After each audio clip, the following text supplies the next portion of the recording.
Chapter 1 The Abandoned Inferior Omega. When Baishualai walked into the classroom with his school bag, the originally lively classroom froze for a moment. Several glances filled with appraisal, curiosity, and mockery came at the tall and slender red-haired teenager like sharp knives, piercing him clearly and mercilessly. Considering what happened, how dare he still come to school? I've heard this from people in his family long ago. Baishualai is a harbinger of misfortune. Just look at his red hair, it's a pure symbol of disaster. What thick skin. His Highness the Crown Prince has rejected him already, and yet here's this inferior Omega thinking he still qualifies to attend this prestigious military academy. A few high-ranking alphas and Omegas gathered together talking loudly, their conversations unrestrained and punctuated by bursts of raucous laughter, completely disregarding Baishualai's presence in the same classroom. Already having walked over to his seat, Baishualai placed his school bag on the desk before turning around and walking purposefully toward the boys who had been discussing him loudly. The subjects of the gossip abruptly fell silent when they realized that Baishualai had walked right up to them, looking them all in the eyes. A ray of sunlight streamed through the window and landed precisely on Baishualai's fiery red hair, making it glow as richly fragrant as a crimson rose, or as smooth as premium red silk. Not only was his hair red, but even his eyelids and lips bore a natural hint of pink. Coupled with Baishualai's refined and handsome features, though this Omega was technically the sole, inferior Omega, at the school. He was also undoubtedly the most beautiful, the most seductive, and the most enchanting Omega there. Baishualai smiled at them, momentarily stunning the boys who had just been loudly speculating, rendering them momentarily speechless. In the next instant, Baishualai extended his hand, and with one sweeping motion, sent all the textbooks and items off several desks crashing onto the floor. The leading alpha shot up to his feet, the height difference immediately apparent despite Baishualai being considered tall among Omegas, towering alpha or not, he still stood shorter by a head. His smile disappeared, and raising his gaze without fear, Baishualai glared directly at the young alpha standing in front of him. What? Are you so bold as to say bad things behind my back and now wish to attack me openly too? Bullying the weak and flaunting your strength, is this the conduct of an S-grade alpha like Sima Kongwan? Among the students in this year's intake, the entire school only had two S-class alphas. One was Crown Prince Song Shiryan of the Alliance, and the other was Sima Kongwan, the eldest son of the Minister of Defense. Despite being an inferior Omega, Baishualai initially managed to join the elite class of the Alliance Military Academy thanks solely to favoritism from the Crown Prince. Although the other classmates secretly despised and disliked Baishualai, they had always forced themselves to be friendly to avoid offending the Crown Prince. But ever since Sima Kongwan set foot in the classroom, he had never given Baishualai any favorable treatment, constantly eyeing him with disdain. Now, following the Crown Prince's accident where he lost 3 years of memory and erased all traces of Baishualai from his mind, he instead turned around to grandly court Baishualai's younger brother, Baishinyan. With the sudden loss of the powerful backing that the Crown Prince represented, those former classmates who once addressed Baishualai as Crown Princess began to show their true colors, gleefully waiting for Baishualai to fail. Sima Kongwan stared coldly and menacingly at Baishualai. The tense standoff continued until the teacher stormed into the classroom, slamming his hand forcefully on the table twice. Quiet down. Baishualai shot Sima Kongwan a defiant glare before returning reluctantly to his seat. He glanced to his side where the Crown Prince, once a constant shadow-like presence clinging closely to him in and out of the classroom, was nowhere to be found today. The teacher then announced, "Today we have a new student transferring into our class. Let us welcome Baishinyan." Stunned, Baishualai looked towards the direction of the classroom door. There stood his younger brother Baishinyan, appearing perfectly well-behaved. And beside him, none other than Crown Prince Song Shiryan himself stood intimately, carrying Baishinyan's school bag. The day Baishualai was born, his parents couldn't wait to take him for a psi energy test. For some reason, the machine, either broken or malfunctioning somehow, repeatedly failed to detect Baishualai's psi energy rating. The staff member, raising an unimpressed gaze, glanced at Xia parents dressed plainly with cold indifference and said, "The machine can't possibly be broken, there are only 2 scenarios in which it wouldn't detect the psi energy level. One is when the psi numerical value is too high, surpassing S grade. The other is when the psi numerical value is too low, falling below the pass line of F grade." Baishualai sometimes also fantasized that he might be an incredibly powerful SS grade Mega. But his parents, both possessing F grade psi energy, had a slightly better D grade in the case of his elder brother. What's the probability for a family entirely composed of members with low psi energy levels to give birth to an SS grade Mega? Without even thinking about it, Baishualai must surely be an inferior Mega without even F grade psi energy. Disappointed, Baishualai's parents left him at their rural hometown. When Baishualai was 2 years old, his grandparents in the countryside passed away from illness, and by then his parents who had already made some achievements in the capital city of the Alliance brought him into the city. In the same year, his younger brother Baishinyan was born. Since Baishinyan was born, life in the family gradually improved. Their parents would tell anyone they met, this must be the good fortune brought by Baishinyan. After all, unlike Baishualai this inferior Mega, Baishinyan was born with a companion animal, a magpie. Baishinyan really did have great luck, as during school he caught the attention of the most honored Crown Prince of the Alliance. However, misfortune struck early before Bai Xingyun could establish any official relationship with Crown Prince Song Shiryan, who lost his position as Crown Prince. After losing his status, Song Shiryan became temperamental, sensitive, and paranoid. Bai Xingyun didn't want to get too involved with the disgraced Crown Prince and found a reason to study abroad on another planet. White family, not wanting to sacrifice their beloved Bai Xingyun but fearing retaliation from the exiled Crown Prince, pressured Bai Shualai into associating himself with Song Shiryan. Bai Shualai cautiously approached Song Shiryan, helping him rise again from his low point. By the second year together, Song Shiryan once more ascended to the title of Crown Prince of the Alliance. When the esteemed Crown Prince confessed to him with a blushing face, Bai Shualai truly believed his good luck was about to arrive. He could finally hold his head high in front of his biased parents, even if he had grown up being mocked as an inferior mega. Now, he would become the most prestigious crown princess in the alliance. Yet ironically, just on the day after the crown prince proposed to him, an accident caused him to lose 3 years of memory. Upon waking up, Song Shiryan forgot about Bai Shualai whom he had adored for those 3 years, and only remembered his previous ambiguous lover, Bai Shualai's younger brother, Bai Xingyun. "Where should I sit, Your Highness?" Bai Xingyun stood obediently next to the handsome and tall Song Shiryan while casting occasional glances towards Bai Shualai. For the past 3 years, Song Shiryan had always sat together with Bai Shualai. Everyone in the classroom cast sideways glances at Bai Shualai intermittently. Initially, when Bai Shualai exceptionally used backdoor methods to enter the class, there were a few people who disliked him and wanted to teach him a lesson. In the end, they got soundly taught a lesson by Song Shiryan. Since then, no one dared provoke Bai Shualai because he had the crown prince backing him up. If today the crown prince really abandons Bai Shualai, leaving him without support, Bai Shualai clearly understood that those who initially disliked him would surely take their revenge. "Your Highness. Please sit here." Taking courage, Bai Shualai stood up and greeted Song Shiryan proactively, his glistening eyes fixed on Song Shiryan, saying, "For the past 3 years, we've always sat together." Bai Shualai couldn't bear the loss. Why did the crown prince precisely forget the events of the past 3 years, forgetting him right after proposing? Song Shiryan looked at him indifferently, like looking at a stranger. "Xingyun, you sit next to me." Right in front of everyone, Song Shiryan trampled over Bai Shualai's dignity.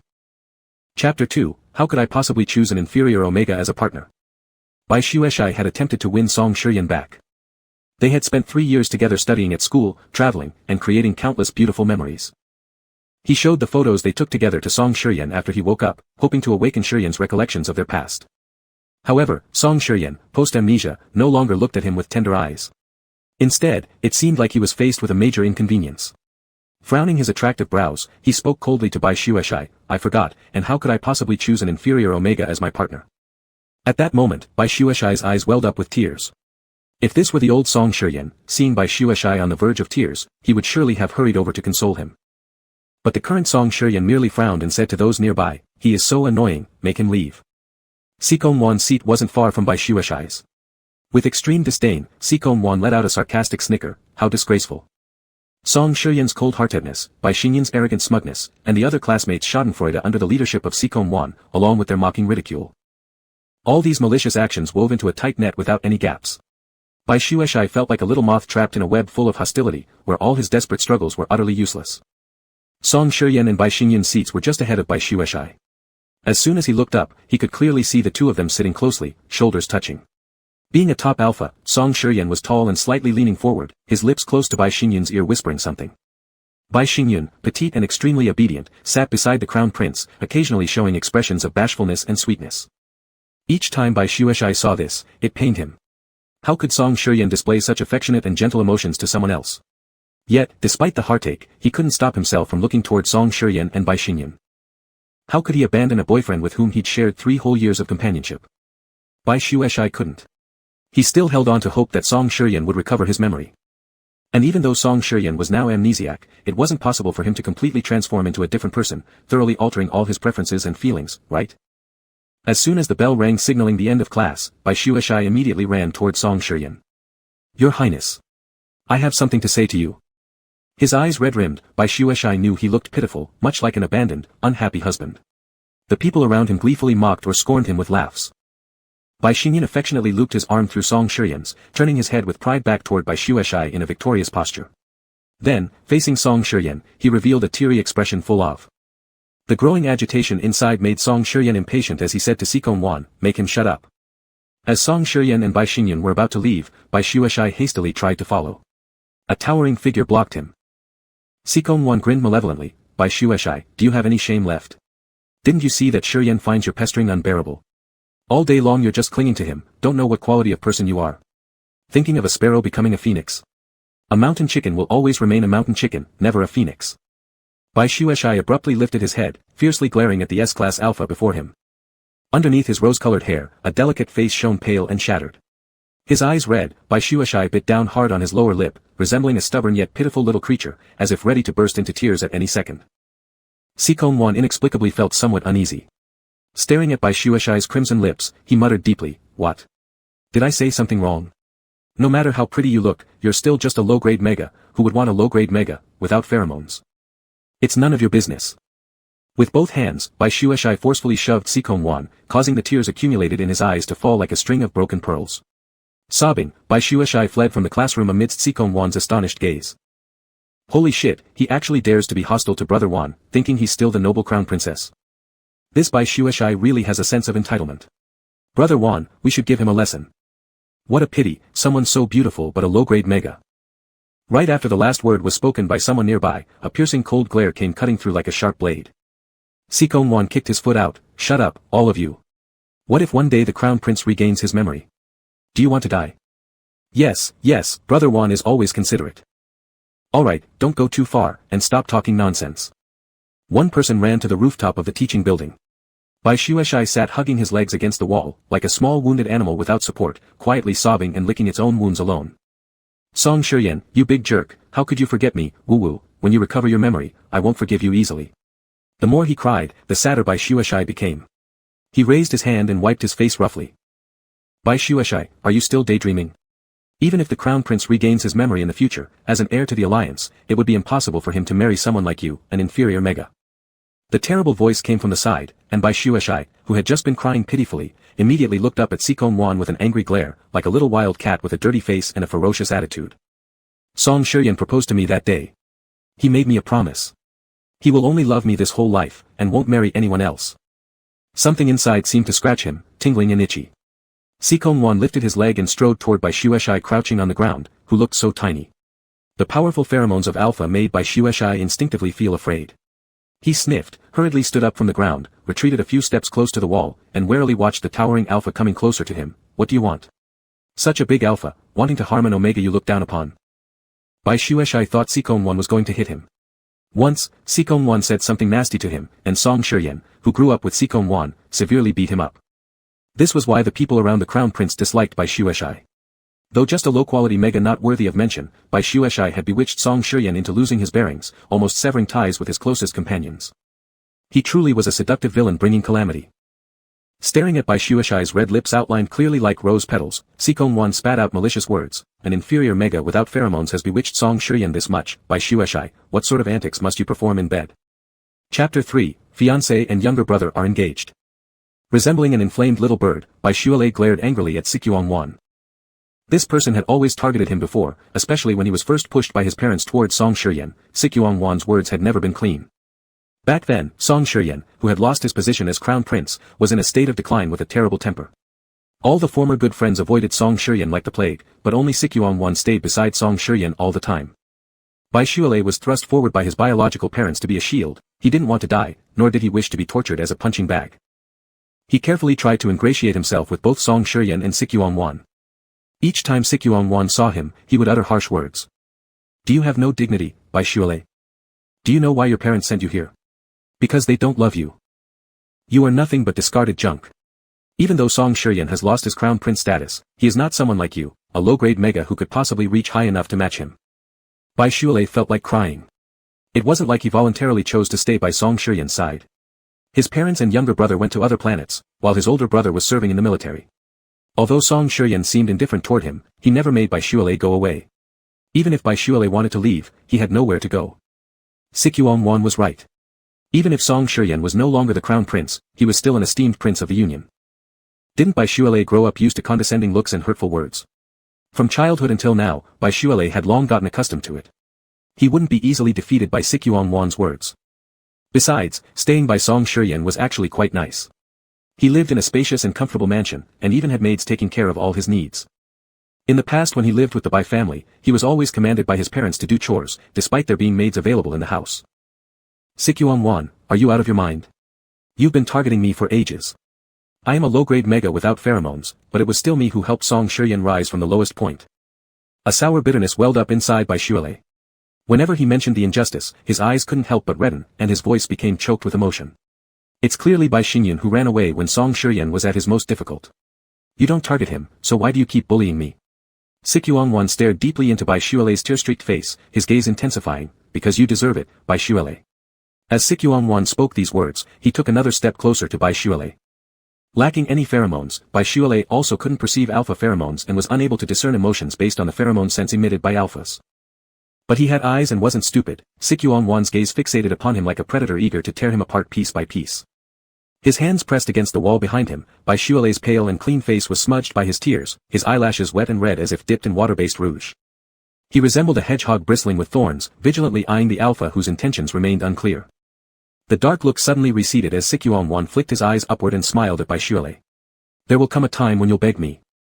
With that, Sikuangwan turned around and left. Sikuangwan's baffling attitude and cryptic remarks left Bai Shuelei uneasy. There were too many people at school who disliked him. Without Song Shiyan's protection, it seemed anyone could come along and tread on him. Pulling out a tissue from his pocket, Bai Shuelei wiped his face and took a deep breath. Whatever it takes, he had to continue attending school. He had already planned for the worst scenario. If Song Shiyan forever forgot about him, he would still strive to complete his education and obtain his diploma. Bai Shuelei became the laughingstock of the school. It seemed that no matter where he went, there were people either glaring at him mockingly or looking at him with pity. He chose to ignore all those gazes, regardless of how Sikuangwan and others daily insulted him. He showed up for class on time and went to the cafeteria alone for meals. Bai Shuelei naturally understood their intentions. They wanted to see him pitiful and fallen. The more they tried to trample him into the dirt, the more he straightened his back and walked confidently into the school. The bell signaling class rang out, and Bai Shuelei cast a glance at the 2 empty seats ahead of him. After the day Song Shiyan introduced Bai Xinyan to the class, those 2 hadn't shown up at school since the next day. Looking down at the communicator on his wrist, Bai Shuelei found that ever since Song Shiyan lost his memory, Song Shiyan deleted his contact and blocked him. Unable to see or get in touch with Song Shiyan, this was the distance between them. If Song Shiyan unilaterally broke off contact, Bai Shuelei simply couldn't find him. A hint of bitterness welled up in Bai Shuelei's heart as he silently cursed Song Shiyan. He thought about the day when Song Shiyan would one day recover his memory and beg him to come back. Bai Shuelei decided that when that happened, he would hang up on Song Shiyan's call, block his contact, and hide so that Song Shiyan couldn't find him. He couldn't help but think about Song Shiyan. Every time he did, tears welled up in his eyes. Bai Shuelei was not someone with a muddled mind, nor was he a lovesick fool. Yet, a person who had never been loved since childhood, who had been cherished by the lofty crown prince of the Union for several years, receiving more love than ever before. How could Bai Shuelei willingly give it up? In his memories, Lord Crown Prince Song Shiyan would kneel before him to tie his shoelaces, carry him on his back when he complained of foot pain, and build an entire amusement park just because Bai Shuelei had never visited one in his childhood. The kindness Song Shiyan showered upon him was countless. But that Song Shiyan, who once vowed to fight fiercely to regain his status as Crown Prince and ensure Bai Shuelei became the most esteemed individual in the Union, had completely forgotten him. Quickly check the headline news. The Crown Prince publicly declared that the engagement with Bai Shuelei is nullified and stated that the previous engagement was a misunderstanding. The person he truly intends to marry is White Xinyan, the B-level mega who brings good fortune to the Union, possessing the magpie companion beast. The news also says that after the Crown Prince and White Xinyan visited the sick old leader, his condition improved soon afterward. White Xinyan is indeed a lucky star, a harbinger of good news. Bai Shuelei stood dumbfounded, lowering his head. He took a deep breath, hesitating before finally opening the news. His name was plastered across the top headline. Everyone knew he had been abandoned by Song Shiyan. Just a month ago, Song Shiyan knelt down and proposed to him, looking up at him and saying, "Shuelei, I want everyone to know that you are my fiancé, Song Shiyan's betrothed." There were as many wedding announcements back then as there were now stories about how Bai Shuelei, the inferior mega, had been discarded by the Crown Prince. This was the first time Bai Shuelei didn't wait for the school to end. He hastily and awkwardly fled the classroom, escaping the school. Chapter 4, Total Disappointment in Biased Parents. The empty house was pitch black. Bai Shuelei hid in his little room, the only light screen casting a cold glow on his pale face. He masochistically watched the real-time news on the Starnet. Today was the day Song Shiyan and Bai Xinyan were engaged. He saw Bai Xinyan's happy smile, he saw his parents happily surrounding them, and he saw Song Shiyan declaring to everyone in front of the camera that from now on, Bai Xinyan would be the future crown princess. At first, Bai Shuelei sobbed quietly, crying intermittently. The gradually built up like a sponge soaked in water until it filled his chest completely. Bai Shuelei felt so overwhelmed that he choked with grief. It took Song Shiyan more than 2 years to get the family's agreement for them to be together.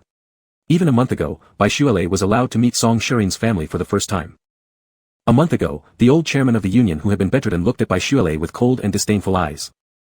Now, the chairman sitting in the wheelchair, with much better complexion, was smiling and holding both Song Shirin and Bai Xingyun's hands, letting their hands overlap. At this moment, Bai Shualei couldn't hold back anymore.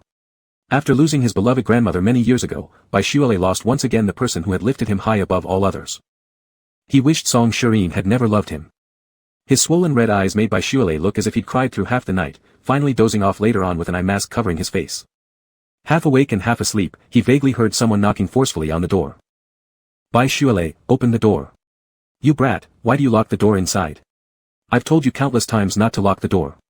Do you even think of us as family? I've already said it, he is nothing but an ungrateful ingrate. After removing his eye mask, Bai Shualei listened to his parents' complaints outside the door. He stood there quietly for a while before opening the door. If he didn't open it soon, he suspected they might have smashed the door down. With red swollen eyes, Bai Shualei looked at his birth parents with a hurt expression. He stared intently at every subtle change in their expressions, hoping to find even the smallest amount of concern or worry on their faces. Who are you crying such a sad face for? Yesterday was your brother's engagement ceremony with the crown prince, how dare you cry like this? Shualei, you're the big brother, and yet your heart is so narrow. The coldness and accusations from his parents felt like a sharp blade, as if the word favoritism was branded right onto their faces. After having been disappointed so many times from childhood, facing parents who showed no care and instead criticized him for being misbehaved, Bai Shualei felt surprisingly little emotion left in him. Am I narrow-minded? When Song Shirin became a deposed crown prince, Bai Xingyun immediately fled to another planet. It was you who threw me into Song Shirin's hands as a scapegoat. Slap. A loud sound of a slap interrupted Bai Shualei's angry outburst. Staring disbelievingly at his mother who slapped him hard, Bai Shualei trembled and asked, Mom, are you really my biological mother? Bai Xingyun is your son, but am I not yours too? With disappointment written all over her face, Bai's mother looked at Bai Shualei with undisguised loathing. Bai Shualei, you've greatly disappointed me. You're selfish to this extent. For now, you'd better stay home during this time and not leave anywhere. Who knows if you won't ruin the relationship between Star Xingyun and the crown prince because of jealousy toward your younger brother. Bai Shualei was startled at first, then yelled out loud, you can't confine me. Bai's father shoved him aside without any hesitation, coldly saying, you're just a low-quality mega. What good is studying for you? Don't go making a fool of yourself outside. With a bang sound, the door was slammed shut violently. Bai Shualei rushed to the door and pushed it, but it wouldn't budge. He wildly pounded on the door yelling, Dad, Mom, let me out. Open the door, please, open it. His voice grew hoarse, his hands ached from hitting the door, but there was no response from outside. Sounds of an engine starting could be heard from outside the door. Feeling powerless, Bai Shualei leaned against the door and immediately rushed to the window. Clinging tightly to the window frame, he peeked through the curtain gap and saw his parents getting into a luxury car and leaving. Bai Shualei remained silent, not making any further noise. The favoritism shown by his parents once led Bai Shualei to believe he was adopted. He had secretly stolen their hair samples and went to the hospital for DNA comparison tests with himself. The results proved he was indeed their biological child. But why was he the only one among the 3 children in the family who didn't deserve love? Later, after anonymously posting his confusion and frustrations on StarNet, Bai Shualei saw many similar comments from people with comparable family situations. It was then that Bai Shualei finally understood. Not every parent loves their children equally. It wasn't his fault, it was theirs. If young Bai Shualei once wondered if it was his own fault for being unlovable, now all he found was humor in the irony of it all. They don't love him, he won't crave their familial affection anymore. Bai Shualei was locked up in his room for a full week. A nanny brought up his 3 daily meals, the rest of the time, he had to stay cooped up inside his own room. He never considered running away, even if he managed to escape, where could he go? Every time he went back to school, his parents would always manage to grab him again. Without the crown prince's love and protection, Bai Shualei couldn't guarantee whether they would still let him continue schooling if he angered them further. Just bear with it. Once he got his graduation certificate, he'd fly far, far away from this revolting home, these disgusting people. Never returning for the rest of his life. Maybe because Bai Shualei behaved well during those days of confinement, by the 7th day, he was finally released. The ones who came included not only his parents but also his younger brother Bai Xingyun. Considering that Xingyun pleaded for you, we'll release you now, but if you ever dare to covet things that don't belong to you, don't blame us for kicking you out of the Bai family. Bai's mother looked at Bai Shualei's red hair disdainfully and muttered under her breath, a harbinger of bad luck. That's enough, Mom. I want to have a word with second brother alone. You wait outside for me. Bai Xingyun affectionately linked arms with his mother. Still uneasy, Bai's mother gave Bai Shualei a wary glance, noting his cold expression. Stars, Xingyun, don't be too good-hearted. Some people treat you as a brother, but others might not necessarily see you as one. Your father and I will be just outside, call us if anything happens. I know, Mom. Bai Xingjuan replied with a sweet smile. Bai Xiule watched with cold eyes at this ridiculous scene unfolding before him. These were the parents he tried to please for over a decade. As Bai's father and mother left, they cast a warning glare at Bai Xiule. Even though he told himself he wouldn't yearn for his parents' love anymore, Bai Xiule felt a pang in his heart. He hadn't done anything, yet his highly biased parents had already convicted him long ago. Don't pretend anymore, Bai Xingjuan. Aren't you tired? Bai Xiule asked coldly. Of course I'm tired, but once I formally marry the crown prince, I won't need to act anymore. Bai Xingjuan tilted his head and flashed a malicious smile at Bai Xiule. I've already said this, I get whatever I want. Do you really think someone like you, who has been a harbinger of bad luck since birth, is qualified to compete with me? Clutching his hands tightly into fists, Bai Xiule glared at Bai Xingjuan. Wait until the crown prince wakes up. And what if he wakes up? By then, I'll already be married to him. What does a low-quality mega like you know about the lifelong markings between alphas and megas? With his chin held high in arrogance, Bai Xingjuan shot a contemptuous look at Bai Xiule's pale face, looking completely satisfied and delighted. I know you're seething inside. Don't forget tomorrow's wilderness combat training, you better come and see how the crown prince protects me. Chapter 5, Abandoned in the Wilderness, Encounter with a Strange Alpha. I am also a student in this class. Why shouldn't I be allowed to board? Near the boarding gate of the spaceship, a tall and slender youth dressed in a close-fitting black combat suit stood firm. His long red hair was tied into a high ponytail as Bai Xiule glared at the spaceship crew member who stopped him.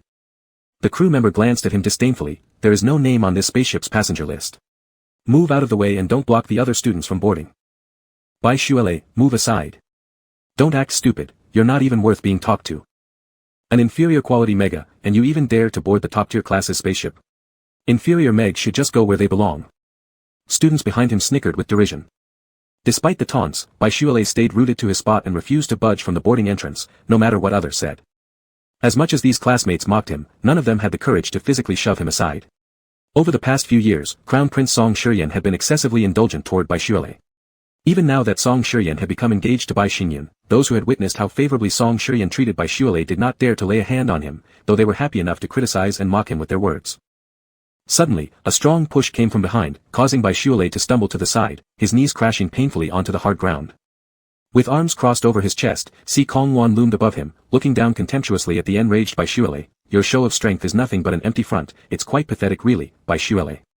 Look up there.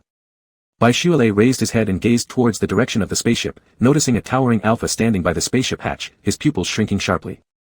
Song Shiyan watched him coldly, observing without any emotion as Bai Xiule was pushed to the ground by Si Kongwan. In the end, Bai Xiule still boarded the spaceship, but he was placed at the very back. Sitting cramped in a narrow seat alone, Bai Xiule turned his head to look out the window at the vast cosmic starry sky. The classmates in his cabin gathered together chatting and laughing, ignoring Bai Xiule entirely. Yu Tingwan, what a beautiful name. Wow, how dare you directly mention the name of the interstellar Demon King. Do you think we will meet the Demon King? The planet we are heading to seems very close to the region where the Demon King resides. Does the interstellar Demon King really exist? I thought it was just a legend. But if he is still alive, he must be thousands of years old, older than even the establishment of the Alliance. Ignoring the conversation around him, Bai Xiule didn't care much for them either. But upon hearing others talk about the name of the interstellar Demon King, Bai Xiule reflected briefly. So the Demon King's name was Yu Tingwan. Bai Xiule had heard stories about the great deeds of the interstellar Demon King ever since he was young in school. High-grade alphas and megas often possess both half-beast transformations and the ability to summon companion beasts. Compared to ordinary humans, their lifespans are much longer, and the more powerful the alpha or mega, the longer their lifespan. The alpha called the Interstellar Demon King was said to be the most powerful alpha in the world, whose age exceeded the establishment time of the Alliance. No one knew where the Demon King originated or if he was still alive. Sometimes Bai Xiule wondered whether the legends about the Interstellar Demon King were true or false. If such an alpha really existed, surviving for at least 2,000 years, could he still be considered human? It sounded more like a mythical tale. After the spaceship landed, each student was assigned weapons and missions. Throughout the entire process, Bai Xiule did not see Song Shiyan or Bai Xingyun. Each student received different types of weapons. Bai Xiule only got a small handgun, and after walking aimlessly alone in the wilderness for some time, he finally sat down on a stone under a tree. Every year, the school organized outdoor training activities. Before Song Shiyan lost his memory, he would always take Bai Xiule aboard the most luxurious cabin of the spaceship, personally guiding him in operating the battle spaceship. And now? Now there was nothing left. Alphas are all untrustworthy bastards. After resting for a while under the tree, Baishuale continued to wander aimlessly in the wild with his modest small gun. If he couldn't hunt and bring back prey from the wilderness, this wasn't merely about losing credits, it was highly possible that those who already disliked him might use it as an excuse to expel him from the elite class. In the past, Baishuale never had to worry about these things. Song Shuryan would proactively prepare the best prey for him. Now, without Song Shuryan's protection, as an inferior quality mega, he was doomed in the eyes of outsiders, a waste of potential with no future, unable to undergo partial beast transformation or summon a companion beast, and thus certain to fail the outdoor training mission. But unfortunately for those who underestimated him, Baishuale had a secret that he had never told anyone else. He always had good luck. He actually had his own companion beast, a little koi fish. However, his luck failed him today. After circling around the wilderness, Baishuale still hadn't found any prey he could take back. So tired. His feet ached from walking so much. Sitting on a stone by the riverside, Baishuale bent down to take off his long boots. He immersed his pale, delicate feet into the cool river water, letting out a sigh of relief at the comfort it brought. Raising his arm to wipe the sweat off his forehead, Baishuale suddenly noticed a dark shadow slowly gliding through the sky. It was the spaceship that had taken off from the planet. Their school's name was clearly printed on its side. Hadn't this been the spaceship they'd arrived on? Wait, don't leave. Don't leave. Don't abandon me. As the spaceship flew farther and farther away, Baishuale ran after it barefoot, the wet soles of his feet trampling against the rough grass, without even stopping to put his shoes back on. Breathing heavily in large gasps, Baishuale lifted his wrist and used his optical brain to contact the spaceship. I'm Baishuale. I haven't boarded yet, you left me behind. From the other end of the optical brain came a few light chuckles from Baishinyan, followed by a disconnection of communication with Baishuale. Baishuale tried several more times to reach out to the spaceship, but he couldn't reconnect. He had been deliberately abandoned by Baishinyan and the others. The sky grew darker, the surroundings silent except for the wind, there wasn't even a single animal in sight. Tightly gripping the handgun in his hand, Baishuale remembered that he hadn't seen any creatures since stepping off the ship. My companion beast is a koi fish. Everything will be fine. After reassuring himself, Baishuale summoned his little koi fish by the river and began following it along the riverbank. The sky grew darker and colder. He needed to find a place to shelter from the wind and rain for the night. Without knowing how long he had walked, pushing aside a branch blocking his view, Baishuale followed the small koi fish into a rather large cave. Deep within the cave, there was actually a house. The presence of a house meant that someone must have lived there. Happy, Baishuale ran towards the house. The unusually spacious house had its door open. Standing outside the door, he gently called out, "Hello, is anyone home?" Leaning slightly inside the house, right at the center sat a tall man with white hair, facing him motionlessly with his back turned. Baishuale stood hesitantly at the entrance, asking cautiously, "Hello, I've been left here, and I have nowhere to go. Could I stay temporarily? I won't freeload, I can wash your clothes, cook, clean.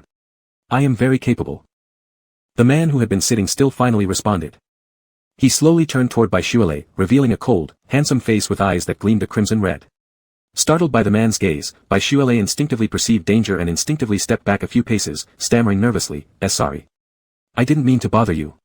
I'll go now." Just as he turned to run, a hand gripped Baishuale's ankle. Chapter 6, Encountering a Strange Alpha. No, don't let go of me. Before taking more than half a step, the man who had just been in the middle of the room suddenly appeared behind Baishuale, firmly grasping his ankle and dragging him back into the house by his leg. His body was violently thrown inside. Even though there was a thick blanket on the ground, Baishuale still landed with such force that he became dizzy and disoriented. It wasn't until the handsome man pressed him to the floor that Baishuale finally caught a whiff of his pheromones. Low quality. As a mega lacking in pheromones himself, he was also quite dull in sensing alpha pheromones. Had Baishuale been a normal mega, he would have smelled the intense alpha pheromones the moment he stepped into the cave. This was no ordinary alpha.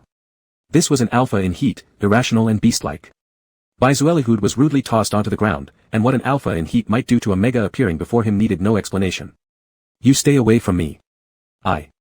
I'm just a low-quality mega, don't touch me." Trembling all over, Baishuale sat on the carpet retreating again and again. He tightly held onto the small pistol in his hand, but his hands were shaking uncontrollably as he pointed it at the alpha. The alpha, with his gun aimed at him, slowly stood up.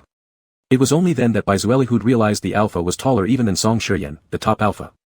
The alpha with a handsome, cold face looked at the small cat-like creature flailing before him and suddenly curved his lips into a somewhat eerie smile. He took large strides towards Baishuale. "Don't come closer, or I'll shoot. I really will." Closing his eyes, Baishuale fiercely pulled the trigger. A loud bang echoed through the air. Baishuale kept his eyes tightly shut as tears streamed down his face. Wah wah wah. I told you not to come closer. Had he killed someone? Did he just kill someone? What are you crying for? The unfamiliar voice was like a blade drawn from a cold pool, sharp and icy. Bizuelihud suddenly opened his eyes, finding the alpha unharmed, squatting half-knelt in front of him, slightly tilting his head and smiling lightly. Under Bizuelihud's watchful gaze, the alpha raised his hand and crushed the metallic pistol into powder as if it were tofu dregs. It's your own fault for intruding. With the fingers that had crushed the gun, the man gently lifted the smooth chin of the mega in front of him and leaned closer amidst the mega's frightened sobs. You look so pretty when you cry. In the first few days, Bizuelihud still had the energy to hurl curses at the alpha. Later on, he gradually discovered that his curses had no power and instead made the alpha more excited. The punches and slaps delivered to the alpha merely earned rougher treatment. After being exhausted for several days, Bizuelihud lost both the strength to speak and the ability to fight. He felt completely muddled, as if at all times embraced by the strange alpha. His limbs weak and powerless, the alpha would feed him when he was hungry and give him water when he was thirsty. The little cat with its teeth bared found that its futile struggles only made matters worse. In helplessness and pitifulness, he shed tears. Falling into a deep sleep, Bizuelihud felt something cool and icy covering his eyes. Raising his hand to touch it, it was quickly gripped by another. At the moment his fingers were touched, memories of his jumbled-up experience surged back, making his body tremble instinctively. Bizuelihud's voice grew choked with emotion. Like a little kitten whose claws and fangs had been removed, he uttered faint, pathetic cries, "Please, please let me go." The alpha nearby fell silent for a moment, then a cold, deep voice slowly reached Bizuelihud's ears, "Stop crying. My heat period is over." Pausing a bit, he added, "I won't touch you again." Over. Bizuelihud processed the alpha's words sluggishly. His eyes were covered, unable to see the alpha's expression at this moment, but by the sound of his voice alone, it indeed seemed different from before. In the previous days, this strange and unpleasant alpha had always been saying some strange things to him. He would kiss the corners of his eyes and tell him that he looked beautiful when he cried. He would embrace him from behind, calling him wife sweetly and stickily in his ear. Sticky and gentle, as if he liked him so much. The voice at this moment still sounded like that of the alpha, but the tone was no longer sticky or gentle. It was icy cold, devoid of much emotion. Your eyes are swollen from crying. Cold compress will make it more comfortable, the strange man said coldly. Bizuelihud stopped speaking. He curled up in the warm blanket, stealthily feeling around his body with his hands. His body was very clean, though he wasn't wearing anything inside. Did this guy wash him? Bizuelihud initially felt somewhat embarrassed. But then he thought, they had already done what should or shouldn't be done, so taking a bath didn't seem like such a big deal. If the alpha who forced himself on him wasn't embarrassed, why should he be? Bizuelihud consoled himself in this way, he always knew how to comfort himself in difficult situations. I want to wear clothes. He tentatively said. You're injured, it's not suitable to wear clothes. I'll give you clothes after applying medicine today and tomorrow. The alpha seemed to have been sitting quietly beside him all the time. Bizuelihud silently complained once again in his heart. When he was clear-headed, he heard the voice of a cold man, but during the heat period, he acted like a crazed individual.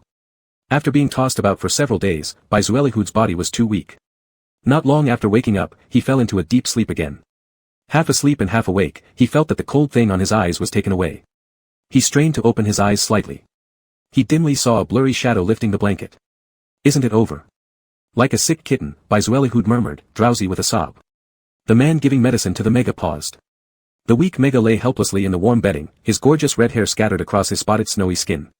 His eyes were still slightly red and swollen after the cold compress, and his bitten lips, oozing blood, trembled faintly. Pathetic yet enchanting. For a moment, the alpha's throat tightened. He lifted his hand gently to caress Bizuelihud's burning forehead, softening his voice like soothing a child, "Don't be afraid, I'm just applying medicine for you." Suddenly, his hand was grabbed by the mega, the alpha tightly stared at the disoriented mega due to fever. The heated cheeks lightly rubbed against the dry and warm palm, muttering, "So comfortable." Bizuelihud closed his eyes again, using the alpha's hand as a pillow. Deleted parts can be found on Weibo, Failed Husband Pursuit. Chapter 7, You Want to Take Responsibility for Me? I don't even want you to. When Bizuele woke up again, he felt more comfortable than ever before. All the dull pain and fatigue in his body had vanished completely overnight. It was as if all the impurities inside him had been washed away. He now felt fresh and light. With a bit of curiosity, Bizuele sat up on the bed. His lower back, which had previously hurt, no longer did. The warm and cozy blanket slid off his body. Looking down, he noticed a set of light-colored silk robes draped on him. The smooth texture of the material shimmered under the warm light with varying shades of white, like it was woven from the Milky Way. His fingers gently traced over the robe as Bizuele murmured to himself, "What a comfortable fabric." It was cool, smooth, and exceptionally lightweight, providing great breathability. Song Shuryen had gifted Bizuele many expensive and beautiful clothes before, but the fabric of this particular robe was one that Bizuele had never seen before. Lifting the covers, his bare feet lightly touched the thick carpet. Boylove got out of bed, and the robe flowed smoothly down to his extremely pale ankles without a single wrinkle. As Boylove walked, his robe shimmered like a sunlit, wave-laden sea, emitting a radiant glow. He glanced down at the white robe covering his body, then began curiously examining his surroundings. Even though he was mostly unconscious during the previous days, Boylove was certain this place was no longer the original cave where he had initially stayed. While the cave's house was spacious, its decor was simple. This room, however, radiated luxury in every corner. A hand-woven thick carpet adorned the floor, night pearls were embedded into the lamp stands, with various gems adorning different parts of the room. This place was far more elegant, beautiful, and luxurious than any palace Boylove had ever seen. Barefoot on the warm, soft carpet, Boylove approached the window and lifted his hand to open a crack in the curtain. Bright sunshine, a clear blue sky. A distant forest, a nearby lake. The picturesque landscape unfolded before his eyes like an oil painting. Awake? Suddenly, a man's voice came from behind him, startling Boylove like a frightened rabbit. He quickly turned around, his disheveled red hair flowing through the air before softly falling back, neatly clinging to his stunningly exquisite face. At the doorway stood an alpha with the face of a classical beauty, eyebrows and features resembling a painting. His demeanor was high-cold, and he seemed like a celestial being straight out of the snowy mountains. But this seemingly frigid alpha possessed an exceptionally towering figure. Typically, the higher the rank of an alpha, the taller they are compared to regular people. Although Boylove was a subpar omega, standing at 1 meter 80 made him relatively tall among the petite omegas, even surpassing some inferior alphas by a few centimeters. The alpha in front of him looked nearly 2 meters tall. Seeing the other approaching, Boylove's breathing hitched. Resisting the urge to retreat, he asked, "Why didn't you knock before entering?" "It's my place," the visitor replied coldly. Boylove was momentarily speechless. Even if this location and the room belonged to the alpha, being an omega, he was still entitled to some privacy when someone enters his space. "Who sent you here?" The alpha suddenly interrogated in icy tones. Boylove paused, then, after understanding what the question implied, anger surged within him. "What nonsense are you talking about? Can't you get your facts straight? It was you who forced me." Despite being the injured party, this alpha acted as if the roles were reversed, appearing indignant as if Boylove owed him something. The tall and emotionless man slightly furrowed his brows and spoke in a deep tone, "My cave is highly secluded, ordinary people cannot even locate the entrance. That's your problem. How could you blame me because you couldn't hide properly?" Boylove nearly snapped, recalling how he'd been tormented to exhaustion by this unfamiliar alpha. Moreover, it had been his very first time. Embarrassment welled up within him. Although he tried not to cry, his eyes watered upon speaking. Wasn't his zodiac supposed to bring good fortune? Why had one misfortune after another befallen him? After Song Shuryan lost his memory and discarded their engagement, Boylove imagined his precious first encounter would be cherished and handled gently. Instead, it had been forcefully destroyed by a stranger, leaving no gentleness, no cherishing, just roughness and disdain. His cries and pleas for mercy only brought even more violent and brutal treatment. And now, this alpha who was the very epitome of despicable benefiting from the situation, dared to question him coldly whether he had ill intentions. "How can you be like this? It's clearly your fault, not apologizing would have been enough, but how dare you, turn it around on me."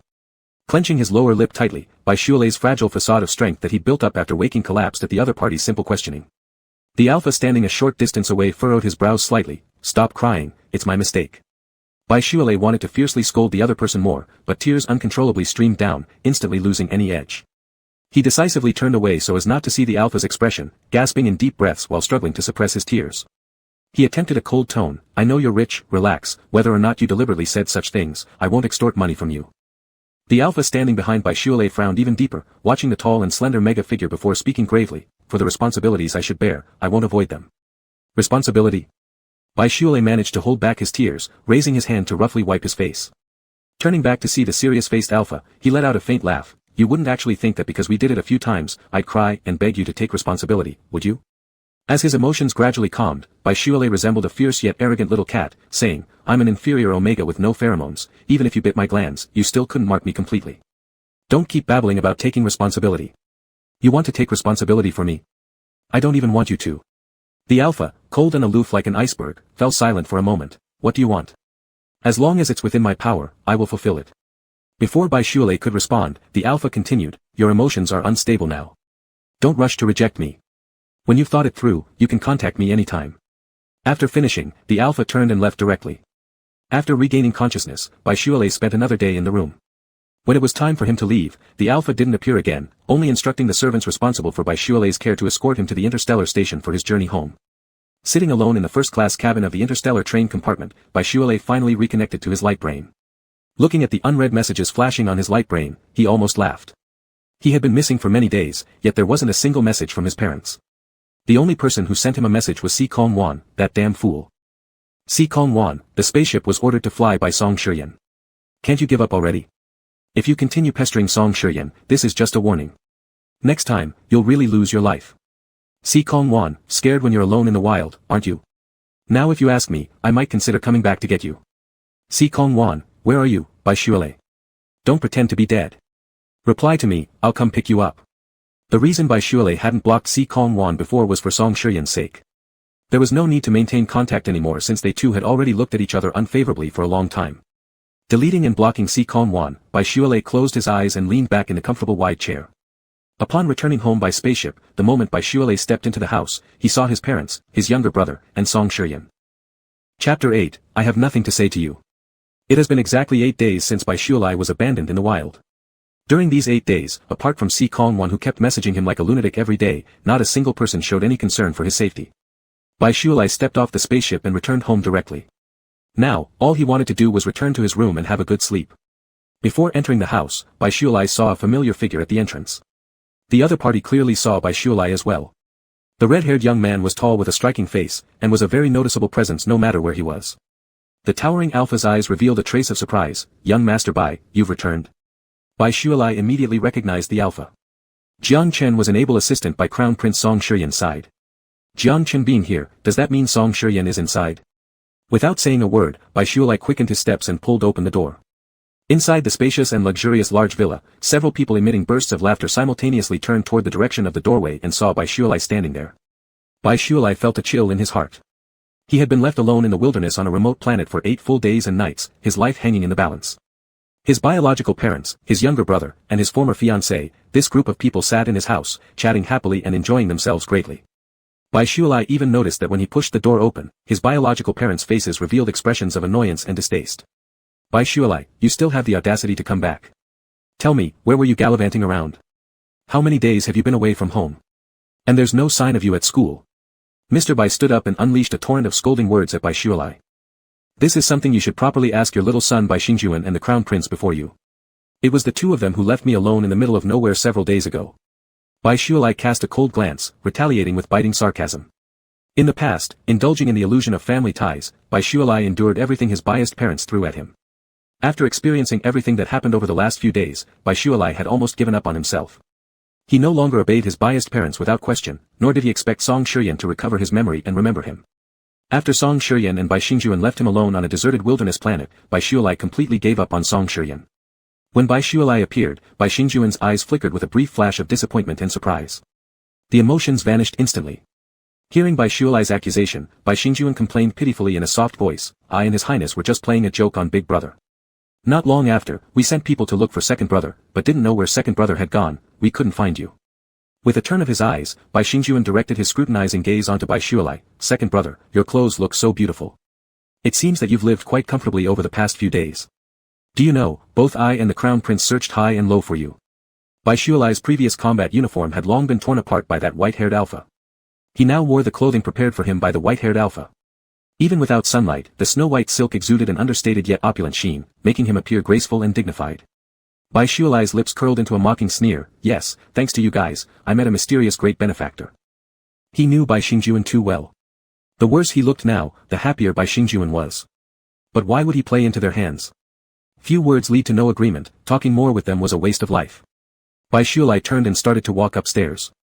Their indifferent attitude angered Bai family's parents. As Ms. Bai stood up ready to rebuke Birdcage, Song Shiyan, who had remained silent ever since Birdcage's appearance, suddenly spoke. Birdcage, let's have a talk. Even though this was the Bai residence, Song Shiyan commanded everyone else in the Bai household with cold indifference, leave first. Birdcage frowned slightly and exchanged a meaningful glance with his parents. Ms. Bai smiled and said, Your Highness, Birdcage has a bad temper. I'm worried he might offend you. Or maybe. Before Ms. Bai could finish her sentence, Song Shiyan cast a piercing icy glare, do you have the right to speak here? Ms. Bai's face turned deathly pale instantly. When Song Shiyan and Birdcage were close, even the attitude toward their entire family was excellent, and he had never reprimanded her like this today. Ms. Bai momentarily felt somewhat disoriented. How come now, ever since Crown Prince began seeing Birdcage, he had become especially haughty and cold, utterly impersonal? Seeing Song Shiryan's irritated expression, Bai Xingjuan hurriedly led the parents out of the living room. The once lively living room soon became quiet, leaving only Bai Xuelai and Song Shiryan. Bai Xuelai suddenly remembered that the last time he was alone with Song Shiryan was when Song Shiryan knelt down and proposed to him. Later, Song Shiryan had an accident during a training mission and hit his head, forgetting everything about him. At first, Bai Xuelai didn't think much about the consequences of Song Shiryan's amnesia. It was just 3 years of memories lost, right?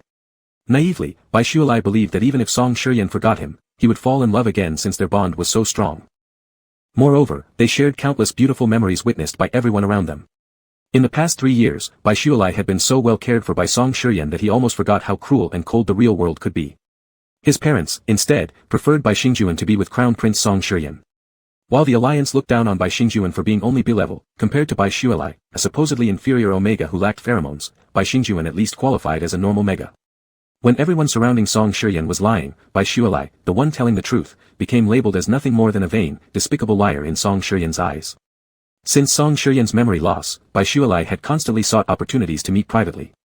Now, having finally secured such a chance, Bai Xuelai found himself devoid of any desire to speak to Song Shiryan. Bai Xuelai's calm gaze made Song Shiryan inexplicably feel an unsettling pressure in his chest. Just moments before, Bai Xuelai had acted as though his world revolved around clinging to Song Shiryan, crying and begging. Now, this sudden indifference left a sour taste. Realizing that persistence wouldn't work, Bai Xuelai feigned giving up completely. Leaving you that day was just a warning not to make public declarations about my supposed affection for you, Song Shiryan said with a heavy tone. Understood. It won't happen again, Bai Xuelai replied. If there is nothing else, Your Highness, I'll take my leave and rest. Bai Xuelai. Before Song Shiryan could stop himself, he instinctively called out to the red-haired young man who had already turned to leave. What else, Your Highness? Bai Xuelai stopped, but did not turn back. Song Shiryan opened his mouth, unsure why he had halted Bai Xuelai's departure. An unusually oppressive feeling weighed on his mood. To shake it off, Song Shiryan decided to warn Bai Xuelai one final time, remember what you said today. Chapter 9, I want to marry you. Back in the room, Bai Xuelai locked the door tightly from behind. He squatted beside the bed and pulled out a small locked box from underneath it.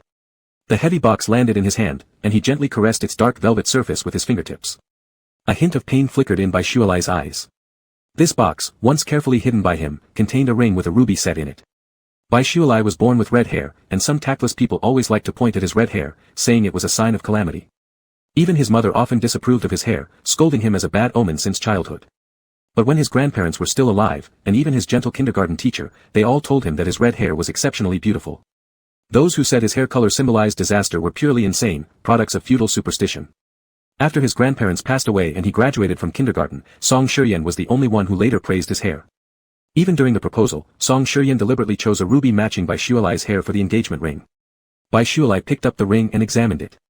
The ruby embedded in the platinum band shone with a brilliant, translucent luster under the sunlight. I don't want you anymore. The ruby ring was thrown into the trash can with a crisp sound. He lay down on the bed, feeling an indescribable sense of exhaustion. Just as he closed his eyes for barely a moment, the door to the room suddenly burst open with a loud bang.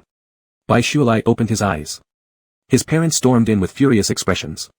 His mother came forward, grabbing his hair and raising her hand to slap him. Bai Xuelai, you cursed star, do you have to ruin your younger brother? Before the slap could land, Bai Xuelai, unable to endure it any longer, pushed her off. This is my room. How dare you barge in without knocking? How dare you push your mother, Bai Xuelai? Are you really rebelling? His father caught the mother after she was pushed aside, glaring ferociously at Bai Xuelai, ready to pounce like a wild animal. What's your room? This house belongs to us. Everything you eat and wear comes from us. How could we raise someone so ungrateful like you, a cursed star? His mother screamed abuses and insults at Bai Xuelai, spewing every hateful word imaginable. All this made Bai Xuelai feel suffocated. Pushing his so-called parents away forcefully, Bai Xuelai ran out less than half an hour after arriving home. Bai Xuelai, get back here. Let him run, sooner or later he'll come crawling back. Running aimlessly out of the house, Bai Xuelai continued until he was out of breath and felt nauseous in chest repeatedly. Finally, he slowed down. Those two must have rushed madly into his room because Bai Xingyan had complained again to them. Bai Xuelai thought he would cry, but he didn't. Perhaps because he had reached the peak of disappointment, completely indifferent to familial bonds, the hurtful words no longer affected him much. Finding a private booth in a restaurant along the street, Bai Xuelai ordered an extravagant amount of expensive delicacies. He also blocked and ignored all incoming calls from his parents. So, his parents still had his phone number. During those days he went missing, these two never contacted him. Bai Xuelai thought they probably forgot his contact information. Telling the server not to disturb unless necessary, Baishualai ate a few bites of extravagantly priced yet extraordinarily delicious cuisine, which slightly improved his mood. Shutting the door to the private booth, Baishualai opened his optical computer and checked his account. Seeing all the zeros in his bank account brought him even greater relief. When Song Shiyan was mentally sound, he gifted Baishualai many luxurious presents. If discovered by his parents, they wouldn't consult him and directly give them to Baishinyan. Baishualai wasn't a fool. He secretly sold off those valuable gifts that he couldn't use, exchanging them for money. That big ruby, it's such a pity to throw it away, go back and retrieve it to sell. With this money, Baishualai could live well anywhere. If he wished, he could leave the Bai family right now and start a new life on another planet. It was just that he felt somewhat reluctant to let go. 3 years of emotion isn't something that could be cast aside easily, especially when Song Shiyan was the first person who treated him kindly over so many years. But ever since Song Shiyan abandoned his safety, leaving him alone on a desolate planet, Baishualai woke up completely. How could romantic love ever compare to the value of one's life? There's only a year left until graduation. Baishualai mumbled to himself, staring at the numbers in his account. Now he regretted even more being forced to leave school on the verge of graduating. But at school, there was Bai Xingyun and Song Shiyan who always looked down on him. At home, his parents constantly watched over him like hawks. He ended up sitting in the restaurant for the entire afternoon. As the sky grew darker, Baishualai stepped out of the restaurant, slowly walking by the side of the busy road. What if I just cut ties completely? Unknowingly, he found himself on a secluded street corner, his tall, handsome red hair standing out significantly under the night light. A few alphas approached him with ill intentions. Hey, pretty boy, are you alone? Why don't you come play with us? Baishualai frowned, but before he could react, the group of alphas turned and ran off as though they had seen a ghost. Momentarily puzzled, Baishualai turned around and saw a sleek black luxury car parked nearby. The tall alpha inside, cloaked in a dark coat, watched him silently, his snow-white hair contrasting starkly against the darkness. It was the alpha who had bullied him. Get in. I'll take you home. This road isn't safe. Inside the spacious and comfortable rear cabin, Baishualai stuck close to the window, keeping as far away as possible from the towering alpha seated diagonally across from him. Are you here looking for me? Baishualai asked, knowing it wasn't coincidence that he'd met this alpha. The alpha's expression remained impassive, his tone calm as he dropped a shocking statement, I want to marry you. Baishualai blinked, then laughed aloud, you're not suggesting that after sleeping with me, you feel obligated to marry me? What century is this? Even if you were my first, I wouldn't tie myself to a complete stranger because of something like this. He tilted his head slightly, raising his chin while giving the alpha a brief once-over before laughing again, you're good-looking. Sleeping with you would have been a win for me anyway. Chapter 10, as an exchange for marriage, you can propose your terms. The car came to a stop 100 meters or so away from his house. As Baishualai got out, the evening breeze lifted strands of hair near his ears, prompting him to tighten his coat collar as he walked toward what he called home. Though reluctant to return, he had no choice. His personal identification documents were still at home. Since he'd already resolved to sever ties with his family, he needed to retrieve them and keep them safely within his own hands. The ground floor of the villa was dark except for the second-floor lights. Quietly opening the door, Baishualai tiptoed inside. His room was at the farthest end of the second floor, the narrowest, smallest bedroom. He had to pass through his parents' master suite to get there. Fortunately, his parents' door was slightly ajar. If he stayed quiet, he could walk past without them noticing. I bet today when the crown prince talked separately with Baishualai must have felt so important. That's why he dared to talk rudely to us. As Baishualai passed by the doorway, he overheard his parents talking.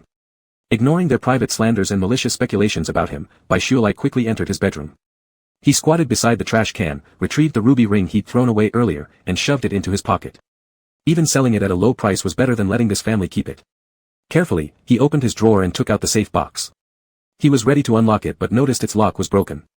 A premonition formed in Baishualai's mind. He hastily opened the box only to find all his various documents and valuable items Song Shiyan had given him gone. They had all been intact inside the safe the last time he checked them. After putting the safe back into the drawer, Baishualai realized he couldn't remain in the house any longer. Deciding to put finding the documents on hold, he carefully prepared to sneak out of the villa. Passing by the two rooms again, Baishualai clearly heard them conversing. Who knows if the crown prince will regain his memory in the future? It's really bothering me. What if, after recovering his memory, the crown prince goes after Baishualai? What would happen to our Xingyun? I know a rich businessman from another planet here to do trade. Baishualai is just an inferior mega. Keeping him around serves no purpose, we might as well marry him off as a secondary wife to someone. Even if the crown prince regains his memory in the future, out of propriety, he won't reclaim a secondary wife, an inferior mega. I think Baishualai has been acting wild lately, always skipping home. As wild as he gets, he can't run far with all his ID documents in our hands. Baishualai did not listen further. Discovering that the two actually planned to sell him off as a secondary wife to a married wealthy merchant, Baishualai hastily and quietly slipped out of the villa. It was as if some terrible monster was chasing after him, so Baishualai ran for dear life as fast as he could. The rushing night wind roared past his ears, cutting into his cheeks painfully. Only when the villa disappeared from sight altogether did Baishualai finally slow down. He sat by the roadside, breathing heavily. Hugging his knees tightly with both hands, Baishualai stared blankly at the ground. There was no way he could return to the villa now. Even the school wasn't a place he could stay. Just for Bai Xinyan to be able to be with Song Shiyan, his so-called relatives would prefer him dead. An overwhelming urge struck Baishualai to escape this place immediately under cover of darkness, but those two had secretly taken his most crucial documents. Without proper identification, it wouldn't be possible to leave this planet or the Federation. Perhaps with enough money, other ways might help him get away, but an illegal and undocumented mega carrying a substantial amount of cash, whether inferior or otherwise, would immediately draw malicious attention. What should he do? Should he hide somewhere first? You were just sent back, and now you're running off again alone. A deep, icy voice descended from above him. In Baishualai's line of sight appeared a pair of black leather boots. He slowly looked up. It was that good-looking alpha with the head of long white hair. What about that marriage proposal you made earlier on the car? Why? Baishualai tilted his head upward, the lamplight casting its glow on his delicate yet handsome features, imbuing his disheveled hair with a soft halo of light. The fiery youth who moments before declared loudly on the car that he didn't need anyone to take responsibility for him had now transformed into flickering, unstable flames, easily extinguishable with just a slight gust of wind. But Baishualai was nothing more than a small wild cat, trying his best to appear fierce to protect himself from being bullied. Shedding his own dark gray coat, the tall and slim alpha bent down and draped the warm coat over Baishualai's shoulders. He watched Baishualai calmly, revealing no sharpness in his gaze, though his jawline exuded quiet intensity. You're beautiful. I need a mega. Baishualai was momentarily stunned. The reason was so straightforward, he'd foolishly thought before that the alpha felt guilty and wanted to assume responsibility towards him. Song Shiyan initially showed indifference toward him, then fought hard for the prince's position for his sake.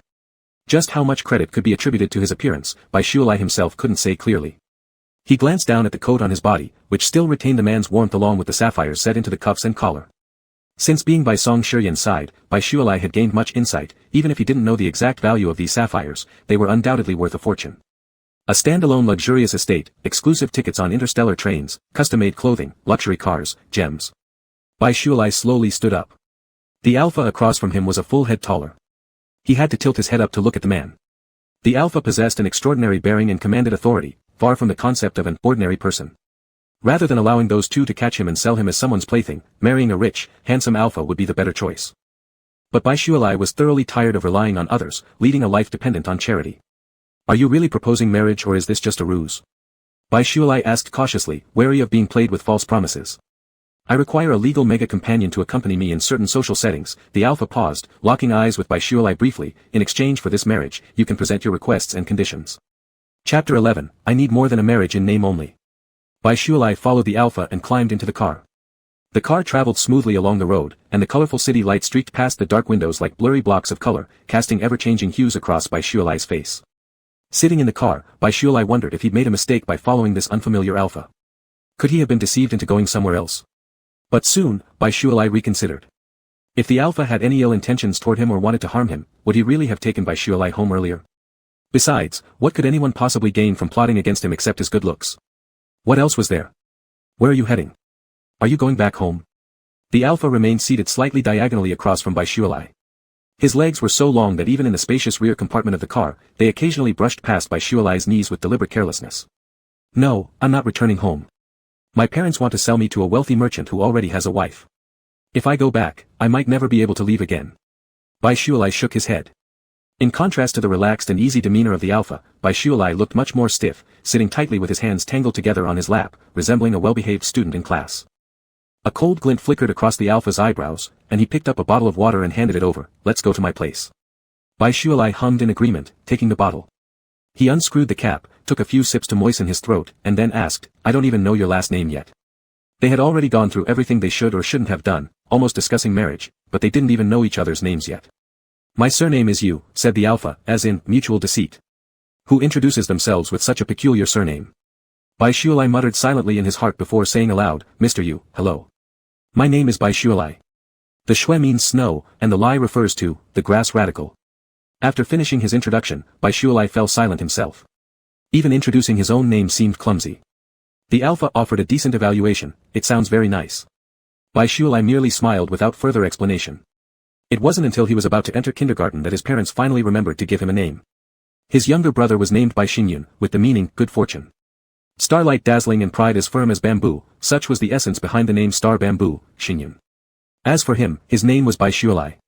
On the day when his parents realized that their second son, who had been fostered in the countryside since childhood, still lacked a name, it just happened to be winter, and it was snowing. Pointing at the wild grass outside covered with a layer of white snow, his mother had said, "Just call him Shualai, it's an easy-to-nurture commoner's name." Everyone thought Shualai was inspired by the poet's name.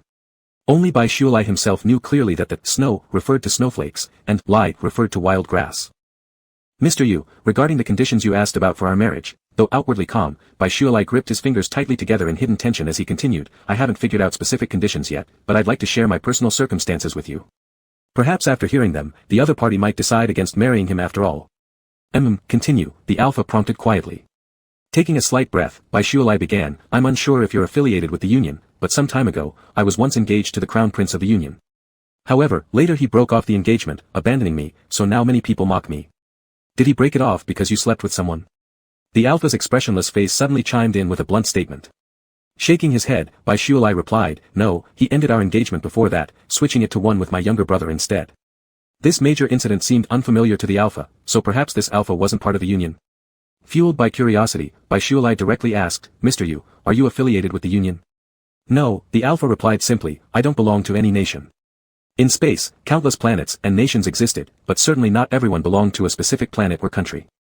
Unclaimed humans typically fell into a few categories: wandering interstellar explorers, villainous space pirates, and some incredibly wealthy families that could rival entire countries, requiring no national allegiance. Mr. Yu's answer sent Baishualai's heart racing uncontrollably.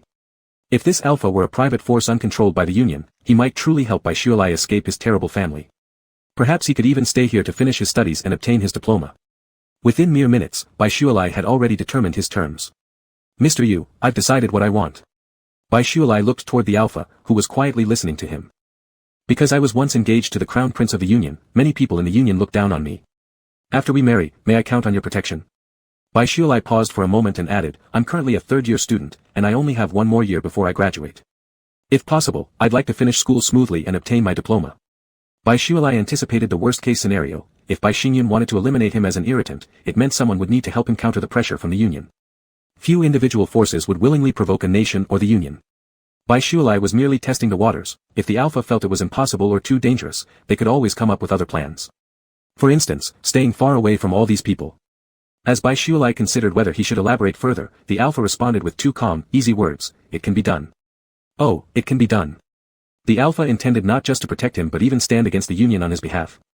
A problem that had troubled Baishualai for so long and seemed almost hopeless was now casually dismissed by the alpha in two words. It can be done. So effortlessly simple that Baishualai couldn't help but question reality. He couldn't resist asking, "Mr. Yu, may I inquire, what exactly do you do? Since we're getting married, at least I should know your identity, right? You won't have to worry about anything as long as you're with me. I can provide you with the best living environment," the alpha said. Then, without directly answering Baishualai's question, after hearing his request, the alpha also stated his own condition. "You cannot engage in extramarital affairs during our marriage.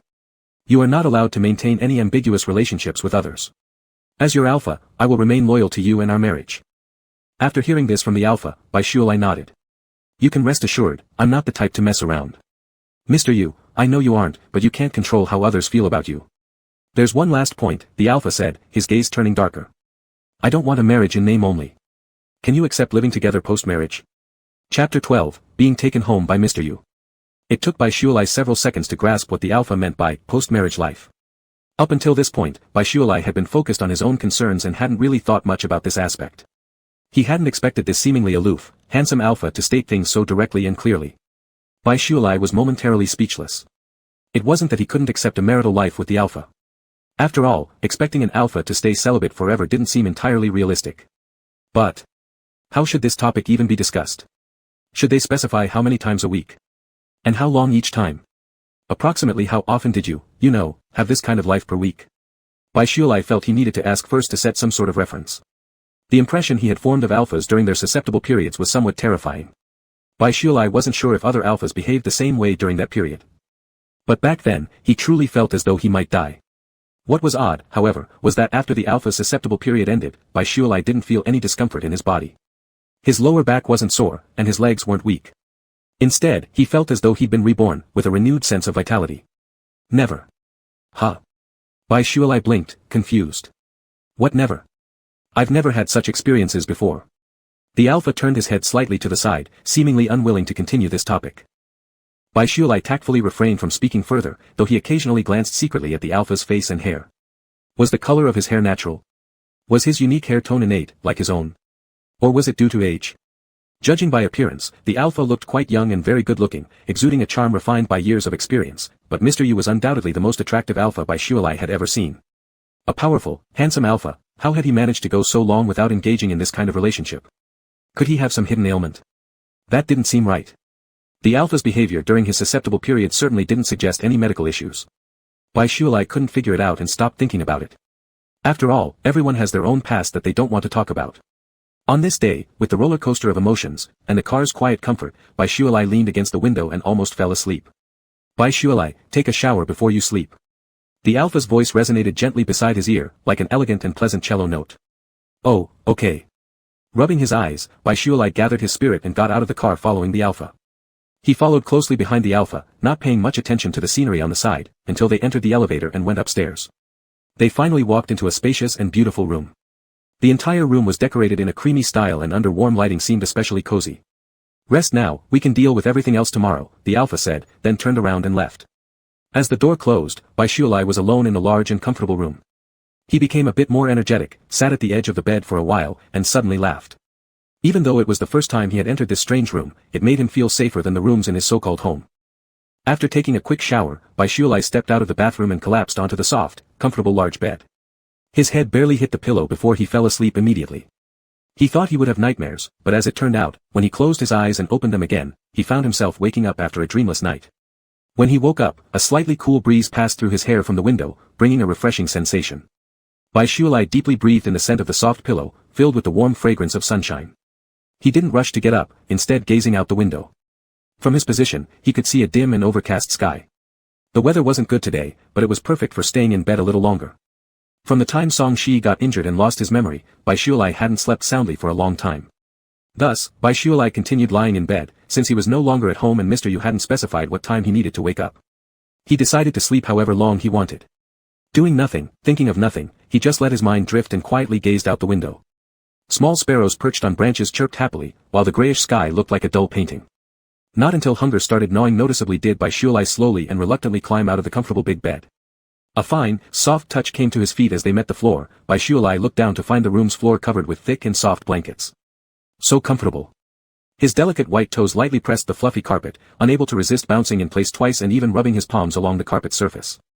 The night before, when following Mr. Yu here, he was both tired and drowsy, and paid little attention to his surroundings. His room was wide and comfortable, warmly decorated, although the ceiling height was significantly higher than usual houses. The doors were also wide and tall, like those in castles, certainly no less than 4 meters high. Could this be the presidential suite of some luxurious hotel? After rinsing off briefly in the bathroom, Boylove wrapped himself in a bathrobe and returned to the room barefoot. He wasn't too fond of wearing yesterday's clothes again, but had left the house too hurriedly to bring any change of clothes.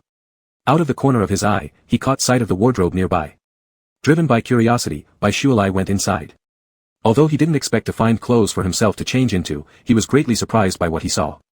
The entire wardrobe was hung with brand new, attractive outfits, categorized by color, arranged meticulously neat.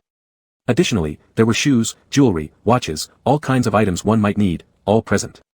These things looked excessively expensive. Unsure if he should use them, Boylove only chose the simplest black robe, leaving the rest untouched. As he exited the room, the equally stylish corridor was empty of people. Following the wide and beautiful spiral staircase down, Boylove caught the attention of a middle-aged man wearing white gloves, who appeared to be a hotel staff member. The man smiled and approached Boylove. "Good morning, Master Bai, would you like lunch?" The service provided by the hotel staff was excellent, they even knew his surname. However, calling him Master Bai seemed a bit exaggerated. Boylove glanced around the luxurious hall and asked, "Did you see the alpha gentleman who came here with me last night?" "Mr. Yu has gone out for some business, young Master Bai, if you need anything, you can tell me," the middle-aged man said with a gentle and polite smile. "My surname is Li, and I am Mr. Yu's butler here." Boylove was slightly stunned as he looked around. "Here, isn't this a hotel?" The butler smiled and said, "Young Master Bai, this is Mr. Yu's private property in the Alliance."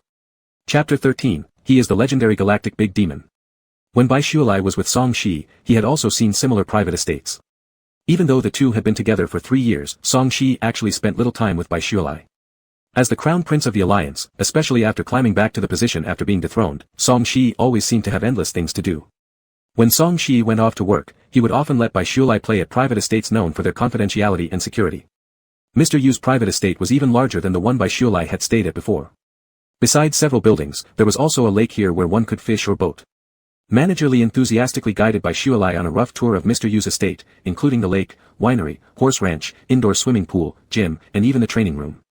Bai Shualai was dazzled by all that he saw. He sat in the flower house near the lake with a steaming cup of coffee placed before him. Does Mr. Yu often stay here? Manager Lee served a small plate of exquisite pastries, smiling and saying, Mr. Yu rarely comes here, though the estate is beautiful, it's mostly empty most of the time. Bai Shualai silently took a bite of the sweet treat. The delicate pastry was not only visually appealing but also delicious in taste. But Bai Shualai ate nervously. Under the pretense of wanting to take an afternoon nap, he returned to the initial room, closing the door securely before stepping onto the balcony alone. This Mr. Yu was wealthier than he imagined. Bai Shualai waited until dinner when the alpha who'd left early in the morning finally returned. He wanted to say something, but before he could open his mouth, the alpha, with a cold and deep demeanor, placed a contract regarding marriage in front of him. Together with the marriage contract was Bai Shualai's personal identification that had been hidden away by his parents. Mr. Yu. Have you met my parents? Bai Shualai picked up the documents and realized these were not the original ones but newly processed ones. His face displayed surprise, his clear black and white eyes widening significantly as he looked incredulously at the tall alpha sitting opposite him. If it usually takes months to reprocess these documents, even running errands back and forth, it might still be difficult to smoothly process them within such time, yet the man in front of him managed it within a single day. Who exactly is this Mr. Yu? No. In Mr. Yu's hand was a cup of tea, and with graceful movements, he sipped from it slowly before replying, it's not a hard thing to reprocess the documents. Holding the personal identification in his hand, Bai Shualai said, Mr. Yu, I've reviewed all the terms in your agreement, and there are no problems. The agreement clearly stated that, as the alpha's mate, Bai Shualai had the obligation to accompany the alpha through the susceptible period. In return, the alpha would also help Bai Shualai through his mega heat cycles. However, the agreement also indicated that Mr. Yu would not permanently mark Bai Shualai nor seek offspring. As an inferior mega, Bai Shualai could never be fully marked by an alpha anyway, nor could he become pregnant like other megas. Bai Shualai seemed to understand why Mr. Yu wanted to marry him. Being a mega but unable to become pregnant and unmarked, he didn't pose the risk of secretly having children or disputing inheritance, nor did he cause any postmarking troubles.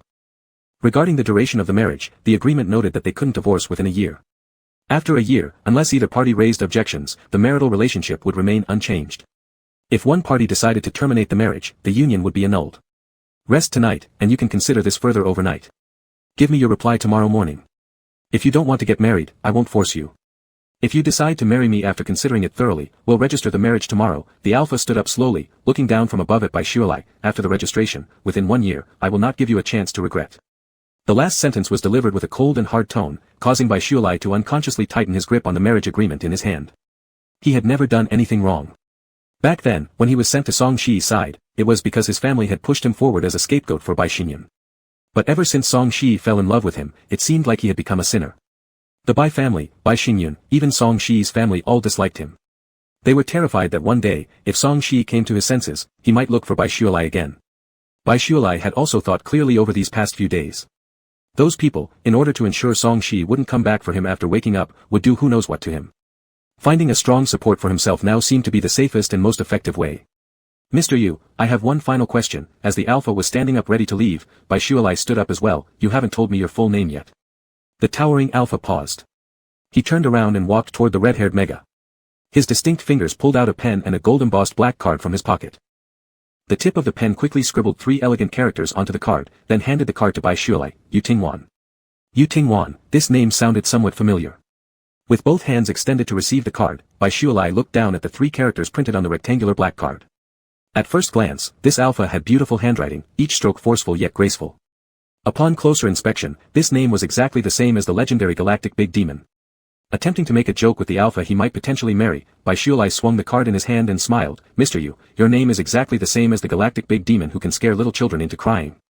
The alpha named Yu Tingwan replied with a faint expression, I am that person you mentioned, the galactic big demon who can scare little children into crying. Ah. Bai Shualai froze, the motion of shaking the card stopped momentarily as he stuttered, Mr. Yu, are you joking? No joke. After you finish eating, consider carefully and give me your reply tomorrow. Sitting by the window, the cool night breeze gently lifted a strand of Baishualai's red hair. Having eaten nothing, he returned directly to his room. Sitting by the windowsill, he stared blankly at the scenery outside gradually enveloped by darkness. Yu Tingwan. Muttering the Alpha's name under his breath, Baishualai still couldn't believe it now. The Alpha prone to the susceptible period whom he met by chance on the wilderness planet, the Alpha who told him on the car they should get married, and the Alpha who brought him home. Turned out to be a 2,000-year-old galactic big demon living only in legends. Clutching the marriage agreement in his hand, he read every word repeatedly. If that man was truly the terrifying top-tier Alpha of legend, no wonder the requirements proposed earlier didn't faze him in the slightest. Placing the marriage agreement aside, Baishualai vigorously rubbed his cheeks, lightly slapping them with his palms, creating a crisp, pap-pap-pap sound. Recalling the rumors about Yu Tingwan, Baishualai felt somewhat scared deep down. But if the other party was really Yu Tingwan, then he absolutely needn't fear anyone in the alliance wanting to harm him. Moreover, according to the terms written by Yu Tingwan, after a year, as long as he requested a divorce, he could go on living his own life away from Yu Tingwan. Trading 1 year for future freedom, it didn't seem like such a bad deal. Chapter 14, Sikon Wan, Be My Omega, and I Will Marry You. Thinking that he would actually be marrying the galactic big demon made Baishualai feel unreal throughout. Confusion, helplessness, fear. And a hint of unknown excitement. Such an extraordinary Alpha, why would he suddenly want to marry an inferior Mega? Unable to understand, Baishualai decided not to dwell on it further. He and Yu Tingwan weren't even from the same world. After making his decision in mind, Baishualai tried to distract himself with other activities, or else he would spend the whole night thinking about this man named Yu Tingwan. Don't think about it anymore, stop thinking about it. Taking a deep breath, Baishualai opened his optical brain, intending to browse the star net. As soon as he opened it, he noticed there were a few messages from unknown numbers in his mailbox. He hesitated briefly but finally clicked on them. Rule 1, Baishualai, your dear younger brother is so afraid of Song Shi remembering you that he can't eat or drink properly. Do you think he would incite your parents to sell you off as a second wife to a middle-aged Alpha? If you don't want your life to be ruined, reply to me and I can help you. At the tone, Baishualai immediately knew it was Sikon Wan. Initially intending to block again, just as his finger hovered over the delete button, Baishualai suddenly became curious how Sikon Wan intended to help him. He replied, Sikon Wan, how will you help me? How do I know you're not playing with me? Sikon Wan almost instantly returned the message, making Baishualai somewhat doubt whether this guy had been waiting to send messages on his optical brain all along. Sikon Wan, be my Omega, Mega, and I will marry you. Whether it's Bai Xingyun or anyone else, no one will dare touch you. Baishualai almost suspected if he had gone stupid all of a sudden, or if Sikon Wan had sent the message by mistake. If not, why could he understand every word individually but couldn't comprehend a single sentence together? As if fearing Baishualai wouldn't believe him, Sikon Wan sent 2 more consecutive messages. One was a selfie proving the sender's identity. The other continued, don't think I'm bluffing, I've heard your parents want to sell you off, and Bai Xingyun plans to sabotage you. Baishualai, don't waste time anymore. Are you at home right now? I'll come pick you up. Baishualai directly sent back a voice message, you have targeted me and cursed me all day long, even helping Bai Xingyun lie to Song Shi and spread rumors about me. Don't think I don't know you've conspired with others to tell lies to Song Shi, saying I approached him for money. Do you think someone with a mental problem would believe your words? Go continue being Bai Xingyun's lickspittle, you dog thing. Having vented in one go, Baishualai felt satisfied. He once again deleted and blocked Sikon Wan without hesitation. However, just after he blocked this number, another unfamiliar message came through. It was still Sikon Wan, marry me, and I will be your lickspittle, your dog thing. Baishualai instantly felt a chill run down his spine. While deleting and blocking, he couldn't help but curse, psychopath, disgusting. While holding a water cup in both hands and gulping down several big sips, Baishualai didn't want to dwell on the message Sikon Wan had just sent, it got increasingly nauseating the more he thought about it. This guy had always enjoyed making snide remarks to him. After Song Shi lost his memory, Sikon Wan began targeting him blatantly. With Song Shi, the crown prince of the alliance, rejecting him and Sikon Wan, a top-level alpha son of a general, leading the opposition against him, even classmates who once had some interaction with Baishualai stopped talking to him. Even though no one dared to physically harm him, Baishualai struggled significantly at school. How could such a person responsible for leading bullying say such nauseating things? Baishualai never expected that Sikon Wan would be willing to say these words just to gross him out, so he wouldn't trust a word of it. The optical brain rang with a new message notification. Thinking it was Sikon Wan again, Baishualai opened it prepared to scold Sikon Wan, only to freeze upon seeing the message. Baishualai, I might consider making you my lover. Aren't you after money? I can give you all the wealth and luxury you desire. Stop playing this disappearing act and tell me where you are right now. A lump formed in his throat, and Baishualai silently smiled. Since Song Shi lost his memory, he had waited anxiously for Song Shi to contact him, but instead of getting an apology after regaining his memory, he received a phrase imbued with condescension. Baishualai started to suspect whether the past Song Shi who treated him with care and loved him to the core was real or just a facade. Were these the hidden truths that the old Song Shi kept buried inside and chose not to express? Or had everything from the start been nothing more than a grand fabrication? Otherwise, how could someone, after losing just a part of their memory, change completely into a different person? Taking a soft breath, Baishuelai turned off his optical brain.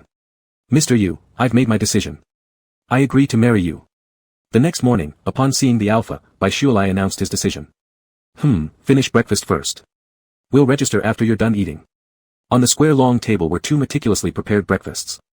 The two individuals sat at opposite ends of the table, with freshly picked morning flowers between them displaying dewy petals lightly swaying under the breeze, exuding pleasant fragrance. No one in the entire room spoke, creating an inexplicably heavy atmosphere. Baishuelai kept his head low, silently eating without making a sound. Let the butler know in advance if you want anything specific, the alpha suddenly said. Oh, yes, good. Baishuelai looked up briefly at the alpha, seated far away from him, then quickly lowered his gaze and softly replied.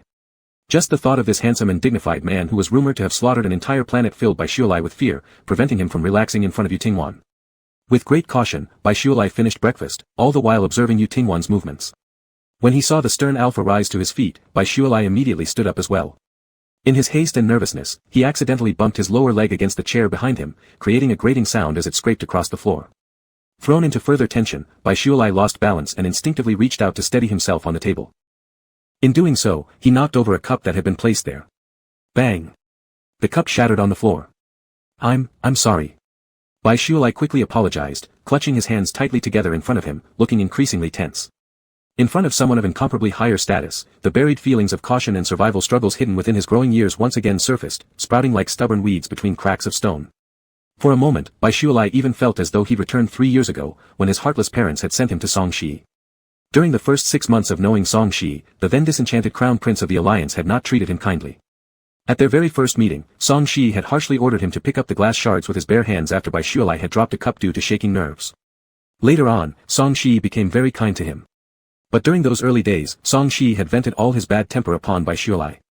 Lips pressed together, Baishuelai unconsciously crouched down to reach for the broken glass shards. Before his fingertips could touch the sharp edges, a cool, large hand gripped Baishuelai's hand firmly. Chapter 15, Registered Marriage. Baishuelai's hands were exquisite, long and graceful fingers exuding a bony beauty, yet unexpectedly soft at the palm. Song Shi used to enjoy holding Baishuelai's hand, treating it like a rare treasure cradled gently in his palms, carefully protecting it while feeling deeply regretful. The first time I met you, you broke a cup, didn't you? Were you hurt? Did it hurt? Leave these things to the butlers. Yu Tingwan's hand was quite large, larger even than Song Shi's. Warm and dry, the palm effortlessly enveloped Baishuelai's entire hand. A gesture devoid of emotion, neither pity, affection, nor ambiguity. Yu Tingwan guided Baishuelai away from the shards of broken glass, and when Baishuelai rose to his feet, released his grip with calm deliberation, letting go of his soft hand. I'm sorry, it wasn't intentional. Baishuelai kept his head bowed, offering a quiet apology. The alpha in front of him paused for a few seconds, his voice cold and deep. Baishuelai, are you afraid of me now that you know my identity? Yu Tingwan tilted his eyes downwards to gaze at Baishuelai's beautiful crown of hair, recalling how things were before he revealed his full name and identity to him yesterday. That beautiful mega had been more like a small wild cat, neither tame nor fragile looking. All its sensitivity and vulnerability were masked under a facade of ferocity. Perhaps lacking confidence, power, or support, Baishuelai would still bravely use a sharp and assertive demeanor to protect his dignity and weakness in front of a top-tier alpha. This was a lesson learned from experience, as a person from almost the lowest rung of society, with no family or backing, being overly polite with phrases like, thank you, and, excuse me, only made people think Baishuelai was easy to bully. When striking looks weren't matched with equivalent status or strength, and when they received no familial backing, appearing slightly timid made them an easy target for venomous snakes in disguise, be it admirers, envious rivals, or those harboring ill intent.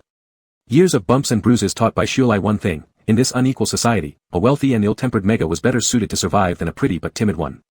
Humility and weakness won't earn respect or care, they'll only make the dominant become more presumptuous. The trait of bullying the weak and fearing the strong is imprinted in the genes of the vast majority of humans. Baishuelai was used to showing his tough and intimidating side to alphas, like a little wild cat baring its teeth and claws. He didn't care about gaining the favor or affection of alphas. More often than not, he just wanted these arrogant and self-important people to stay away from him. But ultimately, he was nothing more than a paper tiger, all bark and no bite. When facing powerful alphas who were superior to him in every way, the fierce facade he had built up crumbled instantly. It was the same 3 years ago when he faced Song Shi's unstable temper. 3 years later, upon learning that the person he would marry was a notorious space tyrant responsible for countless deaths, Baishuelai once again showed his real, timid side.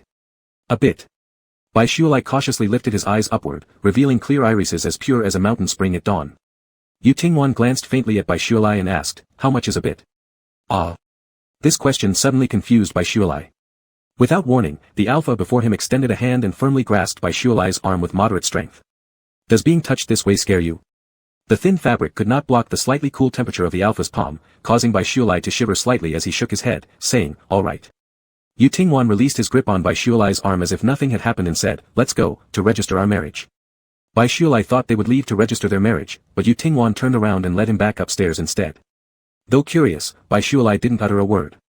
Following Yu Tingwan upstairs, they stopped in front of the door at the end of the corridor. "Choose a wedding suit you like." Yu Tingwan pushed the door open, the tall alpha stepping aside to let Bai Shualai enter first. Wedding suit. Bai Shualai walked into the room, bewildered, to see it filled with exquisite and beautiful suits hanging everywhere, looking just like a designer's high-end fashion display room. After Song Shi proposed to him, Bai Shualai was so excited he couldn't sleep all night. Lying on his small bed, he opened his optical brain and searched for the process of engagement and marriage, accidentally flipping through wedding outfits and indulging in imaginative daydreams about what kind of attire he'd wear if he ever married Song Shi. "Don't you like any of them?" Seeing Bai Shualai standing dumbfounded in the middle of the room, Yu Tingwan asked. "No, there are too many, and they're all very nice looking. I don't know which one to pick immediately." Bai Shualai looked back, morning light shining on his face, creating a blurry soft glow around his profile, giving it an almost translucent texture. With a glance at the exceptionally handsome young Mega's face, Yu Tingwan rose from where he stood by the model in the center of the room. "How about this one?" "Good." Bai Shualai nodded, thinking it was just going through the motions. What he wore made no difference to him. When Bai Shualai came out of the dressing room wearing the suit selected by Yu Tingwan, he saw that Yu Tingwan had also changed into a matching style of suit. "Let's go." Yu Tingwan got up from the single-person sofa. "Okay." Bai Shualai hurriedly followed along. Turning into the adjacent room, several staff members and photographers appeared to have been waiting for quite some time. Confused, Bai Shualai sat next to Yu Tingwan to take their wedding photos, signing their names under the gentle guidance of the staff. In just a few minutes, a wedding certificate bearing both his and Yu Tingwan's photo had already been delivered into his hands. After tidying up their equipment, the photographers and staff bowed respectfully towards Yu Tingwan and Bai Shualai. "The marriage certificate has been processed. Congratulations, Mr. Yu and Mr. Bai, on your happy marriage. If there's nothing else, we will take our leave." Bai Shualai stared blankly at the brand new marriage certificate in his hand. Had he really just married Yu Tingwan? Chapter 16, Back to Bai's house to collect luggage. On a brand new red booklet, there was the wedding photo that he and Yu Tingwan had just taken wearing matching formal attire. In the photo, the two men sat side by side. Yu Tingwan was much taller than Bai Shualai, and even when sitting, Bai Shualai's head only reached the level of Yu Tingwan's shoulder. Ever since yesterday when he learned that his marriage partner would be the most powerful, and cruel, alpha in the world, Bai Shualai had always felt an unreal sensation.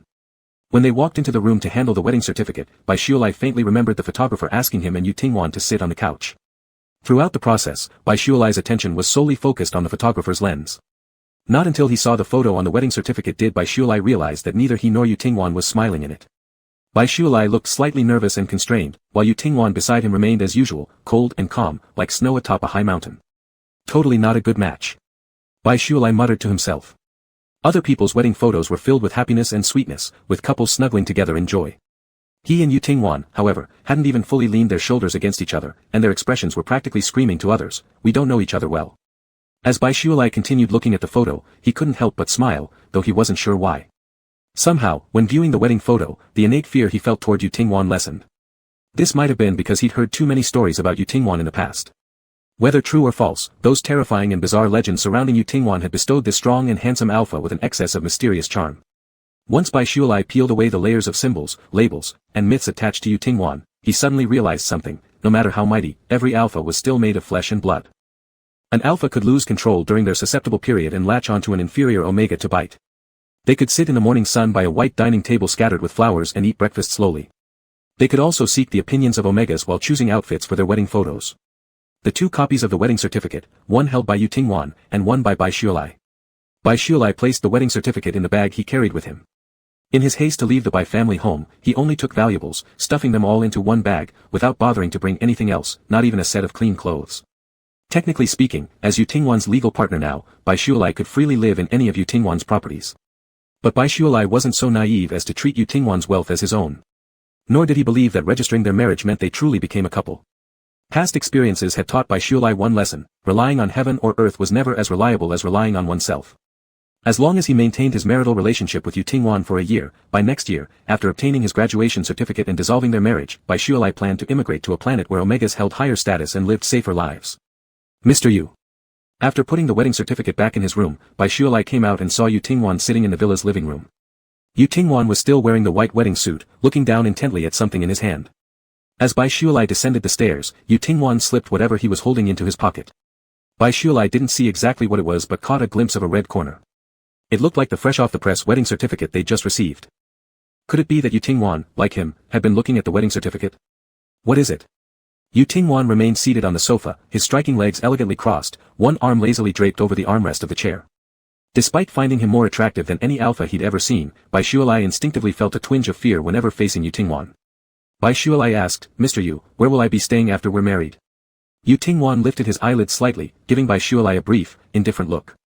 "In the coming year, I'll experience a susceptibility period in the middle of each month. 2 days before it begins, my housekeeper will notify you to come here a day in advance. Otherwise, you can choose to live here or somewhere else entirely, it's up to you." Bai Shualai let out a sigh of relief. It seemed that, except for the susceptibility period and some other necessary occasions, most of the time, he wouldn't have to meet Yu Tingwan face to face. "Starting from the moment our marriage takes effect, all my properties in the union are registered under your name. Each of these houses has a dedicated housekeeper managing them, and you can choose to live in whichever one you like." Yu Tingwan lifted his wrist and tapped on the Omni computer worn around it. "Bai Shualai, save my contact information." "Ah. Okay." Bai Shualai stood still, quickly opening his Omni computer as a new friend request from an unfamiliar number popped up. Realizing this person was Yu Tingwan, Bai Shualai immediately accepted the friend request. As soon as the friend request was accepted, a message appeared. The sender's profile picture was a close-up shot of Yu Tingwan's expressionless face, with the name simply being Yu Tingwan. It was straightforward and unadorned. Bai Shualai couldn't help but find it somewhat amusing. Compared to today's flamboyant youngsters, Yu Tingwan's profile picture and name had an elder-like quality about them. But if the rumors were true, wouldn't Yu Tingwan be at least 2,000 years old? Not just an elder, but the elder of elders' elder. In that instant, Bai Shualai felt Yu Tingwan didn't seem human anymore, but rather a transcendentally serene celestial figure. He glanced furtively at the man sitting not far away, and he looked even more so like it. With strikingly handsome features, yet an exceptionally cold demeanor. A head of sleek, flowing white hair, if he were wearing ancient-style robes floating ethereally around him, he'd definitely look like a deity incarnate. Yu Tingwan suddenly cast a glance toward Bai Shualai. "I've already sent you the property details of all my homes across the Union. You can go directly to any of them. I'm mostly here unless there's something special. If you need me, you can reach out through the Omni computer or visit me directly." "Alright, thank you, Mr. Yu." Bai Shualai hesitated for a second before saying, "Mr. Yu, I want to go home briefly. My clothes and belongings are still there. After fetching the luggage, I may, probably stay here for the next few days." Seeing no reaction from Yu Tingwan, Bai Shualai assumed he'd been heard. As Bai Shualai was about to leave, he heard Yu Tingwan's voice again behind him, "Have managerly prepare a car for you." The long fingers lightly tapped on the armrest of the sofa as Yu Tingwan continued, "I'll arrange for 2 people to accompany you." Chapter 17, The Alpha with Silver Hair. Getting off the car, Bai Shualai looked up at the villa before him, a jumble of emotions swirling in his heart. "You should come inside with me." Bai Shualai turned around and said to the 2 beta surrogate alpha bodyguards who had followed him since Yu Tingwan arranged them for this trip. Though they were betas substituting as alphas, neither of them was shorter than a typical alpha. They spoke politely when addressing Bai Shualai, but when silent, their aura was stern, making them appear tough to provoke. Having the 2 guards personally arranged by Yu Tingwan gave Bai Shualai a bit more confidence. Walking in front, Bai Shualai pushed the door open. Before he could see clearly into the house, the first thing he heard was his mother's sharp, angry roar, "Bai Shualai, you finally came back. Do you think this family is not good enough for you?" Bai Shualai stood frozen at the doorway, his face calm and indifferent, without replying, only coldly scanning the room. In the spacious living room sat 3 people, his parents, and an alpha wearing thin gold-rimmed glasses. "Enough, don't say such things in front of the guest." Bai Shualai's father furrowed his brow and called out, then turned to introduce Bai Shualai to the alpha with the glasses, "Mr. Zhao, this is my youngest son, Bai Shualai." Since Bai Shualai walked into the house, the eyes behind Mr. Zhao's glasses hadn't left Bai Shualai's red-haired Mega-Omega form for even a second. Bai Shualai wore all-white clothing, pants and shirts that were part of the formal attire he'd worn during the wedding photo session. On his way out, he only removed the overly solemn jacket. Being tall with broad shoulders, slim waist, and long legs, the perfectly tailored trousers and uniquely designed shirt highlighted his stunning figure to perfection. Combined with his high ponytail of vivid red, he almost resembled a prince walking out from a rose garden. Proud and beautiful. "Little master is even more beautiful than in the pictures." Mr. Zhao instinctively stood up, his eyes locked on Bai Shualai, but speaking to Bai Shualai's parents instead, "He's so beautiful, even if he can't bear children, it doesn't matter." Rest assured, I will treat him well in the future. Shualai Bai, hurry up and come over. What are you standing there for? Bai Shualai's mother's face showed a hint of joy as she gestured to Bai Shualai repeatedly, hurry up and greet Mr. Zhao. Bai Shualai quickly scanned the alpha surnamed Zhao and guessed his identity. Judging by the eagerness of his parents, they must have wanted to push him towards this interstellar tycoon almost immediately. Back when Bai Shualai was still in good terms with Song Xiuan, even though his parents had not paid much attention or affection to their youngest son in the past, their attitude toward Bai Shualai had completely changed, becoming incomparably better than before. His parents favored the eldest son and Bai Xingjuan, but ultimately, they favored the eldest son because he was the family's only alpha. They also favored Bai Xingjuan partly because he had been raised alongside them from childhood and partly because Bai Xingjuan's companion animal was a magpie that brought good fortune. What they loved most were themselves, and those who could bring them benefits and glory. Dad, Mom, didn't you ask me earlier where I went missing to recently? Bai Shualai looked at his parents' expressions and slowly articulated every word. I got lost and met an alpha in heat sensitivity period. He has already marked me. Upon finishing, Bai Shualai indeed saw disappointment, aversion, and anger on his parents' faces. Besides that, there wasn't even a shred of concern for him. Before Bai Shualai's parents could say anything, the rich businessman surnamed Zhao immediately furrowed his brows and loudly scolded, Mr. Bai, what do you mean? You're introducing your younger son to me after someone else has already slept with him. Are you trying to make me be the one to clean up the mess? Standing by the doorway, Bai Shualai blocked his two attendants outside the door, yet they still overheard the conversation inside. Master Bai, that alpha is disrespectful, we should teach him a lesson. One attendant whispered behind Bai Shualai. Wait a moment. Bai Shualai signaled the two attendants to hold back. What nonsense are you talking about? How dare you talk like this? Bringing up such incidents without shame, you're disgracing our Bai family. Bai's mother first froze for a second before pointing at Bai Shualai and hurling a stream of insults. Accusing Bai Shualai of ruining their family's reputation wasn't enough, they even suspected Bai Shualai intentionally acted this way to tarnish their family name and obstruct Bai Xingjuan's engagement to Song Xiuan. Although Bai's father also appeared unhappy, seeing the expensive fabric of Bai Shualai's clothing, he guessed the alpha involved with Bai Shualai might not be ordinary either. Suppressing his anger, he asked, who is that alpha? Bai Shualai answered, that alpha is not from a union. Though his hair is all white and he's quite old, he promised to marry me. The expressions of everyone present varied. His parents' faces turned both awkward and displeased. Alpha Mr. Zhao only frowned, glancing at Bai Shualai intermittently, then at his parents again. The two attendants behind Bai Shualai widened their eyes even more. While it was true that Mr. Yu did have silver hair and was older, hearing these words coming from Bai Shualai made it seem strange, like the respected chairman of the union, to whom everyone bows, was just an old man with grey hair. Initially irritated upon hearing Bai Shualai had already been marked by another alpha, the businessman alpha thought about giving up due to frustration, but given Bai Shualai's striking features, he hesitated and said, an alpha that old, probably living far away from here, might already have many mega wives. Marrying him would ruin your life entirely. So, while I wouldn't marry a mega who has been touched by others, as long as you follow me, your future will be comfortable, the businessman alpha said, taking a condescending tone. A flash of cold light flickered in Bai Shualai's eyes, and he added, that alpha really likes me and is extremely possessive. If he finds out what you've said today, he won't let you off easily. After speaking, Bai Shualai took a few steps forward. The two towering beta substitutes acting as alpha bodyguards instantly stepped out from outside the door, locking their precise gaze on the businessman alpha, revealing menacing looks, and pounced on him for a severe beating. Bai's parents beside them were dumbfounded, hearing the businessman alpha screaming and scolding Bai Shualai harshly, haven't you told them to stop yet? How dare you beat people? How dare you beat people? Bai Shualai shouted a few times, stop it, don't fight anymore. He is the honored guest my parents invited, if you hurt him, how would our family save face once this gets out? Upon hearing this, the two attendants immediately understood Bai Shualai's meaning, but instead of stopping their hands, they hit even harder. They dragged the rich businessman up and slapped his mouth several times. Seeing this scene, Bai Shualai's parents almost fainted. Don't beat him. Bai's mother said as she rushed forward. The two attendants immediately gave her a ferocious glare, scaring Bai's mother so much that her legs went weak, and she timidly retreated again. Beaten half to death, the alpha businessman held the broken glasses frame in his hand, hurriedly running away while pointing at Bai's father and mother and yelling, you'll regret this. I'm going to sue you. I'll sue until you go bankrupt. This is such a mess. Bai Shualai, it's all your fault, you. Bai's mother was close to tears, ready to berate Bai Shualai with extremely offensive words. As the two towering attendants positioned themselves next to her, Bai's mother abruptly stopped speaking. Chapter 18, Severing Ties with the Bai Family. The two large, menacing-looking attendants stood like twin gate gods nearby the entrance of the Bai household. Bai's mother was extremely angry but dared not speak loudly, for fear that those intimidating figures might approach her just like they did to the businessman alpha, slapping her face repeatedly. Bai's father lowered his voice and sternly spoke to Bai Shualai, such a huge matter, why didn't you tell us in advance? You never gave me a chance to talk, did you? I was missing for many days, and you never asked if anything had happened to me. All you did upon seeing me was scold me. Bai Shualai replied coldly. You, just as Bai's mother opened her mouth, two icy glances shot over like sharp daggers, causing her to close her eyes and take a deep breath. When she reopened her mouth, her voice trembled. She was quivering from anger. Do you know what a huge trouble you've caused us? Mr. Zhao is a rich interstellar businessman with close business ties to the Union. Even if we don't consider whether he will retaliate against us, your brother's marriage to Prince may also be affected.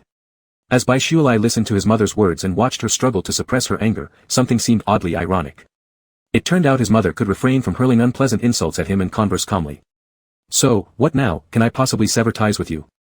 Bai Shualai's sentence was yet unfinished when his father's previously furrowed brows instantly brightened. That's right, if you sever ties with us, you won't be part of the Bai family anymore, then whatever those two attendants have done or your old alpha has done, none of that will have anything to do with us or your younger brother. Dad, do you really want to sever ties with me? Bai Shualai had been waiting for these words. He wanted them to willingly break off their relationship with him. Yu Tingwan and his marriage contract explicitly stated mutual assistance through heat sensitivity periods and mega-estrus periods. As Yu Tingwan's legal partner, Bai Shualai was also responsible for accompanying Yu Tingwan to some necessary events. This meant their marriage would eventually be revealed. Considering the highly vain nature of his parents, even if they forcefully severed ties with him now, once they found out about his marriage to Yu Tingwan, they would definitely not give up easily. Still, Bai Shualai hadn't quite anticipated his parents' decision, believing they would resolutely choose to cut him off, especially his mother. However, after his father mentioned severing relations, his mother displayed an uncertain expression, saying, "Isn't there any other way? Why should we sever relations?" Bai Shualai slightly paused, looking at his mother with indifference as he noticed her struggling demeanor. He said nothing. His father reached out to tug lightly on the sleeve of his mother's clothes, glanced around thoughtfully, and smiled at Bai Shualai. How can we truly sever relations? Once your younger brother marries Prince officially, we can restore the relationship, can't we? By then, your brother will be the crown princess of the Union. With this connection, do you think you wouldn't be able to return to the Bai family? Bai Shualai sent a pleading look toward his mother. But Bai's mother avoided his gaze, looking down and repeating the same words as his father. Yes, you'll come back. Bai Shualai chuckled silently without replying. Should he feel glad? Compared to his father who resolutely decided to cut ties with him, his mother still showed a slight hesitation when facing the severance of relations. Shouldn't he find solace in that? Does this mean that his mother is not entirely heartless towards him? But when Bai's father immediately contacted a lawyer via the optical brain to have Bai Shualai sign the severance agreement, Bai's mother didn't utter another word. As Bai Shualai exited the Bai residence and looked back one final time, he noted how tightly shut the doors and windows of the villa were. Not a single person from his family came out to see him off. Bai Shualai could already predict the kind of words his mother would use to justify her decision to cut ties with her own son after he had left. His father was busy calling up alpha tycoons, explaining that they had cut all ties with Bai Shualai. Meanwhile, Bai's mother sat alone in the living room muttering under her breath, "He's always been an unlucky star, it's better that he's gone." Even before Bai Shualai returned to Yu Tingwan's private estate, news of him being disowned by his parents for supposedly having an affair with some strange alpha had spread across half the Union.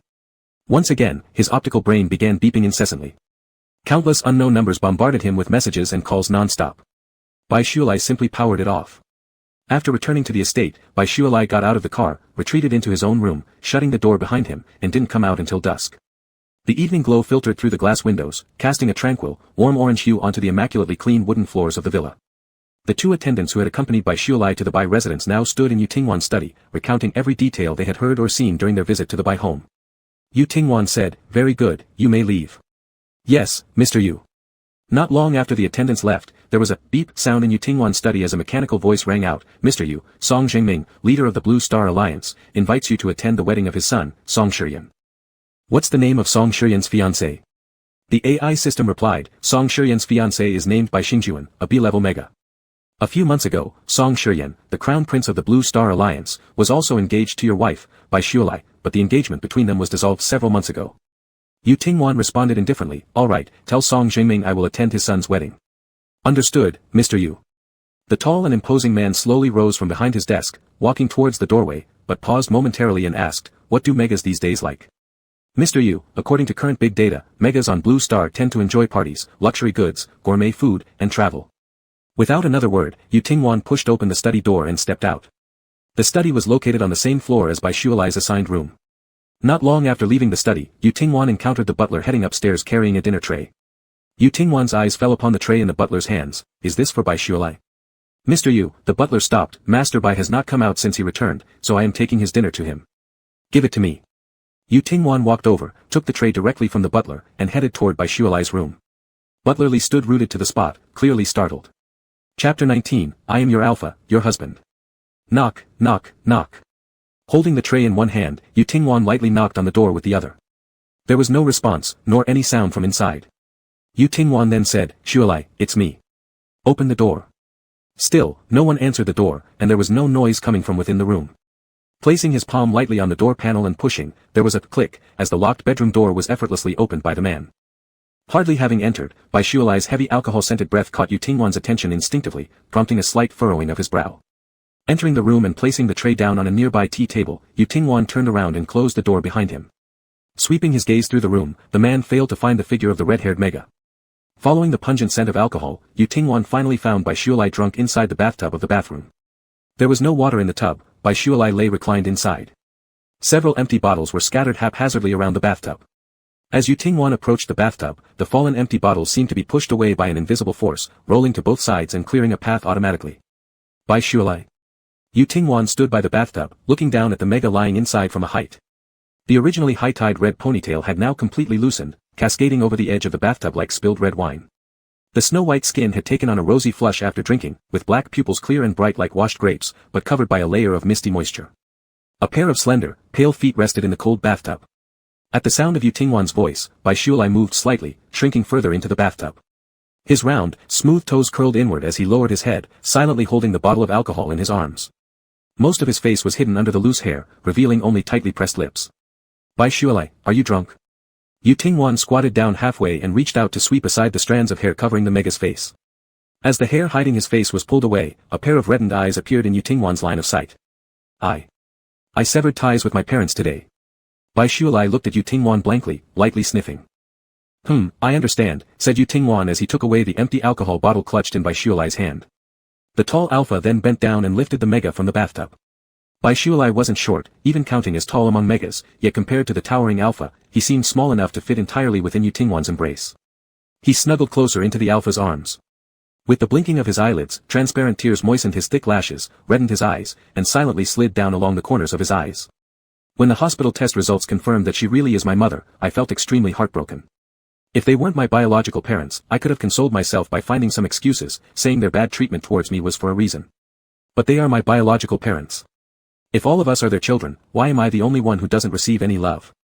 The Mega, drunk from alcohol, didn't cry or make a fuss. Instead, he muttered incessantly about his grievances while shedding silent tears. Yu Tingwan lacked experience in comforting others. For so many years, he had always lived alone. However, the Mega in his arms, though utterly drunk, was now his legal partner. Morally and legally, he couldn't leave the person in the bathtub anymore. Fortunately, Bai Shualai was only drunk without vomiting or shouting randomly, resembling a wronged little deer. His head leaned against Yu Tingwan's chest, and his crystal-clear pupils were brimming with tears. Many people dislike someone without any reason. It's not your fault, so there's no need to look for mistakes in yourself. Exiting the bathroom, Yu Tingwan carried Bai Shualai to the bed. I understand all these principles, yet I still feel miserable. After crying for a while and feeling a bit tired, Bai Shualai lay on the bed, staring blankly at the alpha who was taking off his clothes. After a long pause, he suddenly asked, Who are you? Why are you taking off my clothes? The alpha who was unbuttoning the Mega's shirt paused momentarily, lifting his gaze to look at Bai Shualai, whose expression was puzzled, before replying deeply, I am your alpha, your husband. Taking off Bai Shualai's shirt, Yu Tingwan hesitated for a second looking at the pants and then extended his hand to undo the buttons of Bai Shualai's trousers. Oh, well, that's good, Bai Shualai sniffed, looking at the alpha so close to him and suddenly laughing. What's good about it? With both hands gripping the waistband of the Mega's pants, Yu Tingwan showed no emotion as he took them off. His bare legs brushed against the bed as Bai Shualai let out a foolish laugh. You're so handsome, handsomer than Song Shiyan. Covering the Mega's body with a blanket, Yu Tingwan turned to walk back towards the bathroom. Watching the alpha distance himself, Bai Shualai furrowed his eyebrows. His ruddy cheeks pressing against the pillow, he shouted towards Yu Tingwan's retreating back, Husband, where are you going? The alpha who had already arrived at the bathroom door suddenly stopped, turning back to look at Bai Shualai, whose hair was spread messily across the bed, with a strange expression. Are you really drunk, or are you pretending? Don't go, everyone has abandoned me. Aren't you my alpha? Why are you leaving me too? Half of his body dangling off the side of the bed, Bai Shualai's voice choked with sobs, quietly crying as he spoke. Burying his face in the crook of his arm, the two prominent butterfly bones trembled slightly with the Mega's soft sobs. Bai Shualai cried and muttered by the edge of the bed, I also want to be liked by my parents. I also want someone to be good to me. Why am I so unlucky? My companion beast is a koi fish, yet why don't my parents like me among the 3 children? And even Song Shiryan doesn't want me anymore, woo woo woo. Yu Tingwan came back from the bathroom with a basin of water and a towel, then sat beside the bed. He picked up the Mega who had been crying all over his face, letting Bai Shualai's head rest on his shoulder while cleaning the Mega's body with a warm towel. Steam rose as the towel passed over the porcelain white skin, leaving faint pink patches. The red-haired Mega's skin seemed to bruise easily. Are you really my alpha? I've cried so hard, but you haven't consoled me once. Lifting his chin, Bai Shualai gazed pitifully at the alpha's sharply handsome jawline with his tear-reddened eyes. Yu Tingwan curtly said, stop crying. Okay, I'm easy to comfort. If you tell me to stop crying, I'll stop. Bai Shualai raised his hand to roughly wipe away his tears. He panted in small gasps as he watched the alpha's large hand holding the warm towel wiping his body. You're really good, even bathing me for this. Leaning submissively against the alpha, Bai Shualai slowly closed his drowsy eyes. Gently placing Bai Shualai back onto the bed, Yu Tingwan slowly released his pheromones, ensuring the sleeping Mega was more comfortable. Chapter 20, Alpha, go with me to attend a private dinner. Bai Shualai had one flaw when drinking. When drunk, he couldn't remember what he said or did while intoxicated. After cutting ties with his family yesterday and feeling down upon returning home, he drank several bottles, vaguely remembering how much he sobbed uncontrollably. Waking up in the morning, he surprisingly felt refreshed, without any headache from a hangover.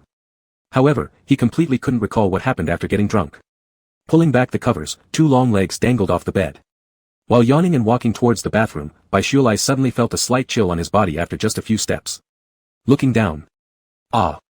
Why am I not wearing clothes? Do I now undress myself when drunk? I can't drink too much outside anymore, otherwise, it's too embarrassing. After taking a hurried shower and changing into clean clothes, Bai Shualai glanced at the time before heading out. It wasn't yet 9 o'clock in the morning. At this time, going to school would definitely mean being late. Since the last time he was deliberately left behind on a deserted planet by Bai Xingyun and Song Shiryan, until now, he hadn't gone to school for nearly 10 days. Now that he had severed ties with the Bai family and no longer had the protection of the Crown Prince, if he wanted to go back to school, perhaps his only option was relying on Yu Tingwan. Mr. Yu, good morning. Brushing a fallen strand of hair behind his ear as he descended, Bai Shualai immediately noticed Yu Tingwan sitting in the living room. Good morning. Yu Tingwan stood up. Let's eat breakfast. Bai Shualai hesitated, almost 9 o'clock already, yet Yu Tingwan hadn't eaten breakfast. Could he have been waiting for him? Just like the previous day, sitting across from the dining table, Bai Shualai intended to say something. Perhaps an explanation for why he woke up late today or an apology to Yu Tingwan. But looking at Yu Tingwan's perpetually indifferent expression, he became uncertain about whether he should speak up. Still wavering, Bai Shualai noticed the printed newspaper nearby. Even in this technologically advanced space age, humanity had retained the newspaper printing industry. In today's era, consistently buying physical newspapers symbolized one's social status and wealth. Ordinary people only needed to open the Starnet to stay informed, and very few were willing to spend extra money to buy a newspaper. Bai Shualai remembered there weren't newspapers at his house when he was little. As his family grew richer, there appeared more and more paperbacks in his father's study, and newspapers also started appearing in the living room. Bai Shualai asked, Mr. Yu, may I read this? Yu Tingwan glanced briefly at Bai Shualai and nodded. Thank you, Mr. Yu. Bai Shualai reached for the newspaper. A small notice was placed inconspicuously in the lower right corner frame of the newspaper. Bai Shualai stared fixedly for a while. Just yesterday, he had severed ties with the Bai family, and today, the Bai family already announced it in the newspaper. When he was drunk last night, the repressed emotions were magnified endlessly. In his sobbing cries, the abundant feelings of resentment and gradually disappeared as they followed the flow of tears. Now sober, Bai Shualai saw the Bai family's announcement of their severance from him, and it left him completely unfazed. The butlers and maids successively served a rich breakfast. Bai Shualai put the newspaper back down, looked up, and caught sight of the alpha's handsome face through the bouquet on the dining table. Bai Shualai recalled how when he came down earlier, Yu Tingwan seemed to be reading the newspaper. Regardless of whether the other party had seen this news or not, Bai Shualai decided to proactively say, Mr. Yu, I've severed ties with my family. Afterward, if there's anything you want to see or take, you don't need to ask me. This place is your home too, and you can do whatever you like here. Yu Tingwan lowered his head, his tone as cold as ever, but Bai Shualai could sense the alpha's consolation towards him. He secretly studied the alpha sitting at the other end of the dining table, and felt he understood this man who wielded terror across the star system just a bit more. Mr. Yu, I want to go back to school. Bai Shualai took a sip of the millet porridge while lowering his head. The breakfast today was still plentiful, just a bit more light than before. Yu Tingwan said, it's far from here to the school, have the driver take you there in the morning. With this sentence from Yu Tingwan, Bai Shualai relaxed. Even though Yu Tingwan didn't talk much, and speaking to him always felt a little strange, fortunately, the breakfast was mild yet delicious. Having not eaten lunch the day before, Bai Shualai finished everything that the butler had placed on the dining table. Children growing up in families where they're unloved learn early on how to entertain themselves. Mr. Yu, I'm done eating. I'm going out for a walk. Baishuelai wiped his mouth with a napkin, gazing outside the window at the bright weather beyond. He wanted to go outside for a stroll, to let some fresh air in. Go ahead. Yu Tingwan clearly had no intention of joining Baishuelai for a walk, but then seemingly remembered something, and told Baishuelai, who was about to leave, next week, attend a private dinner with me. Just 2 steps away, Baishuelai stopped immediately. Mr. Yu, do I need to prepare anything? An exclusive dinner hosted by the topmost alpha in the galaxy. Baishuelai couldn't even imagine what kind of grand figures would be qualified to dine with Yu Tingwan, or what these bigwigs would discuss during such occasions. Yu Tingwan raised an eyelid and glanced at the red-haired mega standing in the reverse light. Your job is to eat. To eat? Once Baishuelai stepped out of the mansion, the oppressive aura of the top alpha dissipated instantly. Reflecting on Yu Tingwan's words, Baishuelai couldn't help but burst into laughter. Although this stellar overlord appeared cold and aloof, his temperament wasn't bad, and he didn't seem too hard to get along with either. Occasionally, a sentence slipped from him that sounded like a dry joke. Golden sunlight descended gently from above, blending with the fragrant air full of floral scents. Standing under the sun, Baishuelai stretched out his arms and took a deep breath. Suddenly, he felt as if he'd come alive again. Like a child, he ran against the wind with his arms wide open in the garden. Running and running. All the way until he reached the lakeside and finally stopped. Baishuelai gasped for air heavily. The humid breeze blew in from the lake shore, rushing into his lungs with vitality brimming with life. Cross-legged on the grass by the lake, with his hand supporting his chin, Baishuelai watched the tranquil surface of the lake disturbed by the breeze, and felt his mood lifting accordingly. There's nothing in this world that I can't overcome. No longer caring about his parents' love, and having entirely let go of his obsession and resentment towards Song Shiyan, they would never harm him anymore. Just as he was lost in thought, his comlink rang. An unfamiliar number. Baishuelai picked up the call. Hello. After a brief silence, Song Shiyan's voice came from the other side of the phone. Baishuelai, where are you? Chapter 21, Knowing His Place, No Self-Infatuation. Probably because he really let it all go, upon hearing Song Shiyan's voice again, Baishuelai felt as calm as the lake in front of him. Baishuelai, I've heard about your situation. Song Shiyan's voice came from the other end of the phone, his low tone betraying nothing of the prestigious Blue Star Union Crown Prince's state of mind when making this call. Where are you now? I'll send someone to pick you up. No, never mind, I'll come and pick you up personally. Give me the address. Had Song Shiyan said these words to Baishuelai half a month ago, Baishuelai would probably have gladly provided his address, packed his bags, and left with Song Shiyan without hesitation. But the timing was wrong, the place was wrong, everything was wrong. More than half a month ago, not only did Song Shiyan not take the initiative to call Baishuelai, but Baishuelai had begged for so long just to get a chance to speak alone with Song Shiyan, yet Song Shiyan continued to avoid him. Prince, what does my matter have to do with you? I've already followed your orders and kept my distance from you and Baixingjuan. I won't disturb you anymore, nor will I bother you about the things you've forgotten. And please don't call me again in the future. Hugging his knees with both hands, Baishuelai stared off into the shimmering lake before him and said, after all, we were once engaged. If people find out that you contacted me, it could cause misunderstandings. Baishuelai. Before Song Shiyan could speak angrily, Baishuelai directly cut off the call and skillfully blocked the number. After some thought, he simply turned off his communicator. No matter why Song Shiyan had contacted Baishuelai, it was too late. The next morning, Baishuelai was woken up by the alarm clock he had set the day before. He rushed into the bathroom for a quick wash, changed clothes, and went downstairs, finding Yu Tingwan sitting on the sofa reading a book just like the previous day. A flicker of surprise crossed Baishuelai's mind. It was only 6:30. Had Yu Tingwan really gotten up this early? If Yu Tingwan usually woke up at this time, hadn't he waited for nearly 2 hours for Baishuelai yesterday? Mr. Yu, good morning, Baishuelai greeted the alpha politely. Good morning, Yu Tingwan put down the book in his hands. What time is your class in the morning? Baishuelai answered truthfully, 8 o'clock. Have breakfast then. Sitting at the dining table, Baishuelai couldn't help but ask, Mr. Yu, were you waiting for me to have breakfast together? Yu Tingwan countered with a question, why do you ask this? Baishuelai was taken aback. Why did he ask this? It was obviously because from childhood onwards, whether it was breakfast or dinner at home, no one ever waited for him to eat. Seeing Baishuelai pause and remain silent, Yu Tingwan said, although ours is a marriage of convenience, during this year, I will fulfill my duties as your husband. As your alpha and husband, waiting for my partner to eat together is very normal. Pausing for a moment, Yu Tingwan added, don't overthink it. Upon hearing these words, Baishuelai suddenly lifted the corner of his lips. Was Yu Tingwan afraid that he might mistake kindness for affection? I understand. Raising his right hand to sip some juice from a glass, Baishuelai pressed his lips together, smiling and saying, Mr. Yu, you can rest assured. I know exactly where I stand. Baishuelai wasn't overly affected by Yu Tingwan's indirect statement, nor did he feel offended by it. Because that was reality. He and Yu Tingwan came from two completely different worlds. One was an inferior mega with no social standing, while the other was a world-class top alpha beyond the reach of the Alliance. Bai Shuilai was very clear about this distinction. However, he never let his gender or mental grade make him feel inferior. What use was being inferior?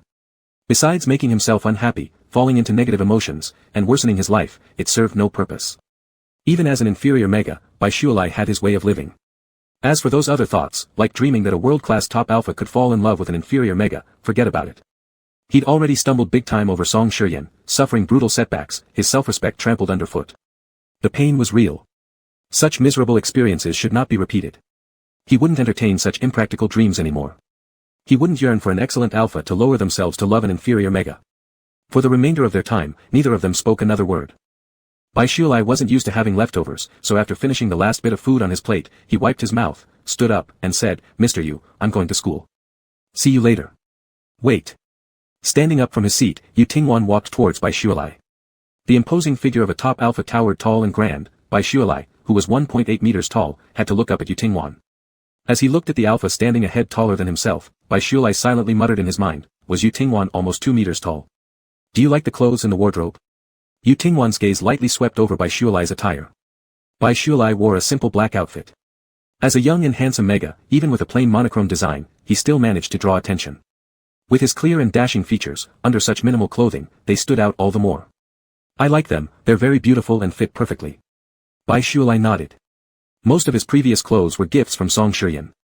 After severing ties with the Bai family last time, he moved all his belongings out, leaving behind the clothes given by Song Shiyan. He could never wear those clothes again. As for how the Bai family chose to deal with them, it no longer concerned him. All black is rather monotonous. Reaching into his pocket, Yu Tingwan took out an exquisite ruby brooch. Gently touching the thin fabric on Bai Shuilai's chest, the alpha fastened the ruby brooch onto Bai Shuilai's clothing. Even though there was no skin contact, only the fingers brushing against the fabric, Bai Shuilai felt a sudden warmth rise within him as the alpha drew near. That indescribable warmth spread through his chest, then climbed up to his earlobes and cheeks. "Thank you, Mr. Yu." Bai Shuilai kept his head low. He dared not look up, feeling the heat on his face and unsure if it had turned red. If Yu Tingwan saw, it might cause a misunderstanding. Go ahead," the alpha said. Bai Shuilai turned and left the villa, and only when the cool breeze slapped against his face did he let out a slow breath. Raising his hand to touch his burning cheeks, Bai Shuilai mumbled to himself, it must be the top alpha pheromones playing tricks. Apart from height, physique, and spiritual power, the allure of top alphas towards megas was far stronger than that of others. Chapter 22, could he be the one going to school in a galactic limited luxury car? Before 8 o'clock in the morning, a group of students sat yawning in the classroom, chatting casually in small clusters before class started. Bai Shuilai hasn't been to school for nearly half a month now. I heard he cut ties with his family. Will he not return anymore? One person suddenly mentioned Bai Shuilai, who had been missing for quite some time. He definitely won't come back. How thick-skinned can he be after being dumped by the Crown Prince? Previously, he used to chase after the Crown Prince every day. Exactly. That's the Crown Prince we're talking about. A substandard mega trying to hitch his wagon to the Star Prince, what a phoenix dream. Unfortunately, a sparrow will always remain a sparrow. Not only has he been dumped by the Crown Prince, but he's also been kicked out by his own family. Just as the group continued their schadenfreude, a commotion arose outside the classroom. What's going on? It's getting so noisy. It seems there's a transfer student. Let's check it out too. The entire class rushed out to see what was happening, leaning on the corridor railing to observe the sleek black luxury car slowly entering the school grounds below. Such a stunning car, it looks super expensive. Whose car is this? I've never seen it before. Could it be a rich lord or lady from another planet coming here to study? I just checked online, this car is limited edition. There are only 10 in the entire galaxy, and none in our Blue Star Alliance. Holy crap, really? Is this the new transfer student? Their style is grander than Bai Shuilai's ever was. When Bai Shuilai and Song Shiyan were together, Song Shiyan openly favored Bai Shuilai without restraint. Every day, Song Shiyan would send luxurious vehicles to pick Bai Shuilai up and drop him off. During lunchtime at school, they wouldn't visit the cafeteria. Instead, Song Shiyan would provide Bai Shuilai with private meals. For years, everyone in the school had witnessed Song Shiyan's affection for Bai Shuilai. Even after Song Shiyan and Bai Shuilai ended their engagement and Song Shiyan became engaged to Bai Xingjuan. Bai Xingjuan, as the future crown princess, didn't receive the same special treatment at school that Bai Shuilai once did. As the crowd leaned on the railings watching, many people took out their tablets to chat, take photos, and record videos, curious about this mysterious new transfer student. The black luxury car gently came to a stop under the teaching building. When the door opened, two tall, handsome black-clothed betas got out first. Then one of them walked to the other side of the car door. Are they bodyguards? Holy cow, they're so good-looking. The main person is coming down. Wait, doesn't that red-haired person look familiar? Is that Birshualai? How could it be him? The tall and cool attendant pulled the car door open, and Birshualai stepped out of the car. Even when he was with Song Shiryan, Birshualai had never made such a striking entrance. As soon as he got out of the car, he immediately felt the gazes coming from all around. Suppressing his unease and tension, Birshualai slightly adjusted his emotions, picked up his bag, and walked briskly into the teaching building. Wasn't he cut off and kicked out by the Bai family? How can he afford to ride in such an expensive car? One person tentatively said, could it be that the Crown Prince? How could the Crown Prince take interest in someone like him, a substandard mega? Do you know why the Bai family cut ties with Birshualai? The one who led the gossip about Birshualai in the classroom earlier whispered mysteriously to others, Birshualai failed to hook up with the Crown Prince, so he turned around and became a lover to an interstellar businessman. Really? 100% true. The Bai family thought it was too shameful, so they cut ties with Birshualai. You see now, these luxuries, cars and bodyguards, all come at the price of being a lover to an old and ugly interstellar businessman. He's truly shameless. As Birshualai just reached the staircase, he heard the voice loudly slandering him. Here he comes, lower your voices. Fear nothing, what I said is all true. That mega seemed to make sure Birshualai could hear clearly, glanced at the especially noticeable ruby brooch on Birshualai's chest, jealousy flashing in her eyes, and raised her voice even louder. Truly shameless. His own parents were disgusted and severed relations, and still he has the nerve to come to school. School certainly won't teach how to serve an old and ugly alpha. Amidst the surrounding prying or ridiculing gazes, each one felt like an invisible needle piercing into Birshualai's body. But ever since Song Shiryan lost his memory, Birshualai had grown used to these malicious and hurtful stares. It was impossible not to feel anything, no one likes hearing unpleasant words. Yet Birshualai knew very well that once he showed any hint of fear or vulnerability, vicious attacks would only grow fiercer. He hadn't expected that those lies he spread for cutting clean ties with the Bai family had actually reached the school. Only the Bai family knew about this. Who leaked it, Birshualai was perfectly clear. Pausing briefly, Birshualai strode directly toward the mega shouting loudly. Perhaps because of Birshualai's overpowering aura, the mega who had been badmouthing him retreated a few steps instinctively. Birshualai looked at the mega and smiled faintly, didn't you hear yourself? What did I hear? The mega stared warily at Birshualai, what do you want? This is school. To hear a mad dog barking. Birshualai laughed lightly, then took a big step forward and grabbed the collar of the mega's clothes, glaring menacingly, if you keep spreading false rumors, even in school, I will beat you up. You're threatening me. The mega trembled in fear, I'll tell the teacher, get you expelled from school.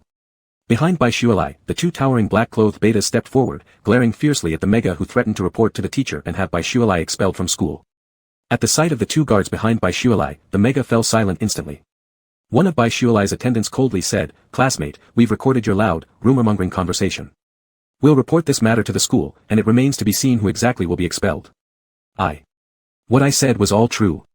Leaving a frightened comment, the previously loud-mouthed mega turned and ran away hurriedly, lowering her head as if contacting someone. With a cold glance around, the servant swept away the crowd watching curiously.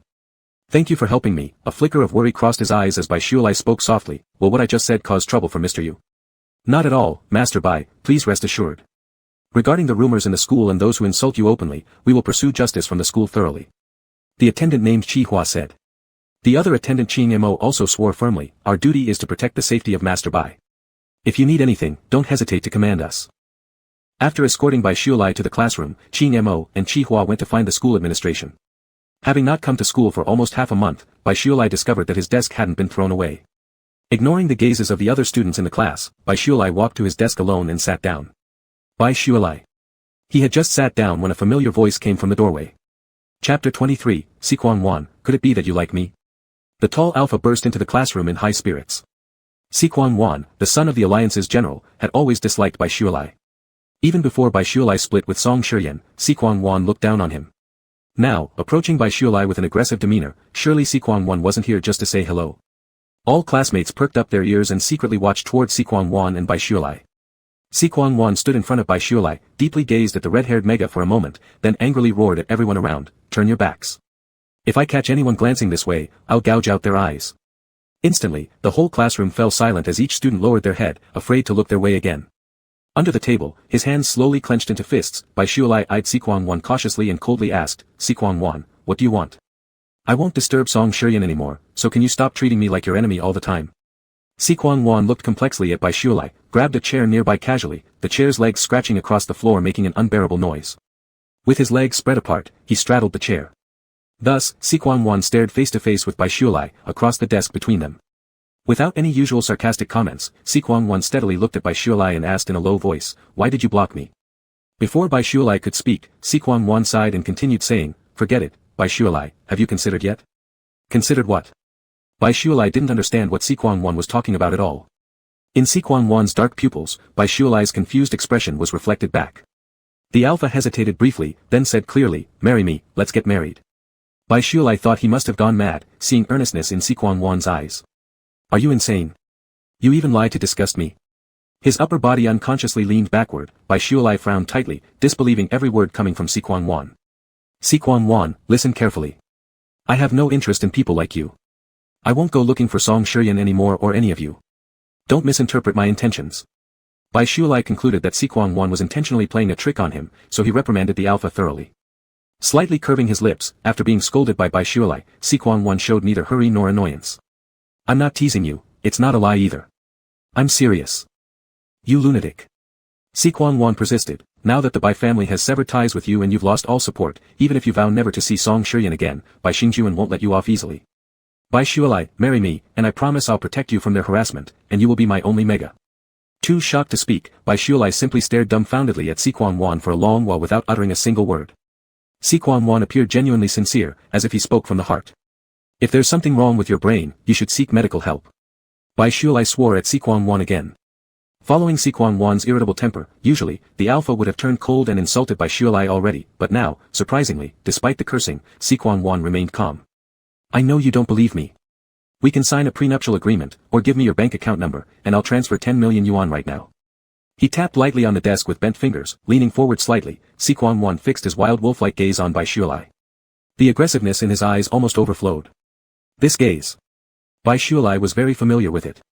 An attractive mega, whether excellent or inferior, regardless of origin, in such an extremely unequal society nowadays, would always attract some alpha's indiscreet stares. He only felt absurd. It was both bizarre and utterly absurd. Since Song Shiryan grew up with a close friend from childhood, who was a top alpha and had always disliked him since their first meeting, at some point this alpha developed concealed feelings for him. "Sequan Wan, do you actually like me?" After saying these words, Bai Shuilai couldn't help but let out a derisive laugh. "Coward, how come you didn't say this when Song Shiryan was an amnesiac? You deliberately acted like you despised me to cover your dirty thoughts. For someone supposedly a top alpha, that's really disappointing." The amusement on his face froze for a second, but soon Sequan Wan gave an indifferent smile. "Stop mouthing off, Bai Shuilai. Think carefully, what would become of a mega like you, this beautiful one, without protection? You can either choose one alpha or many alphas." Leaning forward, Sequan Wan lowered his voice, his eyes full of undisguised desire as he stared into Bai Shuilai's eyes. "You're right, but I wouldn't choose anyone less than you." Bai Shuilai leaned back, pointing to the ruby brooch on his clothes, mocking Sequan Wan with a smile. "There are plenty of powerful alphas in this world besides you." Glancing down briefly at the ruby brooch on Bai Shuilai's chest, Sequan Wan's eyes instantly flashed with a cold light. He was about to say something when another person entered the classroom. Bai Shuilai. The same opening line as Sequan Wan. This time, however, it was Song Shiryan speaking. The people in the classroom wanted to look but didn't dare to, so they could only sneak glances with the corner of their eyes. What was going on today? First Sequan Wan came, then the Crown Prince. Neither of these two top alphas had been to school for a couple of days, but coincidentally, Bai Shuilai returned to class today, and both arrived simultaneously, calling Bai Shuilai's name the moment they entered. Seeing Sequan Wan, there was a flicker of surprise in Song Shiryan's eyes, but he didn't think much about it. He still went straight to Bai Shuilai, looking down at the red-haired mega from above. "Bai Shuilai, come outside. We need to talk." "Crown Prince, I've already said it. I will not bring up the past anymore. Whether you want to get engaged with or marry anyone is your business, not mine." Bai Shuilai looked up at Song Shiryan.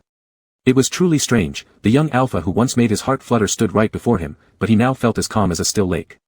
There were no more waves of excitement like there used to be. He smiled gently at Song Shiryan. "I explained it very clearly on the phone. I have nothing more to discuss with you." Placing both hands on the table, Song Shiryan leaned closer and said, "What if I command you as the Crown Prince?" The smile on Bai Shuilai's face gradually disappeared. Looking into Song Shiryan's eyes, he couldn't comprehend why the other was acting this way.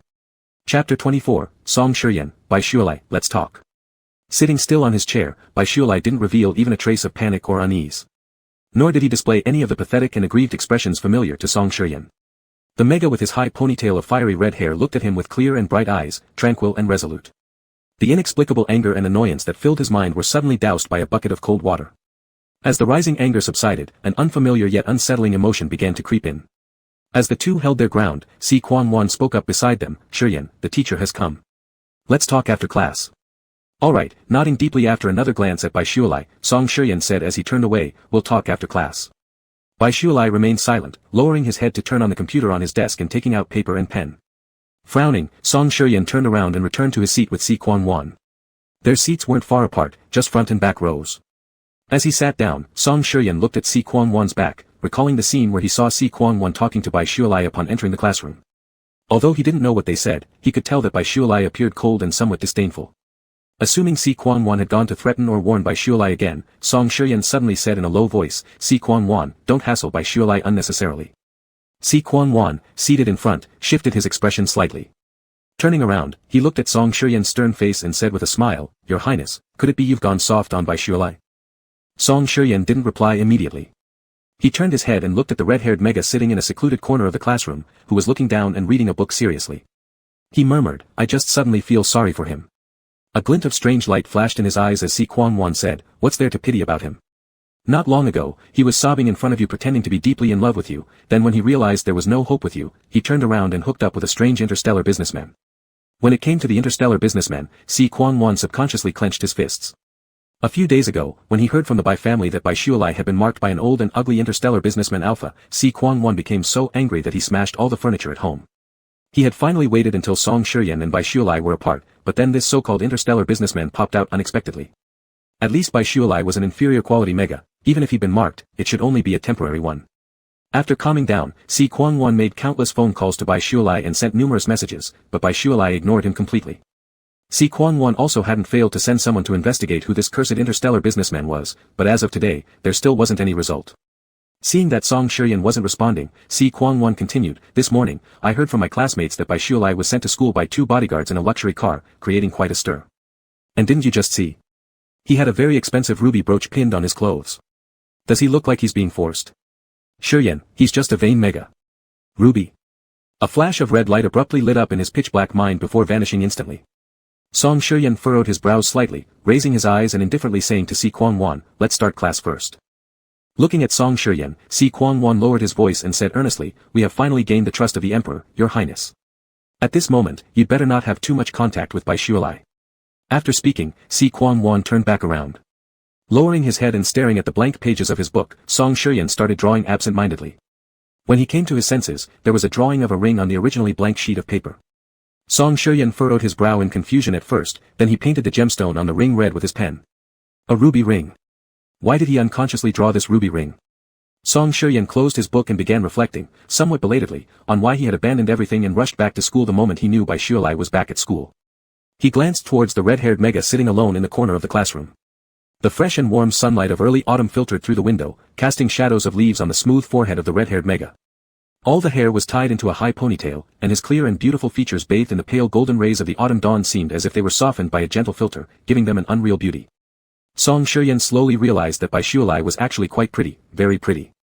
Realizing that he had been staring at the Mega for quite some time, Song Shiryan turned his head with a solemn face, and then immediately wondered why he hadn't noticed before how attractive Bai Shualai was. Perhaps it was because he couldn't accept the fact that the person he liked 3 years ago was Bai Xinyan, yet suddenly Bai Shualai, the brother of Bai Xinyan, the inferior Mega, got together with him. 3 years ago, the crown prince of the Federation who hadn't experienced any setbacks or tribulations was proud and overbearing, never believing that he would fall in love with an inferior Mega. Besides, everyone around him was saying that Bai Shualai was a greedy and vanity-driven person, causing Song Shiryan to instinctively dislike and reject Bai Shualai even before seeing him. And every time that Mega saw him, it was always with a pitiful and wronged expression, crying in an ugly way, let alone loudly shouting, which made Song Shiryan especially embarrassed, as if he himself were some sort of villainous character. Troubled and distracted. Every time Song Shiryan saw Bai Shualai, he was filled with extreme annoyance. Bai Shualai was like gum stuck to the sole of his shoe, no matter how hard he tried to shake it off, it wouldn't go away, which annoyed Song Shiryan endlessly. When Bai Xinyan suggested leaving Bai Shualai on a wilderness planet to teach him a lesson and make this, unrelenting, inferior Mega completely give up, Song Shiryan hesitated for a moment. This unfamiliar emotion, which emerged suddenly, further exacerbated Song Shiryan's disgust for Bai Shualai, prompting him to agree wholeheartedly to Bai Xinyan's proposal. But he only wanted Bai Shualai to stay far away from him and stop making noise everywhere and embarrassing him. He never intended to hurt that red-haired mega. The moment Bai Shualai went missing, Song Shiyan immediately sent people to search for his whereabouts. Song Shiyan recalled what the Bai family had told him at the time: Bai Shualai is nothing but a bad omen causing trouble for centuries. He will be fine. He probably snuck back and is deliberately staying out of sight just to make us worry about him. He's been manipulative since he was little. Their matter-of-fact tone inexplicably made Song Shiyan feel uneasy. When the bell signaling the end of class rang, Song Shiyan took large strides toward Bai Shualai.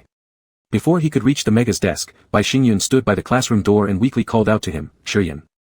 Chapter 25, Whose alpha pheromones are on you? Bai Xingyun appeared at the classroom door, dressed in expensive custom-made clothing, with costly accessories adorning his fingers, wrists, neck, and earlobes. "Shiyan, why didn't you call me when you came to school?" Bai Xingyun smiled shyly, standing upright even though he hadn't officially become the crown princess of the Blue Star Alliance yet, having already mastered the demeanor perfectly. He glanced over at Bai Shualai sitting quietly in the corner from the corner of his eye. Bai Shualai was playing with his light brain and did not spare them a glance. Bai Xingyun's eyes fixated on the rare and expensive ruby brooch pinned to Bai Shualai's clothing. A flash of barely concealed jealousy and malice flickered through his gaze. "Big brother, that ruby brooch on your clothes is so pretty. Did your alpha buy it for you? I heard dad and mom say that even though the alpha's hair has turned white." Standing in the classroom, Bai Xingyun's loud voice drew the attention of many people nearby. However, before he could finish his sentence, Song Shiyan suddenly coldly reprimanded him. "Bai Xingyun, stop spreading baseless rumors." Bai Xingyun clearly froze in surprise, never expecting Song Shiyan to speak up for Bai Shualai.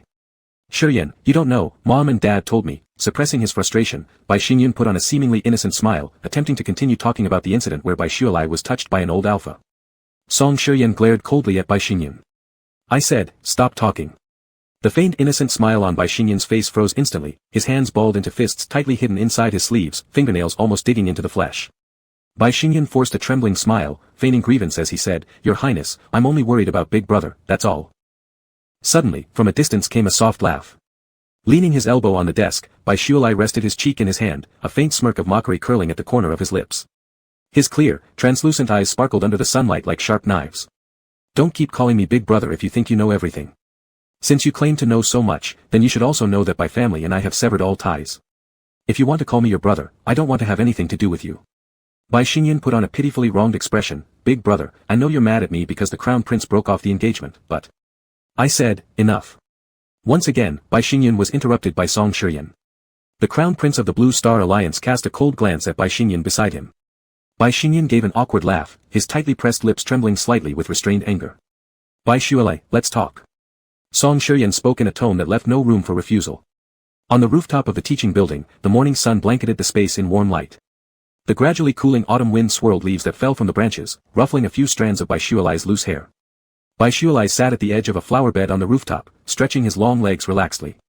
He tilted his head back to bask in the sun, tucking a few strands of hair disturbed by the wind behind his ear.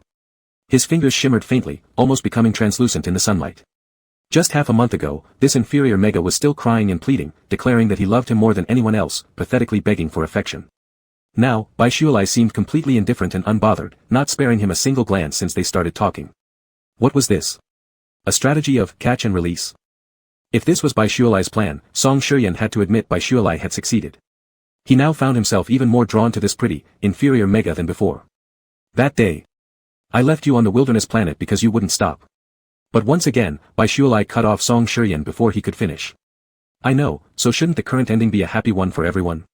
Supporting himself with his hands on either side of his body, Bai Shualai still wouldn't look at Song Shiyan. Instead, he gazed into the distance, speaking in a calm tone, "Regardless of whether you believe me or not, I will no longer shamelessly cling to you like before. Yes, the current ending should indeed be a happy one for everyone." Yet, seeing Bai Shualai's utterly indifferent and cold attitude towards him, Song Shiyan felt an inexplicable sense of discomfort and unease in his heart.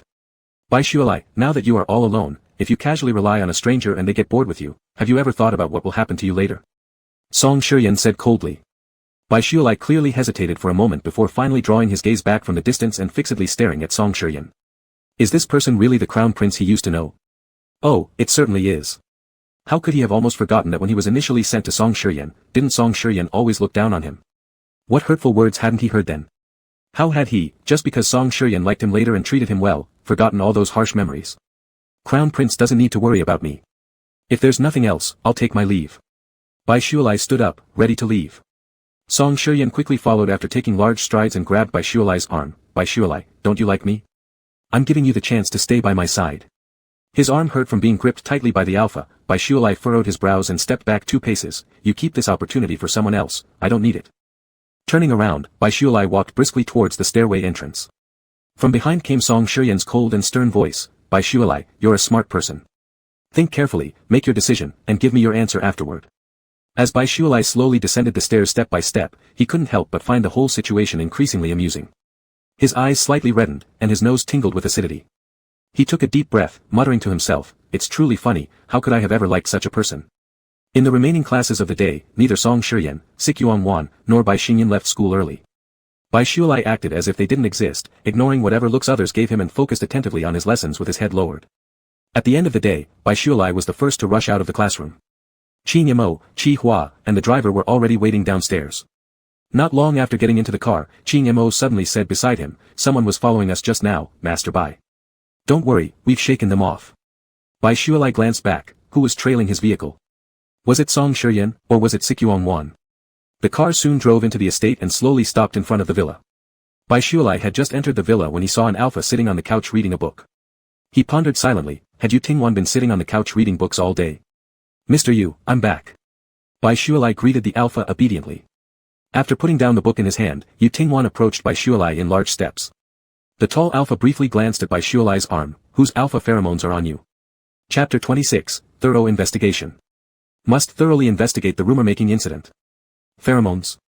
Biolove paused for a moment. He lifted his arm and sniffed closely, showing complete confusion. What pheromones? I can't smell anything. Biolove couldn't smell anything, but he recalled the events of the day, remembering that his arm might have been touched by Song Shiyan earlier. This morning at school, Song Shi, the crown prince of the alliance, and I had some conflict. The pheromones must have been left behind by him. While explaining, Biolove secretly observed Yu Tingwan's expression. The alpha with a cold and grave face quietly looked at him. Though he showed no apparent expression, Biolove felt somewhat uneasy inside. The higher the level of an alpha, the more sensitive they were to their kind's pheromones. For an alpha to leave their pheromones on a married mega was undoubtedly a blatant provocation. Fearing that Yu Tingwan might misunderstand his relationship with Song Shiyan, Biolove proactively explained further, although I was once engaged to him, our relationship has completely ended now. I haven't gone back to see him. I don't mean to blame you. Not sure if it was his illusion or not, Biolove seemed to hear Yu Tingwan sigh lightly. Biolove raised his head in confusion as the tall and upright alpha approached him, his clearly defined, slender fingers gently landing on his arm. Go rest for a while in your room, then come down to eat. Oh okay. Biolove stuttered, and hurriedly ran upstairs. Back in his room, Biolove collapsed face first onto the bed. Spreading out his hands and feet, he sprawled out like a starfish. After quite some time, he finally lifted his slightly flushed face from the bedding. I can't smell any alpha pheromones, so why did I feel like I was electrocuted all over just because Yu Tingwan touched my arm? While Biolove was washing his face with cold water in the bathroom, Yu Tingwan had already finished listening to Qin Mo and Qi Hua's report. That mega who spread the rumors about Master Bai comes from an average family. Although we informed the school about this mega maliciously spreading rumors about classmates, the school authorities came up with many excuses to protect this mega, Qin Mo said. Qi Hua added, Master Yu, we've already investigated. This mega was instructed by Biolove's younger brother Bai Xinyan to deliberately spread rumors about Master Bai in school. The school authorities probably know about this but dare not interfere due to Bai Xinyan being the fiancé of the crown prince of the alliance. Sitting by the pond, Yu Tingwan tossed a handful of fish food into the water. Beautiful koi fish of various colors surfaced one after another, their tails splashing white droplets across the surface. Yu Tingwan, looking at the goldfish in the pond, asked, is the school invested by the alliance? The school is a private school with a board of directors, Qin Mo replied. The largest shareholder is Yuan Delong, a well-known interstellar businessman who has established private schools on many planets and rarely gets involved in school affairs. Yu Tingwan summoned his light brain, contact the elder patriarch of the Yuan family. At that very moment, the Yuan family was holding a family meeting through their internal network. The Yuan family is one of the oldest families in interstellar space, with Yuan descendants scattered throughout the universe, their presence felt in nearly every industry. This generation alone has over 100 young Yuan members. In the luxurious virtual meeting room, the Yuan family elder patriarch sat in the chief position, eyes slightly closed, expressionless as he listened to reports from various members of the Yuan clan. Not everyone in the Yuan family would have a chance to speak before the elder patriarch.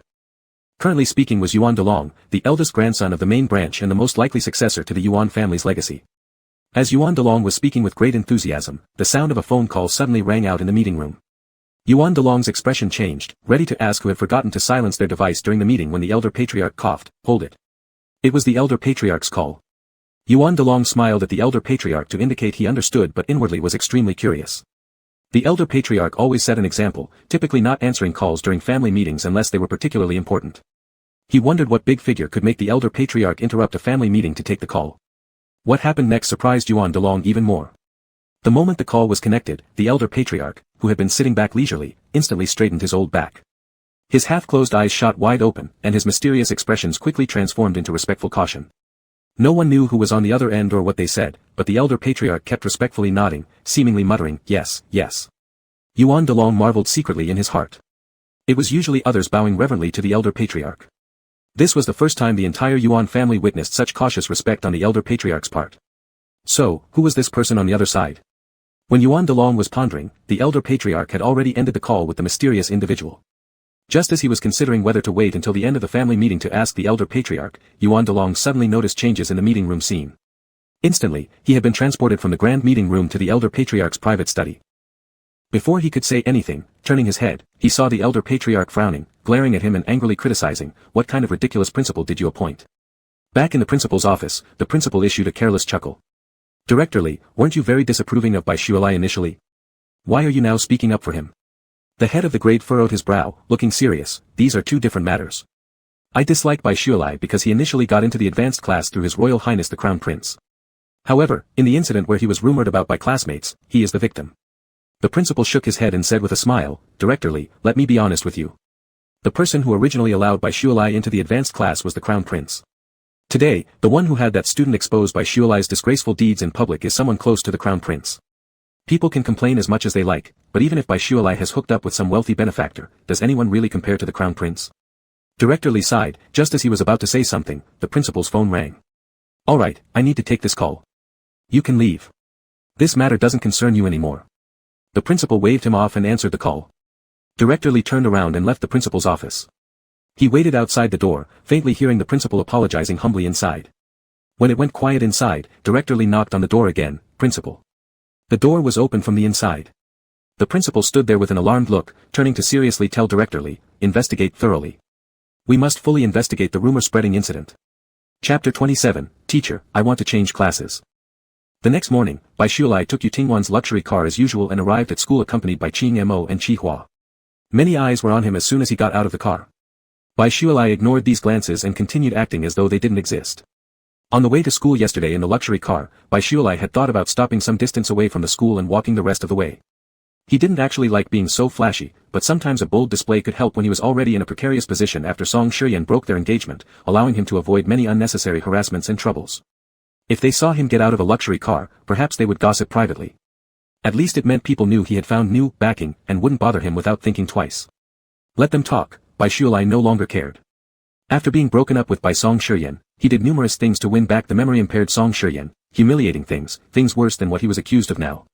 He had heard even harsher criticisms and been publicly scolded before. It wasn't a big deal. None of these people mattered how they perceived him here. Once he graduated in a year, he'd move far away from all this and have nothing to do with any of them again. Neither Song Shiyan nor Yu Tingwan would have anything to do with him in a year's time. As Bai Shualai stepped out of the car and looked behind him, Qing Mo and Qi Hua followed closely as they had done the previous day. "You can go back, you don't need to keep following me." Qing Mo and Qi Hua exchanged glances, then Qi Hua replied, "Mr. You gave us specific orders to protect Mr. Bai's safety. We failed to prevent someone from slandering you yesterday, and Mr. You already criticized us for it." Qing Mo added beside him, "You're Mr. Yu's mate, those people speaking ill of you are being too bold. But Mr. Bai, you don't need to worry.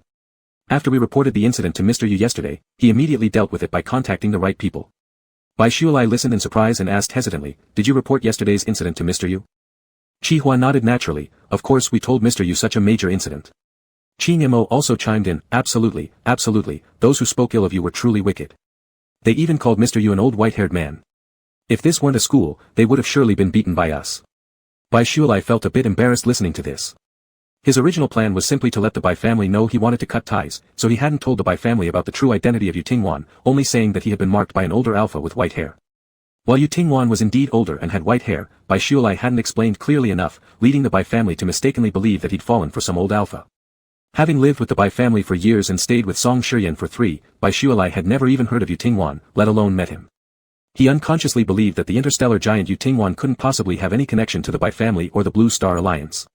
But unbeknownst to him, through yesterday's events, Yu Tingwan himself learned of this misunderstanding. Contemplating how to apologize later to Yu Tingwan for this, Bai Shualai did not go directly to his classroom after getting out of the car. Instead, he went to the grade headmaster's office. He knocked on Director Li's office door and stated his intentions. I'm just an inferior quality mega. According to the school regulations, I don't qualify to study in the advanced class. Director Li, I'd like to transfer to a regular class. The tall and handsome mega stood in the head of the grade's office as sunlight from outside the window landed on his body, casting small spots of light into his eyes that shone with clarity and determination. Thinking Bai Shualai had come regarding yesterday's defamation rumors, not expecting he wanted to switch classes, Director Li was momentarily stunned. If you are considering changing classes because of the rumors spread by your classmates yesterday, I can assure you the school will fairly handle this matter and won't favor those who spread malicious rumors. This head of the grade always looked at him unkindly, and Bai Shualai knew why. Students were placed into classes based on their aptitude. For an inferior quality mega like him, it was impossible to enter the advanced class. Song Shiyan initially brought him into the advanced class for no good reason either. At the time, His Royal Highness the Crown Prince was still an emotionally volatile waste prince. Bringing Bai Shualai into the advanced class was intended to deliberately make Bai Shualai a target of everyone's resentment. The teaching in the advanced class was indeed excellent, but most of the students were prodigies or alphas or megas with high spirit ratings. When Bai Shualai, an inferior mega, suddenly joined them, the teachers disliked him, and the students acted as if he didn't exist. Under normal circumstances, anyone would have already been unable to take it. But who was Bai Shualai? He wasn't one of those children raised in pampered luxury by doting parents, nor was he some fragile flower broken by life storms. When bullied by classmates without support from his parents, who instead rebuked him for being unreasonable, he cried all night long tucked inside his blanket. But the next morning, when he saw the same classmates who had bullied him the day before, he didn't hesitate, he lunged toward them and fought back immediately. It didn't matter whether he could win, every time he encountered those bullies, he'd go after them. Eventually, those classmates fled whenever they saw him, afraid as if he were a demon, and never dared bully him again. Song Shiyan had thought Bai Shualai would feel ashamed and inferior in the advanced class, but what Bai Shualai saw was only the exceptional teaching resources and learning conditions available there. The advanced class ignored him, and he in turn ignored these so-called prodigies. As long as he didn't care about their attitudes, they couldn't hurt him in any way. Teachers may not have liked this transfer student, but when Bai Shualai asked questions, they answered them earnestly enough. That was sufficient. Back then, Song Shiyan probably hadn't anticipated that bringing Bai Shualai into the advanced class to ridicule him would result in Bai Shualai grabbing the teacher's attention daily by questioning and studying tirelessly. As a result, during the midterm exams, Bai Shualai managed to achieve excellent results. It was from that point on that Song Shiyan's attitude towards Bai Shualai began to change. Director Li indeed harbored certain prejudices against Bai Shualai because he was originally an inferior mega entering the advanced class, yet she never deliberately made things hard for him. Later, though Bai Shualai's grades weren't top tier, they remained consistently decent, so Director Li ceased criticizing him further. Bai Shualai shook his head, not for that reason. Director Li, please let me join the regular class.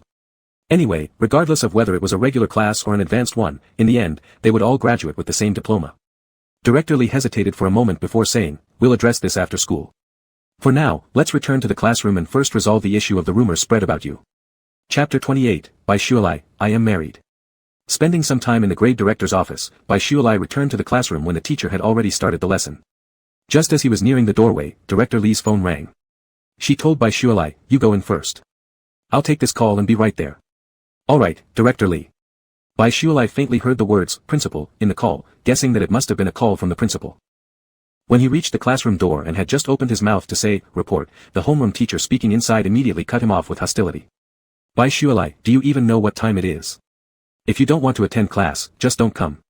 Stand outside. The morning lesson happened to be conducted by the homeroom teacher.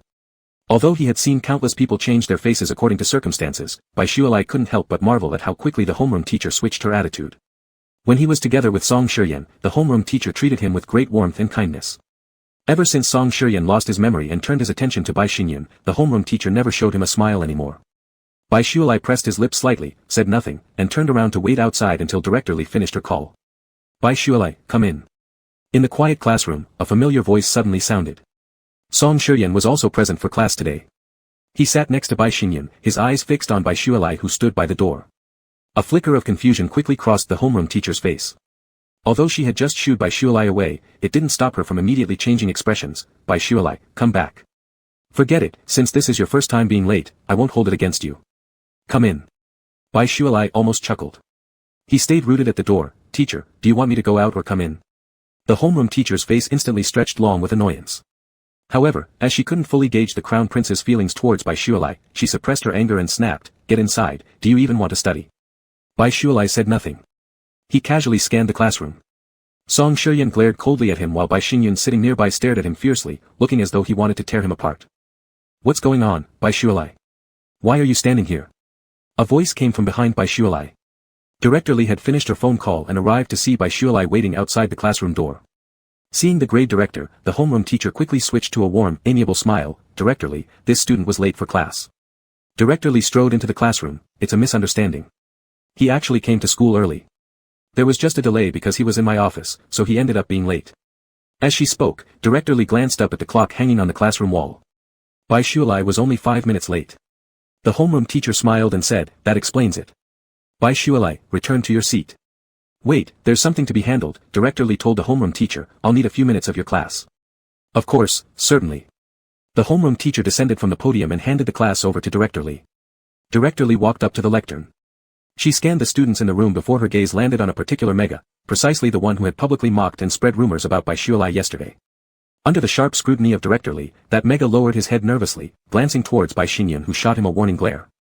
All these small actions were caught by Bai Shuilai. Though he'd already guessed that his younger brother was meddling behind the scenes, witnessing it firsthand made Bai Shuilai realize his previous worries weren't unfounded.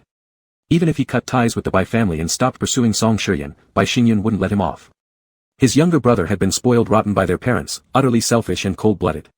Yesterday, someone at school publicly spread false accusations about another classmate. We conducted an immediate investigation after receiving reports and discovered there indeed occurred an extremely malicious rumor within the school. Director Li spoke sternly from the lectern and called out the name of the offending mega, continuing, this student, please apologize to Bai Shuilai immediately. Initially nervous upon being singled out, the mega glimpsed Bai Xingyun nodding subtly to him, regaining some confidence. Just a mere grade director, did she really think she could stick up for an inferior quality mega who'd been dumped by the crown prince? Emboldened by this thought, the rumor-mongering mega stood up loudly saying, Teacher Li, I didn't fabricate anything. Bai Shuilai really slept with an old alpha. His parents themselves admitted it. It's because of this they disowned him. With this revelation, both Song Shiyan and Sikyuan simultaneously showed changed expressions below. An inexplicable urge welled up inside Song Shiyan to stand up and silence that mega, but recalling Bai Shuilai's decisive rejection the day before, Song Shiyan restrained himself, leaned back in his chair, and folded his arms across his chest. He figured letting Bai Shuilai endure some hardship would help him finally recognize reality better. But if Song Shiyan hadn't lost his memory, he would have noticed his current thoughts mirrored exactly those when he first encountered Bai Shuilai.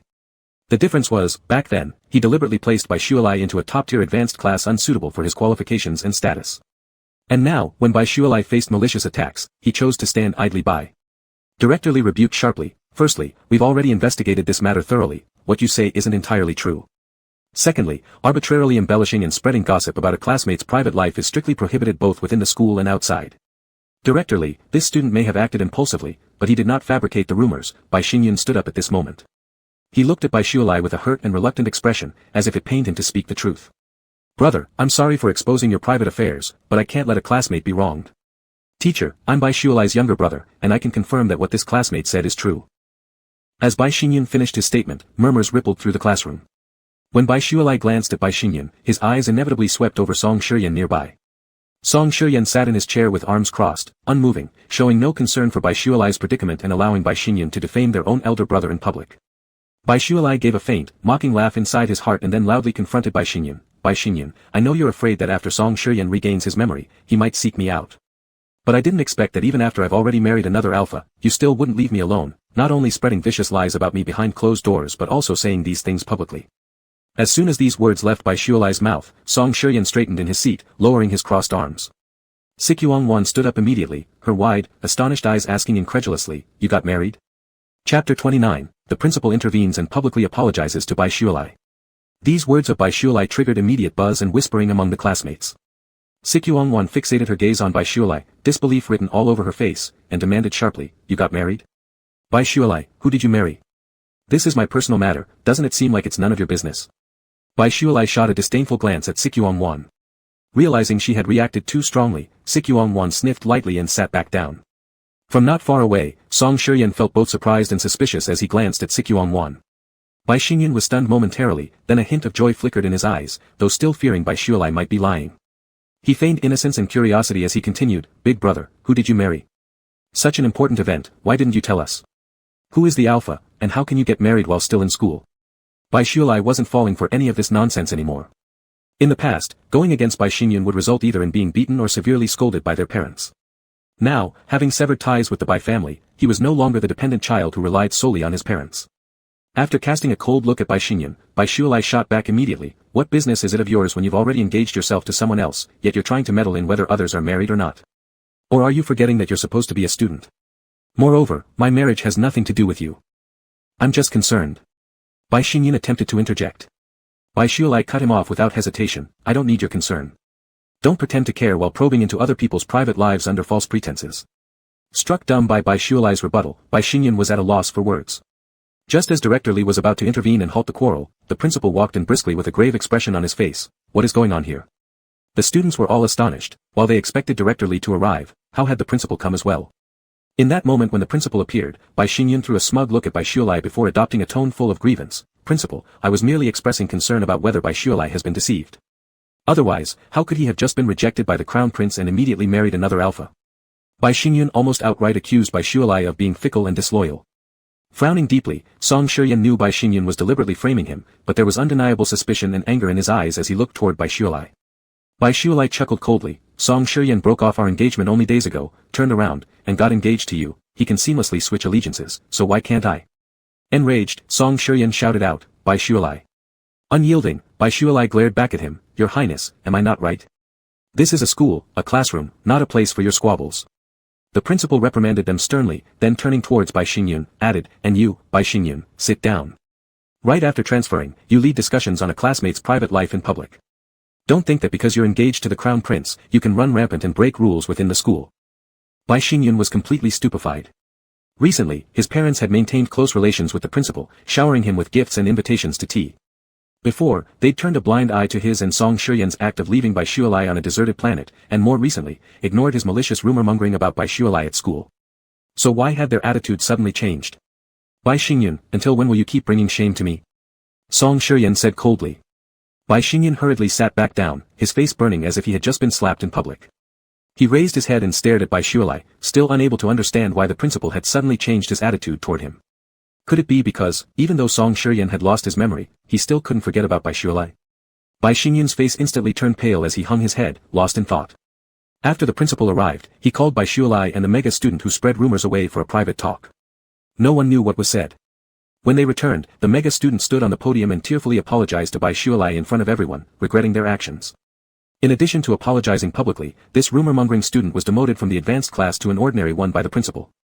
The principal didn't forget to warn them all. If similar incidents happened again, the consequences wouldn't be limited to apologies and demotions, offenders would be expelled. Unfortunately, even until the end, that student never revealed who had instructed him. With the principal personally stepping in to handle the case of defamation, even though Bai Xinyan tried to threaten or tempt others behind the scenes, no one dared to risk being expelled by slandering Bai Shuilai. Today, there weren't many classes at school. The homeroom teacher mainly informed the students of a dual examination scheduled for 2 days later, the first of the semester. After spending some time in the principal's office, Bai Shuilai didn't return to the classroom but went straight back to Yu Tingwan's estate. "Manager Li, where is Mr. Yu now?" Upon returning to the villa, Bai Shuilai did not see Yu Tingwan's figure in the living room. "Master Bai has returned, Mr. Yu just went to the garden." Bai Shuilai immediately rushed toward the direction of the garden. With such a large garden, nobody knew exactly where Yu Tingwan might be. Guided by his sixth sense, Bai Shuilai always seemed to receive special grace from the heavens whenever he acted on intuition. As in this moment, he actually found Yu Tingwan. The elegant alpha, clad in a moon-white robe, sat cross-legged in the sunlit greenhouse with eyes closed in meditation, looking like a transcendent immortal detached from worldly affairs. Bai Shuilai stopped at a distance, worried that his sudden approach might disturb Yu Tingwan. He decided to wait nearby until Yu Tingwan finished meditating. However, just then, a series of clear and pleasant bird chirps echoed from the greenhouse not far away. A beautiful little white bird fluttered joyously toward Bai Shuilai. Before he could react, the small, snow-white feathered bird dashed right into his embrace. Hastily catching the enthusiastic little bird, Bai Shuilai looked up only to meet Yu Tingwan's gaze as he opened his eyes. A flicker of light seemed to pass through the depths of his piercing eyes. Furrowing his brows slightly, Yu Tingwan commanded softly, "Come over." Bai Shuilai replied with a "yes," and took a step forward, but the bird in his arms flapped its wings and flew back toward Yu Tingwan. So it wasn't calling him over, but the bird. Standing awkwardly on the spot, unsure of what to do, Bai Shuilai saw Yu Tingwan place the bird onto his shoulder before raising his head and speaking to him, "You also come over." "Mr. Yu." Bai Shuilai jogged over, his fiery red hair dancing in the wind like flying flames. "Is there something you need?" Bai Shuilai cautiously glanced at the tall, handsome alpha before him, resembling a child coming forward to admit fault. He spoke in a low voice, Mr. Yu, I've come to apologize to you. When I cut ties with my family, I referred to me as an alpha with silver hair, very old, and both ugly and ancient. Chapter 30, Yu Tingwan, in the future, I'll drop you off and pick you up from school. Bai Shuilai carefully looked at the tall and handsome alpha in front of him, like a child taking the initiative to confess his mistakes, and softly said, Mr. Yu, I've come to apologize to you. When I severed ties with my family, I said I'm an alpha whose hair is completely white, and old. As he reached the last 3 words, Bai Shuilai's voice grew so soft it sounded like the buzzing of mosquitoes. Bai Shuilai loudly declared, I didn't say those other things. They're all false accusations. Mr. Yu doesn't look old at all, let alone ugly, you're the most handsome alpha I've ever seen.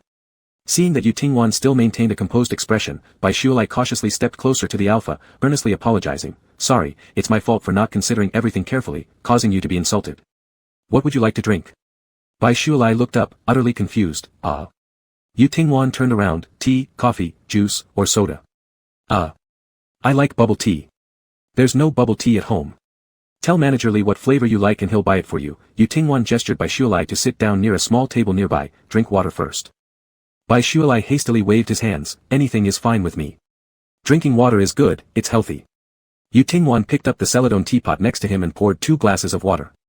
His long fingers contrasted elegantly against the celadone, making even such a simple action appear exceptionally graceful. Coupled with his calm and handsome face, his elegant and cool demeanor resembled a green bamboo, pleasing to the eyes.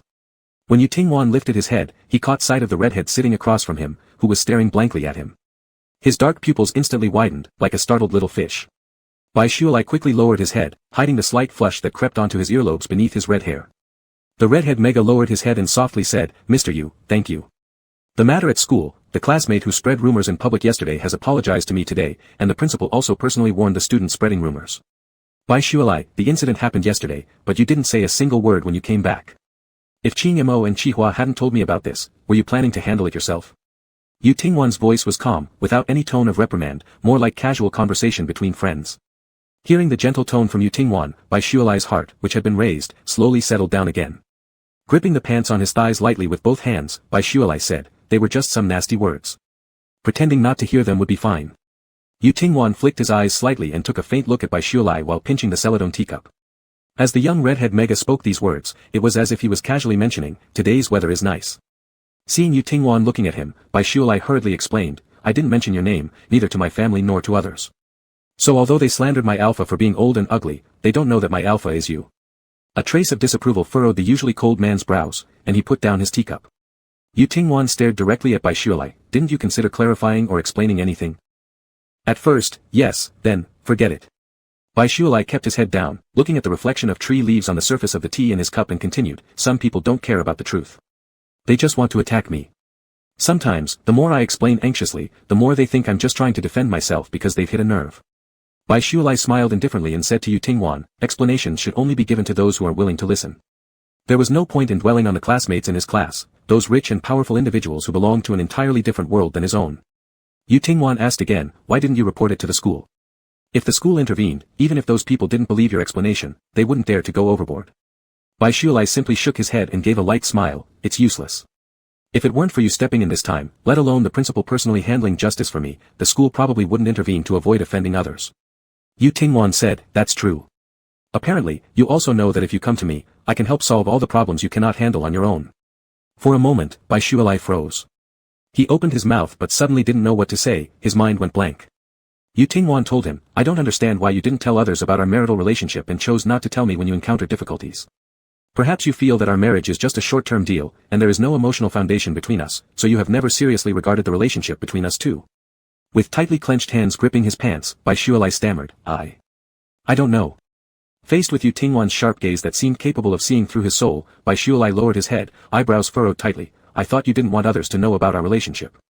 I remember saying that you will accompany me to certain occasions as my partner. Yu Tingwan's voice deepened, Bai Shuilai, I have never said that I do not allow others to know about our relationship. I remember, but in the occasions where you brought me along, they must definitely be people you know. However, for the people around me, whether my previous parents or the people at school, if they knew you are my alpha, it would definitely create chaos again. What's the big deal? Shuilai Bai. Bai Shuilai pressed his lips together, glanced at Yu Tingwan, and then averted his gaze, I don't want to bother you. It wasn't just about not wanting to bother Yu Tingwan. Bai Shuilai had never been in the habit of relying on others since he was little. He also didn't have anyone to rely on. Report to the school. The administration would avoid getting involved due to the influence wielded by those spreading rumors. Tell his parents. Even before severing ties, his parents wouldn't stick up for him but instead would likely blame him. I don't mind you troubling me, nor do I mind making our relationship public, bisulai. Even if there's no affection between us, we are still legally married with official certification. Yu Tingwan stood up and walked toward the exit of the greenhouse. I hope you remember this. Before our marriage ends, I am your alpha, someone you can depend on and trust. Bisulai thought Yu Tingwan was leaving, but as the man reached the door, he turned around. Now, he held a cup of bubble tea that seemed oddly out of character for an alpha. In the future, I'll drive you to school. Yu Tingwan handed the bubble tea to Bisulai, and pick you up afterward. Chapter 31, Not an inferior omega, Bisulai is actually an exceptional omega? The next morning, after finishing breakfast, Bisulai greeted Yu Tingwan as usual. Mr. Yu, I'm off to school. The red-haired mega was about to slip away but hadn't gone 2 steps when a deep, melodious voice came from behind him. Let's go, I'll drive you to school. Bisulai, who was leading the way, was momentarily dazed. He couldn't believe it, Yu Tingwan was really going to personally take him to school. As they approached the car, a hand suddenly appeared from beside Bisulai. Yu Tingwan opened the car door. Bisulai hesitated slightly, lowered his head, and got in. After Bisulai entered, Yu Tingwan soon joined him, sitting across from him. The car was spacious, especially the rear seats, which allowed Bisulai to lower his seat and rest while on his way to school sometimes. However, today with Yu Tingwan, the legendary stellar overlord sitting opposite him, Bisulai was wide awake with no trace of sleepiness. Are you in your senior year now? Yu Tingwan asked shortly after sitting down. Bisulai nodded. Yeah, I just started my senior year, graduating next year. Suddenly, Yu Tingwan asked, are you transferring from the honors class to a regular one? Bisulai paused, surprised that Yu Tingwan knew about this. After pondering, he truthfully replied, I'm only an inferior mega. With my abilities, I shouldn't be in the honors class anyway. Anyway, whether it's honors or regular classes, we'll all get the same diploma upon graduation. This isn't the main reason, is it? Yu Tingwan hit the nail on the head. Bisulai pressed his lips again. I was originally brought into the honors class by Song Shi. Since we have no connection anymore, there's no point in staying. It saves us from gossip. So you were brought into the honors class by Song Shi, meaning you didn't take the mental power test before admission, right? Yu Tingwan continued to inquire. Bisulai responded with a simple, Yu Tingwan, then how can you be sure you're an inferior mega? When I was young, the 2 people from the Bai family took me to have my mental power tested. Because my level was too low, the machine couldn't detect my spiritual grade. There are usually only 2 reasons a test wouldn't identify a person's spirit grade. 1, their mental value is too high, surpassing S grade. 2, their mental value is too low, below the F grade passing line. For a long time, you've claimed to be an inferior mega. I thought you were hiding that you're an excellent mega. Yu Tingwan looked at Bisulai, but I see now, you genuinely believed yourself to be an inferior mega. Yu Tingwan was the sole SSS level alpha in the world. Not only was he the most powerful alpha, but also the longest-lived one. Just by looking, he could clearly see the spiritual grades of others. Though Bisulai had always claimed to be an inferior mega, the red-haired mega indeed had a relatively high mental strength, marking him as a quality mega. Yu Tingwan initially assumed Bisulai was protecting himself with the lie of being an inferior mega. After all, a mega without strength or background is very likely to be targeted and forcibly claimed by other high-quality alphas. But after observing for so many days and hearing Bisulai's words just now, Yu Tingwan finally realized that Bisulai truly believed himself to be an inferior mega. Bisulai looked bewildered. He pointed at himself, me? A high-quality mega? But Mr. Yu, I can't even smell pheromones. Are you sure you can't smell them?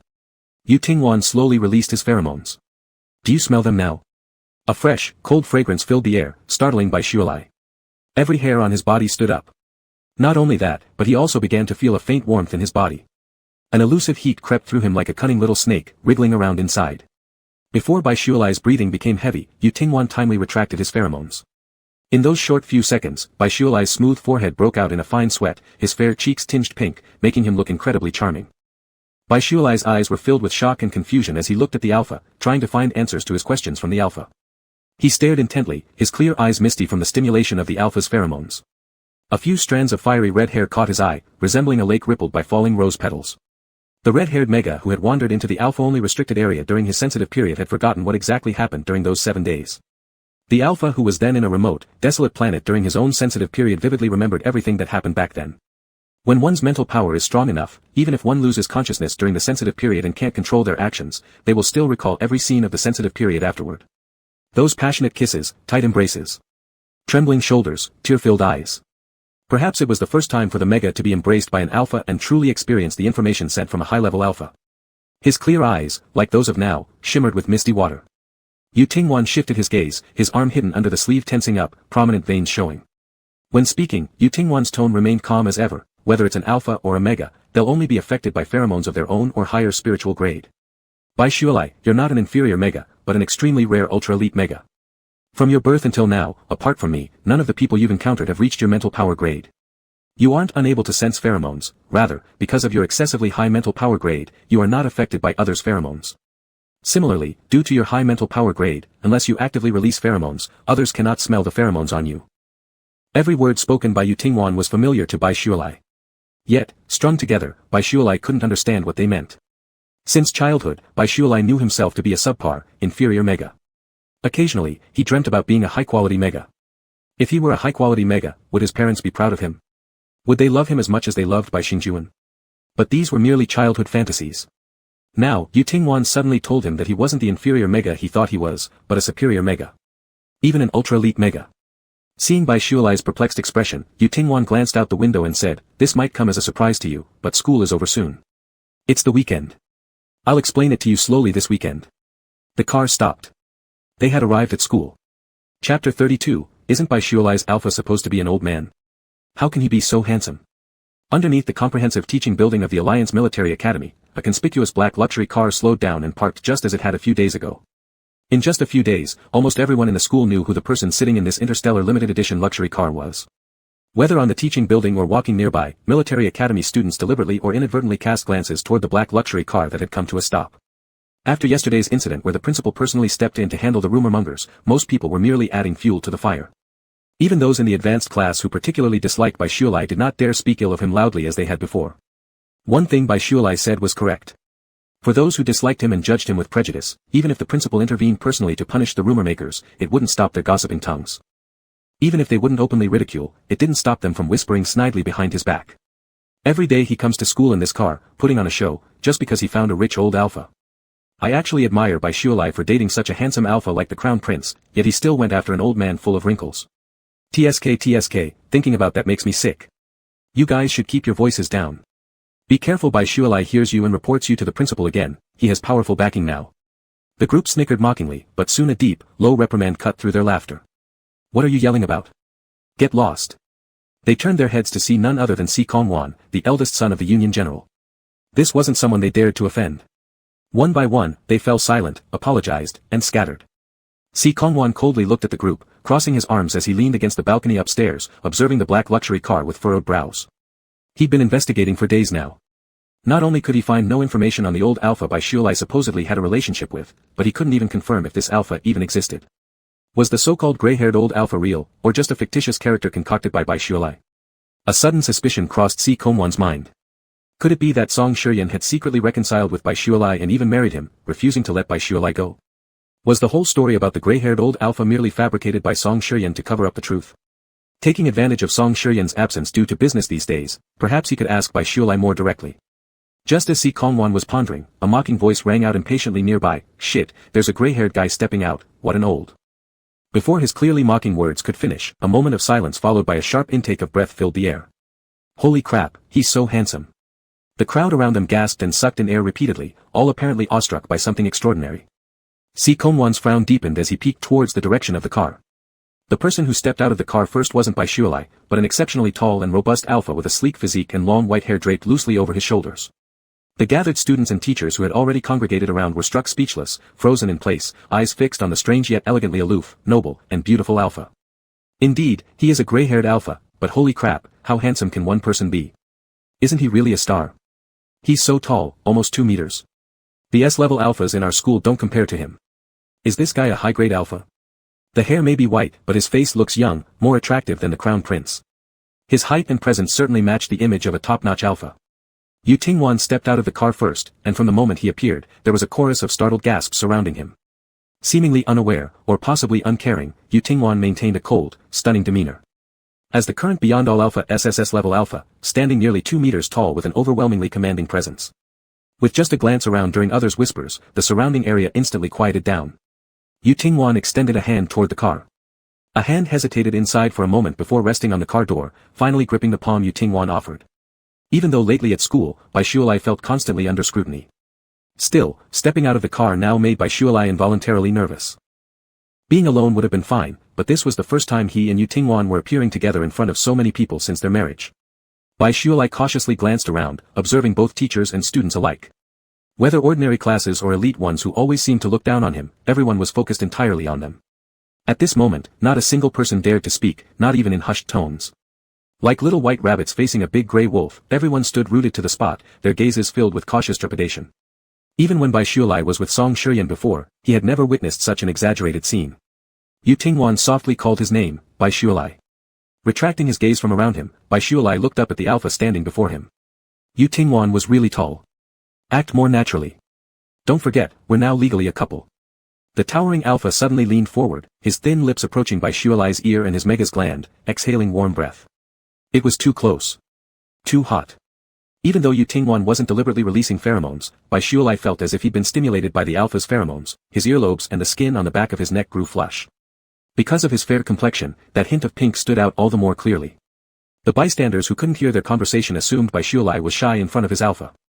That inferior mega who always acted like a porcupine at school, ready to strike back at anyone who touched him, actually had a shy and cute side. Someone suddenly realized why Song Shiyan used to like Bai Shualai so much. No matter how much these people disliked Bai Shualai, they had to admit he was undeniably handsome, prettier than any other mega they'd ever seen. There's an S-level alpha upstairs who keeps glaring at me. Do you know him, Bai Shualai? Yu Tingwan lifted his hand, gently tucking a strand of Bai Shualai's hair behind his ear. Bai Shualai felt a bit dizzy. After hearing what Yu Tingwan said, he glanced up and immediately locked eyes with Si Kongwan, who was staring fiercely at them. Bai Shualai frowned instinctively, he's an annoying alpha. As soon as those words left his mouth, Yu Tingwan took hold of Bai Shualai's hand. He heard Yu Tingwan say, I'll escort you upstairs. Chapter 33, Rivals Meet. A clash of two top-tier alphas' mental energies. Mr. Yu. Bai Shualai's face flushed as he looked down at his hand enclosed in the alpha's. Yu Tingwan was tall, broad-shouldered, and had large hands. Bai Shualai's hand was easily and snugly enveloped in Yu Tingwan's grasp. The cool, calm aura of the top alpha meant his palms were slightly cool to the touch. Dry, yet refreshing. Yu Tingwan's palm was cool, but Bai Shualai, whose hand was held by the alpha, felt extremely hot. His face burned, and he didn't dare imagine how red it must be. It was embarrassing, especially with so many people watching. The mega's brain was in chaos as he was led by Yu Tingwan toward the classroom upstairs. Suddenly, a cold mocking voice rang out from above the stairs. Let him go. Si Kongwan stood at the top of the staircase. He loomed there like a massive statue, his eyes fixed intently on the tightly clasped hands of Yu Tingwan and Bai Shualai. His jaw was tense, and the veins on his neck stood out prominently. One of only two S-level alphas in the military academy, Si Kongwan's jealousy had nearly driven him to lose control. Song Shiyan had already left Bai Shualai, and it was now clear that Bai Shualai could never reunite with Song Shiyan. The opportunity was right there before him. For years, deep within him, buried dark desires and unspoken crushes that had been suppressed in the shadows now erupted violently, taking root and sprouting into a twisted, fiery bloom of love. Disliking Bai Shualai initially was genuine, just as unknowingly being drawn to that trouble-prone red-haired mega was true. Si Kongwan thought he could take his time. Gradually, he would help Bai Shualai see reality and understand how Song Shiyan had cruelly turned against him for other megas. He watched Bai Shualai get pushed away by Song Shiyan again and again, ultimately falling into total despair. Totally without options or support. As long as he extended a helping hand when the lonely mega was at his wit's end, perhaps that pitiful, heartbroken mega would look up and see him. Only him. Rely solely on him. Bai Shualai was just a rejected and abandoned mega, someone with no future. Who was he? He was one of the exceedingly rare S-level alphas in the Blue Star Union. Why shouldn't Bai Shualai rely on him? Si Kongwan was determined to win Bai Shualai over and even agreed to lower his status by marrying this low-quality mega as his partner. Even if Song Shiyan were to recover his memory in the future and remember Bai Shualai, so what? By then, Song Shiyan would already be married to Bai Xingjuan, and Bai Shualai would belong solely to him, Si Kongwan's alone. He should have been his.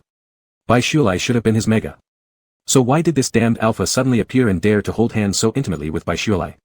Si Kongwan's voice, as always, made Bai Shualai feel disgusted. Lifting his head, Bai Shualai glared at the young alpha blocking their way and spoke rudely, "What business is it of yours if my husband and I hold hands? Who do you think you are to interfere?"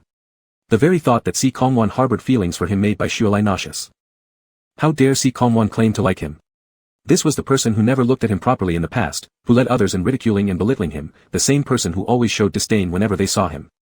This was the repulsive person who took the lead in bullying, excluding, and isolating him at school. How could such a person claim to like him? Baishualai had never been loved by his parents, but he wasn't stupid. He knew exactly what liking and loving someone truly meant. It wouldn't be bullying, verbal abuse, or exclusion and alienation. Liking someone, loving someone. You wouldn't let them suffer or personally take the lead in hurting them. Seeing how Si Kongwan's face immediately turned sour after hearing his words, Baishualai deliberately moved closer to Yu Tingwan. Their arms almost touched. Although Baishualai controlled the distance carefully and didn't actually stick to him, from an outsider's perspective, they looked unusually intimate. Si Kongwan was so angry that his eyelids trembled. He looked hard at Baishualai one more time and finally focused his gaze on Yu Tingwan. Such an extremely handsome alpha, if they had ever met before, he wouldn't have forgotten him. Using his eyes, Si Kongwan scanned the unfamiliar alpha up and down. As an S-level alpha, he was surprisingly unable to detect the other's mental power level. But judging from his appearance, the man should probably be wealthy, possibly equipped with some device to prevent his mental strength from being detected. Si Kongwan was accustomed to arrogance. In the predominantly F and D level Blue Star Union, an S-level alpha like him was practically regarded as a national treasure. Not to mention that his father was the general of the Blue Star Union. From childhood until now, only Song Shiryan had surpassed him in status. You've meddled with someone you shouldn't. Si Kongwan smirked contemptuously at the corner of his mouth and spoke arrogantly, in this world, money can't let you do as you please. Power is. Gradually releasing his alpha pheromones and mental pressure, Si Kongwan glared fiercely at the alpha beside Baishualai. Sometimes, the rules of this world were incredibly simple. Survival of the fittest. Even if a relationship between partners was legally recognized, once the mega in that partnership caught the eye of a higher-level alpha, the lower-level alpha could only helplessly watch as their beloved was taken away by another alpha. High-level alphas represented wealth, power, status, and absolute physical and mental dominance. Lower-level alphas, no matter how reluctant, couldn't stand against the mental pressure of higher-level alphas, they could only kneel on the ground, unable to rise. Let alone taking back their partner. Yu Tingwan took a step forward, placing Baishualai behind him. A high-level mega wouldn't be affected by the pheromone odors of a lower-level alpha, but the intentional release of mental pressure from an S-level alpha could still harm someone untrained in mental resistance like Baishualai. Yu Tingwan still held Baishualai's hand firmly as he stared coldly at the arrogant young alpha. You're wrong. In this world, those with true strength can do as they please. As soon as these words fell, the overwhelming mental pressure from a world-class top alpha surged towards Si Kongwan like roaring waves. Sheltered behind Yu Tingwan, Baishualai felt no alpha pheromones or mental pressure. But he saw how Si Kongwan, who had just been arrogantly full of himself, suddenly turned ashen-faced. There was a bang sound. And he knelt before them. Chapter 34, If you dare to provoke my Omega again, next time, I will kill you. Who was Si Kongwan? He was the eldest and most accomplished son of the Grand General of the Blue Star Union, one of only two S-level alphas among the young generation in the Union. Among all the students in the military academy across the entire Union, apart from Crown Prince Song Shiryan, he wielded the most power. In school, he was countless megas' dream lover and, in their hearts, the future Grand General of the Union. When Si Kongwan blocked Baishualai's path along with everyone else's, almost everyone waited to see Baishualai and his handsome alpha humiliated. What a joke. Do they really think they're something just because they have money? Do they even know who they're dealing with? That's Si Kongwan, the big shot, our Union's future Grand General. I can't stand Baishualai showing up at school in luxury cars every day, as if finding a rich alpha makes him superior. No matter how wealthy merchants are, in front of top alphas, all they deserve is kneeling. Before Si Kongwan came out into the limelight, they could only criticize quietly from the shadows. Especially those students who entered the Union Military Academy by leveraging family and connections mocked Baishualai for coming from humble origins using wealth accumulated by their parents to ridicule him. However, when the luxurious items such as the car Baishualai rode in and the clothes he wore, all became things these critics couldn't afford, the once proud, family backgrounds they boasted about shattered instantly, and the boomerangs they had thrown at Baishualai rebounded onto themselves. They finally rejoiced thinking a powerful alpha was challenging Baishualai, but unfortunately, what they were hoping for didn't happen. When Si Kongwan, representing the class identity that everyone admired so much, suddenly knelt down before Baishualai and the mysterious alpha, every face in the crowd went red with embarrassment. Could this be real? That was Si Kongwan after all. The other S-level alpha alongside Crown Prince Song Shiryan, among the strongest youths in the Blue Star Union. The pride and face of all teachers and students in the Union Military Academy. One of the most potent warriors of the future in the entire Blue Star Union. A symbol of strength and power, akin to a fierce lion in alpha form, now kneeling like an utterly powerless kitten before the unknown alpha's immense spirit force, unable even to lift his head. This scene not only dumbfounded all faculty and students present but also left Baishualai rooted in place near the scene. Si Kongwan was indeed a true S-level alpha. A person who could render an S-level alpha powerless must possess mental strength many times greater than his. If before today Baishualai had any small doubts about Yu Tingwan's real identity, witnessing everything happening before his eyes erased all disbelief. From the moment their marriage certificate was issued, Baishualai had experienced firsthand what the strongest alpha in space meant, and that man had become his husband. Even though it was just for a short year, the legendary figure of interstellar fame was now his alpha. This feeling was indescribable. Baishualai involuntarily tilted his head towards the alpha standing slightly ahead of him on his side. His snowy hair looked like a silver river falling from the sky, deep eyes hidden under thick black lashes seemed boundless like the sea. Coldly and indifferently looking at Si Kongwan who, overwhelmed by formidable mental power, could not raise his head, as if considering him no more significant than an ant. Beading sweat covered the forehead, cheeks, and back neck of the young Union Alpha, Si Kongwan's hands tightly clenched into fists, veins prominent beneath red bloodshot skin as if bearing tremendous pressure. Yu Tingwan pulled Baishualai's hand again, taking another step forward. The struggling young Alpha could endure no longer. With a low, feeble roar, Si Kongwan's forehead slammed hard against the ground. Cracks instantly appeared on the previously smooth ground. Startled gasps rippled around the area one after another, yet not a single soul dared to approach. Even S-level alphas couldn't resist such an overwhelmingly powerful mental force. What chance did their lower-ranked alpha and mega peers have? Was it wise for them to step forward and become cannon fodder? Yu Tingwan led Baishualai by the hand up the stairs, never sparing a glance downward at the young alpha kneeling on the ground. He continued until he had escorted Baishualai to the classroom door. What time do you finish today? Yu Tingwan released the mega's hand. Baishualai gently squeezed the hand that Yu Tingwan had held for so long and replied, at 3 in the afternoon. Alright, I'll pick you up at 3. Okay. After speaking, Baishualai noticed that Yu Tingwan showed no sign of leaving. The tall, well-built alpha quietly looked at Baishualai. Others are still watching us. Don't resist, Yu Tingwan instructed calmly. Before Baishualai could voice his confusion, widening his pupils slightly, the alpha suddenly leaned closer to him. The uniquely cool, refreshing aura characteristic of an alpha was akin to the crisp autumn breeze blowing across a lake surface. Moist yet soothing to the core. Yu Tingwan usually exuded a cold demeanor from head to toe, like a detached immortal figure from ancient tales who had no desire or emotion. But as this alpha embraced Baishualai, the Omega felt an unprecedented warmth. Ever since Baishualai had been abandoned unilaterally and forcefully divorced by Song Shiyan, he had believed he would never encounter anyone who treated him as kindly ever again. This towering, godlike alpha was now willing to lower his gaze to a plain Omega like Baishualai, stepping into his life and personally showing support on his behalf. When Baishualai returned to his seat, he clearly sensed a shift in how others regarded him. Contempt, ridicule, and disdain vanished completely as if they had never existed. In their place were fear, curiosity, and cautious probing. Ignoring the stares from others, Baishualai rested his face in the crook of his arms on the table.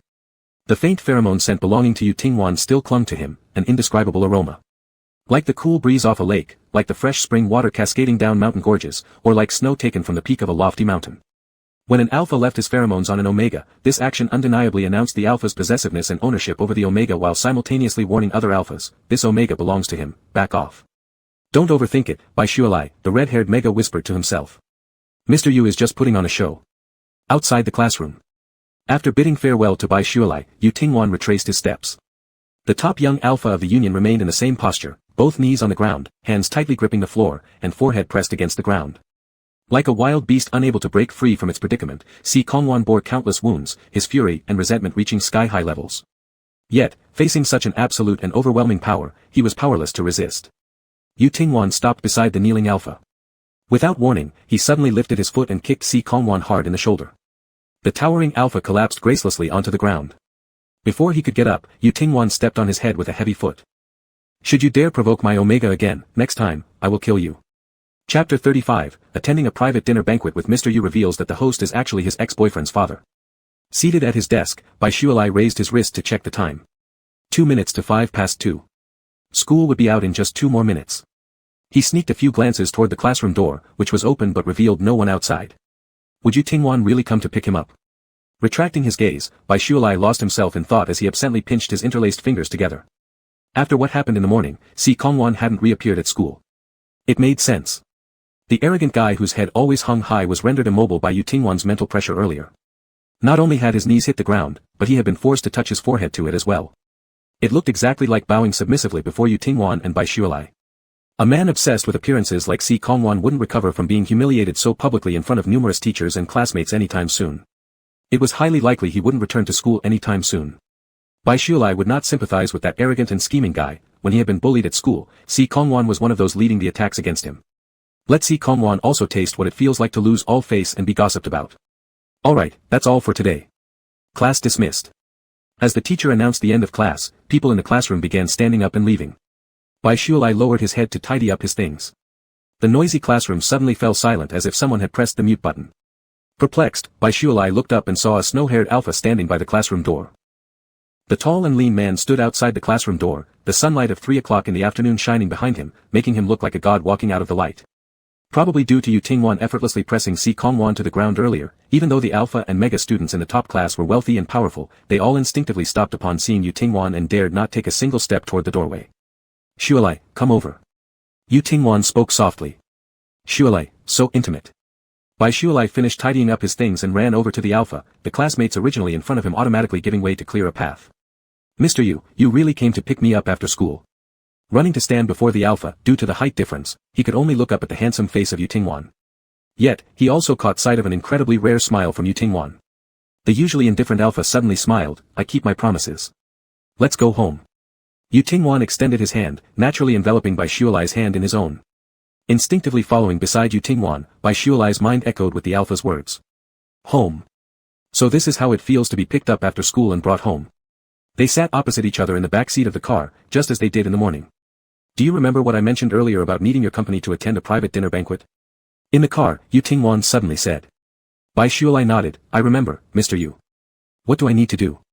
Remember our relationship as partners, and be more intimate during interactions with me. Pausing for a moment, Yu Tingwan, looking at Baishualai's focused expression, continued, occasionally, you can act affectionate with me. Affectionate, flirtation. Baishualai was momentarily taken aback. Him. Flirting with Yu Tingwan. Is it something you refuse to do? For some reason Baishualai couldn't quite grasp, he felt Yu Tingwan's expression had grown colder. Quickly shaking his head, Baishualai explained, no, I'm willing. It's just. I've never done it before, and I don't know how. Yu Tingwan had initially thought Baishualai wouldn't know how to act affectionately toward him, but he didn't expect such an unexpected answer. Yu Tingwan remembered Baishualai's background. He knew a little bit about Baishualai's previous family situation and believed that Baishualai likely hadn't ever acted affectionately toward his parents. Affection is a privilege reserved for those who love you. Did Baishualai show affection to any former partner then? Have you never flirted with anyone? Previously, Yu Tingwan hadn't dated any mega and was aware that few megas would act affectionately with their alphas. This kind of interaction was perfectly normal. Gripping his lips slightly, Baishualai shook his head, I don't know how and am not used to doing it. That's fine too. You can do or eat whatever you want during the event, and you don't have to worry about greeting people if you're not comfortable. Yu Tingwan didn't dwell on the matter of flirtation for too long. Baishualai felt there must be something wrong with himself.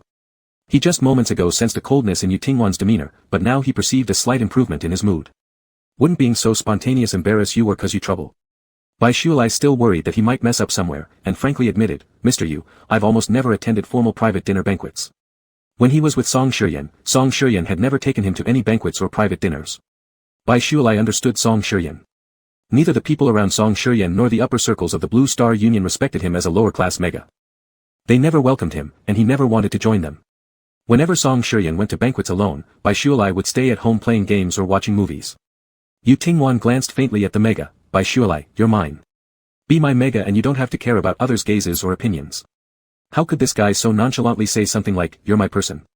Still, there didn't seem to be anything wrong with Yu Tingwan's words. If he were truly Yu Tingwan's mega, he might as well stroll around with his head held high throughout the entire star system. Unfortunately, he wasn't. Baishualai nodded to show he understood and finally asked, Mr. Yu, may I ask who we will be dining with later? Song Jingming.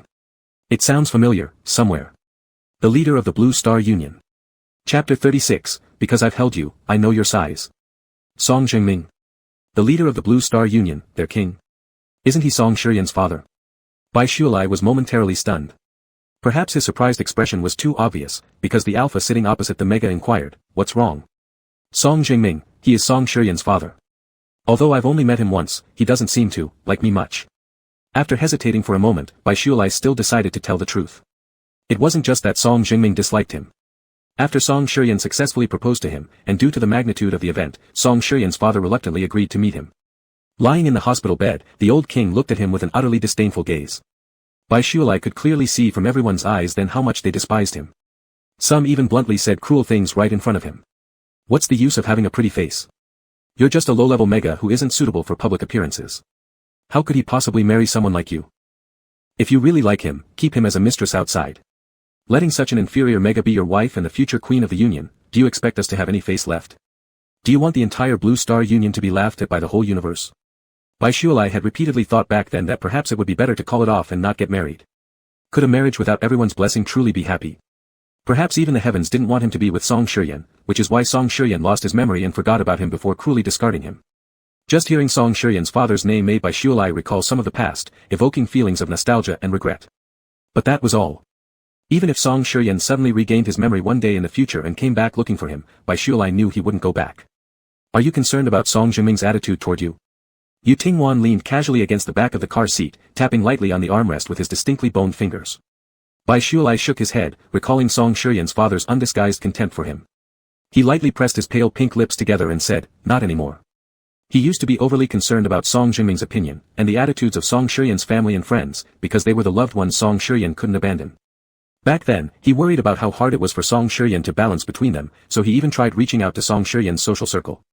But who would have guessed that Si Kongwan, the ringleader among Song Shiyan's group of friends excluding him, secretly harbored feelings for him.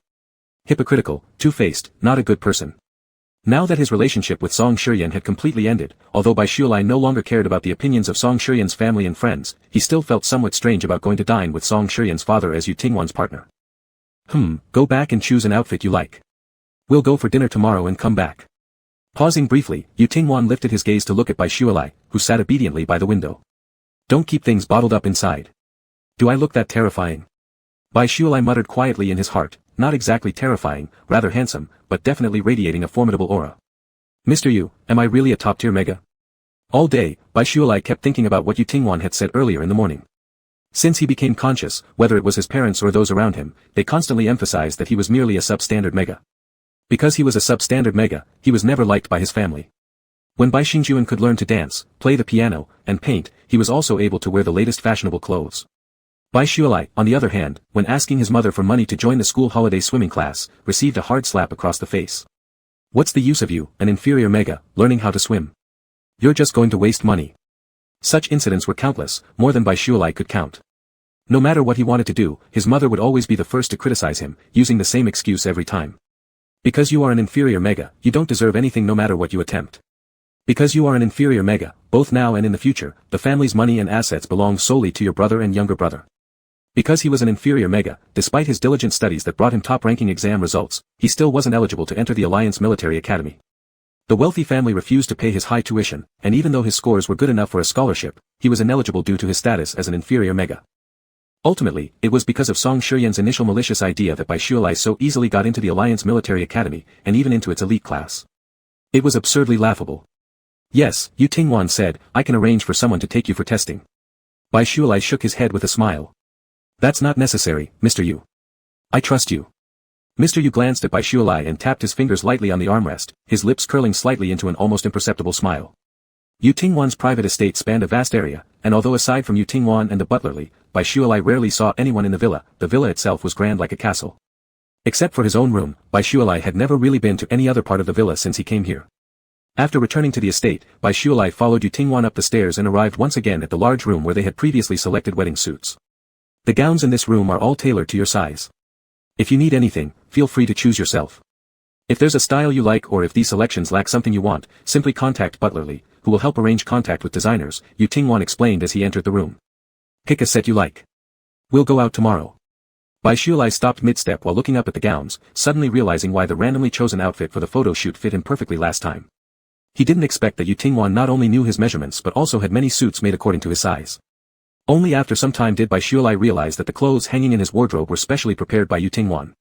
Even Song Shiyan back then couldn't have been this meticulous. Curious, Bai Shualai asked, Mr. Yu, do you know my size? Yu Tingwan responded with a simple, Bai Shualai exclaimed in admiration, top-tier alphas can not only discern other people's mental levels but also figure out their sizes. That's impressive. It's not something I observed. Yu Tingwan cast a glance at the red-haired mega standing next to a white gown, his tone particularly calm.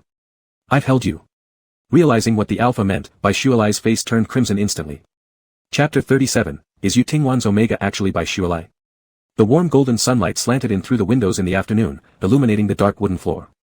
A moment of embarrassment flickered across the face of the red-haired mega standing in the sunlight. Bai Shualai turned around, pretending to look at the white gown beside him, trying to maintain composure. Mr. Yu, what do you think about this gown? It's nice. The deep, clear voice sounded slowly from behind, and Bai Shualai looked back, meeting the serene gaze of the alpha's eyes. The room fell silent in the afternoon light, tiny specks of dust floating in the air illuminated by the sun, and a gentle breeze slipping in from the window swayed the corners of the gowns hung on racks. The wind disheveled Bai Shualai's hair and disrupted the Mega's heart as well. Yu Tingwan raised his hand and brushed the shoulder of the white gown next to Bai Shualai, also breaking eye contact. This white gown suits you well with your red hair. Okay. Bai Shualai returned to his room holding the new white gown and hung it up in the closet. For some unknown reason, he reached out and gently touched the shoulder of the gown where Yu Tingwan had placed his hand moments before. The comfortable fabric seemed to still retain the unique pheromones of an alpha. Mr. Yu is truly a gentle person. Bai Shualai murmured to himself as he looked at the dress custom made for him by Yu Tingwan. Chirp chirp chirp. A clear and melodious bird song came from outside the window. After closing the wardrobe, Bai Shualai turned toward the balcony. A beautiful and elegant little white bird stood on the lounge chair on the balcony. Bai Shualai remembered that when he saw Yu Tingwan in the greenhouse that day, this little white bird was by the alpha's side. So pretty, what breed of bird is it? The red-haired Mega walked towards the balcony, cautious not to startle the pretty little white bird, so he observed it through the balcony glass for a while first. The little white bird standing in the sunset had flawless white feathers without a trace of impurity, their gloss shining brightly. Bai Shualai had never seen a bird with such smooth and beautiful feathers, as if they were coated with a layer of radiant light. Cross-legged on the floor, propping his chin with one hand, Bai Shualai couldn't help but smile as he watched the serene and content little white bird outside the full-length window. Not surprising that Mr. Yu's bird looks like him, even their temperament is similar. An elegance exuding cold aloofness that kept others at bay. Knock knock knock. Seeing that Bai Shualai wasn't opening the French door, the little white bird flew to the door and tapped its beak against the glass. Do you want to come in? Bai Shualai quickly opened the French door. Without hesitation, the little white bird flapped its wings and flew straight into Bai Shualai's arms. Do you really like me that much? Holding the obedient little white bird in his arms, Bai Shualai couldn't help but smile. The little white bird was different from Yu Tingwan in some ways. Yu Tingwan wouldn't be this enthusiastic toward him, though the alpha was polite, he was also distant. On the afternoon of the next day, Bai Shualai changed into the clothes he had picked out the previous day. He hadn't paid much attention when choosing the clothes yesterday, but after putting them on today, he realized it was a long robe made of white silk. The material of the robe had excellent drapeability, with a slightly cinched design at the waist, the cascading hem reaching down to his ankles. Perhaps to match the elegant simplicity of the long robe, the shoes delivered by butlerly were also satin-faced. His hair wasn't tied high in its usual bundle but instead braided into a large braid. It was the first time Bai Shualai had worn this type of clothing since he grew up. It wasn't because he didn't want to try it was both too expensive, and he had no appropriate occasions to wear it before. When he stepped out and saw Yu Tingwan who had also changed, a flash of amazement crossed Bai Shualai's eyes. Yu Tingwan looked like an immortal being already, but dressed like this, he truly appeared like a classical handsome man stepping out of a painting. While Bai Shualai was looking at Yu Tingwan's gaze also fell on the Mega. White and red did indeed complement each other well. Plain and simple clothing accentuated the already strikingly handsome features of the Mega even more. Missing some accessories. Yu Tingwan walked in front of Bai Shualai, bending down slightly, and pinned a jade pendant onto Bai Shualai's shirt collar. Bai Shualai glanced down at the pendant, a phoenix was carved into the pure white jade. Phoenix. It was rumored that Yu Tingwan's companion beast was a phoenix. He had his own companion beast, but it was just a primitive level companion beast, a small koi fish. Back when he was lost on the wilderness planet, Bai Shualai followed his little koi fish and accidentally encountered Yu Tingwan, who was going through his sensitive period. Looking back, Bai Shualai thought he had been extremely foolish before meeting Song Jingming with Song Shireen. When he heard that Song Jingming was ill and bedridden, he let out his little koi fish and made a wish. Wishing Song Shireen's father would recover soon. Mr. Yu, I'll go to the restroom. Hurrying to the restroom, Bai Shualai turned on the faucet and let water fill the sink. As ripples spread across the surface of the water, a beautiful red koi appeared. I take back all my previous wishes. Whether Song Jingming is healthy or sick has nothing to do with me. Pausing briefly, Bai Shualai continued as he watched the little koi joyfully swimming in the water. I also take back the wishes I made in my childhood, for the Bai family to all be healthy, successful, and rise to power. Bai Shualai didn't believe making wishes in front of the little koi would make them definitely come true. Though upon reflection, after Bai Shualai wished for the Bai family to all be healthy, successful, and rise to power, their business suddenly improved. After he returned from visiting Song Jingming with Song Shireen, the old king who had been bedridden due to severe illness also reportedly recovered significantly. But both the Bai family members and Song Shireen's father attributed this to Bai Xinyan's efforts. After all, Bai Xinyan's companion beast was also a magpie, which symbolizes good luck. Whatever. Bai Shualai didn't care. He just didn't want to waste the beautiful wishes he had once made on people who weren't worth it. In the capital of the Blue Star Alliance, at the royal palace, Song Jingming and his wife stood in the garden, occasionally looking up into the sky as if anxiously waiting for someone. A guard hurried over and knelt down, saying, Your Majesty, the Crown Prince is investigating Bai Shualai again recently. It seems Bai Shualai has married an alpha merchant, and the crown prince is trying to find out who this alpha is. Song Jingming glanced coldly downward. Get out. Don't you know when to speak? How dare you bring up such nonsense at such an important time? Beside him, the Queen of the Alliance signaled the guard to leave while comforting her alpha husband. All right, don't be upset. Mister, you should be arriving soon. As soon as the Queen finished speaking, a black spaceship slowly descended through the clouds, appearing above the royal palace. Song Jingming was emotionally agitated. Kneel down. Mr. Yu is here. The spaceship gently landed in the garden of the royal palace, and both King Song Jingming and his wife bowed their heads deeply in respect. Some people haven't built empires of their own or ruled with supremacy. Yet even the leader of an entire planet's alliance would bow humbly and respectfully like a loyal subject when welcoming Yu Tingwan, treating this interstellar man without a crown as a true king. When the spaceship slowly landed in the royal palace garden, everybody present, except for the king and queen of the alliance who were standing but bowing and leaning forward in respect, fell to their knees. With hands stacked, they placed their foreheads against their hands pressed onto the ground. Song Jingming lowered his head, glancing sideways and seeing that the person walking toward them was not one, but two. Yu Tingwan was accompanied by another individual. There's no need for such formalities, please rise. A calm and indifferent voice of an interstellar top alpha resonated from the front, not loud but audible to every person present. Who could walk beside Yu Tingwan? Driven by a little curiosity, Song Jingming cautiously raised his head a bit. Before he could see who was next to Yu Tingwan and the alpha, his wife, Jiang Mingzhu, suddenly exclaimed loudly. Why is it you? Jiang Mingzhu's face was full of astonishment as she stared at the red-haired mega beside Yu Tingwan. Her eyes were wide with shock, almost falling out of her sockets. Song Jingming's heart sank. He quickly glanced at the person next to Yu Tingwan, the sight of the radiant red hair causing ripples within him. Still, as the leader of the Blue Star Alliance, despite being equally shocked to see Bai Shualai as his wife was, he immediately suppressed his inner shock. Ms. Mingzhu. You cannot disrespect Mr. Yu. Song Jingming grabbed his wife's wrist tightly, flooding her with strong alpha pheromones that mercilessly subdued her stunned state. The aggressive alpha pheromones brought instant intense pain, quickly snapping Jiang Mingzhu back to her senses. Her meticulously beautified face turned pale from the pain. Jiang Mingzhu hastily bowed her head and apologized. I'm sorry, Mr. Yu. I've overstepped my boundaries. While apologizing verbally, Jiang Mingzhu's mind was still filled with shock. Is that Bai Shualai?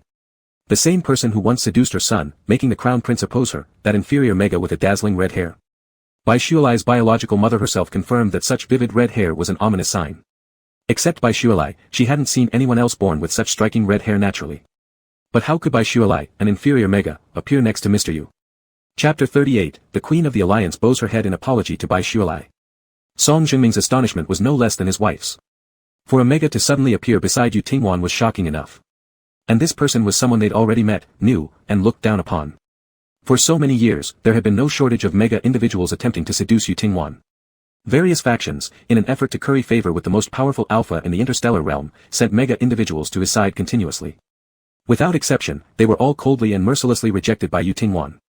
This top alpha, who possessed a phoenix companion beast and could undergo partial beast transformation into a phoenix himself, could be reborn countless times through the process of phoenix nirvana.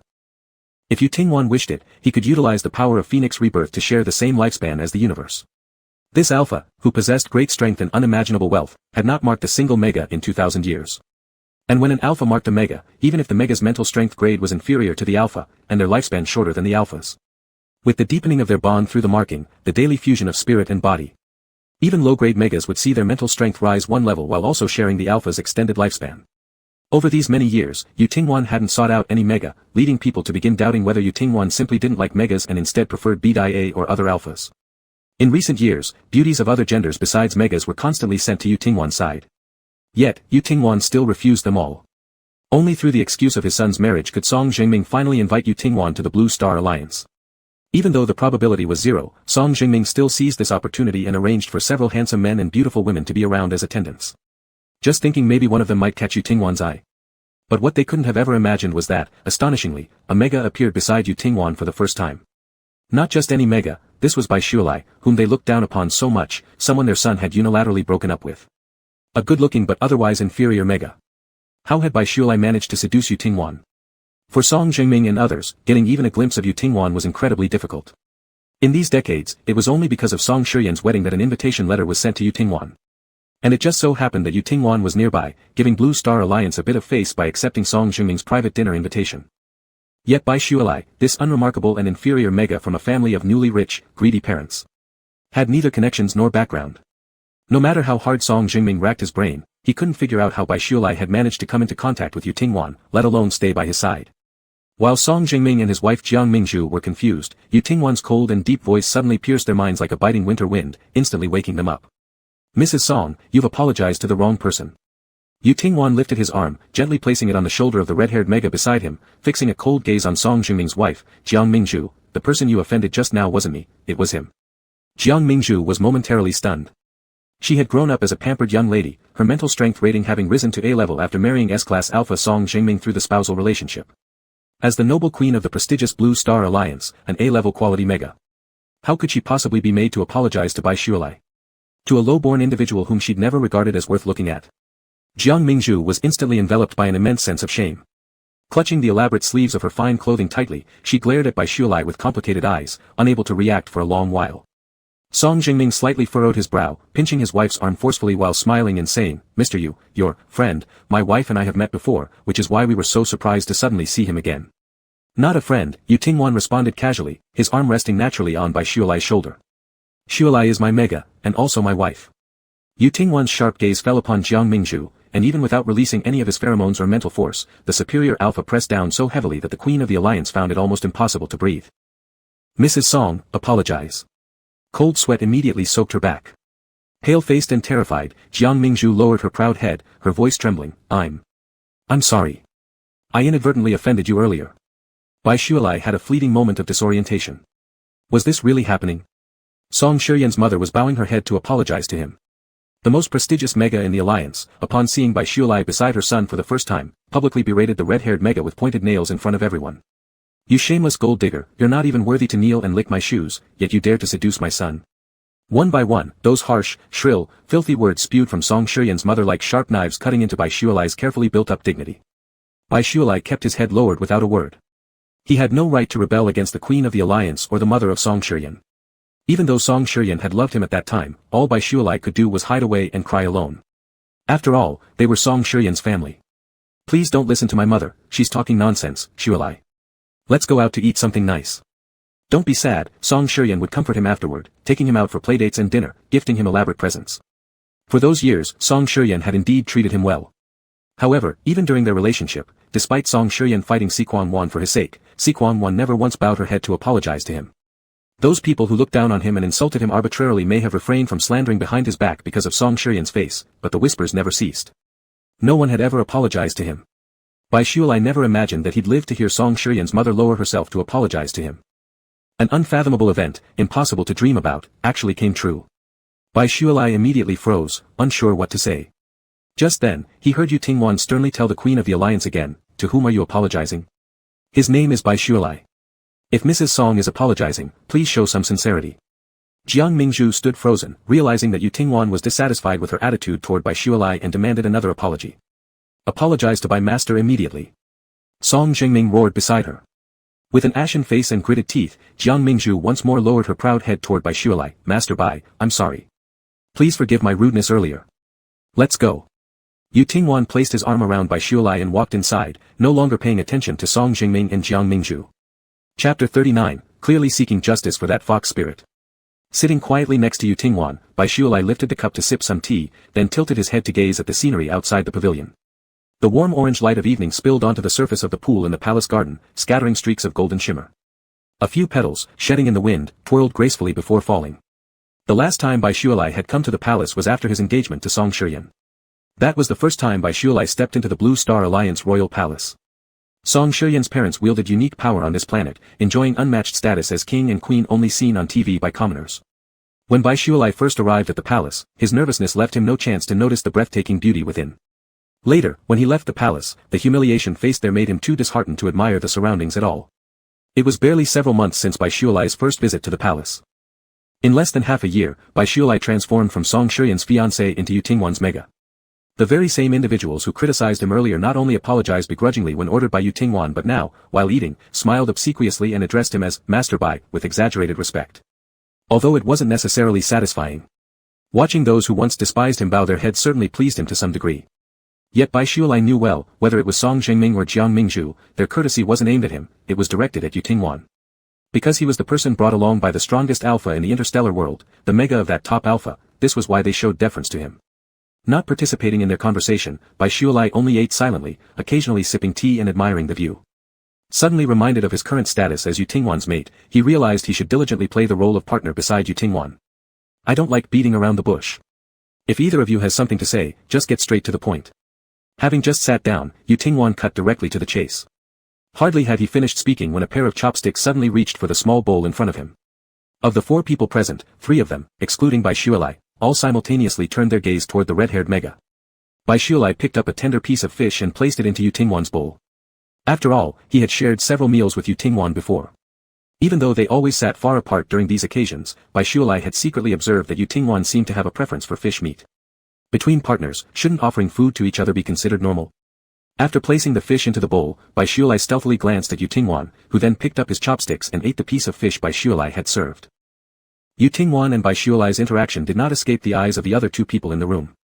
Though trying hard to maintain composure on the surface, Song Jingming's mind was already in turmoil beneath the calm facade. Yu Tingwan was particularly meticulous about food, clothing, and cleanliness, especially suffering from severe obsessive-compulsive disorder, yet he willingly accepted and ate the food that Bai Shualai had touched with his own chopsticks. There is indeed one thing I'd like to ask Mr. Yu for assistance. Song Jingming hesitated for a moment after glancing surreptitiously at Bai Shualai and continued, my son Shiyan recently suffered an injury during training which caused some memory loss due to mental sea chaos. Upon hearing Song Jingming mention Song Shiyan's amnesia, Yu Tingwan remained expressionless and unperturbed. Song Jingming covertly studied their expressions, relaxing only when he noticed no reaction from Yu Tingwan, thus proceeding with his explanation. After finishing the fish Bai Shualai had served him, Bai Shualai once again lowered his head and resumed eating quietly. He sat there, unable not to hear everything Song Jingming said regarding Song Shiyan clearly despite his disinterest. Only after listening to Song Jingming did Bai Shualai understand that the reason for this banquet was due to Song Shiyan's memory loss. At first, he only knew that Song Shiyan lost his memory in combat training, but details such as where exactly Song Shiyan was injured, the severity of his condition, and the chances of recovery were never disclosed to him. Moreover, the amnesiac Song Shiyan's attitude towards him reverted back to how it was 3 years ago, cold and cutting.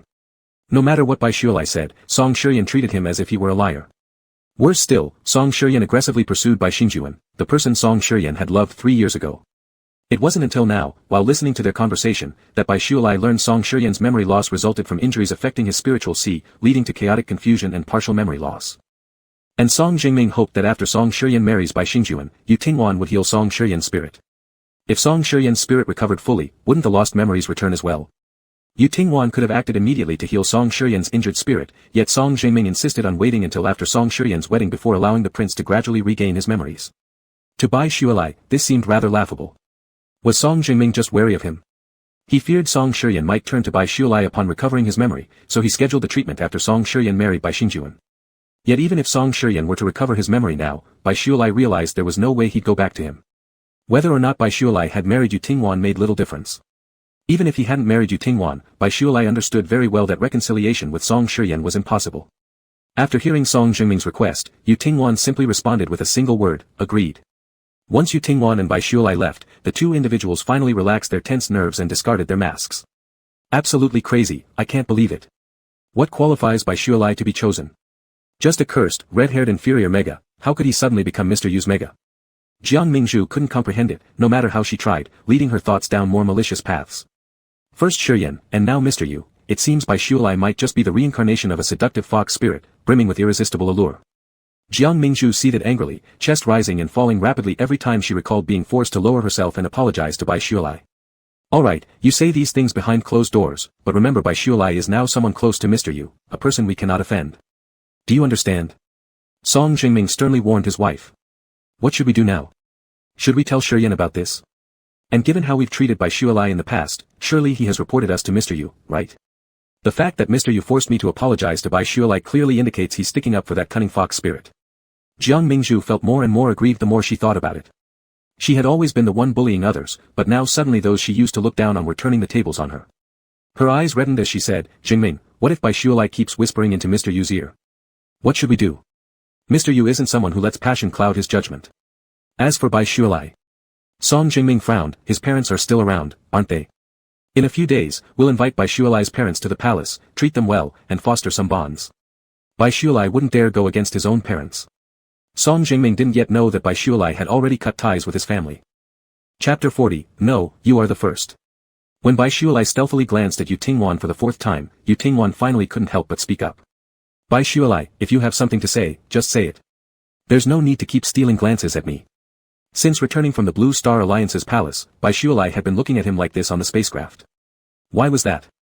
Was it because of what Song Zhengming and his wife had asked him regarding helping Song Shiryan recover his memory? Yu Tingwan also understood a bit about Bai Shualai's situation. This beautiful mega who severed ties with his family seemed to have never experienced care or affection from them. But a few months ago, Bai Shualai had been deeply cherished by the Crown Prince of the Blue Star Alliance. That Blue Star Alpha named Song Shiryan had grandly knelt down to propose to Bai Shualai in public. Unfortunately, after the proposal, Song Shiryan suffered damage to his spiritual sea during a training accident, indirectly causing partial memory loss. Song Shiryan forgot about Bai Shualai. After unilaterally cancelling the wedding, he turned around and became engaged to Bai Shualai's younger brother Bai Xingjuan. And Bai Shualai, the mega who had been left at the altar, after unsuccessful attempts to reconcile with his ex-boyfriend, ended up marrying an old alpha reputed to be very wealthy. This was the information that Yu Tingwan had gathered from outside sources, and he himself was that reputedly wealthy old alpha.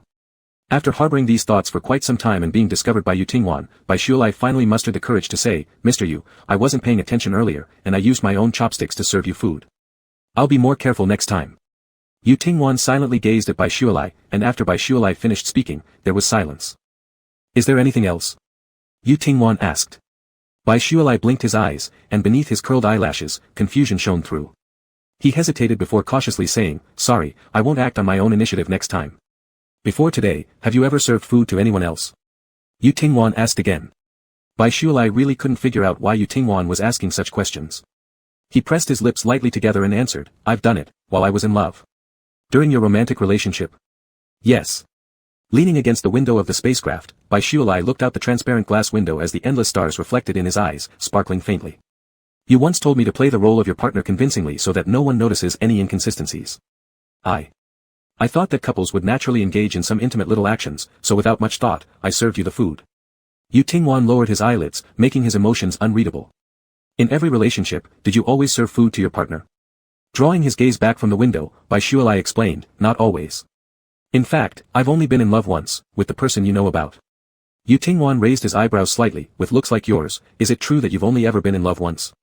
Almost instinctively, Bai Shualai shot back, then for someone as handsome as you, Alpha, haven't you really never been in love before? He felt that their conversation always carried a strange undertone, but Bai Shualai couldn't quite pinpoint where exactly it was odd.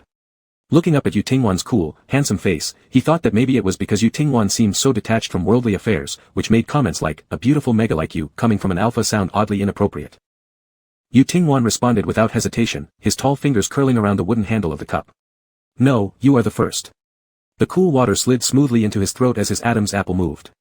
That statement carried too much ambiguity, easily inviting misunderstanding. It sounded as if the two of them were in a romantic relationship. Clutching the water cup with both hands, Bai Shualai brought the wandering topic back to the original point. Mr. Yu, then next time when we're dining out, should I continue serving you food? You can use your own chopsticks. The water cup reflected the alpha's stern jawline as Yu Tingwan said deeply, no alpha would reject a mega's chopsticks. Oh, so that means he doesn't reject it. Bai Shualai nodded and said, okay, to show that he understood. By the villa's lake where the water meets the sky, the stars in the sky fell into the lake water. The scattered starlight on the lake surface shimmered like diamonds under the night breeze. The airflow produced when the spaceship landed stirred up a wave of water, breaking the reflection of the stars across the lake. The waves splashed against the waterside rocks, producing a clear and crisp swishing sound. The lake wind carrying moisture was refreshing and invigorating. The accumulated annoyance in his heart seemed to be swept away by the blowing wind. Just after getting off the spaceship, Bai Shualai couldn't help but close his eyes and take a deep breath. The damp cool wind rushed into his chest and lungs. The starlit lake surface, with lights shining not far away, and an expansive night sky. This moment of beauty made Bai Shualai suddenly want to share it with someone. But who could he share it with? He instinctively turned around, unexpectedly meeting the alpha's gaze. Was Yu Tingwan looking at him all this time? Bai Shualai was stunned for a moment before snapping back to reality. What was he thinking? How could Yu Tingwan be secretly watching him? A top-tier alpha's 5 senses exceed those of ordinary people, perhaps they both happened to look at each other when he turned around. Yes, that must be it. Having reasoned through it, Bai Shualai smiled at the alpha standing a short distance behind. Mr. Yu, if you have anything else to attend to, go ahead and leave. I'd like to stay here alone for a while. He almost blurted out how beautiful the night scenery was to share with Yu Tingwan. Then Bai Shualai reconsidered, this was Yu Tingwan's place, this powerful alpha had lived for so many years. This kind of common nighttime view probably wasn't worth mentioning to someone like him. The night scenery is very beautiful tonight. Just as he turned, Bai Shualai heard the alpha's deep and pleasant voice from behind. Perhaps because the night scenery really was stunning tonight, or maybe it was because Yu Tingwan's voice matched the evening beautifully. Bai Shualai felt a jolt of tingling sensation in his heart, as if struck by lightning. Bai Shualai hurriedly replied, yes. He walked a few steps forward, marveling all the while about the natural attraction top-tier alphas held over megas, akin to an unresistible human hunger, then sat down on a smooth rock by the lakeside. To quietly appreciate such tranquil, carefree moments gifted by nature and immerse oneself in its leisure and beauty was a luxury unknown since when. He always seemed very busy. As a child, busy pleasing his family, later, planning his life, and then even busier trying to win Song Shiyan back. In the end, all his efforts came to nothing. Yu Tingwan suddenly asked, what are you thinking about? Chapter 41, I am going to kiss you now. The exchange between Bai Shualai and Yu Tingwan was pitifully scarce. Before Bai Shualai knew who Yu Tingwan was, before their one-year contractual marriage, Bai Shualai could yell loudly at Yu Tingwan without any hesitation, just as he used to do with other alphas, being fierce and haughty. Perhaps their relationship became no longer equal. Or maybe with more interaction, he realized that Yu Tingwan was unlike any alpha he had ever met. In front of such a legendary figure, Bai Shualai's once childish pretense had nowhere to hide. Thus, he shed his hedgehog-like disguise, stopped being argumentative everywhere, and appeared extremely difficult to get along with. Once he cared, everything changed, thinking twice before speaking and acting. Bai Shualai didn't know what to say, and neither did Yu Tingwan talk much. He thought this mode of coexistence would continue until the end of their marriage. Unexpectedly, tonight, Yu Tingwan, perhaps influenced by drinking some alcohol, said things Bai Shualai never expected and also took the initiative to inquire about his thoughts. When Yu Tingwan spoke the words, what are you thinking about, the urge to pour out his innermost feelings almost couldn't be suppressed. Who does everyone else confide in when they keep secrets inside? Their family. No one wants to listen, nor does anyone care. Friends. Later, these complaints became knives stabbing back at him. With Song Shiyan. When Song Shiyan leaned on his legs, telling the listener Bai Shualai about how dangerous and hard life was as a prince, Bai Shualai thought his own grievances and discomforts were insignificant compared to the dangers Song Shiyan had gone through. How could he possibly talk about it then? Bai Shualai hadn't figured out how to respond yet when Yu Tingwan, looking at his silent back, continued to ask, are you thinking about Song Shiyan? Startled for a moment, completely not expecting Yu Tingwan to think he was thinking about Song Shiyan, Bai Shualai quickly denied, no, I am not thinking about him. He curled up his legs, hugging his knees, and rested his chin on them. Gazing at the lake surface full of stars, Bai Shualai said, I've already moved on from him. Even if one day he regains his memory, I won't seek him out again. The words bottled up inside him came out surprisingly naturally in front of Yu Tingwan. It might be because Bai Shualai realized his mere 20 years of existence paled in comparison to Yu Tingwan's long history. Or maybe Bai Shualai knew more clearly that he and Yu Tingwan were merely engaging in an opportunistic act. Once this accidental and contractual relationship ended in a year, they likely wouldn't meet again in their lifetimes. Bai Shualai continued, Mr. Yu, you told me I am actually a top-tier mega instead of an inferior one. Instead of being shocked, I mostly felt amusing. Saying, amusing, Bai Shualai slightly lifted the corners of his lips and let out a sighing chuckle. For over 2 decades, because I was considered an inferior mega, I became the only child my parents didn't like. While with Song Shiyan, I faced exclusion and abuse from his family and friends due to being an inferior mega. And now, suddenly telling him that he is actually not an inferior mega, but a top-tier one. Sorry, it seems I've been saying a lot of nonsense, huh, Bai Shualai chuckled to himself twice. He raised his hand to scratch his hair. In comparison with many people who live unfortunate lives, I'm still quite lucky. Everyone has the right to vent their feelings without having to compare themselves with others.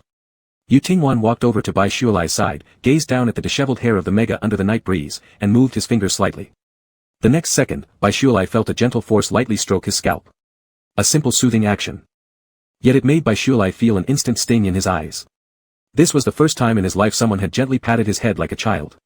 The missing warmth and security from childhood was unexpectedly compensated for on a certain day in adulthood. Thank you, Mr. Yu. Despite the mega trying his best to hide his emotional fluctuations, the slightly strained voice still revealed Bai Shualai's emotions at this very moment. Like a child who hasn't grown up yet. But who says that after growing up, one can't be vulnerable or have childish tantrums? No one stipulates this. Whether one can live as innocent and indulgent as a child as an adult depends solely on whether there is still someone willing to tolerate them. No one him when Bai Shualai was still a child, never experiencing the privilege of a child's capriciousness and fragility during his youth. Age has nothing to do with this. Then, does one need to be outstanding enough to be liked by others? Actually, no. In his past 20 years, Bai Shualai had seen many others like him, inferior megas, inferior alphas, or ordinary betas. They weren't top-tier psychic beings, yet most of them were still well loved by their families. A shadow fell over his head. Bai Shualai looked sideways to see Yu Tingwan not only didn't leave but sat down beside him.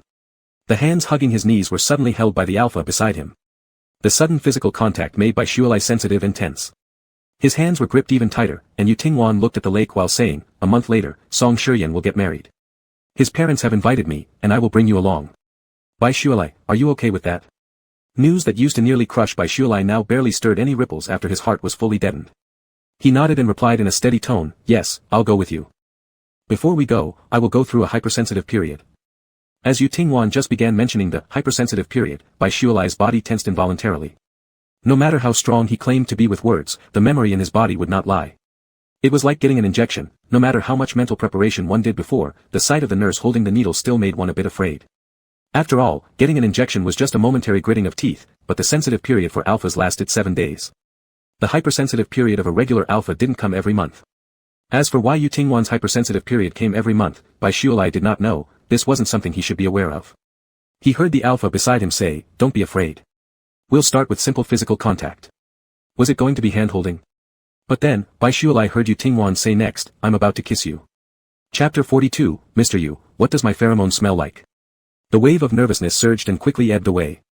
Bai Shualai didn't want to act timid in front of Yu Tingwan and give the impression that he was being overly sentimental. Bai Shualai stared straight into the calm, deep gaze of the alpha. His curled, thick eyelashes trembled delicately in the thick night air as ripples of stars and lake water shimmered within his eyes, concealing the anxiety and unease inside him, which was akin to a cool breeze sweeping across the lake's surface and lightly stirring up strands of snow-white hair around Yu Tingwan's ears. "Alright," Bai Shualai found himself replying, "then kiss me." His eyes stayed fixed unflinchingly on Yu Tingwan.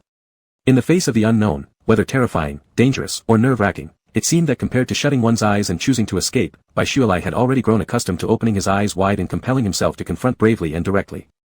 A deeply ingrained memory, both in his soul and muscles, made the red-haired Mega appear like a warrior preparing to charge into battle when facing the alpha's demand for a kiss. Fists tightly clenched, back straight, eyes shining with resolve. His stare met Yu Tingwan's boldly, as if saying, "Come on, I'm not afraid of you." There seemed to flash a fleeting smile of amusement in his eyes, before Yu Tingwan raised his hand. The broad, slightly cool palm covered Bai Shualai's eyes. "Don't keep your eyes open while kissing." A low, gentle voice flowed softly from between the alpha's lips. "Oh," Bai Shualai responded faintly. He blinked rapidly, his curled, thick eyelashes brushing lightly against Yu Tingwan's palm like a small brush. It tickled a little. Yu Tingwan's fingers covering the Mega's eyes quivered slightly. His gaze slowly fell upon Bai Shualai's slightly pursed lips, revealing a light pink hue, exuding the health and vigor of youth. "Bai Shualai, can you sense my pheromones?" Not rushing to kiss the Mega in front of him, Yu Tingwan used his deep, soft voice along with the fresh and invigorating pheromones to help relax the tense Mega. Their first encounter had been filled with so much randomness. Despite being complete strangers, they'd unexpectedly formed the most intimate relationship. Bai Shualai always acted in a carefree manner, seemingly unconcerned. In the eyes of the alpha who had lived through long years, Bai Shualai merely pretended to act unconcerned as a way to hide and protect the fragile parts beneath. It wasn't true that he didn't care at all. It was more about fearing others finding out his weaknesses and ultimately using those weaknesses as tools to harm him. Yu Tingwan noticed all of this, and he knew it well. Though Bai Shualai worked hard to disguise himself and struggled greatly, Yu Tingwan wouldn't expose him or mock the armor someone had painstakingly pieced together. He would help Bai Shualai adapt. With a slight rise and fall of his Adam's apple, Bai Shualai silently swallowed, gently inhaling. The scent was refreshing, like a forest after the rain, or melting snow. With his vision blocked, his other senses became even sharper. Between breaths, the pheromones of Yu Tingwan seemed to permeate his every nostril. Encased in the cool pheromones of the alpha, Bai Shualai fully relaxed. The fists he'd been tightly gripping loosened naturally. "Have you ever smelled your own pheromones?" Yu Tingwan's voice was as light as fallen leaves floating in the wind. Bai Shualai shook his head, no. He could see nothing, his world was dim and shadowy. Stray beams of moonlight seeped through the gaps between Yu Tingwan's fingers, like a fish swimming at the bottom of the ocean, looking up to glimpse streaks of night falling onto its surface. He heard the intake of breath from the alpha. Bai Shualai realized that Yu Tingwan was now breathing in his scent next to him.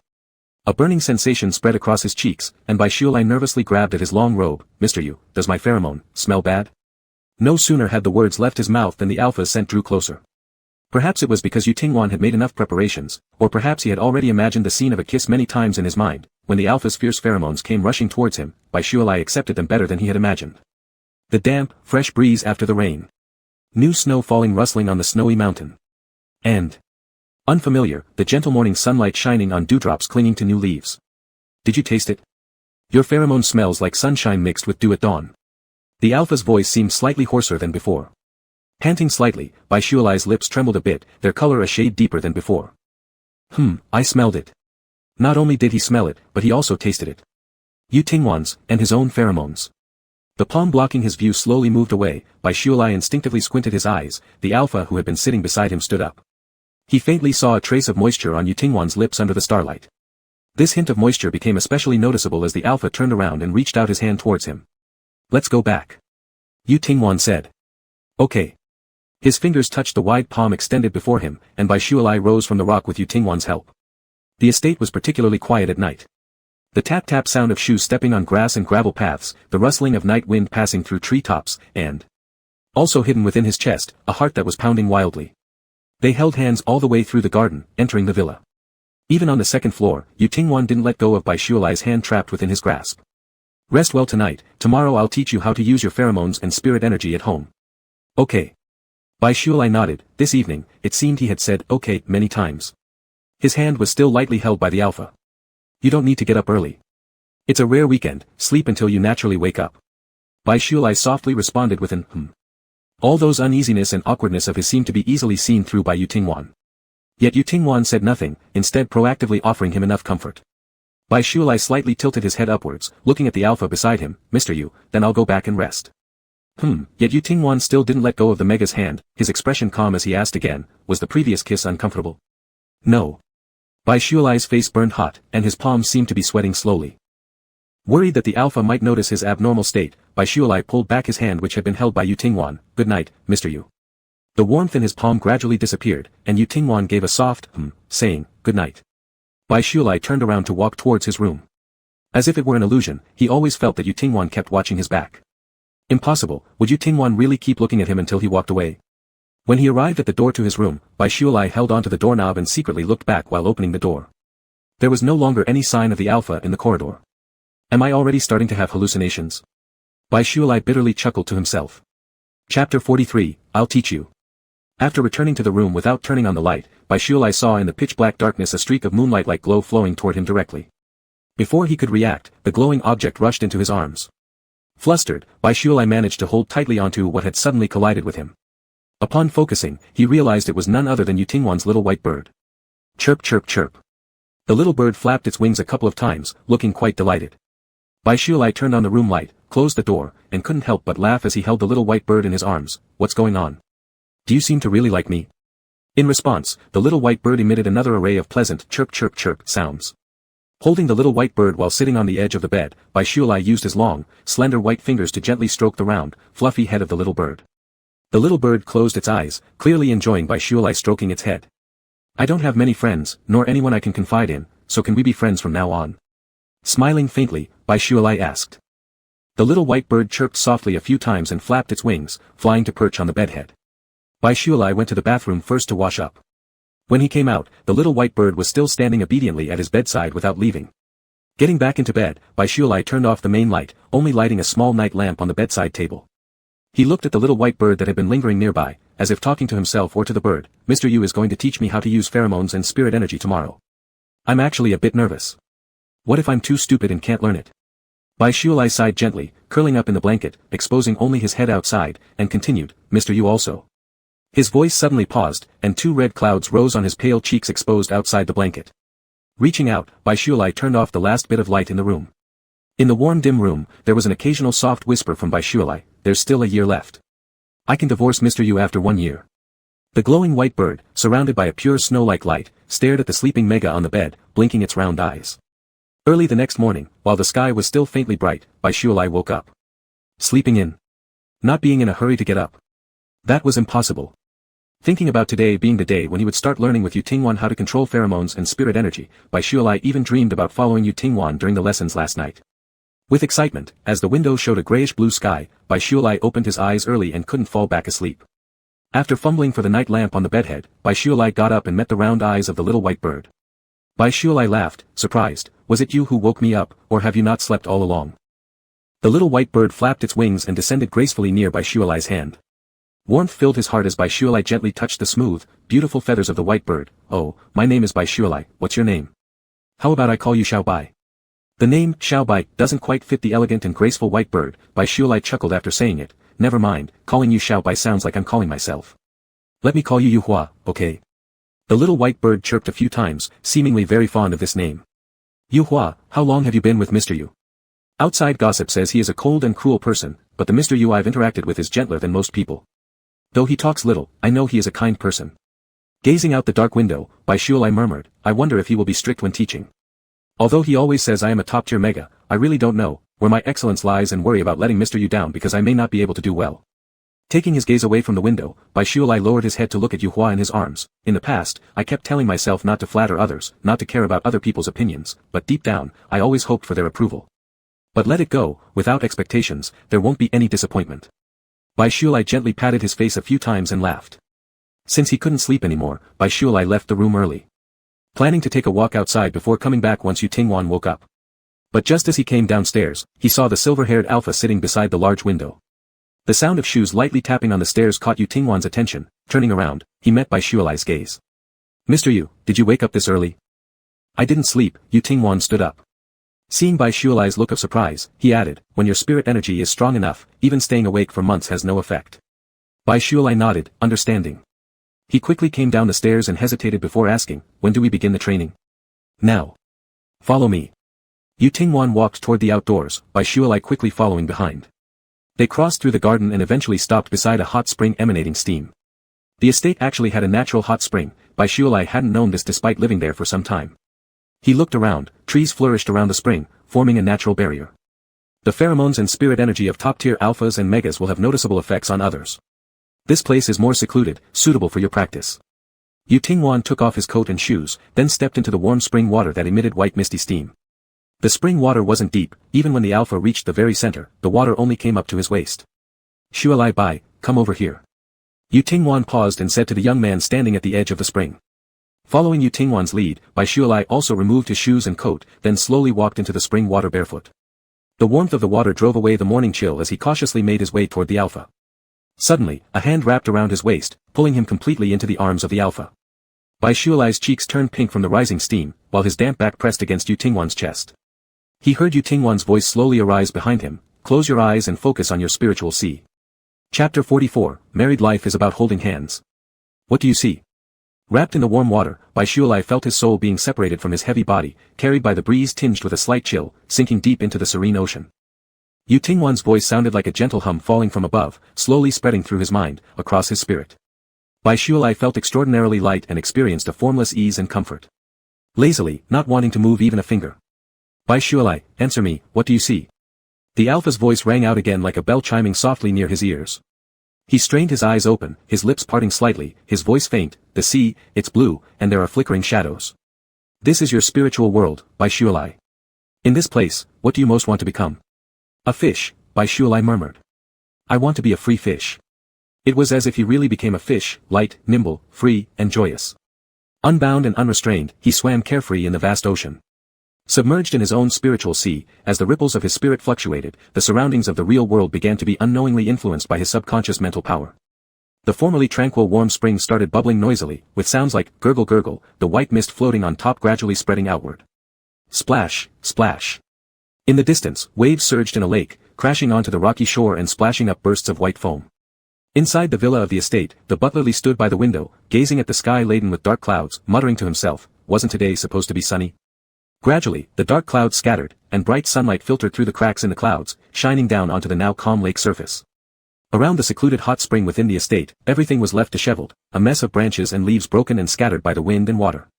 Pulled forcefully out of his spiritual sea, the sense of unrestricted exploration rudely interrupted, Baishualai furrowed his brows lightly and slowly opened his eyes. Upon seeing the familiar sunlight and trees once more, an empty void suddenly filled his chest. He wanted to go back, return to that deep sea where he could roam freely. His fiery red hair was thoroughly soaked with spring water, sticking closely to his cheeks, accentuating the already porcelain-like skin, making it appear whiter and finer. Pheromones unconsciously released permeated the air, tinging it with a sweet dewy scent. That sensation of loss, like a hole had been gouged in his chest, climbed onto Baishualai's face, leaving him staring blankly ahead, still dazed from the sudden jolt of transitioning from the spiritual sea to reality. Noticing Baishualai's clear look of disappointment, Yu Tingwan placed one arm around the mega's waist, and with the other arm scooped under his knees, lifting him out of the spring water. The sudden sensation of weightlessness quickly brought Baishualai back to his senses, instinctively attempting to jump down from the man's embrace. However, Yu Tingwan held him tightly. A cold and steady voice descended from above, don't move. Baishualai immediately stilled. He looked up but could only see Yu Tingwan's stern chin. Mr. Yu, I can walk myself. Although Yu Tingwan eventually set him down, they were already at the edge of the pool. Bai Shualai, feeling somewhat awkward, bent down to straighten his soaked clothes, noticing the broken twigs beneath his feet. Glancing around at the mess all over the ground, he voiced his surprise. Is this what I did? Yu Tingwan's hand rested on his shoulder, and Bai Shualai turned back with confusion. The Alpha said to him, you are trying spiritual force for the first time, so it's very normal to lose control. Bai Shualai was just about to ask Yu Tingwan more questions about spiritual force when he suddenly felt warm all over. He looked down and found that the clothes which had been soaking wet were dry now. Mr. Yu, is this your spiritual force? It's amazing. Bai Shualai's eyes were filled with excitement and curiosity, shining brightly. Turning his head to avoid Bai Shualai's burning gaze, Yu Tingwan faced the Mega from behind and said, everyone's spiritual force has its own strength. Your spiritual world is an ocean, which means you have a strong affinity for water by nature. I'll get some books for you to read when we get home. As Yu Tingwan walked back, Bai Shualai hurriedly ran after him. He seemed to recall something and looked back at the mess around the spring. Mr. Yu, these branches. The butlerly will clean them up. Follow me. Yu Tingwan glanced back briefly. Coming. The two walked one after another. Yu Tingwan went ahead while Bai Shualai obediently followed behind. The man who was always walking in front suddenly stopped. Before Bai Shualai could look up, Yu Tingwan's hand reached out from the front. He looked at Yu Tingwan in puzzlement, who showed a calm expression and quietly said, I'll pull you. I can walk myself, Mr. Yu. Even though Yu Tingwan still looked at Bai Shualai, he did not retract his hand. Bai Shualai thought, understanding now, Yu Tingwan wanted him to get used to the life of a married couple. Though he believed even truly loving couples don't have to hold hands all the time after marriage, still. Never mind, why should he overthink so much, it's too sentimental. Bai Shualai put his hand into Yu Tingwan's. The latter interlaced his fingers, gently grasping Bai Shualai's hand. Just as last night, holding his hand, they continued walking until they reached the villa where Yu Tingwan released his hand. Yu Tingwan provided Bai Shualai with several paper-bound books, which Bai Shualai carefully carried back to his room. Who was Yu Tingwan? Yu Tingwan was undoubtedly the most powerful alpha in this galaxy. The books given by the most powerful alpha in the galaxy must be very precious. This was confirmed when Bai Shualai saw that the books were written by Yu Tingwan himself, and dated from over 1,000 years ago. Bai Shualai's hand almost trembled as he held the book. If this gets damaged, selling myself won't cover the loss. Thankfully, the paper, whatever it was made of, remained strong despite having been stored for so many years, unlike what might crumble at the slightest touch. Still, Bai Shualai flipped through the pages carefully, using a separate small notebook to take notes. Once started, there was no stopping. Day turned to night, and the red-haired Mega inadvertently fell asleep with his head resting on the notebook at his desk. The door to the room opened slightly, and the little white bird named Yu Hua that had perched by Bai Shualai's desk earlier, turned to look at the person entering. Yu Tingwan exchanged a glance with the little bird, gesturing for it not to make any noise. Chapter 45, Song Shiyan, I don't like you anymore. Bai Shualai slept deeply on the notebook full of writing, breathing slowly and steadily. A few fiery strands of hair escaped from his ears, moving gently under the wind from the window. Yu Tingwan approached Bai Shualai, warming the young man's face with soft yellow lamplight. Even with his eyes closed, Bai Shualai's delicate brows still exuded refined beauty, like smooth and flavorful brushstrokes from a master painter. Thick, curled eyelashes casted a shadow under his eyes, and his long, slim eye corners carried a faint red hue. His eyebrows were delicately shaped and beautiful, and his nose stood upright, making his elegant appearance more striking. This upright nose balanced his amorous and gentle facial features, preserving in Bai Shualai's handsome looks a captivating innocence of youth. Quietly observing the sleeping handsome youth for a moment, Yu Tingwan bent down and encircled Bai Shualai's waist with his arms. The originally soundly sleeping Mega's eyelids began to flutter, his limbs restlessly moving, showing signs of waking up. Yu Tingwan slowly released his pheromones, quickly calming the restless Bai Shualai, placing him gently onto the bed. Yu Tingwan pulled the covers over Bai Shualai and looked up towards the little white bird standing at the foot of the bed. What name did he give you? Yu Hua. Let's call you Yu Hua from now on. It was a new week, and Bai Shualai arrived at the classroom early. Supporting his chin with one hand, he had been staring off into space for minutes without touching the computer screen that now reflected his red hair. The Mega seemed lost in thought. Last week, Yu Tingwan had said he would personally escort him to and from school every day. This morning, however, Butlerly informed him that Yu Tingwan had matters to attend to and wouldn't be home. In place of Yu Tingwan, Qing Mo and Qi Hua accompanied him to school today. This was quite normal. After all, Yu Tingwan was an important person who couldn't spend time on such tasks every day. Bai Shualai knew this well, but he still felt a faint twinge of disappointment. The quiet classroom suddenly erupted with rustling sounds as chairs were moved slightly and whispers mixed with the flipping of book pages.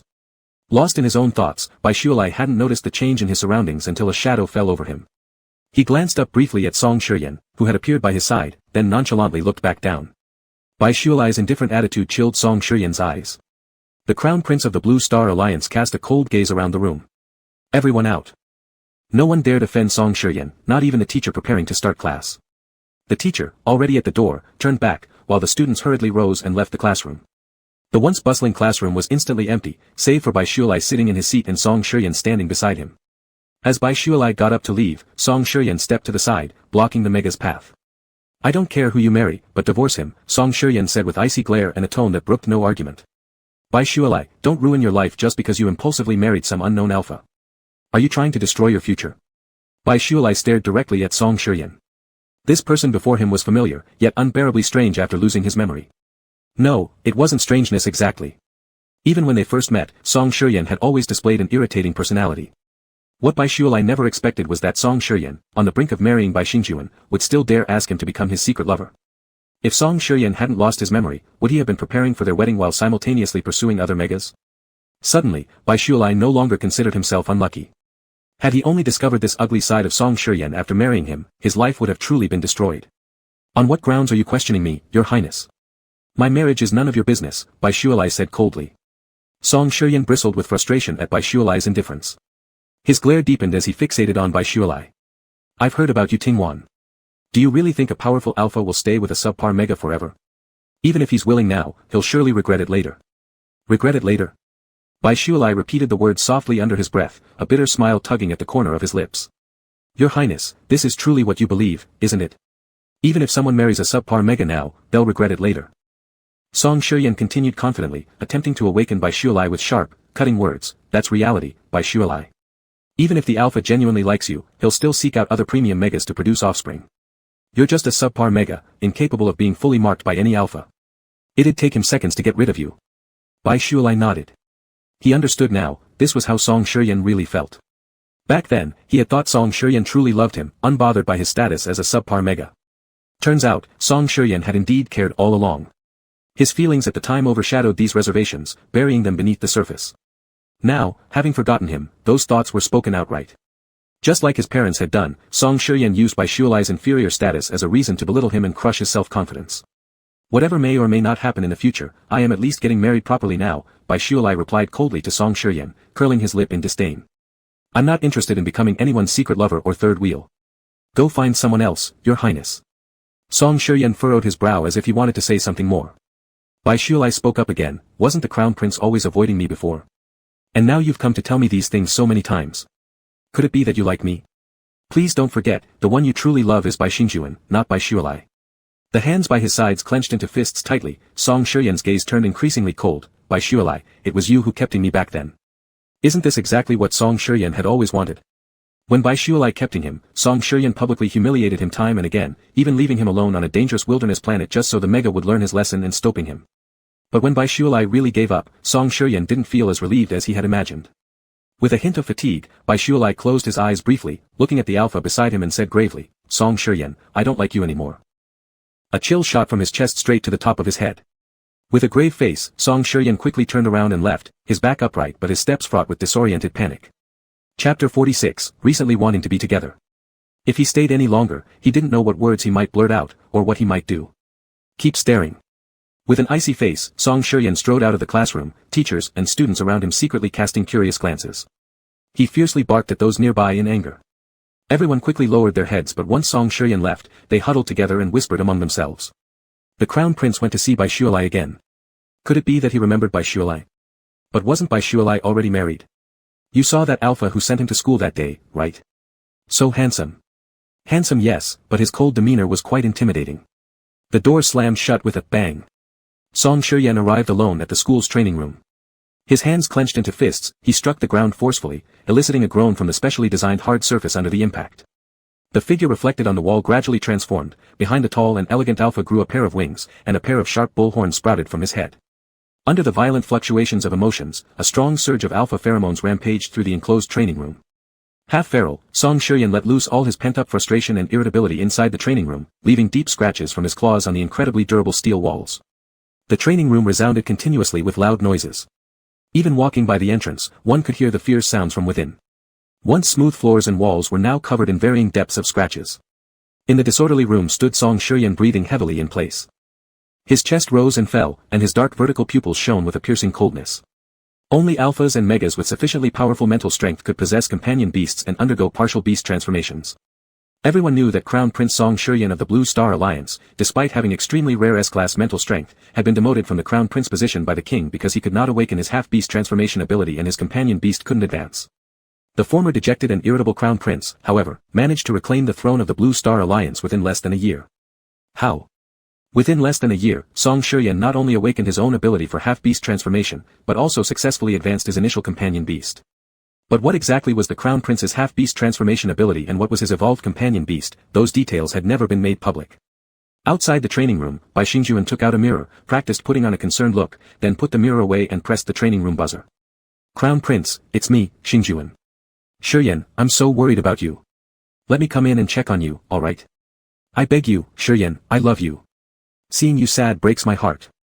After Bai Xingjuan cried against the training room door for a while, the long-closed door suddenly opened. Eyes lighting up, Bai Xingjuan wiped his tears with a quick swipe and eagerly rushed into the training room. From afar, he noticed a shadow standing in the darkness, rushing toward it until upon turning, the figure seemed to petrify him. Crown P. Re. Nce. Mouth agape, Bai Xingjuan's face was full of shock upon realizing the figure's appearance. Dark, grotesque bull horns and a huge pair of black wings resembling a devil extended from his body.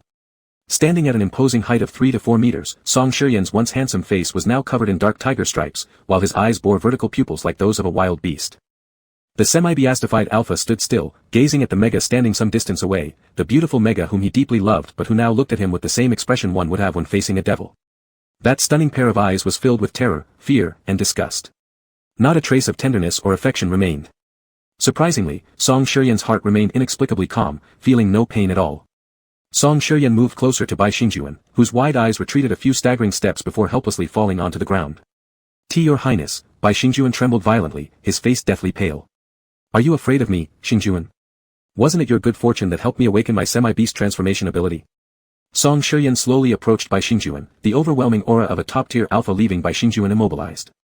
Song Shuryen crouched down halfway, his towering figure enveloping the petite mega as confusion flickered in his eyes. Do you think I look terrifying this way? Bai Xingjuan's legs quivered with fear. The person who had accompanied Song Shuryen during the awakening of his semi-beast abilities and the advancement of his companion beast had been Bai Xuelai, not him.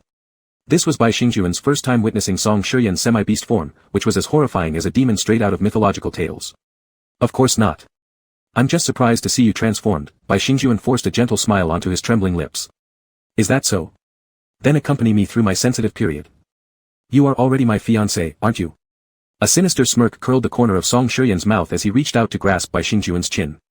Before noon, the entire school suddenly dismissed its students early due to an incident involving a top-tier alpha entering their sensitive phase. The administration decided to evacuate everyone. After packing up his belongings and exiting the classroom with other students, Bai Xuelai overheard someone shouting from ahead, "Look at that tall alpha below.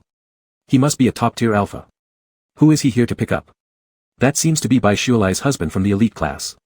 What luck he has to have such a handsome alpha. Ah. That's the one who made Sikyuan Wan. Shoo. Keep your voice down or we'll be in trouble." Upon hearing the discussion among his classmates, Bai Xuelai hastened his pace down the stairs. Once on the first floor, sure enough, he spotted the man standing beside the car. Under the blazing midday sun, the radiant heat made the air dry and suffocating. The man dressed in a long white robe stood calmly under the light, his snow-white braided hair cascading behind him without any sign of fatigue, as though completely unaffected by the surrounding heat. "Mr. Yu." Bai Xuelai jogged forward and promptly accepted the alpha's offered hand. Over time, actions such as holding hands, embracing, and even the occasional kiss, felt increasingly natural between them.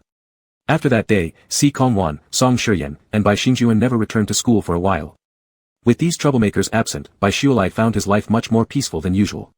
He continued his classes during weekdays, while on weekends he learned to better control his mental strength under the guidance of Yu Tingwan, who often held his hand by the hot spring. Unnoticed by both of them, nearly half a month had passed since then. Bai Xuelai went home as usual after school that day. If anything was unusual, it was that Yu Tingwan didn't come to pick him up today. Why hadn't Yu Tingwan come? When Bai Xuelai returned to the estate, the alpha put down his book and raised his head, meeting his gaze. "My sensitive period has come earlier than expected." Chapter 47, Wearing a Bite Guard. Bai Xuelai got out of the car and saw Mr. Li, the butler, standing outside the villa. "Mr. Li." Bai Xuelai greeted Mr. Li as he walked closer. Normally, the butler worked inside the villa, so seeing him outside today was unusual. "Mr. Yu is inside." Food and drinks are prepared and placed in the kitchen. Mr. Li bowed to Bai Shualai. White young master, please take care of Mr. Yu. At this moment, Bai Shualai was puzzled. Could it be that Mr. Li had something urgent and thus couldn't work in the villa? But before Bai Shualai could ask, Mr. Li turned around and left with Qing Mo and Qi Hua. Bai Shualai returned to the villa with a question in his mind, assuming that Yu Tingwan had not come to pick him up today due to some errand and was possibly not at home. However, the moment he entered, he saw the alpha sitting in the living room. My sensitive period has come earlier than expected. Yu Tingwan sat on the sofa wearing a black fleece top and dark gray pants. He had slipped on a pair of indoor slippers, his hair combed neatly into a single braid that hung behind his back, exposing a face with sharply defined features. If Yu Tingwan wore a pair of fine-rimmed glasses, the alpha might look like a college professor, refined, elegant, scholarly, and strikingly handsome. But there were no glasses on Yu Tingwan's nose. Instead, there was a black bite guard on the face of the handsome alpha. The strap ran behind his ear, firmly securing the device onto the back of Yu Tingwan's head. An alpha would often wear a bite guard when unable to control the urge to bite into a mega's gland. For a brief second, Bai Shualai's mind went blank. Yu Tingwan's sensitive period had struck suddenly. This wasn't the time to panic. Bai Shualai quickly regained his composure, closing the door behind him. Mr. Yu, are you feeling unwell anywhere? He still remembered their first encounter when the alpha was just entering the sensitive phase. Back then, the alpha in an unknown stage of sensitivity was irritable and fierce, like an untamed wild animal. Scattered memories of that frightening encounter kept resurfacing uncontrollably in his mind.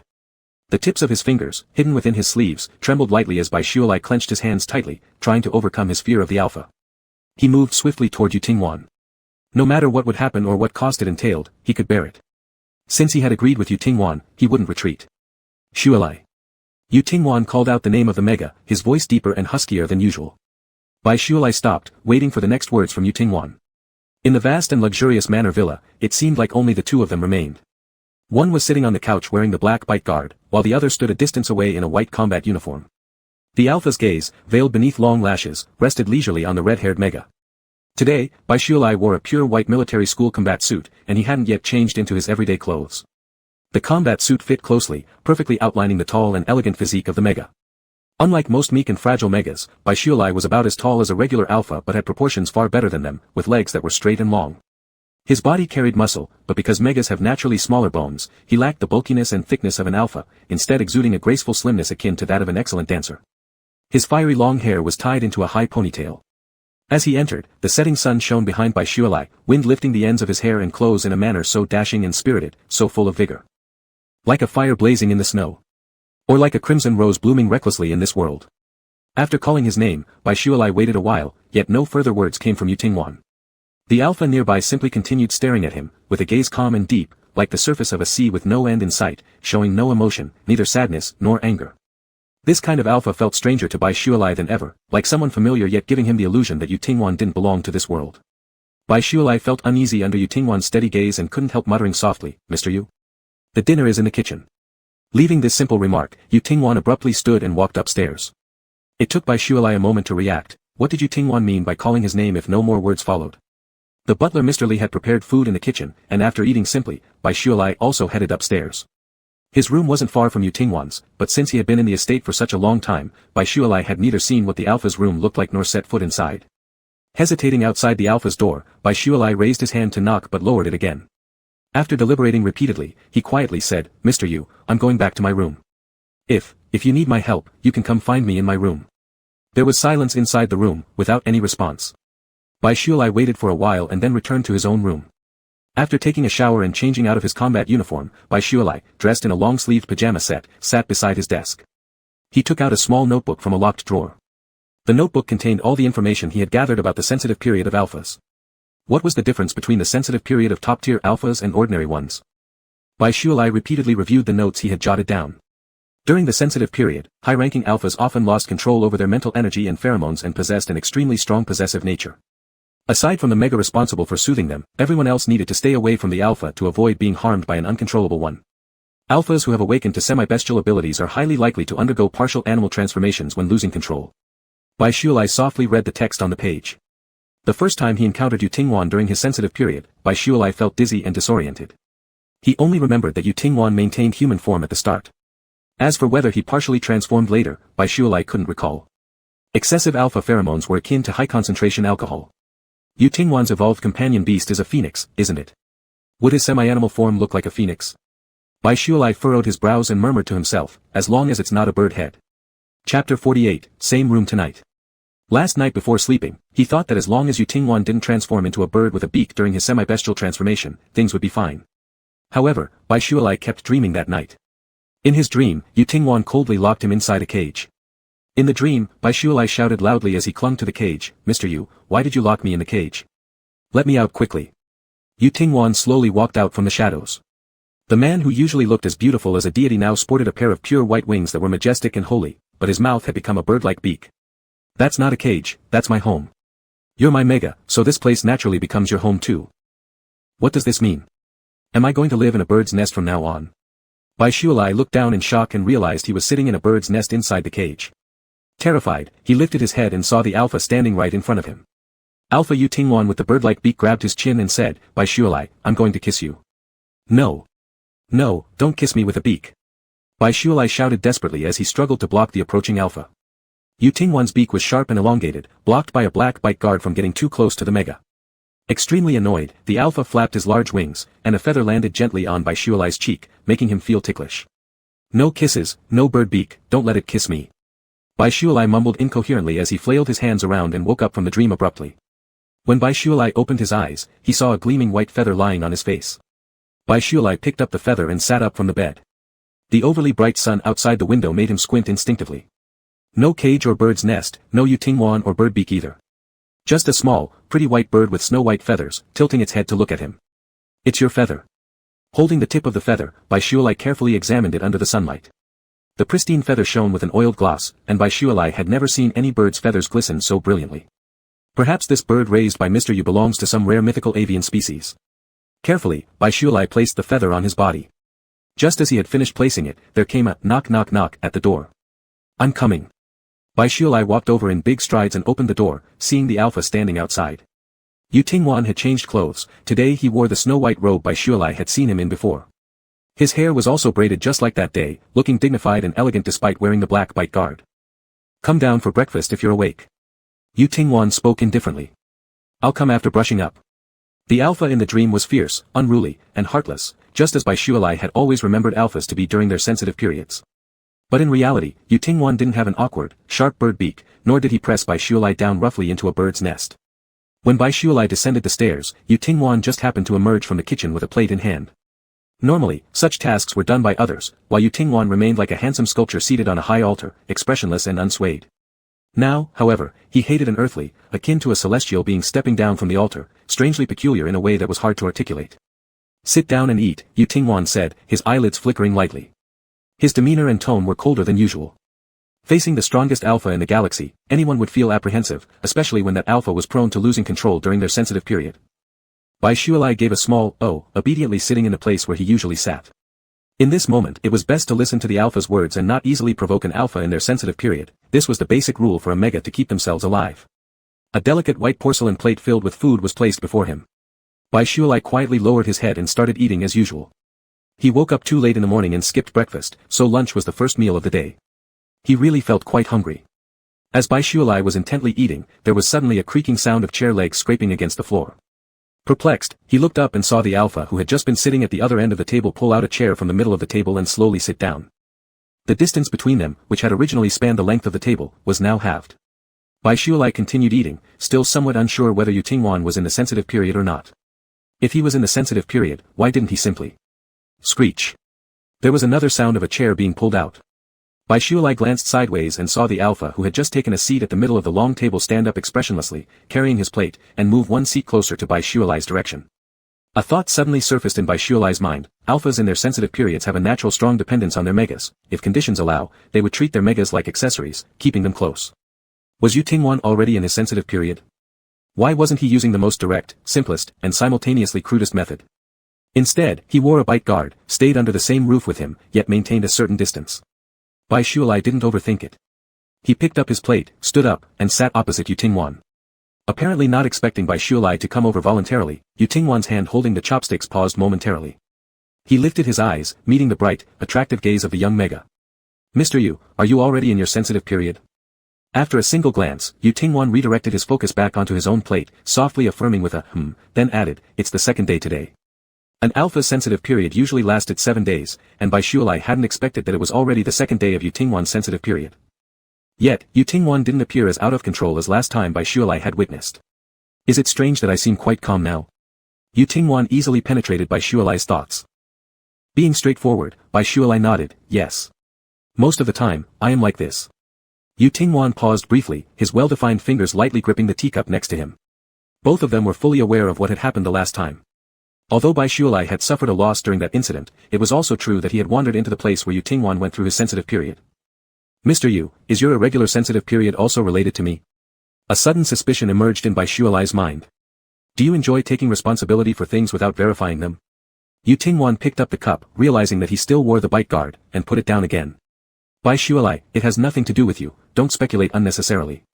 This scene fell upon Bai Shualai's eyes as he spoke, Mr. Yu, take off the bite guard while eating. And you're not afraid I might lose control and bite you? Yu Tingwan's cold gaze swept across the slim, pale neck of the mega sitting across from him. Bai Shualai shrank his neck, I'll go eat in my room. No need, eat here, Yu Tingwan put down his chopsticks. Even if I don't eat for years, I won't be affected. Though Bai Shualai had heard before that top-tier alphas with formidable mental energy could go without eating or drinking for days or even weeks, hearing years from Yu Tingwan still made him reveal a look of surprise. Mr. Yu, why do you eat with me every day then? His fingertip gently rubbed against the cool, smooth cup wall, and Yu Tingwan said indifferently, I don't want to forget that I am human. Bai Shualai. Suddenly hearing his name called by Yu Tingwan, Bai Shualai looked up at the man. Ah. Sleep with me tonight. Ah. Chapter 49, a half-beast like Yu Tingwan. Bai Shualai swore that he only emitted a surprised sound because he suddenly heard that he would be sleeping with Yu Tingwan that night. Yu Tingwan gave him a cold glance and then went upstairs back to his room. Alphas during their sensitive periods may develop a bit of a temper, it's understandable. After finishing his meal, Bai Shualai tidied up the dishes and suddenly found himself with nothing to do. Although a little bored, thinking that Yu Tingwan was currently in his sensitive period and might need him at any moment, Bai Shualai suppressed the urge to go outside for a walk. After cleaning the kitchen, Bai Shualai returned to his room again. Chirp chirp chirp, the beautiful white bird stood on the bedpost. As Bai Shualai pushed the door open, the bird spread its wings and flew straight towards the mega. Not startled as he was at first, Bai Shualai smiled and firmly caught the white bird flying into his arms. He gently stroked the round fluffy head of the white bird while walking toward the balcony. Yuehua, have you had your dinner? Are birds like you, so pretty, just like ordinary birds that eat bugs? The white bird shook its head, chirp chirp chirp, and leaned even closer to Bai Shualai's fingers than usual, akin to begging for affection. If you don't eat insects, what do you eat? Could it be that, like Yu Tingwan, you emit an ethereal aura and don't need to eat? When Bai Shualai was little, he really wanted to keep a pet, a kitten or puppy, having one around to accompany him. Back then, he felt so lonely. But until now, he has never kept a single pet. Besides his family not allowing him to, Bai Shualai also worried that small animals would suffer following him since his own life wasn't going well enough to take care of animals. He thought about keeping a cat, dog, or rabbit, but unexpectedly, he ended up receiving a luminously beautiful white bird as a pet. Though it couldn't exactly be called his pet, the white bird named Yuehua should accurately be considered Yu Tingwan's pet. Thinking of Yu Tingwan. Yuehua, isn't it possible that your owner always locking himself in the room could lead to something bad? Forget it, why should I worry? Your owner is the strongest alpha in the world after all, if anything happens to him, I'd likely be the one in danger. Yawning, Bai Shualai sat in the lounge chair on the balcony, cradling the white bird while muttering to himself, that's right, I've already gained good control over my pheromones and mental energy. Actually, I think I've progressed quite fast. Let me secretly tell you, I did hope Mr. Yu would compliment me a few times, but Mr. Yu hasn't said much. The most capable alpha in the world personally teaching me, I shouldn't ask for more, it's greedy, right? Bai Shualai chattered endlessly to the white bird about many things and unintentionally fell asleep leaning on the lounge chair. When he woke up, it was already dusk, the sunset painting the horizon in shades of deep to light orange. How come I slept for such a long time? Bai Shualai nearly jumped off the lounge chair instantly. The thin blanket covering him slid down to pile at his feet. A blanket? Bai Shualai squatted down to pick up the blanket from the floor. He stood up and looked inside the room. After clearly seeing the sight inside the room, his eyes widened in astonishment. The perfectly arranged snow-white long braid had completely unraveled, flowing like a river of silver, draping softly over the cheeks and chest of the alpha. The Yu Tingwan who had silently returned to his room during the day was somehow in Bai Shualai's room at some point. The tall alpha was curled up like a child yearning for a mother's embrace. The always cold and powerful man, who resembled a high mountain snow lotus, was now fully curled up in Bai Shualai's wardrobe. Bai Shualai noticed that nearly half of the clothes he previously hung in the wardrobe had fallen off their hangers, messily scattered inside. Some covered Yu Tingwan's legs, while others were tightly held and grasped in Yu Tingwan's hands. Mr. Yu. Holding the blanket in his hands, Baishualai hurriedly pushed open the glass door from the balcony and entered the room. The alpha, who had been sitting with his eyes closed, curled up inside the wardrobe, suddenly raised his head. The bloodshot eyes locked straight onto the mega. An intimidating aura, like rolling black clouds and fierce winds, momentarily scared Baishualai. But in the next moment, when the alpha realized who was approaching, the red pupils softened into a tranquil lake. It resembled an evening lake sprinkled with golden sunlight at dusk, shimmering with gentle ripples as the crimson faded away. Despite being frightened for just an instant, Baishualai didn't hesitate to approach the alpha. He ran over in a couple of steps and squatted down beside the messy wardrobe. "Mr. Yu, can I touch you?" Baishualai asked cautiously, not daring to reach out easily to the alpha. Yu Tingwan remained silent, still wearing a black bite-preventing device. Quietly, intently, he watched Baishualai. "You want my pheromones, don't you?" Baishualai's voice was tender. He slowly released his own pheromones, allowing them to gently envelop the alpha. The alpha, who had tightly gripped Baishualai's clothing, slowly let go of the clothes in his hands. Baishualai extended his hand, lightly pinching the alpha's little finger without applying much force. Then Yu Tingwan stood up and emerged from the wardrobe under Baishualai's guidance. After Yu Tingwan completely stepped out of the wardrobe, Baishualai took a sharp intake of breath. The alpha, already over 190 centimeters tall on regular days, now nearly reached 3 meters in height. Behind him were a pair of beautiful, enormous white wings. Chapter 50, I Want to Embrace You. Even under normal circumstances, Yu Tingwan was taller than Baishualai by a head. Now standing in front of the red-haired mega, he towered over him like a giant. Back during junior high, Baishualai had participated in an art exhibition organized by the school. Apart from famous paintings, there were also all kinds of sculptures on display. Most of those paintings and sculptures had long been forgotten by Baishualai as he grew up. Yet one sculpture remained vivid in his memory. In the spacious gallery, right at the center, stood an angelic statue. With the floor and walls painted black, only the place where the statue stood was illuminated by a beam of light from above. Standing at over 3 meters tall, the angelic statue had a pair of magnificent white wings spread out behind it. Its face radiated sanctity, holding a giant sword with grace. Looking at the alpha before him now, the visual and emotional impact that Yu Tingwan gave Baishualai far surpassed the awe he had felt towards the angelic sculpture as a child. No matter how lifelike or atmospherically stunning the sculpture was, deep down Baishualai always knew it was fake. However, the man in front of him was real, a living, breathing human being. Although the temperature of the small finger he was gripping was slightly cooler than average, it still felt warm. The skin was soft, and the fingernails. Those nails he remembered as being neatly rounded and glossy had, in this moment, become unexpectedly long and sharp. Baishualai glanced downward at the little finger he was holding and noticed that Yu Tingwan's fingernails had transformed to resemble a bird's, long and razor-sharp. The moment his fingers touched the tips of Yu Tingwan's pointed and sharp nails, the alpha's hand quickly pulled back. His fingers bent toward the palm, loosely forming a fist covered by his sleeve. A low, hoarse voice fell from Baishualai's overhead, "Don't touch. You'll cut yourself." A pair of snow-white wings quietly folded close against Yu Tingwan's broad back. Each pristine feather glowed with moonlight-like luster, and the towering alpha seemed like a celestial deity descended from the heavens. Sacred and dignified, yet powerful and majestic. Beautiful in a way that almost defied humanness. "Mr. Yu, is there anything I can do?" Suppressing the shock in his heart at seeing Yu Tingwan's semi-bestial form, Baishualai tentatively stretched out his hands, lightly pinching the edge of the alpha's clothes. From Yu Tingwan's perspective, the mega with fiery hair looked up at him earnestly, carefully pinching the edge of his garment. His clear eyes revealed unrestrained concern. There was a crack sound as the cold, hard ice covering his heart shattered. Something broke apart. And something else melted away without his realizing it. The difference between the SS level and the SSS level in terms of psychic energy appears to only differ by a single letter, yet it represents an unbridgeable distance between heaven and earth. Even at the peak. A mega like Baishualai seemed no different from a little rabbit or kitten in Yu Tingwan's eyes now. Equally fragile, equally pitiful, seemingly prone to being accidentally hurt or shattered with just a bit of carelessness. And perhaps not just a little bit, endearing too. Perhaps more than just a little. "I want to embrace you," Yu Tingwan replied to Baishualai. "Embrace? Which kind of embrace? Is it a simple hug, or does it imply something deeper?" A brief hesitation flickered through his mind, but regardless of the type of embrace, Baishualai was prepared for it. In the towering alpha's eyes, the delicate mega who stood at 180 centimeters didn't hesitate and gave him a firm nod, his clear eyes appearing round and large due to Baishualai's slightly tilted upward gaze. They sparkled, captivating and mesmerizing. "All right," Baishualai looked up directly into the alpha's eyes and said, "Mr. Yu, go ahead." Bending his knees, the tall man slowly knelt halfway down. Even with one knee on the ground, half kneeling before Baishualai, Yu Tingwan remained taller. Baishualai felt a buzz in his mind. The man who knelt before him was none other than the most powerful alpha in the galaxy, the very man whom even the leaders of the Blue Star Alliance bowed to. After kneeling, this man remained silent, making no movements. He simply gazed at Bai Shuilai with pale golden eyes. Only after the transformation did Bai Shuilai realize that Yu Tingwan had not only grown phoenix wings and nails but also his eyes had turned the same pale gold as those of a phoenix. Despite his grandeur and authority, the top-tier alpha seemed unexpectedly gentle to Bai Shuilai.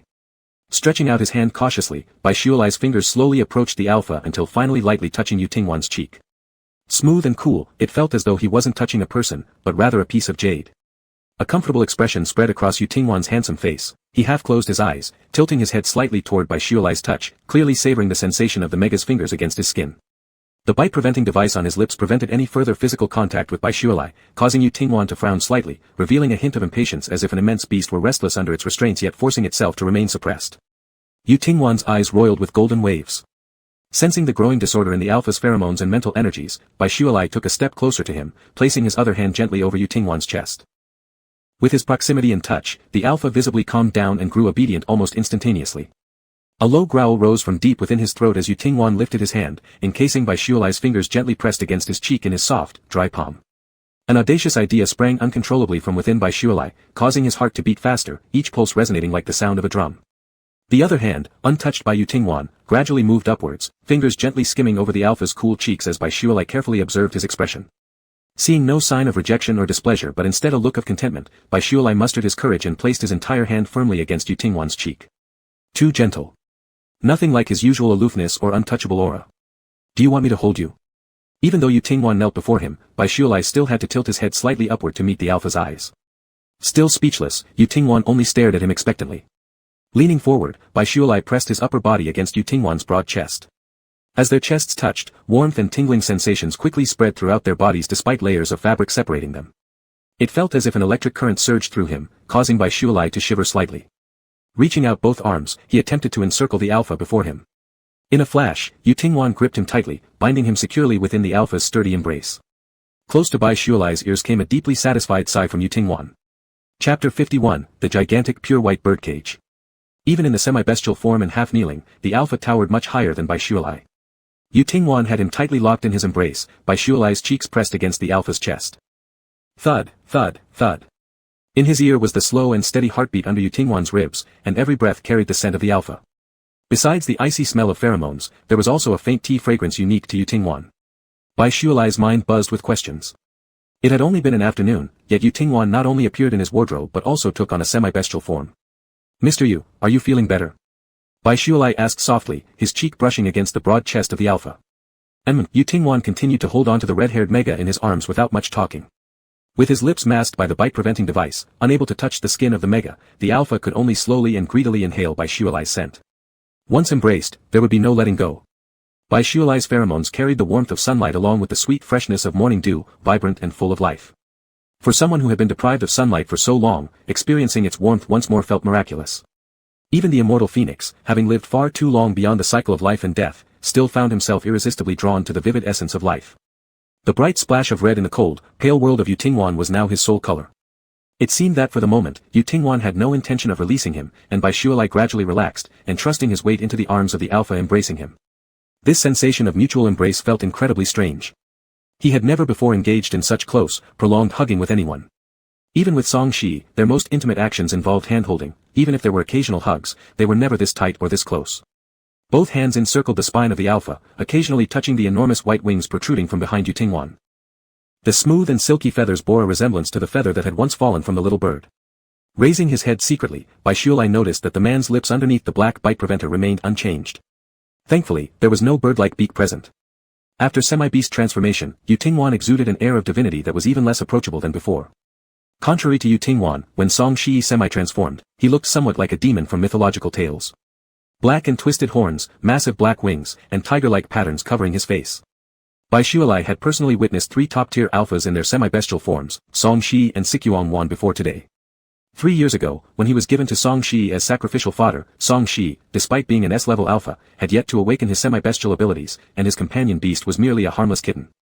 Bai Shuilai was eager to see the kitten companion beast of Song Shi, but unfortunately, the crown prince of the alliance refused to show it to him for the last 3 years. As their relationship improved, one day Song Shi suddenly awakened his semi-bestial ability. Within half a year, his companion beast ascended to become Cheongqi. Well, why was he thinking about Song Shi again? Just as he thought this, Bai Shuilai was abruptly lifted into the air. The towering alpha effortlessly scooped him up, with Yutingwan using one hand to circle around his thigh and holding him up in his arms. This way of holding someone was far too similar to how one holds a child. Caught off guard by the sudden motion, Baishualai hastily clutched onto Yutingwan's shoulders. Underneath his palm, the alpha's shoulders were solid like stone, firm and unyielding. Yutingwan glanced at the mega cradled in his arms, with his pale golden pupils carrying a hint of coldness. You must not think about others. The man holding him started moving, forcing Baishualai to cling tighter to Yutingwan's shoulders. Mr. Yu, where are we going? Baishualai finally understood why the villa's ceiling was higher than ordinary buildings, and the room doors were like castle gates, tall and grand. The even taller alpha after semi-beast transformation easily pushed open the room door, walking out of the bedroom while still holding Baishualai. Behind them, the little white bird chirped a few times and followed, then stopped on the corridor railing once they reached the staircase. It sat there like a diligent guard, waiting faithfully near the stairwell. Baishualai was carried by Yutingwan up to the second floor, heading towards an area he rarely visited. Even though he had come over few times, Baishualai recognized that this was the direction of Yutingwan's bedroom. The heartbeat that had just stabilized raced again. Baishualai remembered during lunch, Yutingwan had told him that they would sleep together tonight. This sleep. Was it just plain sleeping, or did it mean something else? Before seeing Yutingwan in his semi-beast form, Baishualai had already prepared himself to accompany the alpha through the vulnerable period, willing to do whatever Yutingwan needed. But looking at the now 3-meter-tall alpha after the semi-beast transformation, Baishualai suddenly felt a bit uneasy. He and Song Shi dated for so long, and their most intimate actions were no more than occasional light kisses. Lips grazing lips, nothing more. One of the biggest reasons was that Song Shi easily lost control of his pheromones once they got too close, leading to emotional outbursts and even uncontrollable semi-beast transformations. Song Shi after the semi-transformation was taller and more robust than Yutingwan, and if he touched Baishualai slightly, Baishualai might have really broken apart. While lost in these thoughts, Yutingwan had already stopped in front of a white door with a larger doorframe than the others. Holding Baishualai with one hand, tightly gripping his calves and knees, Yutingwan pushed open the door with his free right hand. At first glance, everything was pure white. White floors, white walls, and a massive birdcage. Chapter 52, he unfastened the bite preventer strap. Yutingwan's room was more spacious than the other rooms in the villa, but there were very few pieces of furniture. At a glance, a snow-white floor held a low couch. Near the couch was the large birdcage Baishualai had just noticed. Not sparing a glance at the couch, Yutingwan directly headed toward the birdcage while still holding Baishualai with one hand. Inside the towering birdcage, which stood 5 or 6 meters high, there was also a similarly huge bird's nest placed in the center. The nest seemed constructed from unknown types of wood and branches. Approaching it, one could smell a faint wooden fragrance. It wasn't rough like regular branches and logs, every branch shone a glossy deep brown. Still, no matter how beautiful the branches and wood, it wouldn't be comfortable for humans to sleep in them.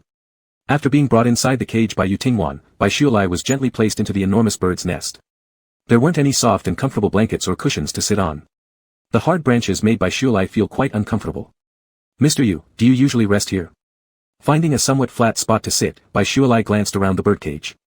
Apart from the colossal bird's nest located in the center, the rest of the space was empty. Occasionally. Yutingwan's answer slightly relieved Baishualai. To be able to calmly answer his question meant that Yutingwan was still mentally sound at this moment. With a pair of pale golden eyes watching Baishualai fidgeting around in the bird's nest, Yutingwan frowned lightly, uncomfortable. Alright, it's just that some of the small branches prick a bit. Baishualai gave a relaxed smile. Without saying a word, Yutingwan turned around and left the room. In a short while, the man returned with several thick blankets. Behind him, his enormous white wings fluttered lightly. Yutingwan gracefully flew into the bird's nest, where he scooped up Baishualai into his arms with one hand and spread out the soft, plush blankets over the entire bird's nest with the other. With the soft and warm blankets cushioning beneath, Baishualai wouldn't be poked by the branches and twigs in the nest anymore. However, having been picked up and placed down repeatedly by Yutingwan, Baishualai started feeling like a porcelain doll. How about now?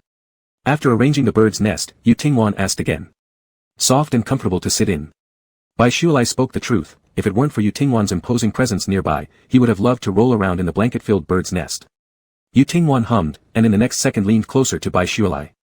With a sweep of his large hand, he effortlessly pulled Baishualai back into his embrace, then side-lay in the bird's nest, securely cradling the much smaller Mega within his arms.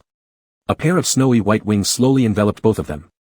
Baishualai found himself nearly completely pressed against Yutingwan without any gaps. It was the first time in his life that Baishualai had been so close to an alpha while fully conscious. His cheeks, concealed in the shadow wrapped by the wings, quickly blushed red. He shrunk in Yutingwan's arms, not daring to move an inch, completely filled with the alpha's clear, cold scent. Having leaned against the reclining chair on the balcony and slept almost all afternoon earlier, it was only just dusk now, and Baishualai couldn't fall asleep at all. However, being encircled in Yu Tingwan's arms left him no freedom to do much, there wasn't even room for him to wiggle his fingers or toes. Uncomfortable from holding one position for too long, Bai Shualai couldn't help but adjust himself within Yu Tingwan's embrace. Even if he were to lie still in the alpha's arms lost in a daze, he would at least choose a more comfortable position, wouldn't he? Bai Shualai moved around restlessly in Yu Tingwan's embrace like a small animal.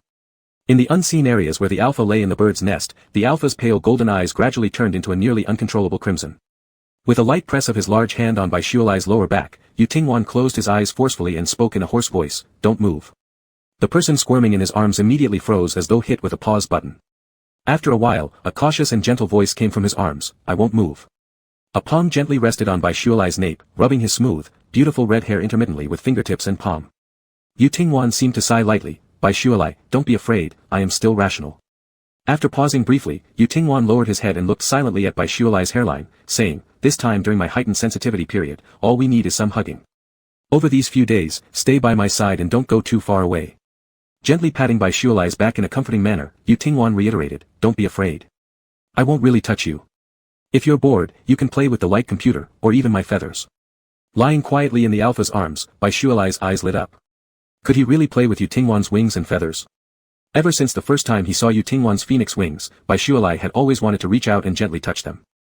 "If you feel hungry, let me know. Tell me what you want, and I'll bring it for you." Hardly had Yu Tingwan finished speaking when Bai Shualai's stomach betrayed him with gurgling sounds. All day, Bai Shualai had only eaten one meal at noon. "I'm not picky, anything will do, as long as it's hot." Bai Shualai covered his uncooperative stomach, red-faced and deeply embarrassed. How embarrassing. Yu Tingwan's lips curved into a very faint smile. Lowering his head, he lightly sniffed Bai Shualai's mega hairline from a distance. "Wait for me." Not long after, Yu Tingwan returned with steaming, plentiful food. The dishes prepared in advance by Mr. Li tasted great, but just as Bai Shualai wanted to eat by himself, Yu Tingwan held him again like a porcelain doll and placed him on his lap. The alpha had one arm around Bai Shualai's waist and another holding chopsticks, asking earnestly, "What do you want to eat?" Bai Shualai intended to say he could do it himself, yet seeing those pale golden eyes faintly tinged with crimson, he resigned himself and pointed at a dish, "I want to eat cod." Yu Tingwan used the chopsticks to pick up a piece of cod and brought it to Bai Shualai's mouth. One person picking up the food, the other responsible for opening their mouth to eat. Bai Shualai was thus fed one chopstickful after another until he was full. After the meal, Yu Tingwan tidied up the bowls and cutlery, sending them to the kitchen. Lying flat in the spacious bird's nest, Bai Shualai stared at the crystal chandelier on the ceiling, lost in thought. He was barely in his early 20s, how did he end up living a life where everything was served to him? And the person serving him this life was none other than Yu Tingwan. The sound of a nearby door closing followed shortly thereafter, and before long, Yu Tingwan reappeared beside Bai Shualai. The man quietly looked at the mega lying in the bird's nest. "Are you full? Do you want some fruit? There are desserts too." "No more, I ate too much just now. My stomach feels bloated now." Yu Tingwan's face was too enticing, unknowingly feeding Bai Shualai too much. When Bai Shualai realized, he had already felt uncomfortably full. Yu Tingwan lowered his eyelids over elongated pupils, lightly placing his own palm on Bai Shualai's belly. "Let me rub it for you." Startled, Bai Shualai immediately sat up, hugging his belly and shaking his head repeatedly. "No need, I." Yu Tingwan tilted his upper body closer, his pale golden eyes revealing a hint of vexation/sadness. "This person. How could this person act this way?" You rub it," Bai Shualai said, his face turning red. Yu Tingwan once again held Bai Shualai in his arms. His large palm lightly covered the mega's stomach, softly massaging in circles through the thin fabric. Perhaps due to the comfort of Yu Tingwan's massage or the drowsiness that came with a full meal, Bai Shualai eventually fell asleep while leaning against Yu Tingwan's chest. Time seemed to stand still. No one knows how long it had been, but eventually, the alpha who had been like a statue finally moved. His hand slowly rose to touch the black bite restrainer on his face. The leather strap fell from his ear as Yu Tingwan removed the restrainer he'd been wearing all along. Chapter 53, I'm afraid I can't resist biting you. The night grew deeper, with a bright moon hanging high above the tree branches. At the quiet lakeside villa, only one room had its window lit up. After Bai Shualai fell asleep, the main lights in the room were turned off, leaving only a few night lamps casting soft, warm light. The black bite restrainer was placed by his knee as Yu Tingwan closed his eyes and lowered his head, gently sniffing at Bai Shualai's hair. His gaze trailed from the calm sleeping face of the mega down to Bai Shualai's soft, pale pink lips. His head lowered even further. The silky strands of snow-white hair cascaded down his cheeks, forming a curtain of snow that enclosed the alpha and the sleeping mega in a narrow space. The distance grew shorter and shorter, just moments away from kissing Bai Shualai's lips when the dazed alpha suddenly became alert. His hands tightly clenched into fists, his thin lips pressed firmly together. Yu Tingwan forcibly shut his eyes, then slowly unclenched his fists as he straightened up and put the black bite restrainer back on. Prematurely becoming intimate with bistioli, whether holding hands or occasionally sharing brief kisses, could help the mega adapt and relax earlier. For Yu Tingwan, familiarizing himself with and obtaining a certain amount of the mega's pheromones before his heightened sensitivity period could alleviate his yearning for the mega during the period. Hugging and sleeping together could help the alpha successfully navigate this period of heightened sensitivity. Perhaps it required more patience and restraint. In the next period of heightened sensitivity, Yu Tingwan would need contact closer than just hugging and sleeping beside the mega. Since bistioli had already prepared himself to accompany him through the sensitivity period. Why? Why must such methods requiring great willpower and self-restraint be used? Wouldn't simply pinning the mega be easier since it was something they had already agreed upon? Though an alpha didn't need much sleep, Yu Tingwan quietly gazed at the mega slumbering in his arms under the moonlit glow. Wait a bit longer, let bistioli adapt a little more, allowing his fears and tensions to decrease. Originally thinking that the alpha's sensitivity period would last 7 whole days and nights, on the morning of the 5th day, Yu Tingwan already allowed bistioli to return to his own room for rest. Every second bistioli spent in the bird's nest in Yu Tingwan's room felt as if they were constantly clinging to each other. Bistioli never imagined that an alpha in a sensitivity period could be so clingy. Yu Tingwan not only hugged him both day and night, feeding him personally, but almost followed bistioli even into the bathroom. Though Yu Tingwan ultimately did not enter the bathroom with bistioli, when bistioli emerged from the bathroom, he saw the tall alpha sitting on the carpet outside the bathroom door, his eyes carrying a hint of disappointment. At that moment, bistioli suddenly felt an impulse to step forward and embrace the alpha, gently patting his back. And that was exactly what he did. During the sensitivity period, Yu Tingwan seemed to unconditionally satisfy whatever bistioli did or asked for. Except that he couldn't leave the alpha's side. On the 4th evening, Yu Tingwan's reliance on bistioli became particularly intense. Bistioli didn't know if Yu Tingwan would clearly remember everything that happened during the sensitivity period. That night, as usual, bistioli was held in the alpha's arms, but there was something different about Yu Tingwan that night. He kept smiling at bistioli. An alpha who usually wore a cold expression and rarely ever smiled, treated bistioli with gentle sweetness, wrapping him in his wings as though cradling a treasure, softly whispering in his ear, "Wife, you're mine, my mega." During Yu Tingwan's previous sensitivity period, bistioli had been so confused that he remembered many details vaguely. This time, he almost remained fully awake, and clearly remembered Yu Tingwan holding him and sweetly calling him, "wife." He looked at him with a pitiful and aggrieved expression and said, "Don't leave me." But the next morning, Yu Tingwan had already returned to his usual cold and somber demeanor, letting bistioli go back to his own room. A few days later, after returning to his own room, bistioli stretched out his arms and legs, lying flat on the bed like a big character. During the sensitivity period, you were so gentle and obedient, sticking close and whispering sweet nothings. As soon as it ended, you became aloof and asked me to leave. Truly. Burying his face in his hands, his shimmering gaze peeked through the gaps of his fingers at the sunlight of the day. Though it was somewhat embarrassing to admit, bistioli did feel that the Yu Tingwan during the sensitivity period was quite cute. Just a little bit. Who could stay completely calm when a godlike alpha was acting coquettish towards them? During the day, Manager Li also returned. What surprised bistioli was that Yu Tingwan seemed to have recovered to normal, but he still wore the familiar black bite restrainer when he appeared. Manager Li set the tableware and food at both ends of the dining table as usual. Sitting at one end of the table, bistioli threw several glances at the alpha across the fresh flower bouquet placed in the middle of the table. After eating together for a few days, suddenly going back to their previous distance made bistioli feel a little unaccustomed.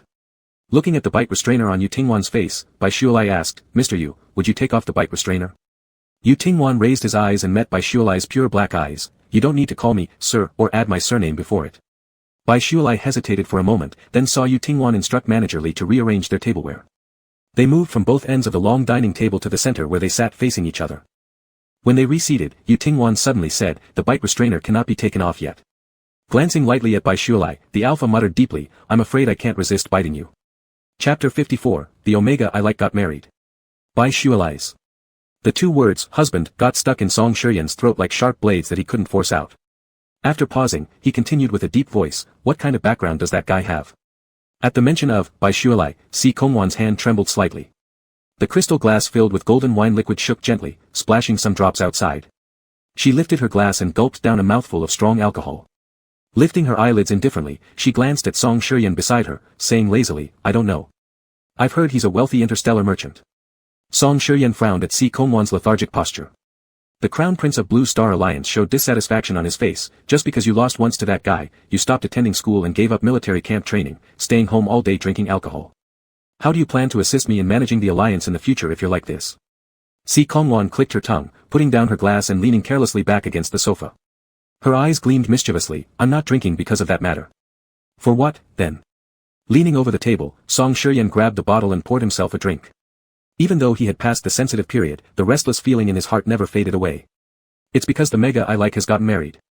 Si Kongwan laughed frivolously, leaving it unclear whether she was serious or joking. Song Shiyan arched an eyebrow. Holding the icy cup with his fingers, he replied, White Star June. Speaking about the mega who was soon to hold a wedding ceremony with him, Song Shiyan's eyes showed only serene coldness. If you like him, after he gives birth to my child, I'll give him to you later. Leaning back against the sofa, Song Shiyan looked up at the ceiling and curled his lips. Would you really let him go?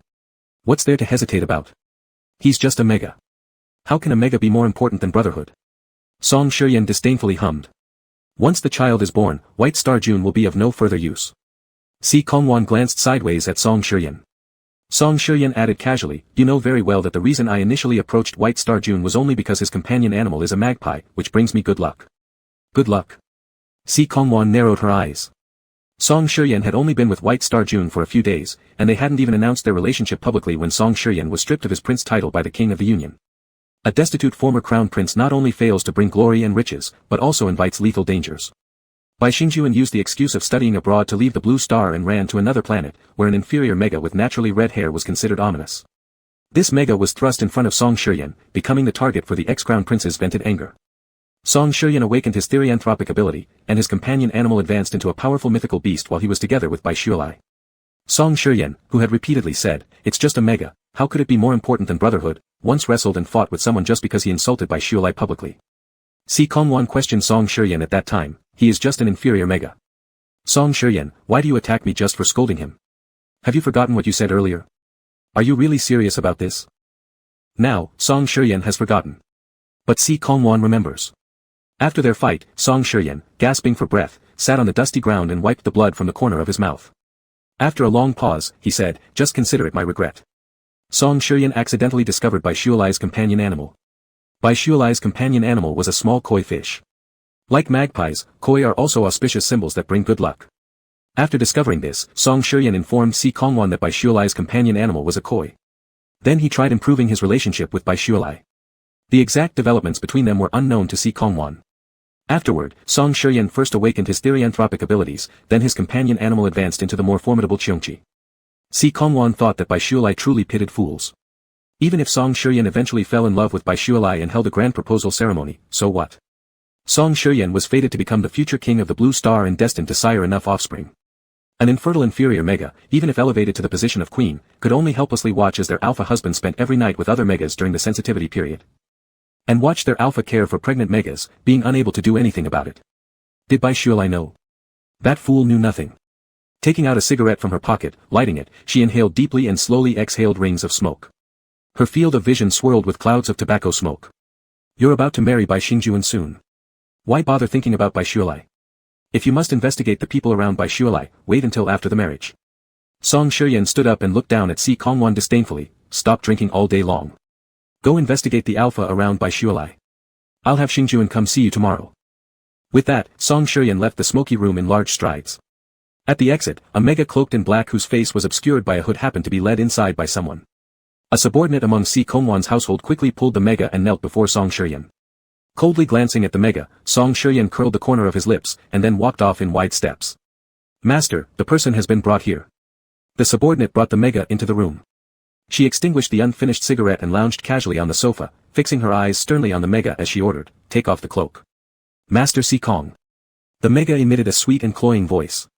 As the black cloak slid off its body, the mega's lustrous and docile red hair was revealed, gazing bashfully yet expectantly at the handsome alpha from afar.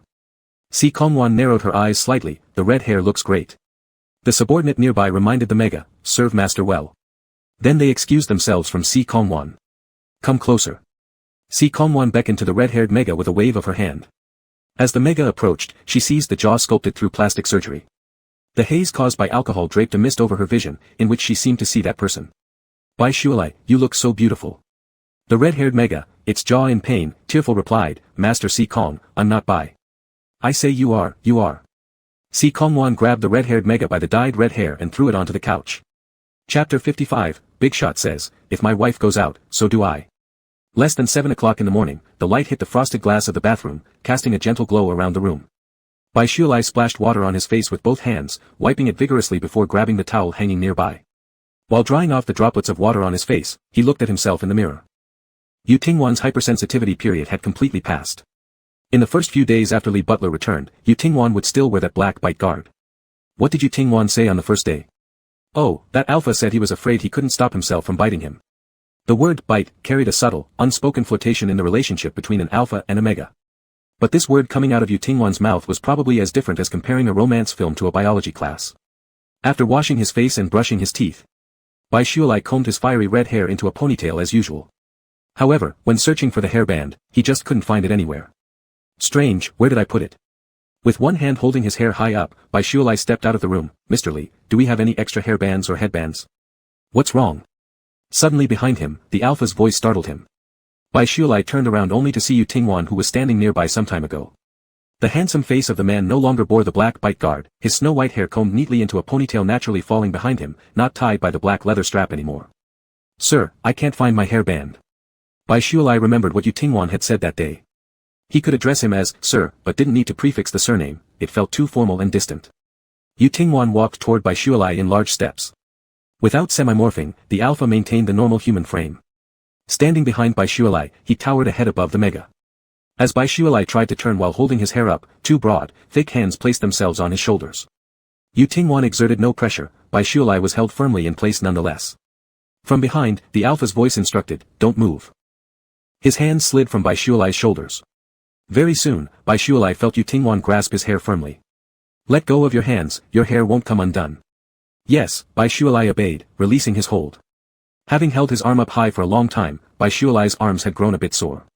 Gently shaking his arm, Bai Shuilai watched as the alpha lightly gripped his hair, securing it with a hairband. You're all set, Yu Tingwan said. Turning to thank him, Bai Shuilai noticed Yu Tingwan already walking downstairs. The hair that was once tied up now flowed freely down the man's back. Had Yu Tingwan given him his own hairband? Bai Shuilai raised his hand to touch where his hair was bound, feeling the soft, cool fabric with his fingertips. That alpha hypersensitivity period that had once terrified him, filling him with tension for so long, quietly passed by in a way Bai Shuilai never imagined. No pain, no hurt. Only carefully and tenderly cradled in the alpha's arms, cherished like a treasure. If Bai Shuilai hadn't read numerous materials online regarding megas assisting alphas through hypersensitivity periods before, he might have mistakenly believed most alphas were this gentle during hypersensitivity. Like the last time when Bai Shuilai wandered into the cave where Yu Tingwan spent his hypersensitivity period, he was treated roughly. This was more representative of how most alphas behaved in hypersensitivity periods. Sitting across from each other at the dining table, Bai Shuilai sipped warm soy milk while looking down, and these meal times were their fixed interaction times. Since the end of the alpha's hypersensitivity period, Bai Shuilai had stopped attending school altogether. Firstly, the school curriculum was light recently, with most students either training at school or interning outside. Secondly, which teacher in the world could possibly match Yu Tingwan in ability? Bai Shuilai didn't need to attend school until the final exams. However, these past few days, Yu Tingwan had not held his hand again as he did in those earlier days, personally leading him in learning. With the end of Yu Tingwan's hypersensitivity period, the intimate gestures between the two had also disappeared.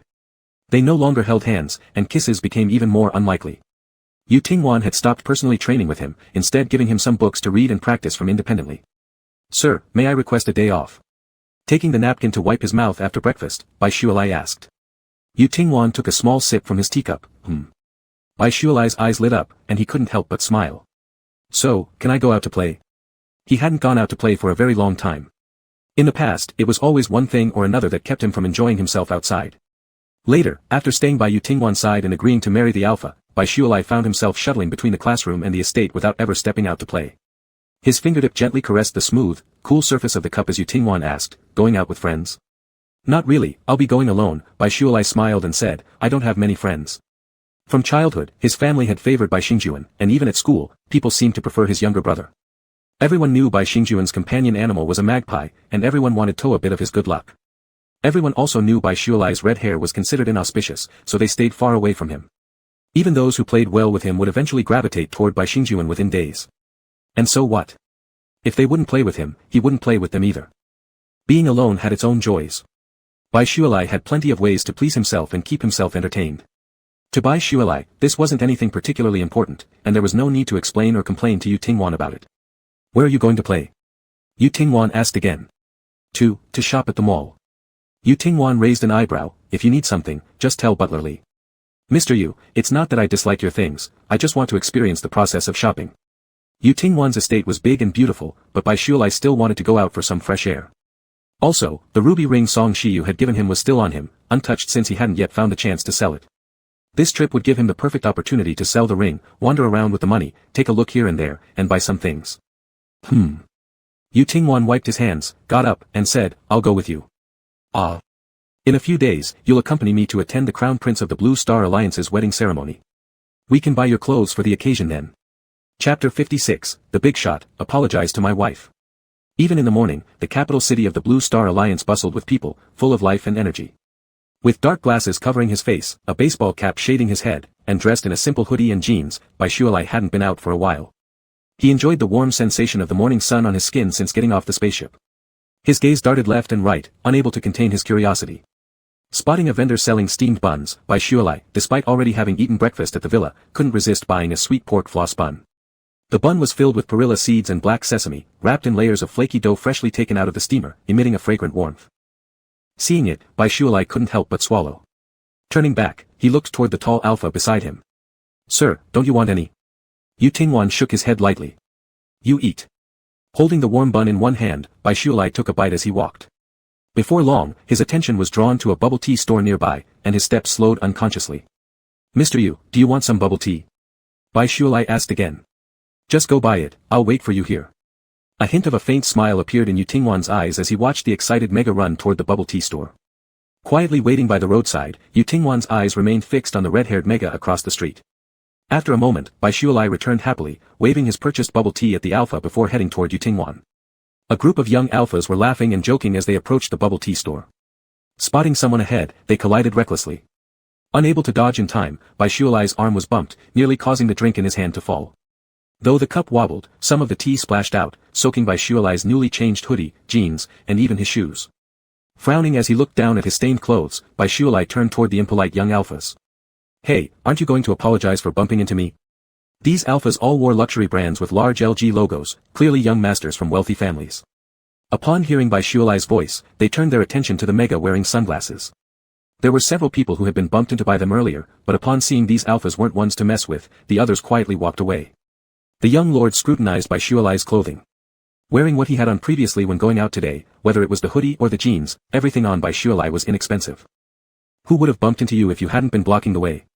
The group laughed without a care in the world. If this were before, Bai Shualai would have directly thrown the bubble tea at these alphas and run away. He wanted to do that now too, but there was Yu Tingwan by his side, making it inconvenient for him to run off alone.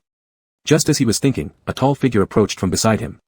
Raising his hand, Yu Tingwan wrapped an arm around Bai Shualai's shoulder, his icy gaze fixing on the few jovial young alphas as his voice turned cold and solemn, apologize. Almost instantly upon Yu Tingwan's appearance, the smiles of the young alphas vanished. Being alphas themselves, they immediately realized this tall and handsome white-haired alpha wasn't someone they could provoke. The once playful bunch immediately switched their expressions. Sorry, we just rushed through and accidentally bumped into this friend. We'll cover the cleaning cost for his clothes. Yes, I'll buy him a new cup of bubble tea. In the Star Age, strength equated to absolute power. A high-level alpha or mega inherently possessed privileges beyond the reach of others. Though these young nobles came from wealthy families, they were all low-ranking alphas, and faced with a high-ranking alpha, a deep-rooted fear compelled them to bow down and apologize instantly. Still maintaining a cold face, Yu Tingwan took the spilled bubble tea from Bai Shualai's hand. You're not apologizing to me, you collided with him, so you should apologize to him. Upon hearing Yu Tingwan's words, Bai Shualai watched as the young alphas all began bowing deeply towards him again. Sir, we're sorry, it was our mistake, forgive us. Oh, there's a mall nearby. How about we buy you a whole new set? This sudden change in demeanor left Bai Shualai utterly astonished. The strange feeling of being apologized to by alphas who had their heads bowed made Bai Shualai wave his hands dismissively. That's enough, it's fine, just watch where you're walking next time. Yu Tingwan silently gave these individuals a glance. The alphas chimed together, we will, definitely. Next time we'll be more careful. Yu Tingwan said, you may leave. Seeing this, the alphas hurriedly ran off, fearing that Yu Tingwan might regret and cause them trouble again. Wait here. Yu Tingwan handed over a tissue to Bai Shualai before turning himself toward the bubble tea store. Moments later, Yu Tingwan returned with a newly prepared bubble tea. Bai Shualai blankly accepted the bubble tea, and even the straw had been properly inserted for him by Yu Tingwan. He sipped the cool, sweet bubble tea, lips slightly pressing together before looking up at the alpha. Thank you, Mr. Yu. You are a top-tier mega. When facing these unobservant low-level alphas, next time, appropriately release your pheromones or mental energy, and naturally, they won't dare to mess with you. Yu Tingwan stated nonchalantly. Bai Shualai chuckled softly, nodding, I used to always suppress my pheromones. Next time, I'll remember. He'd always believed himself to be an inferior mega, never daring to release even a speck of his pheromones in front of anyone, especially strangers or in public places. For one thing, releasing one's pheromones indiscriminately was very impolite.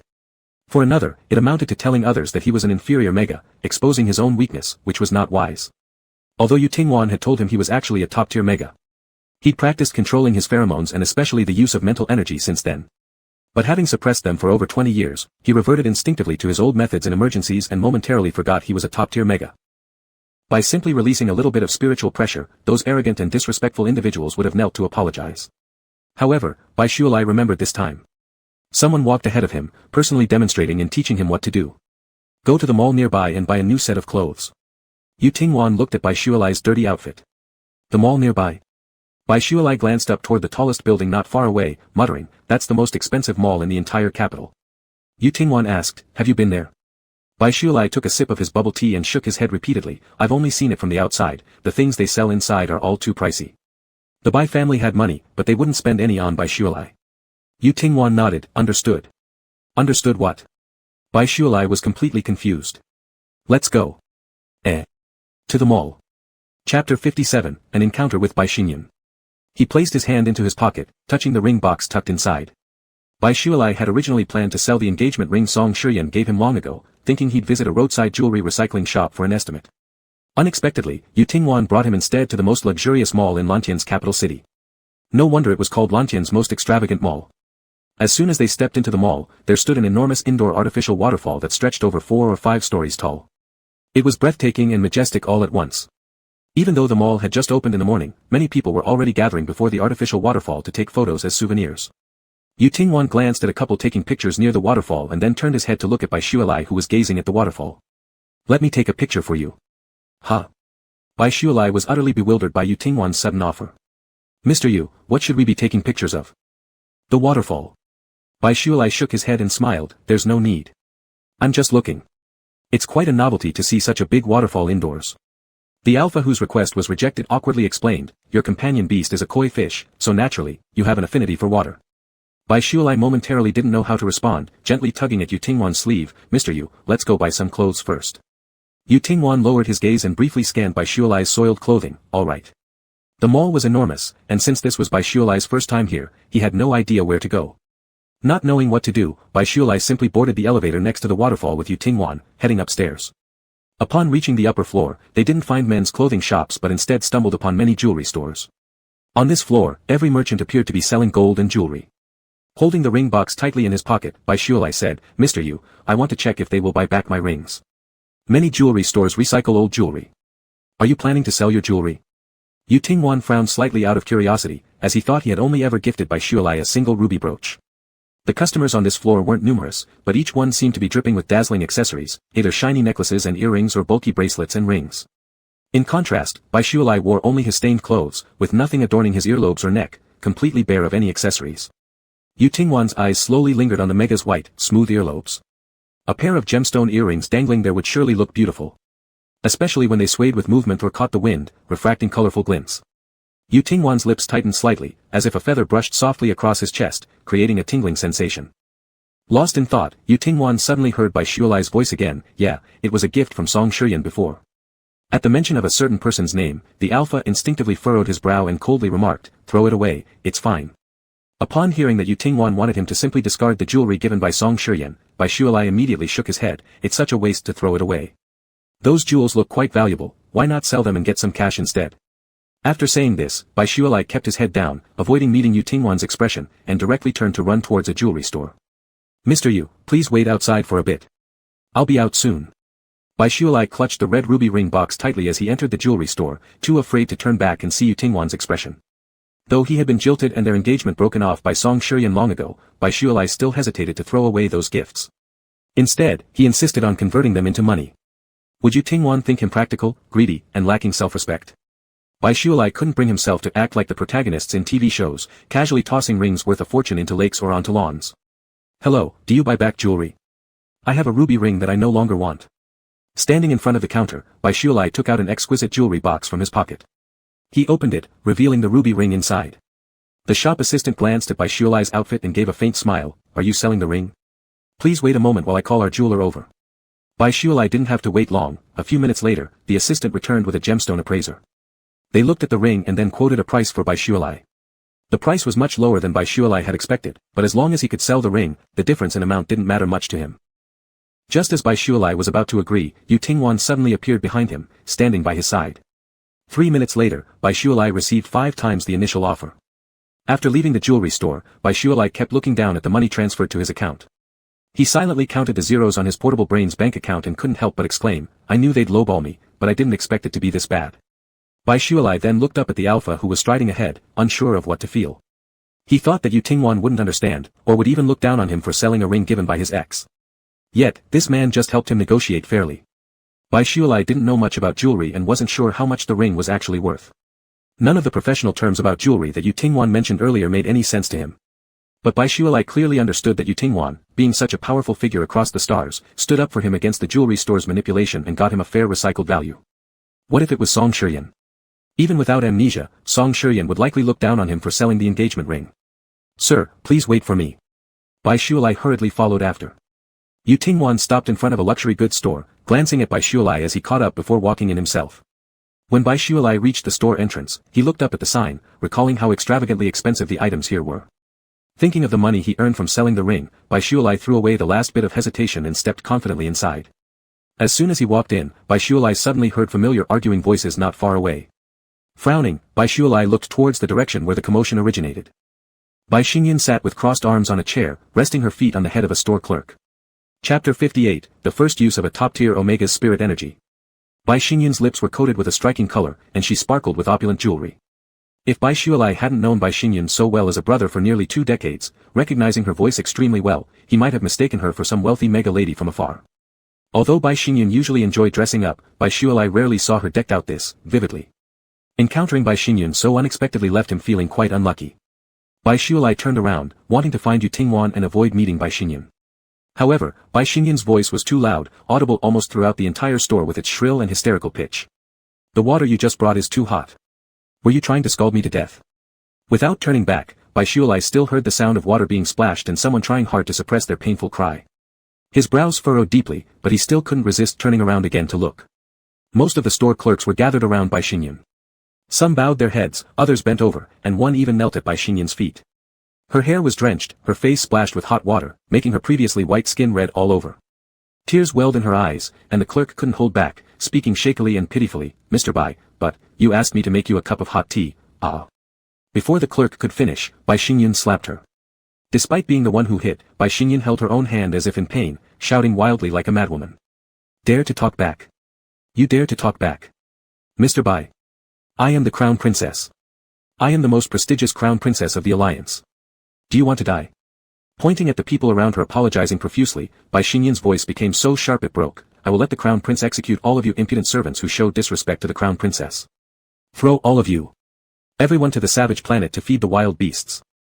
You trash, you're nothing but lowly dogs who deserve to lick my shoes. Bai Xingyan was raging like a lunatic as she commanded the bodyguards beside her, beat him to death for me, right now. The bodyguards looked uneasy. Their duty was to protect Bai Xingyan, the crown princess. While it might be within their limits to drag the innocent store clerks out of the way, actually beating them to death would be too far, even for some of the most reckless second-generation elites in the alliance. One of the bodyguards suddenly noticed a figure not far away and quickly interjected, Your Highness, please calm down. There are guests nearby. If word gets out. Bai Xingyan frowned and turned her head toward the so-called guest. When she saw the person walking toward her, her pupils instantly dilated. The malice and hatred revealed in her eyes were unbridled, rolling like flames about to burst forth. Bai Shualai. Bai Xingyan glared fiercely at Bai Shualai, each syllable she uttered brimming with venom. Shaking her wrist computer, Bai Shualai calmly returned Bai Xingyan's lethal glare, I've already called the police. Police? Bai Xingyan laughed as if hearing the funniest joke. With 2 cold chuckles, she sneered, Bai Shualai, how naive can you still be? I'm the future crown princess of the Blue Star Alliance. Who dares arrest me? She looked down mockingly at Bai Shualai's dirty clothes, look at what you're wearing. What happened to your rich old alpha boyfriend? Did he tire of you? Did he abandon you? Just as Bai Xingyan was about to continue her taunts, a tall and imposing figure slowly emerged from behind Bai Shualai. Bai Shualai, why aren't you keeping up? Clad in a long black coat, his snowy hair meticulously tied back into a neat ponytail, Yu Tingwan exuded an aura of cool solemnity. His pale fingers extended from his sleeves, gently resting on Bai Shualai's back as he spoke. I saw a perfect dress for you upstairs. This luxury shop had 3 floors in total. No wonder Bai Shualai hadn't seen Yu Tingwan before, he had gone upstairs. As soon as I walked in, someone started shouting orders to kill everyone in the shop. Bai Shualai subtly glanced at Bai Xinyan standing not too far away. Yu Tingwan and Bai Shualai conversed casually, completely ignoring Bai Xinyan. When Yu Tingwan first appeared, Bai Xinyan couldn't help but glance over at this alpha. Tall and handsome, with a frigid demeanor. Even putting aside the natural allure of a top-tier alpha to a beta like herself, Yu Tingwan's appearance and bearing alone were enough to make people stop and stare repeatedly. Could this man be Bai Shualai's alpha? Impossible. How could such a top-tier alpha ever fall for someone as inferior as Bai Shualai? Bai Xinyan firmly believed that this alpha was just another man Bai Shualai had lured in. Her voice softened as she addressed Yu Tingwan, the inferior Omega next to you just offended me. To avoid trouble, you'd better leave right away. Despite being outrageously haughty to everyone earlier, Bai Xinyan managed to converse politely with Yu Tingwan now. What if I don't want to? Yu Tingwan replied coldly. The brief facade of gentleness cracked into pieces, leaving Bai Xinyan trembling, her lips quivering. Her gaze darkened as it lingered on the alpha. You'd die for him, would you? Then go ahead and die. Bai Shualai cast Bai Xinyan a complicated look. Though Bai Xinyan had always been selfish and manipulative in the past, she seemed much crazier now than before. Don't just stand there staring. Arrest them. Bai Xinyan barked loudly at the bodyguards beside her. Make them kneel before me. 4 or 5 towering alpha bodyguards immediately strode towards Bai Shualai and Yu Tingwan. As Yu Tingwan prepared to unleash his mental pressure, he noticed Bai Shualai stepping out from his embrace. A flash of admiration crossed his eyes as Yu Tingwan silently retracted his own spirit energy. Taking one step towards the alphas, Bai Shualai recalled Yu Tingwan's earlier words to her, and she hesitantly yet expectantly began releasing her own spirit energy. This was Bai Shualai's first attempt to release her spirit energy in front of someone other than Yu Tingwan. Having been treated as an inferior mega for over 20 years. Being suppressed by her own parents and family under the excuse of being an inferior mega for more than 2 decades. Bai Shualai gazed calmly at her former younger brother. An intangible spiritual force spread out like flowing water in all directions. Several towering alpha-class bodyguards felt as if an immense mountain had pressed down on their backs, their faces pale with astonishment. With a bang sound, they all knelt down on the ground, unable to move. Bai Shualai, what have you done? Upon seeing the alpha bodyguards protecting her kneel down, Bai Xinyan's face immediately turned full of terror. Bai Shualai cast a faint glance at Bai Xinyan. Even with thick layers of powder, Bai Xinyan could not hide her naturally pale complexion. Her legs went limp, and she fell awkwardly onto the floor. Chapter 59, there was no way Bai Shualai could be a top-tier Omega. Impossible. She was supposed to make Bai Shualai and that blind alpha kneel before her, smash their spines into dust. Doesn't she always protect Bai Shualai? Bai Xinyan didn't believe anyone would choose death. If given the choice between verbally abusing and beating Bai Shualai or saving their life, wouldn't anyone pick survival? But now it wasn't the blind alpha or Bai Shualai who were kneeling, it was Bai Xinyan herself. As if weighed down by some invisible force pressing onto her spine, Bai Xinyan couldn't even lift her head. Accustomed to maintaining a proud front in front of Bai Shualai, Bai Xinyan never imagined that one day she would kneel before someone she considered a harbinger of bad luck. Her mind went blank from the overwhelming shame, but as Bai Xinyan gradually came to her senses, even with her forehead and limbs pressed against the floor, she let out frantic screams. What have you done? Bai Shualai, what have you done? I am the Crown Princess of the Alliance, soon to be married to His Highness the Crown Prince. Would you dare make me kneel if you aren't courting your own death? From childhood till now, whatever you desired, the family gave it to you. Bai Xinyan, you are the only person in our family who has paid for courses in pheromone and mental energy control. So, do you still not understand what I've done? Looking at Bai Xinyan's exposed nape while she lay prostrate, Bai Shualai's eyes flashed with surprise. Bai Xinyan had always cared greatly about her beauty and skin care, so there should have been no scars on her body. Yet, on the back of her neck now revealed a horrific bite mark. It appeared as if a large piece of flesh might tear out. The uneven, newly healed skin contrasted sharply with the smooth white skin around it. Bai Shualai's spine grew cold. That seemed to be Bai Xinyan's gland location. Startled, Bai Xinyan clenched his teeth tightly, red streaks spreading across his eyes. Impossible. You must have used some trick, just an inferior mega, nothing more than a lowly, F-ranked mega. Gradually mastering pheromones and mental energy, Bai Shualai developed a heightened ability to perceive other people's pheromones. Among Bai Xinyan's chaotic pheromones, a touch of frenzied weakness also became apparent. He seems off. Bai Shualai sent a look for help toward the nearby alpha. Having never encountered such a scene, Bai Shualai instinctively thought Yu Tingwan must know what happened. Bai Xinyan continued shouting loudly, flailing like a fish on a chopping board, writhing in place. You useless fools, why haven't you gotten up and caught them yet? Yu Tingwan threw a calm glance at the crazed Bai Xinyan, and suddenly the formerly wild Bai Xinyan closed her eyes and collapsed on the ground as though asleep. Her glands are severely damaged, said the alpha. The glands function like a second heart for alphas and megas. During mutual marking, one must bite the other's glands. Once the glands are damaged, it causes not only physical harm but also significant damage to the person's mental state. Although Bai Shualai disliked Bai Xinyan's character, this was the first time she'd seen Bai Xinyan so frenzied and unhinged. As the future crown princess of the Blue Star Alliance, the only one qualified to bite Bai Xinyan's gland. Upon seeing the terrible wound on Bai Xinyan's nape gland, Bai Shualai involuntarily stepped back. If Song Shiyan hadn't lost his memory, if the one marrying Song Shiyan was her, would her gland on the back of her neck also be bitten like this by Song Shiyan? Don't look. A cool hand blocked Bai Shualai's view, and Yu Tingwan hooked it. The Mega's icy fingertips. I'm fine. Lifting her hand to grasp the Alpha's hand that blocked her view, Bai Shualai slowly moved it away. She looked up at the man and asked, Mister, what should we do now? Bai Xinyan had fainted, and after Bai Shualai retracted her spiritual force, several Alpha bodyguards who had been kneeling stayed standing aside not daring to approach. As for the employees in the shop, they were all stunned. The police are here. Yu Tingwan turned his gaze toward the direction of the store entrance. Alphas tend to be tall, so the Bai Shualai standing behind Yu Tingwan peeked out from behind the man, indeed spotting a group of uniformed alliance police officers approaching. Bai Shualai glanced back at the unconscious crown princess-to-be, then looked at the policeman with cold expressions, and decided it was better to leave the scene to Yu Tingwan to handle. Wait for me here. Leaving these words, Yu Tingwan walked toward the arriving police. Bai Shualai cast an eye over the few Alpha bodyguards who didn't dare to move. When those Alphas met his gaze, the ones who moments ago had appeared domineering and rude immediately took a few steps back. This sensation felt rather strange. Previously, Bai Shualai always tried to avoid such arrogant and rough Alphas whenever possible. Who would have thought that one day these large men would see him and shy away like mice encountering a cat in fear? He's just fainted, he's not dead. You keep an eye on him and don't cause trouble, or I won't be polite anymore. Got it? Bai Shualai said sternly. The few Alpha bodyguards glanced at each other, remembering the moment when they were completely overpowered by the Mega's spiritual force earlier, and quickly nodded their heads in acknowledgement. Bai Shualai approached the trembling store clerks who were still prostrated on the ground, and said, Get up already. Will we be executed by the crown princess? A person wearing a manager's badge was crying with terror all over her face, wiping away tears as she looked fearfully at the unconscious Bai Xinyan on the ground. An employee next to the manager started sobbing and bitterly said, We didn't do anything. I don't want to die. You won't die, don't be afraid. Bai Shualai smiled and shook her Omni bracelet on her wrist, I've recorded Bai Xinyan bullying and insulting you. No matter how noble his status is, he wouldn't dare kill recklessly amidst public opinion. Are you Bai Shualai, right? An employee who was previously splashed with hot water suddenly shouted Bai Shualai's name, wiping the tea and tears off his face, I went to the same high school as you. Chapter 60, Have you cut ties with Bai Shualai? In the royal sitting room of the Blue Star Alliance Palace, the old king and queen sat above. Below them sat the parents of the soon-to-be crown princess, Bai Xinyan.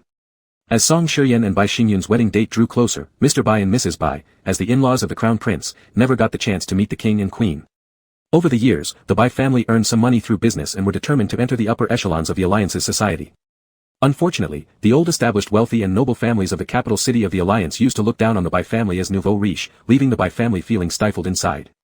In the past, although Bai Shualai was least favored at home, often scolded by her mother, ignored by her father, and even sent as cannon fodder to Song Shiyan's side.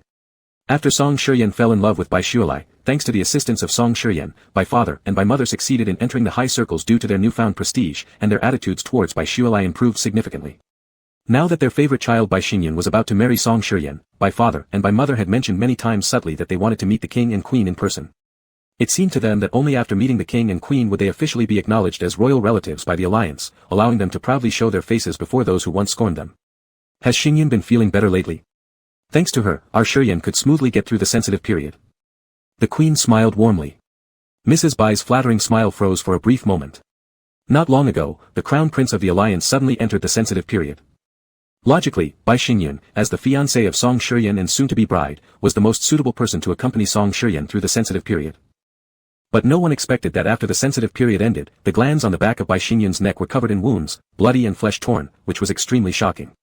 When the Bai family rushed to the hospital, Bai Xinyan was immediately sent to the emergency room for treatment. Although she survived, her glands had been stitched up quite a bit.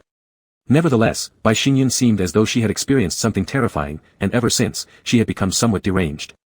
Without hesitation, Mr. Bai grinned broadly, she's much better now. Star even went shopping today. Under the table, Mr. Bai gently tugged at Mrs. Bai's clothing, prompting her to nod in agreement, struggling to plaster a smile on her face, that's right, she's much better. Taking a slow sip of tea, Song Jingming, the king of the alliance, curled his lips faintly and spoke lightly. It was inevitable that both Shiyan and Mei Jie experienced some severity during their first time through the sensitivity phase after semi-awakening. Here are some tonics, let Xinyan rest and recuperate well.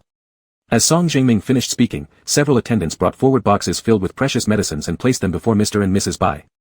I've recently acquired some extremely rare gems from interstellar traders. If you don't mind, feel free to accept them. The Queen then ordered more precious jewels to be presented. At the sound of the Queen addressing them as in-laws, Mr. Bai felt an instant surge of euphoria. Mrs. Bai, looking at the radiant gems in the box, smiled brightly. Song Jingming exchanged a glance with his wife, each spotting a trace of disdainful scorn in the other's eyes. Although they fundamentally looked down on the Bai family, particularly this crude couple who flaunted their newly gained status shamelessly, the Bai family did indeed have great fortune for birthing Yu Tingwan's mega son. Since the wedding between Shiyan and Xingyun is approaching, why don't our two families gather together for a meal? The Queen began outlining the purpose of their meeting with the Bays. Mr. Bai and Mrs. Bai were flattered beyond measure, nodding continuously, good, good. Everything according to Queen and His Majesty's preferences. Given that it will be the first gathering between our two families, naturally all relevant members should be present. Just as the Queen wanted to mention Bai Shualai's name, an attendant hurriedly came up and whispered something into Song Jingming's ear. Furrowing his brows, Song Jingming promptly left with the attendant. Relatives-in-law, please enjoy your tea while we step out momentarily. With those words, the Queen followed behind him. Once the King and Queen temporarily left, Mr. Bai and Mrs. Bai couldn't resist exchanging low whispers. Running her hand over the heap of precious gems within the box, Mrs. Bai sighed repeatedly, it's still all thanks to our Xinyan. Back when Shualai, that star sweeper, was with His Royal Highness, neither the Emperor nor the Empress paid us any attention. Sunk deep in the Queen's term of in-laws, Mr. Bai could barely contain his excitement. Indeed, not only is Xinyan a grade B mega but also has a companion spirit animal, the magpie. She is truly born under a lucky star. Our family's glory and prosperity depend entirely on her. Just moments after Mr. Bai finished speaking, the Queen returned alone. Startled by the sudden change in attitude from amiable to stern, Mr. Bai and Mrs. Bai quickly stood up, taking advantage of the Queen's previous warmth and calling out boldly, in-laws, where is His Majesty? How come only you returned? The previously gentle and welcoming Queen appeared to be transformed into another person, devoid of kindness or friendliness, exuding arrogance and cold contempt hidden beneath her anger. Do you dare tell me that Bai Shualai has already severed ties with your family? Shaken by the abrupt shift in the Queen's demeanor, Mr. Bai hesitated before replying, yes, we've cut all ties. Mrs. Bai, noticing the angry expression on the Queen's face, instinctively judged that the Queen and King despised Bai Shualai and harbored resentment toward them, hastened to explain. Your Majesty, Bai family has faced disgrace through the unscrupulous actions of Bai Shualai. After her engagement to His Royal Highness was dissolved, she shamelessly became involved with a mysterious old man whose background remains unknown. However, Your Majesty can rest assured because we've officially announced through the press the severance of all relations with that dishonorable wretch, Bai Shualai. From this day forth, she is no longer part of the Bai family. Cut ties. No longer part of the Bai family. The Queen seemed dazed, repeating the words uttered by Mrs. Bai earlier. Bai Shualai has severed ties with the Bai family.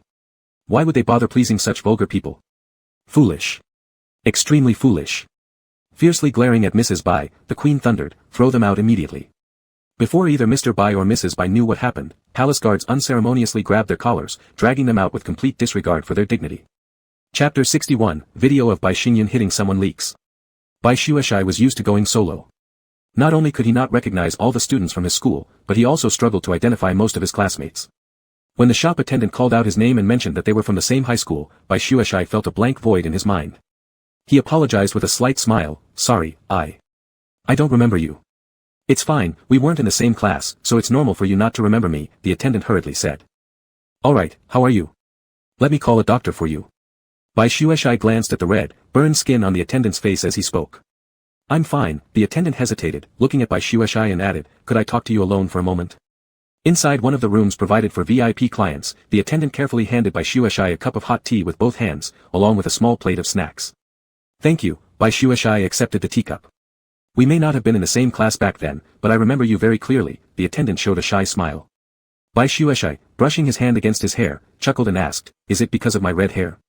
Well, partially due to that, the attendant's eyes briefly fell on Bai Shueshai's rose-red hair before continuing hesitantly, but mainly because you were exceptionally beautiful. Gazing at Bai Shueshai again, he swallowed and asked cautiously, is Bai Xinyan your younger brother? Yes. Bai Shueshai didn't bring up his estrangement from the Bai family, casually replying, back then, he was. Bai Shueshai took the initiative and asked, do you want to tell me something about Bai Xinyan? Caught off guard by Bai Shueshai's accurate guess, the attendant took a deep breath and said, I first met him in high school. He told everyone he was your brother and privately warned many people, saying that you were star sweeper who brought misfortune, advising them not to be friends with you. The attendant paused, seeming reluctant to go further. He also said things about you. Bai Shueshai gave a faint smile, go ahead. I want to know. That you had a bad reputation. In short, none of what he said was good. Bai Xingyun even showed others his companion spirit animal, the magpie, and called his mother to let her warn us not to associate with you. The attendant spoke haltingly, often stealing glances at Bai Xueshai's expression. Some things don't seem significant when you're young, but as you grow older, meet more people, and witness more events, looking back reveals problems that weren't noticed before. For example, could someone really say such things behind another person's back, claiming it was for their good? Would real siblings do such things? And Bai Xingyun openly called his family members in front of others, letting them hear his own mother directly labeling Bai Xueshai as a star sweeper and urging everyone to stay away from him. Could any mother truly act this way? Back then, they couldn't see through the issue deeply enough. They heard, believed, feared being cursed with bad luck and failing exams, and thus distanced themselves from an unfortunate child disliked by his own family. Bai Xueshai looked unfazed after listening, merely expressing polite gratitude. Thanks for telling me these things, I now know. The one who should thank is me. Thank you for saving us today. The attendant tightly clasped his hands together and bowed low to Bai Xueshai, adding, and I'm sorry for blindly believing those groundless rumors back then.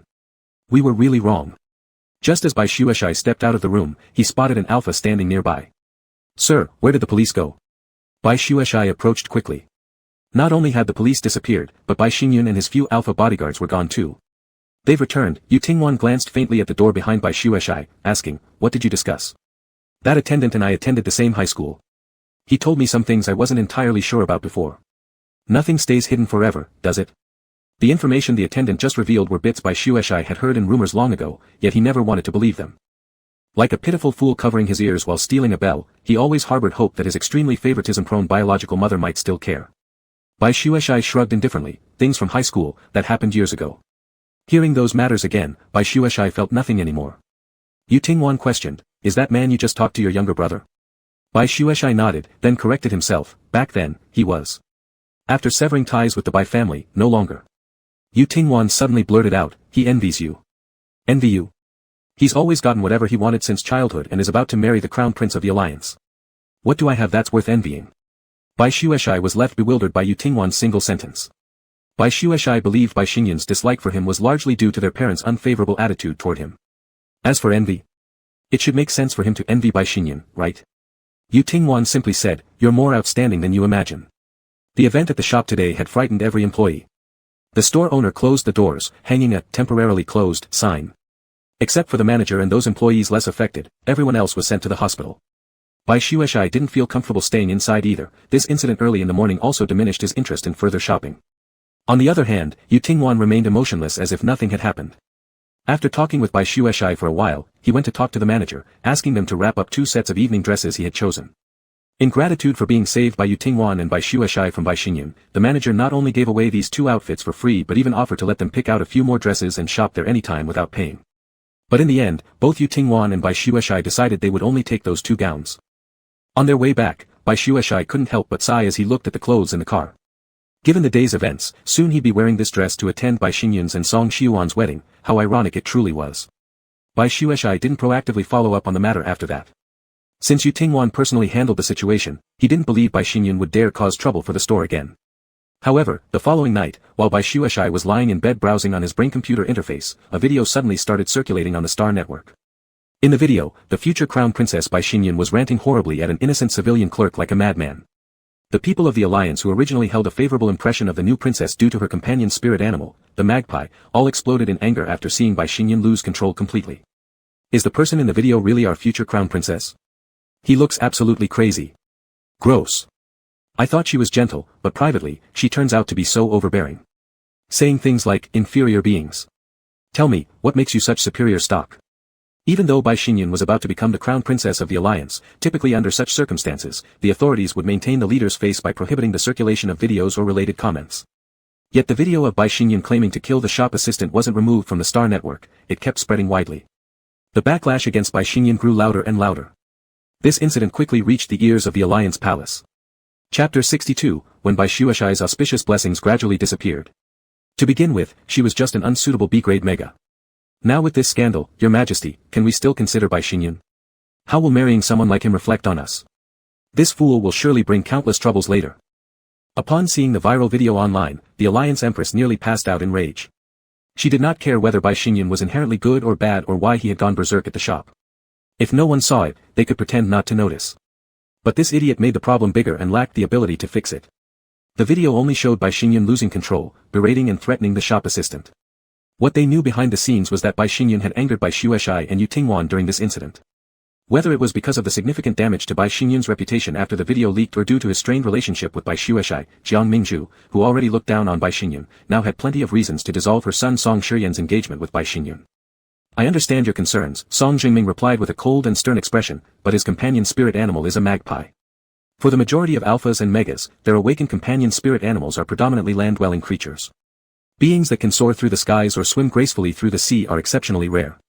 Besides their scarcity, the value of bird and fish-type companion spirits lies in the fact that upon awakening their semi-beast transformation abilities, the owners might gain some special powers. Take the famous Yu Tingwan, for example.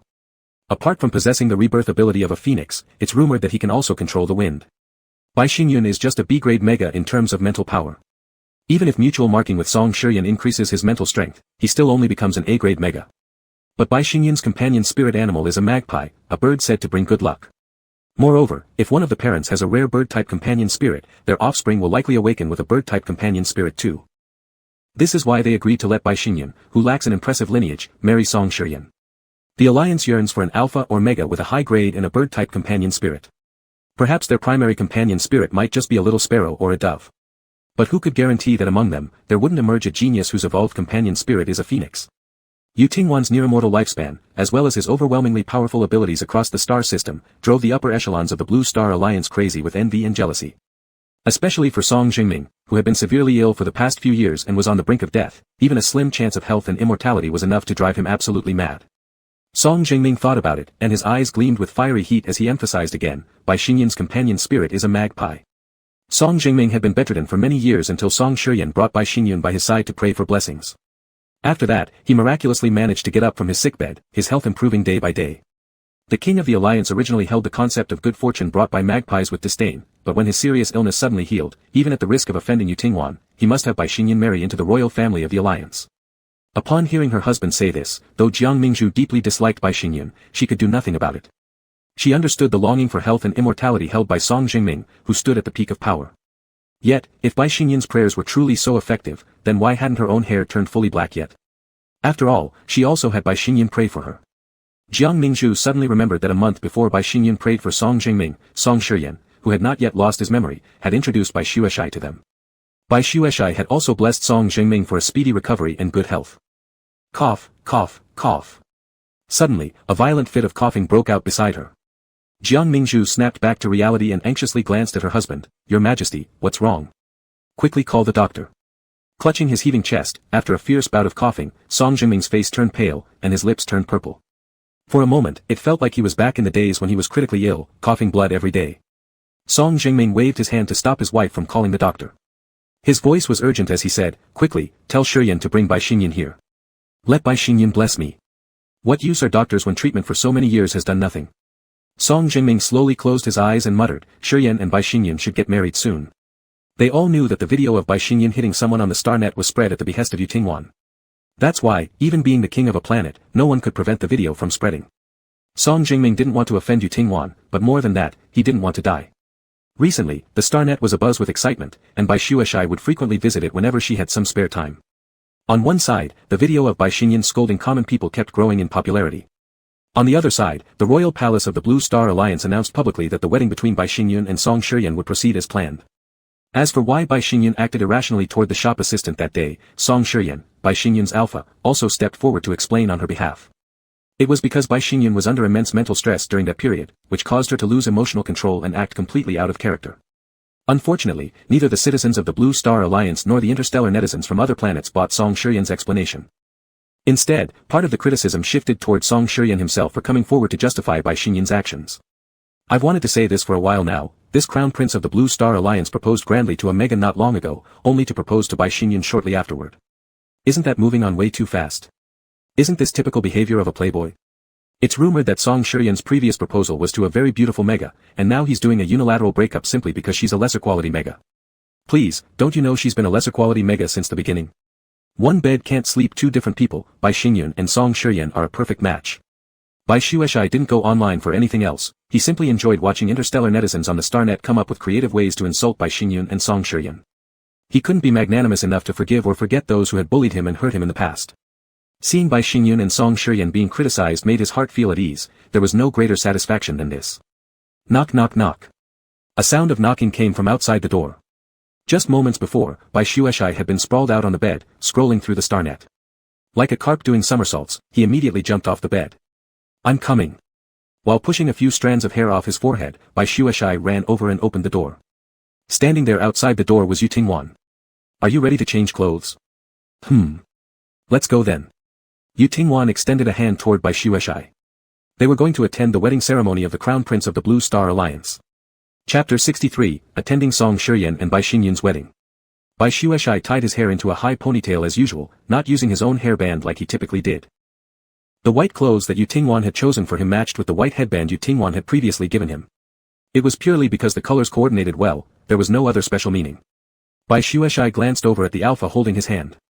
Today, Yu Tingwan hadn't tied up his hair. A head of snow-white long hair casually hung down behind his back, and his outfit wasn't as formal as it had been during their last outing. As for the clothes Yu Tingwan wore, they were bought during their previous trip together. The same color but different styles. Many couples getting married on the Blue Star would choose white wedding dresses. Typically, as guests, unless the bride and groom specifically requested attendees to wear white clothing, most guests avoided wearing white. But Bai Shueshai didn't really want to attend the wedding of Song Shiyan and Bai Xingyun, not because he couldn't let go, but who would enjoy attending the wedding of the two people they disliked the most. However, since Yu Tingwan was invited to attend, Bai Shueshai, as Yu Tingwan's partner, accompanied his alpha. So, he didn't bother about the issue of matching the color of his outfit. Sir, what wedding gift are you giving them? Yu Tingwan rarely spoke, but whenever they were alone together, Bai Shueshai would always take the initiative to start a conversation. Fortunately, even though Yu Tingwan disliked talking, he generally responded to whatever Bai Shueshai said. The housekeeperly prepared it, I don't know exactly, Yu Tingwan replied with an air of indifference, he's always dependable. Was it lack of care or simply something that Yu Tingwan found unworthy of attention? While Bai Shueshai was pondering this, a delicate white box appeared within his line of sight. Puzzled, he looked up to meet Yu Tingwan's tranquil gaze. Sir, what is this? Yu Tingwan, open it and see. Bai Shueshai took the small box and opened the lid. Inside the box, lined with white velvet, lay a finely crafted koi brooch. His eyes lit up instantly, and Bai Shueshai's lips curved upward when he saw the brooch. His tone became much lighter. Sir, what is this? A friend sent me some rubies a while ago. These rubies are different from ordinary ones. This ruby can help relieve your mental stress after you use your psychic power, Yu Tingwan explained, you've just started experimenting with using your psychic abilities. Wearing it will benefit you. This is too valuable. Bai Shueshai held the koi brooch carefully with both hands. Activating one's psychic powers was similar to physical exhaustion, it always caused fatigue afterward. Physical energy could be restored through food and rest, but their psychic strength could only recover through rest after use. There were some gems available on the market with auxiliary functions that helped alphas and megas better rest and recover after using psychic power. But these special gemstones often cost an exorbitant amount of money. Even within the Blue Star Alliance, only the top-tier alphas and megas had access to them. Looking at Bai Shueshai's hesitant appearance, Yu Tingwan asked, do you not like it? There are gemstones of other colors, we can redesign it. No, it's just too expensive a gift. Bai Shueshai still wasn't accustomed to receiving valuable gifts without any reason. Yu Tingwan faintly said, now that we are partners, any alpha would give their mega gemstones. Keep it. You don't need to feel any burden about it. Understood, thank you, Mr. Yu. Bai Shueshai looked down at the koi brooch he held carefully in his hands. As Yu Tingwan had said, this koi brooch was given to him because now he was Yu Tingwan's mega. He had misinterpreted earlier, but now that he thought about it, it was really embarrassing. Bai Shueshai silently took a deep breath and always kept in mind that he was now Yu Tingwan's partner. Whether it was the priceless gems or the expensive custom-made clothes, all of this came simply from being Yu Tingwan's mega, there was no need to be overly delicate. Once Bai Shueshai thought like this, he quickly dismissed the worry in his heart. He packed away the koi brooch and placed the little box into his pocket. Even if Yu Tingwan gave him this gift because of his partner identity, designing the gemstone as his companion animal koi definitely showed consideration. Bai Shueshai wouldn't wear the brooch for the first time at an occasion as undesirable as Song Shiyan and Bai Xingyun's wedding ceremony. After a while, Yu Tingwan suddenly asked again, do you like it? Bai Shueshai smiled and nodded, I like it, my companion animal is also a koi. He wasn't lying, he truly liked it. Yu Tingwan said, knowing your companion animal was a koi, I designed this koi brooch specifically for you. Although Bai Shueshai had guessed it before, hearing it directly from Yu Tingwan made him feel touched. In the past, although Song Shiyan treated him well, he had never been as thoughtful as Yu Tingwan. The Crown Prince of the Blue Star Alliance merely brought what he thought was good to Bai Shueshai. That good was something Song Shiyan had already given to Bai Xingyun many years ago, then gave to Bai Shueshai, and now returned back to Bai Xingyun. For Bai Shueshai, receiving such valuable gifts he'd never received before was already quite worthy of gratitude. In an extremely unequal relationship, still criticizing after receiving expensive gifts somewhat seemed ungrateful. When one has no comparison, they might feel nothing much different. But once compared, one can easily discover subtle differences. Gripping the jewelry box hidden in his pocket through the clothes, Bai Shueshai thought that when Song Shiryan hadn't lost his memory, perhaps he didn't love him as much either. Curious, Bai Shueshai asked, "Mr. Yu, what is your companion animal?" Yu Tingwan replied, "A phoenix." Of course, Bai Shueshai knew that Yu Tingwan's advanced companion animal was a phoenix. Probably no one in the entire universe and interstellar community didn't know this. However, no one had ever mentioned what Yu Tingwan's original companion animal was. This was exactly what Bai Shueshai wanted to ask. "We're almost there," Yu Tingwan said. Bai Shueshai looked out of the spaceship window. They had already arrived above the Palace of the Union. With this interruption, Bai Shueshai temporarily put aside the curiosity about what Yu Tingwan's junior-level companion animal was. Chapter 64, Fires Rekindled. Song Shiryan and Bai Xingyun's wedding proceeded as scheduled. The vast Union Palace was brightly lit with red roses scattered everywhere symbolizing romance and love, making it very romantic. Ships from all over the interstellar system slowly landed on the Alliance Palace, all guests invited to attend the Crown Prince's wedding of the Blue Star Alliance. Among them were fabulously wealthy interstellar merchants, royal nobles from other planets, and even some legendary interstellar tycoons. The marriage of a mere crown prince of a planet isn't enough to make so many great figures traverse the interstellar void to personally attend the wedding. What they truly wanted to see wasn't today's two people getting married but rather the distinguished guest invited by King Song Jingming of the Blue Star, Yu Tingwan. "Your Majesty, do you think Mr. Yu will come alone, or with Bai Shueshai? Today is Song Shiryan and Bai Xingyun's wedding, which will be broadcast live across the entire interstellar network." Queen Jiang Mingzhu of the Union anxiously watched towards the sky direction as she waited with her husband for Yu Tingwan to arrive. The Blue Star Alliance greatly anticipated Yu Tingwan's arrival, but at the thought of Yu Tingwan possibly bringing Bai Shueshai along, it left a bitter taste. Guests from other planets may not know who Bai Shueshai is, but people from the Blue Star would certainly recognize him. Bai Shueshai had just a few months ago been Song Shiryan's fiancé. Setting up the full interstellar live broadcast originally aimed at showing everyone their ability to invite Yu Tingwan himself. Yet, they had never expected Bai Shueshai to become Yu Tingwan's mega. More and more people will eventually know about the relationship between Bai Shueshai and Mr. Yu. Instead of obsessing over it, you should act with greater composure. Otherwise, we'll just be making ourselves look bad, and others might think we from the Blue Star Alliance are all narrow-minded and petty. Song Jingming said. Jiang Mingzhu silently nodded. She wasn't stupid, otherwise, she wouldn't have been in her position as queen. She had understood what Song Jingming implied. But Shiryan doesn't know that Mr. Yu is already married to Bai Shueshai. Moreover, Mr. Yu has always been the alpha that Shiryan admired most since childhood. Jiang Mingzhu hesitated as she spoke. In contrast to his wife's anxiety and hesitation, Song Jingming appeared unusually calm. With certainty, he said, Shiryan is a smart man. Even though he lost his memory, even if he hadn't, he would still know how to behave appropriately given the circumstances. Pausing for a moment, Song Jingming continued, I've already instructed them that during the live broadcast, they only need to capture a side profile or the back view of Mr. Yu. If Bai Shueshai happens to be nearby, he won't necessarily be recognized. Thinking about Bai Shueshai's fiery red hair, Jiang Mingzhu agreed, that's true. After all, Bai Shueshai isn't the only person in the world with red hair. And as for those who attend the wedding in person, I'll make sure my people keep quiet about everything. As the two were talking, Yu Tingwan's spaceship flew above the royal palace. Unlike other ships, this one did not dock alongside the guests' vessels but directly landed within the palace where the king and queen resided. As the hatch slowly opened, Yu Tingwan's tall, imposing figure gradually became visible to Song Jingming and others who had been waiting for some time. Upon seeing only Yu Tingwan at first glance, Jiang Mingzhu let out an initial sigh of relief, but before she could enjoy the satisfaction, she saw Yu Tingwan turning slightly to extend his hand behind him. A slim, pale hand lightly rested in the broad, sturdy palm of an alpha, drawing everyone's attention instantly when the striking red hair appeared. The handsome Mega looked composed and aloof. Standing straight with his chin slightly raised, there beside the most powerful alpha in the universe, he held his own without being overshadowed. Jiang Mingzhu remembered their first meeting. Despite trying hard to hide it, she'd spotted right through Bai Shueshai's inferiority and tension beneath his mask. A chicken dressed in peacock feathers will never become a phoenix. Yet now, this supposedly inferior Mega standing by the side of the phoenix possessed an air that somewhat matched the great phoenix. Jealousy bubbled up inside Jiang Mingzhu. Could it be that Bai Shueshai and Mr. Yu had indeed marked each other? Even an unworthy Mega, once marked by a top-tier alpha, experiences both mental strength and lifespan improvements.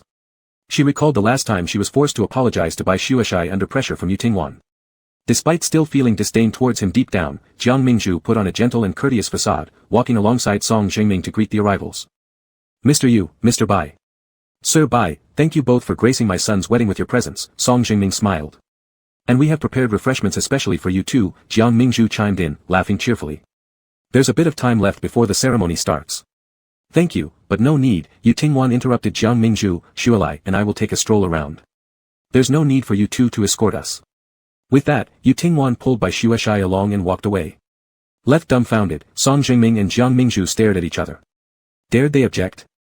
They didn't dare. And anger? Outrage? Not even a chance. So Song Jingming and Jiang Mingzhu could do nothing but watch helplessly as Yu Tingwan and Bai Shueshai strolled further away. Bai Shueshai thought that like last time, they'd probably be personally hosted by the king and queen. He anticipated some awkwardness on their faces upon seeing him again. As long as he remained unfazed, any discomfort would rest solely on them. He was ready to pretend to sip tea and nibble pastries while ignoring their awkwardness, but before it could even start, Yu Tingwan abruptly took him away. Remembering the expressions on the faces of Song Jingming and Jiang Mingzhu, Bai Shueshai couldn't help but grin faintly, amazed that in his lifetime he'd witnessed the embarrassment of both royalty. At a respectful distance behind Yu Tingwan and Bai Shueshai, Qi Hua and Qing Mo casually followed at their pace. In the past, Mr. Yu would give these planetary kings some face, but today he just left directly. Did the king of this blue star offend Mr. Yu? Qi Hua stroked his chin and muttered softly. TSK. You're always by Master Bai's side, yet how come you still don't get it? Mr. Yu knows Master Bai doesn't like to associate with those two people, so he intentionally walked away. Qing Mo rolled her eyes. Qi Hua nodded knowingly at first, but after a short while, he belatedly realized something unusual. Is Mr. Yu such a gentle and thoughtful person? Qi Hua widened his eyes, thinking that the four words, gentle and thoughtful, had nothing to do with Yu Tingwan. Looking around carefully to confirm there was no one nearby, Qing Mo pulled Qi Hua and whispered, even an old house catches fire sometimes. Chapter 65, Sharing Desire is the beginning of a relationship. Mr. Yu. What Mr. Yu? Why are all the guests talking about him? Don't they know that I am the main character of the day? It's my wedding today. A circle of white veil on her neck covered the wounds on the back of her neck which hadn't healed yet. Bai Xingjuan pushed both hands forward, sweeping everything on the table to the ground. The exquisite porcelain fell to the ground, making the sound of breaking. How can you be a student of the Alliance Military Academy and not know Mr. Yu? Bai's father said irritably, looking at the porcelain shards all over the floor. He is the strongest alpha in the entire star system, a godlike figure. That's enough, why are you being so nasty to Xingjuan? While Bai's mother ordered the servants to clean up the fragments on the floor, she ran over to comfort Bai Xingjuan. Xingjuan, what happened to Mr. Yu? I didn't even know until today. We megas aren't like you alphas who enjoy fighting. What happened? A voice with a hint of a smile came from the door. Song Xiuan slowly walked in wearing a white suit. Bai Xingjuan, who had been throwing a tantrum just now, immediately put on a flattering smile when she saw Song Xiuan. Xiuan, you've come. Uncle, aunt, I want to be alone with Xingjuan for a while. Song Xiuan smiled faintly, but there was no warmth in his eyes. Oh, okay, you two talk. Bai's mother smiled and nodded, leaving while giving Bai Xingjuan meaningful looks. No matter how bad-tempered she usually was, she mustn't lose her temper in front of Song Xiuan. Without Bai's mother reminding, Bai Xingjuan knew very well that she glanced at the fragments cleaned up halfway on the ground and smiled. The servants were clumsy and accidentally broke the porcelain. Xingjuan, among the guests who came to our wedding today, one is my idol whom I have admired since childhood, and he is the Mr. Yu you just mentioned. Song Xiuan was tall and imposing. As an S-level alpha, he was over 190 centimeters tall, and standing before Bai Xingjuan who was barely over 170 centimeters, just the height difference brought a sense of pressure that made Bai Xingjuan feel timid. There was a slight smile on the handsome man's face, yet Bai Xingjuan felt a chill inside. This seemingly handsome and charming young alpha turned into a monster during the empathetic period, mercilessly biting his glands. You are already the noble crown princess of the alliance now. Song Xiuan pinched Bai Xingjuan's chin and slightly lifted the corner of his mouth. Xingjuan, don't make me lose face. Outside the room where Bai Xingjuan rested, Bai's father and mother had just come out, and two guards stood outside the door, not even letting them enter. Will Prince Xiuan and Xingjuan be alright when they are alone together? Bai's mother kept looking back, worry showing uncontrollably in her eyes. Bai's father sneered disdainfully, they got married today and will be together every day from now on. Why are you worrying unnecessarily?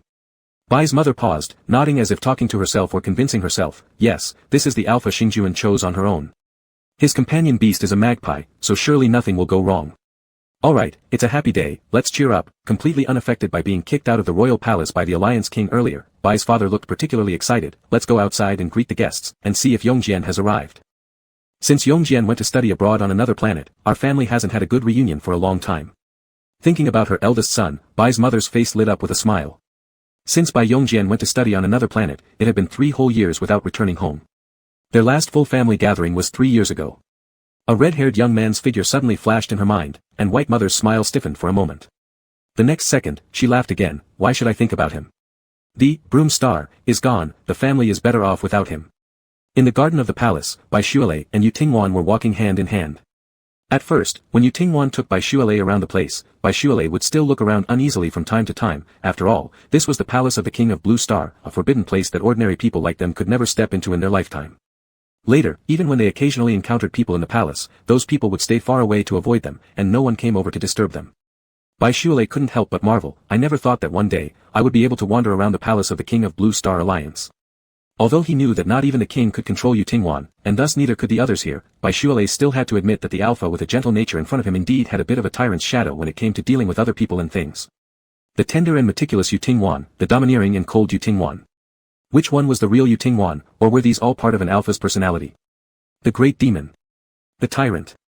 All those titles of alphas circulating on the Dry Star network seemed to tell people that Yu Tingwan was an alpha with a cold personality and brutal means. But the hand of the alpha holding his was broad and warm. In Bai Shualei's life, where there was a lack of familial security, the appearance of Yu Tingwan, in a certain sense, compensated for his yearning for family affection. Suddenly, the alpha who had been holding his hand stopped, so Bai Shualei also stopped. Looking to the side, he realized they had just come to the edge of a pond. In the clear pond water, beautiful koi fish swam freely, their red scales sparkling in the sunlight. So many koi fish. Bai Shualei lit up at the sight, standing by the pond with Yu Tingwan watching the large group of koi fish swimming in the water. Ever since Bai Shualei stood by the water, more and more koi fish gathered in the pool beside him, densely packed. The splashing water surface looked like boiling water, releasing several white water blossoms. Though in the park before, koi fish would sometimes follow him in the water, today's impressive scene was the first time Bai Shualei had witnessed something like it. Even more mysteriously, he could actually feel the koi fish's fondness for him. People have a desire to share, and Bai Shualei was no exception. When encountering fun and interesting things, he also wanted those close to him to share in his joy and happiness. Life's little details, as well as those tiny fragments only he knew about. As a child, Bai Shualei used to draw a matchstick figure on paper, telling the figure about recent happy or troubling matters. Later, when he discovered his companion creature, the little koi fish, it became the object of his daily murmurs. Whether it was the matchstick figure or the little koi fish, none would throw cold water on his shared happiness, nor would they mock or ridicule him when he confided his sorrows. He told Yu Tingwan that he could feel the moods of the koi fish, and Yu Tingwan's pale, handsome face revealed a faint smile. Your spiritual strength is getting stronger, and your perception with aquatic creatures will also grow stronger. Yu Tingwan pulled Bai Shualei's hand and walked towards the pavilion in the middle of the lake. Bai Shualei suddenly realized that he didn't know when he started sharing the small fragments of his daily life with Yu Tingwan. And Yu Tingwan would always listen quietly and give him a response he had never received from anyone else. An uncontrollable impulse suddenly surged up deep in Bai Shualei's chest, making him want to know more about the alpha. Mister, why didn't you seek Omega in the past? Chapter 66, Encounter with Elder Brother by Yongjian. Mister, why didn't you seek Omega in the past? When Bai Shualei asked this question, the heart hidden beneath his flesh and bones beat heavily. On the surface, he pretended to be as calm as usual, but in his ears, the sound of his heart beating like a drum continued, thump thump thump. If the desire to share was the beginning of a relationship, then what about the desire to explore? Wanting to know what Yu Tingwan was like 2,000 years ago, wanting to understand what this mysterious and powerful man had experienced in these 2,000 years. Was Yu Tingwan also a soft little baby when he was born? At the age when one begins to develop romantic feelings, has there never been an alpha marked by any mega? Has he ever been smitten with someone? Bai Shualei knew that his question might have overstepped into the privacy of an alpha. However, if he wanted to understand Yu Tingwan, it seemed this courage to invade others' boundaries was indispensable. There was no need. Yu Tingwan simply replied with 4 short words. It didn't feel like deliberate evasion, it seemed this was truly Yu Tingwan's answer. The two sat face to face in the pavilion on the lake as a gentle breeze from the water lightly lifted some strands of hair fallen around their cheeks. Faint music played in the wind, and formations of Alliance warships appeared in the sky, creating various patterns high above to celebrate the joyous occasion of the Crown Prince and his newlywed Mega. Compared to all the excitement elsewhere, the place where Bai Shualei and Yu Tingwan were felt unusually tranquil. Having asked Yu Tingwan a question, Bai Shualei now deflated like a balloon losing air, having exhausted his daily portion of courage. Despite being full of curiosity about Yu Tingwan, he didn't dare ask anything further. Though Yu Tingwan's answer had been brief, at least the most powerful alpha in the galaxy had been willing to respond to his question. Bai Shualei thought silently to himself, 1 question per day until the end of their relationship, their divorce. From what moment did you realize you had a companion creature? Yu Tingwan suddenly asked. I kept a little goldfish when I was young, but later Bai Xingyan caught it and left it out to dry. I cried myself to sleep that night wishing for its resurrection. The next morning, there was another little koi fish swimming in the aquarium. Bai Shualei spoke in a casual tone, recounting events long past. I didn't know much as a child. I also didn't understand what a companion creature was. Since I feared my little koi would be killed again by Bai Xingyan, I dared not tell anyone else. It wasn't until I grew up that I realized the koi fish was my companion creature. A person with a companion creature cannot possibly be a substandard mega. Yu Tingwan asked further, why were you so certain before that you were a substandard mega? Bai Shualei realized that between him and Yu Tingwan, it was Yu Tingwan who liked asking questions more. Out of curiosity towards him. Or was this part of playing the role of a married couple? There was also the tiniest possibility, so small that Bai Shualei barely dared think about it. Why? What was the real reason? Bai Shualei looked at Yu Tingwan and smiled faintly, without expectation, there will be no disappointment. I didn't dare imagine. His fingers casually resting on the stone table shifted slightly. Yu Tingwan raised his eyelids and gazed at the mega sitting opposite. In the sunlight, the head of red hair shimmered like burning flames, both beautiful and dazzling. Bai Shualei closed his eyes gently against the wind, enjoying the refreshing sensation of the breeze brushing his face. A carefree and unrestrained smile graced his lips. Dark emotions surged beneath Yu Tingwan's eyes as he mentally reviewed the words Bai Shualei had just spoken. Without expectation, there is no disappointment. Bai Shualei hadn't failed to question whether or not he could be something other than a substandard mega. But when everyone around him, from his parents to teachers, adamantly declared he was only a substandard mega. No matter how strong his psychology, he couldn't escape the influence of his upbringing. He didn't dare imagine, fearing that hope would lead to inevitable despair. How could an ordinary individual among countless others believe themselves lucky enough to be a 1 in a million top-tier mega? Suddenly, Yu Tingwan stood up. Mister, is something wrong? Bai Shualei stood up too after noticing Yu Tingwan rise abruptly. I see a friend, Yu Tingwan said. Following Yu Tingwan's gaze, Bai Shualei didn't spot anyone.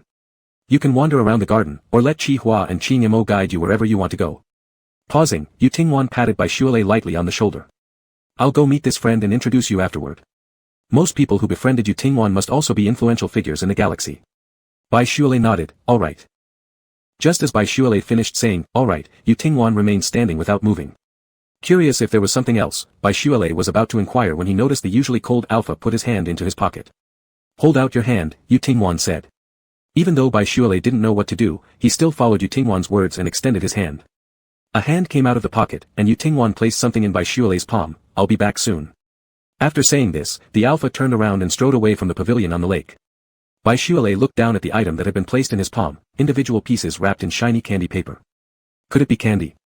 Bai Shualei gazed ahead, but the Alpha who had just walked out of the pavilion was already nowhere to be seen. At the entrance to the small bridge leading to the pavilion stood Chi Hua and Chi Nemo. Suppressing a small smile, Bai Shualei peeled the wrapper off one of the candies. Inside was chocolate. As soon as the chocolate entered his mouth, it wasn't overly sweet, it was rich, smooth, and carried a subtle nutty aroma. It tasted better than any other chocolate Bai Shualei had tried before. How strange, why would he suddenly give me this? I'm not even a kid anymore. Despite his efforts to hold it in, the corners of his lips curved upward. Bai Shualei put the remaining chocolates into his pocket and stepped out of the pavilion himself. He aimlessly wandered around the palace of the Blue Star Alliance. After finishing the chocolate in his mouth, he took another piece from his pocket, peeled off its wrapper, and enjoyed it. Initially, Bai Shualei assumed all the chocolates would taste the same, but gradually he noticed differences. Some were nut chocolate, some were milk chocolate, and others carried a hint of alcohol flavor. Each piece had a distinct taste, each one leaving him curious about what the next piece would bring. Shualei. Why are you alone here? A somewhat familiar voice suddenly came from nearby. Bai Shualei looked up and froze for a moment upon seeing the person. Big brother. Chapter 67, Do Your Faces Rival the King's? There were 3 children in the Bai family. Before Bai Shualei, there was his older brother Bai Yongjian, a D-class alpha. With a significant age gap between Bai Shualei and his big brother Bai Yongjian had always been raised closely by their parents, while Bai Shualei was only brought home when he was about to start kindergarten. Children often mimic the behavior they see. Bai's parents disliked their second son, Bai Shualei, which led Bai Yongjian to feel similarly toward the younger red-haired brother who had appeared so suddenly. The mother would jab Bai Shualei's forehead with her finger and call him an unlucky star. Young Bai Yongjian, who was just starting primary school at the time, also followed in his mother's footsteps and scolded his little brother. This mother-led domestic bullying persisted for many years until Bai Yongjian grew up and started thinking independently. From some point onward, whenever Bai's mother would berate Bai Shualei to vent her anger, Bai Yongjian no longer joined her like a yes-man. Instead, he would often divert the topic and find excuses to send Bai Shualei away. The Bai family never celebrated Bai Shualei's birthdays, but starting from a certain year onward, Bai Shualei would receive a secret birthday cake every year from his older brother Bai Yongjian. It was small, only as big as a palm, but very sweet.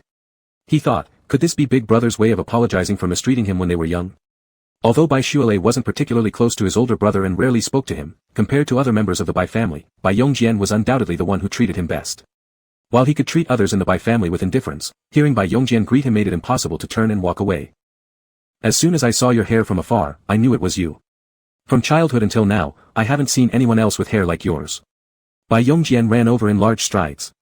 His initial smile transformed into surprise when he faced the tall, handsome youth before him. Xuelei, how did you grow so tall? In Bai Yongjian's memory, his younger brother was that red-haired teen who seemed malnourished and resembled a bean sprout. Even though Bai Yongjian left the Blue Star 3 years ago, he had barely lived at home since 6 or 7 years ago. He could identify Bai Xuelei instantly because of his stunning fiery red hair. Among all the red-haired people he'd ever seen, whether dyed or natural, none had hair as bright and radiant as Bai Xuelei's. Big brother, when did you come back? Bai Xuelei smiled. Back in middle school, he had been thin like a rail, short and small. By high school, his height had suddenly shot up, making him taller than most megas of his age. In fact, he was even half a head taller than some alphas in his class. Regardless of whether they are alpha or mega, not to be absolute, but most have a tendency for higher mental strength levels to correlate with greater height. The companion beast stands over 1 meter 80 in height. Upon reflection, many details could reveal that Bai Xuelei was not an inferior mega at all. It's just that no one believed it. Bai Xuelei had once tried telling his mother that he might not be an inferior mega. The response he received. Well, Bai Xuelei preferred not to think about it. I just returned a few days ago. The family only informed me last month that my younger brother is marrying the crown prince of our Blue Star. At this point, Bai Yongjian couldn't help but show a proud expression on his face. The crown prince is truly devoted. I remember when I first left Blue Star, the crown prince was pursuing my younger brother. And now, 3 years later, not only has the crown prince not changed his mind, but he is also set to marry Xingyun. Watching as Bai Yongjian's face lit up with excitement, Bai Xuelei simply smiled faintly and remained silent. What had transpired over the past 3 years, Bai Yongjian, who was far away in another star system on another planet, did not know. And neither had anyone from the Bai family informed Bai Yongjian of anything. Looking at his elder brother's expression, it was clear that Bai Yongjian had no idea he had already severed ties with the Bai family. Snow Plum, what about you? Have you found someone? Shifting his gaze back onto his second youngest brother, Bai Yongjian was surprised to discover that Bai Xuelei was not only much taller than before, but radiated an exceptional brilliance. Fiddling with the candy wrapper in his hand, Bai Xuelei calmly replied, I'm married. Married? You're married.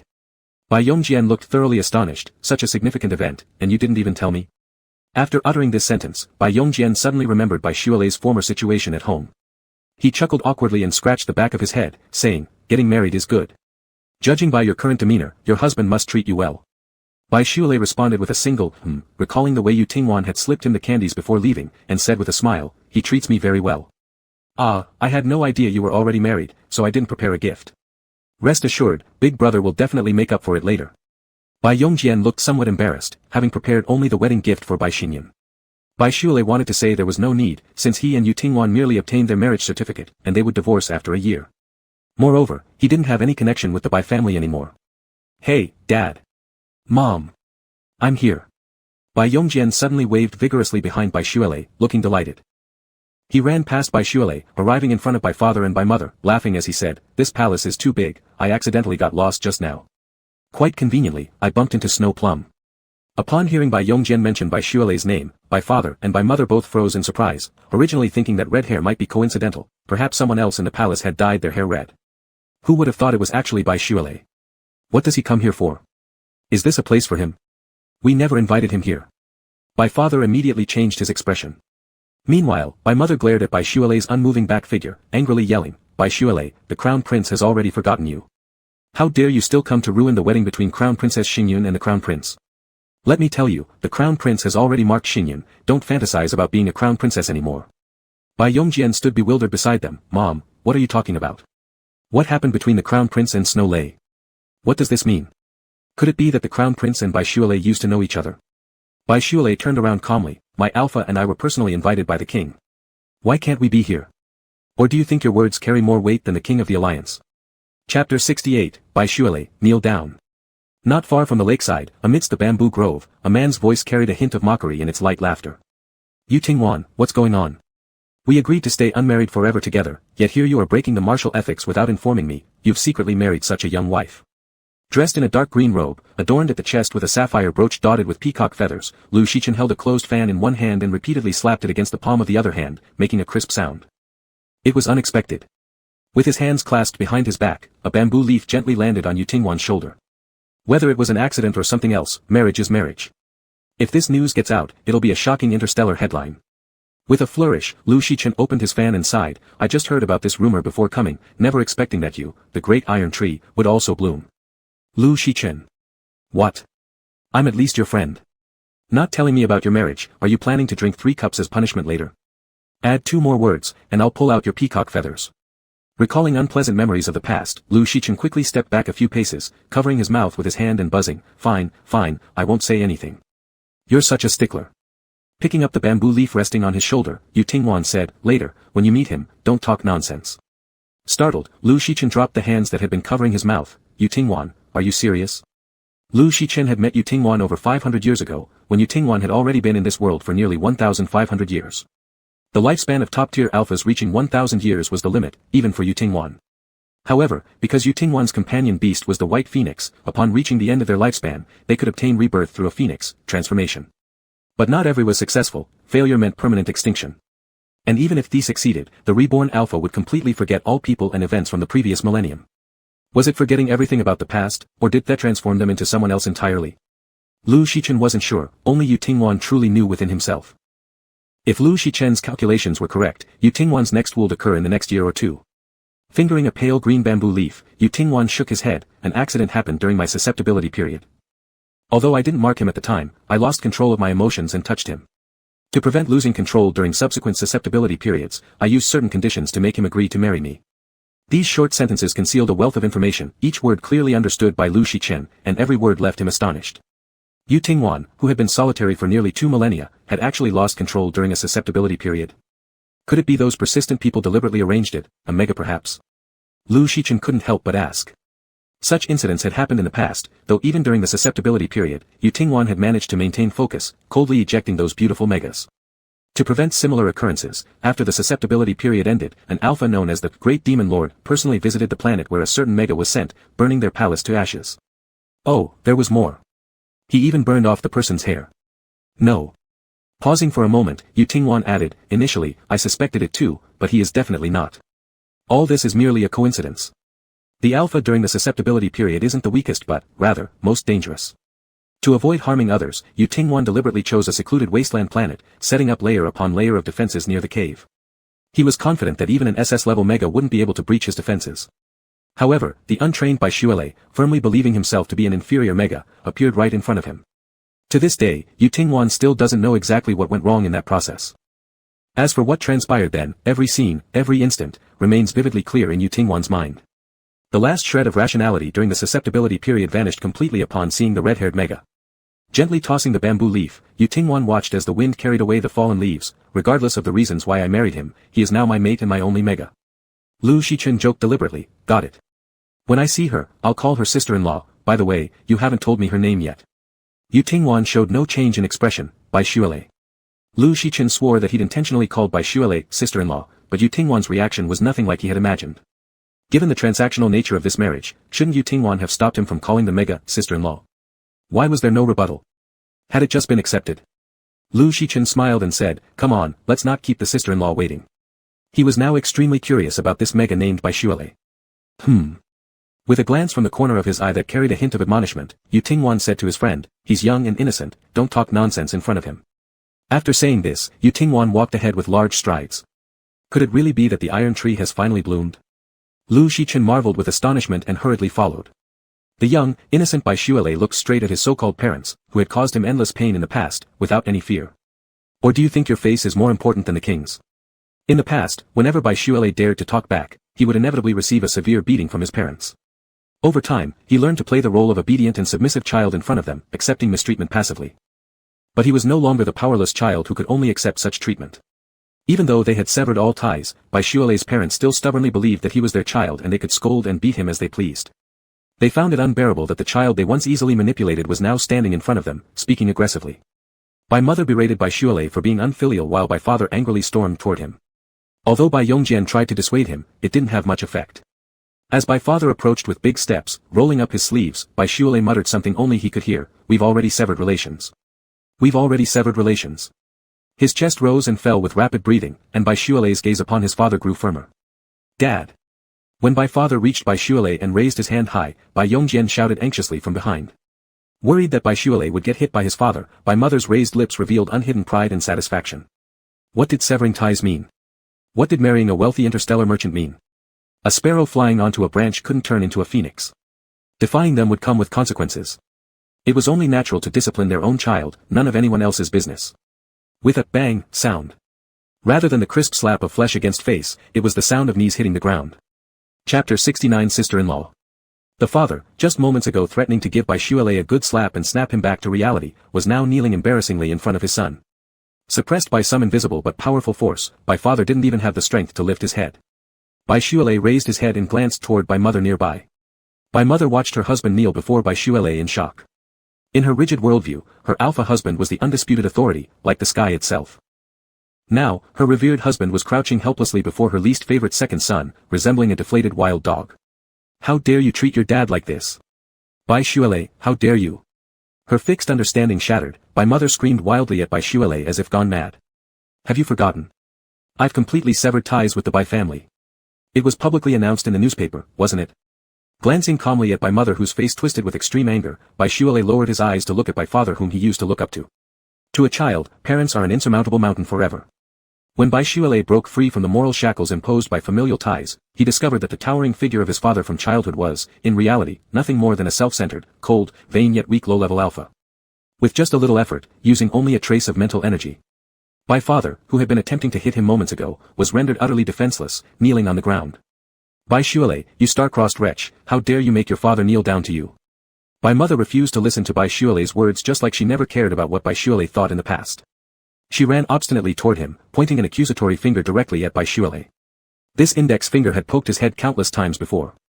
Just as Father had tried earlier, and Mother now rushing toward Baishuele before managing to use her sharp nails to poke him, there was another bang sound as she, like Father, knelt down on the ground. Not only do I dare to make him kneel before me, but I also dare to make you kneel. Parents were always supposed to be the ones kneeling to their children, never the other way around.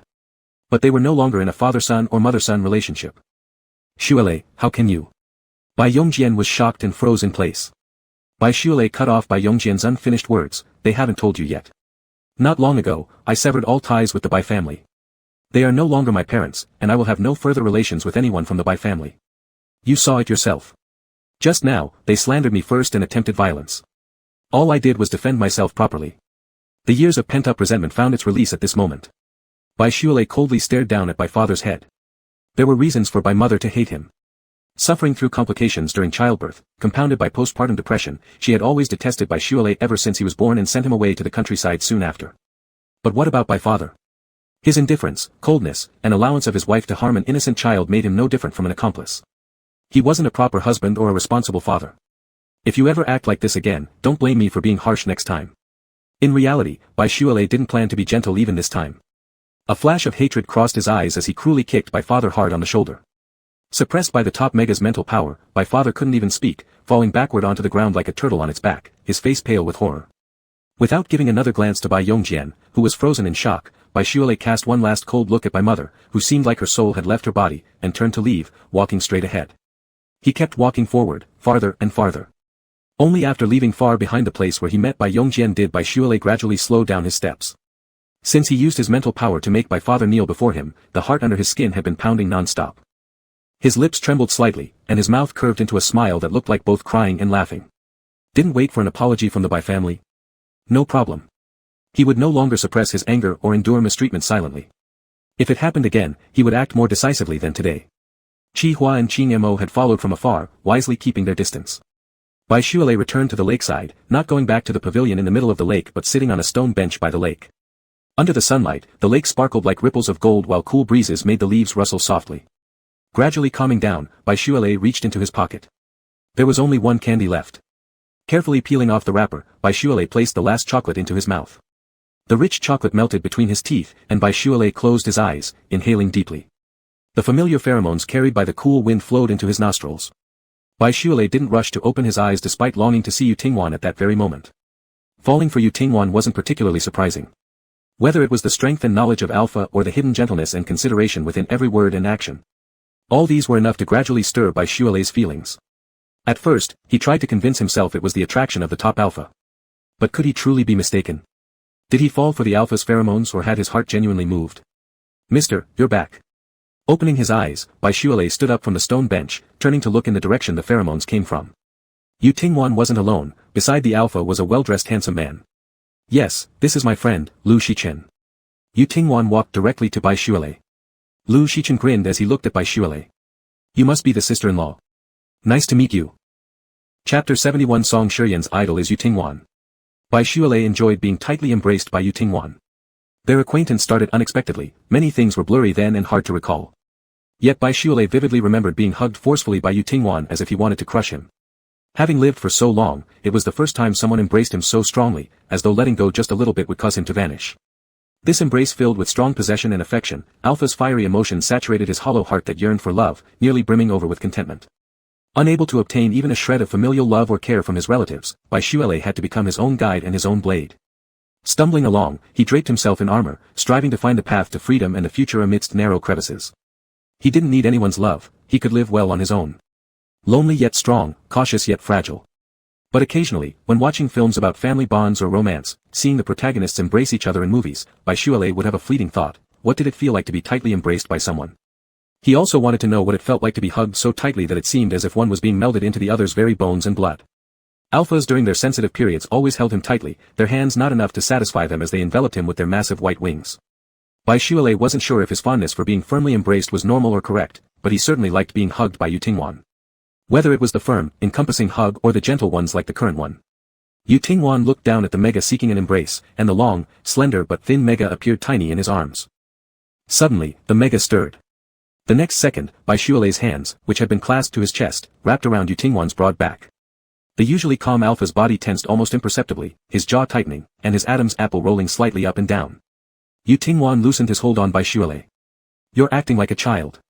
The pheromones and warmth that had enveloped him gradually dissipated, and Bai Shuelei pulled at the corner of his wrinkled clothes, lowering his head. I'm 23 years old, I'm not a child anymore. Yu Tingwan smiled faintly. In front of me, you are still a kid. Given Yu Tingwan's age, let alone Bai Shuelei, anyone in the entire galaxy would be considered a child compared to Yu Tingwan. If I'm a child, then why do you?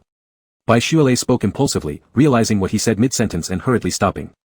Bai Shuelei stole a glance at Yu Tingwan's expression. Yu Tingwan said nothing, just gave him a faint smile. The wedding ceremony is about to start. If you don't want to go, I'll send you back. Can you simply not attend if you don't want to?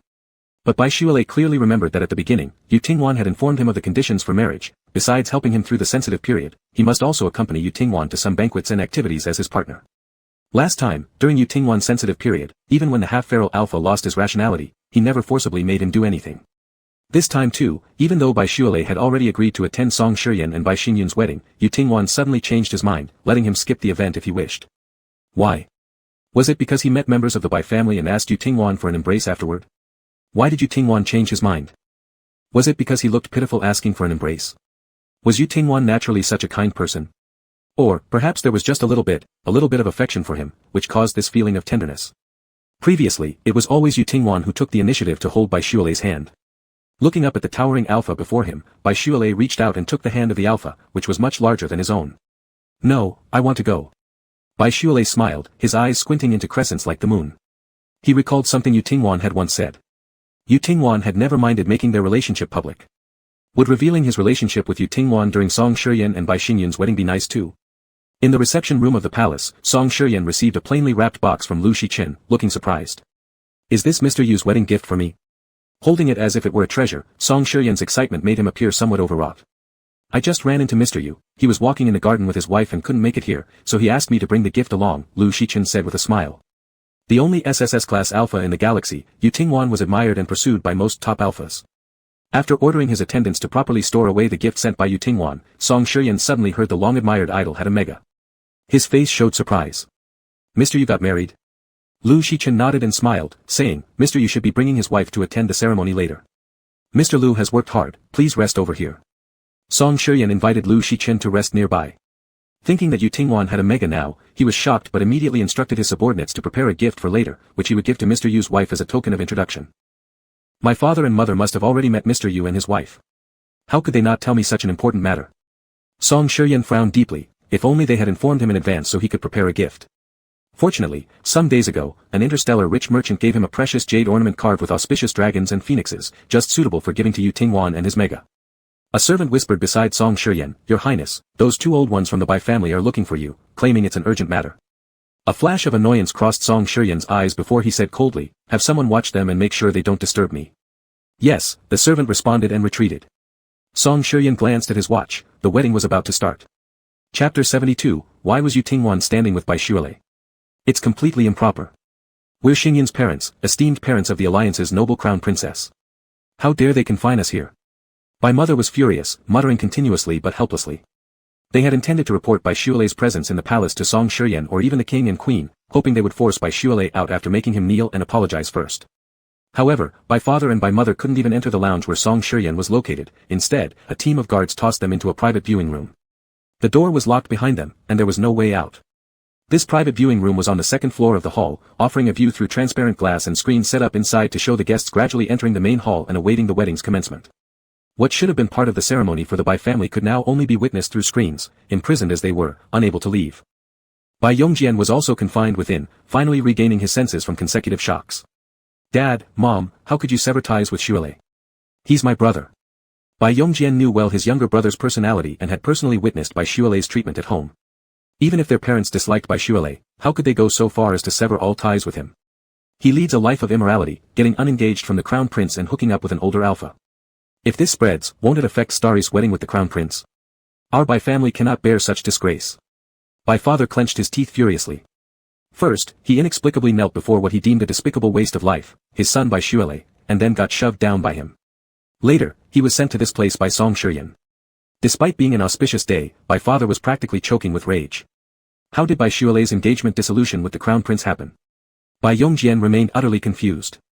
But no one bothered to explain what exactly transpired during the past few years. Bai mother stood by the window, anxiously watching the wedding proceedings below, sobbing and complaining, "It's all because of Bai Shuile, a bad omen, truly a cursed star. If we hadn't bumped into him, we wouldn't have been locked up here. I'm Starry's mother, I should have been accompanying her." Bai Yongjian found his mother's statements disjointed and illogical. It was clearly them who provoked Bai Shuile in the first place, yet she was blaming Bai Shuile instead. Shouldn't they blame the crown prince for imprisoning them here? Or perhaps this was simply their habit.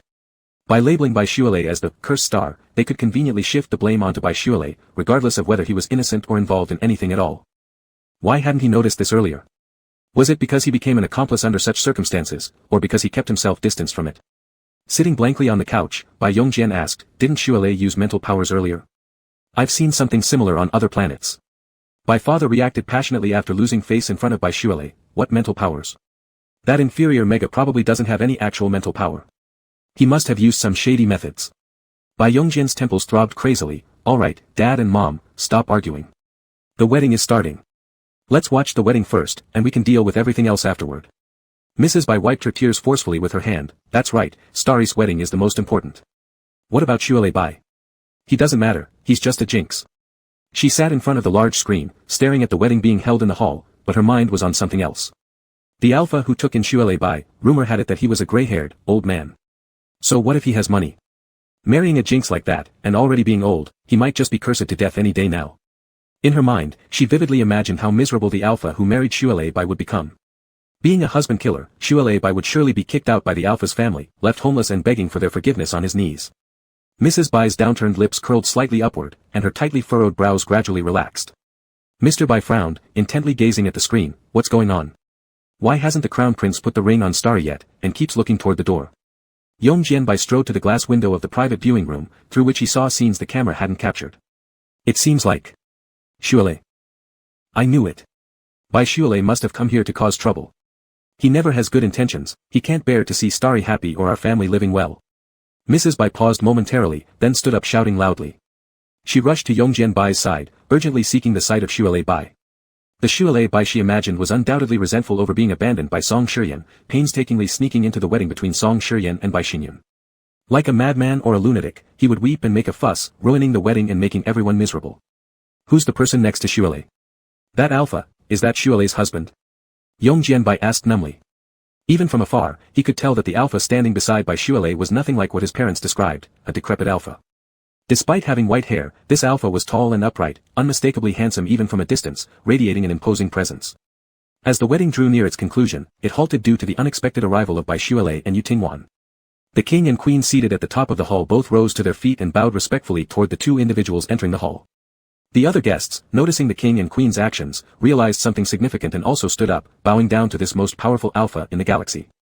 There was only one person whose presence could prompt the leader of a planet to proactively bow, the illustrious icon Yu Tingwan. At the sight of these two figures appearing at the entrance of the hall, Song Shiyan, who was preparing to place the wedding ring on by Xinyun's finger, froze like a statue, shocked as he stared at the pair entering. For a fleeting moment, his mind went completely blank. If the iconic Yu Tingwan he revered so deeply stood beside Bai Shualei, why would they be together? Chapter 73, Memory Restoration after the wedding concludes. When Bai Shualei and Yu Tingwan finally meandered to the palace where the wedding ceremony was taking place, the exchange of rings marking the end of the marriage between Song Shiyan and Bai Xinyun was already underway. The grand doors of the palace were wide open, flanked by rows of stationed guards. Bai Shualei glanced inside from afar, the priest's voice loud enough for them to hear the instructions for the new couple to place their rings on each other's fingers even from their distant location. He looked towards the palace a few more times, curiously pondering whether the priest used mental power to amplify his voice or relied on some technological equipment. Bai Shualei didn't realize that constantly peeking inside the palace like that easily led to misunderstandings by those around him. Yu Tingwan raised his eyes and briefly scanned the ceremony adorned with balloons and flowers everywhere, suddenly commenting, "I've attended many weddings, and the decorations for this ceremony can only be considered average." This sudden remark caught Bai Shualei off guard. Following up with the topic, he asked, "What does the most beautiful wedding look like? What kind of wedding do you prefer?" Yu Tingwan responded with a question instead of an answer. Bai Shualei reflected for a moment, knowing that after divorcing Yu Tingwan, he likely wouldn't marry anyone else. Smiling, he shook his head and replied, "Never thought about it." "Sir, shall we enter from the side?" Bai Shualei asked. The wedding between Song Shiyan and Bai Xinyun was currently ongoing. As latecomers among the guests, both he and Yu Tingwan had arrived quite tardily. Though he disliked those two, he had no intention of walking boldly through the main entrance. It just didn't feel like they were invited guests attending the wedding, but more like troublemakers come to disrupt the ceremony. "Why do we have to go through the side door?" Yu Tingwan countered with a question, then in the next second grabbed Shualei Bai's hand and confidently strode toward the grand entrance of the palace. As two figures suddenly approached the palace, the guards stationed at the gate had no time to react as they were immediately immobilized by an invisible, overwhelming pressure. They stood rigid like statues, powerless to do anything but watch as Yu Tingwan and Shualei Bai directly entered the palace where the wedding was being held. When Shualei Bai was led inside the palace by Yu Tingwan, he was thoroughly stunned. From the moment they arrived at the king's palace on Blue Star Alliance, Yu Tingwan first bluntly refused the invitation from the king and queen for a feast. Then, without restraint, he wandered around the royal palace as if it were his own backyard garden. The gift was prepared, though not personally delivered, and they were late for the ceremony only to interrupt the wedding upon their arrival. In Shualei Bai's impression, alphas were always elegant, courteous, gentle, and powerfully restrained. He didn't know what kind of attitude Yu Tingwan normally held toward others, but evidently, his actions at the prince's wedding had little to do with politeness. As they stood inside the palace and both the king, queen, along with all other guests stood up and bowed their heads in respect to them, Shualei Bai almost felt as if he and Yu Tingwan were the real protagonists of today's ceremony. Especially because both he and Yu Tingwan wore white formal attire, in shades that were similar but styles distinctly different. "Sir, we..."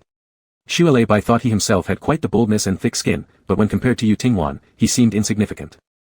Suddenly finding himself under the gaze of so many people from all over the galaxy, Shualei Bai became instantly nervous. However, beside him, the alpha remained unfazed about disrupting a wedding and having countless people bow down to him. Under everyone's watchful eyes, Yu Tingwan gently tilted his head and offered a faint smile toward Shualei Bai who still bore a hint of tension. In an indulgent manner, he lifted his hand and lightly patted Shualei Bai's back of the head before drawing the younger man closer. At the front of the palace, Xinyun Bai stared wide-eyed and terrified at Shualei Bai. He glanced at Shualei Bai, then looked again at the tall and handsome alpha standing next to him. Confused beyond measure, Xinyun Bai finally gazed once more at the alpha opposite him. The usually expressionless crown prince of the Union barely managed to suppress the shock on his face. The darkness spread across Song Shiyan's eyes, reflecting deep emotions unreadable to Xinyun Bai. Complete silence fell over the wedding scene. The king and queen were the first to break the inexplicable, tense situation. Under everyone's eyes, Song Jingming and Jiang Mingzhu hurried forward with both polite smiles and humble bows, guiding Yu Tingwan. Held close at the shoulder by Yu Tingwan, Shualei Bai walked all the way to the very front viewing platform, only a short distance of less than 2 meters away from the engaged couple standing before the priest. At the forefront, there were only 2 exclusive seats. Shualei Bai sat down next to Yu Tingwan, exhaled quietly, and looked forward. Xinyun Bai wore a long veil on her head and a white dress adorned with expensive jewels. The previously radiant Xinyun Bai now turned deathly pale, her eyes full of disbelief as she stared at Shualei Bai. Song Shiyan fared slightly better than Xinyun Bai. Though this crown prince also concealed initial shock and confusion earlier, he quickly regained composure. "Mr. Yu, I never expected you to actually come to my wedding, it is indeed a great honor for me and the alliance." Still clutching the ring not yet placed on Xingyun Bai's finger, Song Shiyan turned towards Yu Tingwan, glancing inadvertently at the red-haired mega sitting beside him. Though separated for only a short while, Xue Bai's complexion had improved significantly. The pristine white dress emphasized his lean, beautiful figure, his roseate red hair resembled fragrant blooms, shining brilliantly against familiar features. Compared to his forlorn and melancholic state at school, the current Xue Bai radiated light, impossible to look away from. Continue. After casting a casual glance at Song Shiyan who continuously stared at Xue Bai, Yu Tingwan reached out and grasped Xue Bai's hand tightly within his own palm. A visible stiffness crossed Song Shiyan's face as he nodded in response. When diverting his gaze from Xue Bai, an indescribable sense of sourness surged into his heart, causing involuntary tenseness around his mouth. Gripping the ring tightly in his hand, Song Shiyan turned his eyes toward Xingyun Bai. Bai Xingyun seemed like a soul stolen by the Grim Reaper, his spirit utterly lost and his face filled with terror. A flicker of barely perceptible disgust passed through Song Shiyan's eyes as he hesitated to slip the ring onto Bai Xingyun's finger. "Your Highness, please put the ring on me." Bai Xingyun gradually came back to his senses. No matter what had happened, he must marry Song Shiyan. It was the final step. With lips tightly pressed, Song Shiyan forced the ring he had deformed in his grip onto Bai Xingyun's finger. The distorted ring was roughly shoved over the finger, tearing the skin and causing it to bleed instantly.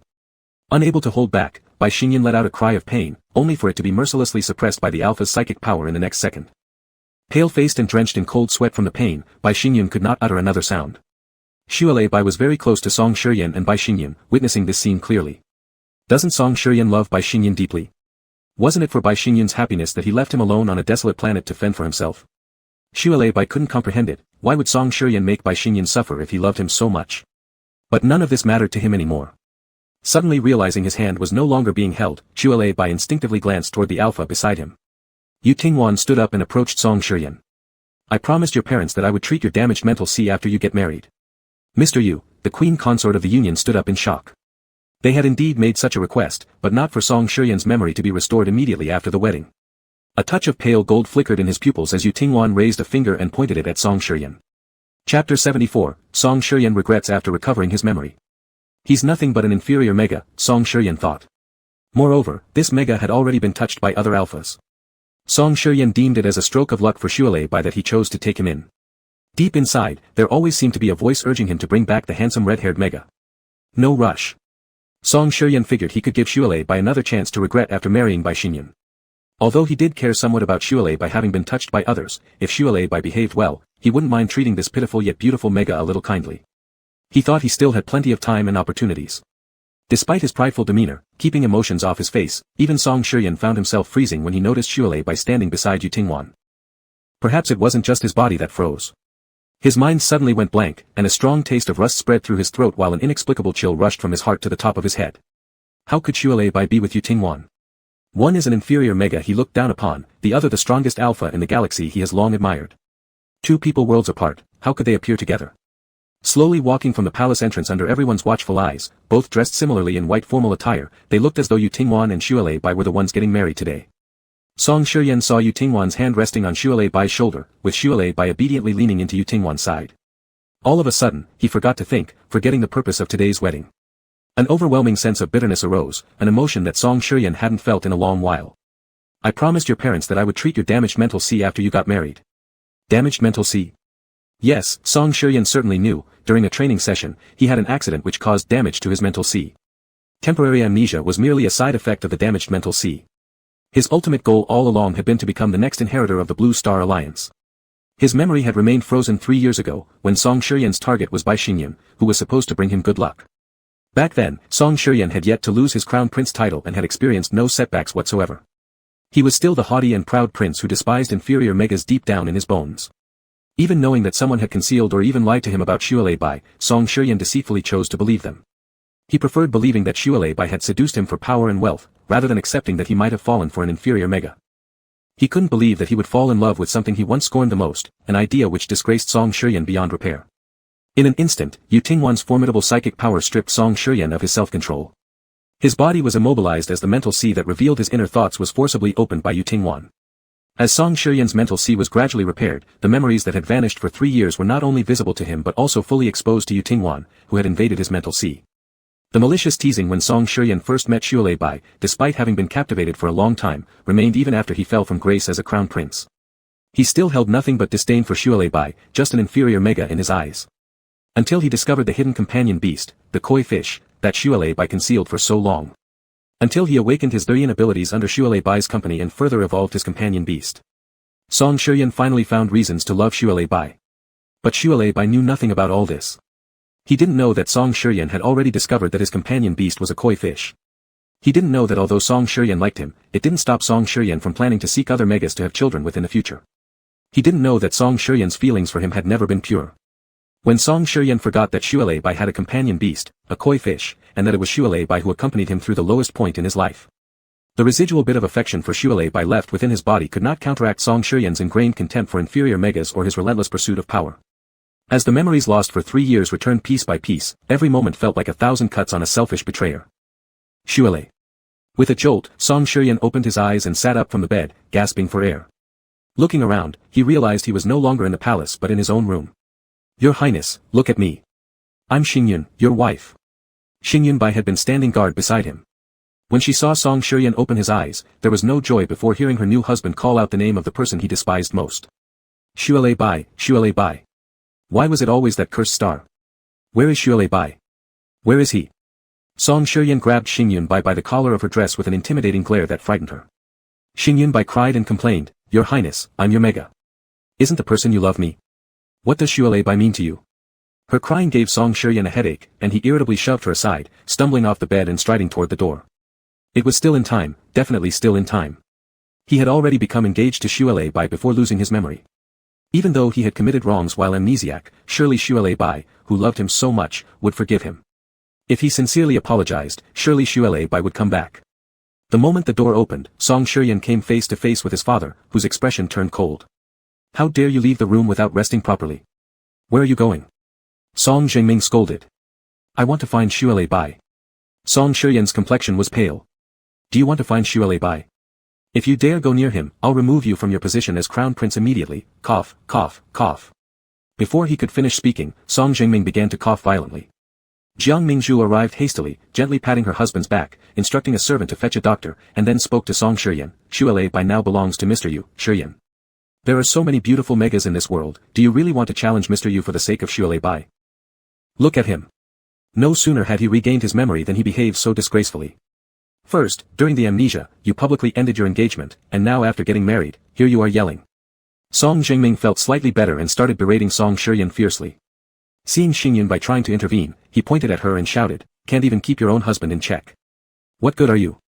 Song Shiyan and Xingyun Bai's wedding became a complete farce. Daring not to confront Yu Tingwan, Song Jingming could only vent his anger on Song Shiyan and Xingyun Bai. Xingyun Bai dared not say a word, her face filled with grievances. Song Shiyan stood there in a daze, and even long after his father had left, he remained as if lost in thought, unable to snap out of it. Chapter 75, Smells So Sweet.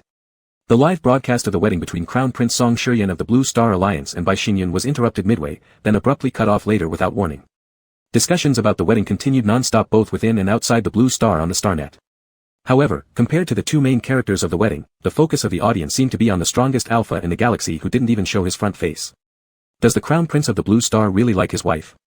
Look at how he put the ring on the Mega's finger, it was so rude. No one here is interested in them. Let's talk about Mr. Yu instead. Was that fleeting back view really of this legendary big shot? As the wedding was about to end, everyone including the King of Blue Star bowed in the same direction. Undoubtedly, it must be Yu Tingwan. I heard he has lived for 2,000 years already. Is he still human?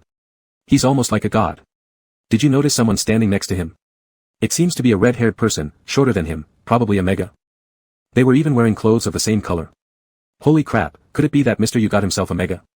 Being together doesn't necessarily mean getting married, does it? That Mr. Yu might just treat Bai Shualei as a toy to play with casually. Bai Xingyun sat alone in the room, endlessly criticizing Bai Shualei over the video call with her parents on the other end. The wedding is almost over, and suddenly he and that Mr. Yu showed up. They clearly interrupted my wedding on purpose. It must have been Bai Shualei's idea. He can't bear seeing me happy. On the other side of the video, Bai father anxiously asked Bai Xingyun, Xingyun, did the Crown Prince regain his memory? How are things going now? At the mention of this, Bai Xingyun fell apart and burst into tears. On the first day of our marriage, he kicked me out of the room. Everyone in the palace is making fun of me, and Shiyan refuses to see me.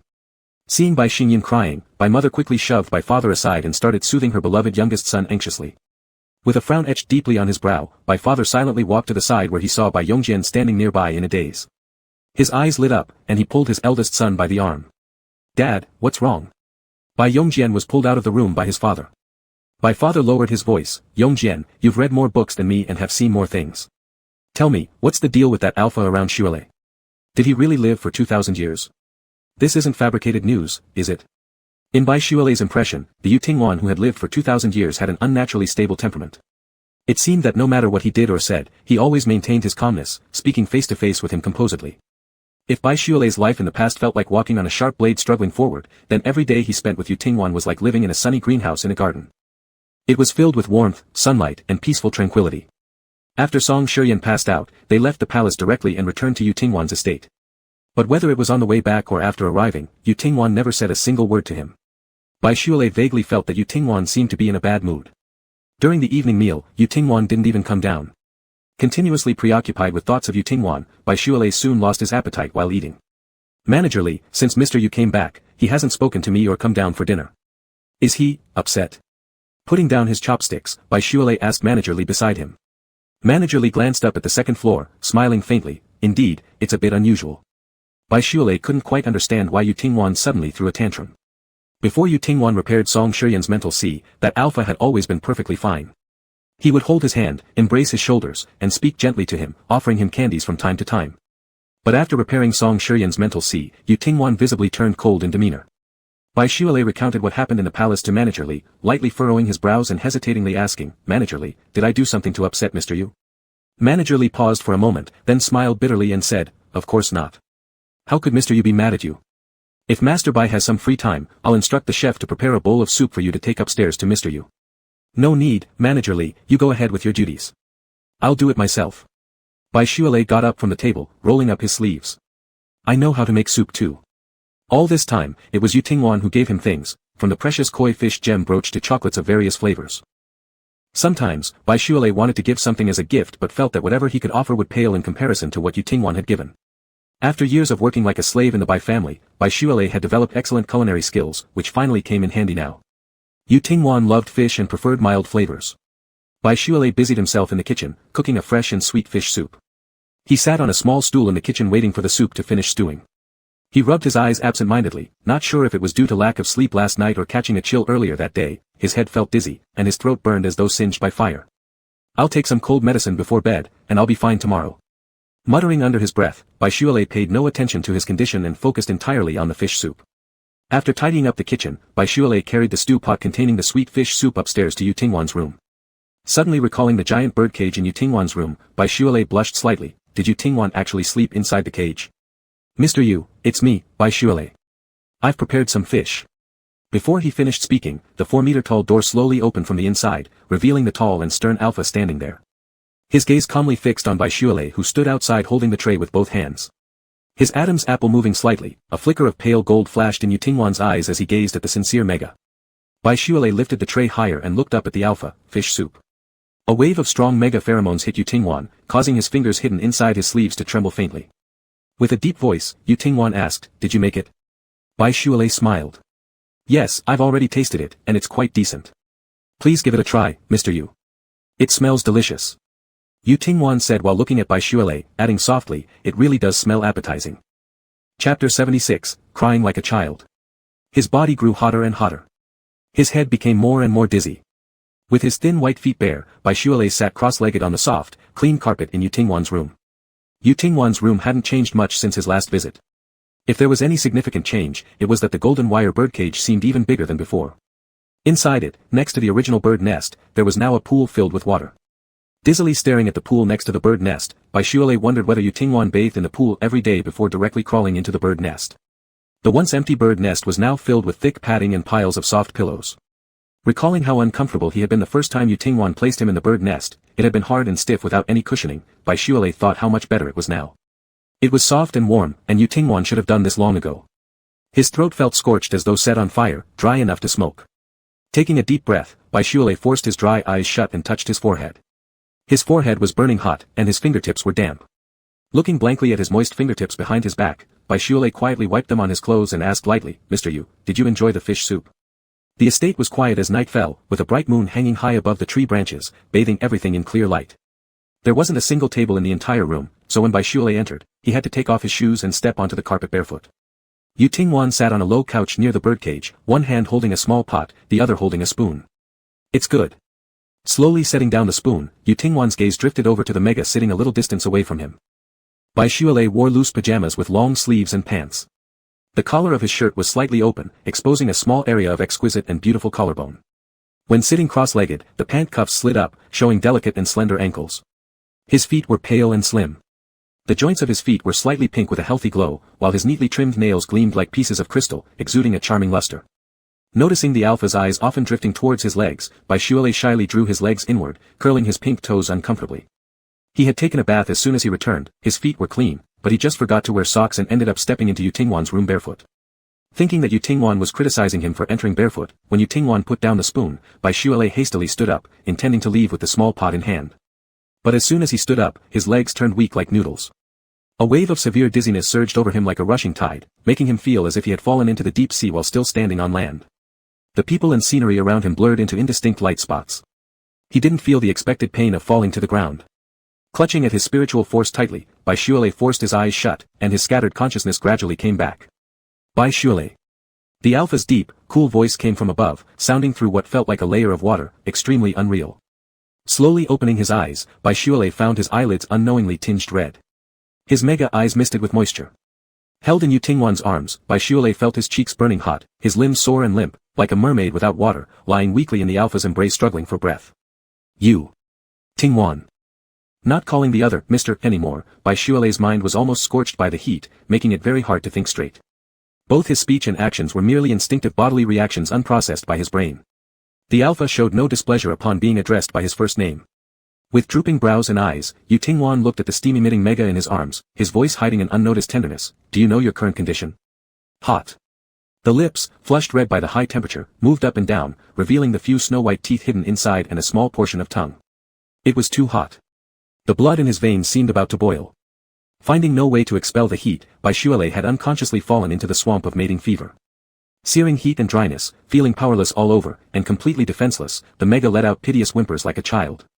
Hot. The weeping sounds overflowed intermittently from his lips, tears flowing down his reddened eye sockets. Your estrus period has come, said Yu Tingwan softly. Emotion suppressed rolled like dark clouds before a storm in his black eyes. Lifting his hand, the cold white fingers lightly touched Bai Shualei's blazing cheeks.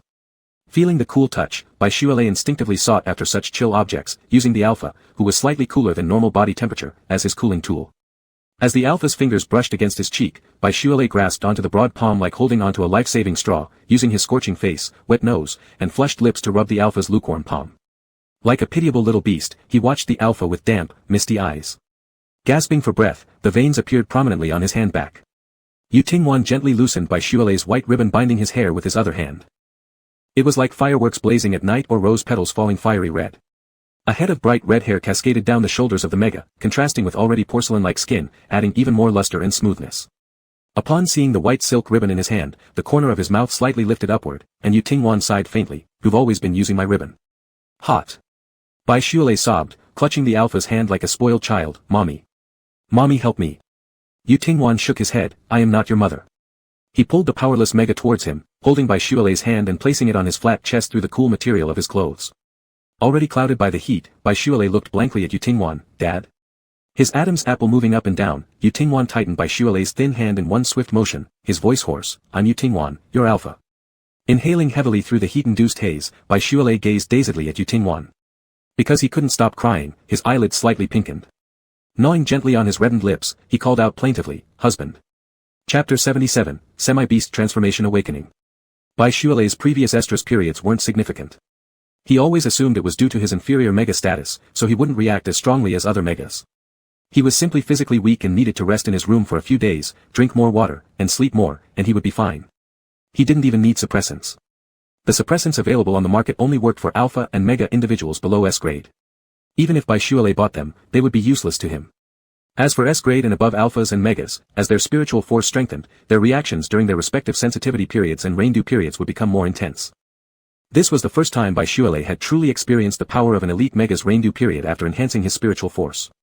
Without any defense, his rationality was almost completely consumed by the heat, prompting Bai Shualei instinctively to seek help from the stronger alpha beside him. Clutching at Yu Tingwan's shirt collar, he pressed his cheek against the alpha's chest.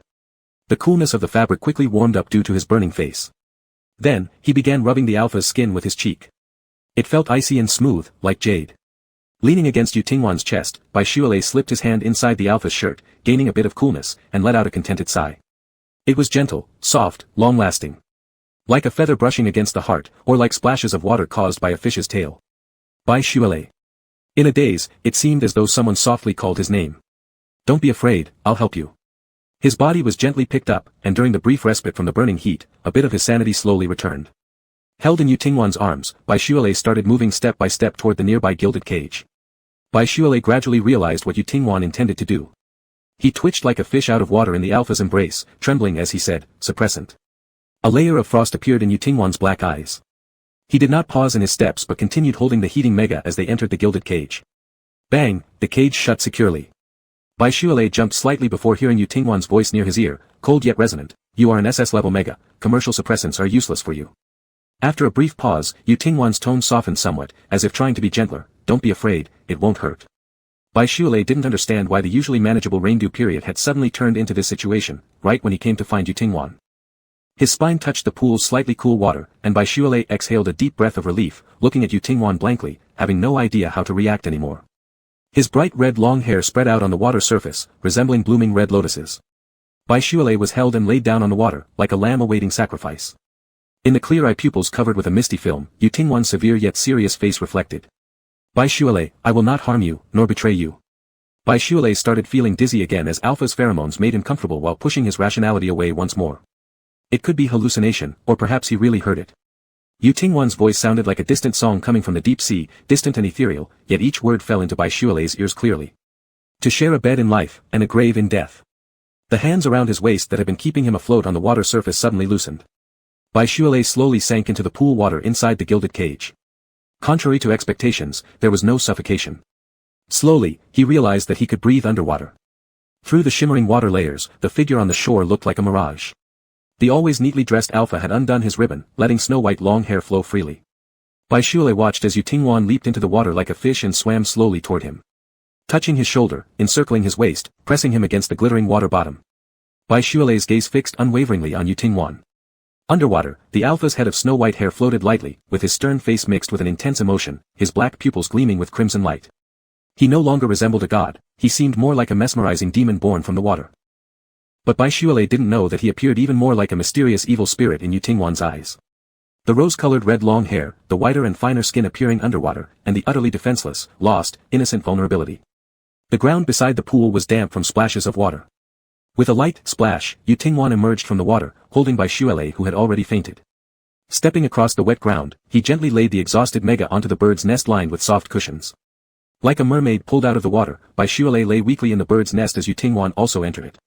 Gently, he placed Baishuele's head into his own lap, allowing the mega to rest against him. He slowly released his pheromones, soothing the mega while helping Baishuele recover strength more quickly. Though Baishuele had managed to utilize a certain level of spiritual force, he had only been able to summon low-level companion beasts up until now. The rain-dew period was an opportunity for Baishuele. Despite the short training time, as long as he absorbed sufficient alpha pheromones, especially those of a high-tier alpha like Yu Tingwan, it was highly likely that Baishuele could awaken his therianthrope ability within these few days. Lowering his gaze quietly and gazing at the sleeping mega, Yu Tingwan leaned down and lightly kissed Baishuele's forehead, like a fleeting touch of a dragonfly skimming water. What will Baishuele look like as a half-beast? Give me a little motivation, thanks everyone. Don't worry, there won't be any melodramatic anguish. Chapter 78, his voice, gentle like water. Quietly lying in the bird's nest, a thin blanket covered the young man's body, undulating like continuous hills. The flat back resembled plains, the indented lower back valleys, and the curved peaks connecting them formed gentle mountains. The red hair scattered around acted like blooming fields of flowers, much like red roses in full bloom, vivid and fragrant. Yu Tingwan's fingers lightly hovered over Baishuele, starting from the hair on top of his head and gradually moving downward along the mega's curves, faintly outlining the silhouette of the sleeping beauty. Since placing Baishuele into the bird's nest, Yu Tingwan had done nothing but watch by his side, attentively observing as the mega slept deeply due to extreme fatigue. He was like a sculpture standing tall through millions of years of time, with the sole responsibility of protecting his mega. His fingers twitched lightly, his thick curled eyelashes fluttered like butterfly wings, and after sleeping for half a day, the mega gradually opened his eyes. His crystal-clear pupils showed a daze just waking up. Instead of the expected heaviness and soreness in his limbs, Baishuele felt as if every impurity inside his body had been washed away, leaving him feeling light and comfortable. So comfortable. Muttering this unconsciously, Baishuale hugged the soft pillow in front of him, like a pampered big cat, rubbing his face against the fine fluff of the pillow. Stretching lazily once more with a yawn, while rubbing his eyes slowly turned over, extending his long limbs. Spreading his fingers and curling his toes upward, he stretched lazily with his eyes half closed in a large T shape. Slowly opening his eyes, when Baishuale's gaze met someone above him, his extended limbs froze instantly, and various questions bubbled up in his empty mind. Who is he? Where am I? What did I just do? A slight smile played on his lips, and Yu Tingwan raised his hand to gently rub Baishuale's head. Are you feeling comfortable? These four simple words instantly triggered Baishuale's memory of what he and Yu Tingwan had done in the water-filled golden cage. The last time when Baishuale and Yu Tingwan were still strangers, Baishuale had been able to pretend to be fierce. Even after experiencing such intimate moments, he could still rudely tell Yu Tingwan to go away. But this time was his rain-due period, and it began with him clinging to Yu Tingwan. Suddenly, he didn't know how to face this alpha anymore. Baishuale rather shamelessly flipped over again, exposing his back under the blanket to Yu Tingwan as he grumbled, not comfortable. He was sure Yu Tingwan must have heard him saying, so comfortable, earlier. Baishuale swore it wasn't what he meant, it really wasn't. Through the light blanket, slightly cool fingers lightly touched Baishuale's trembling waist, and Yu Tingwan's voice was soft. Where does it hurt? Is it your sore waist, or is your stomach uncomfortable? What about a sore waist? And an upset stomach? Baishuale stealthily felt his stomach under the blanket but didn't find any discomfort. Yet he clearly remembered how, when he was carried into the pool by Yu Tingwan, there had been no escape from the alpha's firm embrace. Was that really Yu Tingwan? Was it really the same man who in his memory always looked serene and aloof, like an immortal fallen from the heavens? As Baishuale was lost in thought, Yu Tingwan continued speaking on his own. You're a dual S-rank mega. With your already extraordinary regenerative abilities, combined with the pheromones you've absorbed from me, you should have recovered fully after resting for so long. Suddenly at a loss for words on how to respond, Baishuale adopted the strategy of an ostrich, pulling the blanket over his head to bury himself. In this state, surely Yu Tingwan wouldn't say anything more. If it were the usual Yu Tingwan, he might have quietly left to let Baishuale rest some more. But once again, Baishuale had underestimated the alpha's intentions. Not only did the man not leave, he lay down behind Baishuale instead. With the sound of rustling clothes, Yu Tingwan positioned himself on his side behind Baishuale and casually slipped his arm around his waist. Faint pheromone seeped from his fingertips as Yu Tingwan lightly massaged Baishuale's hip bone and softly asked, does it hurt here? It felt like countless ants were crawling over him, tingling through his bones, making Baishuale feel limp. Grabbing Yu Tingwan's hand desperately, his voice trembled, stop rubbing. Struggling to steady his quickened breathing, Baishuale licked his dry lips and muttered, it doesn't hurt, please stop. There's no need to be shy. This isn't something shameful. You helped me through my sensitivity period, and now I'm helping you through yours, said Yu Tingwan. Yu Tingwan stopped rubbing and instead gripped Baishuale's hips firmly.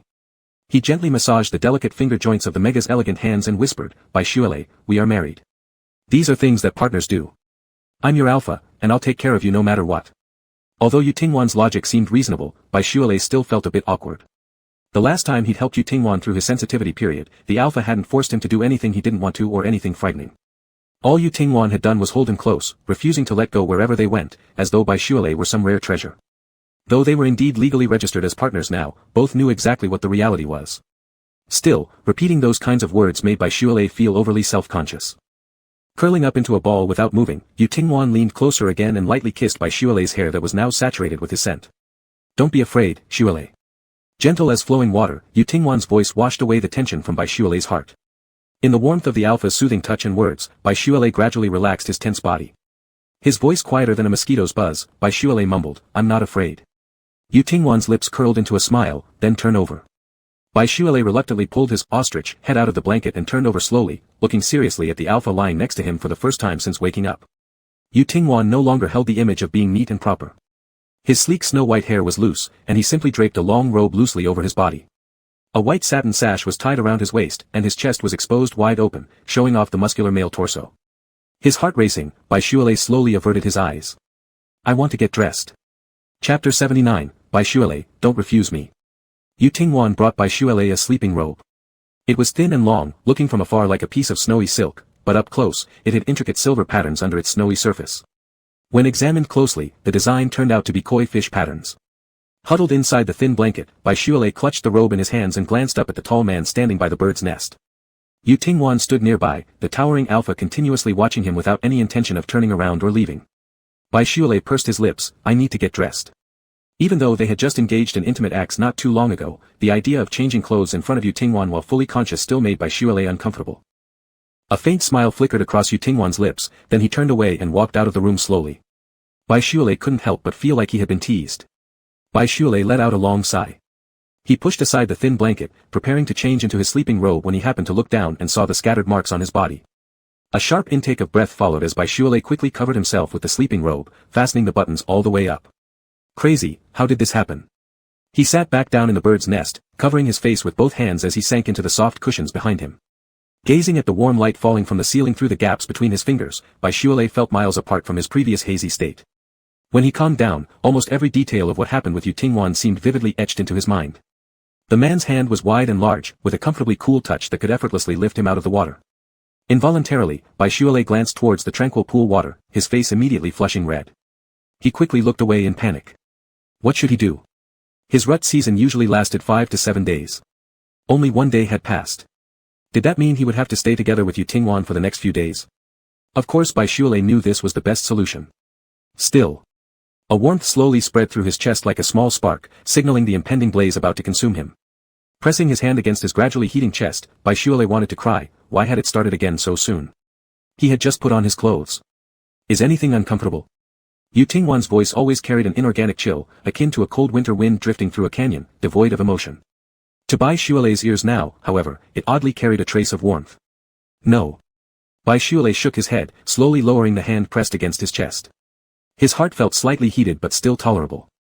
He raised his eyes to glance at the alpha beside him, then quickly dropped them. How could Yu Tingwan be dressed more loosely than him? His sleeping robe hung loosely on his body as Yu Tingwan walked back to the gilded cage wearing slippers. Shall we watch a movie? No one watched movies during the rut season, right?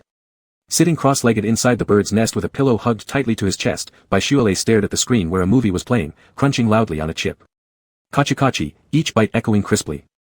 During previous rut seasons, Bai Shuelei always stayed alone in his room.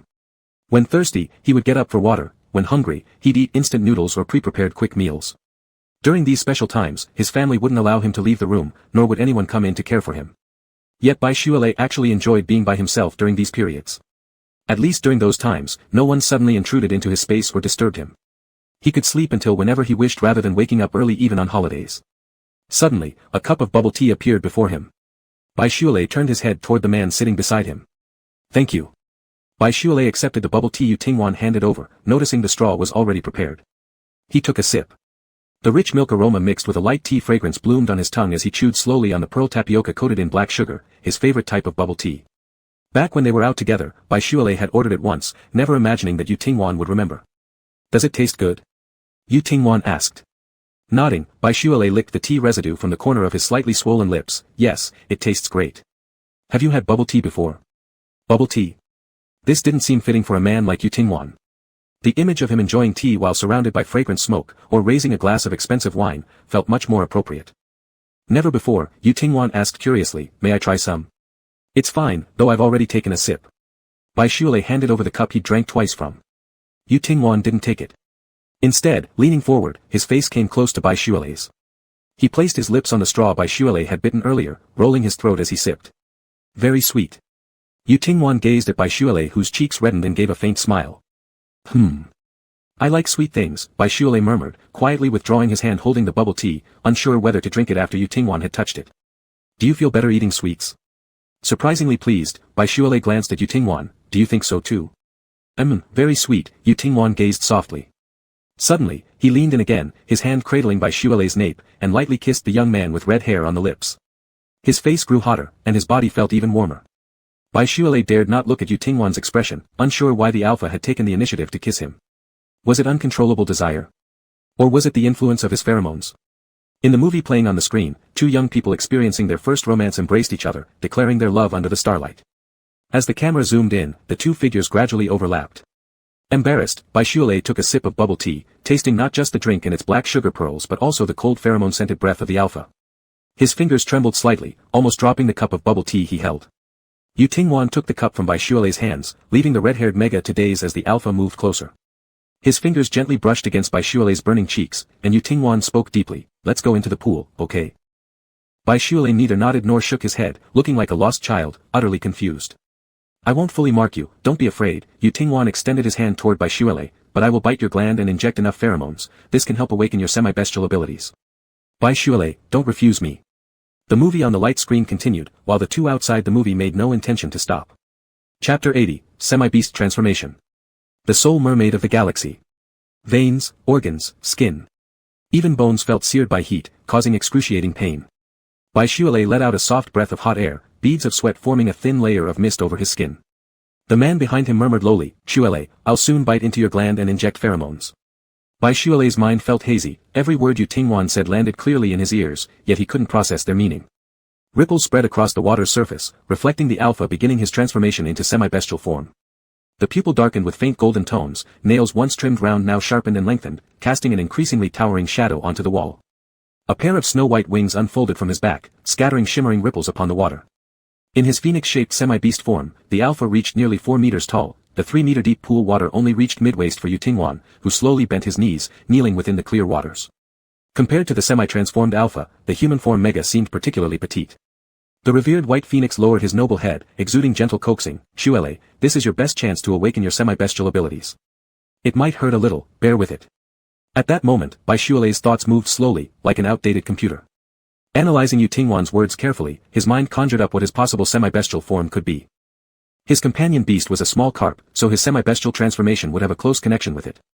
With good luck, his semi-bestial change could affect his legs, turning them into a fish tail, making him the sole merman across the galaxy. Though rare, semi-beast transformations among oceanic alphas and megas were not unheard of. Some had companion beasts like small turtles, gaining turtle shells during transformation. Others had fierce sharks, transforming with human lower halves but upper bodies resembling a shark. When Boylove had yet to see Yu semi-beast form, he worried whether the latter would transform into a bird-headed creature or something similar. Now, it was Boylove's turn. Fear crept in. Grasping Yu wrist, his voice quivered from anxiety. "Tingwan, what if I turn into a fish head, wah? I don't want to become a fish head." Yu chuckled lightly and joked, "If you do turn into a fish head, I'll make you into fish head soup." Gazing through the clear pool water, he fixed his attention on the hands trapped against the chest of the Mega. After semi-beast transformation, his fingernails became sharp and piercing, strong enough not only to tear human flesh and bone but to easily cut through the world's hardest steel. Lifting his right hand, Yu placed his nail on his shoulder, drawing a line down from the top. The sharp nails left a trail of pale red marks on the skin, accompanied by an ear-piercing scraping sound as the right hand's beast-transformed nails were smoothed round and glossy by the skin. Yu then used his right hand with the smoothed nails to embrace Boylove. Upon hearing that he might be made into fish head soup, Boylove felt even more sorrowful. "I don't want to become fish head soup." "Then what about spicy fish head?" Yu chuckled lightly, lifting his left hand and bringing it close to Boylove's mouth. "If it hurts later, bite my hand." Boylove was still immersed in the sadness of potentially becoming a fish head when his neck suddenly experienced a sharp pain. Calm pool water rippled circle after circle, bubbles emerging like boiling water. As the S-level Mega awakened during semi-beast transformation, the air throughout the entire room twisted due to powerful psychic energy. Underneath the pool, a pair of long, elegant legs emitted a soft sheen. From the waist down, originally smooth skin began to sparkle with tiny light points. Shimmering scales akin to gemstones gradually spread over the Mega's skin, extending bit by bit downward. With the ripple of the water, the legs beneath the surface gradually transformed into a long and beautiful fish tail, the red scales resembling luminous rubies. At the end of the merman's tail, delicate fins gracefully swayed in the water, much like a graceful dress floating from a goddess of the water. Boylove's upper body remained human-like, however, compared to before the semi-bestial transformation, this S-level Mega now radiated a touch of sacred beauty not to be desecrated. Yu himself was good-looking, and through the years, he had encountered many gorgeous Megas. Yet, even he momentarily lost himself at the sight of the transcendently beautiful merman. Breathing slightly labored, he stared, mesmerized. In the water floated large patches of red hair, resembling seaweed, and naked skin shimmered with a delicate glow, akin to fine pearl powder coating. After semi-beast transformation, Boylove's body did not grow larger. His lower half had turned into a long fish tail, the beautifully glowing red tail emitting captivating brilliance underwater, while involuntary movements caused the water to sway gently. Placing his hand into the water and lifting Boylove's fish tail, Yu gazed at the long tail adorned with ruby-like scales. Boylove's fish tail looked well over 2 meters long. "Boylove." He softly called out the Mega's name. After successfully awakening the semi-beast transformation ability, the sudden cold and heat tortures also disappeared. Exhausted from expending too much energy, the Mega fell into deep slumber, enveloped in the water, cradled by his alpha, a sense of security he'd never felt before. In his dream, Boylove slowly opened his eyes and saw Yu, the man with black hair. "Teacher," Boylove heard himself ask, "what does 'born together under one quilt, die together in one tomb' mean?" The man facing him turned around, revealing a face identical to Yu but with black hair, looking even colder than the Boylove remembered the alpha to be. Chapter 81, Born together under one quilt, die together in one tomb. Teacher, Boylove, tilted his head up, holding a yellowed book in his hands. His clear eyes reflected the tall man standing opposite. What does, born together under one quilt, die together in one tomb, mean? This is an ancient phrase describing deep affection between a couple, sleeping under the same quilt while alive and being buried in the same tomb when dead. His dark hair tied neatly behind him, Yu Tingwan slightly frowned, his dark eyes flashing a fierce glint. Instead of practicing properly, what have you been reading all day? A corner of his lips twitched, and, Boylove, mumbled quietly, lowering his head, all right, teacher. Yu Tingwan extended his hand towards Boylove, his voice cold, give me the book. Teacher, Boylove abruptly raised his head, hiding the book behind his back with care, I'll go practice now. Boylove turned and tried to run away. Hand it over. Behind came the icy stern voice. Boylove hesitantly turned back and gave the alpha a pleading look, teacher, I will practice seriously. Please don't take away my book, all right? Yu Tingwan didn't say anything. He simply looked coldly at the red-haired Mega and stretched out his right hand, palm upward. There was no room for negotiation. Hesitating for a moment, Boylove handed over the book hidden behind him under Yu Tingwan's gaze. I'll keep it for you. I'll return it when you come back from training. Taking the book, Yu Tingwan flipped through it casually, and a small piece of paper fell out from between the pages. The moment Boylove saw the paper, his face went pale. He immediately stretched out his hand to grab it, but before he could touch it, Yu Tingwan lightly pinched the slip of paper with 2 fingers. Teacher. Before Boylove could stop him, Yu Tingwan cast a glance at the writing on the paper, and Boylove felt as if he had fallen into an icy abyss. Teacher, I. Boylove looked anxiously and fearfully at the alpha. The slip of paper between his fingers was burned to ashes by flames ignited from his fingertips, and Yu Tingwan glanced coldly at him. Boylove, you've disappointed me. If your performance doesn't improve in the next training session, then leave. But, the pupils shrank sharply, a chill filled his heart. Boylove's nose tingled, and he barely held back the tears that were about to burst from his eyes. What's wrong with liking someone? Yu Tingwan stood where he was, watching the red-haired youth run farther and farther until he disappeared completely. I'm doing this for your own good. Shaking his head slightly, Yu Tingwan gripped the book tightly in his hands. In the days that followed, Boylove no longer sought out Yu Tingwan. The short line written on the paper, Boylove likes Yu Tingwan. The secret hidden deep within the young man's heart was unexpectedly seen by the person he liked without him even having the chance to confess his youthful feelings, only to be cruelly rejected in cold and repulsive tones. What's wrong with liking someone? Too much affection, too much care, made him too afraid to face Yu Tingwan again, nor did he want to see the rejection and disdain the other had for him. In the days leading up to the training sessions, Boylove mingled with his teammates, laughing and joking happily. Boylove is our lucky charm, I must be paired with Boylove during the external training. Nonsense. Boylove should definitely be with me. The group nearby teased and clamored, and Boylove's gloomy mood gradually dissipated. He couldn't help but laugh happily, influenced by the light-hearted and cheerful atmosphere. Sometimes, he would feel like someone was secretly looking at him. When he turned around to check, there wasn't anyone. Not long after parting ways with his friends, Boylove suddenly bumped into the man he had been avoiding for many days at a corner. Boylove, when you get back, I have something to say to you. After speaking, Yu Tingwan turned around and left. Suddenly, the scene around him changed. The barren land became enveloped in smoke and fire, with Boylove lying amidst rubble, a broken metal rod piercing through his chest from his back. Blood spewed violently from his mouth, soaking his clean and beautiful red hair with mud and blood. Boylove gazed upward at the darkened sky. He struggled to raise his hand, and the cracked screen of the light brain displayed low battery power. Activate, voice recording function. Yu Tingwan, this time, my task score is, good, you can't expel me. I've done my best, cough, cough. His chest's clothes were dyed crimson, and, Boylove closed his eyes forcefully, tears streaming down his cheeks, his voice trembling accordingly, it hurts so much, teacher. Teacher. I'm dying, teacher, it's so cold, I don't want to die. Teacher. I want to go home, teacher, it hurts so much. I want to go home. His body temperature plummeted rapidly, and the red-haired Mega slowly closed his eyes, the corners of his eyes moist with tear trails remaining just before the end of life.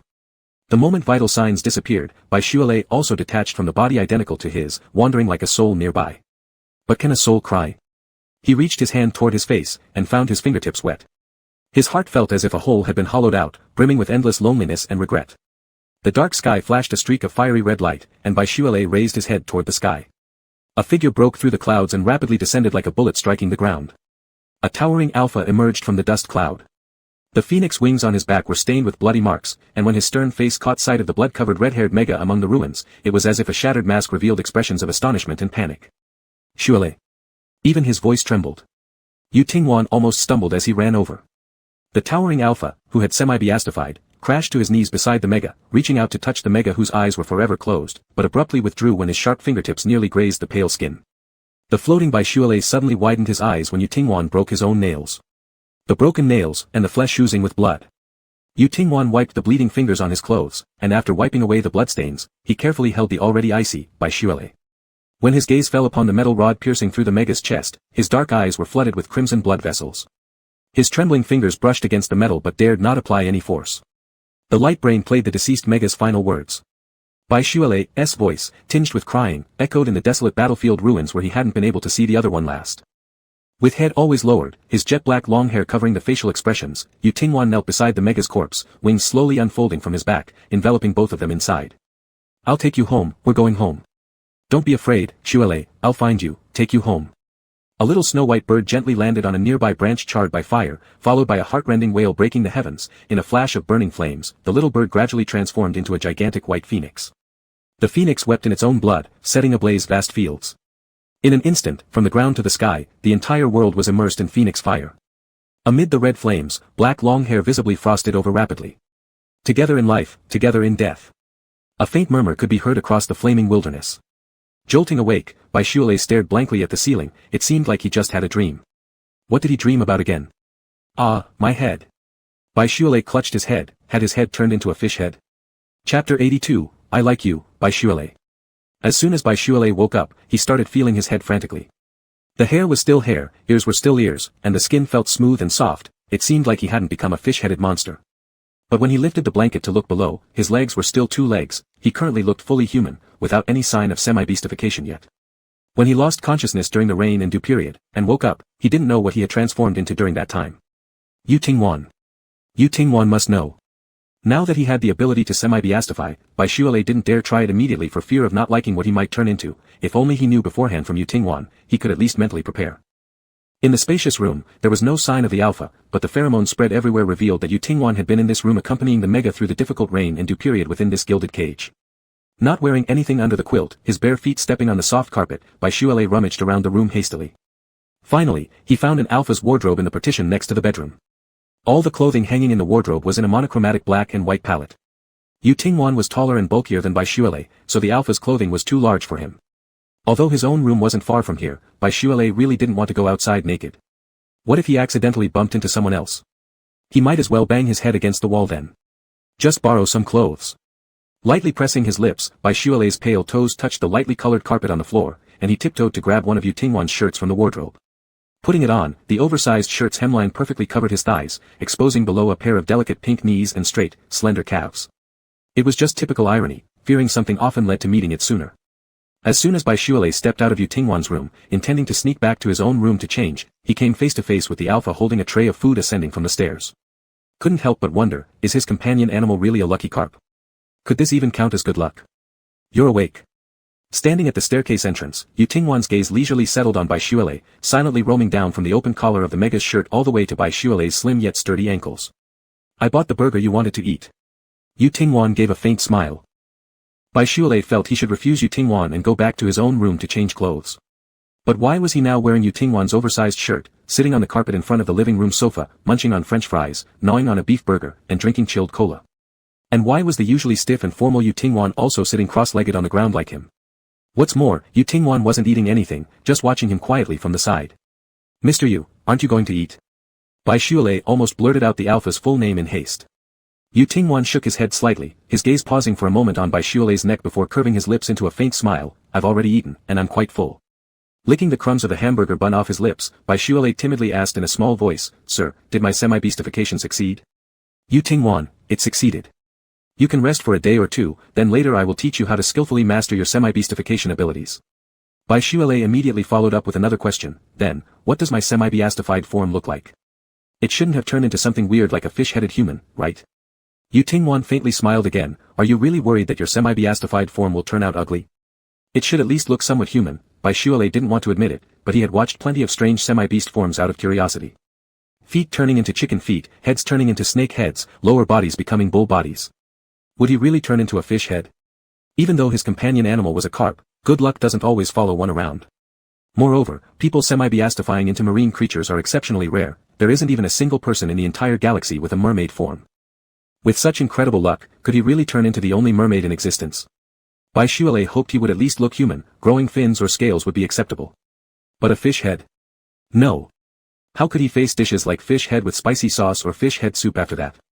Seeing Boylove's troubled expression, Tingwan decided not to continue teasing him. He directly said, Boylove, your semi-beastified form is the only mermaid in the entire galaxy. No fish head, you have a long and beautiful fish tail. Really? Boylove almost jumped up from the floor, his excitement evident on his face. I've actually been secretly wondering if I might turn into a mermaid, but I was afraid of having high expectations only to find out it was different than what I imagined, leading to great disappointment. He never expected that after semi-beastifying, he would truly turn into a mermaid. Looking at Boylove's smiling face, Tingwan also couldn't help but smile. Whether it's a fish tail or a fish head, neither will affect your strength in your semi-beastified form. It's not the same. If my semi-beastification turned me into a fish head, Mr. Yu, would you still dare to kiss me? Boylove accidentally voiced the thoughts deep inside his heart. In the past few days, Tingwan had kissed him repeatedly. From initial awkwardness and tension to finally Boylove getting used to kisses from the alpha at random times. No matter what you transform into, I will still kiss you. Even if you became a fish head, it would be cute, the hanging chandelier lights reflected in the alpha's eyes as faint white spots, like stars falling into a profound lake. Tingwan's tone was calm, everything was perfectly normal, which made it feel all the more abnormal. After all, who would seriously kiss a creature with a fish head? But Boylove felt that Tingwan wasn't flattering him. If he turned into an ugly fish head, this man truly wouldn't despise him, and he would still kiss him like before. If Tingwan turned into something like a bird mouth? Boylove suddenly felt somewhat nervous. He wasn't sure if he could kiss someone with a bird mouth. But Tingwan said he would, he was willing, and he didn't mind. I am going to go back and rest. The atmosphere had become a bit strange, so Boylove found an excuse to go back to his room, attempting to flee. But behind him came the low male voice. Boylove, I like you. Chapter 83, you don't need to do anything, I'll chase after you. What kind of reaction would someone have who has never truly experienced love when they're suddenly confessed to? Happy? Moved? Excited? No. It's fear, and aimless evasion. When Tingwan declared his feelings, Boylove cowardly ran back to his room. He collapsed onto the soft bed, burying his head in the covers like an ostrich. The last sentence Tingwan had said to him reverberated through his mind like a spell. Tingwan likes me. Why does he like me? The heat under the covers was suffocating, and Boylove threw off the blanket, flipping over onto his back. He stared blankly at the ceiling, muttering to himself, could it be that we've developed feelings for each other while working together? The first time they ended up together by accident, Tingwan mentioned being responsible for him. Knock knock knock. A sudden knock on the door startled Boylove, who jumped up from the bed. The next second, he heard Tingwan's voice. Boylove, it's me. He stopped calling him Boylove and directly called him Boylove. Boylove quietly sat back on the bed. Mr. Yu, let's talk about this tomorrow. I want to rest. You slept for 12 hours straight and have only been awake for less than 2 hours. Pausing briefly, Tingwan's voice carried a hint of amusement. Are you blushing because you heard me say that I like you? Who says I'm blushing?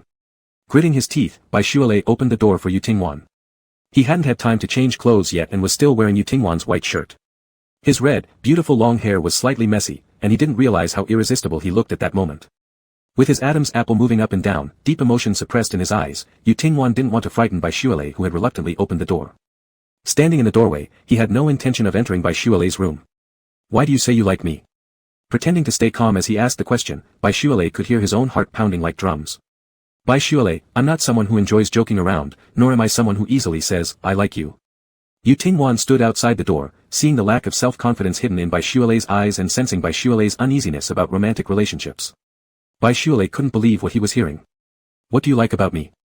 There are many megas in this world prettier than me, even if I'm an SS-class mega, with your capabilities, there are certainly top-tier megas willing to show affection towards you. And I don't have any remarkable qualities, I can't dance, I can't play the piano, and I don't have any family anymore. Pained by Boylove's self-depreciation, Tingwan stopped him. There are many pretty megas in the world, but there is only one Boylove. You don't have family, neither do I. You don't know how to dance or play the piano, but I do, and I can perform these things just for you. Smiling faintly, Tingwan added, our Boylove has a resilient and optimistic personality. No matter what difficulties arise, you always face them bravely, shining like the sun. This world isn't only full of people with strong resilience. Boylove still couldn't understand why Tingwan liked him. Boylove, you're the only mega in the entire galaxy whose semi-beastified form turns into a mermaid. Let's just say I fancy beauties. Can this be a good enough reason for liking you? Tingwan leaned forward, tying a clean white hairband around Boylove's hair.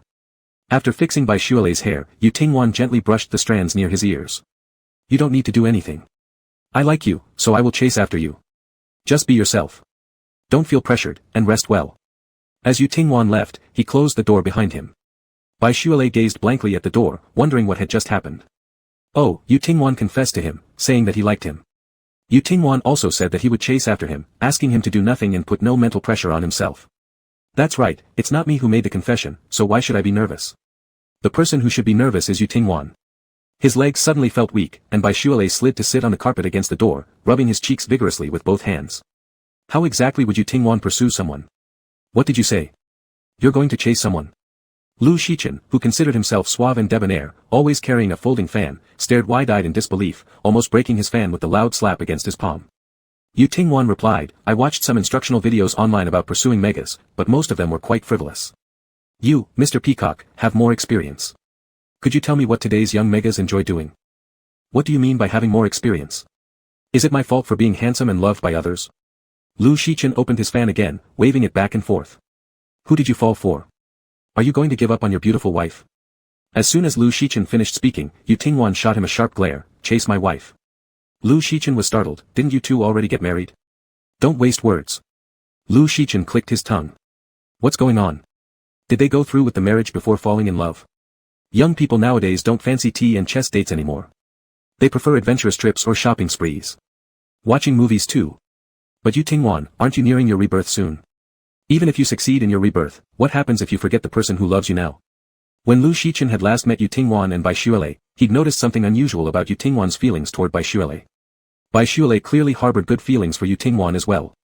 Lu Shichen considered himself to have known Yu Tingwan for a few hundred years. He thought Yu Tingwan would maintain distance from Bai Shualei because of the impending rebirth, avoiding any emotional entanglement that might later lead to heartbreak after the rebirth. But how much time had passed since then? Now, suddenly, Yu Tingwan was saying he wanted to pursue someone. Judging by Yu Tingwan's beaming expression, the pretty little mega might have already been completely consumed by the alpha. Was this really the Yu Tingwan he knew? Do you remember anything from when you were a child? Yu Tingwan countered. Lu Shichen shook his head. Centuries had passed, who could remember their childhood diaper days? If you don't remember your childhood, are you no longer yourself? Yu Tingwan clearly displayed his disdain for Lu Shichen. Lu Shichen choked, is it even comparable? And why are you dressed like that? Shualei has an exam at school today. I'll go check on him. Yu Tingwan, dressed casually in youthful sportswear, pulled down the brim of his cap. Chapter 84, Song Shi, the only one I love is you. Sitting in the waiting room with other classmates who also missed the final exams, Bai Shualei absent-mindedly stared at his interlaced fingers. After Yu Tingwan's unexpected confession yesterday, Bai Shualei was still pondering whether things between them would change, when last night, he received a message from the school informing him about the missed finals.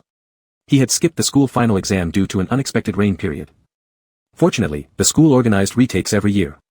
In the morning, Yu Tingwan had wanted to accompany him to school, but Bai Shualei rejected the idea without thinking. Previously, Yu Tingwan would have insisted on sending him off. However, this morning, even though Bai Shualei declined, Yu Tingwan looked somewhat disheartened but didn't press further. How did the crown prince come here? Song Shi didn't take the final exam either, right? He's here for the retake too. He never took the final exams before either. Have you ever seen him take a retake? Could it be because of? The brief murmur subsided quickly, leaving silence around. Bai Shualei glanced toward nearby classmates, some of whom initially froze, then one by one forced friendly and overly courteous smiles. Unable to help but frown, Bai Shualei returned his gaze to the tips of his shoes. This had been the same when he arrived. Earlier, these people had either mocked him or acted as if he didn't exist. However, today, when he showed up for the retake, they all sprang up from their seats, acting as if they were close friends, warmly greeting him. The live broadcast of Song Shi and Bai Xingjuan's wedding hadn't shown Bai Shualei and Yu Tingwan's faces clearly, not even capturing more than fleeting glimpses of their backs. While commoners might be unaware that Bai Shualei was Yu Tingwan's partner, those present at the wedding saw it plainly. At least in this school, if not everyone, certainly the second-generation students in his class knew about the relationship between Bai Shualei and Yu Tingwan. Even if they weren't there personally, most had heard through their elders about what transpired at the wedding. Right after the ceremony concluded, Song Shi collapsed on the spot. Yu Tingwan ostensibly said he was helping repair Song Shi's mental seize, yet the timing of his action raised questions, why precisely during the wedding? Also considering Bai Shualei's previous relationship with Song Shi. No matter how you look at it, Yu Tingwan's actions during the wedding seemed tinged with personal grudges. Heavy footsteps approached, and one by one, students in the waiting room stood up to greet. Lord Song. Prince of the Crown. The footsteps did not cease until Bai Shualei saw polished leather boots appear in his field of vision as he stared at the ground. The sound finally disappeared. Shualei. Trembling eyes landed on the fiery red hair of the youth before him, who was once disparaged as an inferior mega. The crown prince of the alliance knelt down on one knee. Song Shi didn't look well recently. Once vibrant, the crown prince now appeared exhausted, with dark circles under his eyes, and a stubble on his chin. Where was the appearance of someone who had just been married? I remember everything now. I'm sorry, Xuele. I'm so sorry. Song Shi's voice quivered with emotion. The last time Song Shi knelt down was to propose marriage to Bai Xuele. This time his kneeling was to apologize. Last time, Bai Xuele accepted the proposal. This time around, Bai Xuele did not accept the apology. You may apologize, but I won't accept it, nor will I forgive you. As his gaze fell on the stubble on Song Shi's chin, Bai Xuele felt no pity, only ridicule. He wasn't naive about Song Shi. Even when Song Shi hadn't reclaimed his status as crown prince, Bai Xuele had witnessed him faking misery to deceive others. Bai Xuele never thought that one day, Song Shi would pull the same trick on him.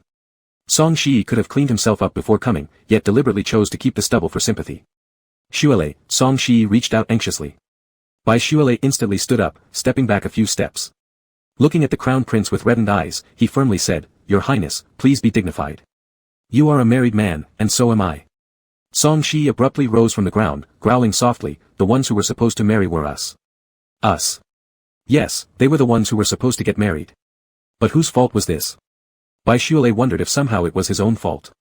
After Song Shi lost his memory, Bai Xuele wasn't without efforts to bring them back together, but what had he gained? A public breaking of their engagement. A Song Shi leading everyone to ostracize him. A Song Shi who left him stranded on a barren planet to survive alone. He was not wrong. He was not the one who betrayed. All has passed. You've only just married. It's best not to speak such words. Bai Xuele didn't wish to argue further. His sentence was cut short again by Song Shi. I can divorce her. The person I like isn't Bai Xingjuan, it's you I love, Xuele. It's only you I love. Song Shi's emotions surged, veins appearing on his forehead as his voice nearly roared. The strong emotional fluctuations from the top-tier alpha made several eavesdropping classmates uncomfortable. Song Shi failed to control his pheromones and mental energy. In the past, Bai Xuele knew little about controlling pheromones and mental power. Under Yu Tingwan's personal guidance, he gradually mastered these abilities. He therefore understood how dangerous it was for a low-tier mega like him when faced with an out-of-control alpha. Song Shi always believed Bai Xuele to be an inferior mega. Despite his repeated declarations of love, Song Shi allowed his pheromones and mental energy to spiral wildly in front of Bai Xuele. Unaware of this issue, Song Shi continued staring intensely at Bai Xuele, speaking non-stop, Do you really think Yu Tingwan will always like you? He's the strongest alpha in the world, with countless beautiful megas pursuing him. Xuele, do you think you have what it takes to ensure he doesn't change his heart and abandon you? Bai Xuele listened quietly to Song Shi's words. It turned out Song Shi still thought of him this way, no different from the period when he had lost his memory. Loving him, adoring him, while deep down viewing him with disdain. Leave him. I'll divorce Bai Xingjuan. I promise, you will become the most honored queen of the alliance in the future. Seeing Bai Xuele's indifference and cold attitude, Song Shi, in desperation, took large strides forward and reached out to grab Bai Xuele. As soon as Song Shi extended his hand, a figure suddenly appeared next to them, knocking Song Shi's hand away. Upon recognizing the newcomer's face, the formerly enraged crown prince deflated like a punctured balloon, staggering a few steps back. Chapter 85, I request a retest of my mental energy ranking. When Song Shi suddenly reached out toward him, Bai Xuele instinctively wanted to step back and avoid it. But Song Shi moved too fast, and just as Bai Xuele was about to be grabbed, a towering figure blocked his way. The newcomer wore an all-black sportswear set with a baseball cap under which snow-white long hair was visible. Bai Xuele almost immediately recognized who it was, and his tense mood quickly eased. It seemed that as long as Yu Tingwan was around, he didn't need to worry about anything, no matter what happened. There was nothing he had to do. Song Shi stood still, stunned. Mr. Yu. Why did Yu Tingwan appear at the school dressed like this? Facing Bai Xuele, Song Shi had been full of arrogance and aggression. But in front of Yu Tingwan, he was like a deflated wet dog, suddenly losing all his bravado. Under the brim of the baseball cap, the narrow eyes gleamed coldly, and Yu Tingwan let out a sarcastic laugh only they could hear. The Prince of the Blue Star Alliance, are you trying to become the other woman? Song Shi's eyes suddenly brightened, his lips trembling. He wanted to argue with Yu Tingwan, he wasn't the other woman. He and Bai Xuele had known each other first, and they were even engaged before. If it hadn't been for the sudden memory loss and the deceit of those around him, Bai Xuele would already be his wife by now. The real other woman should have been Yu Tingwan. However, facing Yu Tingwan's imposing presence, Song Shi dared only think it silently, never having the courage to say it out loud. You students, what are you doing? Those who need to retake the exam can come inside. In a sharp uniform, Director Li pushed open the door connecting to the lounge. Her gaze landed on the three people standing together. Bai Shualei and Song Shi were no surprise, but the tall man standing between Bai Shualei and Song Shi was completely unfamiliar. Without a word, Song Shi turned around and fled through another door in the lounge. Other students who had been watching curiously rose one by one, quietly walking into the exam room behind Director Li. Did he scare you just now? Yu Tingwan turned around, revealing the familiar handsome face beneath the baseball cap. Bai Shualei shook his head. As he looked up at the man, this was the first time he had seen Yu Tingwan dressed so youthful, yet entirely appropriate. Less solemn and serious, more youthful energy, like the moon hanging in the sky, suddenly becoming a night pearl in his hand, strangely reducing the sense of distance. Before Bai Shualei could ask why Yu Tingwan was here, Director Li's voice came from behind him. Bai Shualei. I'm coming, Director Li. Bai Shualei turned and smiled sheepishly at Director Li, then glanced at Yu Tingwan with a grin. I'll be back soon, after your exam. I'll wait for you. Go ahead, said Yu Tingwan with affection, lightly patting Bai Shualei's shoulder. Good luck. Yeah, see you later. Taking one last look at Yu Tingwan, Bai Shualei ran over to Director Li. Turning her head to glance at Bai Shualei running past, Director Li looked at the unfamiliar man not far away, realizing belatedly that this was the mysterious wealthy man who used to pick up Bai Shualei every day at school. Dressed so young today, she almost didn't recognize him. Yu Tingwan greeted Director Li with a warm smile. Hello. Song Shi had married Bai Xingjuan not long ago, yet he reappeared here today. Whom he came to see was obvious. Thinking about how the man had protectively stood in front of Bai Shualei earlier, Director Li said, non-students aren't allowed to enter the examination room, but as Bai Shualei's family member, you can wait outside. She paused, then added while looking at the alpha who had appeared next to Bai Shualei after his engagement was called off, Bai Shualei's regular academic performance has always been quite good. The exam was divided into two parts. The first part was a 3-hour written comprehensive test covering mathematics, science, and interstellar society topics. The second part was a voluntary outdoor practical training exam during the winter break, serving as an extra credit option. Although Bai Shualei hadn't read much lately, his regular academic scores were consistently excellent, and the exam felt acceptable overall. After handing in his answer sheet, Bai Shualei looked up at the time displayed on the wall of the examination room. Nearly 3 hours had passed already. Would Yu Tingwan really be waiting for him outside? After the exam, if anyone wants to participate in the outdoor training test during the winter vacation, sign up here. After the makeup exam ended, Director Li announced to the students, review the relevant fees and safety agreements. They haven't changed much from previous years. Most of the students taking the makeup exam rushed over to Director Li to sign up for the winter vacation outdoor training test. This type of exam was usually prepared for high-ranking alphas and megas, with experienced teachers guiding the students in mastering their mental powers, helping them awaken their semi-beast transformation abilities, and gaining control over their companion animals, among other skills. Someone like Bai Shualei, low-quality mega, never had the qualification to even register in the past. He could only listen as his classmates excitedly recounted their thrilling and novel lives on other planets. Looking at the students queuing up to register, a thought crossed Bai Shualei's mind. In 3 years of college, he hadn't participated in a single outdoor training session. This might be his last chance during university, should he give it a try? Once the idea popped into his head, it became difficult to suppress. Bai Shualei glanced back at the door to the exam room. Should he ask Yu Tingwan's opinion? He suddenly remembered what Yu Tingwan had said to him during his confession yesterday, that he only needed to be himself and needn't fear anything. Yu Tingwan's words gave Bai Shualei immense courage. He waited by the side until all the students finished signing up, then he stepped forward as well. Gripping his hands tightly and then releasing them, Bai Shualei said, Director Li, I also want to participate in the winter vacation outdoor training. Director Li looked up and paused upon seeing Bai Shualei. She frowned slightly and said, Bai Shualei, it's not that I don't want you to go, but this outdoor training is co-hosted by several planets and has strict registration requirements. Participants needed at least B-level mental power or higher. When Bai Shualei first enrolled, his recorded mental power level was none, and his mega rating was worse than ordinary, being classified as low quality. Even though his academic performance was good enough, it still didn't meet the requirements for enrollment in the training. Bai Shualei, I would like to apply for a retest of my mental power level. Chapter 86, The Soul SS Level Omega on Blue Star. Place your hand on the display screen, and don't move it while the machine detects. There was already a mental power detector in the office next to the examination room, and Director Li directly took Bai Shualei to the office. Each student needs to undergo another round of mental power testing when they enroll in the first year. Their class division is determined according to individual mental power levels after evaluation. Any alphas and megas with mental power above B level are trained as key talents. The reason Bai Shualei was able to enter the Alliance Military Academy and study directly in the advanced class was entirely arranged by Song Shi. Entering through non-traditional channels meant Bai Shualei didn't go through the regular testing process upon enrollment. The records indicated Bai Shualei was a low-quality mega, and everyone naturally assumed that was true. Approaching the detection machine, Bai Shualei pressed his palm onto the machine's display screen as instructed by Director Li. The machine's display remained pitch black, showing no reaction whatsoever. Bai Shualei looked at Director Li in confusion. Teacher. Bai Shualei, please step aside for a moment. Director Lee walked over and placed her own palm on the screen. The machine screen soon emitted a soft glow, and after about 10 seconds, a line of text appeared displaying Director Lee's mental power grade, A level, Alpha. The machine isn't broken, she said after removing her hand from the machine. There are only two scenarios where the detection device shows no reaction, one is due to extremely low mental power, the other due to excessively high mental power. A person's mental power grade often relates to their parents' grades. If both parents are high-grade alphas and megas, their offspring are highly likely to be high-grade alphas or megas. Baishuale's parents had mediocre mental power grades, and throughout their entire family, there hadn't been any record of a high-grade alpha or mega emerging. The likelihood of an extraordinarily high-grade offspring being born into such an average family approaches zero, in other words, it's practically impossible. The result was within Baishuale's expectations. He responded calmly, Director Lee, I'd like to apply for a more advanced mental power test.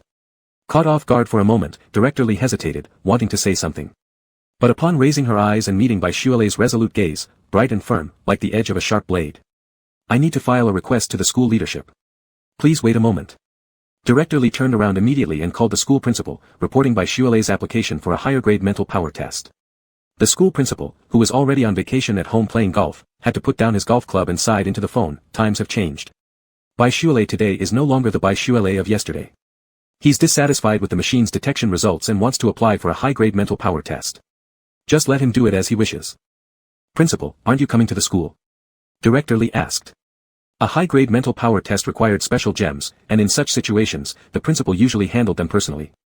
The principal glanced at the golf club in his hand and said, I'll just set up a video call later.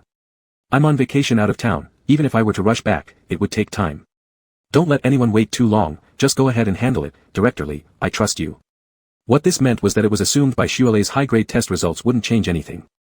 This was why there was no need to bother returning to school. Director Lee, while somewhat discontented with the principal's actions, understood his reasoning. Alright, then we'll start the video call later, Principal. You can oversee the process, Director Lee replied. Go ahead. After ending the call, the principal sighed wryly, knowing very well who stood behind Baishuale now. That old ancestor wasn't someone the ordinary people could mess with. If Baishuale wanted a high-grade test, letting him proceed was the best option. But regardless of how formidable the elder might be, those capabilities belonged solely to the elder himself. Even if Baishuale could ascend one rank through bonding with the powerful figure, as a low-quality mega, his improvement would still only make him an average mega at most. The principal firmly believed that Baishuale must have already formed a mutual mark with that influential person, thus elevating his mental power before deciding to return to school for testing. As for the outcome, if the regular machines couldn't detect anything, then the high-grade mental power tests would likely end up being much the same. They'd done everything they could, the result was beyond their control. When the video call connected, the principal sat comfortably in a cafe on the golf course, sipping his coffee leisurely as he smiled warmly at the person on the other side of the screen. Let's begin the test. Director Lee had someone bring in another machine, different from the previous one. At its center was a pale blue gemstone that continued to emit a soft glow even after the machine was activated. Just like before, all you need to do is place your hand on the detection screen, Director Lee instructed Baishuale. Thank you, Teacher Lee. Baishuale stepped forward. Although he'd already awakened his semi-beast transformation abilities, he still felt some inexplicable nervousness inside. Taking a deep breath, Baishuale placed his hand on the detection screen. It seemed his seriousness affected everyone present. Without exception, the teachers around unconsciously held their breaths, staring intently at the machine. No reaction. Neither the machine screen nor the gemstone showed any change, remaining just as they were when first brought out. Seeing Baishuale still keeping his hand on the screen motionlessly, Director Lee consoled him, not everyone in this world is a high-grade alpha or mega. Most people living across the stars are regular folks. On the other end of the screen, the principal raised his coffee cup for a small sip and smiled, saying, yes, Director Lee is right. Could the machine be broken? Baishuale also seemed confused. Why did switching machines still yield no response? The principal laughed, how could the machine break? Whether excellent or ordinary, we must all accept. While laughing and chatting about life and drinking coffee, the principal suddenly inhaled sharply, his eyes bulging wide as he stared at the video. With a resounding bang sound, the coffee cup slipped from his hand, crashing onto the table. Moments after Baishuale spoke, the faintly glowing blue gemstone abruptly erupted with intense light, instantly illuminating the entire room in a dazzling blue brilliance. Despite the blinding light, none of the teachers nearby closed their eyes. All gazes were fixed on Baishuale and the machine in front of him, their expressions filled with disbelief. The gem lit up. This light is even brighter than when the Crown Prince took the test. Director Lee stood dumbfounded for a few seconds before walking briskly over to Baishuale's side. She looked at the machine display under Baishuale's hand where the bright light formed a luminous point in her vision. She hesitated for a moment and then announced the final result displayed on the screen. S-level mental power, Mega. The sole S-level Mega on the entire blue star. At the other end of the video call, the principal, with no regard for the coffee spilling over his clothes, shouted in a hoarse voice, "Prepare the spaceship. Immediately arrange for my return to school. Right now. Instantly." Chapter 87, the age difference is too large, feeling inferior. "Teacher, can I sign up for the outdoor training during the winter break?" Boylove asked with a smile. Director Lee nodded, still slightly dazed, "Yes. I will submit your application." "Thank you, teacher. I'll take my leave then." Boylove bid farewell and prepared to go. He was preoccupied with another person. After so long, he wondered if Yu Tingwan was still waiting outside. When Boylove made a move to leave, Director Lee called out hastily, "Wait a moment." Boylove paused, "Teacher, is there anything else?" Director Lee stated solemnly, "On the entire Blue Star, whether Alpha or Mega, you are currently the only one whose mental power level has reached SS. From being an inferior Mega disdained by family and classmates to becoming the highest mental power existence on Blue Star, Boylove remained extremely calm. Did Boylove already know beforehand that he was an S-level Mega? But before today, he had never mentioned this matter. Boylove merely smiled and glanced worriedly outside as he said, "Teacher, I'm leaving. Goodbye." Looking quite anxious, Boylove left in small quick steps. In the room, several teachers exchanged looks. Boylove turns out to be an S-level Mega. Luckily we discovered it before graduation, otherwise, our school would have suffered great embarrassment. I heard his family cut ties with him. Wouldn't his family regret their decision terribly? Speaking of regret, everyone thought of Song Shiyan, who unilaterally ended his engagement with Boylove, and the royal family that looked down on Boylove. Probably, their king and crown prince were the most regretful ones. Someone asked, "Teacher Lee, should we report this matter to the king? Let's wait for the principal to come back and discuss it. Regarding Boylove's mental power level, let's keep it confidential for the time being." Shouldering a crossbody bag, Boylove burst out from the examination room like a little rocket. From entering the exam room till now, time had passed from morning until afternoon. The sun hanging high in the sky disappeared without a trace, layer upon layer of dark clouds covered the sky. The dim light mixed with cool wind, carrying icy drizzles, gently blew through the open windows onto Boylove's cheeks. Breathing slightly heavily after running all the way, Boylove tightened his lips and looked around. The waiting room was empty. All the students who finished the exam had already gone, and the person originally waiting here for him, Yu Tingwan, was nowhere to be seen. Yu Tingwan must have waited for a long time before leaving. If I had returned my Omni computer earlier and sent her a message, or asked Teacher Lee to inform her, she wouldn't have waited unnecessarily for such a long time. The more Boylove thought about it, the more he blamed himself for being an idiot. "What's wrong with you, Boylove?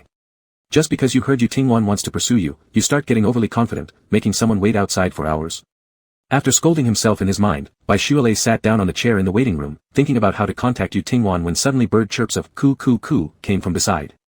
Turning his head, Boylove saw a glossy white bird fly to his right side and affectionately nudged its head against his hand. "Yu Hua. How did you end up here?" Boylove instantly recognized the bird since he had never seen a bird with feathers as beautiful as Yu Hua's. "Is the exam over?" A clear, magnetic voice sounded nearby. Boylove jumped up immediately from the seat and turned to see the man he thought had left long ago. The school was almost deserted at dusk during the vacation. Two people in sportswear walked together on the school path. Yu Tingwan held an umbrella while Boylove stood beside him. "Mr. Yu, why are you at school? Didn't we say that there was no need for you to send me off?" The question Boylove wanted to ask in the morning finally had a chance to be voiced in the evening. Yu Tingwan looked up toward the little white bird flying above them and replied, "Yu Hua wanted to see you." As if in response to Yu Tingwan's words, the little white bird joyfully chirped, "Choo choo choo." This reason seemed a bit odd, but not knowing how to refute it, Boylove curiously asked, "Was its original name Yu Hua?" "It didn't have a name before. Yu Hua is what you named it." The umbrella tilted slightly towards Boylove as Yu Tingwan said. Yet only Boylove himself knew that he had named the white bird, Yu Hua. How did Yu Tingwan know? Could it be that the little white bird told Yu Tingwan? Considering that Yu Tingwan's companion beast was the king of all birds, the phoenix, it indeed seemed possible. After convincing himself, Boylove couldn't help but ask another question, "Why suddenly dressed like this? It's the first time I've seen you in sportswear. Is it unattractive?" Yu Tingwan's expression suddenly turned serious. Boylove quickly shook his head, "No, it's very attractive. You look especially handsome, just like those stylish seniors who are adored by countless boys and girls at school." "Really?" Yu Tingwan's eyes gleamed with laughter. Boylove glanced briefly at the man's handsome profile, then nodded earnestly, "Of course it's real.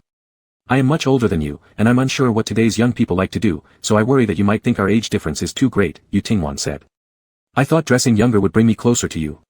Never in a million years would Boylove have imagined this could be the reason. He exclaimed incredulously, "With your good looks, anything you wear will suit you well, and I've never disliked your age. Why would Yu Tingwan think such things? Yu Tingwan was the most powerful man in the entire galaxy after all. Although the man was often called the Great Demon King, before Bai Shualei came into contact with him, like everyone else, he viewed Yu Tingwan as a godlike legend. It was hard to imagine that a man like Yu Tingwan, who seemed to have everything within reach, would show feelings of inferiority due to his age. People like Yu Tingwan should be like the moon in the sky, hanging high above the clouds, shining brightly, and haughtily overlooking life on earth. Bai Shualei continued, moreover, you're a phoenix. Since the phoenix has a long lifespan, how can we say you're old? If anyone tells you this, they must be using pua on you. Yu Tingwan suddenly stopped and leaned down toward Bai Shualei. What is pua? I've never been in love before, so you teach me. Chapter 88, Not Going Home, Going to Hotel. When Yu Tingwan suddenly drew close, the alpha's handsome features abruptly enlarged in front of Bai Shualei's eyes, like the dazzling fireworks that suddenly burst open in the dark night. Bai Shualei froze momentarily, his breathing even becoming light. The continuous drizzle pattered against the gradually yellowing leaves, and water droplets slid off the edge of the umbrella, dripping steadily like small pearls that lost their strings. I don't have much experience either. Bai Shualei attempted to shift his gaze away from Yu Tingwan's face but couldn't help being attracted back to the alpha's handsome visage. Pua means, one person tries to control another through verbal belittlement. Bai Shualei's gaze slowly slid away from Yu Tingwan's face. Rainwater pooled into a tiny puddle on the damp ground, reflecting Bai Shualei's perplexed expression. Recalling the unpleasant experiences of the past, Bai Shualei smiled, saying, anyway, I know that truly liking someone, loving someone, means you wouldn't want to criticize them or see them feel inferior and distressed. Gazing far into the distance, Bai Shualei deeply inhaled the fresh and moist air after the rain, muttering softly, I didn't understand these truths when I was young. It wasn't until I grew up, gained more information, and learned more that I slowly understood them. If someone tells me I'm too old to match a young person, is that also a kind of pua? Yu Tingwan asked. It should be said this way, if the person you like tells you that you're too old to deserve them, but claims they don't care because they like you, that's a form of verbal oppression, Bai Shualei explained earnestly. A person who truly likes you wouldn't consider the amount of time you've lived as a flaw. On the contrary, the extensive knowledge and refined demeanor accumulated over long years are a unique charm. So in your opinion, the years I've experienced aren't flaws but precipitated charm, is that right? Yu Tingwan laughed while asking, his eye corners gently tilting upward. Bai Shualei belatedly realized he seemed to have fallen for Yu Tingwan's tricks. Bai Shualei turned his head away, many people think so, not just me.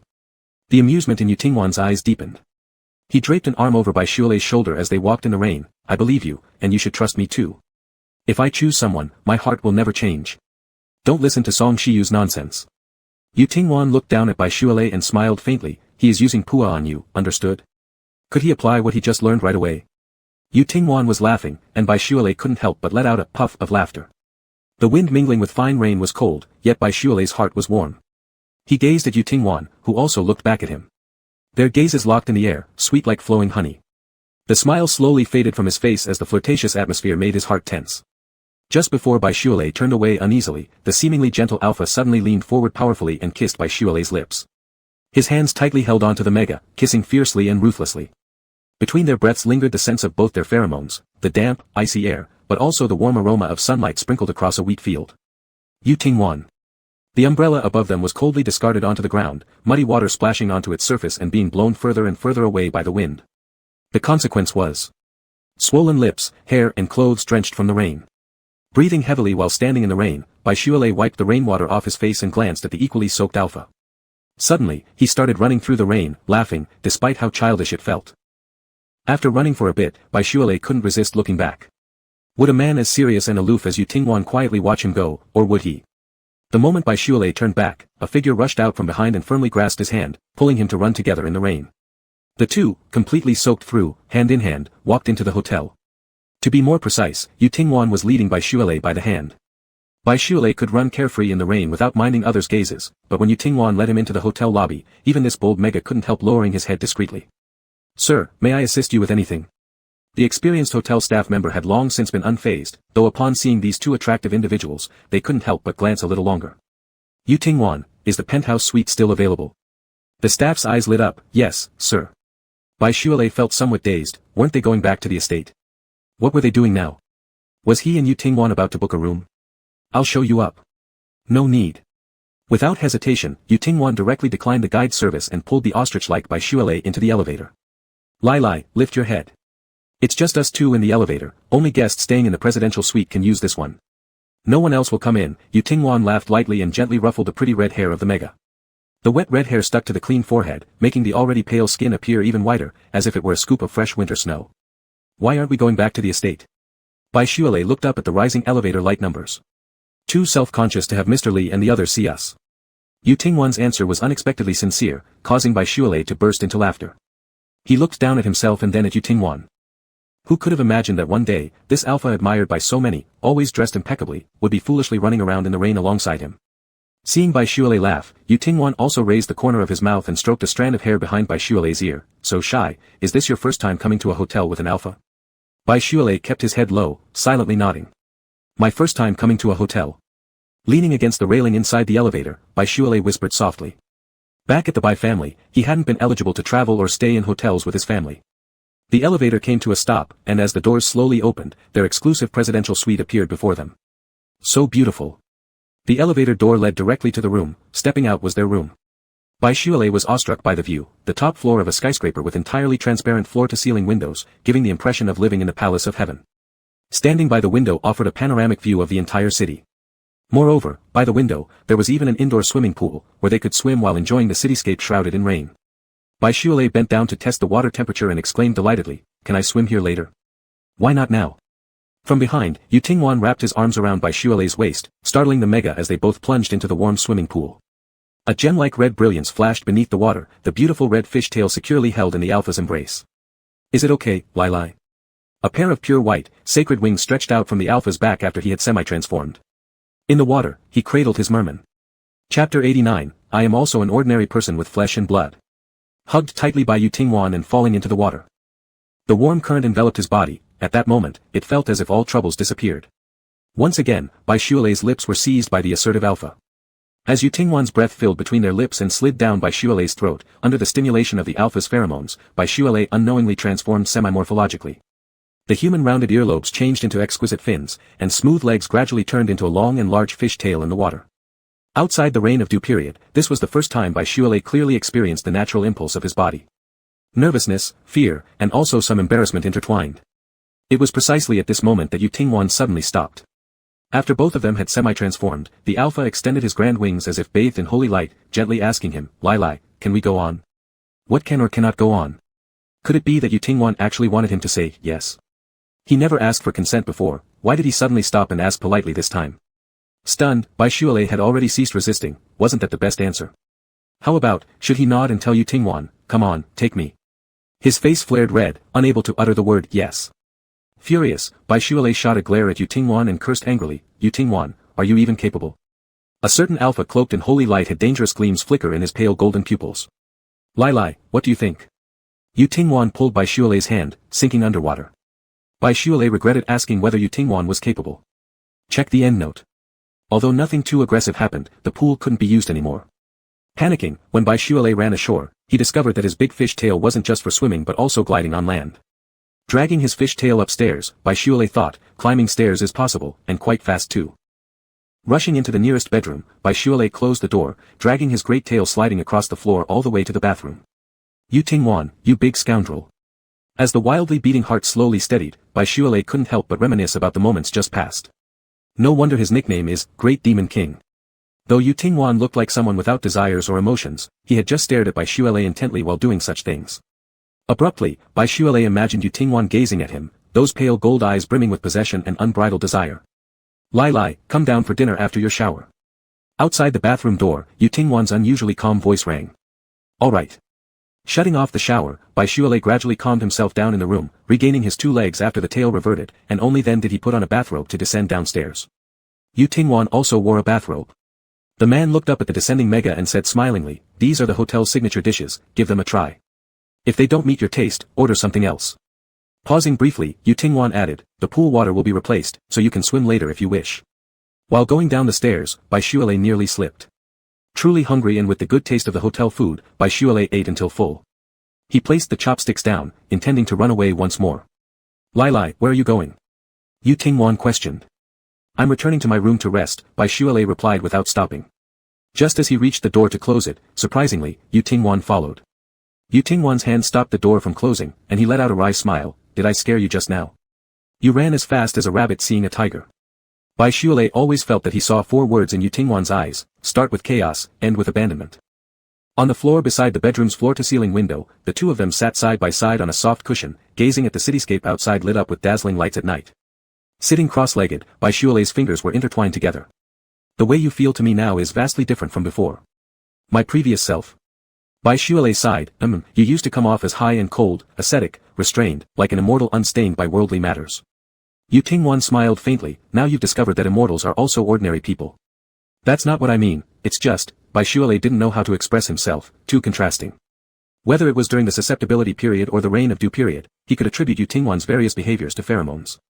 But just now, neither of them was in the susceptibility period, nor the reign of dew period. Everything came from genuine inner reactions. Yu Tingwan held Bai Shualei's hand against his cheek, do you feel it now? I'm also a person made of flesh and blood, with desires and emotions. Don't put me on a pedestal, fundamentally, I'm no different from other alphas, capable of intense feelings for someone I like. Lowering his head to kiss lightly on Bai Shualei's hand, Yu Tingwan smiled and said, I'm sorry if I scared you, but I don't want to hide my desire for you. Understood. The hand back that had been kissed by the alpha heated up, Bai Shualei withdrew his hand. Although Yu Tingwan's words were bluntly terrifying, Bai Shualei could accept such a version of Yu Tingwan. Vivid, full-blooded, and straightforwardly candid. Does Lai Lai have any place she'd like to go? Since you're free now on holiday, I can take you out to play. It's winter break, right? This afternoon I applied for a field training exam during the vacation, so I might need to leave. Supporting his head with one hand, Bai Shualei laughed and said, I haven't been to any field training yet, this might be the only chance in college. When hearing the phrase, field training, Yu Tingwan's gaze suddenly turned cold, then softened upon noticing Bai Shualei's eyes lighting up with anticipation. Our Lai Lai should do whatever she wants. Search VB, chasing my wife but failed. Chapter 90, every day being close to my wife. At first, he was addressed by his full name Bai Shualei. Later, from some unknown day onwards, it became Shualei. And now, it's even simpler, directly calling him Lai Lai. Lai Lai, no one has ever called me that before. Bai Shualei lay on his bed daydreaming in his room. He spent one night with Yu Tingwan at the hotel and returned to the estate in the morning after breakfast. He felt that Yu Tingwan wanted to stay in the same room as him last night. Bai Shualei hesitated a bit and still asked Yu Tingwan to sleep separately. It was too fast, he thought. Since the day Yu Tingwan suddenly confessed to him, vowing to pursue him, their development was incredibly fast. Too fast for Bai Shualei to carefully consider his relationship with Yu Tingwan, leading to impulsive actions under the aggressive pursuit, engaging in overly intimate behavior with Yu Tingwan. But since childhood, only Yu Tingwan would accompany him when he ran in the heavy rain instead of scolding him for being childish. Unable to suppress his heart moving towards the alpha. The more he was moved, the more afraid he became. Yu Tingwan's advances were overwhelmingly fierce, making Bai Shualei utterly defenseless. It was just a matter of time before he surrendered completely. Actively signing up for the field training wasn't just about wanting to see places he once didn't qualify to visit but also about seeking temporary distance from Yu Tingwan to have space for calm reflection. After breakfast, Bai Shualei went out with a shoulder bag, saying, I'll be out for a while, back for dinner. Lai Lai, where are you going? The alpha, who was watching his light computer, immediately cut off his device and stood up looking toward Bai Shualei already at the door. Bai Shualei pointed outside, the teacher sent out the list of items needed for field training yesterday. I want to check out stores. Give me the list, I'll prepare it for you. Yu Tingwan took off his smart glasses connected to the light computer. Bai Shualei shook his head, no need, I want to see for myself.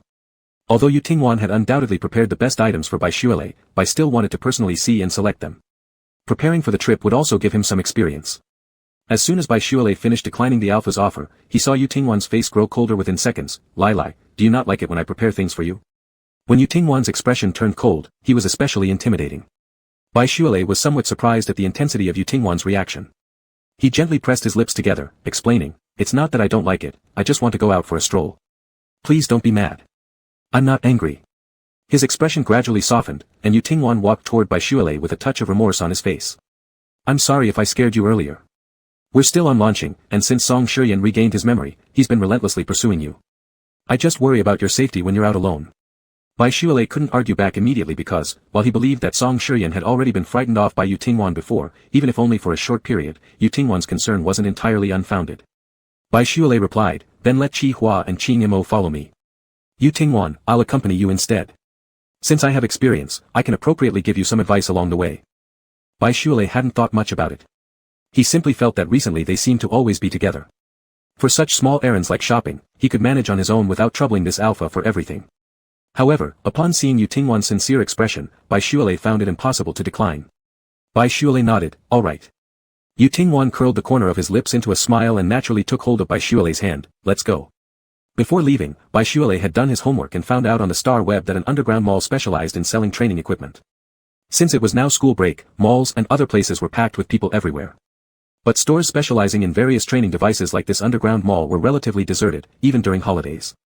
Among all the people who had awakened special abilities, only alphas and megas qualified, but among these, only a portion of higher-ranked individuals had the chance to awaken the semi-beast transformation ability and possess companion beasts. When Bai Xuelei and Yu Tingwan arrived downstairs, the shopkeepers nearby or passers-by on the roadside couldn't help but cast curious glances at the two of them.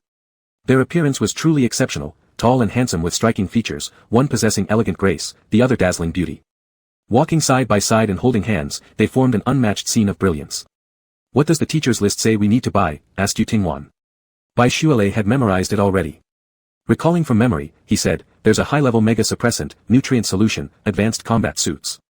Yu Tingwan listened attentively and then said, "There's no need for a high-level mega suppressant. It's not long since your reign of dew phase ended, and even in emergencies, my pheromones will suffice. Ahead, there's a store that specializes in selling nutrient solutions, let's go take a look."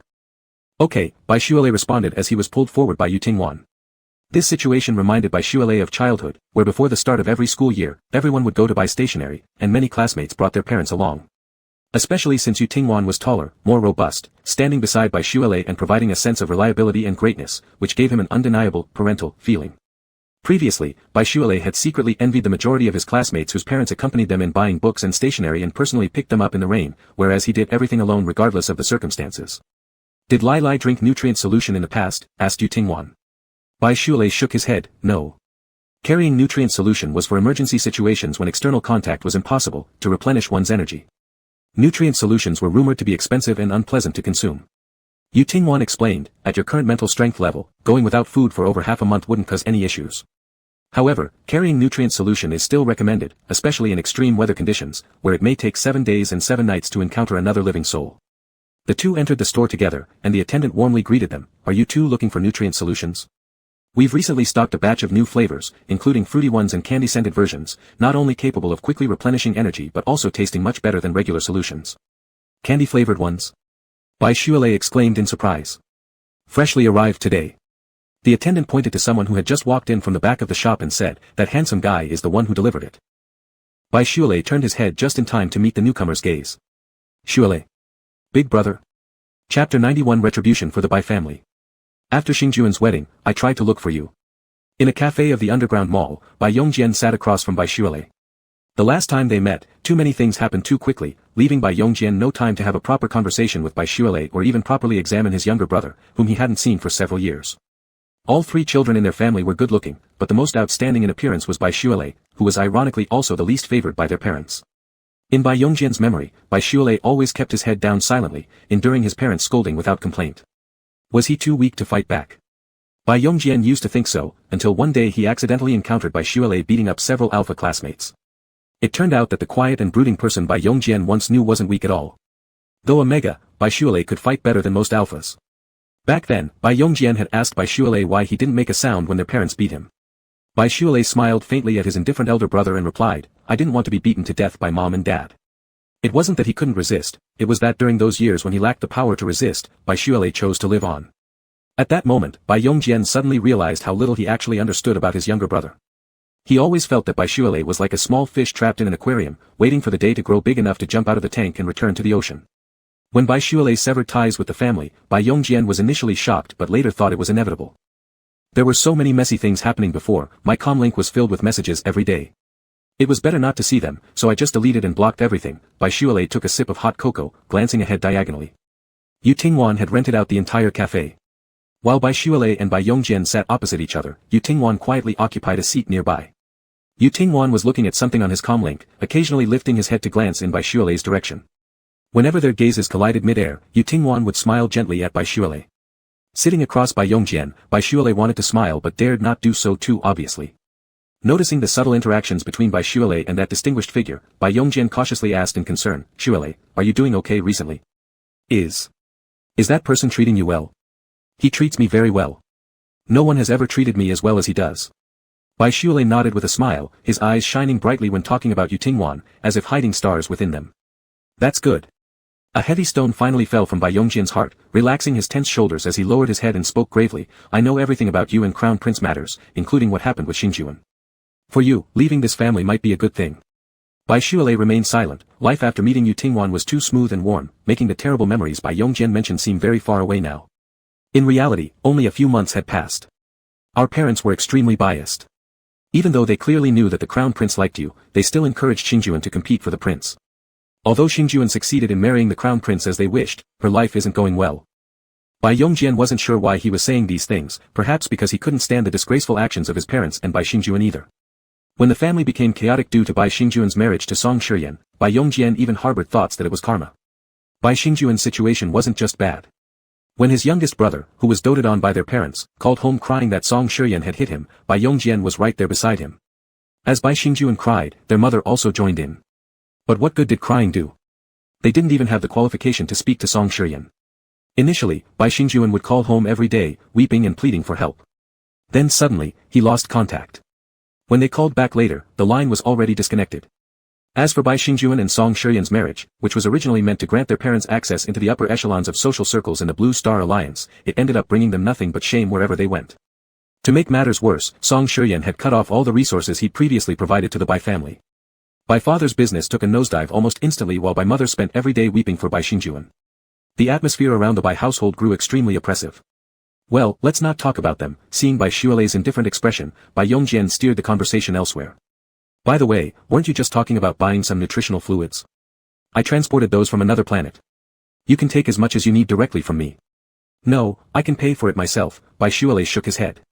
Though he had no grudge against Bai Yongjian, he still preferred to avoid too many ties with members of the Bai family. Bai Yongjian chuckled bitterly. A few bottles of nutritional fluid aren't worth much. Think of this as my apology for bullying you when we were kids. Bai Yongjian hadn't been mindful during his childhood, and under the influence of their parents, he hadn't treated Bai Xuelei well either. However, Bai Xuelei felt that the only warmth he had experienced within the Bai family came from Bai Yongjian as an adult. Smiling, Bai Xuelei nodded gently. Alright. Bai Yongjian poured Bai Xuelei some nutritional fluid before casually asking out of curiosity, Xuelei, what do you need these for? I've signed up for the winter vacation field training exam. My teacher suggested I prepare. After putting away the fluid, Bai Xuelei waved at Bai Yongjian. I'll be going then. We can catch up again sometime. See you. Yeah, alright. Bai Yongjian watched as Bai Xuelei and the tall handsome alpha slowly walked away.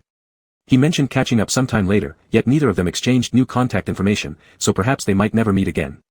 When Bai Yongjian got home, something suddenly occurred to him. Since only high-level alphas or megas could attend field training exams, how could Bai Xuelei, an inferior mega, qualify? Or did it have anything to do with that powerful figure? This fleeting doubt quickly faded, and Bai Yongjian pushed the door open. Expecting to see his dejected parents like always, they instead looked surprisingly excited. Is Xingjuan alright? Bai Yongjian asked curiously. With excitement in her voice, Bai mother told Bai Yongjian, the palace will host a firework gala soon, and rumor has it that Mr. Yu is also taking Bai Xuelei. Song Shiyan is far too audacious. From what I've seen, this Mr. Yu is more influential than even the king. Since Xuelei's partner, he surely wouldn't stand for the injustice done to us. Chapter 92 Wishing on a Koi, Bai Xuelei accepted my declaration. Firework Gala. At dinner time, the sky outside had already turned completely dark. Inside the villa of the estate, lights illuminated every room, and the burning logs in the fireplace crackled merrily, casting a warm glow over Bai Xuelei's face. Beneath the flickering light, his features seemed all the more elegant and mesmerizing. They made us lose face at Song Shiyan's wedding last time, but this is our chance to mend relations with Blue Star. Lai, come along, please. I want you by my side when we enter. If you dislike those people, ignore them completely, do whatever you feel like doing. Yu Tingwan sat right across from Bai Xuelei. In just a few months, they'd gone from sitting at opposite ends of the dining table to occupying seats at its center. Facing each other, both could easily raise their eyes and find the gaze of their counterpart. Underneath the table, their legs, knees, and shoes occasionally brushed softly against one another without warning. Since meeting Yu Tingwan, the phrase, do whatever you want, had become what Bai Xuelei heard most frequently. Initially, Bai Xuelei couldn't quite believe it. The concept of following one's heart had never once been tied to his life. In truth, past experiences taught him a fundamental rule: there was no such thing as a free lunch. To receive food, he had to work in the house; to get schooling, he needed to follow orders perfectly. But now, he didn't need to do anything to earn unconditional love from Yu Tingwan. This man's meticulously thoughtful kindness and deeply gentle affection often left Bai Xuelei feeling humbled and honored. Alright, I'll go with you. Bai Xuelei smiled lightly, reminiscent of a soft and graceful red rose, imbued with captivating humility. Yu Tingwan couldn't help but recall the first time they met, unexpectedly spending an emotional cycle together. That fragile mega had been like a wild rose covered in thorns, vibrant, vivid, beautiful, and brimming with caution and resistance towards everything around him, screaming loudly for everyone to stay away. Children who grow up being doted on are always slow to perceive the dangers of the outside world, because the people around them from childhood are full of kindness and love. No one grows up covered in sharp thorns for no reason. How much suffering and injury must have been endured to gradually turn oneself into someone others dare not approach, a person who seems bad-tempered and not to be trifled with. Boylove was talking incessantly about watching fireworks in the past, gradually letting down his guard. The mega revealed his soft underbelly in front of Yutingwan. During grand festivals and New Year celebrations, the Alliance would set off fireworks at the royal palace. You could see them even if you were far away. Teacher, do you know what firework sticks are? Every New Year, I would secretly buy a few firework sticks and make wishes while holding them on the first day of the New Year. Yutingwan listened quietly, gently gazing at the mega who looked like a little child. Boylove could have been happy and carefree all along if it weren't for encountering such an awful family. The phrase, "there are no parents who don't love their own children," is nothing but a big lie. With his hand supporting his chin, Boylove's smile gradually faded. "But I only made wishes as a child, I haven't wished for anything for a long time." Looking at the learned man sitting opposite him, Boylove couldn't help asking the question he'd been wanting to ask. "Teacher, you said my companion beast is a koi fish that brings good luck, so why did I suffer so much before?" Yutingwan got up and walked over to Boylove, extending his hand to the mega. "Come with me." Boylove had unknowingly grown accustomed to being led by Yutingwan every day like a child. He was brought to the small garden in the backyard. Under the night sky, the small garden was silent, occasionally interrupted by the chirping of insects. The night lamps hanging along the narrow paths and among the flower beds emitted a faint glow. Boylove, seeing the garden for the first time at night, couldn't help but stare in amazement. He walked behind Yutingwan and murmured, "It's so beautiful, like a fairyland out of a fairy tale." Yutingwan slightly slowed down his pace. He glanced back and said gruffly, "You've been here for several months already, this is your first time coming here." "I've only come here during the daytime." Yutingwan continued walking. "Isn't it because after dinner, you retreat to your room and never come out?" Boylove smiled embarrassingly. Looking at the broad and tall figure of the man, he replied, "You are the infamous interstellar tyrant. When I first came, although I appeared calm, I was actually terrified inside.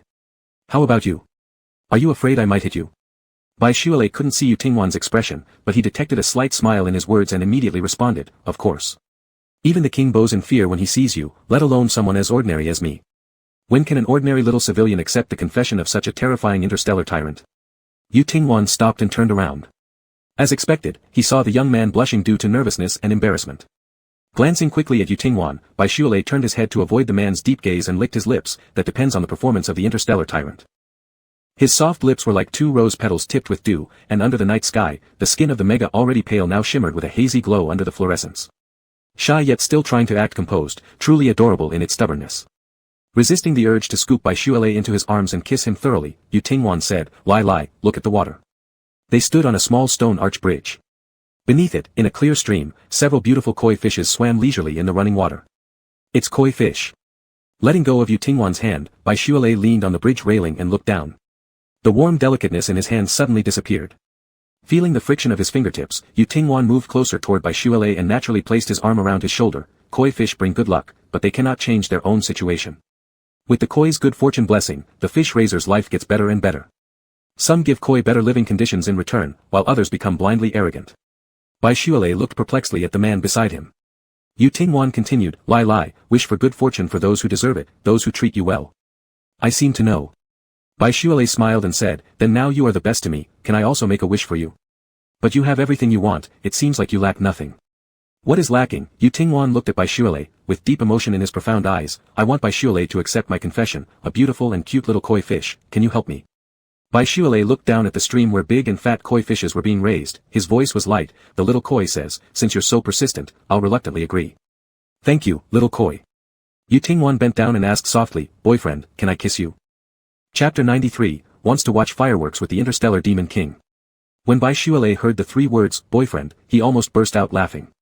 They had already gotten their marriage certificate, yet up until now, they were just starting to interact as if in a relationship. Boylove suddenly turned to face Yutingwan. The man before him smiled tenderly and deeply, his profound eyes filled only with Boylove's figure.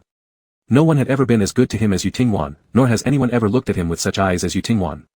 Boylove's heart was nourished by love, becoming tender and full. When faced with feelings, he hesitated, timid as a mouse, pondering again and again. But once he acknowledged these feelings, he became open and straightforward, warm and sincere, no longer fidgeting. With both hands hugging Yutingwan's shoulders, Boylove tiptoed, closed his eyes, listening to his own rapidly beating heart and leaned forward to kiss the alpha. There was a height difference, and this was the first time he initiated a kiss. Boylove didn't kiss the lips he imagined he would. Instead, the mega's soft lips pressed against the alpha's tense jawline. A bit embarrassed, he opened his eyes. When Bai Shualei looked up, a large hand grasped the back of his neck. This time, he firmly kissed Yu Tingwan's lips. Or rather, it should be said that Yu Tingwan kissed his lips.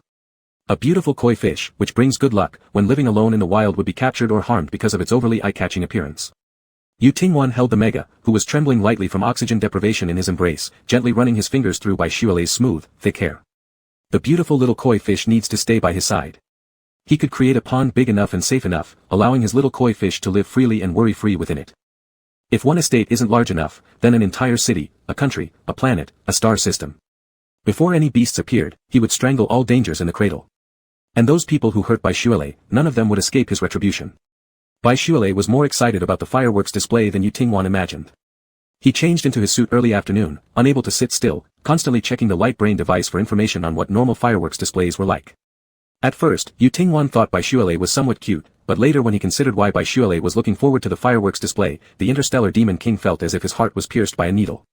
Really beautiful, Lai Lai looks very pretty. Just before leaving, Yu Tingwan fastened the koi brooch he had gifted to Bai Shualei. He took a step back, and his admiration for Bai Shualei was practically overflowing from his eyes. The red hair was as usual neatly tied up high in a ponytail, with turquoise earrings dangling from his earlobes, wearing a white fitted dress with elasticity.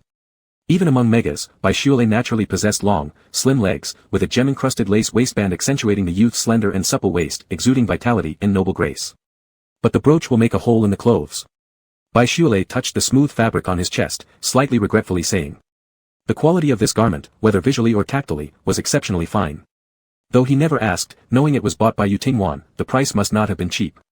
Having grown up frugal, Bai Shualei instinctively made such a comment. Immediately after speaking, he realized how dispiriting his words sounded, especially considering that both the outfit and the brooch were gifts from Yu Tingwan. I don't mean that, the brooch is extremely beautiful, I like it very much. Bai Shualei hurriedly explained, fearing that Yu Tingwan might misunderstand him. I know, Lai Lai doesn't need to explain. Yu Tingwan raised his hand and gently stroked Bai Shualei's hair. No explanation needed, whatever he said or did, there was no need to worry about being scolded or misunderstood. Yu Tingwan, you'll spoil me if you keep this up. Bai Shualei took a step forward and reached out to hold the man's waist, pressing his head against the alpha's broad, warm embrace. Do you know what real spoiling is? Yu Tingwan embraced the little koi who had voluntarily snuggled into his arms, his chin lightly rubbing against Bai Shualei's scalp. He felt completely content. Is this not spoiling yet? Bai Shualei asked curiously, then what does it take to spoil someone? The Bai family treated Bai Xinyan well, right? But they didn't go as far as to be infinitely tolerant of whatever Bai Xinyan said or did. Bai Shualei thought that even if he acted like a spoiled brat and lashed out at Yu Tingwan now, Yu Tingwan wouldn't get mad at him. Not that he would do anything irrational anyway. I give you everything you want, if you want stars from the sky, I'll pick them for you. If you want the moon, I'll pluck the moon for you. You want to be the king of Blue Star? I'll make you the king. What if I want to be the king of the whole universe? The youth buried in his arms let out a cheerful laugh, then Yu Tingwan bent down and kissed Bai Shualei on the forehead with a smile. All right.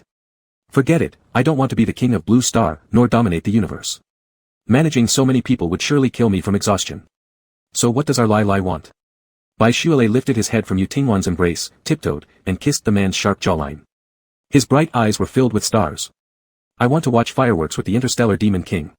The fireworks display was neither held in the square nor in the palace.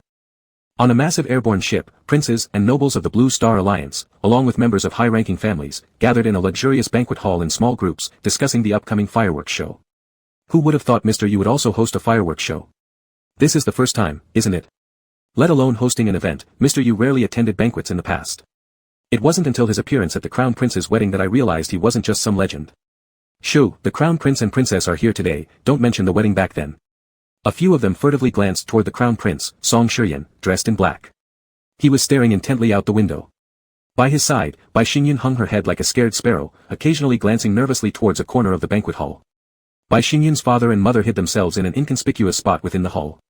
Although they were invited to the fireworks display, they dared not confront Song Shiyan directly, fearing that if Song Shiyan found them unpleasant, he might hit them too. When will Mr. Yu arrive? Bai's mother anxiously asked. Just after she finished speaking, the music in the banquet hall suddenly stopped, and the roof began to slide open on either side. A cascade of starlight fell from the heavens, illuminating distant clouds with a fiery streak. Chapter 94, Making a Fool of Oneself. Everyone with status from the entire Blue Star has come, right? Only Mr. Yu could have such influence. Mr. Yu seldom appeared in the past, but recently he has settled permanently on Blue Star and hosted this fireworks display. Is he planning something significant? The space between the stars hasn't been peaceful in recent years. Besides conflicts and wars among the planets, wasn't there a remote planet devoured by monsters a while ago? If Mr. Yu could stay on Blue Star forever, then with him around, Blue Star would never face any danger. As a group of interstellar businessmen from Blue Star whispered these words, they frequently looked toward the distance, eagerly awaiting Yu Tingwan's arrival. Suddenly, a woman's skeptical voice rang out nearby, "This Mr. Yu sounds almost like a god, doesn't he?" Someone glanced to the side and saw that the speaker was a well-dressed middle-aged woman.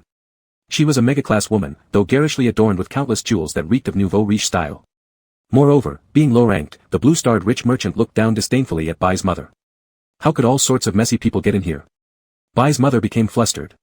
What do you mean by messy people? Do you know who I am? I'm the birth mother of the crown princess. In Bai's mother's mind, once Bai Xingyun married Song Shiyan, they naturally became royal relatives. Even though Song Shiyan beat Bai Xingyun, it was because Song Shiyan was the crown prince and Bai Xingyun's alpha. Although she felt heartache inside, it was normal for an alpha to discipline a mega, and this did not change the fact that they were the parents of the crown princess. However, this interstellar merchant from Blue Star didn't immediately apologize as Bai's mother had imagined. Instead, he and those nearby burst into laughter of disdain.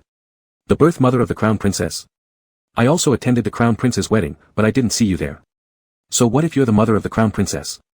You're the mother of an unloved crown princess, do you really think you're important?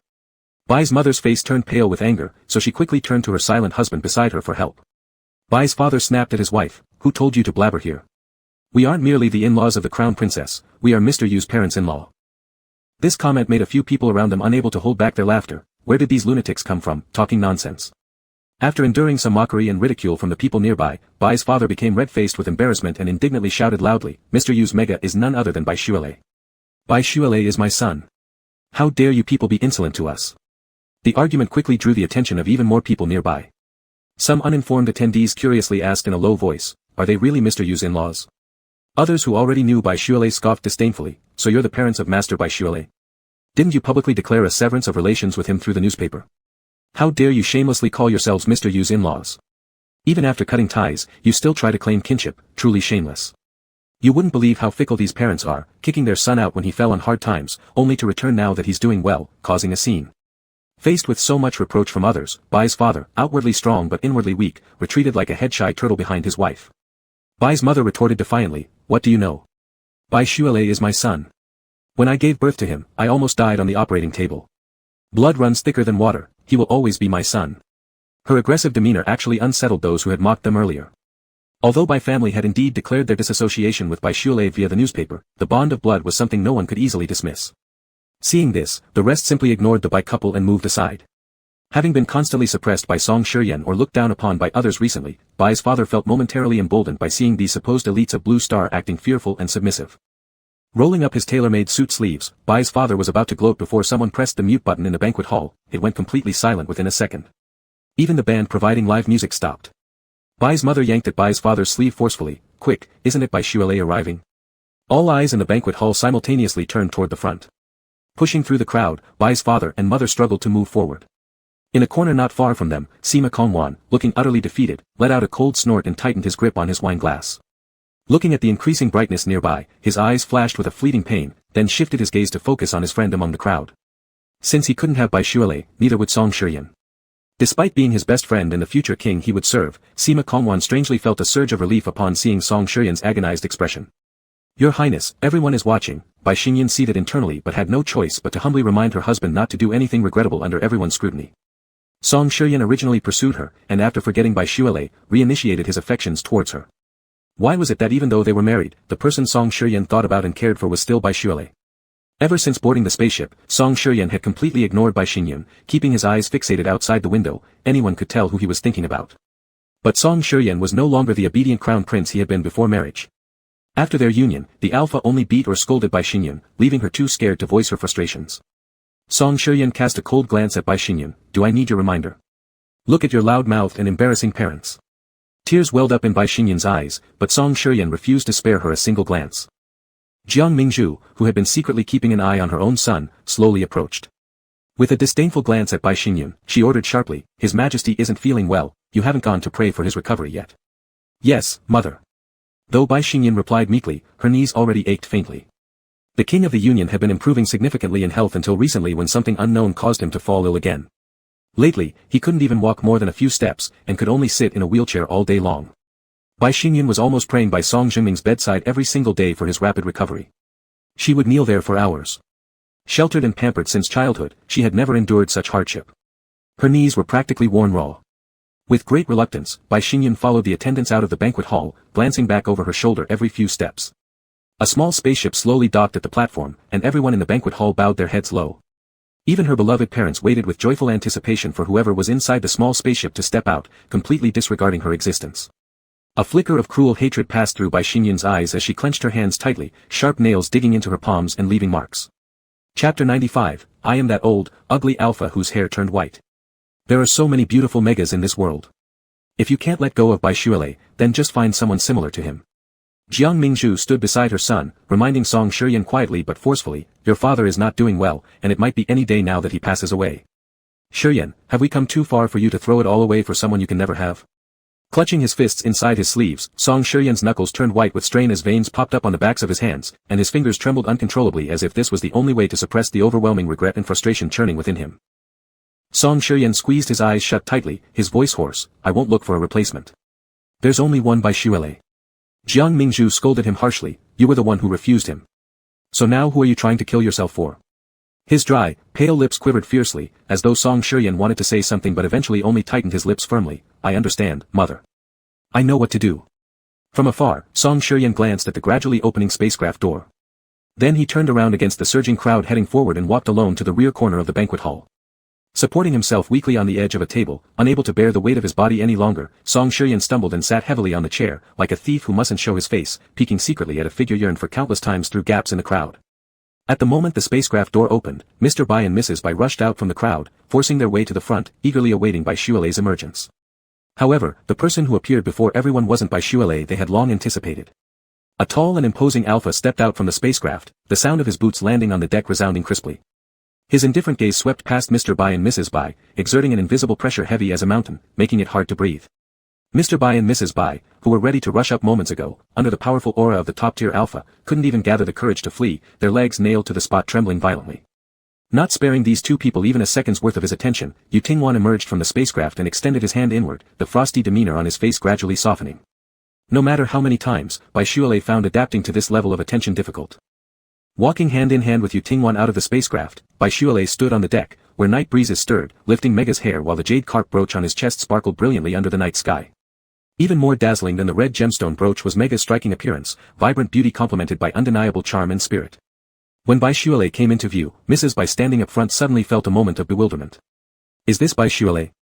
Is this the same Bai Xuelei who used to always appear downcast, looking like a harbinger of bad luck? If before, Bai Xuelei was merely a pretty fish-eye pearl, then now, he seemed like the brightest star in the sky, radiating brilliance no one could tear their eyes away from. As soon as Bai Xuelei appeared, everything else around him faded into a dull blur. While Mrs. Bai was still lost in her daze, Mr. Bai had already dashed forward, Xuelei, it's your father here. Since Bai Xuelei had not looked at the crowd earlier, he hadn't even noticed that Mr. Bai and Mrs. Bai were present. Yu Tingwan gave Bai father, who came running, a faint glance, and with a bang, Bai father instantly collapsed face down on the ground. Seeing her husband fall, Bai mother let out a sharp scream, Xuelei Bai, how could you hit your own father? We went through so much trouble raising you up, and this is how you repay us. Opening her mouth for moral blackmail right away, Xuelei Bai was momentarily taken aback by their sudden appearance, but quickly reacted. Walking forward until in front of Yu Tingwan, Xuelei Bai calmly looked at Bai mother squatting beside Bai father as he called out her name. Song Yuran, haven't you forgotten? We already cut all ties several months ago. Ever since I could understand, you kept reminding me how hard and dangerous it was to give birth to me. Because she had difficulties during childbirth, later investigations revealed that Xuelei Bai was an inferior quality mega. Song Yuran directly sent the newborn Xuelei Bai to the countryside. Without feelings born from upbringing, she harbored resentment from the pain of difficult childbirth, like a tyrant who naturally hated and tormented her child, venting all her unexpressed grievances onto a little kid. Xuelei Bai sympathized with his mother when he was young, once brainwashed into believing he was truly a curse, until later he gradually realized that this was merely a means for his parents to control him. Caught off guard at being suddenly called by his given name, Bai mother stood stunned momentarily. Accustomed to being addressed as White Lady, she could not remember the last time she heard the three words, Song Yuran, despite them clearly belonging to her. The person responsible for your hardships is your husband, afraid to unleash your anger upon your alpha husband, thus bullying innocent children instead? Xuelei Bai's tone stayed calm. Cutting all ties was your initiative back then. Besides making a declaration on the newspaper, we signed an agreement severing our relations. We have no connection anymore. We severed ties with you because of the disgraceful scandal, associating with an old, ugly alpha whose hair is all white. Still harboring resentment after the forced kneeling incident, now slapped in public again by Shualei Bai, my father grew furious and exposed Shualei Bai's scandals even while lying prostrate, trying to expose Shualei Bai's secrets towards Yu Tingwan. This Shualei Bai, he has long been hanging around with an old, ugly alpha.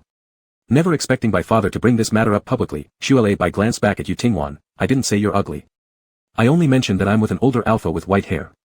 The older alpha with all white hair that Lei mentioned. Yu Tingwan stepped forward, towering over my father visibly dumbfounded on the ground.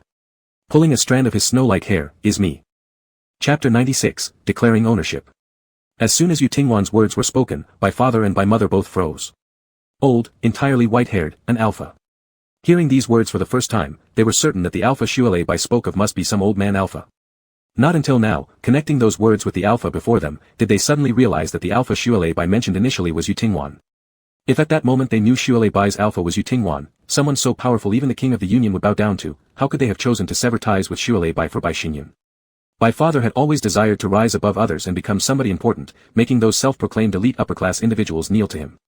Had they not severed ties with Shualei Bai, not only those so-called elite members of the Blue Planet, even the unreachable king himself would bow his head low, trying to gain favor with him. But there are no ifs. How? How is that possible? Muttering incessantly, unable to accept the shocking reality, my father rolled his eyes back and fainted directly. Chi Hua and Qing Mo immediately approached. Chi Hua pulled my mother still in a daze with one hand and dragged the unconscious my father with the other, leading the two out of the banquet hall. Qing Mo signaled the crowd gathered nearby to disperse. The music in the banquet hall resumed playing, and Yu Tingwan led Shualei Bai to the edge of the spaceship deck. Under the rolling clouds lay a city scattered with glittering lights, looking like miniature toys. Unhappy? No. It doesn't surprise me that they showed up here, insisting in front of so many people that they're my parents. This kind of thing happening doesn't shock me in the slightest. Leaning both hands on the railing of the spaceship deck, the night wind wildly blew his red hair as Shualei Bai gazed down at the rolling cloud sea below with a very calm expression on his face. This is why I intentionally misled them with my words back then. I knew their selfish and self-serving nature. To avoid being dragged down by me, they would definitely cut ties with me. Once my father and my mother learned that he had married a wealthy and powerful alpha, it wouldn't matter whether Shualei Bai and Yu Tingwan married for reasons of alliance or whether there were emotions involved in their relationship or what his exact status was beside Yu Tingwan.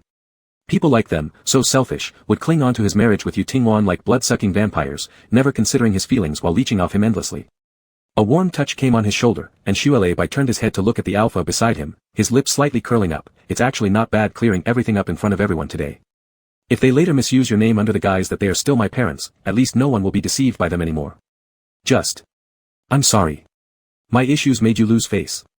Despite still smiling, an involuntary flush of shame and tinged the corner of his eyes. Shualei Bai couldn't bring himself to meet Yu Tingwan's gaze. Facing directly into the fierce night wind toward an endless horizon, he wished only that the wind could grow stronger, faster, blowing dry the moisture welling up in his eyes. A pair of large hands reached around from behind, firmly embracing him in a tight hug. His spine pressed against the warm and broad chest, this simple action instantly stopping the constant surge of sorrow within his heart. You've done wonderfully, Lei. You're truly intelligent and capable. Yu Tingwan lightly rubbed his chin against Shualei Bai's hair as he smiled and said, but since you want to apologize, saying, I'm sorry, won't do. Then. Shualei Bai just wanted to ask what Yu Tingwan expected him to do when a cluster of fireworks slowly ascended, and their exploding brilliant lights illuminated the two tightly embracing beside the deck railing.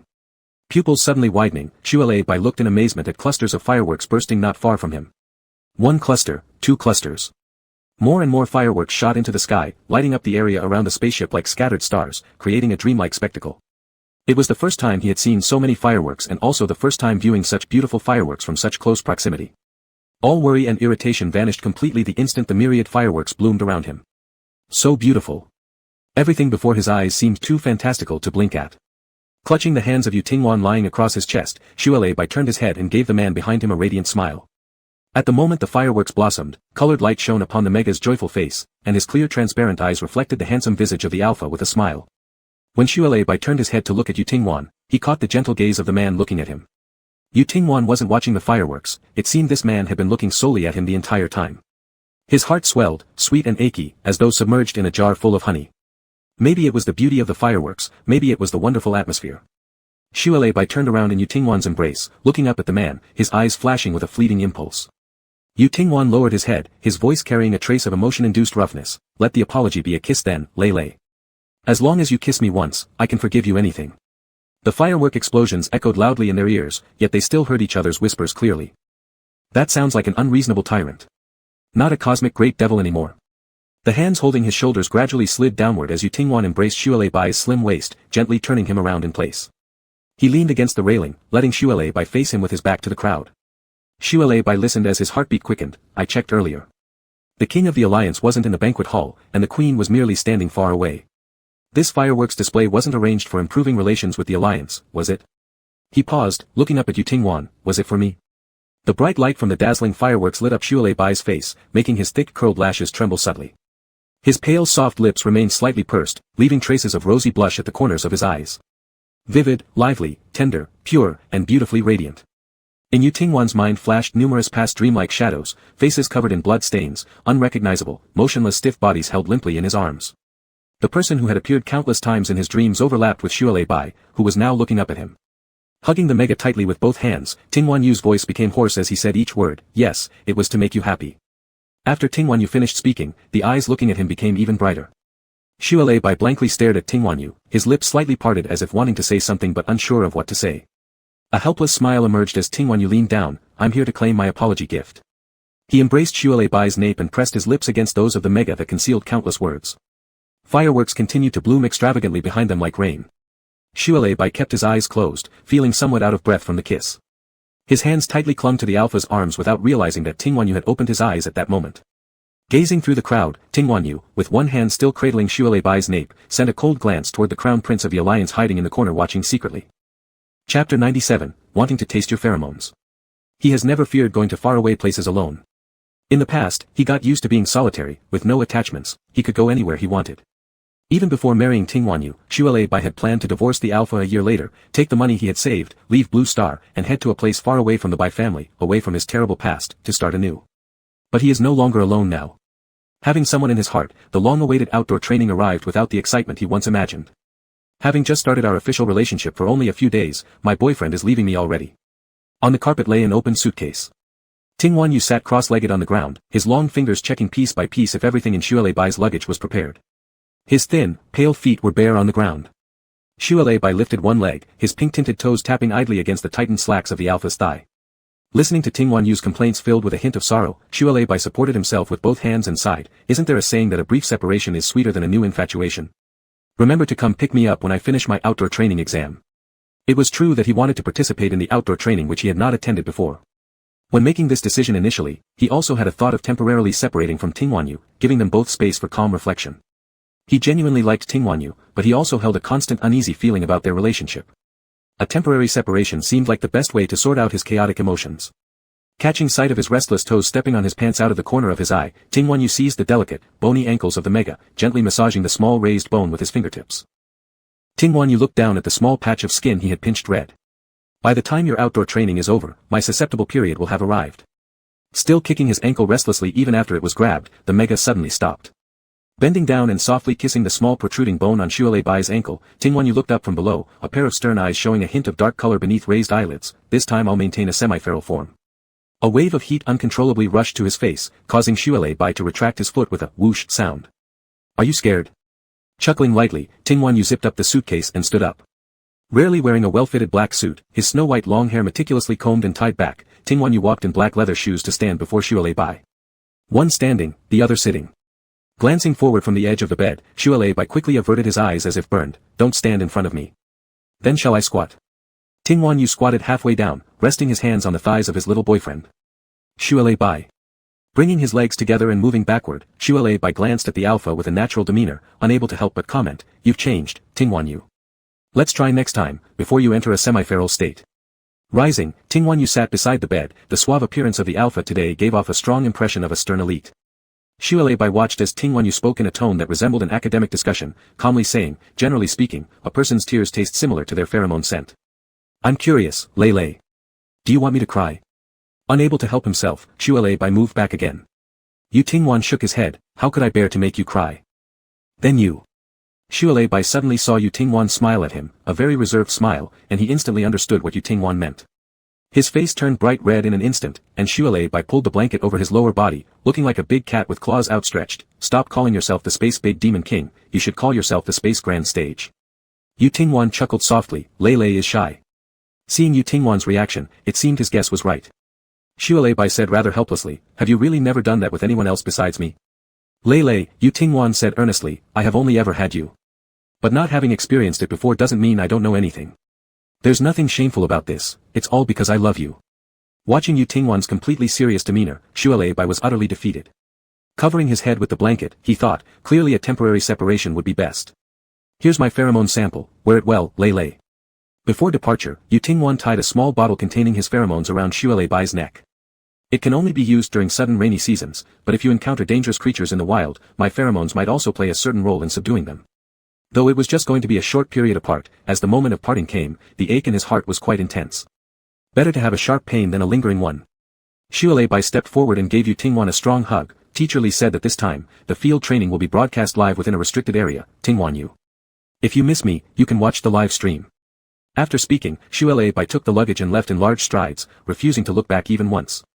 Until the spaceship hatch closed, Bai didn't dare look back at Yu Tingwan. Silently taking a deep breath, standing inside the cabin, Bai looked toward the grade director who had come to pick him up, Director Li. Her gaze landed on the spaceship hatch behind Bai, as if seeing through the hatch to someone outside. Director Li said, I'll first take you to your room on the ship to store your luggage and rest for a bit. During dinner, I'll inform everyone about the rules for this field training. Bai followed her carrying his luggage, and in the empty corridor where there were only the two of them, Bai quietly asked, Teacher, are Song Shireen and Seacombe here? If those two annoying people were here, Bai needed to prepare beforehand. Director Li shook her head, the Crown Prince and Seacombe are not here. It wasn't that they didn't want to come, but someone wouldn't let them. Chapter 98, whose alpha stands 3 meters tall. Thinking before coming, what if he ran into someone he disliked? Fortunately Song Shireen and Seacombe, the two most detestable individuals, weren't there. Alphas from good families like Song Shireen and Seacombe rarely participated in outdoor exams in the past, and since these two weren't here, Bai felt relieved and didn't bother questioning why they weren't here. There were still a few hours until dinner. Bai first followed Director Li to his room on the spacecraft. The room wasn't large, but it was fully equipped. There was a single bed in the bedroom, and beside the bed was a nightstand holding a small bedside lamp. A desk with a smart computer sat against the wall, and behind the chair was a transparent glass window, allowing him to see the view outside the spacecraft even while lying in bed. Their spacecraft hadn't yet departed from Blue Star, and outside the window stretched a vast sea of rolling clouds. Besides these, the room didn't have a bathtub, but it did feature a separate dry-wet bathroom. Placing the suitcase near the head of the bed, Bai stretched his arms wide and fell backward onto the bed, lightly bouncing on its surface. He closed his eyes and deeply inhaled several times, then slowly opened his eyes to glance at the photo brain worn on his right wrist, wanting to use it to chat with Yu Tingwan, yet hesitating. Was it too clingy to contact so soon after leaving? I'll give Tingwan Yu a video call tonight.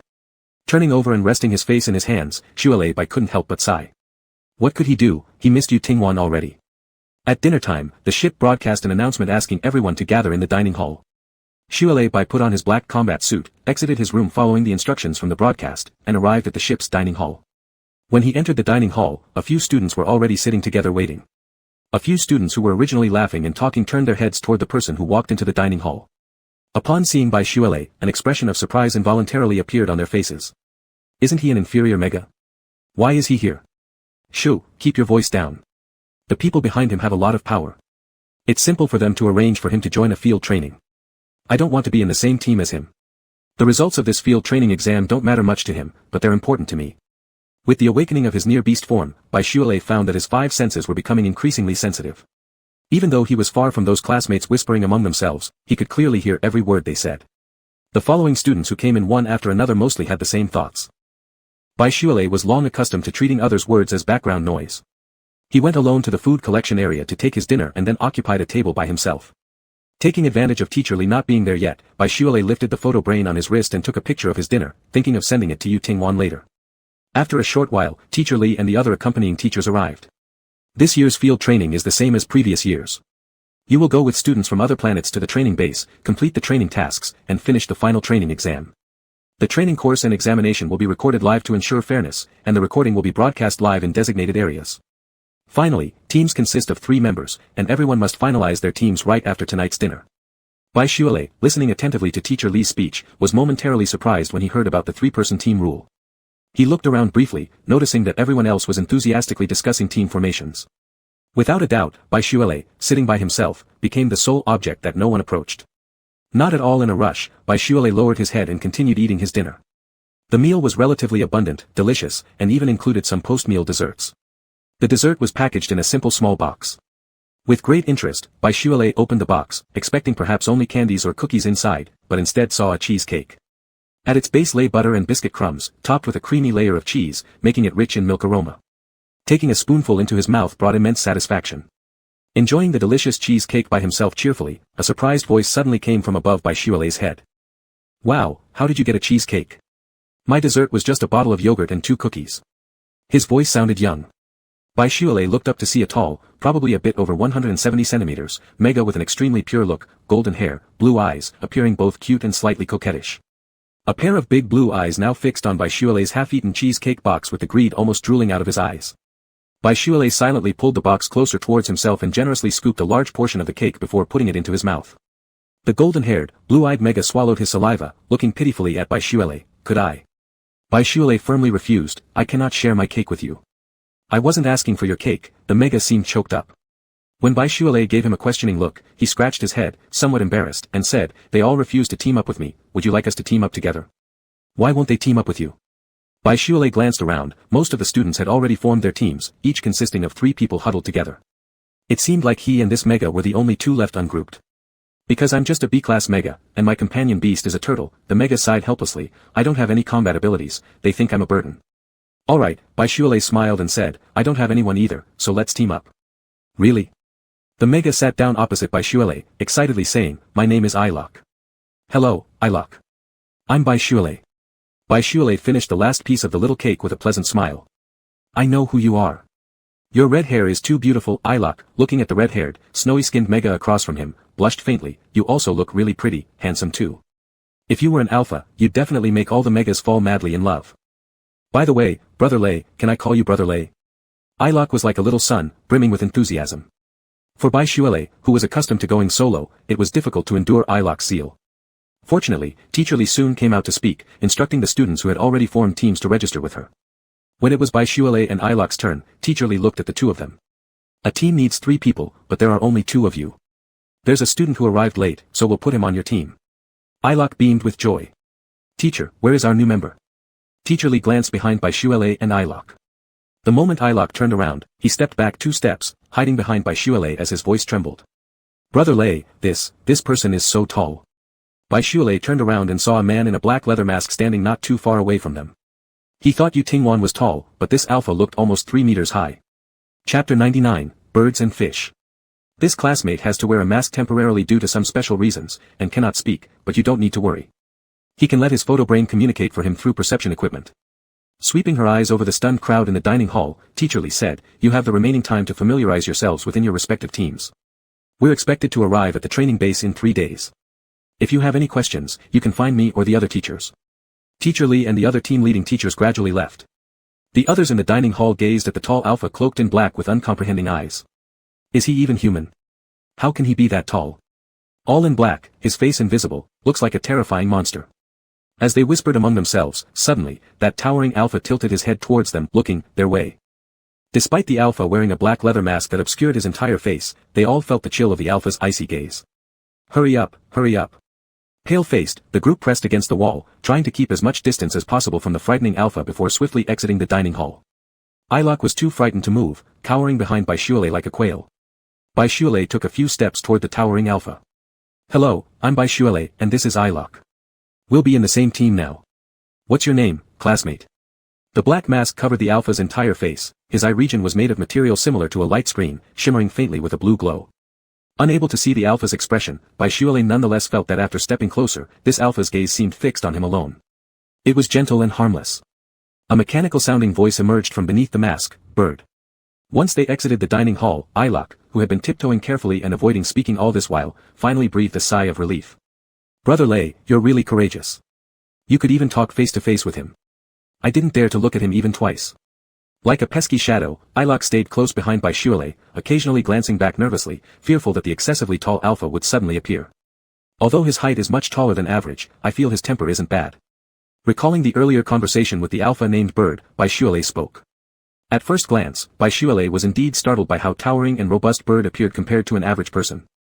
Seeing Ilok's nervous and scared demeanor, Baishuele realized belatedly that if it were the past, he might also have been frightened by Bird's unusual size. But now, when seeing Bird, apart from feeling slightly surprised, Baishuele did not experience a shred of fear or anxiety. Was it because he was now an S-class mega capable of self-protection? Or because he knew he wasn't alone, that behind him stood the most powerful alpha in the world? After bidding farewell to Ilok, Baishuele hurried back to his room. The moment the door closed, he couldn't wait to activate his photo brain to try and contact Yutingwan. However, as the connection attempt failed, the initially excited emotions slowly dissipated. Why couldn't he get in touch with Yutingwan? Baishuele tried contacting Teacher Li. As soon as he initiated the connection request, Teacher Li's voice came through on the other end. Teacher Li, student Baishuele, is there anything wrong? Baishuele, Teacher Li, my photo brain can't connect to home. Is there a place on the spacecraft to repair the photo brain? Teacher Li replied, this is how it is, from the moment you boarded the spacecraft, signals to your photo brain would be blocked, preventing communication with others until the exam is over, when you may then contact your families. Understood, Teacher Li, thank you. After ending the call, Baishuele irritably lay down on the bed holding his head. He had earlier thought about contacting Yutingwan later in the day so as not to appear overly clingy. Well, now there was no question of being clingy, there wasn't even a chance to make a phone call or send a message. His hand reached beneath the collar of his shirt, his fingertips brushing against a small, cold, slender bottle. Pulling out the glass vial containing alpha pheromones, Baishuele moved closer to the bottle's opening, his nostrils flaring as he gently inhaled the familiar scent of Yutingwan. The disappointment at not being able to contact Yutingwan was filled with the satisfaction brought by the familiar scent. Flipping onto his side and hugging the blanket, Baishuele buried his head into it. I'm doomed, Baishuele, I'm finished. A few days later, the spacecraft was nearing the field training base. The suitcase was placed in the spacecraft's room. Baishuele packed essential items into a backpack. With a heavy large backpack slung behind him, following the announcement notification, Baishuele joined the other students at the gathering point inside the spacecraft, waiting for departure. It was too easy to find his teammates. Bird's height approaching 3 meters stood out among all alphas like a crane among chickens. Having spent these past few days together, though the alpha spoke little, he certainly wasn't picky or difficult to deal with. Most of the time, Bird quietly stayed to himself, never voicing an opinion when discussing subsequent team collaboration issues, always ready to follow arrangements. Did you see Ilok? Baishuele jogged to the alpha's side. The tall alpha wore a black greatcoat, different from everyone else who carried bulky backpacks. He looked like he had nothing with him at all. Baishuele noticed this point just as he was about to ask about the alpha's pack. Bird suddenly reached out and took Baishuele's backpack away. The hefty 50-kilogram backpack was handled like a feather-light piece of paper by the alpha, easily swung over one shoulder. There. The alpha pointed diagonally forward. Elder brother Lei. Elder brother Niao. Here I come. With a small bag strapped to his back, Ilok ran towards them. Though calling the alpha elder brother Niao, Ilok still obediently remained behind Baishuele. Brother Lei, are you not carrying a bag? Ilok curiously asked, seeing Baishuele with nothing on his back. I have. When looking at the alpha, Baishuele had to lift his chin higher. Bird, my bag. Baishuele wanted to say that he could carry it himself, although it was quite heavy. With his current physical strength, carrying it wouldn't be much of an issue. The loud sound of the hatch opening interrupted Baishuele's words. Everyone gazed at the slowly opening hatch. A dense primeval forest came into view. The tall alpha stepped out of the hatch first. Bird. Baishuele called out once, hastily catching up. Chapter 100, come on, let's see who has better luck. There are so many people participating in the wilderness training this year. I bet someone from Yinqing will win the championship this year. Last year Yinqing won first place, but I think Haixing will be the champion this year. Wow, I just saw a stunning beauty with such unique red hair. Is it natural or dyed? Is that Mega? And she's from Lanqing too, Shui Bai Kai. She's not only beautiful, but her name sounds great as well. In a vast open grassland in the forest, the area was crowded with trainees from various planets. Lai Gu, this place feels a bit creepy, said Ailua, glancing around like a vigilant little rabbit. He seemed quite tense. The time now was about noon, and if they were on Lanqing, the sky at this hour would be bright with radiant sunshine. But here, on this unnamed planet, the sky at noon was dull and gray, with no cheerful sunlight. No animal sounds could be heard amidst the human chatter, even the wind seemed silent. It was quiet yet dim, exuding an eerie chill. Ailua looked more nervous than himself, prompting Bai Kai to ask curiously, Ailua, how many times have you participated in wilderness training exams? His pretty blue eyes flashed with a slight, bashful smile as he pulled his shoulders inward. None, this is my first time taking part in wilderness training. What about you, Lai Gu? Haven't you taken part multiple times? Bai Kai glanced at the expectant Ailua. I'm just like you, this is my first time. Those blue eyes widened further, forming Ailua's mouth into an O. Lai Gu, this really is your first time? You seem so composed, it's impressive. Well, even if I weren't calm, what choice do I have? It's my first time, but showing obvious signs of clumsiness or uncertainty would probably earn me disrespect from others, Kai replied. Though he didn't particularly care about others' opinions, during these competitive training exams, being marked as a newbie could lead to unwanted attention from some individuals. For Kai, this was the first time he participated in a wilderness training exam, but the competition rules here were no different from those in schools or society, merely survival of the fittest. As for entirely fair, impartial competitions where participants don't interfere with one another, he wasn't naive enough to believe that. Various flying machines were positioned around the site, aiming their cameras at each participant in the exam. Live streaming viewers could only see the names and home planets of the participants. Other detailed information, such as secondary personalities, mental energy levels, and bonded creatures, remained confidential. Some information might not even be known by the instructors or base administrators. Fanio, how about you? Kai also included the quiet alpha in their team in the conversation. Feeling what it was like to be isolated himself, Kai often took the initiative to speak with the alpha so as not to exclude him. Otherwise, with only him and Ailua speaking, the other alpha might inadvertently feel isolated. First time, came the robotic male voice from under the black mask. The airborne cameras captured this particular group, which stood out due to its visually striking members. My goodness, this is Beauty and the Beast incarnate. Look at that tall alpha, is he really completely untransformed? He must be partly transformed, no normal person could grow that tall, but even so, his intimidating aura can be felt through the screen. Red-haired Beauty and towering cold-faced alpha, what a size difference. Perfectly shipping them. Ships like that will only cause trouble. Did you see that red hair? That's a bad omen. What nonsense are you saying? In our place, red is a symbol of auspicious celebration. Be careful with your words or I'll beat you up until your face is covered in blood. Unaware of the chaos caused by his hair color in the live stream comments, Kai heard that even the alpha was participating for the first time and let out a gentle sigh, lightening his tone as he joked, since we're all doing it for the first time, don't stress too much. Just do your best.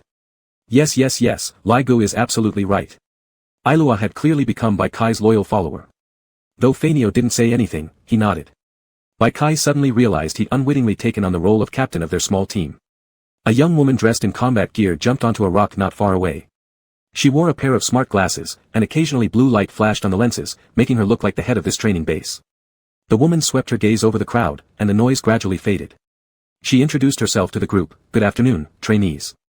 I am the chief examiner and supervisor of this wilderness training exam, Zhou Cheng. Please open your optical computers, today's training content will be sent to everyone's optical computer. This chief examiner, Zhou Cheng, was a female beta substitute alpha.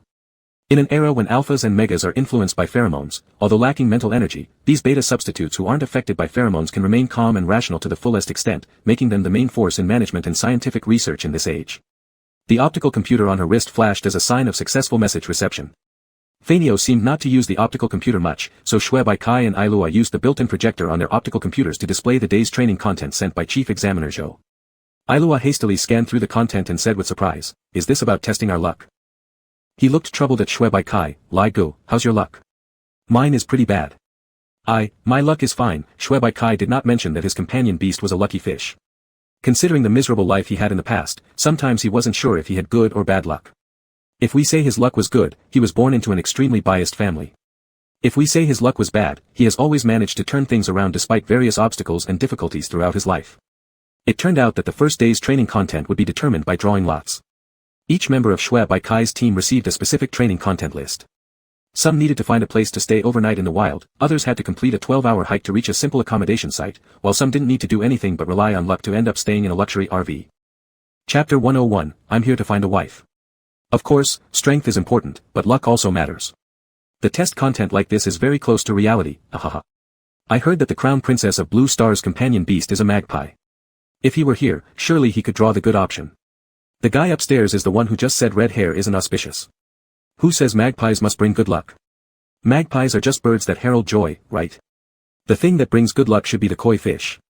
But would anyone have a koi as their companion beast? Aquatic animal companion beasts are rare. If someone's companion beast were a koi fish, I wonder if half-transforming would turn them into a mermaid. It's crazy just thinking about it. That red-haired person, Mega, will bring bad luck to their team. They will definitely get eliminated in the first round. If Bai Shuelai can draw the RV, then I'll eat dog poop when I go out. As long as it's not the training exercise of carrying weight and hiking for 12 hours, I die walking for 12 hours. Just at the thought of it, AI Luo's legs had already started going limp. Bai Shuelai sighed, he stared at the forest with a terrifying, eerie feeling and murmured, this outdoor training isn't what I imagined. It's different from what those people told me before. Although he knew the outdoor training grounds and content change every year, Boylove did not really like such a sinister place devoid of sunlight. Especially previously, those alphas from school who had been through the outdoor training always liked to boast in front of the ones without qualifications, making the training sound like an abundant and interesting summer camp activity. Luo furrowed his brows and complained, "It's unlike what I expected too." Everyone was lining up to draw lots. Boylove didn't want to push his way in at this time, so he casually sat down on a nearby stone with Luo. With his long legs crossed together and his arms resting naturally on the tightened pants over his thighs, Boylove curiously asked, "Luo, why did you come to participate in the outdoor training?" Sitting next to Boylove, Luo lowered his head like a poor little wet puppy after being caught in the rain. "My companion beast is a turtle, they all mock me, but it doesn't matter since my family loves me so much. I don't care about their thoughts." After saying too much at once, Luo felt a bit short of breath and inhaled several times before continuing. "But that day when I confessed my love to an alpha I admire, not only was I rejected, he actually insulted me, saying he would never marry an incompetent turtle. That angered me so much that I ran here." Judging from Luo's somewhat naive behavior and mannerisms, Boylove more or less guessed that this handsome blonde mega must have come from a loving and wealthy household. Luo, forget him. Someone that rude isn't worth your liking. Hurt caused by words of rejection from someone you fancy doesn't vanish easily. Luo's eyes began to redden slightly. He deeply inhaled and firmly stated, "Yes, I no longer like him. He's just a despicable jerk." Luo asked as well, "Brother Lai, how about you? I've never had the qualification to sign up for the outdoor training before. There have always been some people who loved boasting to me about their experiences there, so I just wanted to check it out before graduating from university." Looking at the ground full of weeds and pebbles, Boylove thought silently to himself that there was another reason. "Fei Niao, how about you?" Boylove usually likes to include the alpha into conversations between him and Luo. From under the black leather mask of the towering alpha came 3 clear words: "To find a wife." An unexpectedly surprising response. Boylove was momentarily speechless, unsure of how to respond to Fei Niao's statement. Never mind, if there's no response needed, there's no need for a reply. Getting up from the rock, Boylove patted the dirt and grass off his pants, and decisively changed the topic. "I'm going to queue up for the lot drawing." Luo didn't dare to stay alone with the towering alpha. As soon as Boylove stood up, Luo hurriedly followed suit. "Brother Lai, wait for me." Under the pale blue lenses, Boylove's dark pupils revealed a hint of faint smile. Each team sent one person to draw the lots. Even though there were many people present, the line moved quickly. When Boylove rushed over, there were fewer than 10 people left in front of him. Luo trailed beside him. "Brother Lai, I've been watching. So far, no one has drawn the RV. Maybe Lady Luck will favor us." Boylove turned around and smiled at Luo. "Let's hope so." By the time Zhou announced the lot drawing, Boylove had already silently prayed that their team would draw the RV. One by one, the people in line left until only Boylove remained. Perhaps because he was the last person to draw, or maybe it was due to Mega's striking red hair shining conspicuously in the dark forest, most of the people present turned their gazes toward Boylove. Boylove approached Zhou and said respectfully, "Teacher, I've come to draw." Zhou smiled faintly at the sight of the red-haired Mega before him. "No one has drawn the RV so far." Upon hearing this, the crowd, which had been quiet, became noisy all at once. Zhou glanced around and added, "But this doesn't mean you will surely draw the RV. The probability of each person getting the RV is equal. Even though you're the last one, there's still a big chance you might not get it." Only after these words were spoken did the originally noisy crowd return to silence. If so many people couldn't get the RV, it was almost certain this good-looking red-haired Mega wouldn't either. Everyone returned to what they were doing. Boylove nodded to show he understood. The lot drawing device used was an intelligent computer. All you needed to do was place your hand on it, and the day's training content would be displayed. Like everyone else, Boylove placed his hand on the screen and curiously asked, "Teacher Zhou, what is the probability of drawing the RV?" Zhou orange grinned and replied, 1 in 10 million. Zhou's remark sent another wave of excitement through the live broadcast chat room. 1 in 10 million. How outrageous. It's practically impossible for anyone to draw it. This probability rivals winning a life-changing lottery ticket. The base teachers are just playing tricks with our feelings. Ha! Unless Boylove draws the RV, what an incredible scene that would make for the live stream. Unless. Where are all these "unless" coming from? Wait. Look at the examiner's surprised face. What exactly did Boylove draw? The screen of the smart computer glimmered brilliantly as a very cool black RV appeared on display. "Teacher Zhou, does this mean I drew the RV?" Boylove's lips curled into a smile. Zhou looked at Boylove with surprise. "Yes, congratulations. 1 in 10 million probability, it truly is extraordinary luck." Inside, Boylove was filled with uncontrollable excitement. Although he had quietly prayed to draw the RV, he had also mentally prepared for failure. He hadn't expected to actually succeed. A probability of 1 in 10 million, it was simply unimaginable. For the first time, Bai Shuelai vividly felt his own good fortune as he turned around and ran toward his teammates. Brother Lai is too amazing. Brother Lai is number one. Ai Luo rushed over and gave Bai Shuelai a tight hug. He'd already braced himself for the worst outcome, but unexpectedly, Bai Shuelai managed to secure them an RV. Not having to hike for hours on end, nor enduring wind and rain outdoors, compared to other trainees, they were simply too lucky. After hugging Ai Luo, Bai Shuelai looked at his other teammate. He could embrace the Mega without issue, but when it came to the Alpha. Considering he now had a boyfriend, Bai Shuelai hesitated. The towering Alpha bent down slightly and extended his palm. With a laugh, Bai Shuelai ran over and slapped hands with the Alpha. The collision of Bai Shuelai's pale hand with the Alpha's black leather glove made him feel an inexplicable stirring, despite no skin contact and no perception of the other's body temperature. Before he could fully understand why he felt this way, an impolite voice broke out nearby.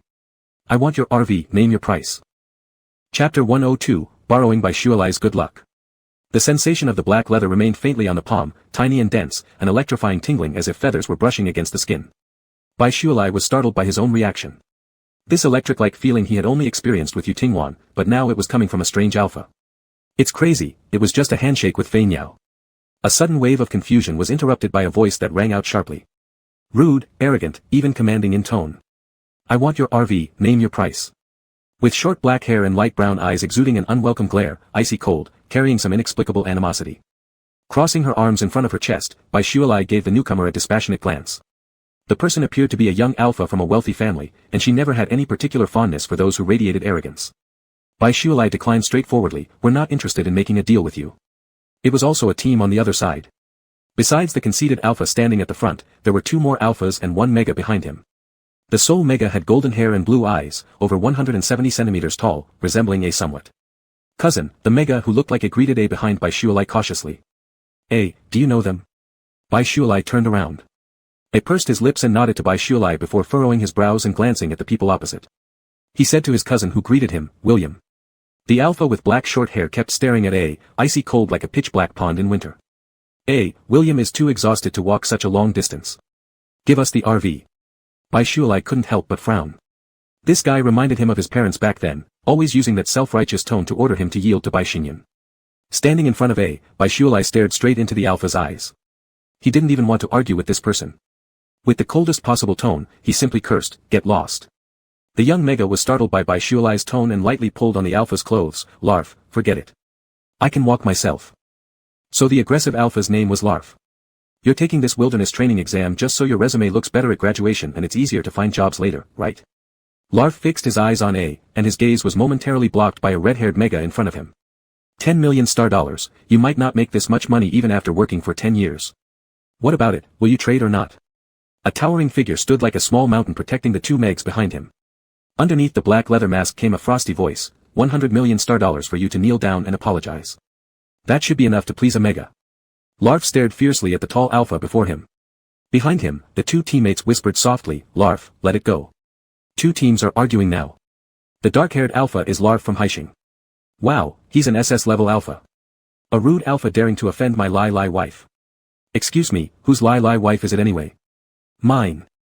Let's borrow Lai's good luck and hope I pass the final exams. What happened to the guy who swore that if Bai Shuelai got the RV, he would eat dog poop when he went outside? How dare he slander my Lai as an ill omen? She's obviously a lucky star. 1 in 10 million odds, come on. Isn't anyone noticing how handsome the Alpha on Bai Shuelai's team is? Though we can't see his face, his stature truly exudes authority. It feels so secure to have him guarding Lai. An unlucky star, shamelessly luring Alphas, a bullying broom star relying on power. Secretly hiding in the bathroom of a room, Bai Xinyan watched live streaming comments flooded with, Bai Shuelai, and Lai, shaking with anger all over. Grabbing the light computer, she threw it hard onto the ground. I am the lucky star. Bai Shuelai is nothing but an unlucky megastar, bringing only misfortune. Why should she be qualified as the strongest Alpha's Mega? Muttering words filled with jealousy, the life of the crown princess she had dreamed of before marriage turned into a torturous hell after the wedding. There were no exquisite and expensive jewels, and she was not allowed to leave the palace to attend the rich social events of the upper class on launching. Even her calls home were strictly controlled in frequency and duration. When she got up from the toilet seat, her knees felt as if pierced by needles. The king's health was deteriorating day by day, and Bai Xinyan was required to kneel by his bedside every day to pray for his recovery. Yet after so many days passed, there was no sign of improvement in the king's condition. Bai Xingyun, once beloved by all in the palace due to her attendant spirit being a magpie, now faced the cold gaze of the queen almost daily. Unable to resist either the king or the queen, while simultaneously being neglected by her husband, Bai Xingyun could only unleash her anger on the servants. Whenever the shrill voice of the mega resounded through the palace, every servant instinctively tensed up. They hurriedly ran towards the crown princess's quarters, and when they reached the garden at the entrance of the room, they witnessed an astonishing scene. The elaborately dressed crown princess lay fallen on the garden path, her face smeared with something foul-smelling. Ah, whose dog poop is this? Chapter 103, Favorable Impression of a Strange Alpha. During the entire training exam, you can use the RV, but you also need to pay attention. The forest is full of dangers everywhere, and having an RV doesn't mean complete safety. The chief examiner handed the keys of the RV to Bai Xuelei and gave this dazzling red-haired mega some warnings at the same time. Of course, sometimes people are more dangerous than beasts. After all, we haven't stipulated that the RV cannot be seized by others. Although they got the only RV key, Zhou's words also made Bai Xuelei quickly calm down. What if someone wants to seize their RV later? Even though Bai Xuelei followed Yu Tingwan and was personally taught by the world's strongest alpha on how to use and control spirit energy, and has also mastered the ability after semi-beast transformation. In terms of practical experience, Bai Xuelei's is a big salted duck egg, 0. We'll just see how it goes. Even if we get eliminated halfway, there's nothing we can do about it. Bai Xuelei took things in stride. The 3 people in their team were all first-time participants in outdoor training and clearly had a gap in experience compared to others. There's no reason to have to come in first place. Although they were participating with a focus on participation, they would also try their best to go further. Bai Xuelei classmate. On the way back to meet up with teammates, a familiar classmate shouted his name. Bai Xuelei confirmed he wasn't close to this classmate, but he still stopped. He didn't speak, just using his eyes to ask what the matter was. Someone entrusted me to bring you this letter. The classmate ran over in big strides and stuffed a letter into Bai Xuelei's arms. Before Bai Xuelei could ask who the letter was from, the classmate glanced at him again and quietly reminded him, a few teams plan to seize your RV tonight. After finishing speaking, this classmate whose name isn't even known turned around and ran away quickly. Who would write to me? Although he was very curious, Bai Xuelei didn't immediately open the letter to check its contents. He put the envelope in his pocket, deciding to look at it when he gets back. With a probability of 1 in 10 million to draw, the equipment inside the RV was pretty much complete. Bai Xuelei was the first to board the RV. Up front was the driver's cabin, followed by 2 seats behind, and in the middle of the car were dining tables, sofas, and kitchens. Further back were bunk beds for resting. Everything was good, and the RV even had a small bathroom where you could take a shower. They had a very tall teammate. Fortunately, the RV's floor height was over 3 meters, barely allowing the alpha to stand straight inside. Time waits for no one, and they needed to reach the location specified by the examiners before sunrise. I'll drive, you sit tight. The tall alpha walked directly to the driver's cabin. The RV was equipped with an autonomous driving system, but in the complex terrain of the wild jungle, this feature was basically useless. After the RV started, the scene outside the window suddenly slid downward. Ai Luok laid by the window with a look of surprise. Brother Bai, these 4 legs of the RV are so long. Bai Xuelei also went over. He had been thinking how this RV could progress in the complex terrain of the forest, and it turned out it relied on 4 mechanical legs. The wheels folded back, replaced by 4 robust metal long legs, like a large mechanical beast, walking swiftly and steadily through the forest. Most students could only move forward on 2 legs, and every time the mechanical monster passed near them, Bai Xuelei's group always received many glances. Elec, did you know those people earlier? Bai Xuelei asked. Elec's face showed a brief moment of embarrassment. That one who looked somewhat similar to me is my cousin Mega. And as for that rude alpha, he's someone I used to like. But now I don't like him anymore. Elec bit his lips. I really don't understand why they would come here. It seemed like those few people weren't suitable partners to join forces with. Their team was composed entirely of rookies, and with such a highly visible RV, even if that student hadn't warned them, Bai Xuelei knew that apart from facing unknown dangers in the forest, they had to constantly watch out for other seizure attempts. Bai Xuelei considered forming alliances with other teams, but unfortunately, there didn't seem to be appropriate partners. Lelek, are you guys hungry? Let me cook then, Elec offered. Alright, thank you for your effort, replied Bai Xuelei. Elec smiled and said, what have I to complain about? I'm already happy that you don't mind my being a burden. Bai Xuelei liked Elec's personality. He hadn't had many friends of his age in the past and was also used to going solo, but who would say no to having a cute friend around? Alright, then I'll cook, let me check things out up front. Bai Xuelei walked to the driver's cabin. It was inconvenient to talk while standing, so he simply sat down on the passenger seat. The glass windows of the driver's cabin were bright and large. Sitting here offered a better view of the surroundings. Outside, it was a dark and eerie forest with several small flying drones hovering nearby, their electronic eyes flashing faintly with a bluish glow. After shifting his gaze from the small drones outside the window, Bai Xuelei tried to sound calm as he spoke. Our RV is too conspicuous, others will take notice. Though outwardly calm, his body was filled with discomfort. The subtle tingling sensation in his palms had yet to completely fade away. Even though he normally had no reaction to other alphas, for some reason, next to this tall alpha, Baishuale felt like sitting on pins and needles. He couldn't detect any pheromones from the other side, yet his mega instincts inside him were stirring uncontrollably. Some inexplicable natural affinity made him even consider inching closer to the alpha. If anything unusual happens, I'll let you know, came the emotionless voice of the alpha through the mask.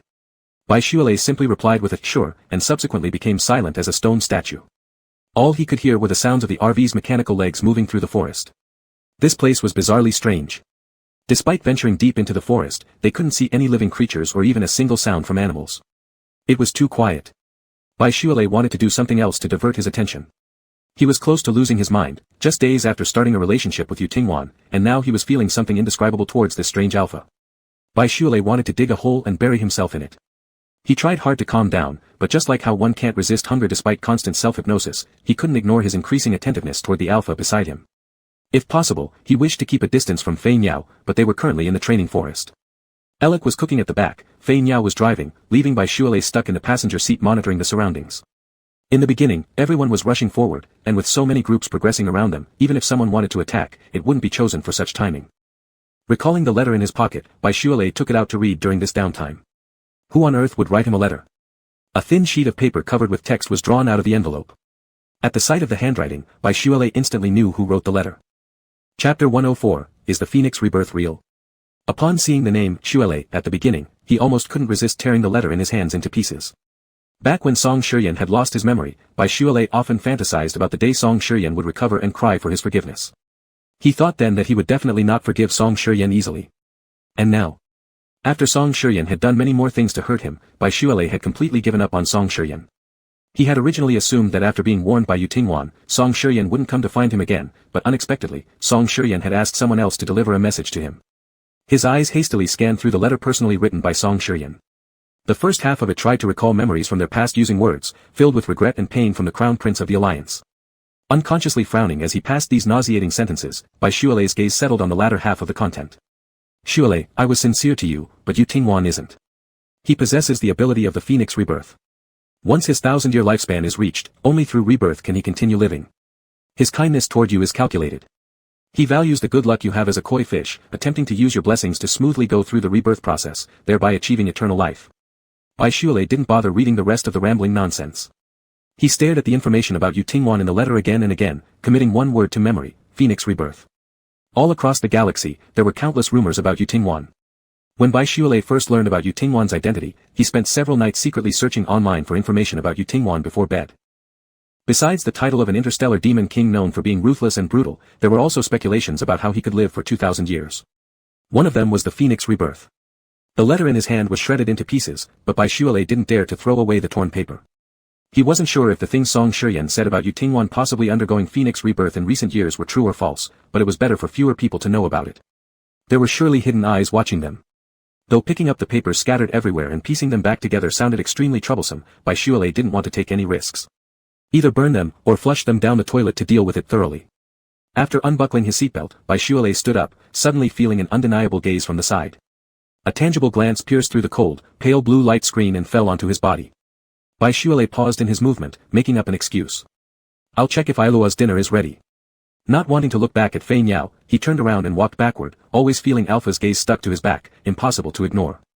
Unable to help it, he glanced back, seeing the towering Alpha sitting in his seat, looking forward all along. Maybe it was just a hallucination. Running into the restroom, Baishuale threw the shredded letter into the toilet, furrowing his handsome eyebrows as he pressed the flush switch. Based on his understanding of Song Shiyan, what the Crown Prince wrote in the letter about Yu Tingwan was likely true. During the daytime, the forest was eerily quiet, and as night fell, the temperature around plummeted sharply. A thin layer of frost formed on the RV's glass, forcing the vehicle to stop after traveling for half a day. The interior of the compartment was warm, but outside, the forest had been completely frozen. Continuing forward would be too dangerous. Good thing Brother Lei drew the RV lot, or we'd freeze to death tonight. Ailua exhaled a puff of white mist at the window. Compared to outside, the RV was relatively warm, but the temperature was still much lower than during the day. Fortunately, they had all followed their teacher's instructions and purchased the best combat suits available on the market. They were anti-cold, anti-freezing, fire-resistant, and heat-proof. To withstand the maximum amount of cold. But even with combat suits, enduring such low temperatures in the forest wouldn't be easy. I'll take the night watch, you guys rest. Fei Niao said. I'll relieve you in the second half of the night. Bai Shuelei said. I don't need rest.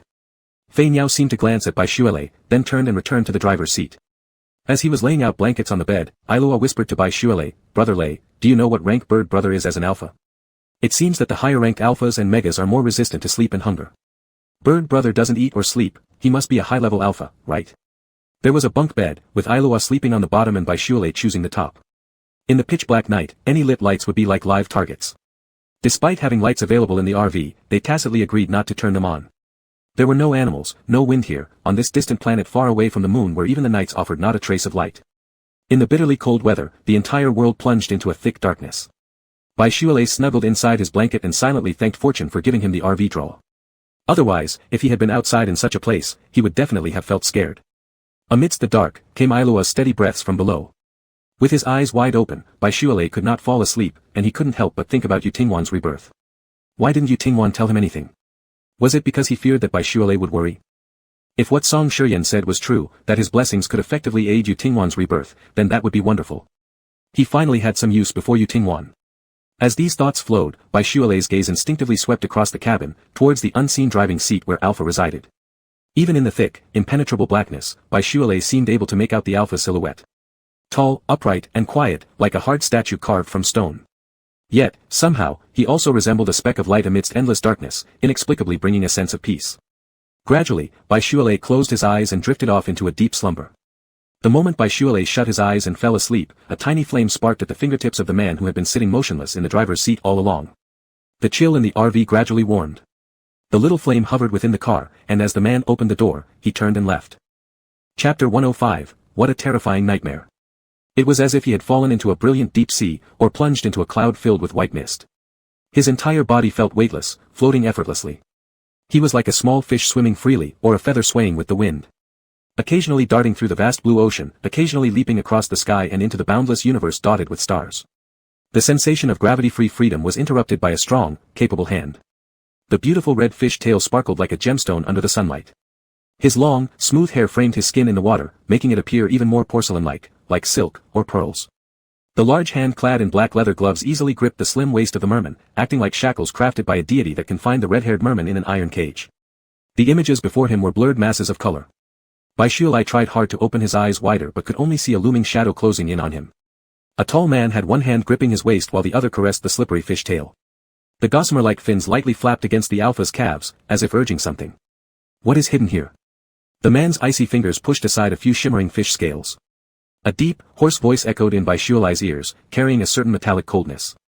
Bai Shuelei shivered, and the blurred patches slowly became clearer, revealing the tall man in a black mask peering at him through pale blue lenses. Bai Shuelei's eyes widened in horror. It was Fei Niao. I like eating fish.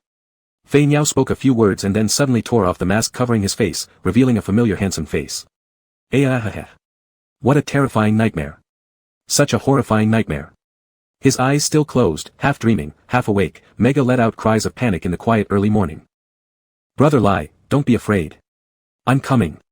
When Ai Luaka heard Bai Shuelei's shout, he was frying eggs in the kitchen. Rushing over in a hurry, he still held a stainless steel spatula in his hand, his expression tense, ready for combat at any moment. Where is the monster? I'll have you know, I'm not scared of you. My shell is super hard. Though the monster hadn't yet appeared, Ai Luaka continued to brandish the spatula under the double bed, shouting while it wasn't clear whether he was trying to scare himself or trying to frighten the monster away. No. Nothing. I just had a nightmare, Bai Shuelei muttered. Yes, it was just a nightmare. And what a horrifying nightmare it was. How had he dreamed that under Fei Niao's mask was the face of Yu Tingwan? Ai Luaka quickly scurried out, and soon returned, the spatula replaced by a cup of warm water. With a concerned look, Ai Luaka said, Brother Lai, drink some water first. Thanks. Bai Shuelei bent down from the upper bunk and took the cup, swallowing a mouthful of water to help calm the terrible dream. Seeing that Bai Shuelei was alright, Ai Luaka left to continue preparing breakfast. The thick darkness of night was now replaced by the gentle sound of morning rain. It must be because I miss Yu Tingwan too much that I've had such a terrible dream. Shaking his head forcefully, Bai Shuelei tried to rid the nightmare from his mind and quickly got out of bed to wash up. Ai Luaka had already prepared the breakfast. There were bread, eggs, and sausages in the cabinets of the caravan. They were last night's dinner as well as today's breakfast. Compared to other teams who could only drink nutritional fluids, they were quite content with these warm meals. Bird brother said he wouldn't eat, Ai Luaka handed Baishualai the chopsticks. As yesterday, the towering alpha chose not to eat and had yet to remove the mask from his face. The sight reminded Baishualai instantly of last night's dream. The face beneath the mask was none other than Yutingwan. His chest tightened uncomfortably. Glancing toward the direction of the driving seat, the alpha maintained the exact same posture as yesterday, sitting steadily at the wheel, gazing forward into the unknown road ahead. Without realizing it, Baishualai kept staring at the alpha's silhouette, startling himself when he finally noticed. What's wrong with me? Why are my eyes involuntarily following this strange alpha's movements? It's almost like following a bad boyfriend. Luaka, are you from Blue Star? Forcing himself to stop paying attention to that alpha, Baishualai started a conversation with Ai Luaka. Chewing on a piece of bread, Ai Luaka nodded, I'm half Blue Star heritage and half Sea Star bloodline, but I've always lived on Sea Star until recently when I returned to my mom's place. The oceans on Sea Star must be incredibly beautiful, right? Baishualai occasionally saw reports about Sea Star in the news. Although Blue Star also had vast blue oceans, Sea Stars were the most beautiful and expansive in all the planets. At the mention of his hometown where he had lived for nearly 20 years, Ai Luaka's blue eyes lit up, of course. The most beautiful sea in the entire universe is on Sea Star. The first ruler of Sea Star would transform into a merman after partial beastification and possessed water-manipulating powers. Brother Lai, after our training ends, how about you come visit Sea Star? We can dive underwater to see the palace built by the former Sea Emperor.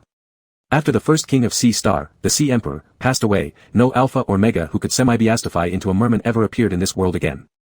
Baishualai was curious to see the place where the ruler who shared his unique transformation once lived, especially since he and Ai Luaka got along so well. But remembering Yutingwan, Baishualai hesitated a little. If there's an opportunity, I definitely will. After breakfast, Ai Luaka took the initiative to clean up the dishes, with his own reasoning, please, don't let me look like some useless person. These are the only things I know how to do. Baishualai found himself idle for a moment and stole a glance at the alpha in the driving seat with his peripheral vision. Though he didn't want to approach, now wasn't the time to act stubbornly. Fei Niao, did anything unusual happen last night? Baishualai sat in the passenger seat. No. The alpha answered briefly while turning his head toward the Mega on the right. Even though their eyes couldn't be seen, Baishualai still felt as if he was being deeply stared at. Baishualai wanted to grasp this strange sense of familiarity, but soon the other turned away, his whole body cold and distant, his mood clearly sour. Is Fei Niao sulking? Perhaps it was due to staying up all night without rest. You go take a nap, I'll drive the car. Baishualai said. Can you drive? The alpha questioned. Of course, I learned how to get my license as soon as I turned 18. Besides, I'm a military academy student, regular cars are nothing compared to fighter jets, I can handle them all without issue. Realizing he'd just delivered a long speech to the alpha, Baishualai quickly subdued his rising tone. Feeling annoyed inside, Baishualai urged, go rest already. If we run into any danger later, you won't have time to rest. No sooner had the words left his mouth when their wrist communicators began to flash, followed by the voice of the main examiner ringing through. Chapter 106, Yutingwan, you old phoenix. In just one night, 2/3 of the trainees had already been eliminated. The remaining 1/3 of the trainees, even if they couldn't make it to the end and wanted to give up right now, would still receive a passing score. Baishualai didn't know what had happened last night, but imagining how it felt to be in an utterly pitch-black, freezing environment that was like losing your eyesight made him lose confidence in whether he could survive outdoors. His guess wasn't wrong, even among those who struggled through the cold, dark night outdoors, some applied to withdraw by morning. After all, most trainees were here just to get a passing grade for their resume, not to endure hardship or danger. This year's field training is much scarier than previous years. So many people have been eliminated on the first day, and so many more requested to quit in the morning. Huh. Baishualai's team hasn't been eliminated yet. I seem to recall that before nightfall, several teams were lying in wait near them, and those teams seemed strong, yet nothing happened to Baishualai's team. That tall alpha seems capable, but no matter how strong he is, having two deadweights around makes it difficult to fight off so many opponents, doesn't it? Hey, who are you calling deadweight? Ha, isn't it obvious? A noble with a turtle as his companion animal, and another defective Mega. My friend from Launching told me Baishualai is a defective Mega. And somehow, he managed to enter this field training program. What? My friend also told me, you're a beep beep, beep beep. The chat room buzzed with large swathes of dialogue automatically censored by the system, while inside the training zone, the remaining participants had to maintain utmost concentration to continue their second day of practice. The chief examiner sent out the next day's tasks. They were required to find a legendary poisonous mushroom said to grow deep within the forest over the next few days. They were also informed of potential dangers in the forest. There were no animals in this dark and damp forest, meaning they wouldn't encounter any surprise beasts. However, there were dangers beyond just wild animals here. So what does it mean that, not everything dangerous is a beast? Ailua obviously got stuck on the final sentence. Very quickly, they would learn what the most dangerous thing truly was. Vines enveloped large parts of the mechanical legs of the RV, halting its progress. To proceed further, they needed to step out of the RV. Ilua chose to drop out at this moment. The blonde-eyed Mega was packing food while saying, "Staying with you guys would only drag you down. I know my limitations well enough. Even if I quit now, I can still secure decent marks. More importantly, I am terrified of the dark." Ilua practically handed over almost all the food in the car to Baishuale and Fanio. In the quiet forest, Fanio led the way forward. His gloved hands, like two sharp sickles, effortlessly slashed through every branch obstructing their path. Behind him, the red-haired Mega fixed his gaze on the tall figure of the Alpha, a shadow of speculation crossing his eyes, a guess that even startled himself when he thought about it. They'd already been in the forest for 2 days.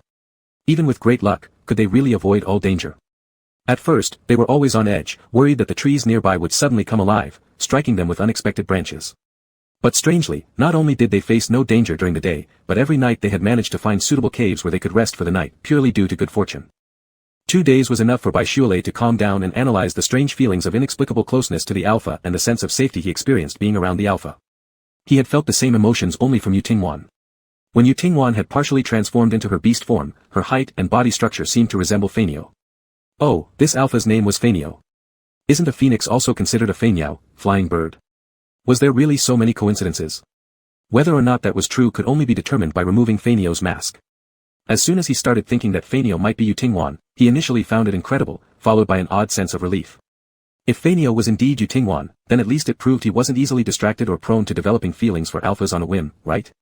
Now there was only one question left, how to remove the Alpha's face mask. If we are the only 2 left by the end, then even without finding the poisonous mushroom, we'd still be first place, right? Baishuale unprecedentedly took the initiative to speak to the Alpha. During the past 2 days, fearing he would develop strange feelings for the Alpha, Baishuale had intentionally kept his distance. Yes. The Alpha quickly replied. Baishuale asked a series of calculated questions, and the Alpha patiently answered each one with no trace of irritation. This ocean-like gentle tolerance reminded him more and more of Yutingwan.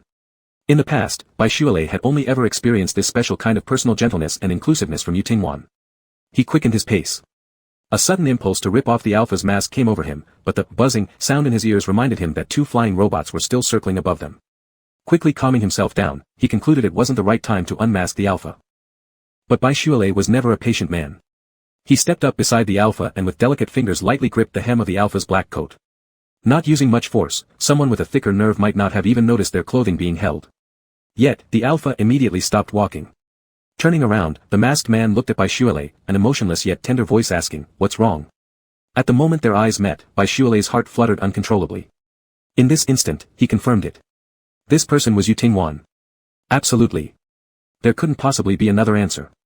Recalling how he had doubted himself for several days, Baishuale clenched his teeth, bristling like a puffed-up cat.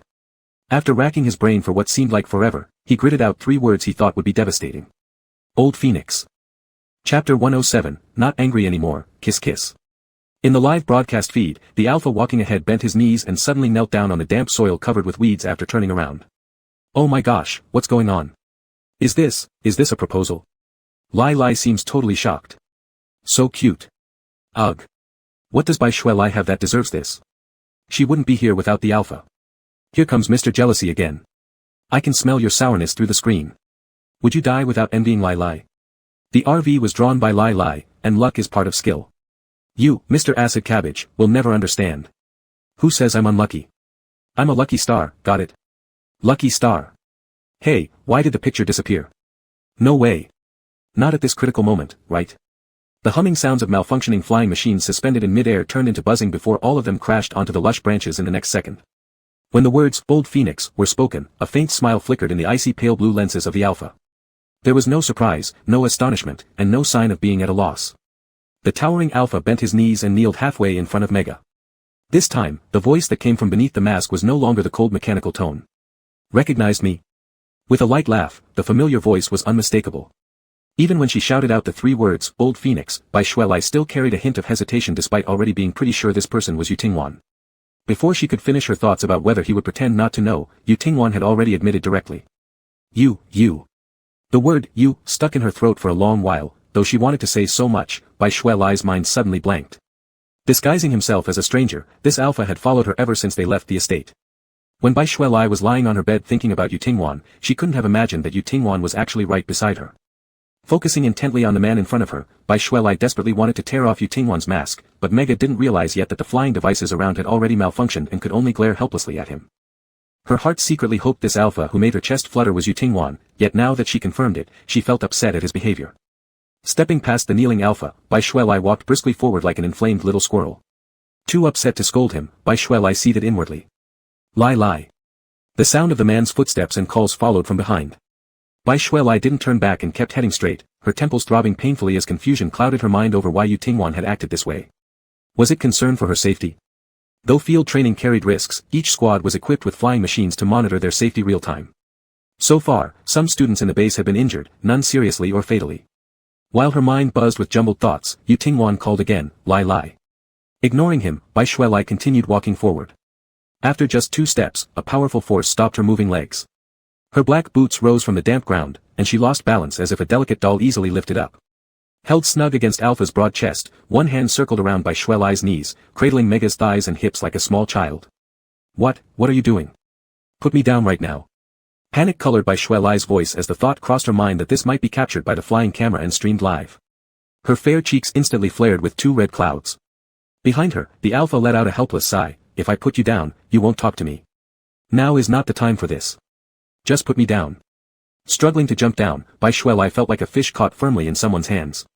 After all her squirming, she was still held tight in his arms. Turning around with anger, Boylove placed both her hands on the black leather mask of Alpha, which looked sturdy but fell off effortlessly. A handsome face appeared vividly before her eyes, exactly as it always did in her dreams. Without the interruption of pale blue lenses, Alpha and Mega's gazes became intertwined in midair. The anger that had lingered in Boylove's chest moments before vanished upon laying eyes on Yutingwan, or perhaps it was pulverized by the pent-up longing accumulated over days.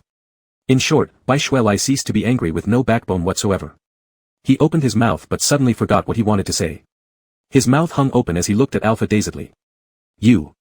The maskless Alpha abruptly closed the distance between them, swallowing up Boylove's unfinished words. Between breaths were each other's heated sighs. Amidst the dark and dreary forest, there seemed to rise a campfire just between them. Warm, hot, instinctively close. Her delicate fingers clutched the windbreaker on Alpha's shoulder in disarray, her back pressed against a nearby tree trunk. A few dry leaves wobbled from branches above and fell to rest beside Boylove's feet. Yutingwan took another step forward, his boots crushed the dry leaves into broken pieces. They kissed fiercely, brutally even. Intense emotions conveyed not only through pheromones but also through their tight embrace to Mega. The oxygen-starved red-haired youth gasped for air heavily.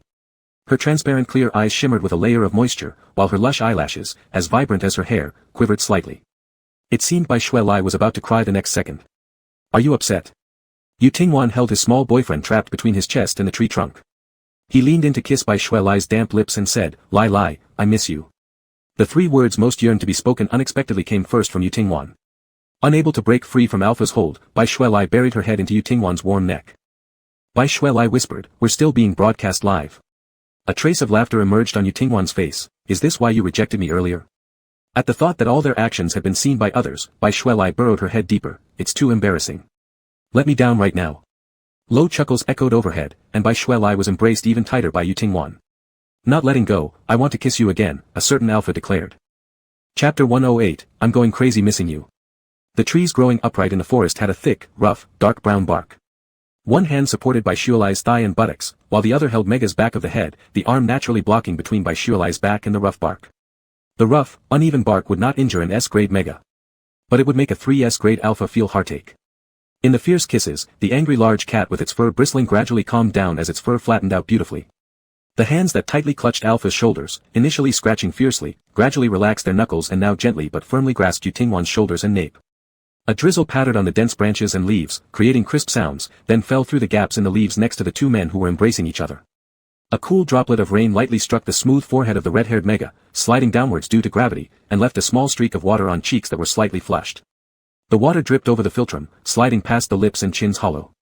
Just before falling off, it was caught by Alpha tilting his head and catching it with his lips. The cool raindrops had no taste, but they carried Mega's pheromones after sliding across his skin. It was faintly sweet, yet so sweet that it made Yutingwan's tongue tingle. The young man embraced in his arms was still breathing heavily, the long kiss nearly emptying Boylove's lungs of their last bit of oxygen. His hair was red, his lips red, and the originally pale cheeks were now reddened from burning passion. With wet eyes glaring at him, Boylove looked both angry and wronged. Yutingwan, someone might see us like this. Yu Tingwan hummed once, leaning closer in by Shualai's weak glare and kissing his upturned nose. Thinking inside how incredibly cute he looked. Yu Tingwan, Bai Shualai lowered his voice, his tone more urgent, his face redder. Thus, the corner of Yu Tingwan's mouth curved into an even bigger smile. Then let them see, Yu Tingwan repeated what he had said when they first got together, I've never thought of hiding my relationship with you. Back then it was just a marriage under a contractual arrangement, all the more now that their hearts understood each other. But we're not at home right now, we're still in outdoor training, Bai Shualai muttered, though his hands still held Alpha's neck tightly.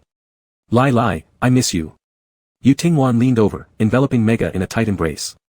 Chest against chest, even the heat-resistant combat suits could not block the rush of information hormones and warmth from their bodies. Warm and cozy. When they embraced like this, it felt especially comfortable. With his palm pressed against his back, his body wrapped tightly in Alpha's arms, Bai Shualai's head rested on Alpha's broad shoulder, his nose brushing near the neck, faintly detecting the information hormones coming from Yu Tingwan's posterior neck glands. An indescribable sense of security allowed the usually aloof young man to be unable to push away the deceitful man in front of him. Bai Shualai sighed, you shouldn't have come. He slightly rubbed his forehead on Alpha's shoulder, forgetting everything about live broadcasts or not at this moment. Lai, I miss you, Alpha repeated again. And then a third time, I miss you too much. The powerful ruler with immense strength lowered his head, expressing his deep longing. His heart was numbed by tender words, Bai Shualai softly replied, actually, we've only been apart for less than half a day. Didn't you stay close to me as a flying bird later? Fingers stroked his back following its curves, a bitter laugh escaped Yu Tingwan's lips, you kept moving around in front of me every day, and all I could do was watch but couldn't hug. A sigh sounded in Bai Shualai's ears, I'm almost going crazy, Lai. I'm almost going crazy missing you, so can you forgive me? Upon hearing these words from Yu Tingwan, Bai Shualai lost all the anger he wanted to express. We can't do this anymore in the future, Bai Shualai hugged the man, no matter what, you need to tell me first. Okay, Yu Tingwan said, Lai, open your mouth. What for? A pre-peeled candy was pushed into his mouth. It tasted sweetly of lychee. I'm not a kid anymore. With the candy in his mouth, Bai Shualai muttered, put me down. Adults can have candy too. Yu Tingwan said again, no, I want to hold you. So clingy. How had he never noticed how clingy Yu Tingwan could be before? Yet his heart was unusually content. Bai Shualai, the live broadcast. Having successfully soothed his wife, Yu Tingwan stopped teasing her further, look up and see if there are any flying robots around. With his shoulders relaxing, Bai Shualai wrapped one arm around Alpha's neck. If you want to carry me, then carry me. When he was alone, walking for hours every day didn't feel exhausting. But when the mask fell away and the identity was laid bare, there was an uncontrollable desire to lean on the person beside him. This forest is the grave of a mega. His companion beast is poisonous mushrooms, which, although their master has been deceased for a long time, still possess no less toxicity. Sitting in Alpha's arms, Bai Shualai looked down at Yu Tingwan's high-bridged nose. Could the poisonous mushrooms mentioned by the examiner actually be remains? A soft chuckle escaped from Yu Tingwan, who glanced up at the puzzled mega, pressing a kiss on Bai Shualai's hand. Explaining, the man said, no, the poisonous mushrooms are the companion beasts left here by that mega. Almost all alpha and mega companion beasts were animals, otherwise, there wouldn't be the term beast. Companion beasts of fungi type were even rarer than extremely uncommon aquatic or avian creatures. After common people pass away, their companion beasts also fade away. But the power represented by the companion beasts is eternal, Yu Tingwan explained while walking, this force will search through the vast universe for its next host. Curiously, Bai Shualai asked, so that poisonous mushroom is the power left behind by that mega? Why did they send us to find this mushroom? Yu Tingwan patiently answered each question, they may want to study this poisonous mushroom, or some wild dreamers might try to poison themselves with it in an attempt to acquire its power, but all those paths lead only to certain death. I'll take you to see it. Chapter 109, I'll be your life ring. The drizzling rain continued without interruption. Bai Shualai stood beside Alpha. At a height of over 180 centimeters, he only reached the waist level of Yu Tingwan. The sensation of tilting his head upwards while speaking always felt like it could strain his neck in the next second. Can you change back to your usual form? You're too tall, it's inconvenient to talk to you. Bai Shualai raised his hand and gently tugged at Yu Tingwan's clothes. Probably not. Yu Tingwan took off her windbreaker, revealing the large wings that had been hidden on her back, radiating a gentle glow as they unfurled. Each feather, white as snow, quivered and expanded as if finally getting a chance to breathe, looking fluffy and soft. Tall and upright, dignified and sacred. Even though it wasn't the first time seeing the semi-therianthropic form of Yu Tingwan, Bai Shualai was still mesmerized just like the first time, unable to look away. He muttered, you look like an archangel in this form. Yu Tingwan let out a soft laugh, not an old phoenix anymore. How could this person still hold grudges? Bai Shualai turned around, facing away from Alpha, mumbling quietly, isn't it because you lied to me? Beautiful and young. The vibrant mega resembled a blazing fire, full of vitality and strikingly dazzling. It made Yu Tingwan's heart, dormant for so long, thump loudly in some unseen place. Behind Mega, she bent her knees again and knelt down halfway.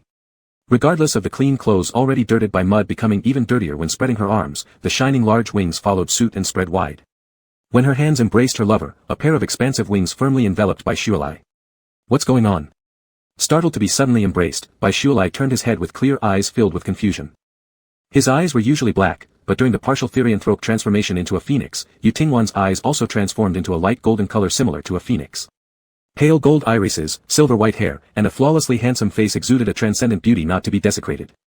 This alpha gazed at him with tender and focused eyes. Warmth escaped through his slightly parted lips, causing Bai Shualai to avert his gaze from Yu Tingwan's heartbeat-accelerating gaze. Don't we need to find poisonous mushrooms? Why are you hugging me? With her nose touching the neck of Mega, breathing in the warm scent, Yu Tingwan asked, Lei, have you ever ridden a roller coaster or Ferris wheel? Bai Shualai was full of questions about why Yu Tingwan suddenly asked this, wondering if they would go to the amusement park afterward. I've ridden once. Bai Shualai answered honestly, I get a little dizzy. In his mind, if they were to go to the amusement park, he would want to try water-related attractions. Possibly due to having a koi fish as a companion animal, Bai Shualai used to prefer activities related to water as well. Like swimming, rowing, or diving. Sounds in his ear interrupted Bai Shualai's thoughts about the amusement park. Then I'll try my best to fly slowly. What do you mean by, fly slowly, ah. As soon as these words finished, with both feet leaving the ground, she hugged him straight up into the sky. In the silent forest, faint cries of panic could be heard echoing through. The sound of wind rustling leaves surrounded the forest, devoid of any wildlife. What flew through the trees wasn't a flock of birds but a human figure with an enormous pair of wings stretched out from their back. Whistling wind swept past Bai Shualai's ears as he was tightly cradled in Alpha's embrace. Not a single raindrop touched him, nor did the icy winds mess up his hair. Bai Shualai had seen Yu Tingwan's half-transformed state several times before, but it was the first time he saw Alpha spread her wings to fly high above the ground. It was also the first time someone held him and lifted him off the ground, soaring through the air like a bird gliding freely over dense green forests. Just like most people, Bai Shualai dreamt in his childhood about sprouting wings on his back and flying freely like a small bird. Flying into the blue sky, lying on cloud-like cotton candies, escaping the suffocating family they called home. One day the dream came true. Even though no wings sprouted from his back, he still soared into the sky, completely distancing himself from those who sought to push him into hell. No wonder so many people envy Therians with avian counterparts. With his hands hugging Alpha's neck, his excited heart from flying couldn't calm down easily. Bai Shualai looked around with eyes glowing like gems. Yu Tingwan lowered her head and placed a kiss on Mega's thin eyelids. Do you like it? I like it. In the future, I'll be your wings. Without any warning, such an embarrassing line was suddenly said. A ball of heat rolled in his chest, almost surging up from his throat. Bai Shualai gripped Alpha tightly. I'll be your life ring in the future. With a puff, the 2,000-year-old Alpha couldn't help but burst out laughing. Life ring, what a cute term. The heat burning on his face intensified. Bai Shualai raised his voice. My semi-therianthropic form is a merman. Although I can't fly in the sky, wherever there's water, I can go anywhere. Saying this, Bai Shualai said regretfully, unfortunately, I haven't been to the sea since semi-transforming. Thinking of Ilok's invitation, he looked up at Alpha and said, Yu Tingwan, let's go to the seaside when everything here is over. Okay. How could she possibly refuse? The white figure slowly descended from mid-air, passing through dense branches, and finally landed on a patch of ordinary forest soil. Squatting on the ground, opening her arms, Yu Tingwan released the red-haired young man in her embrace. Bai Shualai looked around. Have we arrived? As soon as his feet touched the ground, stepping out of Alpha's embrace, both legs buckled like noodles. Fortunately, he didn't fall. Just as his legs became weak, Alpha quickly caught him after just releasing Bai Shualai. Holding onto Yu Tingwan's arm with both hands, Bai Shualai felt a bit embarrassed. He had been held by Yu Tingwan flying all the way, and now his legs turned soft upon landing. My feet slipped. He tried to find an excuse to save face. Yu Tingwan simply smiled, not exposing his weakness outright. Let me support you. It might have been considered support, but considering their huge height difference, Bai Shualai always felt like a child being pulled along by Yu Tingwan. Bai Shualai quickly changed the subject. Where's the poisonous mushroom? This place looks no different from others. Tall trees reach towards the sky everywhere, wet soil underfoot, lush weeds surrounding them. It's indeed not easy to find, Yu Tingwan asked. Can you stand steadily by yourself? Bai Shualai nodded. Letting go of the hand holding Mega, Yu Tingwan took a few steps forward, then squatted down and gently parted the grass with her fingers. A little mushroom hidden among the weeds revealed its brightly red surface, looking just like an inviting candy. So pretty, Bai Shualai crouched beside her. It's hard to imagine what someone transforming into a mushroom would look like. He glanced at Yu Tingwan. What power does the poisonous mushroom have? Like this forest, making living creatures poison to death. One of its abilities is that, another one is causing hallucinations. Yu Tingwan reached out and plucked the beautiful poisonous mushroom. What about phoenixes? Bai Shualai stared at Alpha seriously and asked, is it about rebirth and eternal life? Chapter 110, Praying for You. Mega, with his red hair, stared at the Alpha crouched opposite him with his pair of crystal clear, beautiful eyes. The eyes, as clear and pure as flowing water under the sunlight, betrayed no obvious emotion. It was just a simple act of staring. Bai Shualai could forgive Yu Tingwan for disguising herself and hiding her identity while accompanying him. But if Yu Tingwan continued to hide other things from him, he would get really angry, extremely angry. As Bai Shualai asked about the matter concerning phoenix rebirth, before Yu Tingwan even had a chance to answer, it appeared that Bai Shualai showed no emotional fluctuations on the surface, but inside he was anxiously nervous. Who wouldn't be hurt if their boyfriend lied to them?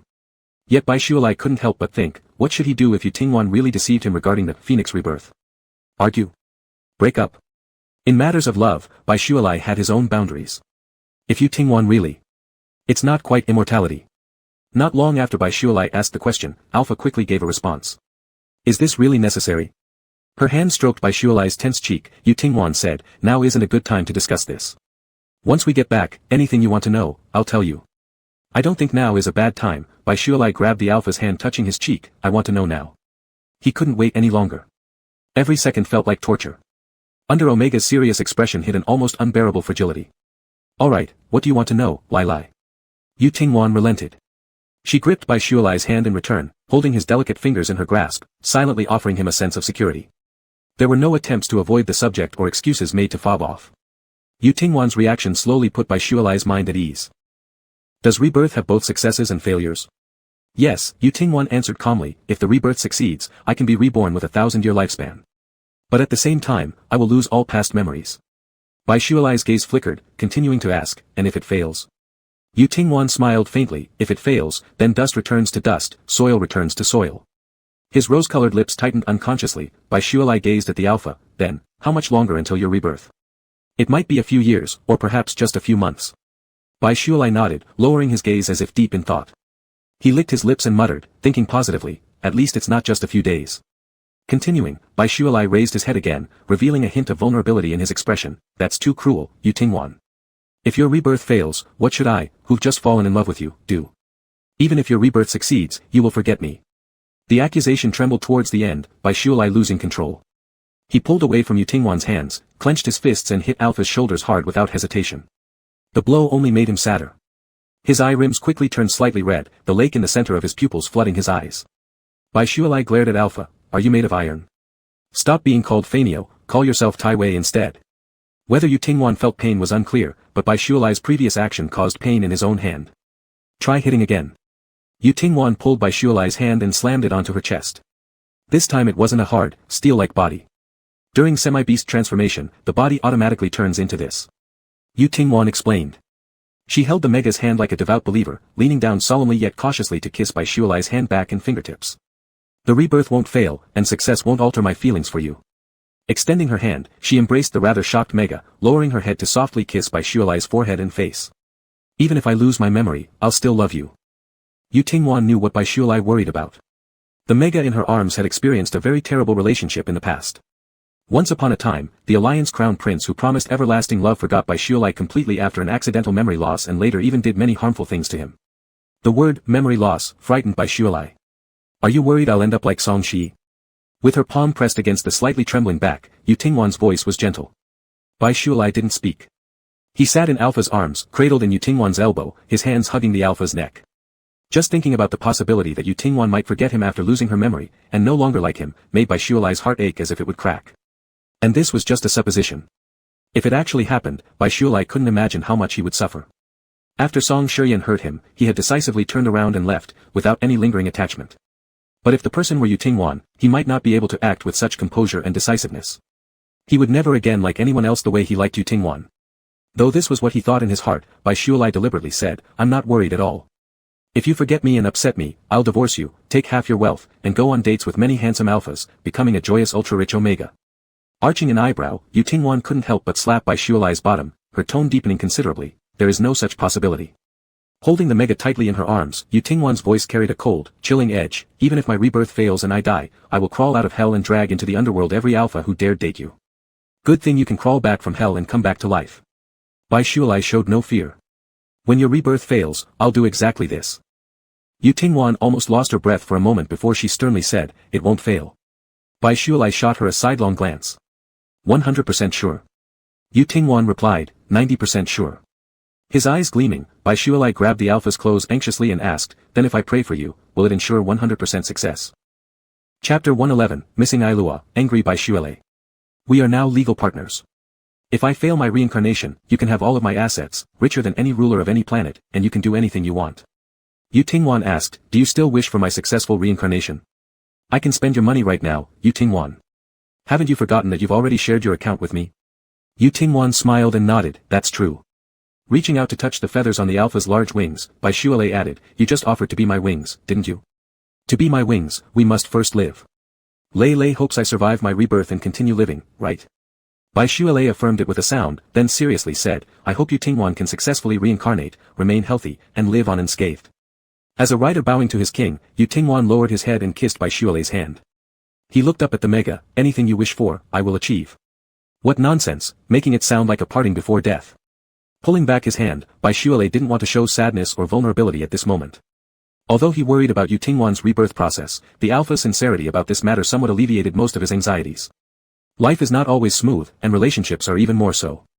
At the moment Bai Shualai accepted Yu Tingwan's confession, he had already prepared to face the unknown future together with him. Even the strongest alpha is still only one person, not an omnipotent god. And no matter how strong Yu Tingwan is, it doesn't mean they won't have disagreements over small or large issues in the future, leading to arguments. These matters don't frighten Bai Shualai. As long as both of them can sincerely open their hearts and calmly exchange opinions while sitting down, there is nothing to fear. What concerns him most, hiding things from each other, hasn't occurred, which is enough. Sincerity is crucial in any relationship, anytime.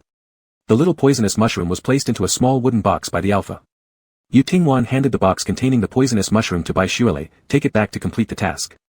Will it be given to the examiner? Didn't you say the poison might be exploited by others? Confusion flickered in Bai Shualai's eyes. After you secure first place, I'll take back the poisonous mushroom and send it to where it belongs using the phoenix flames. Yu Tingwan shoved the small box directly into Bai Shualai's arms. Does that make it cheating? Bai Shualai couldn't help but laugh out loud at this. First handing over the mushroom and then taking it back later, Yu Tingwan was really calculating. Prizes obtained through one's own strength aren't considered cheating. Yu Tingwan could always say things in the calmest tone that made Bai Shualai blush, I belong to you, use me freely. Holding Bai Shualai, Yu Tingwan flew toward the base. When they returned to the base, Yu Tingwan redonned his windbreaker to cover his large wings, and a black mask obscured the alpha's face. Teacher Zhou, could you please check whether this is the poisonous mushroom? Bai Shualai took a small wooden box from his chest and handed it to Examiner Zhou. With a probing gaze directed towards Bai Shualai, Zhou Cheng did not immediately open the box but passed it to the staff member beside her. She was merely a beta replacing an alpha, so if it truly were a poisonous mushroom, she wouldn't possess the same resistance abilities as high-level alphas and megas against its toxins. Zhou Cheng asked, did you find this yourself? Bai Shualai replied, no, it was found together with my teammates. After returning to the base, Yu Tingwan stayed aside alone. The towering alpha sat on a rock, his heavy gaze landing far away on the red-haired mega through the lens. Yu Tingwan probably wasn't too concerned about being first place or not, but even so, Bai Shualai wouldn't arrogantly claim all the achievements for himself. Teacher Zhou, have you seen Ailua? Bai Shualai looked around everywhere. Whether those who were eliminated or those who had withdrawn, all the trainees were still in the base. Trainees inside the base watched the live broadcast with others while also undergoing additional training until all members returned to conclude this outdoor practice exam. Ailua. When this name was mentioned, Zhou Cheng's expression noticeably became solemn. He looked at Bai Shualai, who knew nothing, and said, Ailua has been missing for 3 days. Bai Shualai froze, his expression instantly tensing. 3 days ago, we separated. Ailua stayed in the RV alone. He said he would inform the base of his withdrawal. It was clear that Ailua had been fine when they parted 3 days ago. But now, Zhou Cheng was saying that Ailua had been missing for a full 3 days. Bai Shualai couldn't bear to imagine how scared Ailua must have been, being alone in the forest, not for just 1 day, or 2, but already for 3 whole days. His brows furrowing deeply, Zhou Cheng said gravely, at that time, we did indeed receive Ailua's application to withdraw, but while sending people to pick him up, Ailua was attacked as soon as he opened the RV. Competition and conflict among trainees were permitted during the training exam. Furrowing his own brow, Bai Shualai quickly realized something wasn't right. Ailua, so timid, wouldn't have opened the RV door before the retrieval personnel arrived. Teacher Zhou, could you show me the footage from before Ailua disappeared? Zhou Cheng glanced at the mega and nodded, all right. In order to ensure the maximum safety of each trainee, the base provided everyone with a flying robot. The flying robot had fully recorded everything, from Ailua opening the car door to the moment he disappeared in the footage. In the video, after Bai Shualei and the others left, Ailua remained obediently inside the RV alone. About an hour later, someone outside the RV called out for help. Ailua hesitated for a moment but ultimately opened the door to let them in. Bai Shualei immediately recognized who it was. The person asking for help was Ralph, who had initially rejected Ailua, along with Ailua's cousin William's team. As soon as the RV door opened, another alpha from Ralph's team went berserk, starting an assault on them. Soon after, other teams appeared nearby, losing control and fighting each other mercilessly. Ralph, William, and Ailua ended up fleeing into the forest. Even though Ralph was an SS-class alpha, there were more threats than just a group of crazy pursuers chasing them closely. They encountered some terrifying vines and tree creatures in the forest as well. Ralph could only bring one person with him. During their escape, Ailua fell down. In the video, the blonde Mega cried and pleaded with Ralph to wait for him. Ralph looked back at Ailua but ultimately took William and left. Ailua was abandoned there alone. Ralph, his face chilling with a frosty anger, Bai Shualei turned and ran out. Chapter 112, Pummeling the Top Alpha. Quick, the base has announced that the exam is over. There really is someone who got the poisonous mushroom. Holy crap, it's Bai Shualei. My Lai wife truly lives up to her name, beautiful and strong. I admit he's handsome, but strong. Please. All he's got going for him is a bit of luck. He drew a motorhome on the first day. What's so strong about that? He's just a mega relying on an alpha to make it to the end. How did he get the poisonous mushroom? He should know better than to boast. Holy crap, am I seeing this right? Bai Shualei is fighting with Ralph. The red hair flew like streaks breaking through the pale sky. In the cafeteria of the base, a slim Mega, like a cluster of burning flames, rushed in like the wind. Swinging his tightly clenched fists, he didn't hesitate to punch at the alpha beside the Mega. Ah, Ralph. William screamed in terror nearby as he stared at the attacker, noting the distinctive rose-colored hair. William immediately recognized him as his cousin AI Luo's teammate. Sorry, it's all because of me that AI Luo disappeared. Go ahead, hit me. Tears streamed down William's face. Bai Shualei ignored William sobbing, his gaze remained fixed on Ralph. A handsome face marred by a streak of red blood, Ralph spat a mouthful of blood on the ground and glared coldly at the furious Mega. Realizing that this person was AI Luo's teammate, Ralph's cold eyes transformed into deep anguish. I will find AI Luo. Ralph's voice was hoarse, his complexion pale, with a layer of weariness beneath his eye sockets. Bai Shualei wanted to beat Ralph senseless then and there, but the priority now was finding AI Luo as soon as possible. If anything happens to AI Luo, I won't let you go. Glaring fiercely at Ralph, Bai Shualei turned and left the cafeteria. What the heck, Bai Shualei actually dared to challenge an SS-level alpha. That takes some guts. Isn't the key point that Bai Shualei actually managed to draw blood from an SS-level alpha? Those who claimed Bai Shualei was an inferior Mega, can you explain how an inferior Mega could possibly injure a top-tier alpha? If he can fight against a top-tier alpha, isn't that already proof of his strength? Didn't you see that Ralph didn't even retaliate? In the base, students of launching gathered together discussing what had just happened. Even though Ralph didn't retaliate, the presence of a top-tier alpha isn't something to joke about. Usually, just passing by him is very intimidating. A double S-level alpha is no fragile kitten or puppy, bleeding after a single punch is not easy. They are quite physically resilient. If I hadn't seen it with my own eyes, I wouldn't have believed that Bai Shualei could injure such a top-level alpha. Wasn't it said that he was an inferior Mega? This performance doesn't fit with that. One of them whispered softly, could he be a top-tier Mega? Since drawing the RV on the first day with a probability of 1 in 10 million, he has been the center of numerous discussions among the students. After landing that punch on Ralph, Bai Shualei once again became the focal point of everyone's attention. I can't protect two people at the same time. After AI Luo semi-transformed into a beast form, his turtle shell is incredibly tough, so he was safe inside. His left cheek swollen, a heavy gray haze enveloping his eyes, Ralph's voice trembled. I thought about bringing William back first, then going back to bring him. But you didn't manage to bring him back. Bai Shualei stared coldly, almost hatred-filled, at Ralph. If eyes could kill, Ralph would have been hacked to pieces by now. He opened the car door because he trusted you guys, yet you left him alone in danger. Bai Shualei tried not to swear, especially since Yu Tingwan was still around, but he couldn't hold back. He hurled some harsh words at the dejected Ralph, calling him derogatory terms like dog xxxx. A top-tier alpha from such an esteemed background was hardly ever cursed at in this manner, yet Ralph displayed no displeasure. Ralph merely had a stern look on his face as he told Bai Shualei, thank you for your concern for AI Luo. I've known him for many years, and I will find him. After finishing, Ralph strode directly towards the forest. Bai Shualei was ready to curse again. How could someone who had insulted AI Luo during his confession after knowing him for so long not feel any remorse?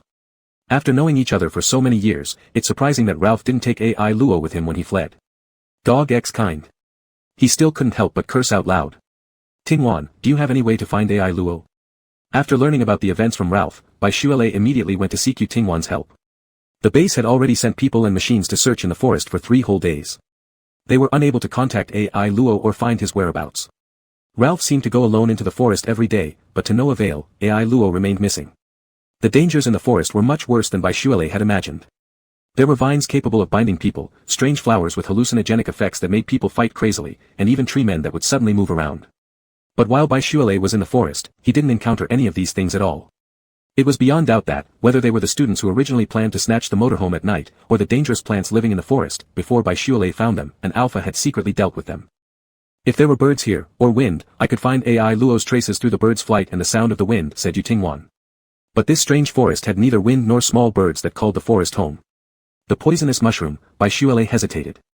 I only know where the poisonous mushroom is, Yutingwan explained. The plants in the forest are wary of my mental power and won't show up on their own, but even if we caught them, we wouldn't be able to communicate with them. Frowning a pair of beautiful eyebrows, Baishuele gazed at the forest outside enveloped by drizzling rain, suddenly recalling something Yutingwan had told him before. There was no river water here. But there was rainfall.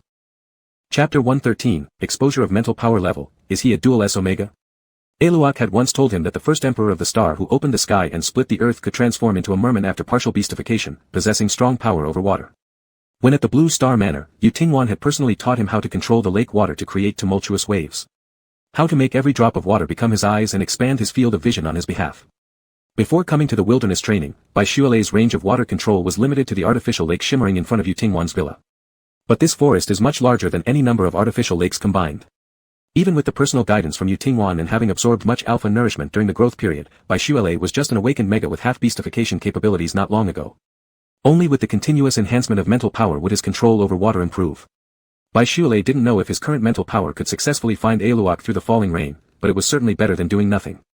Lie, expanding the search area will increase the burden on your mental power, Yutingwan furrowed her brows, openly worried about the mega. You might get injured. But Eluak is my friend.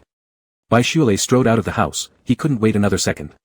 Looking back at the alpha behind him, Baishuele smiled and said, he is my first true friend. Without saying much more, Yutingwan stepped beside Baishuele. Lie, did you ever take a feather from Yuhua's bird? Why bring this up now? Although Baishuele was anxious, facing Yutingwan's question, he still nodded in response, yeah, I've always kept it with me. This happened a long time ago when Baishuele hadn't yet seen Yutingwan's large wings in their semi-beast form. The feather of the white bird Yuhua emitted an enchanting glow that Baishuele was reluctant to discard, so he simply carried it with him all the time. Yutingwan said, take it out and hold it in your hand. His eyes flashed with confusion for a moment, but Baishuele asked no questions, following Yutingwan's instructions by holding the fallen feather of Yuhua in his hand. Go ahead, lie. Glancing down at the faintly glowing feather in his hand, a thought popped into Baishuele's mind. There were some things he guessed he'd have to ask Yutingwan after finding Eluak. Silently taking a deep breath, Baishuele looked up at the raindrops falling from the sky and slowly closed his eyes. Concentration was essential. Though his eyes were closed, as his mental force emanated outward from his body like ripples, the rain touched and enveloped by the mental force became his eyes, nose, and ears. In just a few short seconds, he mobilized his mental force, which surged outward like a car revving its engine. The wave spread swiftly in all directions like a flood. The hanging chandeliers swayed with a creak sound, and every trainee in the entire base could feel a sudden powerful surge of mental energy.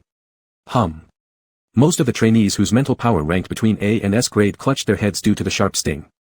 The sharp pain quickly disappeared, but everyone in the base knew what had just occurred. What's going on? Was it top-level alphas and megs fighting? That mental power is extremely strong. Did the S-level alphas also get affected? Such strong mental force, it should be a dual S-grade individual. Could it possibly be Ralph? It can't be Ralph, I just saw him running back into the forest searching for someone again. Could it be our teacher? Among the students, isn't Ralph the only dual S-grade alpha? The immense mental force hung like an invisible giant hand above the sky, making every trainee in the base uneasy. After discussing without any conclusions, they decided to go ask the teacher what exactly had happened. Similarly puzzled, exam official Zhou Cheng and the other teachers came outside. On their faces were expressions either of doubt or shock. It seemed even the teachers didn't know what had happened.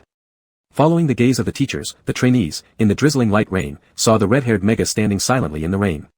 Rain soaked Baishuele's hair. The elegant and tall Mega stood in the rain curtain with eyes closed, looking neither disheveled nor undignified. On the contrary, he exuded an air of noble sanctity to those nearby. By this point, both the teachers and students in the base had already realized that the mental power covering the entire base, and even continuing to spread into the forest, was emanating from none other than Baishuele. The cold rain beat down on their faces, and someone shivered violently in the rain, asking hesitantly with a tone of disbelief, is Baishuele a dual S-grade Mega? Another person wiped the rain from their face and nodded numbly, there's no doubt about it. They had spent 3 whole years in the same school with Boylove.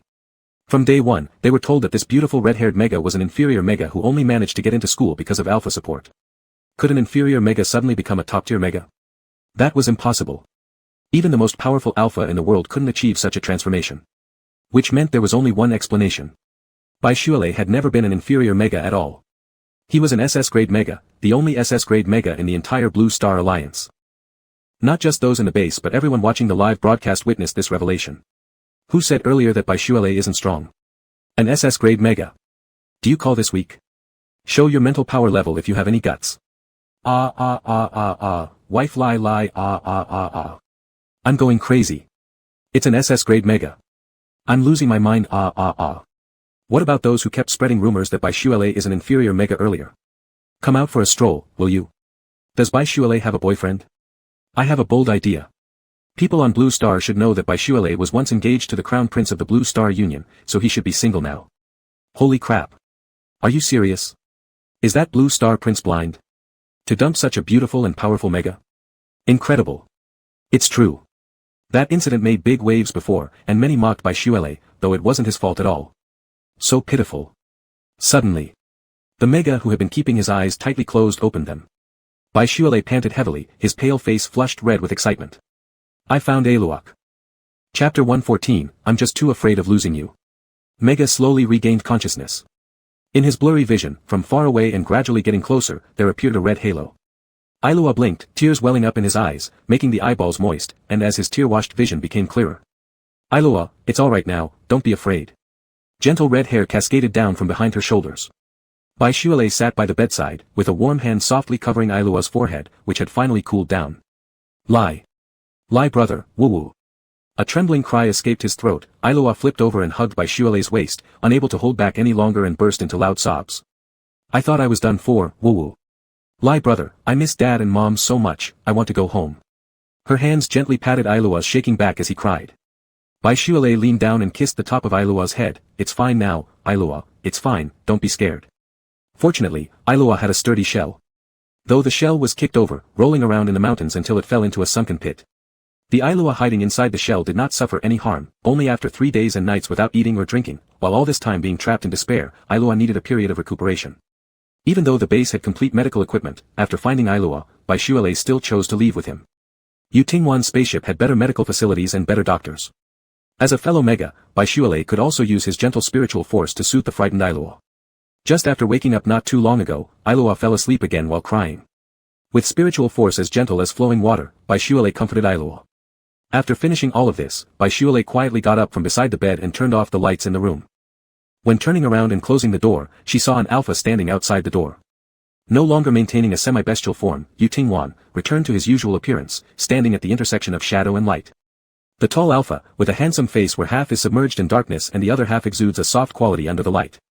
Boylove walked over and before saying anything, Yutingwan extended his arms to embrace her waist. The lamp projected their 2 silhouettes onto the wall. The intertwined shadows tightly clung together. Without thinking, Boylove took a step back, gripping the alpha's shoulders with both hands. From initial tension, to gradual relaxation later on. Lips numb, wet and slightly trembling. Breathing heavily, chest rising and falling, Boylove looked up to see the alpha staring intently at herself. Despite having an extremely restrained and stern look, he always does things that make one blush and quicken their heart rate. Why are you kissing me suddenly? Boylove just finished speaking when Yutingwan lowered his head again, coming close to steal another kiss on her lips. What are you doing? Her fingers brushed against her own lips, Boylove's face turned red. You kissed Eloped. Is this the reason? Boylove was somewhat surprised when looking at Yutingwan, Eloped and I are both megas. Moreover, I just kissed his hair. Yutingwan, I know. No and still jealous? The corners of her mouth involuntarily curled upwards, Boylove teased, Yutingwan, are you jealous? At first calling me Mr. Yu, then Master, recently just straight up calling me Yutingwan.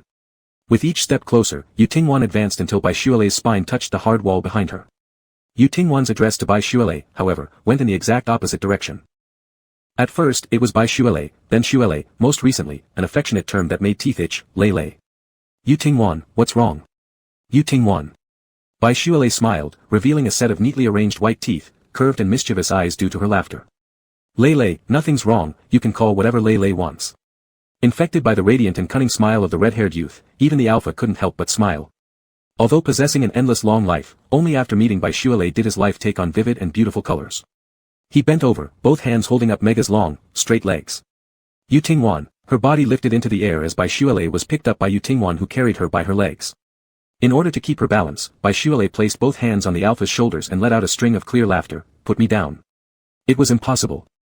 No matter how much Boylove protested, she was still carried into the room by Yu Tingwan like a child. The curved walls, including the ceiling, were all made of transparent glass. The vast universe stretched endlessly, with stars twinkling in the deep sky, their beauty causing one's heart to tremble. Can't kiss anymore. Her hands pressed against the alpha's chest as Boylove gently panted for air. It felt like there was a fire burning in her chest. This young Mega, just like a pile of dry firewood, could burst into flames at the slightest spark. The two lay down on the blanket on the floor. Boylove rested in the alpha's embrace, feeling warm and cozy. Soft music played gently in the room while countless stars dotted the night sky outside the window. Time seemed to freeze like raindrops in midair. Not doing anything, just lying there quietly brought an unprecedented sense of fulfillment. This was the charm of life. If there are any similar training sessions, Yu Tingwan, let me try on my own next time. The peaceful and pleasant atmosphere was suddenly cooled slightly by Boylove's sudden comment. You will be in danger. I am SS level Mega. Didn't you see? I am very capable. So capable that you fainted right after finding Iluo. Yu Tingwan leaned down and kissed Boylove's hair top, sighing lightly. Even if the spacecraft is tracked in real time, there's always a possibility it goes out of control. Iluo is a prime example. Just as Boylove was about to speak, Yu Tingwan furrowed his brows and said in a grave tone, if Iluo had been in trouble without your help, how likely would others have found him? Boylove retorted, we won't always encounter such dangers, plus I have my lucky charm. Lucky charms bring good fortune but cannot control destiny. Boylove frowned uncontrollably, but you can't always interfere with my life like this. I'm sorry, Yu Tingwan held Boylove tightly and apologized softly, I'm just too afraid of losing you. Boylove tilted her head up in surprise to find, unexpectedly, traces of emotion from the face of the world's most powerful alpha. A fragile fear, intense sorrow.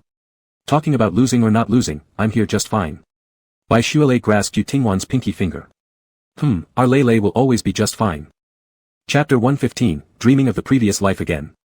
Boylove couldn't understand why, when he was perfectly fine, Yu Tingwan seemed as though he were prone to getting into trouble. Anxious and fearful, uneasy with worry.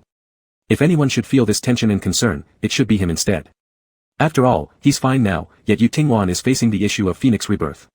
Time after time, Yu Tingwan assured him that there would be no issues with the rebirth, and her feelings for him wouldn't change afterward. Boylove nodded in agreement on the surface, seeming to completely believe in Yu Tingwan, but deep down, he was extremely worried. How could one not care at all or be entirely free of worry? But the person facing life and death challenges is Yu Tingwan. What sense does it make to have Yu Tingwan console him? He shouldn't let Yu Tingwan worry about him any longer. Though sometimes, the alpha's overprotective nature intruded upon his personal space. But Boylove believed this might be related to the fact that Yu Tingwan was undergoing the process of the Phoenix's rebirth. If allowing the alpha peace of mind meant staying by her side, temporarily losing some freedom wasn't an issue. His alpha needed him. Tingwan, are you going to keep this poisonous mushroom? The toxic mushroom, once handed in as a test result, had been retrieved by the alpha at some point. On the spaceship, Yu Tingwan took out a small wooden box, inside was a tiny, beautiful red mushroom. I don't have a habit of collecting spirit bodies. Yu Tingwan shook her head. Suddenly, the hand holding the wooden box ignited with red flames. The fiery tongues consumed the small poisonous mushroom, melting its bright red shell. The power represented by a spirit body will wait for the next host after the previous host dies, but this little mushroom is special, it needs to be destroyed by another force before it can find its next host, explained Yu Tingwan. The powerful poisonous mushroom was soon burned up completely by the Phoenix fire. Long after its master had passed away, it finally found peace. It's so complicated, sighed Boylove. Though himself an SS level Mega, many things Yu Tingwan mentioned, he couldn't quite grasp. Looking down at his palm curiously, he asked, will someone else inherit the powers of the koi after I die? In theory, yes, but the gap between two hosts could be just a second, or even 10 years, 100 years, 1,000 years, possibly even tens of thousands of years. Boylove nodded thoughtfully, roughly understanding, then asked again with curiosity, does that mean humans may also reincarnate? Yu Tingwan answered patiently, of course, but after reincarnation, the person will completely forget their memories from the last life, becoming an entirely different being. Like a student to a teacher, Boylove bombarded Yu Tingwan with one question after another that piqued his interest. Is it possible for someone to be reborn and regain the same power as they had in their previous life? For instance, if this life my companion animal is a koi, will it still be the same in my next life? Yu Tingwan smiled and shook her head, just because someone was a king in one life doesn't mean they'll be one in the next life. Powers work similarly. Pausing momentarily, Yu Tingwan added, however, there are exceptions, when someone, shortly after death and before their soul departs, burns together in the phoenix fire with the phoenix force host and undergoes rebirth through purification. Seeing Bai Shualai's curious face, Yu Tingwan gazed deeply. The Alpha slowly said, that person won't return from the dead, but if successful after a phoenix-like rebirth similar to the phoenix host, they'll retain the abilities from their past life and might even become someone with a higher spiritual grade. These things said by Yu Tingwan were never seen by Bai Shualai in books or online. Lying alone in bed at night, reminiscing on the words of his Alpha, he felt both novel and interesting. He couldn't help but marvel at the wonders of the world. Following what Yu Tingwan had described, the previous Mega who owned the koi was probably the first Sea Emperor spoken of by Ilok, right? Then could his future self eventually become as powerful as the Sea Emperor someday? Such a thought was something the former Bai Shualai would never dare to imagine. While he thought about Yu Tingwan's impending rebirth, he also pondered the tales of the Sea Emperor. Before long, he slowly closed his eyes. Amidst the pitch-black darkness, the world transitioned from dimness to brightness. He was sitting in a strange place, surrounded by bookshelves filled with books.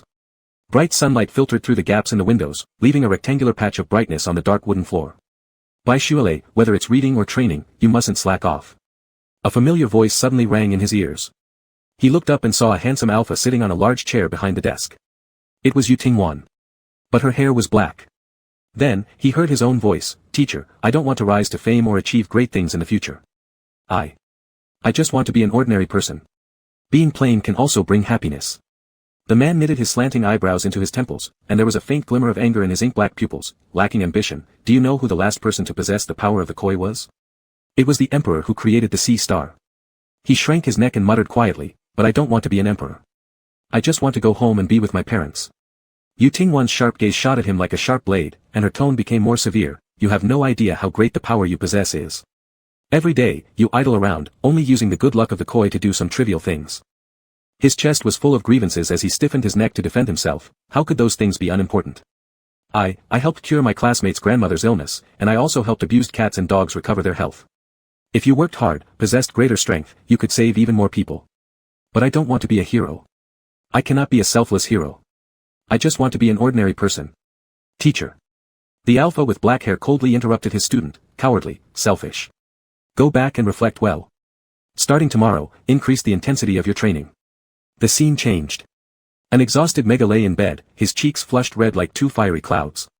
The Alpha with black hair sat by the bedside, leaning over and using his eyelids to check the Mega's forehead. Carefully feeding medicine to the sleeping Mega, wiping his body, and massaging his sore muscles. In dreams, the Mega was unsure if it was the fever causing discomfort or if it was a nightmare. Even in sleep, his brows were tightly locked. "Mom." The Mega, burned out from fever, softly called for his mother in his dream. The fingertips gently smoothed out the creases on his brow, and Yu Tingwan watched the pitiable Mega on the bed. "Is what I'm doing right, or wrong? But my parents, my teacher, everyone in this world, they all demand this from me." Chapter 116, I just want to be a salted fish. This was different from the last time when she had a strange dream and forgot everything upon waking up. Bai Shualai woke up remembering every moment she saw in her dream. Lifting her hands, she absent-mindedly patted her face lightly. The crisp sound rang out in the dim room, and the night light at the foot of the bed lit up, casting Bai Shualai's shadow onto the floor softly. Why did I have such a dream? Something about teachers and students. She had an odd feeling growing inside her. Her thoughts wandered to peculiar places as she recalled dreaming that Yu Tingwan was her teacher. Bai Shualai's ears flushed red instantly. Covering her whole face with her hands, she turned over and lay on the bed, emitting a wail through her fingers' gaps. "Ah, it's over, how did I become like this? Bai Shualai, you little weirdo." Knock knock knock. A clear knocking sound suddenly broke the silence. Sitting up abruptly from the bed, Bai Shualai pulled at her somewhat wrinkled sleepwear. "Who is it?" In the middle of the night on Yu Tingwan's spaceship, who besides Yu Tingwan would dare to knock on Bai Shualai's door? Sure enough, an Alpha's voice came from outside the door, Lei, it's me." Heat rushed up her cheeks quickly, and her pale skin visibly reddened within seconds. Descending from the bed barefoot, Bai Shualai walked to the door. Upon opening it, there stood the Alpha in sleepwear and pajama pants, wearing a faint smile on his face. "What are you doing here in the middle of the night?" Having just dreamt about being a student with Yu Tingwan as her teacher, seeing him standing by her door made Bai Shualai feel a bit guilty for no reason. "I can't sleep, my eyes close and all I can think about is you." That high and mighty looking Alpha could always say embarrassing things without breaking a sweat or skipping a beat. Bai Shualai glanced at the man and bluntly revealed Yu Tingwan's true intention. "Just say it, you want to sleep with me, right?" Yu Tingwan smiled, "Can I stay with you tonight, Lei?" Although Bai Shualai didn't say yes outright, she stepped aside to make room for him. The bed which originally held one person now had two. 2 pillows, 2 blankets. Bixiule stated matter-of-factly, I like sleeping while hugging my blanket, so it's more comfortable if we each have our own. Justifying her statement, once lying down, Bixiule bundled her blanket into a big lump, hugging it tightly like an extra-large pillow. Holding it with her arms and legs, her back turned to Yu Tingwan. Behind her, everything was silent except for the steady breathing. Even though there was only one more person in the bed, Bixiule had experienced plenty of intimate moments with him before. But this time she couldn't fall asleep, feeling hollow on her back and longing to be held. As soon as this thought appeared, Bixiule felt doomed. It was said that love makes people vulnerable, and it was absolutely correct. After sleeping alone for so many years without feeling any inconvenience, she found herself longing after the warmth of being embraced tightly. She wanted to sleep hugging Yu Tingwan. Yu Tingwan, are you asleep? Bixiule asked quietly. No, came the low voice of the alpha from behind her. Why haven't you fallen asleep yet? Bixiule questioned again. I miss you too much to sleep. Yu Tingwan replied. Letting go of the blanket she balled up like a pancake, Bixiule turned to face the man, her crystal-clear eyes bright under the soft glow of the night light. I'm right here, you can see me, why do you keep thinking about me? I want to hold you. His deep eyes were like a long river in the dark night, beneath their calm surface, emotions churned fiercely. Bixiule muttered, why didn't you say it earlier? It's not like I wouldn't let you. Yu Tingwan chuckled, the corners of his eyes twinkling, and the light swaying as if a small golden carp was stirring up spring waters in his eyes. In the end, the two individuals who had initially slept apart both ended up sleeping in the middle. One blanket covering them, the other kicked to a corner of the bed. What used to be a blanket wrapped like a roll around Bixiule became a warm, sturdy body instead. Her head resting in Yu Tingwan's arm crook, the alpha's scent surrounding her nose, sleepiness crept in. One of her legs boldly crossed over Yu Tingwan's leg, and her toes gently grazed along his perfectly shaped calf. Just before drifting off to sleep, Bixiule suddenly asked, Yu Tingwan, if I say, I don't want to train anymore, nor do I wish to become stronger. I just want to be an ordinary person, leading a peaceful life, and being a little salted fish, would you agree? A tumult of emotions surged beneath his gentle gaze, but in an instant, it calmed into the serenity of spring water. Yu Tingwan leaned down and placed a soft kiss on Bixiule's hair, saying, of course, your life is yours to decide what you want to do. And if someone says that those who are capable must work harder, and the greater the ability, the greater the responsibility, forcing me to toughen up and sacrifice myself for others. Her eyelids drooping with sleepiness, Bixiule mumbled drowsily. He tightened his embrace around the mega and said deeply, if they hold such thoughts, then these responsibilities should fall upon themselves. Caring for children is a parent's duty, loving one's wife and children is a husband's duty, protecting citizens is a ruler's duty. Lei, you can do anything you wish to do. In this world, there is no responsibility that you must bear. Although I also wish to do good deeds, I don't like being forced. Muttering, Bixiule slowly closed her eyes within the warmth that filled her with security. In her final moment before falling asleep, she thought that the dream from earlier was indeed just a dream. After recuperating aboard the spaceship for a few days, Ai Luo could now move around again. However, when he first saw the Alpha by Bixiule's side, Ai Luo almost fainted once more. Brother Lei, Mr. Yu. How is Mr. Yu here? This is Yu Tingwan's spaceship. Ah. Why are we on Mr. Yu's spaceship? I'm so excited but also terrified, what should I do? I want to hide back inside my shell. Don't be afraid, he won't eat people. Actually, he's quite nice. Brother Lei, how dare you call him by his name while on Mr. Yu's spaceship? Ai Luo trembled as he whispered beside Bixiule's ear, he's the interstellar tyrant. They say he's ruthless. Mr. Ai Luo. Brother Lei. Yu Tingwan is my boyfriend. This time, Ai Luo really did faint. Don't faint, Ai Luo. We'll soon reach the oceanic planet.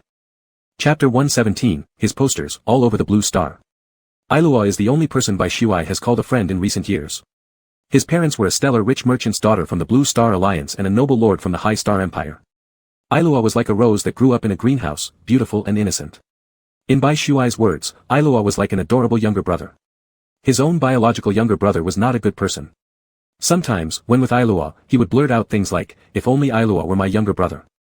Then Ai Luo would laugh loudly and say, brother Lai, you're already my brother. Even Bixiule couldn't help but laugh along.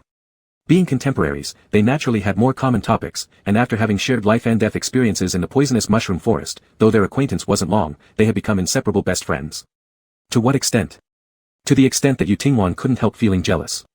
After escorting Ai Luo back to his room, Bixiule returned to his own room as usual. Upon opening the door, he saw a man sitting on the couch under the table lamp. Talking all day long. That much to talk about. On the surface, it was a complaint-filled sentence, but there was a faint note of resignation in Yu Tingwan's tone, which gave the words an air of ambiguity.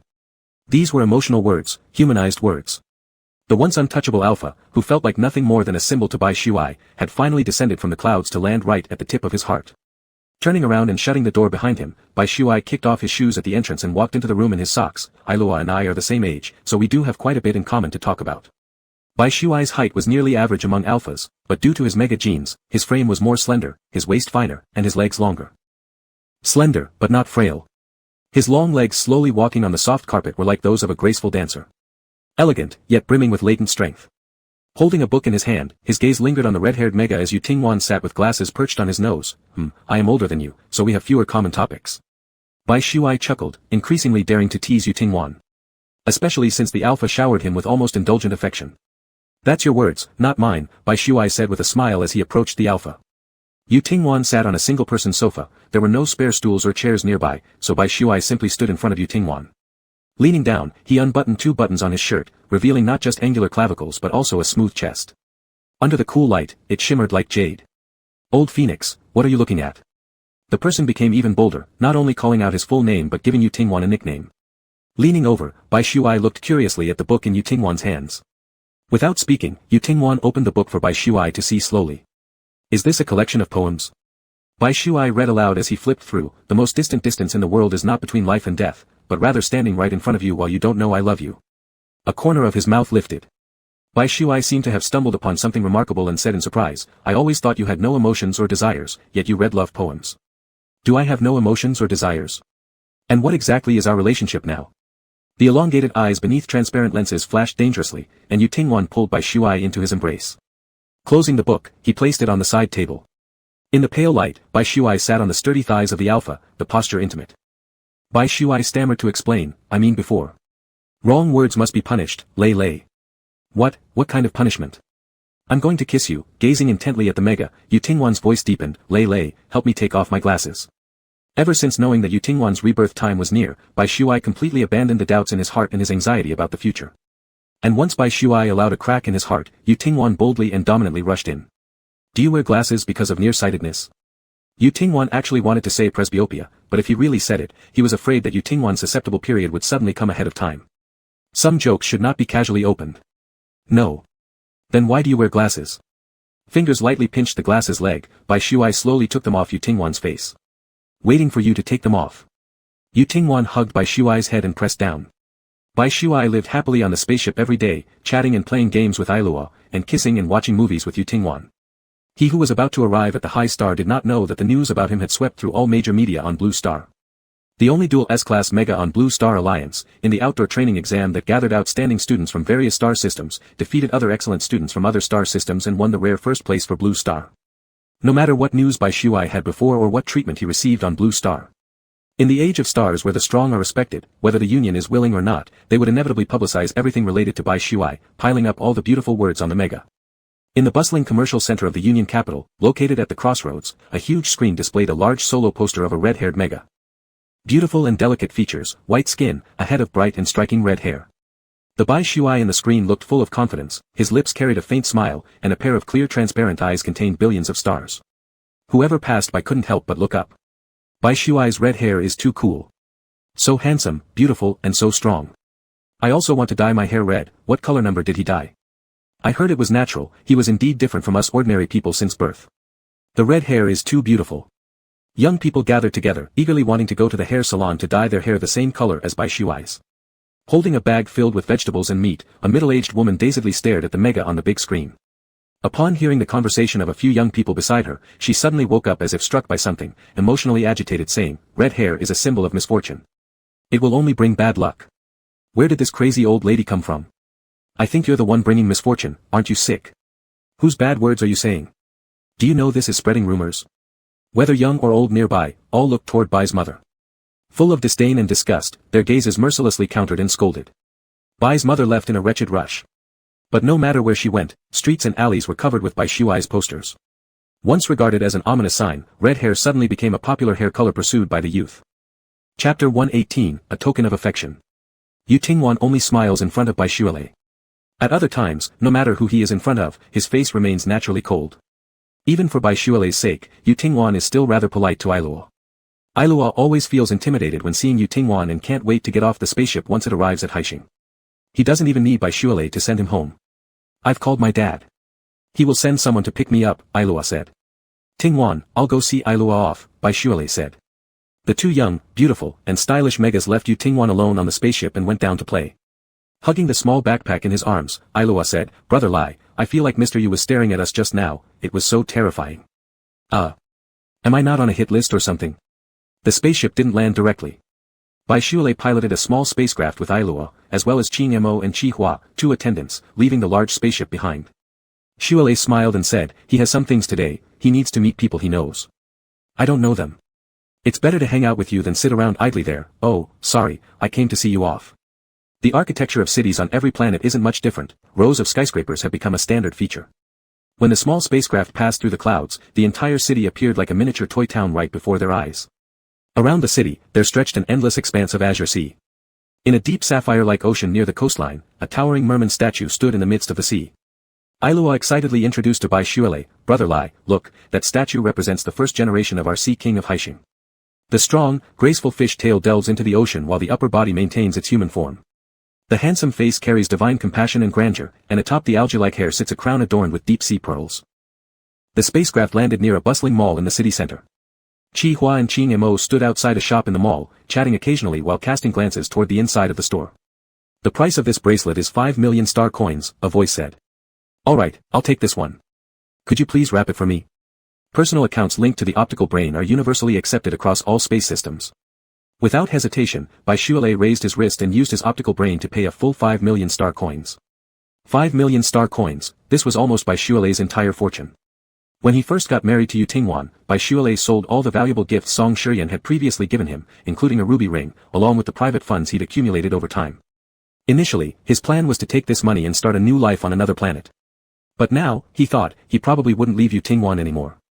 Their joint account contains more money than Baishuale would spend in several lifetimes, but if he were giving Tingwan a gift, it certainly couldn't be paid for with Tingwan's money. The jade beads strung together form a bracelet with a red jade piece in the middle. Although the 7-figure price is not top tier, it is made from extremely high-quality material. Upon seeing this bracelet, the finely glossy jade immediately reminded Baishuale of Tingwan. As for the single red jade bead, it contained Baishuale's own little secret thoughts. It was only at this moment that Ailua realized, Brother Lai, you said you'd give me a gift? You were actually sneaking around to buy something for Mr. Yu. He lightly coughed into his hand and patted Ailua on the shoulder, saying, after Tingwan and I finish our work, I'll come find you to play. Gifts had always been sent by Tingwan to him, custom koi brooches, turquoise earrings, precious watches filling his wardrobe, diamond cufflinks worth millions. They'd already been together as a couple for some time, and Baishuale also wanted to give Tingwan a gift. Tingwan treated him well, and Baishuale wanted to treat Tingwan even better. 5 million star coins wasn't a small amount. At least for Baishuale, this money had represented his future. After buying the present for Tingwan, Baishuale accompanied Ailua while waiting for his family to pick him up. Once Ailua left, the surroundings suddenly became quiet. Baishuale walked alone on the streets of the city for a while. Although he really wanted to go take a look at the seaside, he wanted to go back to find Tingwan even more. Having only just left the large spaceship in the morning and with lunchtime not yet here, Baishuale was already heading back. The streets of the city on Haixing were especially clean, and the air seemed fresh and humid, imbued with the moisture of the seawater. Sitting on a bench by the road, Baishuale opened his optical brain and made a call to Tingwan. After just 2 rings, the other side quickly picked up. The man's deep, magnetic voice came through the optical brain, softly landing in Baishuale's ears. Lai, where are you? Leaning casually with his long, slender legs crossed, both hands resting on the bench, Baishuale swayed his upper body back and forth as he spoke, a smile instinctively curving at the corner of his lips. I've just seen Ailua off. I'm sitting on the street right now. I'll come pick you up. Baishuale asked, where are you? The stunning red-haired mega stood out strikingly on the road, whether it was the vehicles passing by or the pedestrians walking past, they frequently cast curious glances toward the mega who sat smiling on the bench. Tingwan chuckled lightly, I'm in an estate belonging to the royal family of Haixing. Baishuale exclaimed with an, ah, and his swaying stopped, if you're seeing friends, there's no need for you to come pick me up. Qi Mo and Qi Hua can bring me over. Too late. Huh. I'll be there soon. Baishuale. It didn't take long, just a few minutes, before Baishuale saw Tingwan. You left everyone else behind just to come pick me up, doesn't that seem a little inappropriate? When Baishuale saw Tingwan really come for him, he was happy inside but couldn't help feeling a little worried. What to do, he always felt like a seductive concubine bewitching a king. Tingwan extended his hand toward Baishuale, indeed, it's not quite proper. Grasping the palm of Alpha, Baishuale got up from the bench, then why did you still? The rebirth might happen anytime, and I want to spend as much time with you as possible. A single sentence from Yu Tingwan completely melted any resistance Bai Shuilei had. Suddenly feeling a cool sensation on his wrist, Yu Tingwan looked down at the bracelet that had been slipped onto his wrist, then raised his eyes to meet Bai Shuilei's.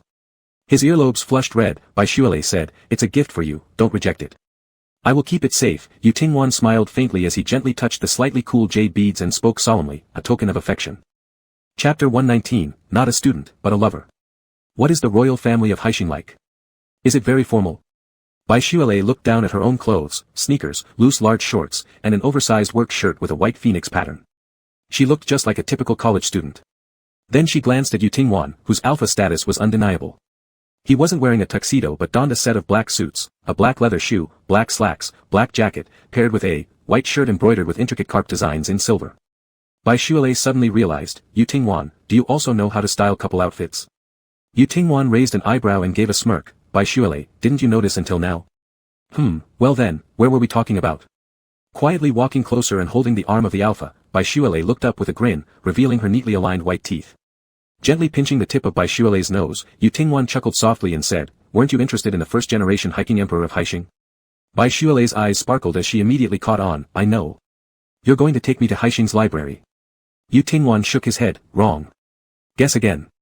Furrowing her brows, Bai Shuilei hesitated before answering. "It wouldn't be possible for the descendants of the royal family of Haixing or even the hiking emperor themselves to personally tell me this information, right?" However, Yu Tingwan still shook his head. "Keep guessing, Lei Lei. I can't guess anymore. Stop teasing me and just tell me already." Seeing that Yu Tingwan still had a mysterious air about him, Bai Shuilei bit her lip, hugged the alpha's neck, and planted a kiss on his face. "Can you tell me now?" A certain alpha grinned contentedly. "Now you can." Biting her lips tightly, Bai Shuilei snorted. "I see, you're doing it deliberately. That person didn't even pretend otherwise. Yes, I did it on purpose. Next time, remember to skip the process." Feeling her ear roots burning hot, Bai Shuilei tugged lightly at the sleeve of the alpha's clothing, urging him, "Enough kissing, tell me quickly. Asking others isn't nearly as effective as questioning the source directly." "Huh?" Yu Tingwan's response completely left Bai Shuilei speechless. Could it be that the first-generation hiking emperor hadn't died but lived up to the present day? Of course not. Even Yu Tingwan could only sustain life through a once-in-a-thousand-years rebirth process. No matter how strong the hiking emperor was, he couldn't escape the natural law of life and death. But before his death, the hiking emperor uploaded his memories into a database, serving to assist the generations of Haixing successors, ensuring the continuation of prosperity and peace on Haixing. Ah, so this is how it is. I've never heard of this before. After listening to Yu Tingwan's explanation, Bai Shuilei sighed in admiration. This secret is only known to each successive Haixing heir. Of course, you would have no idea. Ah. Then, does that mean it's not good that we know? This is something only the emperors of Haixing should know.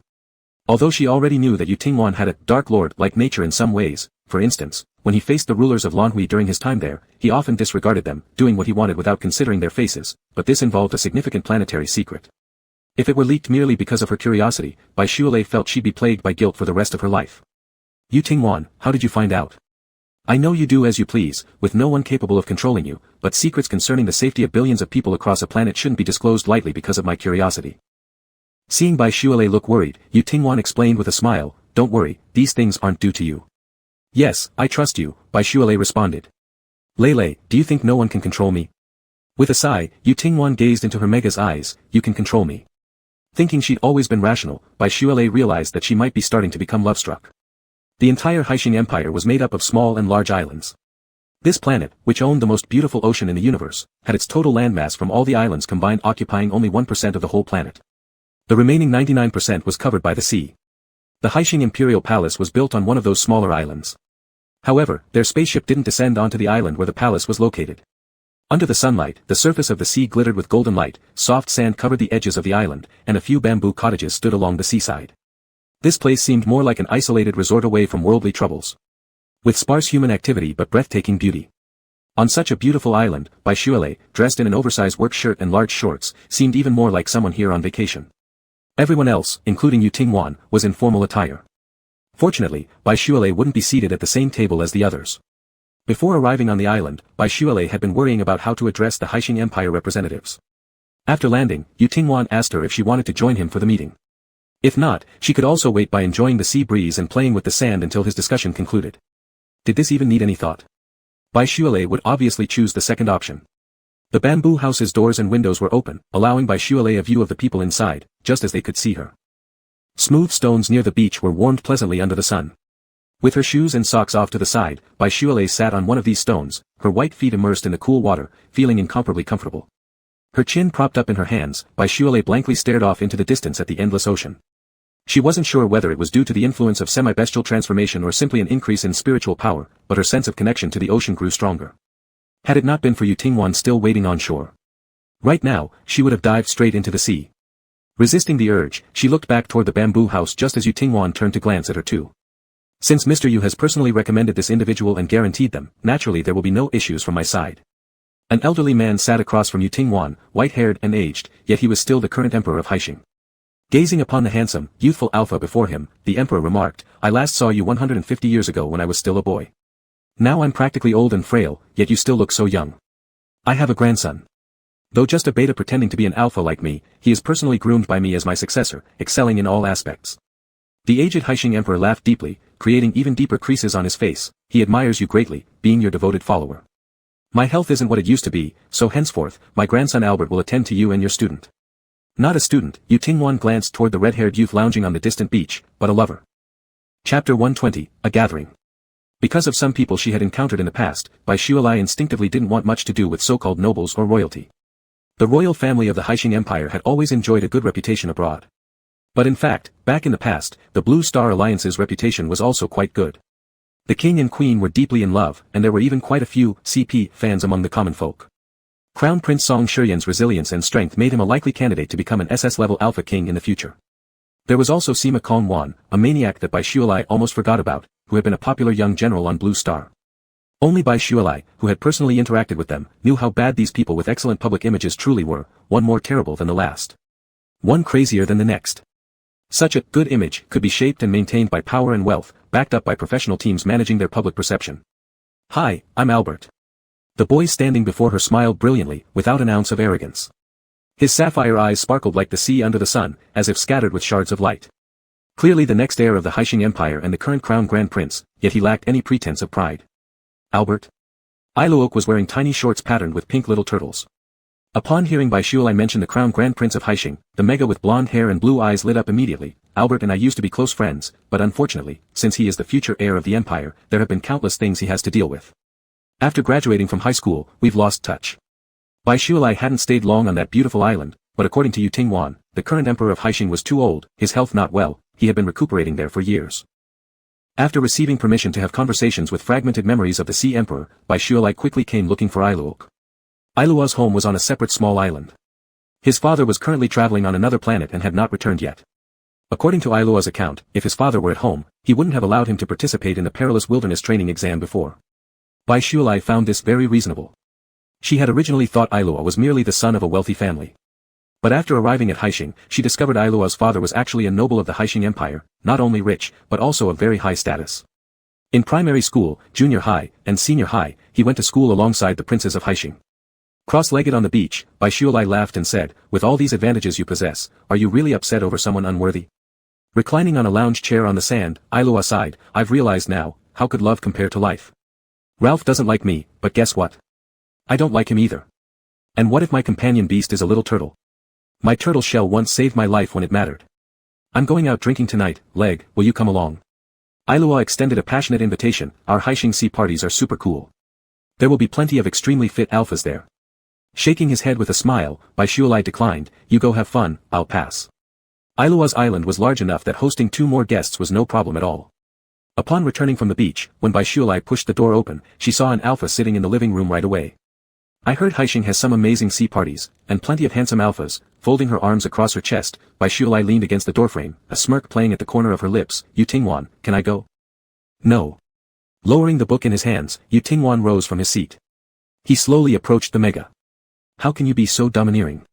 Yu Tingwan chuckled softly, counter-questioning, "Then are there a lot of pretty megas at those parties?" Suddenly taken aback, Bai Shualei stuttered a bit in response, "Am I not pretty enough?" Yu Tingwan fired back, am I not as handsome as other alphas then?" The two stared into each other's eyes, and suddenly burst into laughter together. "Too childish, way too childish." Bai Shualei laughed until she collapsed into the alpha's embrace. With pleading eyes, she looked up at Yu Tingwan. Regardless, since I gave up on seeing those hot alphas for you, you owe me compensation. How would you like me to compensate, Lai? Gently biting her lower lip, Bai Shualai replied, I want to see your wings, Mr. Yu, big brother Yu, can I? Surely just a look. Then maybe I can touch them a bit. As night fell, the horizon of the distant sea glittered with bright lights. The wind carried the distinct rhythm of music. On the quiet little island. In front of a small villa, there was a trail of disordered footsteps leading from the door all the way to the beach and the sea.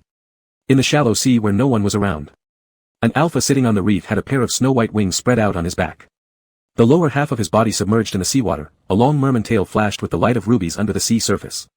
The upper half of the body lay on Yu Tingwan's lap as Bai Shualai played with the feathers of the alpha's wings. Lai.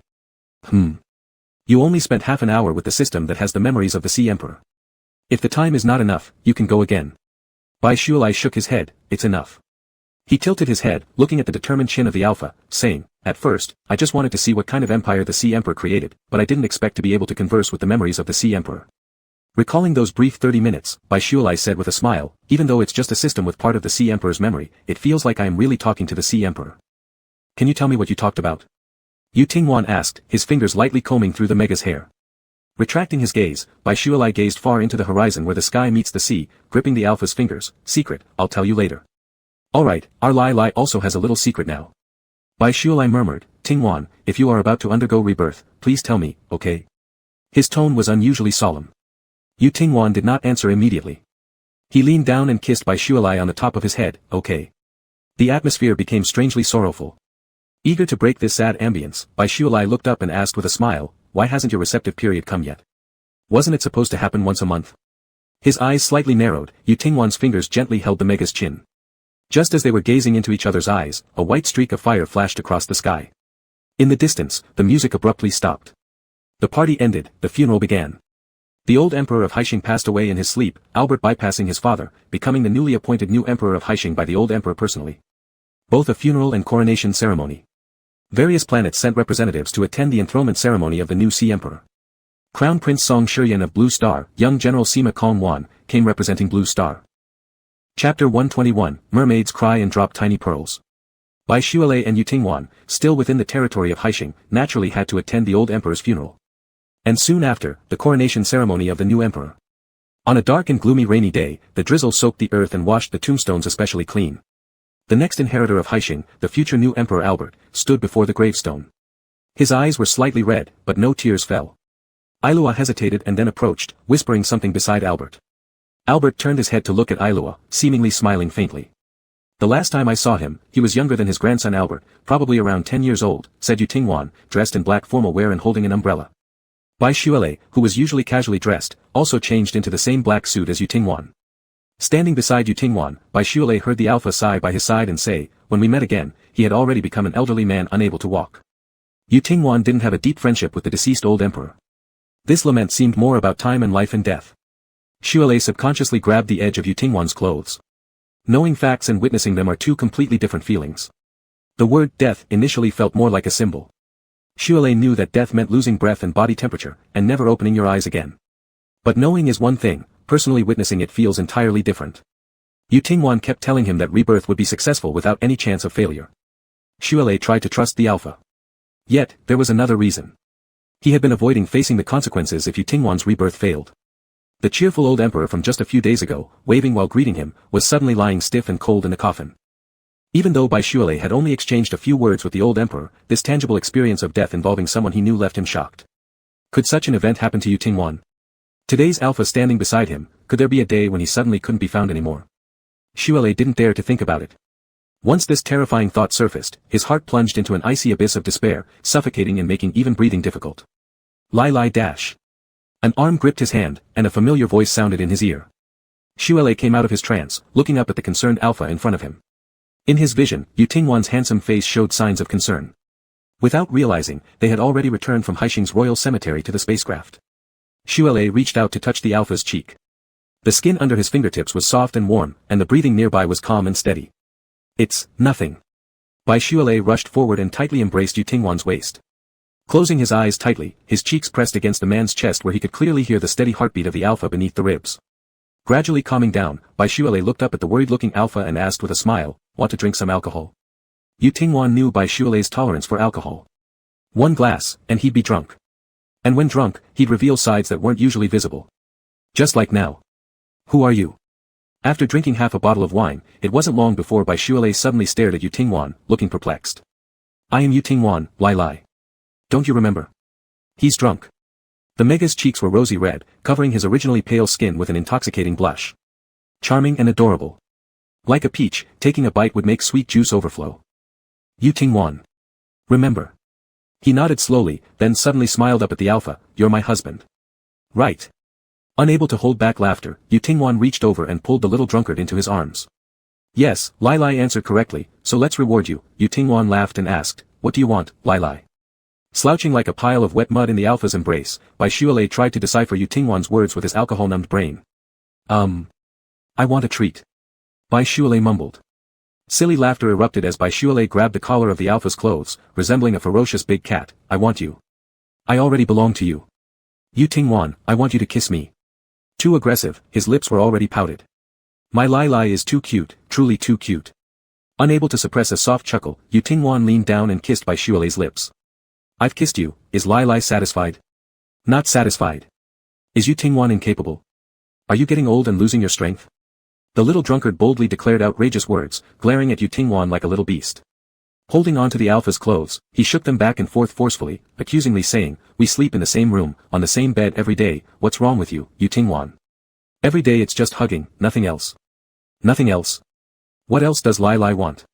Just moments ago everything was fine, but then suddenly 2 clear tears fell from Bai Shuilei's eyes. He cried and ranted like a child while clinging on to Yu Tingwan. I secretly anticipated for days, but in the end, you just hug me. Just give me pecks. Bai Shuilei became increasingly upset as he spilled out all the thoughts he wouldn't dare mention when sober. You only hold me during the rainstorm periods. I even looked up on the star net, they say older alphas lose their vigor. Wah. I'm still so young. Don't make me live as a widow. Yu Tingwan gasped audibly, feeling both anger and pity, so this is what Lai thinks, it's my mistake. I always worried that you'd be scared normally. Unsure if he heard Yu Tingwan's words, Bai Shuilei sobbed uncontrollably on his own accord, I don't want to divorce you, nor do I want to live as a widow. Yu Tingwan, please don't die, alright? I'm so scared. I'm truly so scared. The continuous flow of tears from his eyes gradually transformed into tiny, gleaming pearls. Crystal clear and luminous small pearls, each one dropping to the ground with a crisp sound. The once drunken man lying in Yu Tingwan's arms crying turned, without notice, into his half-morphed form. A long, beautiful fish tail trailed along the ground, the gleam of fish scales faintly visible on his back and arms. The sole merman in the entire galaxy. From the sea, a siren tempting humanity into the depths. Looking up through tearful yet pitifully adorable eyes. Reaching out to catch the falling pearls, Yu Tingwan said gravely, I know what you're afraid of. Don't worry, Lai. What you fear will not happen. Witnessing the death of a loved one. Breath stolen away, crimson bloodstains, cold skin. Even after undergoing rebirth and losing all memories of the past. The deep-seated pain buried within remains excruciating. Even now, it is still vividly remembered. How could Yu Tingwan bear to let Bai Shuilei experience such a thing? Lai, I am still alive, and I will continue living. Lowering his head, Yu Tingwan kissed the trembling lips of the Mega. Chapter 122, 3 months until the rebirth. It's my fault for making my wife misunderstand me. What did you call me? Say it again. Wife, I love you. Although I may. Mega, I'm still a man. Honey, can you call me husband? While calling himself husband, he also asked his husband to call him husband. Bai Shuilei lay in a large bathtub. The scales of his fish tail looked like translucent rubies, emitting varying shades of luster underwater. His floating red hair resembled seaweed from the ocean. When he came out of the water, his hair and body were dripping wet. With his hands holding onto the thighs of the Alpha on the shore, Bai Shuilei stared earnestly at the man. Yu Tingwan, you look so handsome. When I first saw you, I thought you looked amazing. Yu Tingwan smiled, leaning down and pulling Bai Shuilei's hand to his face. Do you like it? Yes. As if enchanted, Bai Shuilei mumbled blankly while staring at the Alpha, be my wife, and I'll treat you very well. Bai Shuilei, you're bold. Slowly sinking into the water from the edge of the bathtub, a splash of water was raised by the wings behind him.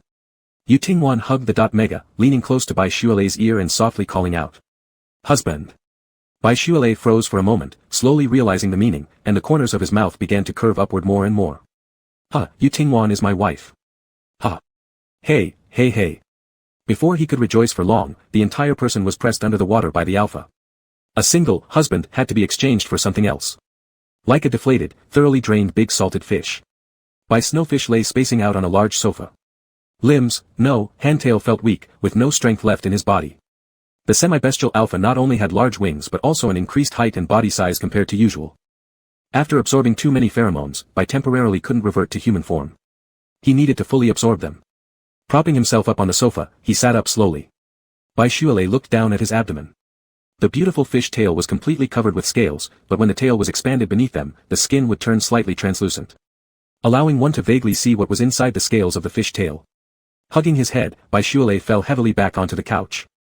The skin beneath his fingers couldn't help but turn red, embarrassment reaching its peak. He wasn't that innocent Little White anymore. Little White had turned Little Yellow. The fingers shielding his face gradually moved away, and Shualei took a deep breath. After drinking himself drunk yesterday, he forgot some of what he said and did. By the morning today, it wasn't entirely clear in his mind anymore. But dim memories remained. He must have cried. The pent-up fear and worry inside had burst forth during the drunken crying spell, leaving him feeling somewhat relieved overall. Elrock is looking for you. The voice of the alpha came from a distance. Propping himself up, Shualei glanced toward the man. Just like him, Yu Tingwan was also in a semi-bestial form. Do you not want me to go? A sudden thought occurred to Shualei. Admitting it frankly, Yu Tingwan slowly approached and sat beside the Mega. A broad palm caressed the smooth spine as Yu Tingwan gazed intently at the red-haired youth who leaned closer to him. I want to lock you up. Half serious, half joking. Then lock me up. Resting his head against Alpha's shoulder, Shualei appeared docile. The throat rippled slightly as Yu Tingwan spoke deeply, what if I mean it? I'm serious too. Afraid that Yu Tingwan wouldn't believe him, Shualei reiterated, really serious. If I confine you in a golden cage, keeping you away from others, and do whatever I want with you. Yu Tingwan's finger lightly slid down to Shualei's abdomen, brushing against trembling scales. After your rebirth, I'll give you everything you want. Of course Shualei had conditions. As long as Yu Tingwan survived, whatever Yu Tingwan wanted, he'd give it to him. He looked at Alpha and said, lock me up or do anything, you can do whatever you want to me. With an intense storm of emotions swirling in his dark eyes, the Alpha gazed at Shualei and spoke heavily, fine. With tender affection, he ruffled Shualei's hair. Yu Tingwan smiled and said, go on, Elrock is waiting for you. And you? I'll stay with you. I'm not going to rebirth right now, go ahead, just remember to come back. Not long after Shualei left, a well-dressed Alpha arrived at Yu Tingwan's residence. What are you doing, half-beast transformation in broad daylight? At first glance, Lu Shichen couldn't help but take a step back when seeing the pair of giant wings behind Yu Tingwan. For both alphas and megs, appearing in a semi-bestial form often meant entering a combat state. Of course, there was another possibility. Courtship. Bringing his fingers to his lips, Lu Shichen let out a low cough. I didn't interrupt you and your sister-in-law, did I? After the semi-beast transformation, with a height nearly 3 meters tall, such a top-tier alpha was overwhelmingly intimidating to any other alpha. He went out to play. Yu Tingwan sat down on the nearby sofa. The rebirth is coming faster than expected. Lu Shichen was shocked. What? So soon? Starting today, I can't transform back into human form, and within 3 months, I'll become extremely weak until death and then rebirth. Lu Shichen's face lit up with excitement. Then shouldn't I take advantage of this and pull out all your phoenix feathers while you're weak? His peacock feathers had been completely burned up, and Lu Shichen hadn't forgotten this grudge yet. Yu Tingwan shot a cold look at his friend. You can try. A chill ran down his spine, and Lu Shichen waved his hands in denial. Just joking, don't take it seriously. If you're going to rebirth so quickly, what about your sister-in-law? Are you kidding? Even if Yu Phoenix spits blood and has only one breath left, his symbiotic beast, White Phoenix, isn't something to be trifled with. After this month, I'll take him away, and you guys should go together. Lu Shichen, us. Who else? Elrock, Lai Lai's good friend. It will give me more peace of mind knowing someone is around to keep him company. Chapter 123, I've only ever loved you. When Shualei found Ailua, the handsome Mega with golden hair and blue eyes was sitting on a small stool in the garden, lost in thought. There had been rain yesterday. This morning, after the rain stopped, sunlight filtered through the layered clouds, bright and clear. Yesterday, in Yu Tingwan's arms, she cried her heart out. The pent-up gloomy emotion seemed to have drained away with her tears. Shualei took a deep breath and ran toward Ailua. As if startled, Ailua sprang up from the little stool like lightning. Brother Lai, you scared me half to death. Looking back and seeing Shualei, Ailua immediately grinned. The two Megs strolled along the garden path. With a look of worry, Ailua said, Brother Lai, sorry for interrupting you and Mr. Yu again. Ailua glanced back twice at the house's direction and asked softly, since I'm always finding you, will Mr. Yu have me assassinated? Maybe. Ha ha ha, just joking, Ailua. Did you look for me because something happened? Shualei couldn't help but rub Ailua's beautiful golden hair. Ailua kept calling him Brother Lai. In his subconscious, Baishuale also regarded Ailua as a younger brother. Who wouldn't like such a good-looking, cute, simple-minded, and straightforward younger brother? Yu Tingwan gave him the love of elders and partners. In Ailua, Baishuale felt the warmth of family and friendship. He wasn't unlucky, it was just that he hadn't met the right people before, and hadn't escaped the suffocating quagmire. Yesterday Albert. Now I should call him Emperor Albert. Ailua scratched his head with some distress and continued, His Majesty asked if I would marry him. Are you going to be the Queen of Starfish, Ailua? Baishuale exclaimed in surprise. Ailua quickly waved his hands, Of course not. I don't want to be stuck in the palace all my life. With a pair of full of worry blue eyes, Ailua sighed, I don't know what Albert is thinking. My companion beast is just a baby turtle. Though it can also be considered a sea creature, it's not a fish. After some thought, Baishuale concluded that given Ailua's personality, if he really became the emperor's wife, forced to stay in the palace and follow so many tedious rituals, it would certainly be very painful for him. Did you reject him? Baishuale asked. Yes, I rejected him. But Albert told me to think it over carefully and not to hastily reject him. Furrowing his brows, Ailua hugged Baishuale's arm, Brother Lai, aren't you and Mr. Yu planning to leave in a few days? Could you take me with you? Baishuale, is Emperor Albert going to force you? Ailua wore an anxious expression. He tiptoed and looked left and right before whispering in Baishuale's ear, that day, during the sea party, I accidentally slept with an alpha. That alpha. Baishuale was shocked. How could the alpha have ruined his newly recognized younger brother? Before he could ask who the cursed alpha was, a familiar voice suddenly sounded from a distance. Baishuale. Although Baishuale already knew that he might run into Song Shiryan and Seacombe Wan in Sea Star, he didn't expect to meet Seacombe Wan first. And it was here too. Baishuale coldly shot a glance at the person coming. He disliked Seacombe Wan, both in the past and now. Even after such a long time without meeting, he couldn't see any differences in Seacombe Wan compared to before. After all, who would overly concern themselves with someone they dislike? This is not a place you should come to.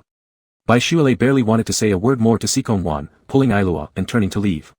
Both hands clenched tightly into fists at his sides, Seacombe Wan shouted loudly, Baishuale, I'm sorry about what happened before. Baishuale said nothing. Lifting his hands, he flipped Seacombe Wan off without turning around. Regardless of whether Seacombe Wan's apology was sincere or made for other reasons, Baishuale did not want to forgive, nor did he wish to even glance at Seacombe Wan. Brother Lai, who's that person?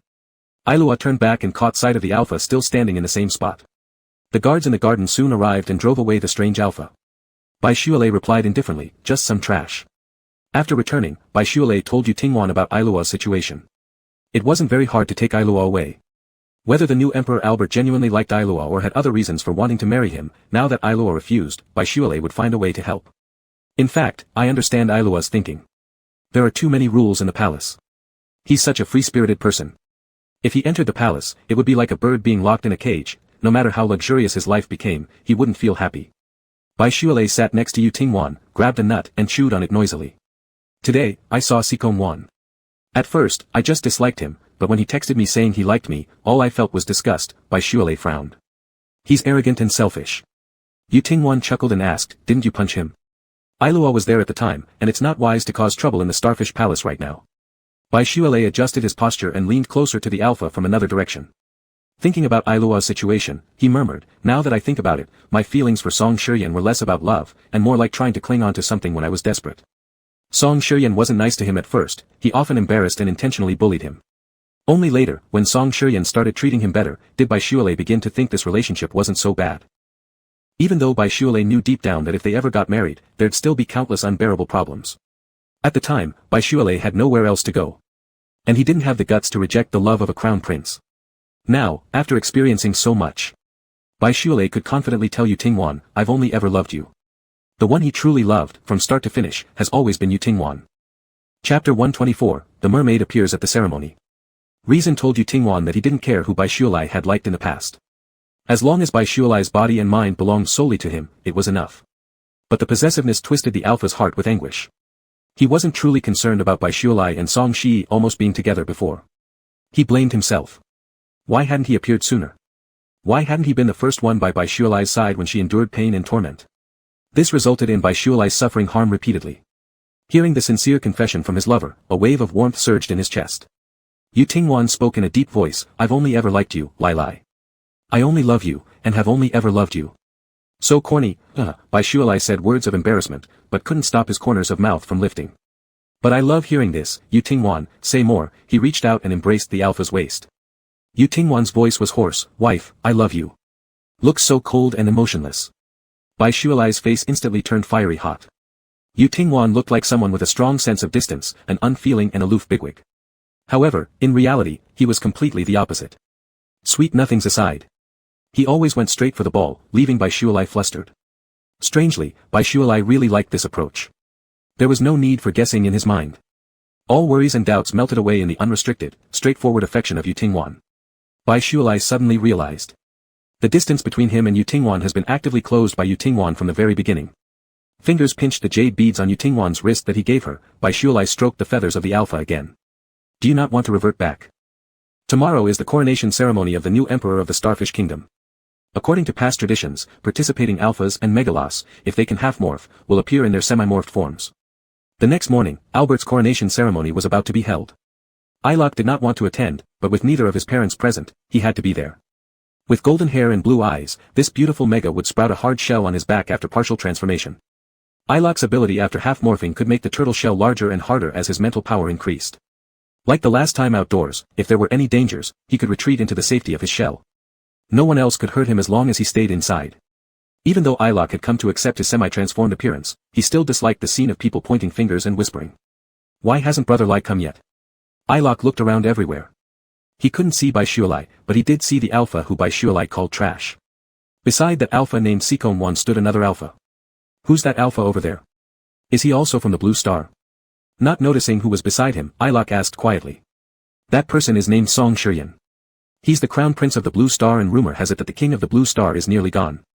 So, he will probably become the next king. Suddenly recognizing who had spoken, Ilok quickly shut his mouth. He swiftly glanced at Ralph beside him and immediately decided to change places.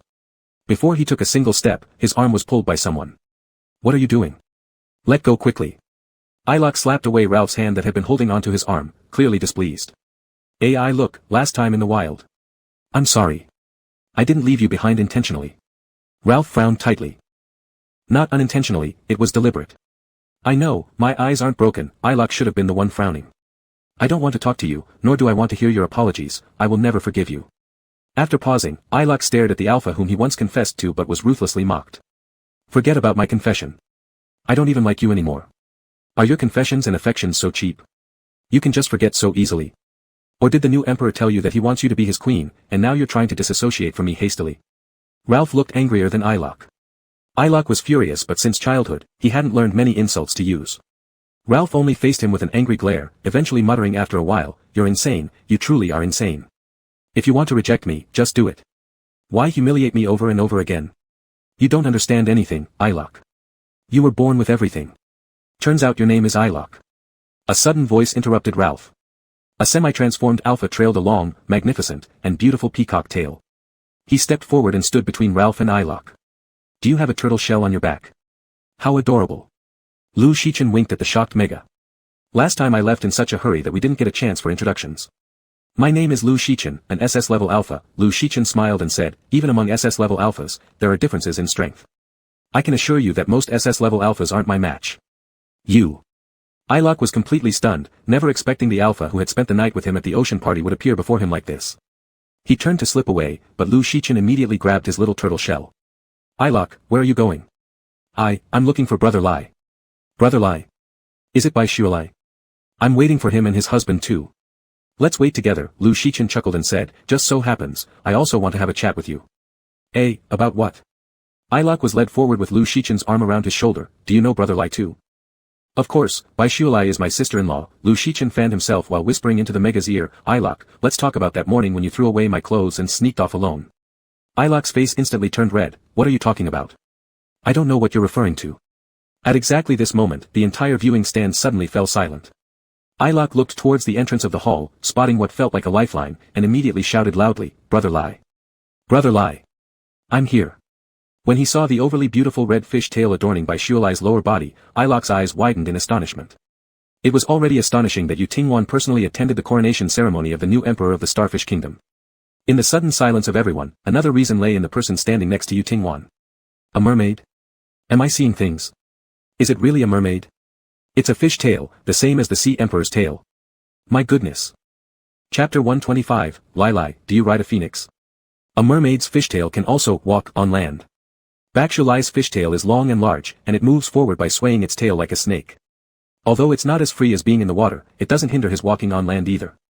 The long fishtail trails on the ground, and the beautiful red caudal fin flashes with an alluring brightness under the sunlight, as if sprinkled with fine gem powder. At first glance, it looks like a hemline inlaid with countless dazzling gems. Her upper body is dressed in a white dress, with a red carp brooch pinned to her chest. Bakshulai's gloved hands, slender fingers, gently hold the arm of the alpha beside her. A pair of large white wings on her back, long phoenix tail feathers trailing behind, the tall, cold, handsome alpha appears in the hall alongside the mega with a mermaid tail. At a glance, there's a dreamlike sense of unreality. So much so that everyone present became quiet at the same time, even breathing carefully. Lai Gu. Wah, you turned out to be a merman after your semi-beast transformation. That's so mean, you didn't tell me before.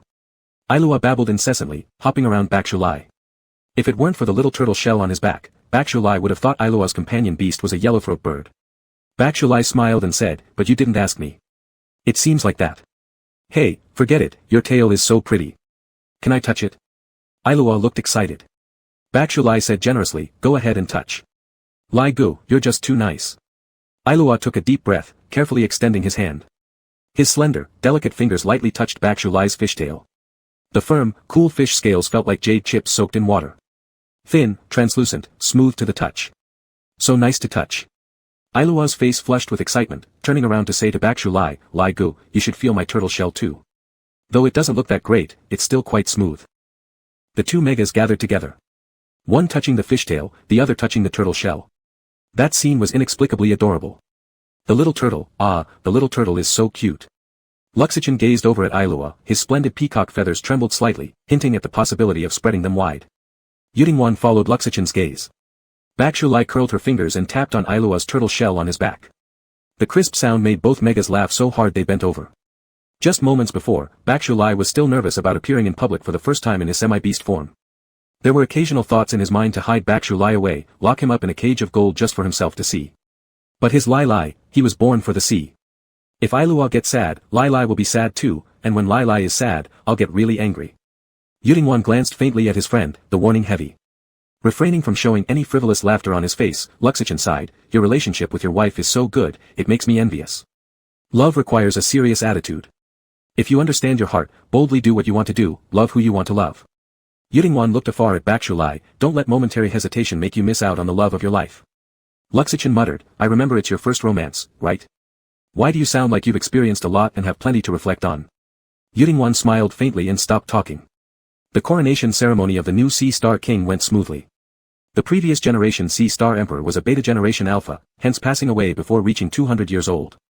This generation Sea Star Emperor, Albert, although unclear about spiritual levels, is an Alpha.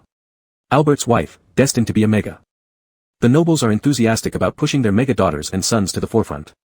Especially some high-ranking Megas, apart from showing their beauty and abilities in their semi-beast forms, they also summon their companion beasts.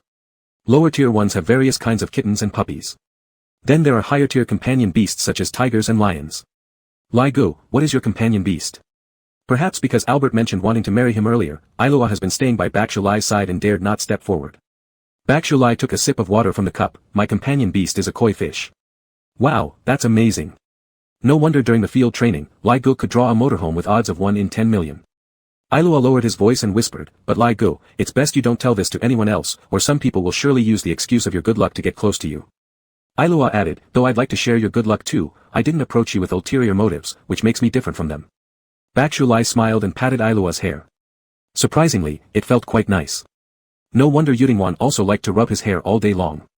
That Lai Gu, has your companion beast advanced? Not yet. What about you, Ailua? Ailua sighed, me neither.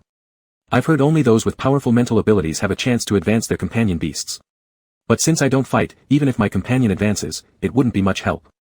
After stealing a glance towards the direction of Yutingwan and Lu Shichen, Ailua pulled Bakshulai aside and whispered, Lai Gu, have you seen Mr. Yu's companion beast? It's said that Mr. Yu's companion beast is incredibly beautiful and extremely powerful, a white phoenix. Bakshulai suddenly froze, realizing a serious issue late. He had shared a bed with Yutingwan, and he hadn't even seen the Alpha's companion beast. They skipped the banquet after the ceremony, and Bakshulai hurriedly dragged Yutingwan back to their residence.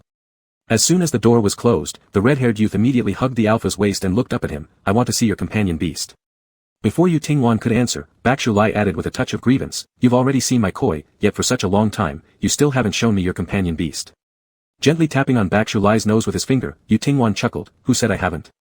Bakshu, when? I don't remember ever seeing your white phoenix, don't fool me." Bending down, Yu Tingwan lifted the beautiful merman into his arms. "You've seen it, and you even gave it a name." "Ah." Bakshu was first startled, then quickly caught on, "Is your companion beast Xiao Niao, Yuehua?" A companion beast is the embodiment of a person's spirit. Often, it can serve as a person's eyes. Thinking of the words he spoke to Xiaoniao Yuehua and how sticky and affectionate Xiaoniao always seemed when clinging to him. Bakshu had once suspected whether Xiaoniao might be Yu Tingwan's companion beast. But back then, Yu Tingwan was aloof, taciturn, and stern. Xiaoniao Yuehua, however, was passionate, clingy, and adorable. Thus, he never thought in the direction of a companion beast. Little did he know, Yuehua was truly Yu Tingwan's companion beast. A wave of warmth surged from his heart, and Bakshu clenched the collar of the alpha's clothes with embarrassment and frustration. "Yu Tingwan, were you actually liking me already?" Looking into Bakshu's eyes, Yu Tingwan murmured softly, "Very early, liked you very early on." "Lai, do you ride a phoenix?" Chapter 126, Song Shiyan's Humble Wish, "I just want to see you once." The night was filled with stars that dotted the sky. Calm seas reflected scattered specks of shimmering light. A sudden explosion of fireworks shattered the serenity of the night. On the small island where the Sea Star Palace stood, countless fireworks soared from the island into the sky. One after another, the brilliant and dazzling fireworks outshone even the stars. Holding the gem scepter that symbolized the pinnacle of Sea Star's power, Emperor Albert stood on the wide balcony of the palace, looking up at the rising fireworks in the sky. "Wow, it's the White Phoenix. It's Mr. Yu's companion beast, the White Phoenix. My goodness, it's absolutely beautiful. There are people riding the phoenix. It looks like Mr. Yu and that mermaid. Mega. I always thought Mr. Yu would never have a mate in his life. Mega. Ah, though I'm an alpha, I still envy that gorgeous red-haired mermaid.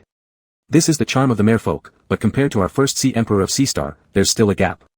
Though both are merfolk, our Sea Emperor founded the great Sea Star Kingdom." Albert's eyes didn't blink as he stared at the divine beast phoenix weaving through the fireworks, emitting a soft white glow. Albert said deeply, "Speak cautiously. Do not be disrespectful to Mr. Yu and his wife." The murmurs of discussion around him instantly quieted. This young emperor, with golden hair and blue eyes, always wore a gentle smile in the past, seeming completely harmless. People worried whether he could suppress the nobles after ascending to the imperial throne, and also about his father who, dissatisfied, possessed ambitions. After donning the crown, all traces of youth and naivety vanished from Albert. A single sentence carried an inexplicable authority. An alpha cut through the crowd and approached Albert. Albert glanced sideways at the towering and upright double S-class alpha beside him, smiling faintly. "Ralph." Ralph slightly bowed his head. "Your Majesty, Mr. Yu and his party intend to leave tomorrow. Mr. Yu doesn't like noise. You and I will go together to see Mr. Yu off when the time comes." The hands hanging by the side of the black uniform curled into fists briefly before slowly relaxing. Ralph spoke solemnly, "Your Majesty, I heard you favor Alok as your queen. Alok's character is flighty and capricious, it may be hard for her to bear the responsibilities of being queen." Albert shot a glance at the stern-faced alpha with indifference. Rather than calling it flightiness, it might be called carefree innocence. "However, you're correct, Ralph. Alok probably won't enjoy life in the palace." Ralph's severe demeanor gradually relaxed. Albert added, "Alok will leave with Mr. Yu tomorrow." Looking at Ralph, who seemed slightly stunned, Albert chuckled wryly, "What a pity, we'll likely rarely see Alok again in the future." Early the next morning, Alok packed his belongings and brought his suitcase to join his beloved brother Bai Shui. At the entrance of the garden, this pampered young master simply waved his hand to dismiss the attendants, enthusiastically dragging his large suitcase inside the garden himself. Yu Tingwan and Bai Shui preferred privacy from outsiders, although they never prohibited Alok from bringing attendants. Alok would usually just ask everyone to leave once he reached the garden gate, going in alone to find Bai Shui. It was this kind of thoughtful detail born from his privileged upbringing that made Bai Shui regard Alok as his younger brother. The spacious garden was nearly empty, Alok humming a tuneless song, dragging his heavy suitcase that rumbled along the garden path. A figure suddenly stepped in front of him. Alok gawked upward. "Ah, big brother, who are you?" Song Shiyan smiled lightly, "Would you help me with a request? I wish to see Bai Shui." "Oh, you know brother Bai." Alok gave a slight smile and then immediately turned and ran, shouting, "There's a bad guy here." Surprisingly, the Mega who had looked so foolish, suddenly grabbed Alok's shoulder tightly. "Don't shout. I know Shuele. Just let him come and meet me once. I won't harm him. Like I'd believe you. If you want to see brother Bai, why don't you just look for him yourself?" Alok suddenly understood, "You're definitely afraid of getting beaten by Mr. Yu." Alok's nonsense hit precisely on Song Shiyan's worst fault. Song Shiyan's expression changed, and his grip tightened, making Alok feel like his shoulder was about to be crushed. There was a sudden boom. Alok was gone. In his place, there was now a large turtle shell on the ground. Song Shiryan. Song Shiryan. Throughout the days and nights that blurred the lines between reality and dreams, that voice constantly ringing in his ears had finally called out his name from not too far away. Song Shiryan, as if his soul had been drained, stared blankly at the red-haired young man running towards him. His thin lips trembled with excessive excitement, and his hoarse voice called out the other person's name. Shuale. What have you done to Alok? With an intense glare at Song Shiryan, Bai Shui walked over and pushed the alpha standing next to the turtle shell without hesitation. Hearing Bai Shui's voice, Alok peeked out a golden little head from the turtle shell. Brother Lei, this guy. It's fine. I know him. Go back with Ching Mo. Alok nodded without asking more questions. After emerging from the turtle shell, he followed Ching Mo into the house. I just want to see you once. The once high and mighty blue star crown prince now looked like a lost soul, staring pathetically at Bai Shui with a meek expression. I don't want to see you. Can you stop bothering me? Bai Shui gave Song Shiryan no good face. Song Shiryan's face immediately turned pale. The muscles in his cheeks twitched awkwardly, and he forced a smile. Yesterday at the ceremony, I saw you. I didn't expect you'd be a mermaid in your half-beast form. You're really beautiful. I didn't see you yesterday at the ceremony. Please leave. Chapter 127, all of you, get lost. Bai Shuale's single phrase, haven't seen him, left Song Shiryan frozen on the spot, as if his soul had fled. But Bai Shuale was speaking the truth. On the day of Albert's coronation ceremony, there were so many guests. Even though Bai Shuale knew in his heart that Song Shiryan would come, he didn't give it much thought. He was no longer the same person struggling to survive, forced to always pay attention to others' expressions. His confidence, shattered like a cup thrown and broken on the ground, had been painstakingly picked up piece by Yu Tingwan, then reassembled. Somewhere along the line, Bai Shuale had stopped being constantly preoccupied with other people's emotions. During yesterday's ceremony, Bai Shuale had even forgotten that Song Shiryan was present. Have you forgotten me so easily? Shuale, I cannot forget you, I think of you every day, it's driving me insane. Song Shiryan's eyes remained fixed on Bai Shuale at all times. Finally, after endless longing, they had met again. Bai Shuale shook his head, maintaining an icy tone, leave.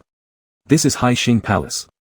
The important ceremony concluded just yesterday, and I do not wish to have a conflict here.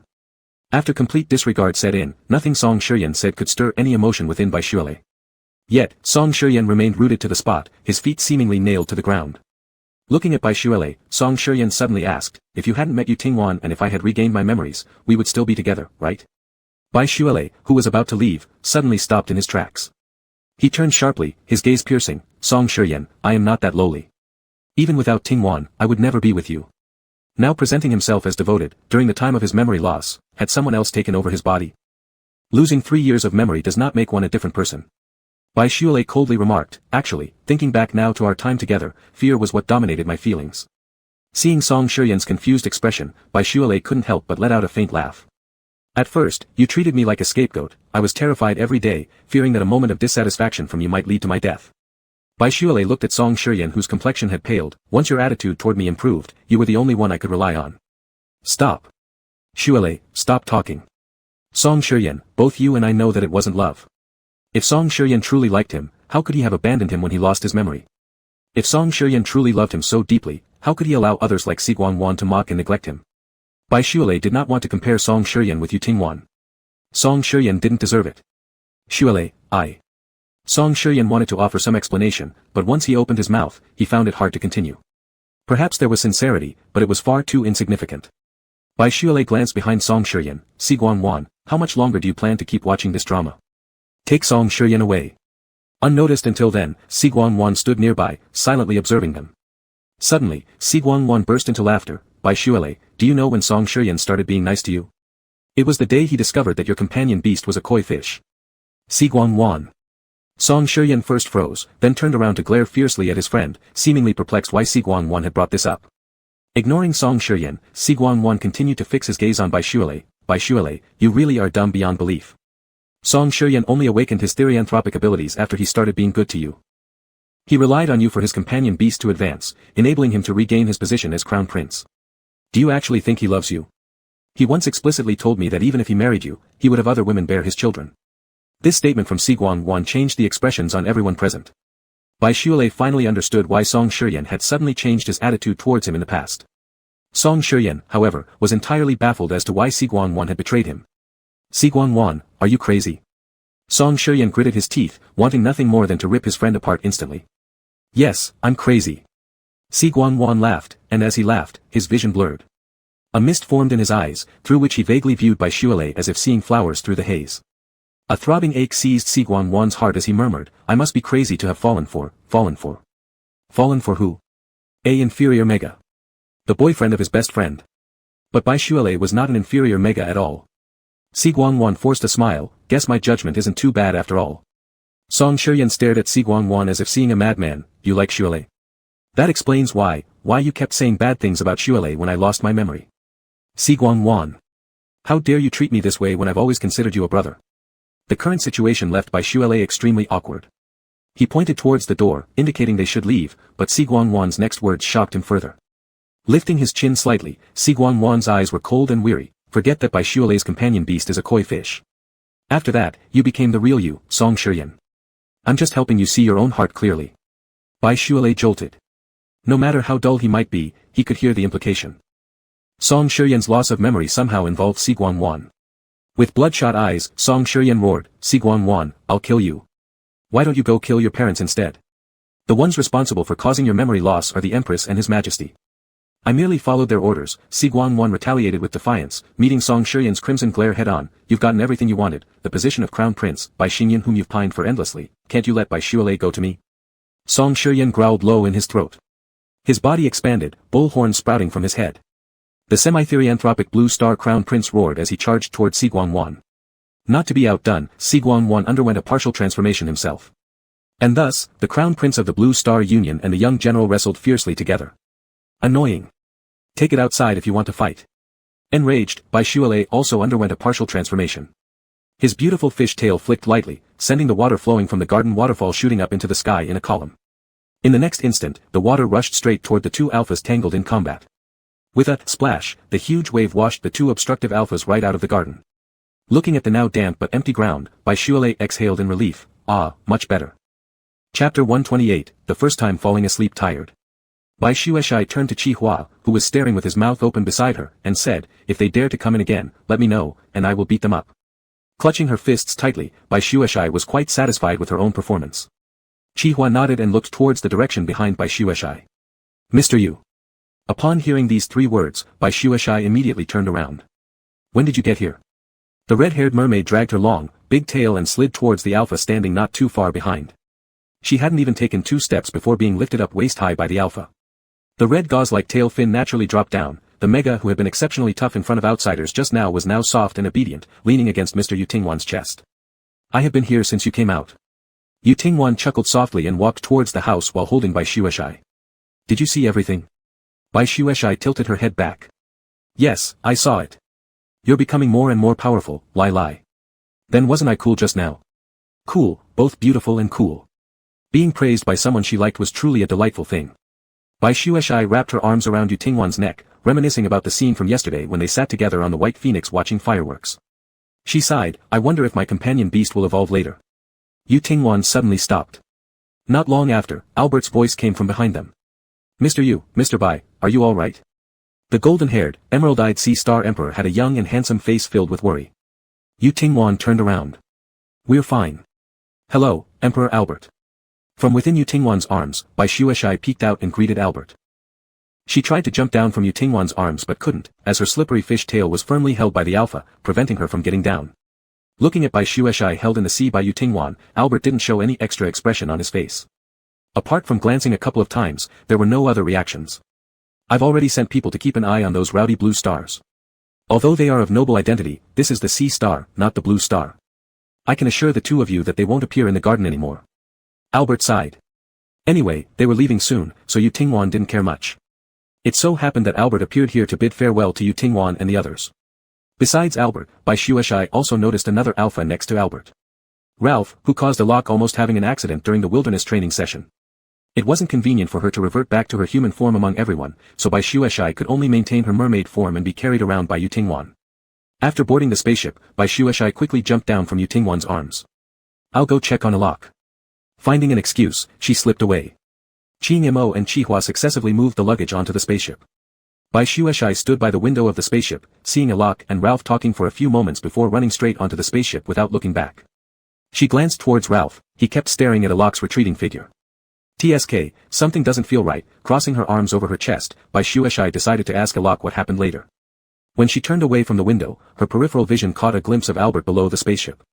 The new king of the sea star smiled slightly at him, raised his hand, and waved. See you next time. Baishueshai laughed and waved back to Albert. As for the next meeting, who knows when this next would be? What are you doing? The Alpha slowly approached from behind, and Baishueshai turned around to see Yutingwan. No matter how many times, every time she saw the semi-beastified Yutingwan, Baishueshai always couldn't help but lose herself in admiration.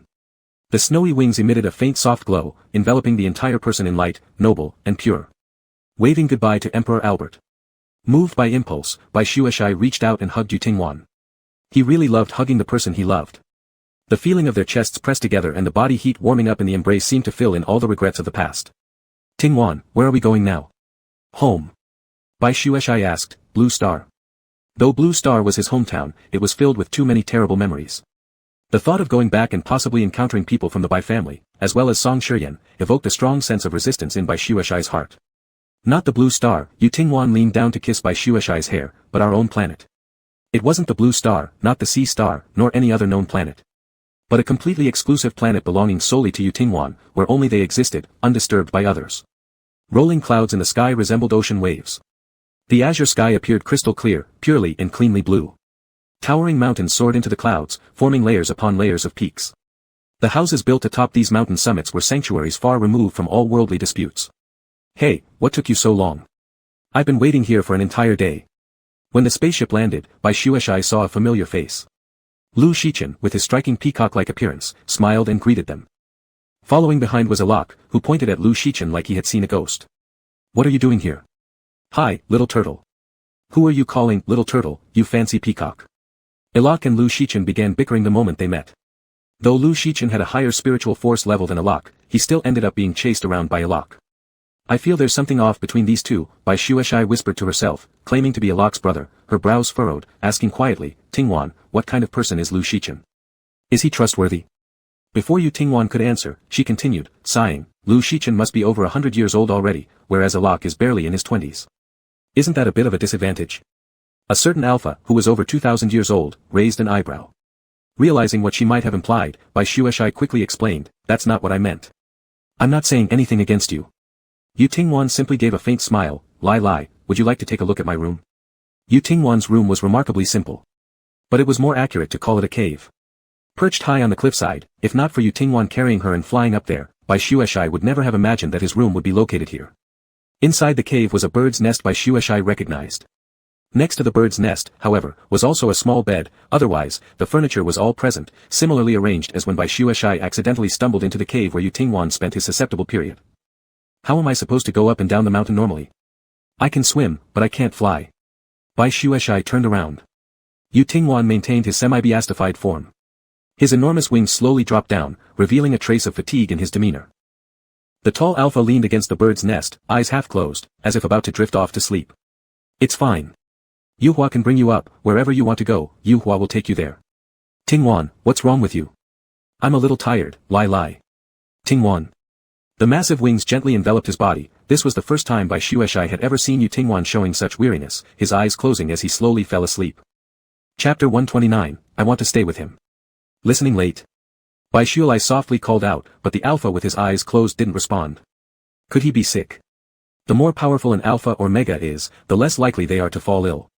Given Yutingwan's level of mental energy, the probability of him getting sick is close to zero, though it's not entirely impossible. He quickly moved closer and bent down, pressing his forehead against the alpha's. Not feverish. As usual, his temperature was slightly lower than that of a normal person. Perhaps he's just tired. Taking off his shoes and socks, Baishueshai stepped onto the branches built for the nest and sat cross-legged beside the alpha. This feeling was quite novel. Yutingwan seldom slept, and whenever they spent the night together, Baishueshai was always the first one to fall asleep. The next morning, when he woke up, he would always find the already awake alpha by his side. Rarely did he have the chance to see Yutingwan sleeping. The obedient white hair draped over his body quietly. The captivating eyes behind their lids were shut, and his breathing under the prominent nose was steady. Worried that he might wake Yutingwan, Baishueshai stayed at a distance, outlining the features of his alpha in the air with his finger. Suddenly smiling, he murmured. So handsome. After returning nearby the cave and making a phone call with Ilok to confirm everyone was fine, Baishualai returned to the cave again. Not far behind the bird's nest, there was a hot spring pool. Baishualai took off his clothes and had a hot bath inside. After washing, he transformed into his long fish tail form. Considering that putting on clothes wasn't necessary anymore, with only half his body covered, he dragged his beautiful fish tail into the bird's nest. The bird's nest lacked thick padding, so sitting inside was uncomfortable. Baishualai decided to snuggle into the alpha's arms. Cuddled between wings and the warm body, Baishualai found a comfortable position in Yutingwan's embrace and hugged the alpha tightly. Breathing in the unique scent of the alpha, Baishualai drifted off to sleep as well. This nap turned out to be particularly sweet. No dreams, no waking up startled during the night. Without opening his eyes, Baishualai lazily muttered while hugging the alpha, "Yutingwan. What time is it?" His soft lips lightly brushed against the cool skin. The fluffy feathers blocked some sunlight streaming from outside the cave. Warm and cozy, Baishualai didn't want to open his eyes. Listening late. Normally, as soon as he called out the man's name, Baishualai would instantly receive a response from Yutingwan.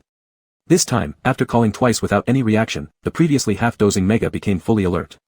Anxiously, he opened his eyes and eagerly scanned for the alpha. All worries vanished the moment he met a pair of gentle pale golden eyes. "When did you wake up?" "I just called you, why didn't you answer?" "I thought maybe you were sick, I was scared out of my wits." "Sorry for frightening you. I was too sleepy yesterday and fell asleep before I knew it." Even after sleeping through the whole night, his deep voice still carried traces of weariness.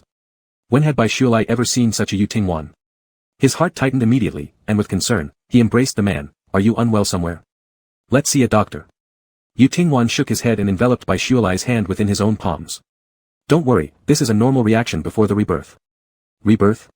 It's so fast." Immediately sitting upright from the alpha's embrace, Baishualai couldn't hide the concern in his eyes. Pains rippled through the heart beneath his skin. Tenderly, Yutingwan stroked Baishualai's reddened eye corners. Lai, if you're like this, I'll regret telling you." I thought it would be at least 1 or 2 years later." Collapsing forward into Yutingwan's embrace, Baishualai buried his face into the alpha's neck. The subtle tremors caused Yutingwan's heart to constrict greatly. "It's alright, I promised you something that I will definitely accomplish." Holding the Mega tightly in his arms, Yutingwan traced Baishualai's back with his fingers. All the tenderness and comfort seeped through his fingertips into Baishualai's flesh and skin. "I'm fine, don't worry about me." Taking a soft sniff, Baishualai silently adjusted his emotions and looked up at Yutingwan. "Tell me everything, don't hide anything from me." Baishualai held the alpha's fingers. "I'm not as fragile as you think." "Alright. Natural death and rebirth thruff carries a higher probability of successful rejuvenation. If one chooses to initiate voluntarily, the risks increase significantly, with less than half a chance of success. But for natural death, over a span of 3 months, the body will rapidly weaken. Once upon a time, going without sleep for days or even nights had no effect on him. Now, he spends half a day asleep or resting most of the time. Watching someone you love gradually approach death is a torturous process for anyone. "In these 3 months, I'll just get weaker, but there's nothing serious," Yutingwan said while pulling Baishualai's hand with a smile. "It's like hibernation." The weather outside was indeed getting cooler day by day. Baishualai mumbled, "I've only heard that birds migrate to warmer places during winter, never heard of flying creatures hibernating." Though he said this, Baishualai still embraced Yutingwan tightly. "My alpha is turning into a sleeping beauty." Lu Shichen and Ilok both lived in the house below the cliff cave. Aside from them, there were other people living here, usually managed by Chi Hua and Chi Nimo. The daily necessities and accommodations for all of them were well taken care of. Lu Shichen poured Baishualai a cup of tea. "He sleeps more than half the day now, and as time goes on, the sleeping hours will increase. If you get bored up there, come down and find us for company." Baishualai shook his head, looking down at the tender green tea leaves floating on the surface of the water in his cup, muttering, "I want to stay with him." Lu Shichen clicked his tongue. The sweetness and sourness of being in love, it's suffocating enough already. Teased by Lu Shichen, Baishualai couldn't help but laugh as well. This should be Yutingwan's second. Was Yutingwan alone during his first? Not sitting long, Chi Hua rushed over in a hurry. Many planets and nations from the outside world had sent various invitations to Baishualai.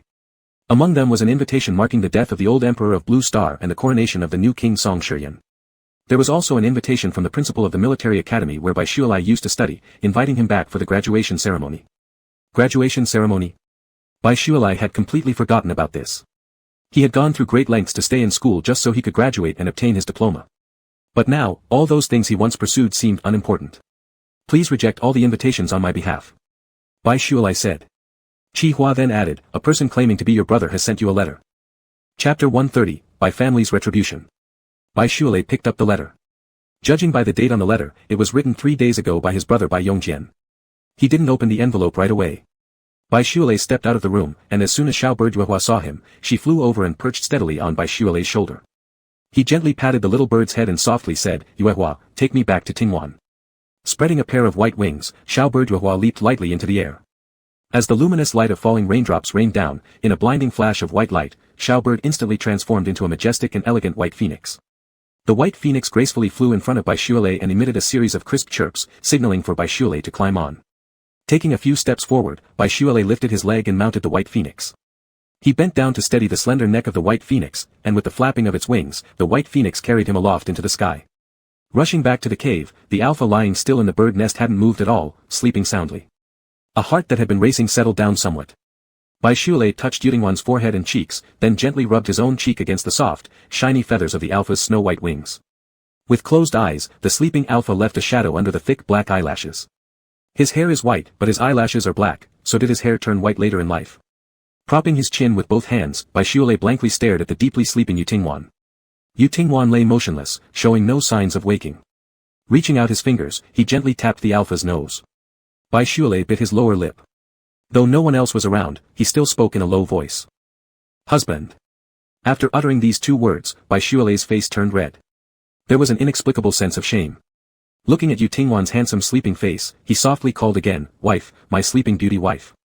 After saying this, he couldn't help but laugh. "My big sleeping beauty." Bai Shualei leaned down and kissed Yutingwan's face. This was the only time he dared to be so bold. "I'll go check the letter, I'll come back soon to see you, be a good boy or girl." Reluctantly leaving the bird nest behind, Bai Shualei sat near the cave entrance. The rolling clouds were seemingly within reach, the sky darkened, and cold winds howled through the cavern, unable to penetrate deep inside the mountain cave. With his red hair tied up by a white ribbon, Bai Shualei took out the letter written by Bai Yongjian from his chest and quickly skimmed through it. His elder brother had decided to return to the planet where he used to work. Bai Yongjian had met a very cute B-class Omega there. He originally wanted to share this good news with their parents, but Bai father and mother strongly opposed Bai Yongjian marrying a B-class Omega. No matter what, they insisted Bai Yongjian could only find an A-class Mega. Determined to resist his parents' control, Bai Yongjian decided to propose to his B-class Omega immediately after returning. If Bai father and mother continued to hold their current stance, Bai Yongjian might never return to the blue planet. The only regret was not being able to meet Bai Shualei before leaving. But Bai Yongjian had seen Bai Shualei's news on television, realizing his younger brother was an extraordinary dual S-class Mega. Even though they had apologized during their previous meeting, in this letter, Bai Yongjian once again apologized to Bai Shualei. For his naivety and ignorance back then, as a brother, he had failed to protect his younger sibling, Bai Shualei. They're beyond redemption, incurably ill. Your departure was the right decision. Everyone has the right to live on and pursue happiness, Shualei, and from now on, you should live well too. In the last part of the letter, Bai Yongjian informed Bai Shualei. After learning that Bai Shualei was a dual S-class Mega, Bai father and mother had argued. Initially, Bai father was pleased, but upon remembering that he had severed ties with Bai Shualei, redirected his anger towards Bai mother. Bai mother remained as before, dismissing everything as lies. How could the Bai family member she abandoned possibly be a top-tier Mega? It must have been fake. It was merely her refusal to admit her own mistakes and confront reality. The old king of the Blue Star Union had passed away due to illness. Song Shi was about to ascend the throne as the new king of the Union. Bai father and mother were still fantasizing that Bai Xingyun could become the queen of the Union. However, Bai Xingyun was quickly divorced unilaterally by Song Shi and expelled from the palace. Bai Xingyun's blessing did not restore the old king's health, instead, his condition worsened day by day. Song Shi's mother publicly declared that Bai Xingyun was a bringer of bad luck. Since Bai Xingyun married into the royal family of the Blue Star, one terrible event after another had occurred. Having been pampered by Bai father and mother since childhood, how could Bai Xingyun endure such humiliation? Ever since she was expelled from the palace by Song Shi, Bai Xingyun lashed out at home every day, smashing things. Under Bai Xingyun's influence, Bai father's business plummeted, leading to company bankruptcy. Although the family wasn't yet destitute, every day was chaotic. The once protective Bai father now viewed Bai Xingyun with constant disapproval. Bai father began treating Bai Xingyun in the same way he once treated Bai Shualei, even slapping Bai Xingyun across the face.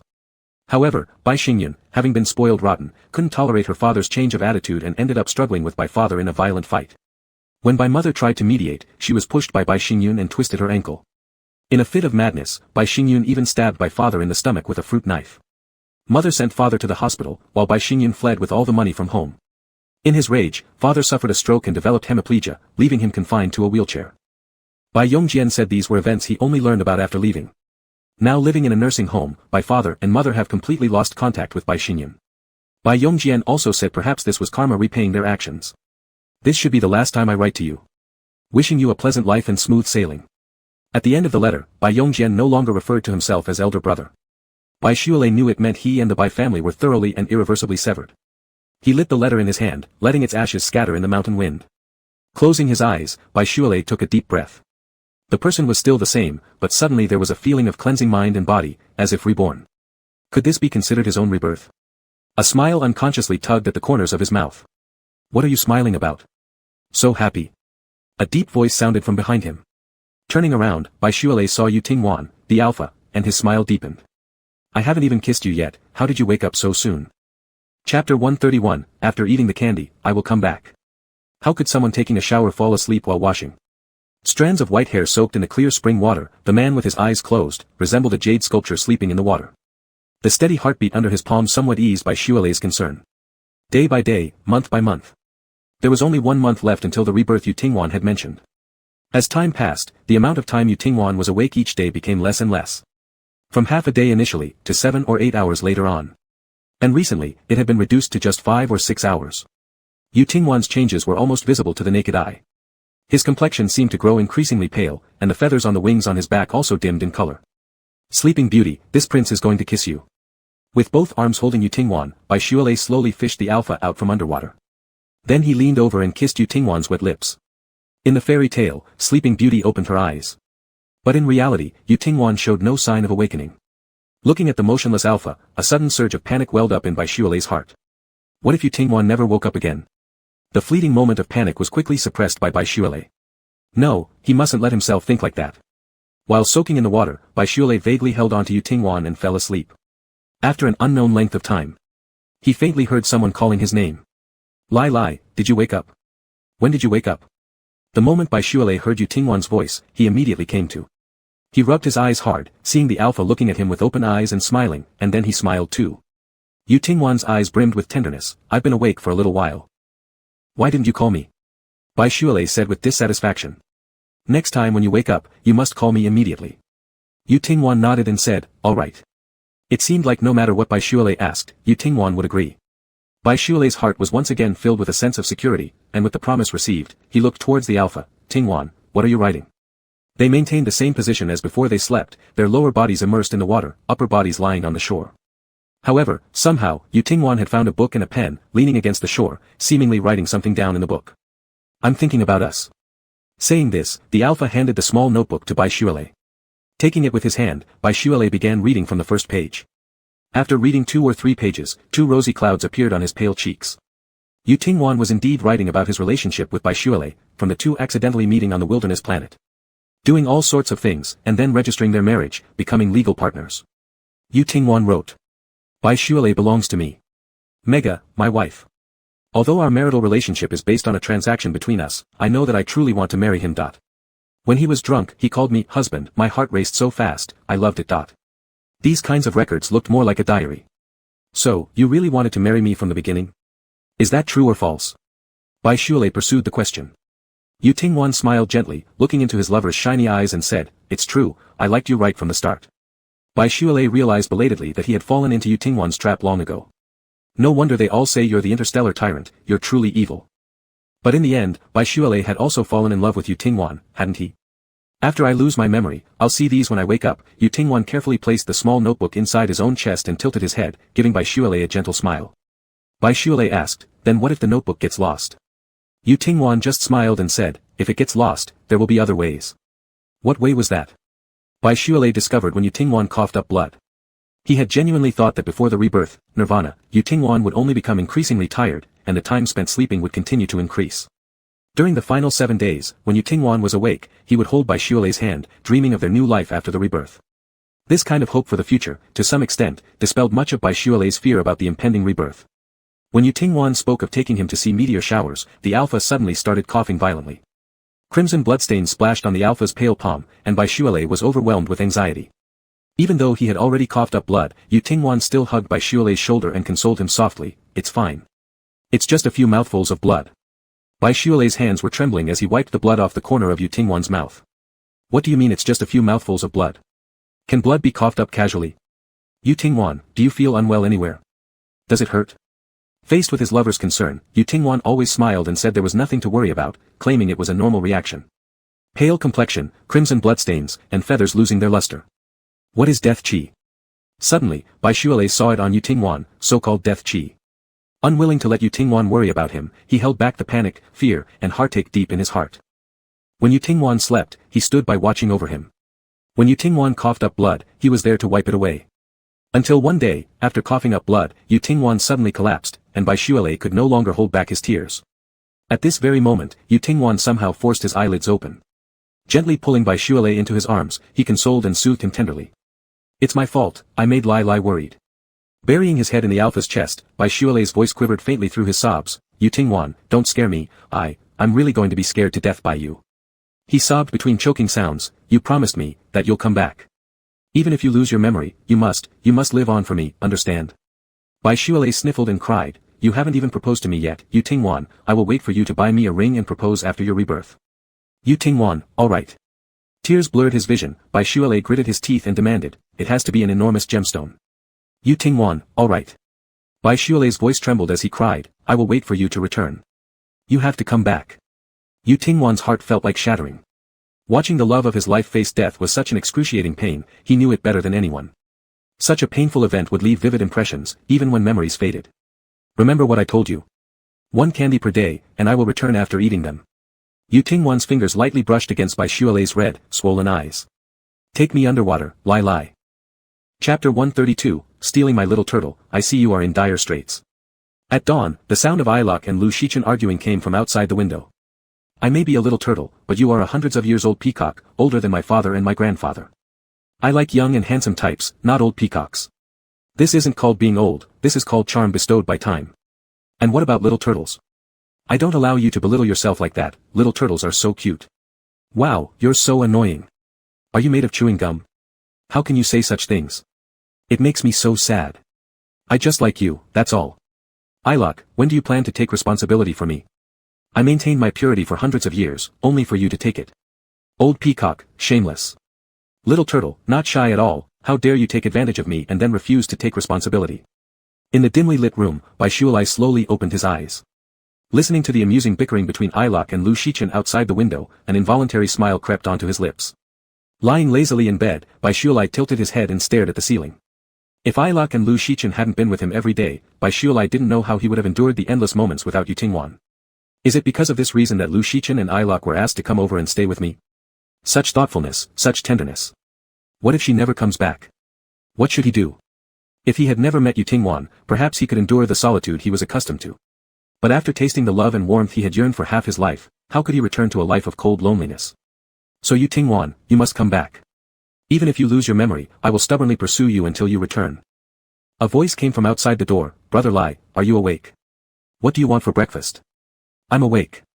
Wait a moment, let's go out to eat. Sitting up on the bed, Bai Shualei reached toward the bedside table. 1, 2, 3. Only 3 candies remained. After coming out of the bathroom and changing clothes, Bai Shualei returned to the bedside before leaving, stuffing the last 3 candies into his pocket. Beneath the layered mountain peaks, beyond a dense jungle, lay the only nation on the planet.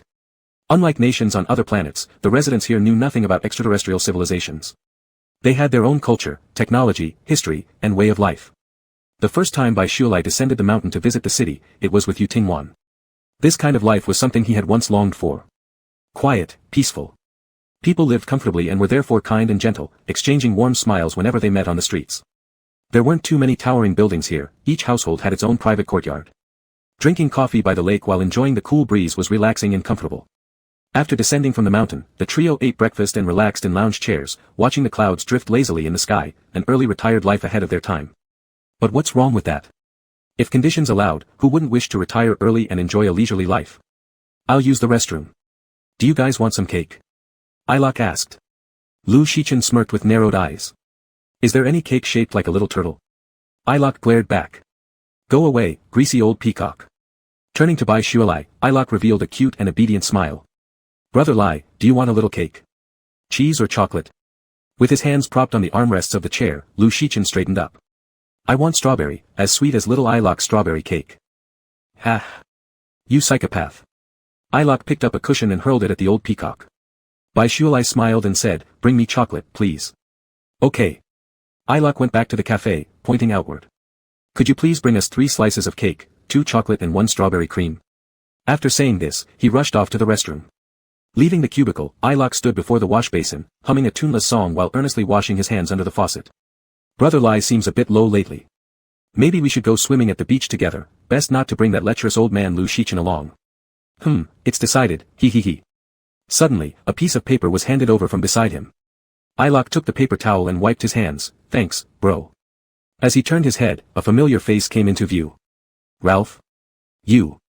In the widened blue eyes, the hand of an alpha reaching out to him was reflected. The next second, Ilok closed his eyes and collapsed. Ralph caught the almost unconscious Ilok in his arms and then left. Here you go, sir. These are your cakes, 2 chocolate cakes and 1 strawberry cream cake. The waiter smiled as he placed the little desserts on the table. Lu Shichen abruptly stood up, this proud little thing, stubborn but kind-hearted. Bai Shuelai couldn't help but laugh. Isn't my brother cute? Don't bully him later. Oh sister-in-law, how could I dare to bully him? Didn't you see? This spoiled brat bullies me every day. Lu Shichen spoke animatedly, seemingly enjoying being bullied. Before Bai Shuelai had a chance to tease him, Lu Shichen's expression suddenly changed. The grin vanished instantly, and Lu Shichen abruptly stood up with a frown on his handsome face. What's wrong? Bai Shuelai stood up as well. Ilok is gone. Lu Shichen said as he summoned his companion beast, the peacock. The peacock spread its wings and flew off in a certain direction. I planted one of my feathers on him. A dangerous glint passed through Lu Shichen's eyes as he murmured darkly, someone has taken him away. Who took Ilok? With the forces that Yu Tingwan left behind, and Lu Shichen's abilities, it wouldn't be too difficult to find Ilok. That Ralph must want to die. Daring to snatch my little turtle, I'll scatter his ashes. Lu Shichen gritted his teeth. I'll retrieve Ilok from the sea star, sister-in-law, you stay here and wait for the old phoenix. Don't you think something strange? Bai Shuelai said gravely. Even if Ralph is reluctant, how does he know we're here? Not many people know about this planet, it belongs to Yu Tingwan. Immediately, they both realized someone was using Ilok as bait. But what did they want by luring them to sea star? You stay here. I'll bring some people over and check. If you lose a single hair, I'm afraid the old phoenix will wake up and burn all my peacock feathers, Lu Shichen whispered, feeling that this matter might have something to do with Yu Tingwan. Bai Shuelai shook her head. I want to take a look myself, but you don't need to worry either. Remember, 99% of Sea Star's area is ocean. He laughed and said, the sea is my main battlefield. Chapter 133, Albert's Purpose. Ralph, are you crazy? I'm telling you, this is kidnapping and it's illegal. I'm going to tell my dad and mom, I'll tell brother Bai Shui, and I'm also going to tell His Majesty Albert. Don't think that because you're an SS-level alpha, you can break the law. Hurry up and let me go, did you hear me, Ralph? When he woke up, he found himself back in Sea Star. Although his hands and feet were not bound, he was locked inside a room. There was food and drink, and he wasn't mistreated, but at the door stood a tall and imposing Ralph. Ai Luo couldn't leave, nor could he contact Bai Shui, so he could only glare furiously at Ralph. Since he had been kidnapped by Ralph, almost 24 hours had passed. Ralph treated him well with food and drink, just keeping him confined, doing nothing else. William is my cousin after all, treating your lover's cousin like this isn't quite right, is it? Oh, I see now, you're worried I might interfere with your relationship with William, right? But I'm not the kind of person who clings desperately. If you reject me, I will certainly stop liking you. Having exhausted all words, Ralph still appeared utterly unperturbed. Just as Ai Luo was seething with anger. Ralph looked at him and suddenly said, I accept your confession. Ai Luo blinked his eyes, it's expired, invalid. He couldn't understand why Ralph would suddenly say these things. Ralph, tell me straight, why did you bring me here? I don't believe it was just to say this to me. Though sometimes naive, Ai Luo was no fool. Ralph wasn't hard to reach, there was no need to kidnap him just to say something like this. Ralph calmly said, the less you know about some things, the better for you. He brought a chair to sit by the door, arms crossed, refusing to speak further. Suddenly from outside came a peculiar bird chirp. Different from an ordinary bird call, Ai Luo immediately recognized what bird it was. A peacock. In the next second, a powerful gust of wind blew through instantly. The originally intact house was crushed into pieces with a loud rumbling sound. Amidst the rubble lay a huge turtle shell. Behind it sprouted a pair of peacock wings as Lu Shichen leaped down, kicking the turtle shell outwards with one foot. From within the shell, muffled shouts could be heard. Ai Luo. Ralph seemed ready to dash forward. Lu Shichen released his mental energy and cheerfully blocked Ralph, saying, what's the shouting about? That's my wife. Ah, Lu Shichen, you old peacock. Hiding inside the turtle shell, Ai Luo shouted in fright. If someone were to look from afar at that moment, they'd see a large turtle shell flash across the sky. The large turtle shell was caught by a dazzlingly beautiful flowered peacock. Finally, it gently landed on a small island in the sea. It's me, Ai Luo. Outside the turtle shell came Bai Shue's voice. Bai Shue brother. A golden head peeked out from the turtle shell, looking pitifully at the red-haired youth beside him. His fish tail rested on the rocks by the shore. After partially transforming, Bai Shue swam faster than any creature in the ocean and could hide his presence better. It's over. Let's take you back.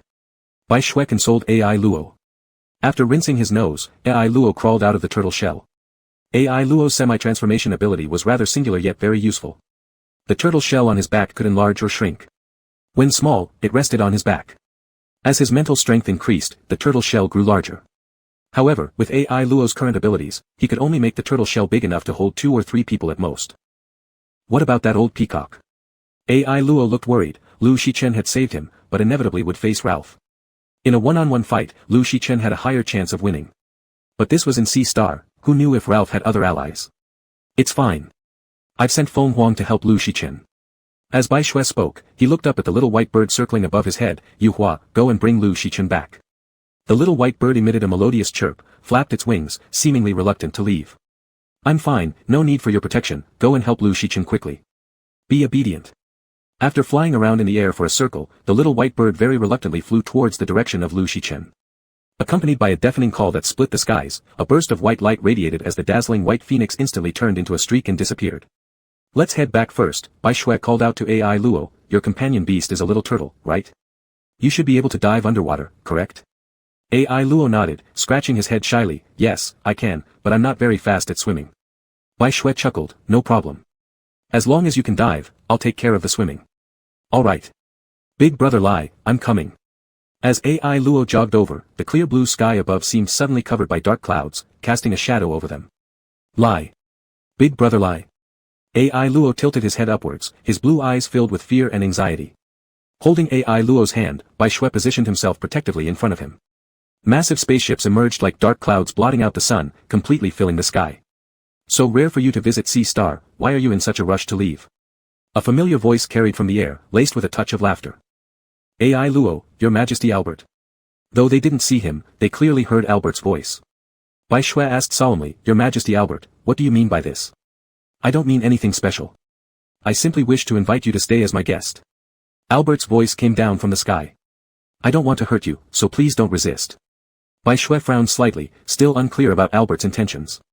Although Bai Shue had previously guessed that the person behind Ai Luo's kidnapping might be Albert, he couldn't figure out the motive behind it no matter how hard he tried.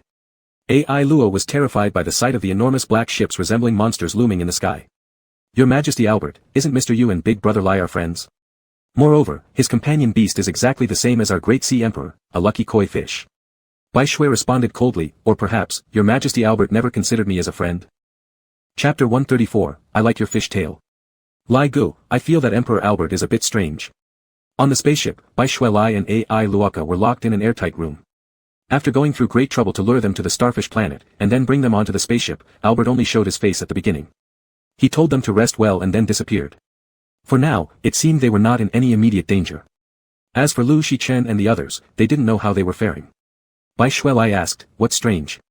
Even though I haven't seen Albert since graduating from high school, he feels like a completely different person, Ai Luoka couldn't help but sigh. He really does seem changed, being kind and gentle before. Kind? Gentle? Bai Shue Lai recalled his first meeting with Albert. Back then, the old emperor was still alive, and as the crown prince, Albert had no airs about him. Indeed, he was gentle and sunny, just as Ai Luoka said. It seemed that after the death of the old emperor, Albert had changed quite a lot. Bai Shue Lai thought for a moment and said, emperors are not ordinary people. Perhaps he was just pretending to be someone else back then. Judging by today alone, he didn't believe Albert was a good man. Why did Albert capture them? There wasn't anything on their bodies worth all this effort by the Sea Star King. Could it have anything to do with Yu Tingwan? Thinking of his alpha, Bai Shue Lai quietly slipped his hand into his pocket. His fingertips touched 2 candies, and he picked one out with 2 fingers. After peeling off the wrapper, he placed the candy in his mouth. Sweet, inexplicably calming. Looking on the bright side. If Albert wanted to take them hostage to threaten Yu Tingwan, did it mean there was a high probability that Yu Tingwan would successfully undergo the transformation? Lai Gu, you're so amazing that you can even smile at a time like this. I'm nothing like you. I'm afraid of dying, Ai Luoka sighed. I'm still so young, never been in love, never been married. Have you forgotten? My innate beast is a koi fish, Bai Shue Lai smiled, will definitely be fine. AI Luaka's eyes lit up, that's right. How could I forget, Lai Gu, you're a lucky star. The tightly locked door opened, and Albert stood outside smiling. I am also very curious to see if the good fortune of a koi fish can surpass the strength of an empire. Bai Shuelai's gaze met Albert's. He slowly got up, and under the scrutiny of the Sea Star King, he had not a hint of fear. A tall alpha emerged from behind Albert. Upon seeing this person, AI Luaka's eyes widened instantly. How could it be? Where is Lu Shichen? Lao Fu furrowed his brow and went over, grabbing AI Luaka. Come with me. Let him go. Bai Shuelai slapped Lao Fu's hand away. Albert lightly laughed a few times. You'd better let him take AI Luaka away. At least AI Luaka will live. If he stays, who knows what might happen. Lao Fu glanced at Bai Shuelai, muttered a low, sorry, and then took the shouting AI Luaka away. With the closing of the door, only Albert and Bai Shuelai remained in the room. Your Majesty Albert, did you capture me to hold me as a hostage to threaten Yu Tingwan? Bai Shuelai carefully observed Albert's expression while speaking. Don't be so tense. I won't kill you, Albert smiled, his gaze firmly fixed on Bai Shuelai. With a scrutinizing look, inch by inch, describing Bai Shuelai's figure. After a long pause, Albert suddenly smirked. You are indeed beautiful, but I don't understand what attracts Mr. Yu to you. Bai Shuelai paused, sensing something strange about this statement. He reconsidered Albert's purpose for abducting him and continuously probed, do you like him? Like? Albert's demeanor suddenly changed. All smiles vanished from his face. The Sea Star King stared coldly at Bai Shuelai, deep blue eyes filled with uncontrollable anger and hatred. He's a god, destined to forever stay above. Not for the sake of a red-haired mega to discard everything from the past. Albert suddenly screamed hysterically, it's because of you that he fell. Bai Shuelai knew that no matter what reputation Yu Tingwan had outside. In this star age where the strong is everything, there are quite a number of ardent admirers of Yu Tingwan across various planets in the universe. The Albert right before him seemed to be one of them. Much like the fanatics in the entertainment circle who do not want their idols to fall into the worldly love affair. Albert appeared to possess the same mentality. Yet it didn't seem like something a king would do just for this reason alone. If Albert had wanted to kill him, he wouldn't have waited until now without making a move. Bai Shuelai said nothing. He was waiting for Albert to tell him on his own. Just like those bullies he used to encounter. These people always like to boast about their intentions or thoughts after doing something wicked. Even though there's an unbreakable rule in TV dramas and movies that villains die because they talk too much. But the urge to confide is an irresistible nature of human beings, especially those who think highly of themselves. They cannot help but show off in front of the losers. Sure enough, Albert continued. Aren't you at all curious about what I'm going to do? Bai Shuelai intentionally brought up the name of Yu Tingwan, which Albert cared the most about. I only know that Yu Tingwan won't let you go. Albert gave out a disdainful laugh. As he gazed at Bai Shuelai's face, he lowered his voice. Though I don't like your face, since Mr. Yu does, I don't mind becoming you. Bai Shuelai secretly gathered his spirit. The spaceship was still sailing on the sea. There was still a distance before they could reach land. Bai Shuelai kept talking with Albert while stalling for time. No matter how well you disguise yourself, you can never fool him. Disguise? No, I am going to become you. He lifted a finger, gently tapping on his temple. Albert looked down on Bai Shuelai to the bone. An excessive arrogance made him hold nothing back when telling Bai Shuelai about his plan. After all, Bai Shuelai was just someone who relied on Yu Tingwan, a mega. Even if endowed with the good fortune of a koi fish and able to transform into a mermaid like the Sea King. To Albert's eyes, Bai Shuelai was still an existence completely devoid of any threat. Without Yu Tingwan, Bai Shuelai was nothing. I like your fishtail, Albert's lips curled up. Sorry, I don't like you, Bai Shuelai also lifted the corners of his mouth. Suddenly, the entire spaceship violently shook. Enormous water columns surged from the sea, like an octopus tentacles, wrapping around the spaceship floating in the air. In the blink of an eye, the entire spaceship was pulled into the sea. He looked at Bai Shuelai, coldly laughing. You wouldn't assume that entering the sea means escape, would you? This spaceship is waterproof. Who says I'm running away? Bai Shuelai slightly smiled. Chapter 135, Seashell Overlord Yu Tingwan. Guard, seize him. Don't hurt his face, and do not break his arms or legs. I want him alive. At Albert's command, high-level psychic guards immediately emerged from all around. Using psychic power and pheromones as attack methods can ensure the maximum integrity of a person's body. Especially for a group of high-level alphas who heavily surrounded a red-haired mega. Like wolves circling their prey, they were eager to gain credit before their new emperor, releasing their pheromones and mental forces without hesitation. What if Bai Shuelai was a rare dual S-class mega, so what? Earth considered Bai Shuelai a symbol of their pride. Even though Bai Shuelai didn't care about them at all, that didn't stop Earth from using widespread advertisements to proclaim Bai Shuelai as one of their own. As a superplanet in the universe, Seastar had far more dual S-class alphas and megs than any other planets. Apart from Ralph, Albert also had other dual S-class alpha and mega guards around him. As equals of dual S-class, once these people released their own pheromones, bistioli would surely be affected. But when the guards surrounding the mega recklessly released their pheromones, bistioli seemed unaffected, standing there without reaction. Someone asked, "What's wrong? Why are our pheromones useless against him?" Albert irritably issued an order, "A bunch of failures, hurry up and grab him." Since the pheromones were ineffective, the other guards started releasing their psychic forces, attempting to render bistioli incapable of resisting with their psychic forces. Under the fierce assault of powerful psychic forces, the surrounding air became distorted as if it were boiling. Just like the ineffectual pheromones.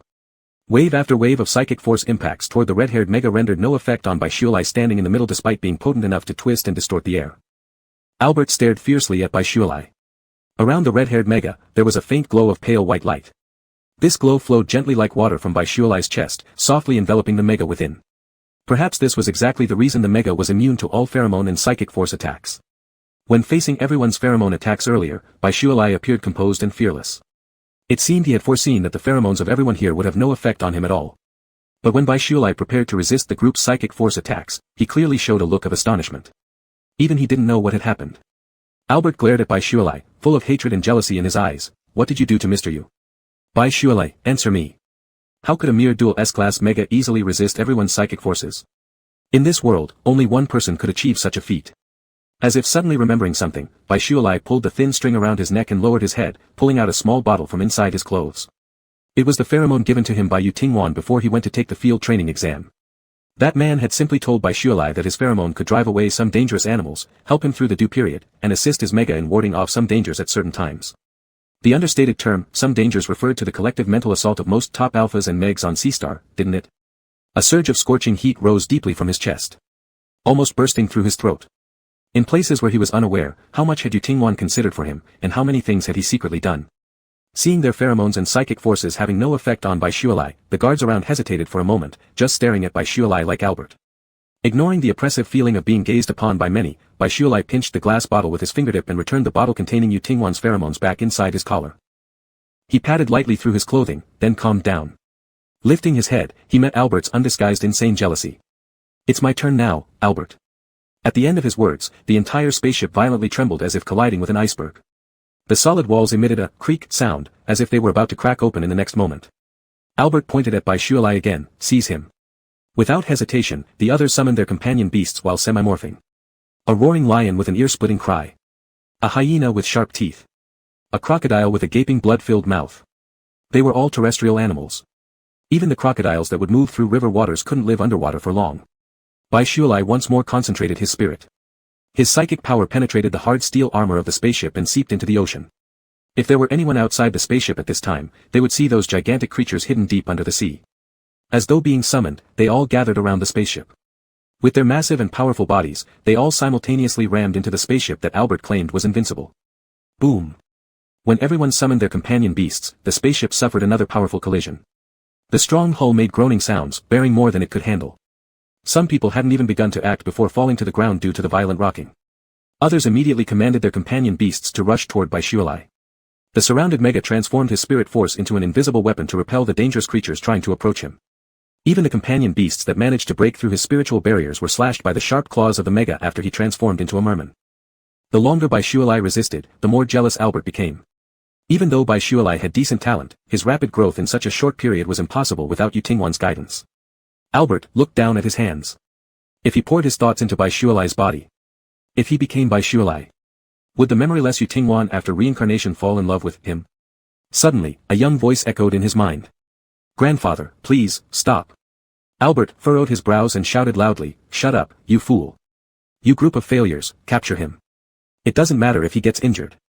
Because of Albert's previous words not to harm bistioli, all the guards had been hesitant in their actions, cautious not to accidentally disfigure the mega. Finally, upon hearing Albert's command, the guards who had been unable to take down the mega bared their sharp fangs in anticipation. But just before they could unleash their full power, the entire spaceship violently broke apart into pieces. Chapter 136, An Unexpected Person. Even the top alphas and megs are ultimately human. They cannot penetrate the atmosphere to fly into the starry universe. Nor can they breathe freely underwater and swim. Regardless of whether their companion beasts are lions or crocodiles. They are all terrestrial creatures. The fiercest lions on the grassland will also have their lives swallowed by the sea. Under immense water pressure and collisions with marine animals, Albert's spaceship, which he claimed would never take in water, shattered instantly. When the crocodile opened its gaping mouth to try and tear at Boyle's beautiful fish tail, a massive current pushed the open-mouthed giant croc into the sea. Its enormous, fat body moved helplessly in the seawater, its tiny limbs desperately paddling. No matter how large its gaping mouth was, it could only produce small bubbles in the water. Even the companion beasts manifested from mental entities would get injured in battles and unsuitable environments, causing damage to the host's mental power. Previously, the surrounding companion beasts disappeared as the sea submerged them.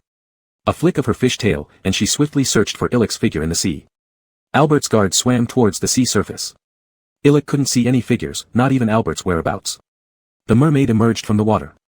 At the moment she reached the surface, Boyle saw a drenched Albert.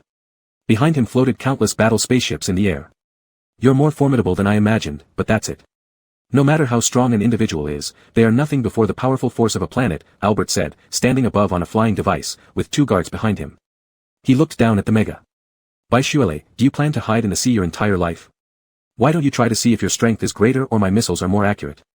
Alternatively, you can let those ocean friends of yours block the missiles and be blown to pieces. Albert curled his lips with a cold look on his face. Die. You die, and Mr. You will return to normal. Psycho. Boyle couldn't help but curse silently in her heart. Lifting his head, he saw countless ships densely spread across the sky. As soon as Albert finished speaking, all the ships simultaneously locked onto him as the target. Not manned by real people, they were uniformly controlled by a system. This was what the rain falling from the unknown told him. All the better, there wasn't a hint of psychological burden. Controlling the seawater had already cost him significant mental energy while being inside the sea. Even though he was the rare SS-level mega, from the time he truly started learning how to enhance his mental strength until now, it hadn't been more than several months. Far less than a year, almost reaching his limit. It felt like someone was pulling at his nerves, taut and painful. But this was not the time to show weakness. Just like when facing bullying back in the day. Showing no fear, letting them not know that actually inside he was scared and pained too. Once a weakness is shown, one would be immediately attacked intensely. Maintaining a ruthless demeanor that suggested he wasn't someone to mess with, Boyle coldly glanced at Albert and crushed the glass vial hanging from his chest. Yuxingwan's pheromones instantly enveloped him. The aura emanating from him was partly his, partly Yuxingwan's. Albert kept muttering something, but it was becoming unclear, just useless chatter anyway. There was no need to listen.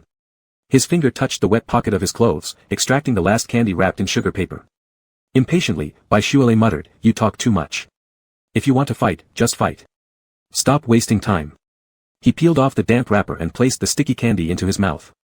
Sour yet sweet, it had a very refreshing fruity flavor. What kind of fruit? While contemplating, Albert glared at him fiercely. Presumably, he had spouted a bunch of harsh words.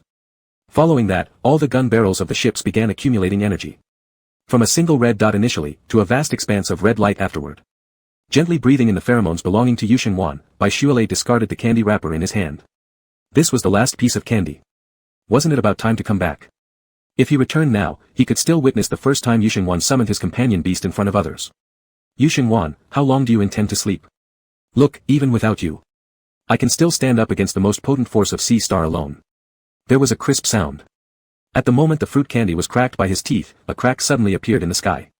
From the gap brimming with countless starlights came a prolonged and deep howl. What is that thing? A fish has come out. What kind of fish is this? How can it fly? Is that a starry sky on its body? It seems, it's like a cooing. Our battle spaceships are being eaten by it. The cooing, as big as a small mountain, had skin layered with colors of the night, starry skies, and the Milky Way. It opened its mouth and swallowed the battle spaceships one by one. Even if it was hit by cannonballs, the cooing evolved from the goldfish-like companion beast showed no sign of injury. 1, 2, 3. All the ships in the sky ended up inside the belly of the stargazing cooing. Watching helplessly as all their spaceships were devoured, Albert shouted curses loudly. He ordered the guards to stop Boyle while also seemingly planning to increase forces toward this side. Boyle thought, there was one sentence that Albert got right. No matter how strong an individual's power was, it couldn't compare to the whole strength of the Sea Star. So he jumped into the sea, causing huge waves again, once more pulling the low-flying Albert into the sea. But unexpectedly, he witnessed Albert's muttering. Trapped in the sea, Albert was completely exhausted, shouting loudly at the guards who dared not approach the ocean, "I am the king of Sea Star. I command you to save me." The next second, Albert seemed to change into another person, commanding everyone else to leave in a composed voice. "Lord Albert." When Albert spoke again, Boyle immediately recognized the smiling prince of Sea Star from before. Albert gave Boyle a weak smile, only when Grandpa's consciousness wavers can I take the chance to control my own body. My periods of clear consciousness are becoming less and less. It won't be long before I disappear forever. Please take good care of Illick. A flash of sorrow crossed his eyes as Albert grabbed a scattered fragment of the spaceship near him and without hesitation inserted the sharp piece directly into his heart. Albert?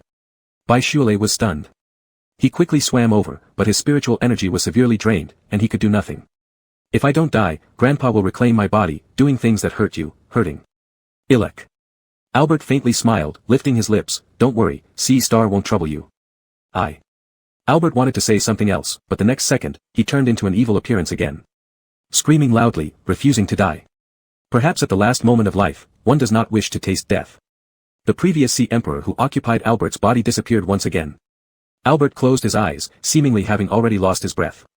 Boylove floated helplessly on the sea surface.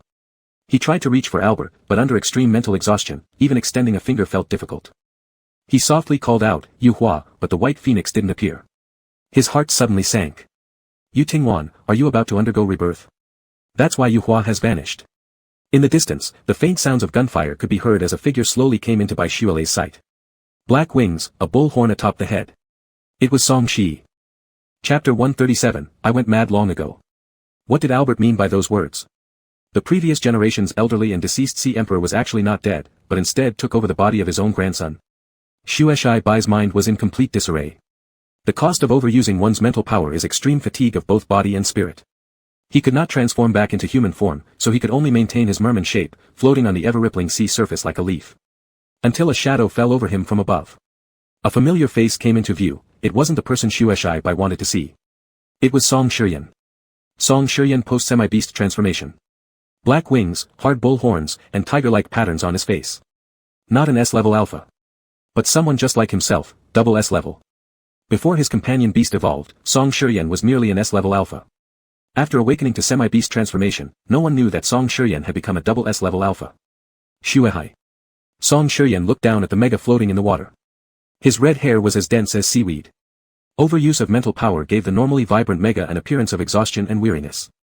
His face submerged in water appeared unnaturally pale, making his lips seem even redder. Fragile, yet breathtakingly beautiful.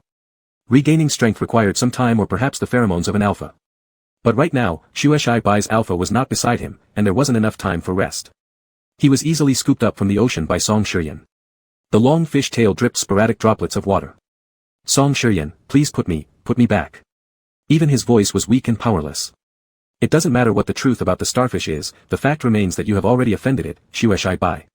This isn't something that can be solved simply because you and the first-generation Sea Emperor have the same companion beasts. Song Shiyan flew with the merman in his arms into the sky, where a Cheongchi with tiger body and bull horns slowly approached. Shueshai Bai shut his eyes tightly, this has nothing to do with you. Feeling his back touch a soft cushion, he was placed on the back of the Cheongchi by Song Shiyan. A drizzle started falling from the sky, entering Shueshai Bai's eyes and blurring his vision.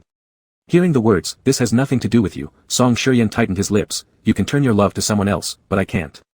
Do you feel this urgent need to sever ties because you're worried Yu Tingwan might care? But where is he now? Shueshai Bai said nothing. He closed his eyes, his fingers moved lightly beside his sides. Isn't Yu Tingwan your alpha?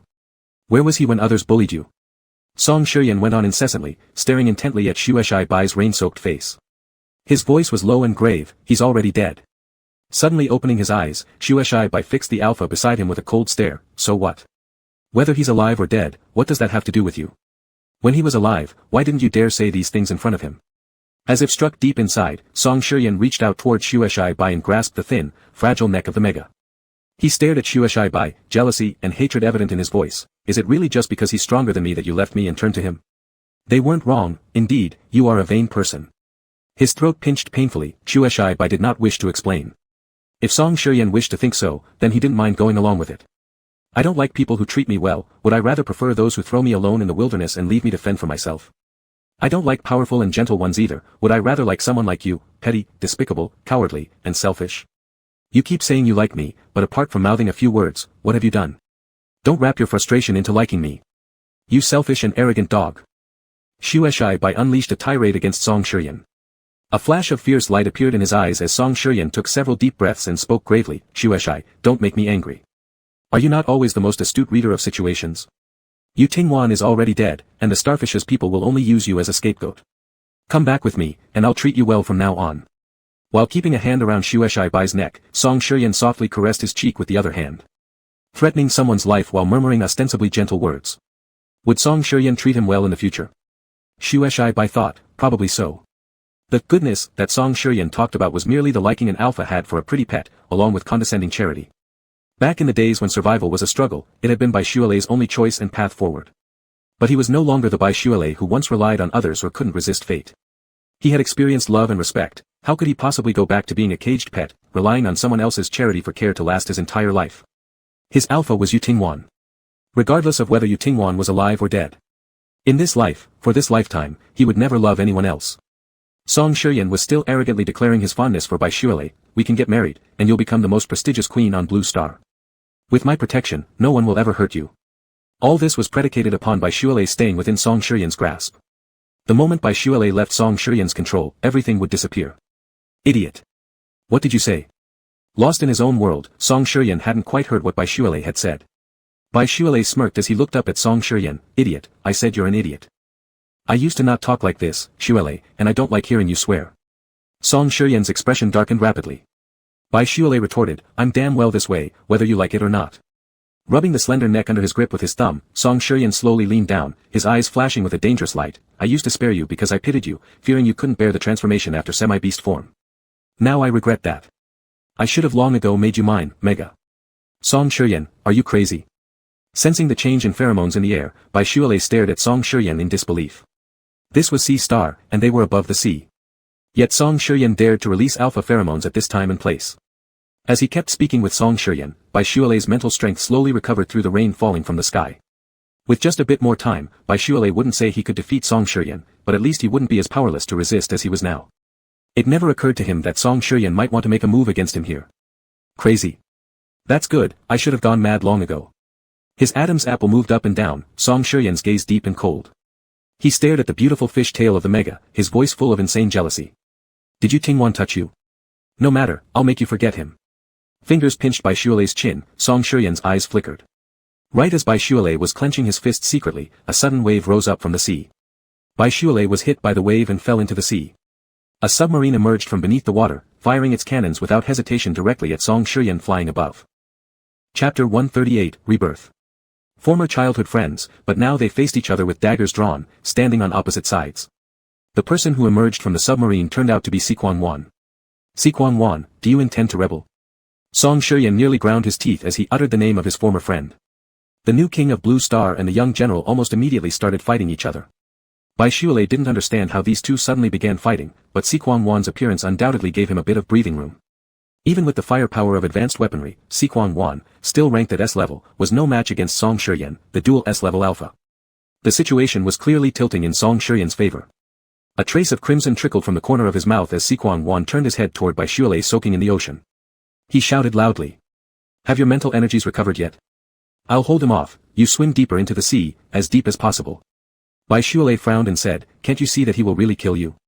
Why did Sequan Wan help hold back Song Shiyan? Was it because of some slight liking or guilt over the past needing redress? Sequan Wan gazed at the red-haired Mega and smiled abruptly with an air of carefree elegance. Bai Shuelai, remember me. He deeply glanced at Bai Shuelai, seemingly trying to engrave the red-haired youth into his heart. When Sequan Wan turned to glare furiously at Song Shiyan, a hand rested on his shoulder. Then, a red figure moved from behind him to step in front. Sequan Wan was startled, his voice filled with urgency. Bai Shuelai. I don't want to owe you any favors, nor do I wish to remember you. The red fish tail slid along the submarine as Bai Shuelai passed by Sequan Wan without even glancing at the alpha. Standing before Sequan Wan, he looked up at Song Shiyan, whose eyes were tinged with crimson not far away, and said indifferently to the alpha behind him, I don't need your protection. As the air twisted and flickered, the Leviathan that had disappeared earlier was summoned again by Bai Shuelai. Even though he had completely drained his mental energy just a short half-hour ago, Bai Shuelai somehow managed to summon his evolved companion beast once more. How could his mental energy recover so quickly? Standing behind Bai Shuelai, Sequan Wan suddenly realized something. First came a bitter smile, then a few steps back. Looking lost and spiritless, Sequan Wan's thoughts aligned with what Song Shiyan naturally also understood. But Song Shiyan would rather not know. Dark pupils full of crimson bloodshot veins stared intently at Bai Shuelai, and his gravelly voice was strained. You let him mark you. The tone coming out from his throat trembled slightly. Song Shiyan's statement wasn't a question, it was an affirmation. Yu Tingwan had marked Bai Shuelai. Not temporarily, either, it was a complete marking, through and through. It was clear that not too long ago, Baishuale hadn't been marked by Yu Tingwan. It was insane. Allowing himself to be marked by an alpha facing life or death stakes. Was Baishuale mad? Once marked by an alpha, Baishuale would have to rely solely on Yu Tingwan to get through his blooming period in the future. But what if Yu Tingwan failed in his rebirth and died? Without his marked alpha to accompany him, the blooming period would become unbearably painful. Marks made by high-level alphas weren't something that could easily be erased. Why would Baishuale take such a risk? Song Shiyan didn't want to think about it. He'd rather Baishuale chose Yu Tingwan for the alpha's power and wealth than believe Baishuale truly fell in love with Yu Tingwan. As if convincing himself, Song Shiyan mumbled softly, "Don't worry, we'll find a way to erase the mark. After all, it's just a mark, anyway. Besides, Yu Tingwan is already dead." Suddenly, Song Shiyan fixed his gaze on Baishuale. "Shualai, come back with me. Be good." "Good my ass." Baishuale had given up trying to reason with Song Shiyan. Since reasoning wouldn't work, yelling was all there was left to do, at least this way, he'd feel better. Baishuale's companion beast battled fiercely with Song Shiyan's Cheongchi. Seeing that Song Shiyan was about to come after him again, Baishuale decisively jumped into the ocean. Even if he couldn't fight anymore, it was alright, he'd sink down to the bottom of the sea. His eyelids felt heavy, like lead weights hung upon them. It seemed like just one moment of slackness would cause him to plummet rapidly into unconsciousness. The brief rest had allowed Baishuale to recover a little mental energy, but he knew the time he could summon the cooing would be limited. Song Shiyan had seen through Baishuale's intentions and mocked him, "Shualai, you won't last. I admit you're indeed impressive, but your growth has been too short-lived. You may hold me off for now, but eventually, I'll capture you." At the thought of capturing Baishuale again, Song Shiyan's breathing quickened. If he relentlessly overwrote the mark Yu Tingwan left on Baishuale, sooner or later, he'd replace it with his own. As for how much pain the overwritten Mega would endure, Song Shiyan obviously didn't give it much thought. Baishuale remained silent. Previously, he had engaged Song Shiyan in conversation just to buy time for himself to recover. Now, however, there was no need to delay further, nor any reason to respond to Song Shiyan. His hand slipped into his pocket, which had long been soaked empty by seawater. There was nothing inside. He remembered the days before, when he had brought the increasingly frail Yu Tingwan to the ocean floor. The alpha on the brink of life and death still possessed the strength to completely mark the Mega beside him, despite his weakened state. Baishuale recalled the words Yu Tingwan had spoken to him then. After being thoroughly marked, your mental energy can reach another level. Even if faced with danger where you can't win, at least you'll have the ability to escape. But Baishuale didn't want to run away. "All the candies are gone. Where are you? Where are you, Yu Tingwan?" Unknowingly, his eyes stung and his nose tingled with acidity. Bold enough to defy the Sea Emperor, unyielding enough to berate Song Shiyan without retreat. The ever-stronger Mega became as fragile as glass under the weight of missing his alpha. "Yu Tingwan, you broke your promise." Tiny pearls fell from the merman's eyes, gently sinking into the ocean. The tranquil sea surface rippled with tiny splashes. White splashes, one after another. More and more, growing larger and larger. The entire sea began to bubble as if boiling, gurgling and steaming. In an instant, a streak of fiery light shot up toward the sky from the depths of the ocean. Chapter 139, Falling into the Deep Sea. The swirling hot air spread recklessly. The air was unusually sultry and humid. A body like a starry sky slowly fell from the sky, sinking into the water, where it gently lifted the red-haired young man in the water with an obedient and docile demeanor. Leaning half her body on the companion beast, Baishuale looked up at the flames rising from the depths of the ocean to the sky without blinking. The flames filled the sky, burning it into fiery hues, presenting a scene reminiscent of the end of the world that struck fear into the hearts of those who beheld it. Even though the abnormality of this sea area had been noticed, no one could come near, even if they wanted to. It was not that they did not wish to approach, but the overwhelming pressure from the top-tier alpha prevented them. Phoenix flames fiercely burned, turning even the most robust and solid machinery on the planet into ashes upon approach. Yu Tingwan. Amidst the vast expanse of firelight, the familiar figure of the alpha remained unseen. Baishuale softly uttered the man's name, every fluctuation of her tone steeped in deep yearning and affection. Not far away, Song Shiyan clearly heard the soft call of the name coming from Baishuale's lips. His bloodshot eyes were filled with anger and jealousy, his chest heaving violently as his inner frustrations mounted against a backdrop of involuntary dread facing a high-ranking alpha. Almost all records concerning phoenixes indicated the impossibility of a second rebirth. Why had Yu Tingwan returned? Successful in his second rebirth, how was this even possible? It was so close. Just a little more, and he could have captured Baishuale. First, his once best friend had betrayed him. Then, Yu Tingwan had appeared just at the crucial moment. All he wanted was Baishuale. Why was everyone blocking him? So what if you're a 3's level alpha? A phoenix who has just undergone rebirth is no different from a newborn. Song Shiyan fixed his gaze intently on the flames ascending from the sea to the heavens, his murderous intent towards Yu Tingwan impossible to suppress once it surfaced. His extreme anger and jealousy gradually morphed into greed and delusional ambition. At the mere thought of having a chance to kill the strongest alpha in the world, Song Shireen trembled with excitement down to his fingertips. What does he mean? What does Song Shireen mean? Bai Shualei overheard Song Shireen's words. Her pale face bore expressions full of worry as Bai Shualei struggled to sit up on the back of the companion beast, cooing.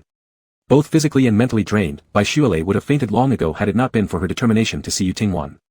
Sitting on the nearby submarine, Si Kongwan said heavily, Phoenix rebirth represents renewal. Afterwards, it might become stronger than before the rebirth, but during a period after its renewal, it will be as fragile as a newborn. He paused briefly, directing his gaze towards Bai Shualei not far away. The Mega who used to be despised by him had turned into a top-tier Mega within merely a few months' time, someone he could never hope to match now. When facing him, the red-haired youth always looked at him coldly. And now, her face was full of fragility and anxiety revealed solely for another alpha. So strong was her sorrow and concern that she seemed about to shatter. Heartache gave way more to envy. Si Kongwan continued, Yu Tingwan's strength right now is roughly only 1/10 of what it normally is. If Song Shireen entertained the idea of killing Yu Tingwan, it wasn't entirely out of the question. What should I do? What am I supposed to do? Repeated words of panic and unease emerged from her trembling lips. Crystal-clear tears rolled down from Bai Shualei's eyes like pearls. Don't cry, I'll help him, Si Kongwan repeated, I'll help him. Helping a rival to deal with his king and friend, Si Kongwan might be considered crazy. Yet since he had arrived here today, retreat was no longer an option for him. He knew Song Shireen too well. If Song Shireen really managed to capture Bai Shualei, the beautiful and obstinate mermaid might die of depression. Arrogant and self-important as the youthful general who doesn't know how to love, didn't want any regrets. He'd made Bai Shualei cry and get angry before. What he hadn't done was make the person he liked laugh cheerfully. Si Kongwan thought that hearing these words, Bai Shualei would feel a little better. But Bai Shualei merely looked at him with suspicious and wary eyes. Suddenly, Si Kongwan felt an urge to laugh. Whose fault was it? It was his own fault for not being a decent person in the past. Bai Shualei had no time to verify if Si Kongwan's words were true or false. He gently patted the starry Cooing beneath him. Having recovered some of his spiritual power in the water, the companion beast slowly carried Bai Shualei up to the sea surface. In an instant, a massive boom sounded. Accompanied by a clear bird cry, a white figure rose from the sea. Underneath its feet stood a white phoenix with sleek, glossy feathers, emitting a gentle glow. The alpha, after rebirth, still had snow-white hair and an unchanged handsome face. But the ink-like pupils held a gaze even colder than before the reincarnation. Like a god who showed no emotion, neither joy nor anger, coldly and indifferently watching over the world. Yu Tingwan, be careful. The moment Yu Tingwan appeared, Song Shireen's companion beast, Xiongqi, expelled a breath toward the alpha. At the same time that Bai Shualei loudly warned him, he also used his last ounce of strength to raise a wave that surged toward Song Shireen. His brain felt as though it would explode. As if someone were slicing delicate wounds into his fragile nerves one by one. Bai Shualei didn't even have the chance to check on Yu Tingwan's condition. Faint and powerless, he collapsed onto his companion beast. But with the decline of its master's spirit energy, the companion beast began to vanish like dissipating stardust, gradually turning transparent. Carrying its owner slowly back into the water, the companion beast disappeared just in time to return the merman to the safety of the sea. Yu Tingwan. The heavy weight of his eyelids pressed down, his vision becoming blurry. Bai Shualei softly called out the man's name. He didn't know whether Yu Tingwan had heard him, nor how the other might react. But simply by uttering those 3 words, it seemed he instantly found security. Yu Tingwan. Yu Tingwan. He slowly sank into the water. In his blurred vision, he seemed to catch a glimpse of the man above, glancing briefly in his direction. Chapter 140, Yu Tingwan only loves Bai Shualei in this life. Song Shireen didn't notice Bai Shualei falling into the deep sea. His bloodshot and eyes glared at Yu Tingwan, who had been reborn like a phoenix. Die, Yu Tingwan.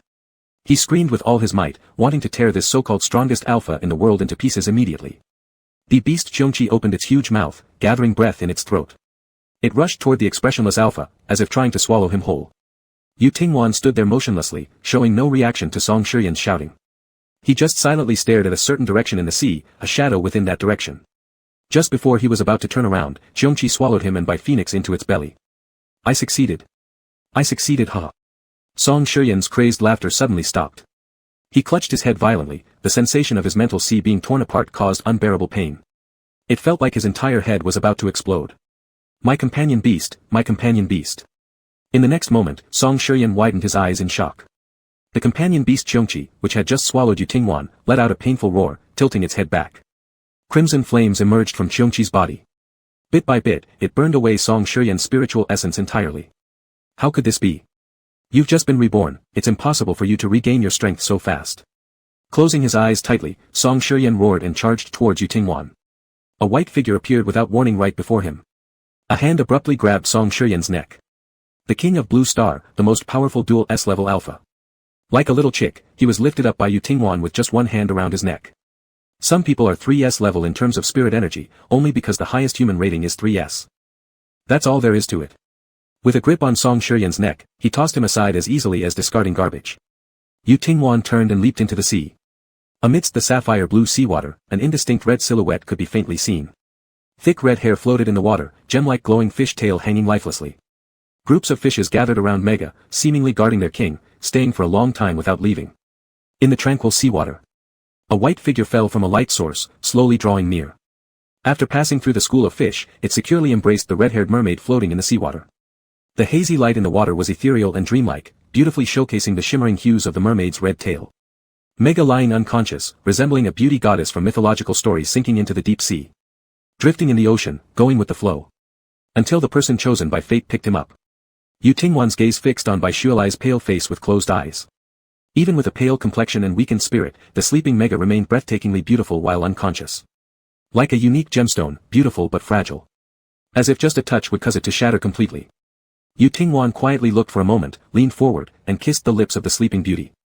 Gently opening soft lips, he transferred his pheromones slowly. With the exchange of pheromones, Bai Shualai's knitted brows gradually relaxed. The originally ghastly pale face due to excessive consumption of spirit energy was now tinted with a slight pink glow. The white wings in the water pulled inward toward the chest, enveloping the beautiful mermaid in his arms. Yu Tingwan swam upward toward the surface with Bai Shualai. Splash!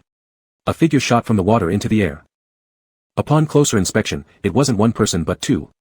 Only smaller compared to the tall alpha, Mega cradled by Yu Tingwan, invisible from the head or body, only a long, exquisite fish tail indicating his presence. Give him back to me. He is mine, he is mine. A dark bruise circled his neck as Song Shuryen made another desperate rush over. It was unclear which word angered the newly reborn alpha. Yu Tingwan's face abruptly turned cold. His white phoenix rushed toward Song Shuryen who was flying over. Facing such a significant gap in power, Song Shuryen had no ability to retaliate. Without a word, Yu Tingwan recalled by Phoenix again. Yu Tingwan gently loosened his hold on the red-haired young man unconscious in his arms and placed him on the back of Bai Phoenix. His gaze turned cold, a strong murderous intent flashing in his eyes. In an instant, Yu Tingwan appeared beside Song Shuryen and kicked the latter, who was trying to resist, flying far away. The alpha who had been reborn with memories completely erased felt nothing but infinite disgust toward Song Shuryen the moment he laid eyes on him. After giving Song Shuryen a severe beating, Yu Tingwan grabbed this arrogant and conceited alpha's wings at last. Without hesitation, he tore the pair of black wings from Song Shuryen's back. Ah! With a pitiful scream escaping his lips, Song Shuryen plummeted into the sea from the sky. Yu Tingwan gave a faint glance at the alpha whose wings had been torn off and whose spirit energy had been damaged, then paid no further attention to Song Shuryen. From now on, this double S-level alpha would become nothing more than a powerless cripple. The proud king of Blue Star could only live in pain like an insignificant ant starting today. And compared to the physical pain, Song Shuryen would never see Bai Shualai again. Yu Tingwan lightly crooked his finger, eliciting a crisp bird call not far away. Bai Phoenix, carrying the unconscious Mega on its back, flew over to Yu Tingwan's side. As he mounted the Phoenix, Yu Tingwan held the mermaid tightly in his arms once more. At the moment of reclaiming Bai Shualai into his embrace, there was an indescribable sense of satisfaction. Don't take him away, give me Bai Shualai back, give me Bai Shualai back. As the Phoenix soared into the high skies, crossing through cloud layers, a heart-wrenching cry faintly came from behind, the shout of the defeated. He heard three words. Bai Shualai. Bai Shualai. The first words uttered by the previously silent alpha after being reborn were the name of the red-haired mermaid in his arms. Yu Tingwan lowered his head and looked at the sleeping Mega in his arms, his stern brows unconsciously relaxing. A gentle starlight flickered in his eyes as he carefully savored those three words on his tongue. Bai Shualai. A searing heat surged from his arm. Yu Tingwan pulled up the sleeve of his right arm. The body after rebirth was entirely new and youthful. No matter how many injuries it had endured before, they all vanished after the rebirth through the Phoenix flame. Unless they were scars carved onto the spirit and soul. Even after rebirth, these scars would still remain. Under the sleeve of his forearm, there faintly appeared a line of words. Yu Tingwan loves Bai Shualai for this life only. The burn marks indicated that only he himself could use the Phoenix fire to etch words onto his soul. When his fingers gently traced the row of small characters on his arm, Yu Tingwan realized that these words were not left from the previous rebirth. They were inscribed by his much earlier self from long ago, before the very first rebirth, on his own arm. Words written in books could be lost, descriptions coming from other people's mouths may contain lies. In the era of high technology, any image has the possibility of being fake. However, the scars imprinted on the soul do not fade with time. The moment Yu Tingwan saw the red-haired Mega, his heart swelling and tightening did not lie. My. Lowering his head, Yu Tingwan gently rubbed his forehead against the Mega's, whispering softly, my. Chapter 141, Haven't you come to hug me yet? Bai Shualai's mental sea was a tranquil expanse of blue ocean, shimmering with fragmented light. Sunlight pierced through the surface, refracting varying shades of brightness. The red-haired Mega floated in the seawater, gently swaying with the current. As time slowly passed, the injured mental sea was gradually healing itself. Bai Shualai felt drowsy, occasionally opening his eyes and vaguely seeing beams of light filtering through the water. When he closed his eyes, it was as if he had fallen back into past dreams. Those once unbearable memories flashed by like a lantern parade of pain. Looking back now, there were no longer significant fluctuations of emotion. Be they parents, siblings, or people encountered in school. Images of them sped past, none of which seemed worthy of Bai Shualai pausing to reminisce about in detail. Until one person came to mind. These recollections then played out slowly. Bai Shualai dreamt of the last encounter with Yu Tingwan before his rebirth. The already frail Alpha pleaded with him to take him to the deep sea. Why the seabed? Because Bai Shualai's mental world really was an ocean. Phoenixes soared over boundless skies, but at the brink of life and death, desired to rest where their lover resided. If the rebirth fails, bury him forever in the deep sea. Even in death, his soul would accompany his solitary companion in the depths of the sea. If the rebirth succeeds, he will, like the partner his heart yearns for, be reborn from the sea. Birds and fish can also love. There is no possibility of the rebirth failing. You promised me, to return alive. I promise you, I will definitely return. Can you mark me now? If you lack the strength, I can do it myself. Bai Shualai said, I want to bear your mark. Lie. Bai Shualai soon paid the price for his words. Even in the Alpha's weak phase, there was still plenty of strength left to make him cry. A full marking requires both the Alpha and the Mega to semi-beastify simultaneously. In the deep sea, they embraced each other, kissed, and exchanged pheromones. When the glands were bitten and the pheromones injected, mermaid tears turned into pearls, falling one by one into the palace beneath the deep sea stars. The underwater palace of the first-generation Sea King lay in the inaccessible deep-sea regions. During the half-hour when Bai Shualai chatted with memories of the Sea King, he asked about the issues concerning the underwater palace. A thin layer of water separated the outside sea, though the air was thin, enough oxygen was maintained for what Yu Tingwan needed. After the complete marking, the Alpha fell into a deep slumber. Bai Shualai silently stayed by his side for a day before reluctantly turning to leave. The starry seas were vast, and the place they fought wasn't near the area of the underwater palace. Yet, after his rebirth, the Alpha appeared amidst a skyward blaze of fire. Yu Tingwan. Yu Tingwan was still alive. Amidst the muddled confusion of his thoughts, a clear realization struck. The sleeping merman instantly opened his eyes. What met his sight was an unusually high ceiling. And a cage emanating a faint golden glow. Wait a minute. A cage? Bai Shualai's mind commanded him to sit up. But his body refused due to the acidic soreness and weakness. His body barely rose a little before falling back down helplessly. The soft, plush sensation beneath him suggested fingers touching fluffy smooth feathers. Bai Shualai turned his head to glance around, quickly realizing where he was. On Planet Blue, inside Yu Tingwan's estate. That spacious room, with its extremely high ceiling, held a large golden birdcage right in the center. Though awake, his body still lacked any real strength. Subconsciously licking his lips, expecting dry cracks but surprisingly finding them soft and moisturized. Unable to rise, he simply laid back down again. Both in the air and on the bedclothes lining the nest, remnants of Yu Tingwan's presence lingered. Cold, fresh, but extraordinarily warming Bai Shualai's heart. The thing he feared most did not happen, his Yu Tingwan had returned. Suddenly feeling a pang in his nose, Bai Shualai picked up a feather beside him and gently placed it on his face. Eyes closed, greedily breathing in the lingering pheromones of Yu Tingwan. He took a deep breath, and the pheromones he smelled were particularly strong. Assuming it was due to the feathers, Bai Shualai didn't think much about it. Feeling the Alpha's presence, Bai Shualai closed his eyes and mumbled, Yu Tingwan, how much I miss you. In a place he couldn't see, a tall figure slowly approached. The figure leaned down, covering his lips with its own. It wasn't an illusion. He had really been kissed. Startled, he opened his eyes, only to find a familiar handsome face looming in his sight. Apparently sensing that he had opened his eyes, the Alpha, who had previously been closed-eyed, also opened his eyes. In the dark pupils, a faint smile faintly seeped out.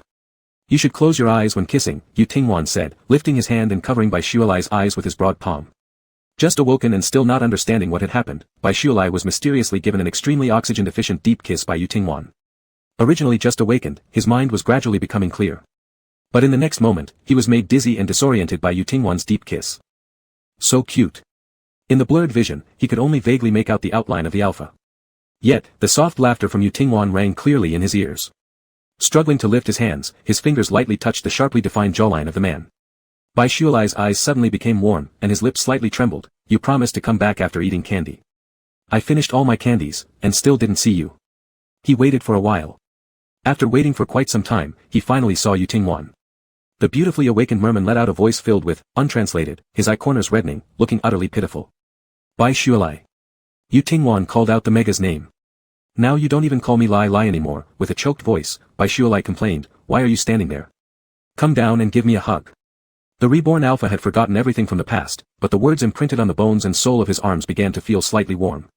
Yu Tingwan loved only Bai Shualai in this life. Bai Shualai. Lai Lai. A wave of warmth surged in his heart, as if his whole body was soaking in warm springs. His cold and numb heart came alive once again. Sitting beside the merman, Yu Tingwan embraced Bai Shualai in his arms. The newly awakened Mega, nestled in his alpha's embrace, slowly drifted off to sleep. Bai Shui. Lai Lai. After a long while without any movement from the Mega in his arms, Yu Tingwan softly called out. No response. The beautiful merman in his arms was breathing steadily, seemingly sleeping soundly. Yu Tingwan glanced down and noticed his sleeve tightly clutched by Bai Shualai's fingers. Chapter 142, Jealous of Herself. Yu Tingwan was still alive, and that was good. The only downside was Bai Shualai discovering herself locked in a golden cage by the alpha. Next to the bird's nest was a small pool of water, which didn't seem deep at first glance but was actually as high as 4 or 5 stories towards its downstream side. The last time she saw this pool, it wasn't nearly this deep. She wasn't sure when Yu Tingwan had decided to deepen it. The bottom of the pool wasn't pitch black. Alongside the colorful koi fish swimming around, there were plenty of beautiful shells, coral reefs, and night pearls decorating the deeper areas of the pool. Bai Shualai sighed. If only there was a large shell big enough underwater to hold her, she thought sleeping inside a big shell would be quite comfortable. But the next day, after this idea came up, Bai Shualai noticed that all the larger shells disappeared when she went underwater again. After circling back twice, she confirmed that some bigger shells really were missing. Swish. A figure gradually emerged from the clear water. The wet crimson hair clung to a pale face, with a droplet cascading from a pert nose tip. It trickled past soft pink lips, down an elegant chin, and finally dropped gently onto her collarbone. Bai Shualai surfaced, half lounging on the edge of the pool, her long red fish tail swaying slightly beneath the water, creating ripples. Right then, Yu Tingwan returned from outside, carrying a plate full of food. The shells, the big ones in the water, they're gone. Lately, Bai Shualai had just begun to recover slightly. She could leave the bird's nest and slide into the nearby water herself now. However, her body still lacked strength, and her fish tail couldn't support her weight, preventing her from sliding on land like before. She slowly entered the cage, and Yu Tingwan placed the dish down before heading to the edge of the pool, his gaze resting on Bai Shualai's wet form. This mermaid wasn't dressed in a single human garment. Her pristine spine showcased a mesmerizing and seductive indentation that continued down to where her waist connected with her fish tail. Each piece of her gorgeous red fish scales sparkled more brilliantly than the finest gemstone in the world. These enchanting scales shimmered and moved lightly whenever the mermaid experienced intense joy. With water glistening over her, their brilliance illuminated the surroundings.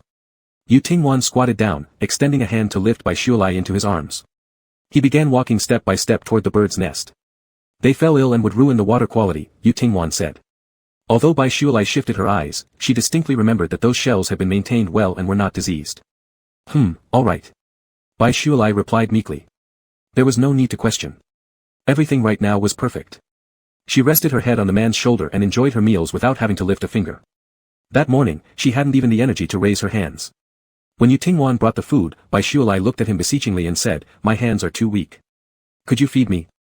The man paused to gaze steadily at Bai Shualai for a moment, then gave a gentle smile. All right. The meat was sliced into perfectly sized chunks. One chunk fit neatly into Bai Shualai's mouth, no more, no less. Sitting comfortably within Yu Tingwan's embrace, Bai Shualai opened her mouth each time he fed her. After eating, Yu Tingwan helped clean the food off her lips as well. Top-tier Mega's recovery abilities were truly formidable. Unable to lift her hand in the morning, Bai Shualai discovered by afternoon that she could already use a spoon and chopsticks. When Yu Tingwan tried to continue feeding her, Bai Shualai insisted that she could manage on her own. After scooping 2 spoonfuls of soup herself, Bai Shualai heard a sigh tinged with self-reproach from Yu Tingwan. Am I not doing well enough for you? You don't wish to depend on me at all. Bai Shualai hurriedly explained, Of course not. You've treated me well. Yu Tingwan smiled tenderly. Can I keep feeding you, then? Even though Yu Tingwan had lost all his memories of their past together, the man standing before her felt like someone who had never left, not a thing about him seemed unfamiliar. See? Not everyone who suffers from amnesia turns into a completely different person. An individual remains the same, even after memory loss. Bai Shualai nodded gently. All right. The spoon was taken over by Yu Tingwan, and the man began to carefully feed Bai Shualai with the soup he had prepared.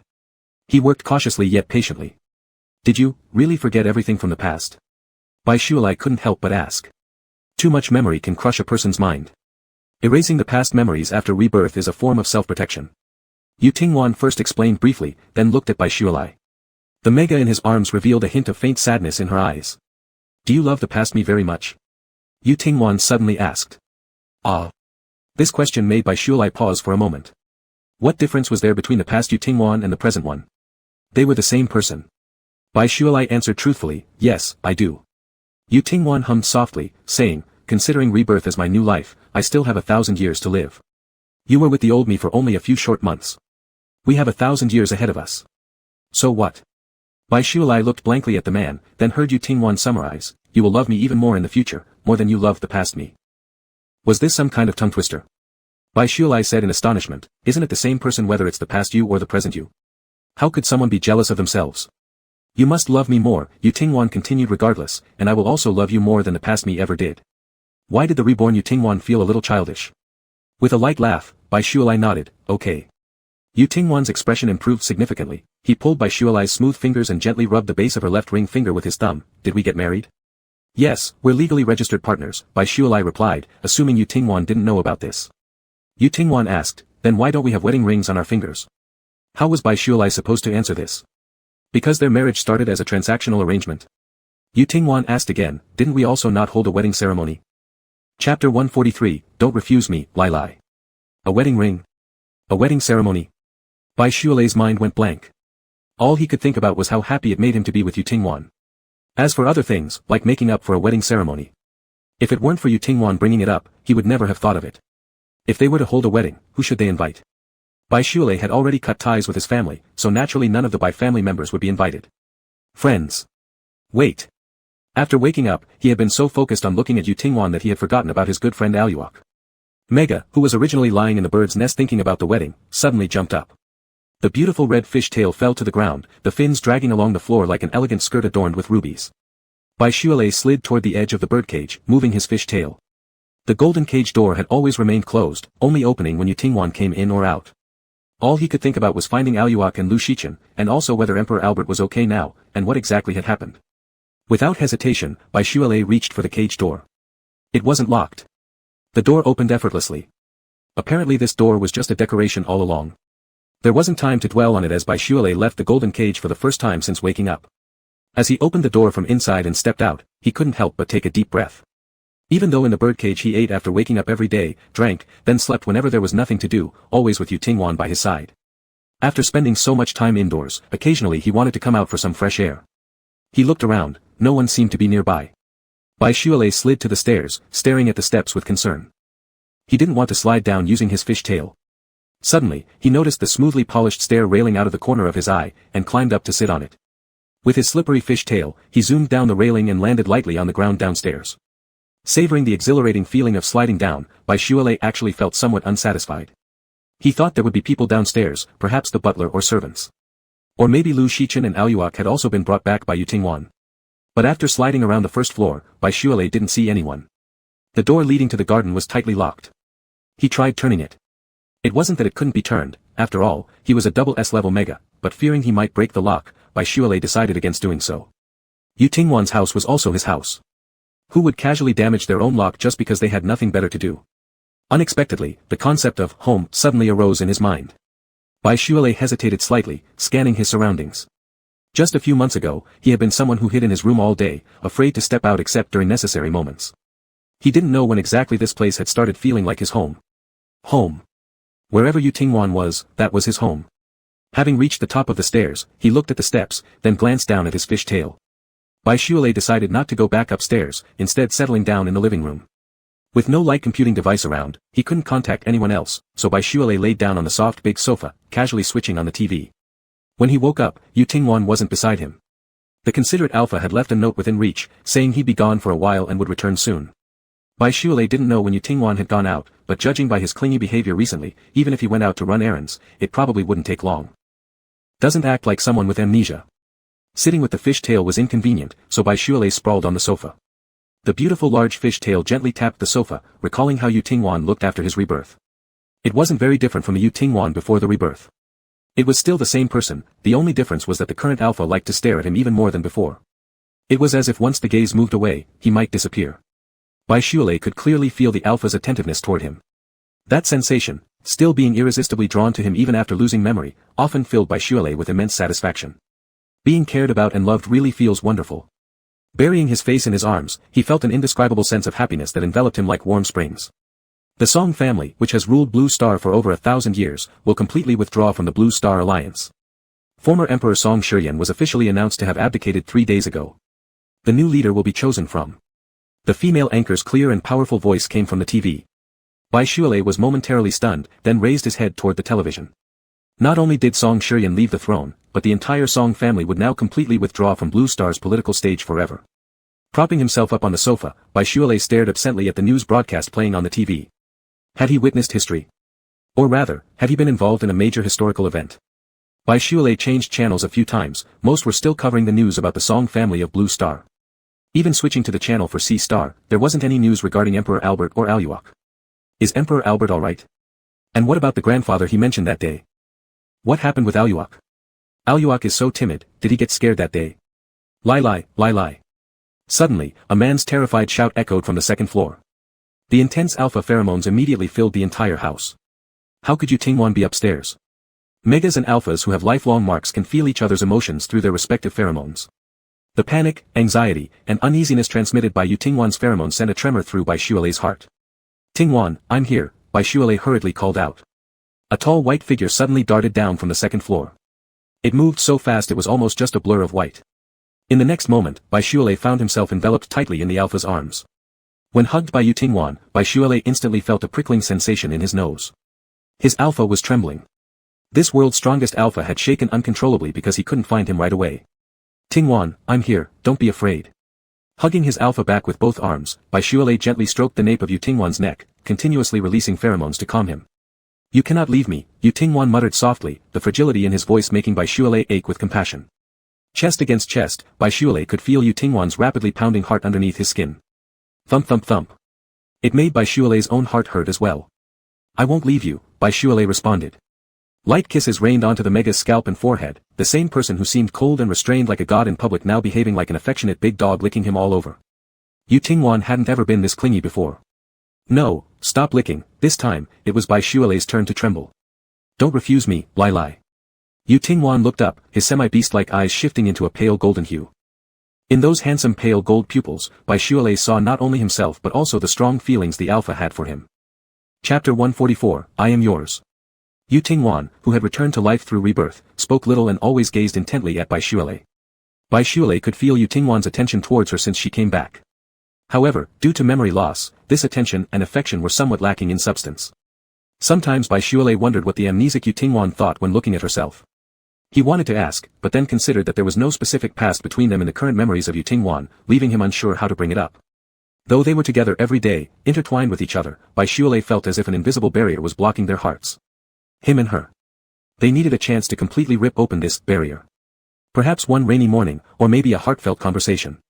Or it might be something simple yet direct, an exhausting, sweat-drenched embrace. I won't push you away. Looking up at the alpha whose eyes burned with flames, Baishuele's throat moved as if swallowing something. He tightened his grip around Yu Tingwan's neck, striving to touch the alpha's jawline and lips by tilting his head upwards. Between their heavy breaths, burning sparks flew. Yu Tingwan's gaze grew even deeper. I know what you want to do, and I want the same. So don't hesitate. After kissing the man's Adam's apple, Baishuele rested on Yu Tingwan's chest. Discarding all reserve underfoot, before the regained love, only a complete unveiling of one's affection mattered. Whatever you want to do with me, lock me up, keep me in your golden cage and do whatever you desire, I am willing, I won't run away. Holding Yu Tingwan's chin in both hands, Baishuele stared directly into the alpha's eyes, I belong to you. And you belong to me. Baishuele lay on the soft bedding of the bird nest. In his semi-animal form, he didn't have human legs, instead, there was only a beautiful, long mermaid tail. Deleted parts can be found on Weibo, chasing my wife without success. Sometimes, high spiritual energy isn't a good thing either. Was it 1 day, 2 days, or 3? Sometimes he was a merman, sometimes a human. At times a fish tail, at others human legs. At times pool water, at others a bird's nest. All pride and shackles discarded, he surrendered himself entirely to the other person. An extremely frantic intimacy dissolved all so-called barriers thoroughly. Tingwan, do you remember Lu Shichen and Ailua? They were our good friends, and I wonder how they are doing. Have you heard anything about them? Shrinking inside the quilt, being a merman left him without clothes. Now, turning into a human, he naturally had none. His crimson hair was scattered across snow-white skin, red and white contrasting sharply, visually striking. They're fine. Without hesitation, Yu Tingwan responded directly.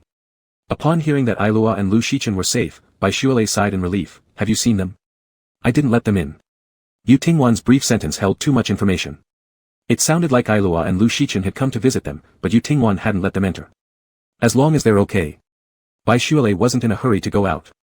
Eventually, he would meet Ailua and the others anyway. Flipping to one side, he lied down half coquettishly in the bird's nest, wrapped in quilts, and softly said with a bit of a whining tone, Tingwan, get me a portable optical brain, preferably the kind worn on the wrist, along with a pair of gaming glasses and headphones. Lying here day after day doing nothing, I'm about to sleep like a pig. Being together with Yu Tingwan all the time made it fine, as aside from sleeping, they did various things. But now, having nothing to do and with restored spiritual strength, how could he stay in the pool facing the carp day after day, just staring at them blankly? Palming over Bai Shualei's leg underneath the covers gently, Yu Tingwan asked, why not go outside? Bai Shualei chuckled slightly, teasing, oh, are you planning to let me out? I thought you wanted me to stay here forever. It doesn't matter if I don't go out anyway. Just lying down every day eating and drinking, if I can access the internet and play games once in a while, that'd be even better. Yu Tingwan's heart flickered with emotion, for he indeed had such thoughts. To hide Mega in a place only he could see, preferably in his own personal golden cage. But this wasn't truly what he desired. What was it that he really wanted? As Yu Tingwan looked at Bai Shualei's carefree, happy smile. He simply wanted Bai Shualei to be happy. This was what he wanted. Yu Tingwan pulled Bai Shualei's hand and softly kissed Mega's fingers. Neither the door of the birdcage nor the door of the room has ever been locked. If you want to go out, just go wherever you please. After saying this, Yu Tingwan didn't forget to add, but remember to come back. This is my home, of course I will come back. Bai Shualei smiled and threw himself into the man's arms. To leave the room, one first needed a set of clothes. After several days, Bai Shualei finally dressed in human form again. With permission granted, Ailua and Lu Shichen finally saw Bai Shualei and Yu Tingwan. As soon as Ailua saw Bai Shualei, they cried uncontrollably, only stopping once they'd vented all their emotions, then told Bai Shualei about that day. That day, I was controlled by Ralph. When the spaceship broke apart, old Peacock came to save me. Seemingly recalling that scene, Ailua suddenly laughed. With curved eyebrows and a row of pearl-like white teeth showing, they said, Bro Lay, you should have seen how old Peacock looked after falling into the water, just like a drowned rat, ha ha ha. Ralph and old Peacock couldn't stay underwater for long. They fought there until they both passed out, ha ha ha. Ailua slapped their cheeks which ached from laughing. I didn't want to laugh, but it was really so funny. Bai Shualei couldn't help but join in the laughter. Then what happened? Afterwards, it still relied on me, Ailua, to drag them, no, to rescue them onto the shore. Ailua proudly winked at Bai Shualei. Although I saved Ralph, I also feared that he would chase us when he woke up. So I stripped Ralph and took his clothes away, he he he. Ailua looked at Bai Shualei with anticipation. Bro Lay, am I not very smart? Chapter 77's deleted part has been restored. If you find any chapters unreadable, feel free to leave me a message, and I'll restore them when I see it. Chapter 145, Who says Omegas can't propose to Alphas? A head of snow-white long hair was tied into a bundle with a red tie, quietly hanging behind the Alpha. The afternoon sun shone through the gaps in the curtains, leaving a long streak of light on the wooden floor. The sound of the pen tip brushing against the paper could be heard in the air. Yu Tingwan left 3 forceful words at the end of the letter, quickly scanned through it from beginning to end to confirm there were no omissions, and then folded the letter neatly before placing it into the envelope. He left a trace of his own pheromones at the seal of the envelope, then summoned his companion animal, the little white bird, handing over the sealed envelope. Deliver it to Albert at Seahorse. The sharp beak bit onto the letter as the little white bird flapped its wings twice and soared through the window into the sky. Not rushing to leave, Yu Tingwan's companion animal circled in the air before reluctantly departing. A companion animal is the physical manifestation of one's spirit. Humans always have too many considerations when expressing love, but companion animals do not. They are the most direct expression of the host's emotions. When disliking someone, they ignore them and refuse to get close. When liking someone, even if pushed away repeatedly, they cannot help but come closer, wagging their tails. Putting down the pen, Yu Tingwan stood up and walked to the window. He stood on the second floor, hiding his figure behind the curtain. Through the study window, Yu Tingwan could see the garden behind the mansion. In the stream flowing through the garden, colorful koi swam back and forth. Under the guidance of some mermaid, they sometimes lined up in a row and other times formed a heart shape. Yu Tingwan closed his eyes and focused his spiritual energy. In the wind came Bai Shualei's voice. Ailua, what do you think of my idea? Sitting by the poolside, with the upper body of a human, the Mega had red hair. He wore a light-colored outfit. Under the clothes wasn't a pair of long legs but instead a big and beautiful red fish tail. Ailua looked enviously at Bai Shualei's fish tail. Brother Lei, aren't you just too amazing? It's enough that you have such a beautiful fish tail, yet you can also command the little fish to follow your instructions. Bai Shualei laughed a few times. A year ago, he never thought he'd turn into a mermaid. Don't underestimate yourself, little turtles are cute too, and I happen to like cute little turtles. A nearby peacock's voice spoke. 2 rosy clouds flew across his pale cheeks, and Ailua glared at Lu Shichen who was leisurely drinking tea beside him. You oily old peacock, don't talk. Shrugging, the unwelcome Lu Shichen made a gesture to zip his lips, but the next second, he flashed a huge heart sign at Ailua. Ailua rolled his eyes exaggeratedly and turned back to continue the previous conversation with Bai Shualei. Arranging the koi into heart-shaped formations is quite romantic, but using just this for a proposal seems a bit too simple. Ailua curiously asked, Brother Lei, do you really plan to propose to Mr. Yu? Somewhere on the second-floor study nearby, someone who overheard Bai Shualei and Ailua's conversation slightly curled his lips. Proposal? That day, Yu Tingwan said we don't have either wedding rings or a wedding ceremony, and I believe he must regret this matter deep down. Bai Shualei sat by the pool, his fish tail occasionally slapping the water surface, splashing white droplets everywhere. With his hand supporting him on both sides, the red-haired mermaid looked up at the clear blue sky and smiled, saying, between the two of us, the person who has all the memories is me, no matter how strong he is, at the end of the day, he is an amnesiac. Bai Shualei turned his head to look at Ailua who was listening carefully beside him and raised the corners of his mouth. He's already done so much, and now it's my turn to take the initiative. Little stars lit up in Ailua's eyes. Brother Lei, you're truly different. The Mega classmates and elders around me before always told me that, as a Mega, I didn't need to take the initiative. If an Alpha loves you, they will surely overcome all difficulties to come to you. Thinking about the past, Ailua revealed a bitter smile. So when I initially took the initiative to confess to Ralph and got rejected and humiliated by him, quite a lot of people mocked me behind my back. Ailua's status and wealth were several levels higher than Ralph. For someone of Ailua's background, with family affection and support, other alphas always initiated the flattery towards him. It was already difficult enough to gather the courage for that one active move, but being rejected was not all. Ralph even ridiculed him right in front of everyone. Ailua couldn't stand such humiliation. Even if he had to endure hardship and suffering during outdoor training, it wasn't for Ralph. From the moment Ralph both rejected and belittled him, Ailua only felt hatred toward Ralph. He hated being mocked and wanted desperately to prove that his companion animal, a turtle, was capable despite its nature. Beside them, Lu Shichen put down his teacup, snorted coldly, and said that Ralph is just insecure, so he deliberately denigrates you. Ailua, don't listen to his nonsense. If he doesn't like you, I do. Hey! Stop eavesdropping on my conversation with Brother Lei. How is that eavesdropping? I heard everything openly and without guilt. Watching the two bicker, Bai Shualei suddenly felt a mix of itchiness and sourness inside. So this was what it felt like when others flaunted their love. Using an excuse, Bai Shualei jumped into the stream water and swam away. Some people believe that if a Mega were too proactive, it might devalue themselves, but Bai Shualei never thought this way. Actively pursuing a bright future or someone you admire is clearly a brave behavior. If he were a coward, he would have probably still been stuck in the stinky mud pit caused by his family background. Failing isn't the end, try harder next time. Being rejected is not something to fear either. But if rejection also comes with humiliation, as in Ailua's case, the person who truly loses out isn't Ailua. Ralph lost an honest and loving Mega who truly cherished him, while Ailua recognized how bad Ralph really was. For Ailua, this turned out to be a good thing. The stream in the manor had been remodeled by Yu Tingwan, allowing the garden's watercourse to reach directly inside the house. The mermaid slowly swam through the water and arrived at the villa. As he rose from the water, Bai Shualei caught sight of the Alpha standing nearby. Pushing off the edge of the pool with both hands in a light leap, Bai Shualei looked at the Alpha approaching him. Who says Megas can't propose to Alphas? Chapter 146, turns out it was premeditated. Mega was contemplating how to propose to Alpha when she was easily picked up by Alpha in his human form. Her fish tail wasn't just long, but also heavy and substantial. After becoming a mermaid, Bai Shualei was several times heavier than usual. Even heavier than Yu Tingwan in her human form. I can walk on my own. Please put me down. Bai Shualei gently poked Yu Tingwan's arm. The muscles under her clothes were bulging and hard, providing a very good feel. Do you have anything else planned for today? Yu Tingwan asked another question without letting go. As for today, I don't have anything else planned. Bai Shualei almost answered subconsciously. After finishing her sentence, Bai Shualei directly looked at Yu Tingwan. Her eyes were clean and straightforward, devoid of any emotions. Yu Tingwan felt as if something had stung his heart. It tickled and tingled. The red hair in his vision, Mega skin so white, her complexion rosy, and the entire person seemed to be glowing with vitality and energy. Her gaze toward him was pure and clean. In her crystal-clear pupils, kindness and bravery were hidden. This was the birdcage he saw, beautiful, pretty, strong, yet brimming with an appealing youthful vigor. As if she had grown up surrounded by sunshine, the sea, and flowers all her life. But the diary hidden in the study, filled with writings about him and birdcage, revealed that the described birdcage from those words wasn't always like this. Would you like to have afternoon tea together? Yu Tingwan smiled faintly, my beautiful mermaid prince. The sunroom in the garden was birdcage's favorite place when she stayed in the estate before. There was a soft reclining chair inside. Whether reading, playing games, or taking a nap on it, it was quite pleasant.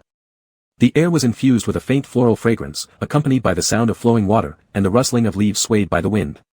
In the afternoon, the quiet atmosphere, paired with milk tea and snacks, made the comfortable reclining chair even more inviting. Birdcage could spend an entire afternoon alone there. When drinking afternoon tea together in the past, Alpha would drink his tea while birdcage would drink her milk tea. She instinctively thought there would be her exclusive milk tea in the sunroom, but after scanning the area, birdcage didn't see her milk tea. The only thing in the room was Yu Tingwan's own tea brewing equipment.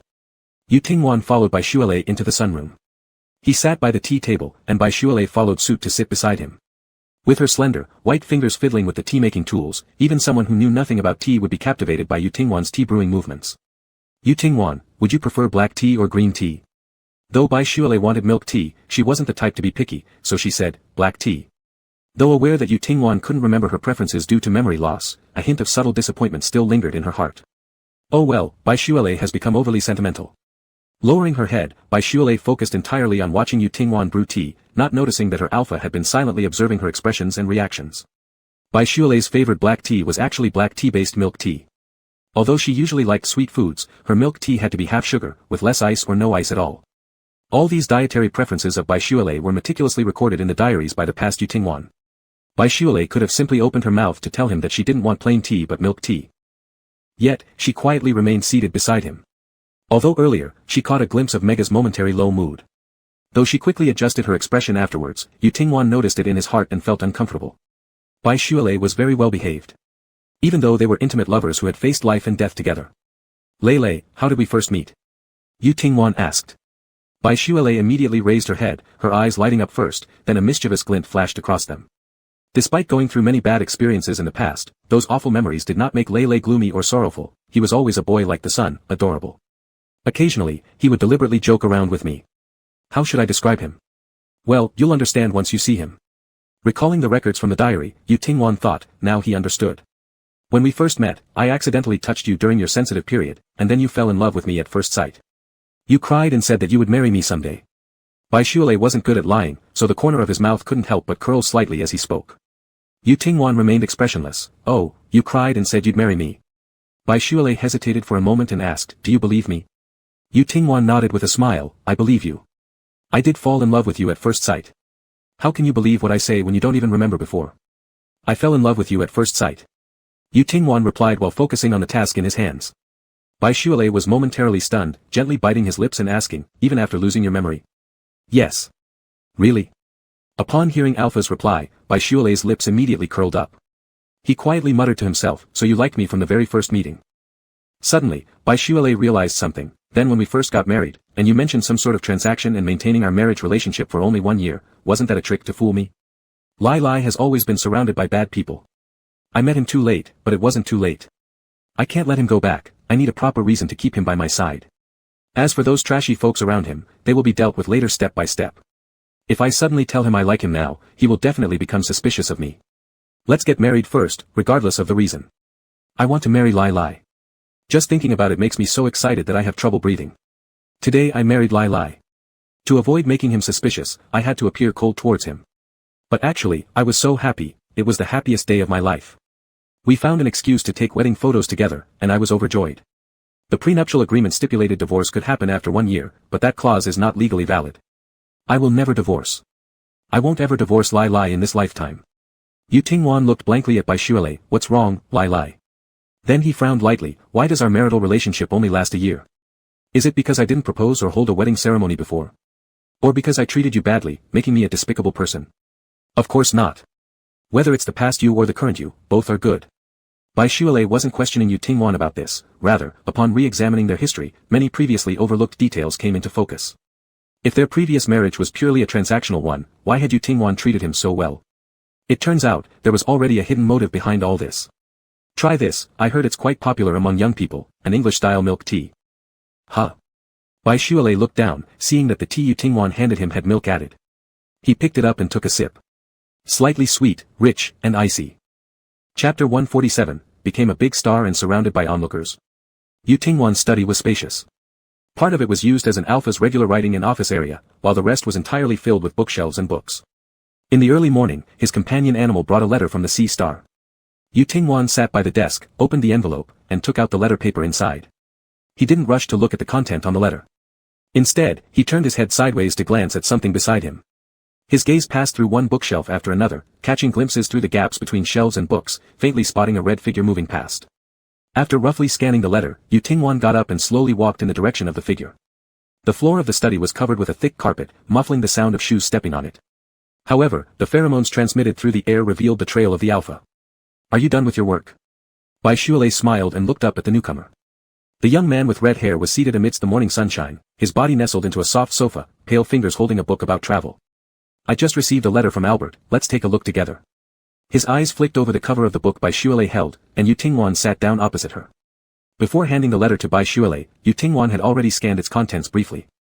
Albert once again expressed gratitude to Yu Tingwan and Bai Shualei in the letter. Without them, the real Albert might have been entirely replaced by another soul. What kind of evil magic is this? Sounds really terrifying. Bai Shualei had finished reading the letter sent by Emperor Albert. Had they not returned Ailua to the sea star, they might never have encountered all the subsequent events or uncovered the sinister secret of the previous generation's ruler of sea star. Outsiders thought that the old sea emperor adored his grandson Albert immensely, unaware that the grandson, who had been raised by the old emperor since childhood, was merely a vessel prepared for his own younger self. If this horrifying truth hadn't been discovered by them, it would have remained unknown forever. For Albert, this was an extremely tragic matter. Even if the real Albert had disappeared, no one would know, leaving no grave marker behind, a silent death known to none. Bai Shualei remarked, it's good that Emperor Albert has come back. That old guy was still a crazy fan of yours. He probably hated me in his heart when he found out I was with you, which is why he later wanted to kill me while you were reborn. But I'm pretty capable too, even though not as strong as you. Still, no one can bully me easily. Bai Shualei said proudly, lifting the corner of her lips towards Yu Tingwan. There was a tinge of coquettishness in these words, warming Yu Tingwan's chest. He chimed in, you're definitely very capable. I am only good because I've lived a long time. You've been learning and applying mental energy for less than a year. There's a lot more room for improvement ahead. Everyone likes hearing compliments, and Bai Shualei was no exception. But he liked it even more when Yu Tingwan praised him, feeling satisfied and happy. If you keep praising me, my tail will start wagging. Bai Shualei couldn't suppress the smile on her lips. Lai Lai met people before who weren't nice to him, always deliberately belittling and humiliating him. It's important to compliment him every day. 20 years of suppression can't be resolved in a short time. If one day isn't enough, then it could take a year, 10 years, 100 years, 1,000 years. Yu Tingwan asked lightly, did you like the milk tea from the other day? Bai Shualei's eyes lit up, it was delicious. Better than any outside, the tea was especially fragrant and not overly sweet. How could it not taste good? It was a 100-year-old premium tea that Yu Tingwan had personally kept. Seeing Bai Shualei's joyful satisfaction, Yu Tingwan gave a small smile. All the private research into tea and milk had not gone to waste. Lai Lai, do you want to go play outside? Yu Tingwan asked. Sure, where do you want to go? Haven't you forgotten that I have lost my memory now? You take me there. Wherever you want to go, or somewhere you think is fun. Yu Tingwan laughed softly, saying, today, I'll leave everything up to you. By this point on Blue Star, winter had already arrived, but where they were, the weather was always like spring throughout the year. Even though the temperature had dropped slightly, the weather was still fine. The azure sky hung with white clouds, and the sun's warmth in winter felt particularly comfortable on the skin. In front of the air rail station stood two similarly tall and slim men. Since being together with Yu Tingwan, wherever Bai Shualei went, a special car or spacecraft would always pick him up and drop him off. Bai Shualei hadn't used public transportation for a long time. This is the Blue Star Air Rail, its tracks are built between skyscrapers. I used to love riding the air rail when I went out. Looking down, you can see pedestrians and vehicles on the ground. Looking up, it's blue sky and white clouds, it feels like you're flying in the air. Bai Shualei was somewhat nervous. Now that Yu Tingwan had lost his memory, she wasn't sure if this man ever took public transport before. He probably didn't. Yu Tingwan had his own private car and spacecraft, and when semi-beastified, he even had a pair of beautiful large wings. He never needed to take the bus like ordinary people. Thinking that this might be Yu Tingwan's first time riding the air rail, Bai Shualei suddenly felt a bit of excitement. Yu Tingwan's first air rail ride was with her. That sounds romantic. The hand at his side grabbed by Xuelei's fingers, Yu Tingwan glanced down and gave a faint smile. After we return, I'll record today's events. Why? What for? It's my first time taking the air rail since I regained my memories, so memorable. If I were alone, all the novelty and joy would go unshared, but with you by my side, it's different. I have many things I haven't done and places I haven't been to as well. Let's do them together in the future, Bai Xuelei said, her eyes slightly watering. She tightly gripped the alpha's hand. As these words left her mouth, an inexplicable feeling of emotion swelled within her. Previously, no matter what she did, it was mostly by herself. Eating a delicious roasted sweet potato on the winter streets, there was no one to share it with. Seeing a beautiful sunset by the lake sometimes made her think, if only someone were here with me to see it. But now it was different. From now on, in all the future times, there would always be someone who could feel her emotions, who cared. Just a year ago, when she was completely hopeless, she had already considered the worst possible fallback plan. Lai, there are quite a few people looking at us, Yu Tingwan's voice interrupted her sudden wave of feelings. Regaining her focus, Bai Xuelei casually said, it's probably because we're too handsome, haha, here comes the train, let's get on quickly. Bai Xuelei didn't think much about it. The last time she and Yu Tingwan went shopping, many people stared at them too. Their appearances were even more striking than interstellar celebrities, so it was normal for people to look at them twice as they walked along. This was pretty standard. However, once they got onto the air rail, Bai Xuelei gradually noticed something unusual. Before, people just glanced from afar. But why now? Was it as if they'd seen a big star? Not only did some people secretly snap photos of him and Yu Tingwan using their optical brains, but the number of onlookers kept increasing. Chapter 148. Does Lai mind wearing a skirt? There weren't many people on the maglev train in the workday afternoon. But at this moment, the passengers gathered in their carriage were almost as many as Bai Xuelei had seen on weekends. They were not big stars, so why were they all looking at him and Yu Tingwan? Bai Xuelei thought hard. Although Yu Tingwan had a special identity and was very famous, his face had never been exposed to the media or star networks. The reason for everyone looking at them couldn't be this. Lai, everyone is looking at you, are you a big star on Earth? Yu Tingwan asked in a low voice beside him. No, I'm just an ordinary student. Bai Xuelei also looked confused. When I came out by myself before, although some people would look at me a bit more, I've never met such a situation. Bai Xuelei thought carefully. He leaned closer, and Yu Tingwan lowered his head accordingly. It must be because you're too handsome, so everyone keeps staring at us. Listening to Bai Xuelei's conclusion, Yu Tingwan shook his head lightly with a soft laugh. I don't think so. With so many people around watching them, there was no time to enjoy the scenery outside the window. Bai Xuelei hooked his fingers with Yu Tingwan's, wanting to say they should get off at the next stop. However, when he had just hooked his fingers with Yu Tingwan's, the originally quiet surroundings suddenly resounded with sharp intakes of breath. Under strong mental power, Bai Xuelei slightly heightened his attention and heard some whispered conversations from those around him. They're holding hands, right? Are they a couple? That alpha looks good, but I don't know how high his spirit power level is. Is he an Earth native? With white hair, he doesn't look like an Earth person. He might be pretty old. If he's too old and not an Earth person, does he really deserve Bai Xuelei? This wouldn't have mattered much until Bai Xuelei listened to other people's whispers and immediately froze. Yu Tingwan doesn't deserve him. That's strange, how do these people even know him? While Bai Xuelei was puzzled, a round little girl ran over to him. Holding a flower in her hand, the little girl looked up at Bai Xuelei who was completely flabbergasted. As if summoning up all her courage, the little girl handed the flower to him and loudly said in a sweet voice, Big brother Bai, I am a mega too, and I want to be as great as you in the future. I'll work hard. Thank you. Accepting the flower offered by the little girl, Bai Xuelei bent down and curiously asked, Little friend, how do you know me? The little girl tilted her head and pointed out of the window, Big brother's pictures are everywhere. Look. Bai Xuelei turned around and glanced out of the window, nearly falling off the seat in shock. Lai. Yu Tingwan reacted quickly and supported Bai Xuelei's shoulder at once.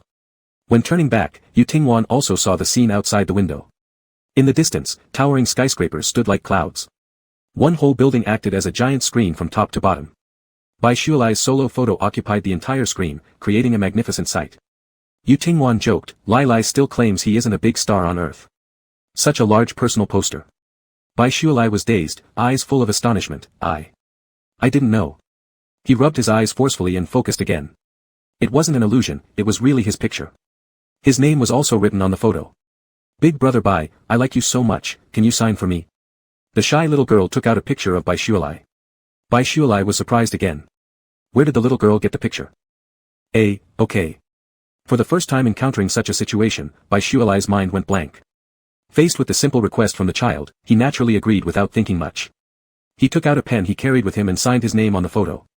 The little girl obviously was extremely happy, bowed deeply with the signed photo, thank you big brother bye. She turned around and ran toward her mother happily, shouting along the way, Mom. I got big brother bye's signed photo. Before Baishualai could recover, the originally quiet onlookers around began buzzing like a pot of boiling water, crowding toward him and Yutingwan. Big brother bye, I want your autograph too. Mr. Shualai, can you sign for me too?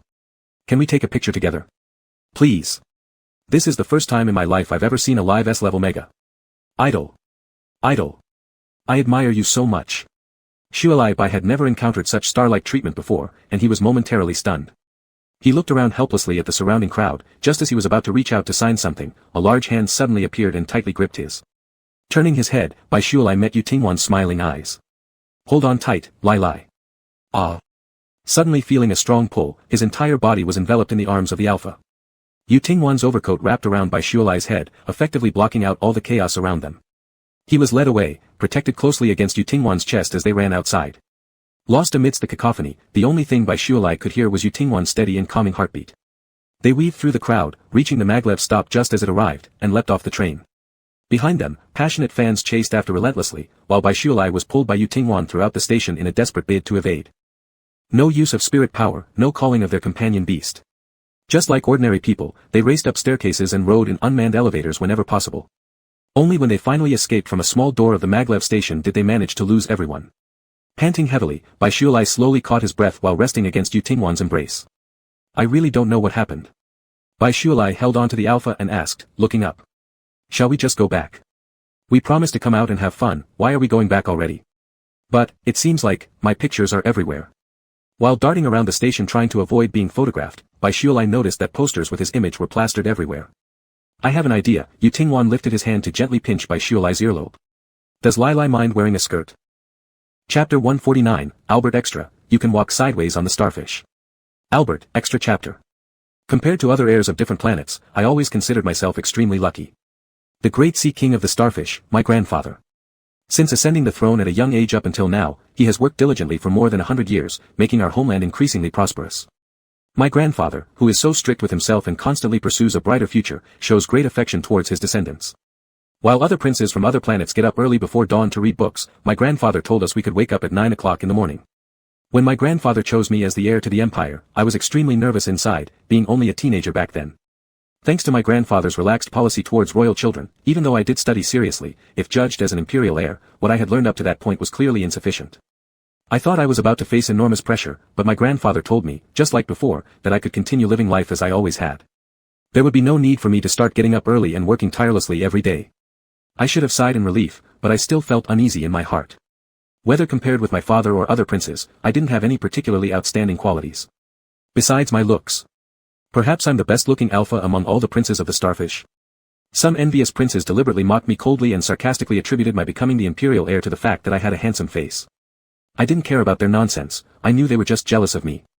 But when my father also started to become distant from me, kept away from me, and even hurt me with words because of this, I was indeed saddened. A month after my grandfather designated me as the heir to the empire, my father and mother were required by my grandfather to move out of the palace. At that time, I thought the separation from my parents would only be temporary. Even if my grandfather wouldn't allow my father to enter the palace anymore, I could still visit them during my rest days. However, from that moment on, I never saw my parents again. It wasn't until many years later. In my grandfather's study, I discovered my parents' ashes. After my parents left, the snide remarks from others around me also suddenly disappeared. My ears became clear, but no one dared to come close to me anymore. Even the friends I used to play with, for reasons unknown, stopped hanging out with me. Except for one person. He looked just like me, golden hair, blue eyes, equally good-looking. But I am an alpha, and he is a mega. Prince, will you become your majesty when you ascend the throne in the future? Yes, Alok. But since we're good friends, if I ever do become the emperor, you can still call me by my name privately. Alright, Albert. You are a nice person, good-looking, high status, and very powerful. I like playing with you. What does very powerful mean, Alok? Oh, you will become the emperor and then you'll be the most powerful person on the starfish. If the strongest person on the starfish is my good friend, then I, Alok, will be able to walk sideways on the starfish.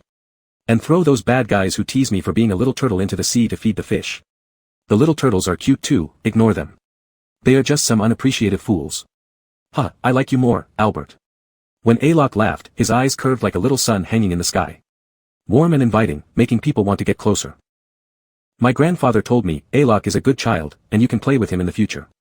Alok was born into nobility, his father was the Earl of our Starfish, and his mother was also a noblewoman from Blue Star.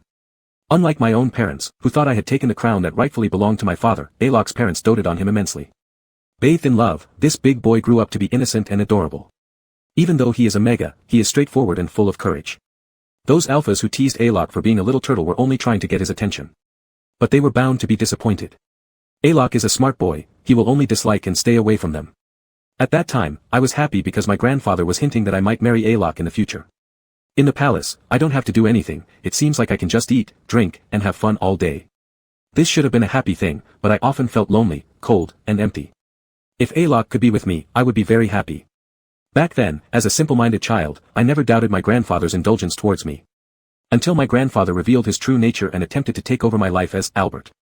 I suddenly understood the look in my grandfather's eyes when he gazed at Alok. It wasn't admiration from an elder to a younger one, rather, it was sizing up whether Alok was suitable as a tool for marriage. How disgusting. With my body controlled by my grandfather, my soul could only watch helplessly as he asked Alok if he would agree to marry him and become the most noble queen of the Starfish. He didn't truly like Alok, he just thought Alok was pretty, with a simple and easy-to-control personality. At that moment, I wanted nothing more than to destroy this devil together with myself. But I could do nothing. Unable to speak. Unable to control my body. Despair nearly tore my soul apart. Thankfully, Alok later refused. I sighed in relief. The devil, out of fear of Yu Tingwan, abandoned Alok. There are many things we do not notice due to blind trust in our loved ones at the time. When the truth is revealed, and we look back, we can always find many clues. Why did my grandfather never force us to study? Why did he stop letting me interact with anyone after I reached adulthood? When everyone became strangers to me, even if the real Albert disappeared, no one would know. If my grandfather replaced me, would Alok notice any abnormalities during our interactions? I don't know. Just like how Alok will never know that I once loved him. That's all. Let everything vanish in the wind. The budding affection from my youth is buried deep within my heart. It hadn't even had the chance to sprout, bloom, or bear fruit. And yet, it was prematurely buried. Surviving already feels like a stroke of luck, one shouldn't be too greedy. Moreover, I also knew that even if Alok stayed, I wouldn't have enough confidence to protect him.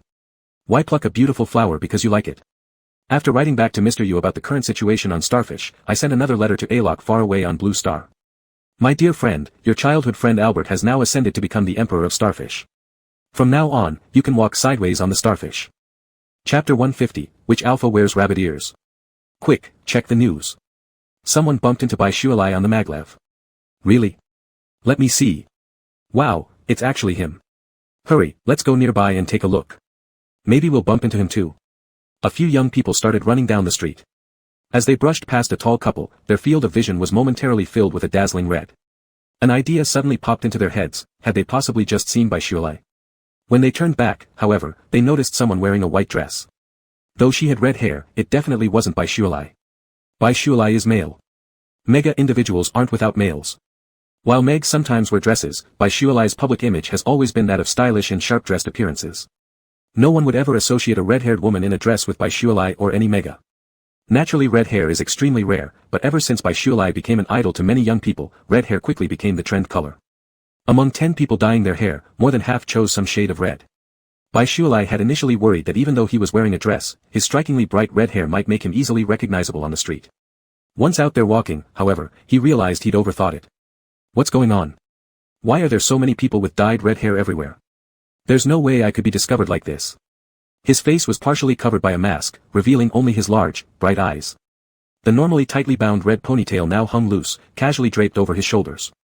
The long dress reached all the way to his ankles, subtly exposing a section of slim yet strong ankle. On his feet were a pair of flats. Only when Bichualai moved far from the maglev station and saw almost no one around did he finally lower his mask and let out a long sigh. Is it a bit stuffy? Yu Tingwan took the mask from Bichualai, his fingers lightly brushing against the Mega's cheek. The fingertips encountered smooth, delicate skin. Bichualai shook his head, his eyes showing a hint of confusion. Not stuffy, just haven't fully processed what happened. S-level alphas and Megs are incredibly rare. The Blue Star planet treats you as a symbol. That's exaggerated. It feels like I'm some big celebrity. A refreshing breeze swept through, lifting the flowing skirt with its dance. The wind swirled beneath the dress, bringing a chilling coolness. Accustomed to wearing pants, this was Bichualai's first time in a dress. It gave him an indescribable feeling. He sneakily glanced at the alpha beside him and thought about why Yu Tingwan himself didn't try wearing a dress instead. But then again, looking at the man's height nearing 2 meters. In a dress? Not likely. It'd probably still draw too much attention. With a slight bite of his lips, Bai Shuilai nudged Yu Tingwan with his elbow. This is my first time wearing a dress. The 3 words came out gritted through clenched teeth. Yes, this is Lei Lei's first time wearing a dress. For our date, Yu Tingwan's eyes shone affectionately as he bent down and kissed the Mega's cheek. If you like it, I can also wear a dress for you. Ah, this man really can say anything offhand. Not only does he say things casually, but he always ends up actually doing them. You said it yourself, so next time show me. After thinking for a moment, Bai Shuilai added, and only me. Yu Tingwan smiled, alright. This guy really shows not a trace of the strongest alpha. Bai Shuilai once again felt that if it weren't for his relatively good self-control, he'd surely lose himself entirely to Yu Tingwan's indulgence. After losing his memory, everything Yu Tingwan does seems like the first time, doesn't it? Right now, their current situation essentially counts as their first date. A faint sweetness welled up in Bai Shuilai's heart. Even though they've been married for almost a year, their real dates have been extremely few. Being together with the amnesiac Yu Tingwan feels like restarting a romance. I've changed into a dress, where do you plan to take me on our date?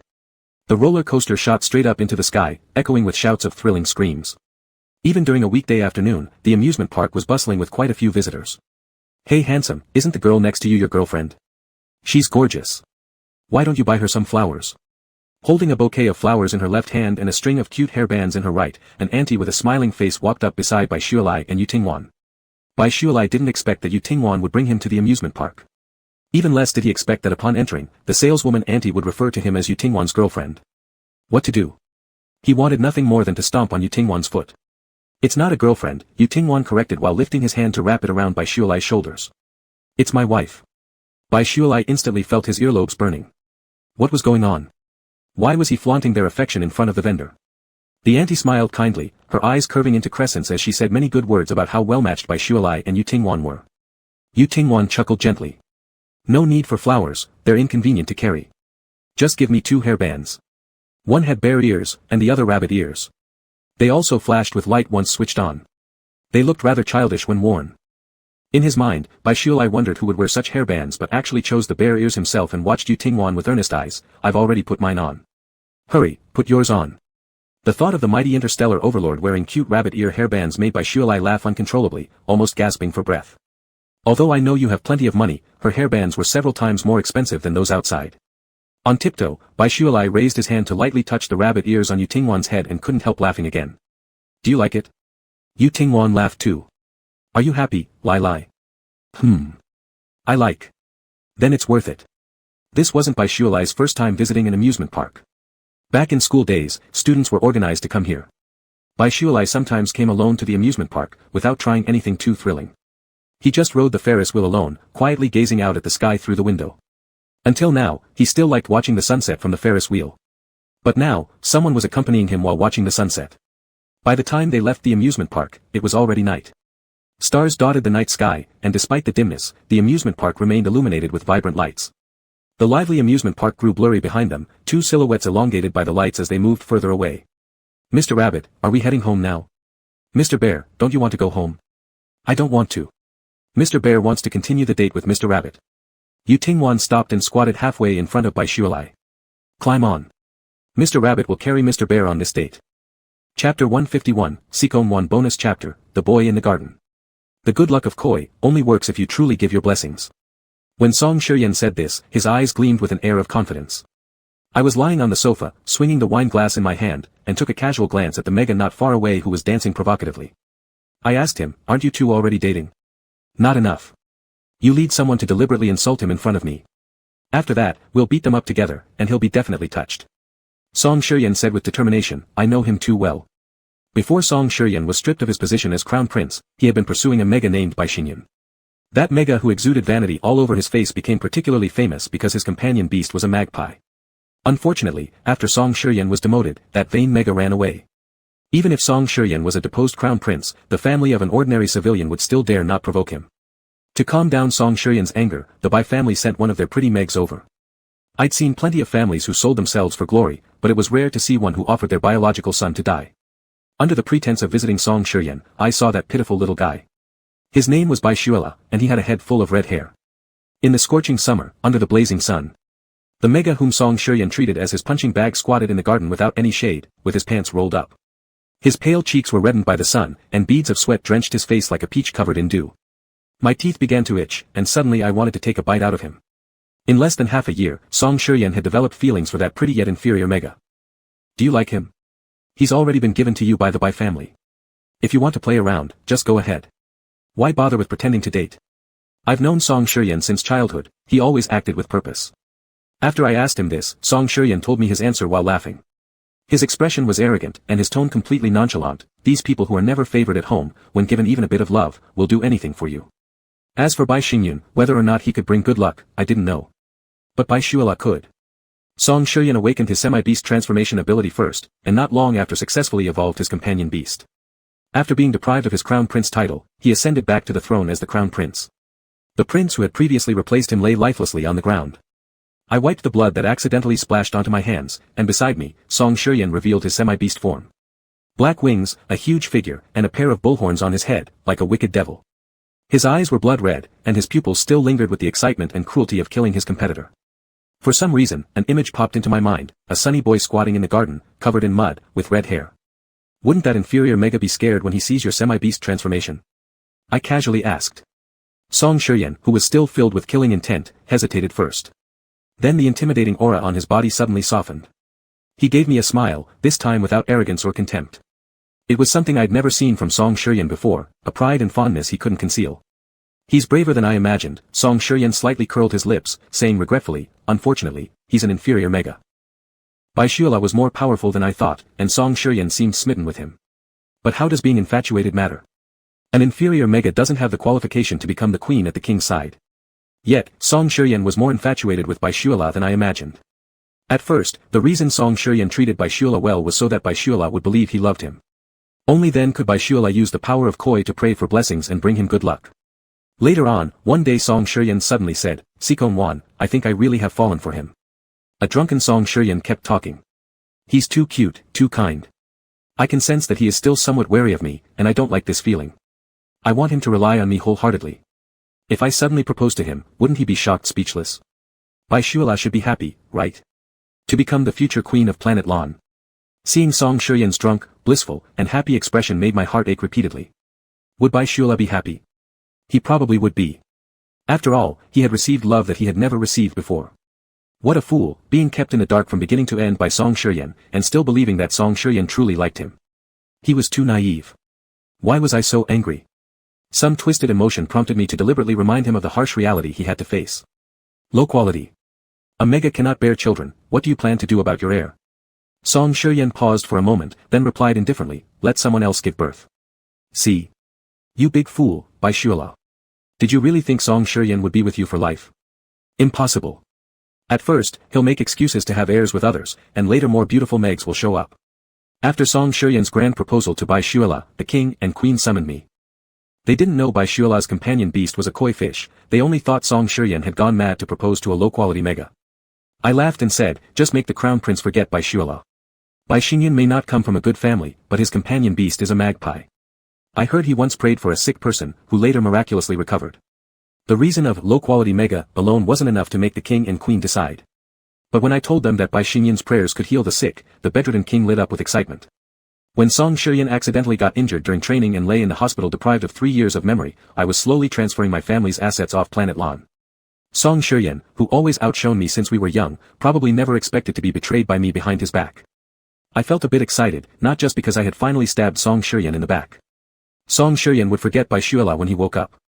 I knew that even if Song Shiryan still harbored some affection for Bai Shuala in his heart, he would choose Bai Xingyun, who could bring him good luck, for the sake of interest. As the crown prince broke off the engagement, the status of this low-quality Mega would plummet dramatically, plunging him back into the abyss of misery and despair from 3 years ago. The suppressed feelings I hid for 3 years could no longer be contained. If I reached out and saved Bai Shuala now, would he be grateful? Would he like me as much as he liked Song Shiryan? Even if it wasn't true love, it didn't matter. I wanted him. I would take him away from planet Lan, to a place where Song Shiryan could never find him in his entire life. Not having descendants didn't matter either. Come with me, Bai Shuala. I will spend the rest of my life loving you. Later on, I often thought. If I hadn't bullied you at the start, if I'd confronted my own feelings. And pursued you openly, doing my best to protect you. Even if my declaration of love was rejected by you. You probably wouldn't look at me with such disdain, would you? I'm sorry. Chapter 152, Lai Lai, will you marry me? Bai Shui Lai had been held many times by Yu Tingwan. Many, many times. But this was the first time she had been carried on his back. On the roadside at night, there were only a few people around, separated by large distances, and not disturbing each other. With her legs cradled in his arms, Yu Tingwan walked steadily. The rhythmic sound of shoes hitting the ground echoed with the whispers of the wind through leaves, interspersed occasionally by the roar of passing cars. It was quiet and comfortable. Her hands circled around to the front of the alpha's body, her cheek pressed against the broad shoulder. Gently swaying, Bai Shui Lai became drowsy, not from exhaustion, but because everything was so beautiful and warm in that moment. Letting down all guards and alertness, lost in endless security, she couldn't help but nod off. Is this the first time I've carried you like this? Yu Tingwan's deep, magnetic voice dissipated some of Bai Shui Lai's sleepiness. It's the first time, Bai Shui Lai answered after a thoughtful pause. Even before your rebirth, you didn't carry me like this. Yu Tingwan preferred holding her. One hand supporting her bottom, the other circling her waist, holding her as though she were a little child. He hoisted Bai Shui Lai's thighs upward slightly with both hands, then asked, would you like me to carry you home? This place is far from the estate. It would take us all night if we walk, Bai Shui Lai said worriedly. Are you sure you can handle carrying me for such a long distance? You'll get tired. Lai Lai, are you questioning my stamina? Then what if I fall asleep halfway through? To protect her own lower back, Bai Shui Lai tried to change the subject. Sleep on my shoulder. If it feels uncomfortable, I'll hold you and let you sleep. How could she even consider sleeping? This was the first time Yu Tingwan had ever carried her this way. For as long as she had lived, this was the first time anyone had carried her. Hugging the alpha's shoulders, her head resting there, Bai Shui Lai slowly closed her eyes.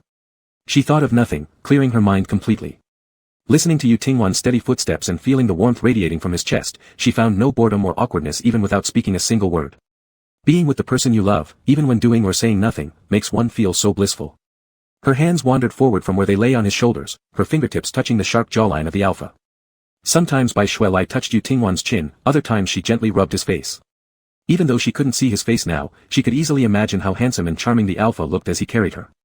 I'm so happy, Tingwan. What made you suddenly this happy? Bai Shui Lai's fingers lightly grazed his lips, and Yu Tingwan softly opened his mouth, taking her McAlpha's fingertip into it. He kissed it lightly, endearing and affectionate. Fingers stroked through Yu Tingwan's hair, and Bai Shui Lai leaned over, pressing her lips to the gland on the alpha's neck. A rush of hot breath spilled out from the alpha's mouth, searing against her fingertips. So burning, so intoxicating. Thinking about how handsome and powerful her alpha was filled Bai Shui Lai with joy. The red-haired Meg-alpha boldly expressed his love for his alpha. If you like, say it. If you love, express it. No more hiding, no more covering up. In the deep night, far from the city center, an unpopulated street. She supported herself on the alpha's shoulders, shouting loudly toward the silent sky, Bai Shui Lai really likes Yu Tingwan. Having shouted it out loud, Bai Shui Lai laughed uncontrollably, burying her head into Yu Tingwan's neck like an ostrich. Embarrassed, she whispered, in the middle of the night, surely no one else should have heard this, so embarrassing. Too ashamed and impulsive. She didn't want Yu Tingwan to mock her yet. Before she could finish speaking, his words came unexpectedly close to her ear. Yu Tingwan really loves Bai Shui Lai the most. His shout echoed louder than hers. Don't shout. Don't shout. Her face flared with heat as Bai Shui Lai quickly covered his mouth. What about your cool image? Your persona just shattered, do you know? Such yelling impulsively felt childish, and she only dared do it because there seemed to be no one around. What was Yu Tingwan up to? How did she end up becoming childish like him too? Yu Tingwan, stop shouting. My darling is blushing with shyness. What kind of darling? Previously, he would just call her Lai Lai at most. Why was there suddenly a darling? Bai Shui Lai felt like her entire body was about to burst into flames. What's wrong with you? Possessed by some spirit? Are you really Yu Tingwan? Who is this darling you're calling out to? The man took advantage of the situation and went even further, saying sweet nothings that were unbearable. Honey, I love you. With a sudden puff, Bai Shui Lai couldn't help but burst out laughing loudly. Are we both crazy? What are we doing? She tightly embraced the alpha's neck, rubbing her chin lightly against Yu Tingwan's hair. So embarrassing. But also so fond. And so happy. It's such a wonderful feeling to have someone join you in your madness. Dots of stars adorned the night sky, and cool winds rustled softly. On the deserted street, Bai Shui Lai occasionally leaned close to Yu Tingwan's ear, whispering something. Yu Tingwan listened silently, his lips curving into a faint, indulgent smile as he softly responded. They kept walking. Just walked straight forward. It seemed like walking together for a lifetime would also be a blissful thing. Resting on Yu Tingwan's back, Bai Shui Lai saw the beautiful sunrise. A streak of light broke through the calm darkness on the horizon. The gradually rising sun dyed the clouds on the horizon into a brilliant, dazzling gold. Yu Tingwan really carried her step by step all the way back home. How did it come to mind to carry me all the way back? Inside the room, Bai Shuelai lay sprawled on the bed. Yu Tingwan had carried her into the estate, passing through the road littered with fallen leaves. Then through the garden, stepping onto the staircase. He opened the door and gently placed her on the bed before returning to close the door.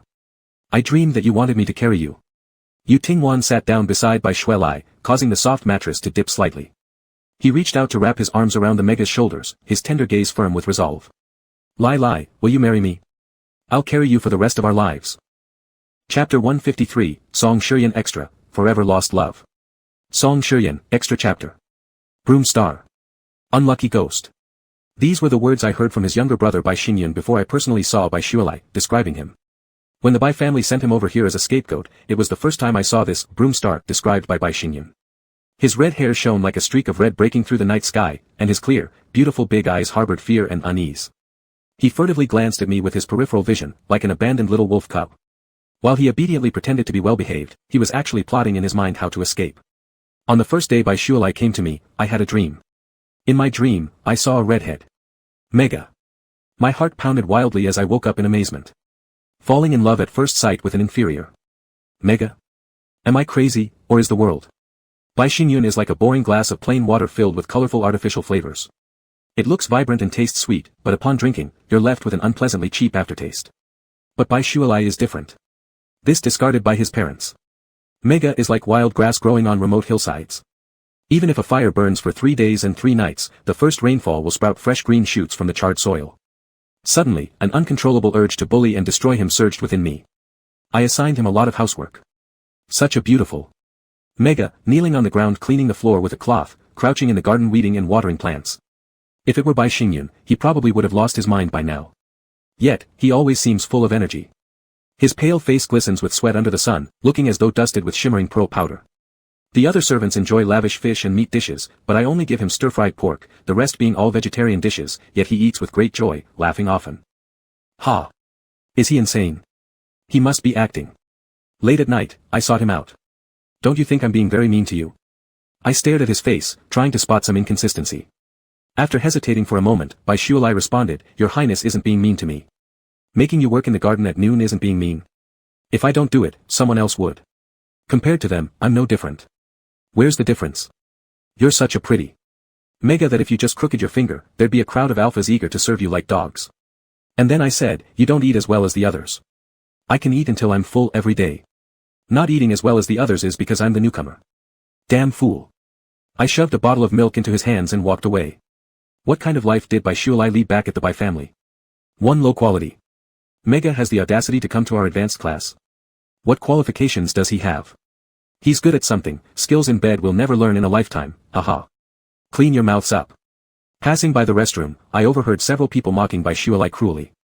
In my memory, he's always been as obedient as a rabbit. But instead of enduring their insults passively, he snapped back and ended up fighting with 2 other Mega players. Flowers carefully cultivated inside a greenhouse couldn't possibly beat wild grass growing freely. That day, I didn't let the driver wait for him, making him walk home alone. When I returned home early, I received phone calls from the parents of the 2 Mega players. They wanted to deal with Bai Shuelai, demanding that he bow down and apologize to their children. Listening quietly to their demands, a nameless flame of anger rose deep within my chest. Bai Shuelai is mine, and how I choose to torment him is none of anyone else's business. Who do these bastards think they are? Just because I'm no longer the crown prince, they dare to overstep their boundaries and meddle with my affairs.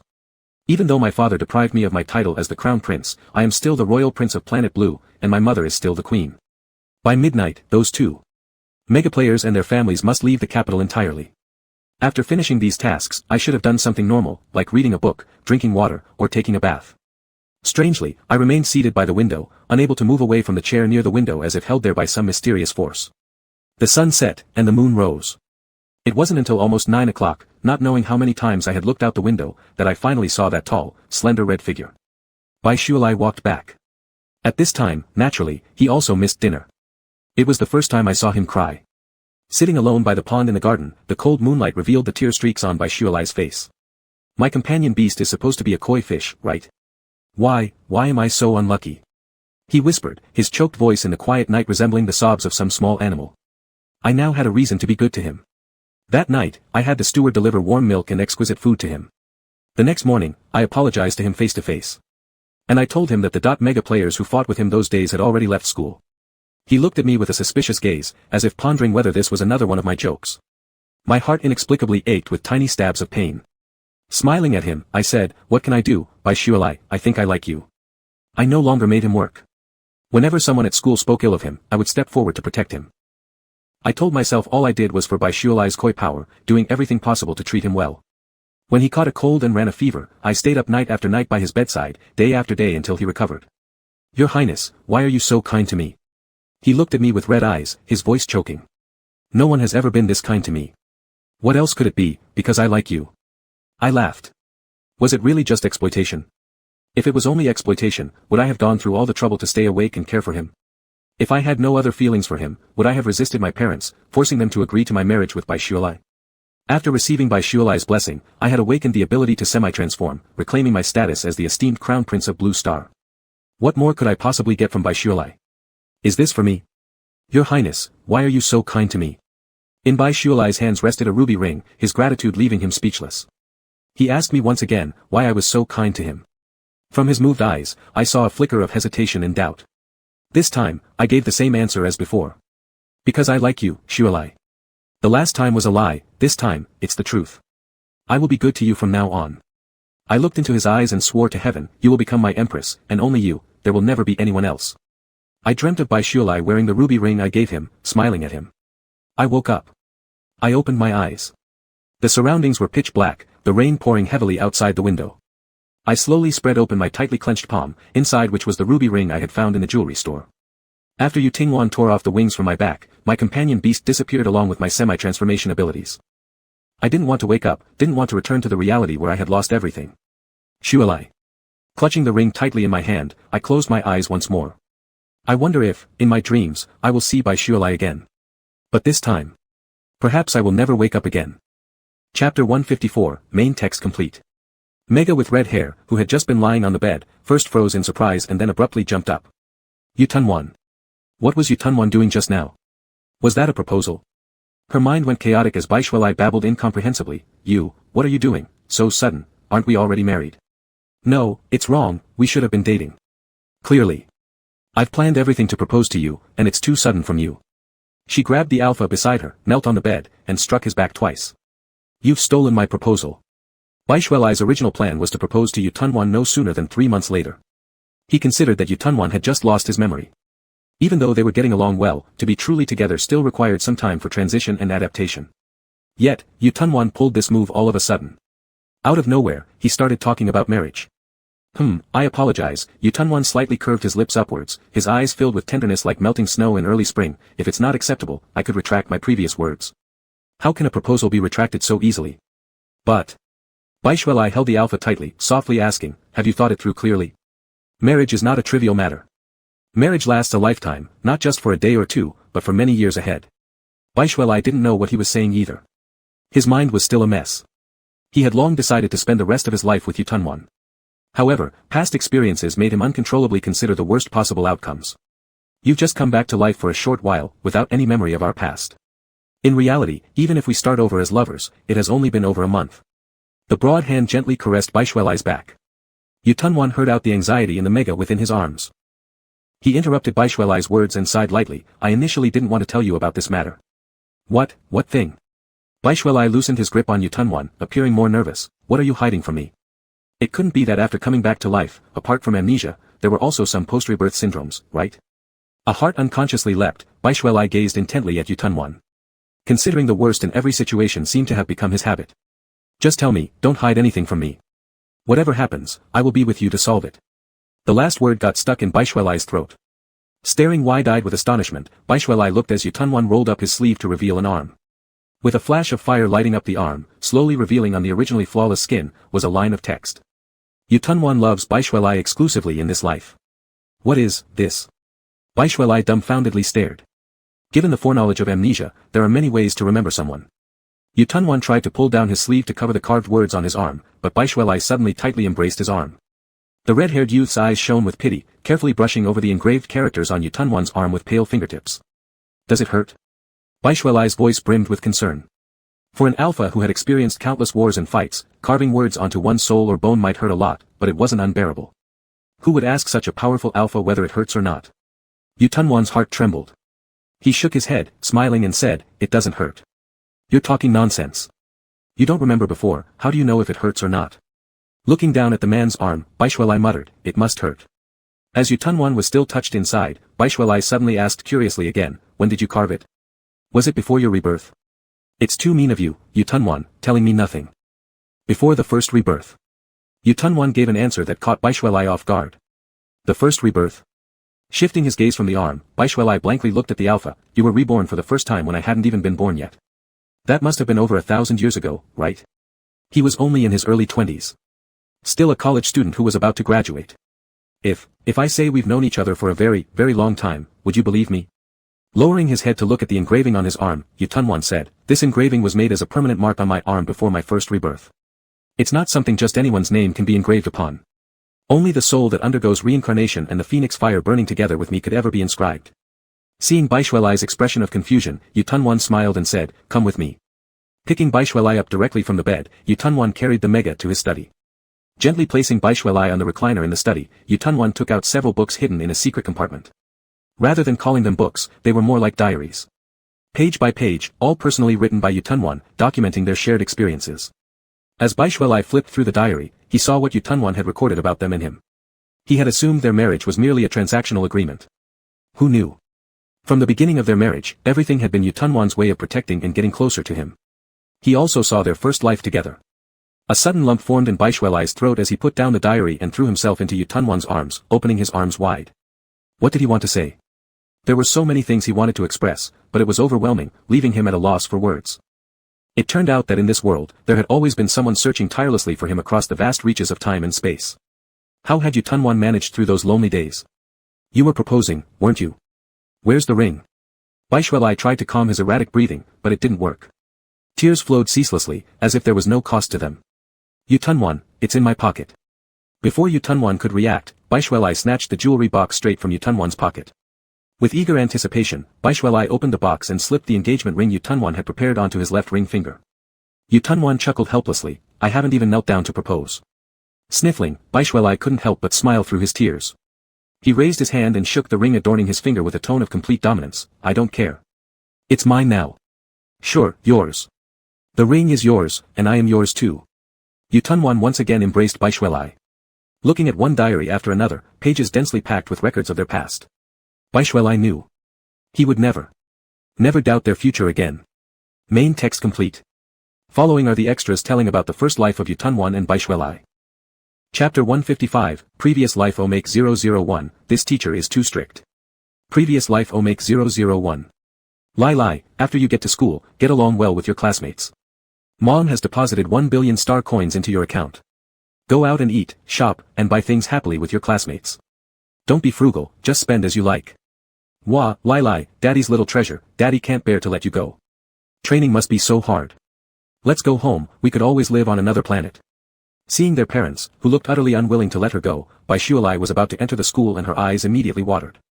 Her tears welled up in her eyes, but Baishwalai took a deep breath and smiled. "Mom and Dad, don't worry about me. I'm already an adult. I will take good care of myself." She grinned, revealing a set of white and neat teeth. "Besides, my companion beast is a koi fish. Even if I face danger, everything will turn out fine." As she boarded the spaceship heading towards the school, Baishwalai kept smiling while waving forcefully to her tearful parents below. The moment she turned around, that same smile instantly melted into tears. For more than 20 years, Baishwalai had been pampered as a little darling by her parents. Baishwalai thought this would be her entire life, always with mom and dad, then marrying a handsome and gentle alpha in the future. Living happily ever after, without any worries for the rest of her life. Until half a month ago, an invitation from the Interstellar Military Academy completely changed Baishwalai's fate. Baishwalai, a male born with double S-grade ability. Mega. His initial companion beast is an exceptionally rare koi fish, which has brought tremendous wealth to his family and parents. Without undergoing any training and rejecting all special invitations from schools, despite having extraordinary mental strength potential, he hasn't yet awakened his semi-Therian abilities, and his companion beast remains at its initial stage without evolving. In the office, the large screen displayed Baishwalai's personal information. Among this group of new students, only Baishwalai's companion beast was an aquatic creature. And only Baishwalai was the only student who hadn't undergone training since childhood. After summarizing Bai Shualai's situation, Chen Tsong sneakily glanced at the top alpha beside him a few times. The tall and imposing alpha had a smooth raven hair that fell down gracefully, hiding a young and handsome face, one that no one could resist looking at. But even though this alpha was handsome and powerful, Chen Tsong didn't dare look at him for long. His teacher Yu Tingwan, the only alpha in the world with the power of the phoenix at the 3S level. Looking externally without any trace of age, his actual age was already several hundred years old. Cold and unyielding, with an imposing presence. Even after serving as his assistant for many years, every time near this alpha, Chen Tsong couldn't help but remain spiritually tense, his body rigid, not daring to slack off even for a second. Looking at the beautiful, cheerful red-haired Mega displayed on the screen, Chen Tsong silently mourned for this junior disciple in his heart. Judging by Bai Shualai's previous experiences, under the guidance of Yu Tingwan, this young disciple was bound to lead a tough life. Yu Tingwan was known for being strict. Not only strict with others, but even stricter with himself. Sometimes Chen Tsong even wondered whether Yu Tingwan was human or a machine. Did he have emotions, desires, or even the instincts of an alpha? An alpha who lived for hundreds of years, maintaining highly regular living habits. Exercising before dawn, eating food as bland as if it had no taste at all. Either teaching at the school or helping various planets across the galaxy eliminate dangerous alien species. No mega companionship, no emotional life. When are these students arriving? Suddenly, Yu Tingwan's icy voice sounded in his ears. Reacting instantly, Chen Tsong straightened his chest and replied quickly, "They are expected to arrive at the school around 4:20 p.m. today." Yu Tingwan's expression remained unchanged, "Make all of them walk to the school." "Yes." Chen Tsong arranged it right away. The school was located on the top of a high mountain. The spacecraft carrying the students would land at the foot of the mountain. If they walked fast, they could probably reach the school in 4 to 5 hours. If they were slower, like Bai Shualai who had no previous training, it might take until daybreak. With Chen Tsong leaving, the office soon became quiet again, leaving only Yu Tingwan alone. Leaning back in his chair behind the wide desk was the alpha. On the light screen before him, images of this year's students he was personally responsible for flashed one by one. Each of them came from all over the galaxy, possessing SS level mental strength, top-tier alphas and megas. Before arriving at the school, every student who received an invitation recorded a self-introduction video. Alphas and megas with SS level capabilities were all prodigies in society. The students in the videos appeared excited, full of vigor. Only one red-haired mega among them looked listless, appearing reluctant in front of the camera. "What? Climb up." Stepping off the spaceship, carrying a huge backpack filled with luggage, Bai Shualai tilted his head to look at the mountain peak shrouded in clouds and mist, barely visible. He couldn't help but swallow nervously, then uncertainly asked again. "Senior, did you just say that I have to carry this luggage up the mountain all by myself?" The red-haired mega in person was even more beautiful than in the video materials. His pale skin resembled fresh winter snow, and his sharp features exuded an allure so vivid it seemed almost overwhelming. Yet, his straight nose added a touch of youthful vitality and clarity, dispelling some of the intensity. The gaze directed towards him was filled with unhidden grievance, softening Chen Tsong's heart. This handsome little junior seemed to be straightforward and innocent. Chen Tsong softened his voice, "That's what the teacher said." Bai Shualai looked up at the mountain, then down at his luggage. Even without any load, climbing would take him a very long time. Bai Shualai hesitantly asked, "Can I quit and go home?" Chen Tsong paused, saying, "Including you, there are only 5 people in the entire galaxy qualified to study under Master Yu. This is a once-in-a-lifetime opportunity." Bai Shualai opened his mouth to explain but decided against it. In truth, the invitation letter left him no choice. Even if he wanted to refuse, the rulers of the planet where his family resided wouldn't allow them to decline. Seeing Bai Shualai's disheartened expression, Chen Tsong felt a pang of pity. "Alright, here's what you can do, take some water and food with you as you climb. I'll arrange for someone to bring the rest of your luggage up tomorrow." This was all Chen Tsong could do to help Bai Shualai. "Okay, thank you, senior." Bai Shualai thought for a moment, then asked cautiously, "Does doing this count as breaking any rules? Will it cause you any trouble?" Though he seemed like a naive young master used to being spoiled, he unexpectedly considered others' feelings. Chen Tsong grew even fonder of this little junior. Smiling, he shook his head and said, "No problem." Unbeknownst to them, an alpha in the office had observed everything clearly. Chapter 156, Pre-Life Extra 002, The Little White Bird Who Stayed with Him All Night. "Yu Tingwan, right? Are you so amazing?" "Wah, I know you're amazing, the great hero of the universe, the only immortal phoenix in the world. But how could you let someone as beautiful as me climb a mountain all alone at night?" "Mega. My lord, my legs are about to give out." The surroundings were pitch black except for a faint glow coming from the highest point on the mountaintop. While climbing, he kept muttering to himself. Exhausted, Bai Shualai sat down on a nearby stone, panting for breath. He didn't care if the stone was clean or not, he just wanted to rest for a moment. The wind on the mountain became increasingly cold, seeping into his clothes and chilling him to the bone. He hadn't brought any large luggage, only a small backpack with some instant food, several bottles of water, and a warm coat. After putting on the warm coat, eating some bread, and drinking some water, Baishuale wiped the sweat off his forehead. In the dead of night, the mountain was shrouded in darkness, occasionally interrupted by eerie calls from unknown animals. His heart began racing as he felt something might be watching him from the shadows. Baishuale didn't dare to sit for too long. Once he had regained some strength, he hurriedly continued up the mountain. There was a path from the foot to the top of the mountain. By following it, he would eventually reach the summit. Baishuale didn't know when he would get there. Climbing mountains didn't frighten him much, at most it was tiring and hard work. Walking with occasional breaks, he knew he'd make it sooner or later. But he was scared of the dark.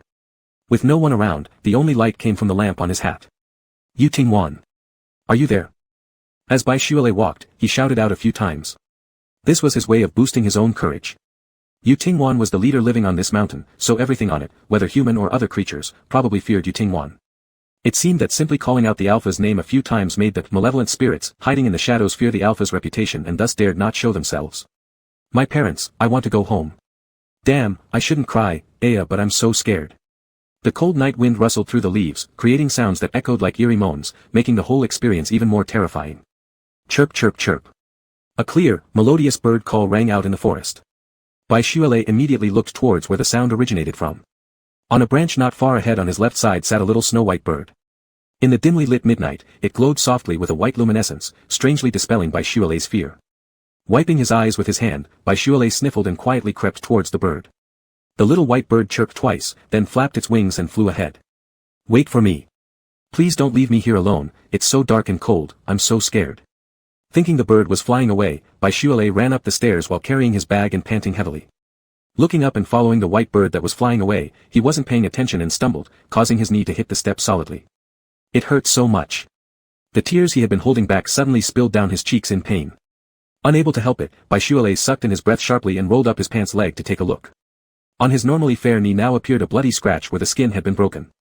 Chirp chirp. Lifting his head, Baishuale saw the little white bird that had flown away earlier. Smiling despite the pain, he said with delight, "How did you come back? Is it because you saw that I got injured and came back to see me?" The little white bird didn't seem to have any reaction, it just stood there beside him. Since he didn't have anything to treat the wound with him, fortunately, the cut on his knee wasn't big. Though it hurt a bit, it was tolerable. After taking care of his injury briefly, Baishuale adjusted his backpack and continued up the mountain. That little white bird continued to fly ahead of him, pausing every now and then to wait for him when it flew too far. "Your feathers are so pretty and they glow, just like the moon in the sky. Do you have a name?" "My name is Baishuale. If you don't have one yet, can I call you Yuhua, Moonlight?" "Actually, I didn't cry before, am I the type who gets scared easily?" That wasn't crying, it was just a physical reaction to the scraped knee, it's called physiological saline. Yuhua, do you mind if I talk too much?" "You probably don't, otherwise you would have flown away already." "You are so kind. If it weren't for you staying with me, I might have been scared to tears. I'm not a coward, but you know, being afraid of the dark is human nature." The sound of the wind was just too terrifying. Like the sound effects in horror movies. After climbing for over an hour more, Baishuale, out of breath, sat down in a roadside pavilion. The little white bird perched on the railing of the pavilion, neither coming close to Baishuale nor moving away. Too exhausted to bear, Baishuale leaned against a pillar of the pavilion without taking off his clothes. The tall young man, over 6 feet, curled up into a small ball. His eyelids felt heavy, and just as they were about to close, Baishuale suddenly opened them again. Seeing that the little white bird was still there, his heart gradually calmed down. "I'll just close my eyes for a moment. Can you wait for me? I'm a little scared alone." Tired and sleepy, after uttering the last word, Baishuale fell into a deep sleep. Asleep already, he didn't notice that after he fell asleep, the little white bird opened its mouth and spat out a small flame of phoenix fire. The flames burning inside the pavilion drove away the surrounding darkness and coldness. In his dream, Baishuale's furrowed brows unconsciously smoothed out. Baishuale had a dream. He saw a beautiful white phoenix in his dream. Unfortunately, before he could run over and grab the white phoenix in his dream, he woke up. When he woke up, it was still dark, and the little white bird was still nearby waiting for him. "Yuhua, do you want some bread?" Baishuale took out the remaining bread and water. His stomach was already growling from hunger, but he offered the bread in his hand first to the little white bird. "Do you want a taste? It's so fragrant, made by my mother herself." The red-haired young man raised his lips in a smile, his eyes shining with happiness when talking about his mother. The little white bird glanced at the bread in Baishuale's hand and then flapped its wings and flew out of the pavilion. "Wait for me." It seemed that the little white bird didn't like bread. After hastily stuffing the bread into his mouth in a few bites, Baishuele hurriedly followed. Walking and resting intermittently, having the little white bird for company made him not feel tired. As the sun slowly rose from the horizon, Baishuele finally climbed to the top of the mountain. Wow! What a beautiful sunrise dash! Baishuele instinctively looked for the little white bird next to him. The little white bird that had stayed with him all night was gone somewhere unknown. The clouds on the horizon were painted with a golden hue. Against the backlight, a black-haired alpha nearly 2 meters tall stood at the very top of the steps. Chapter 157, Previous Life Bonus Chapter 003, Handsome Senior is actually a teacher. Bonus Chapter 003 of Previous Life. Baishuele looked up at the man. Even though his face was unclear due to the backlight, she could still tell he was a very handsome alpha. Baishuele froze for a second. Her cheeks, already flushed from climbing the mountain, now felt even hotter. Senior, are you waiting for me here? The alpha, as motionless as a statue, seemed to have only given a fleeting glance at the red-haired mega. Without answering Baishuele's question, Yu Tingwan turned and walked ahead, leaving behind 3 icy words, follow me. Oh, so he's a cool and aloof hunk. Baishuele followed behind, struggling to keep up with the backpack on her back. However, Yu Tingwan walked too fast, and after having climbed for such a long time, she slowly fell behind. Senior, can you wait for me? My legs hurt. Her legs felt like they weren't hers anymore, Baishuele called out from behind. Yu Tingwan furrowed his brows. With your poor physical condition, how will you keep up with the training later? Though he said that, the alpha slowed down his pace anyway. Thank you, senior. Baishuele quickly caught up. She was exhausted, usually being a chatterbox, but now didn't want to say anything. She kept staring at the figure of this alpha in front of her. Almost 2 meters tall. He's rumored to have stronger mental abilities the taller an alpha is. This senior must be a top-notch alpha. Even if he's cold as ice, his appearance is undeniably quite handsome. In a daze, Baishuele followed Yu Tingwan until they reached the door of a room. This will be your dormitory. Rest first today. Yu Tingwan opened the door and entered. Baishuele followed inside, and noticed that the dormitory was pretty spacious. But her eyes were immediately drawn to the single bed placed in the middle of the room. If it wasn't for another alpha in the room, she would have thrown herself onto it right away. Another man in the room noticed Baishuele's bright eyes fixated on the single bed, looking somewhat ragged. Yu Tingwan lowered his eyelids and said in a deep voice, tomorrow morning at 6. No tardiness. After saying that, he turned around and left. When the door closed, Baishuele heard him mutter something as he left, the ointment is on the table. Ointment? A small green bottle was sitting on the table near the door. Baishuele walked over, picked up the green bottle, and took a look. It was a well-known topical spray for wounds available in the market. Senior actually thoughtfully cared for me. Remembering the wound on her knee, Baishuele rolled up her pant leg and sprayed it. It felt cool and didn't hurt. But she had been alone all along the way, how did that senior know she was injured? Maybe there are cameras along the road. Seemed like that was the only possible explanation. No matter how tired she was, she didn't want to jump straight into the bed all dirty. There was a bath with separate dry and wet areas, and hot water flowed freely when the tap was opened. Baishuele removed her sweat-soaked clothes and enjoyed a comfortable hot shower. After slipping into her pajamas, she flopped onto the bed. Ah, such a hard bed. Hugging the small blanket tightly, Baishuele dozed off. I seem to have forgotten to ask that high and mighty senior's name. I'll ask tomorrow, we're in the same school, so we'll definitely run into each other again. Resting in the dormitory all day.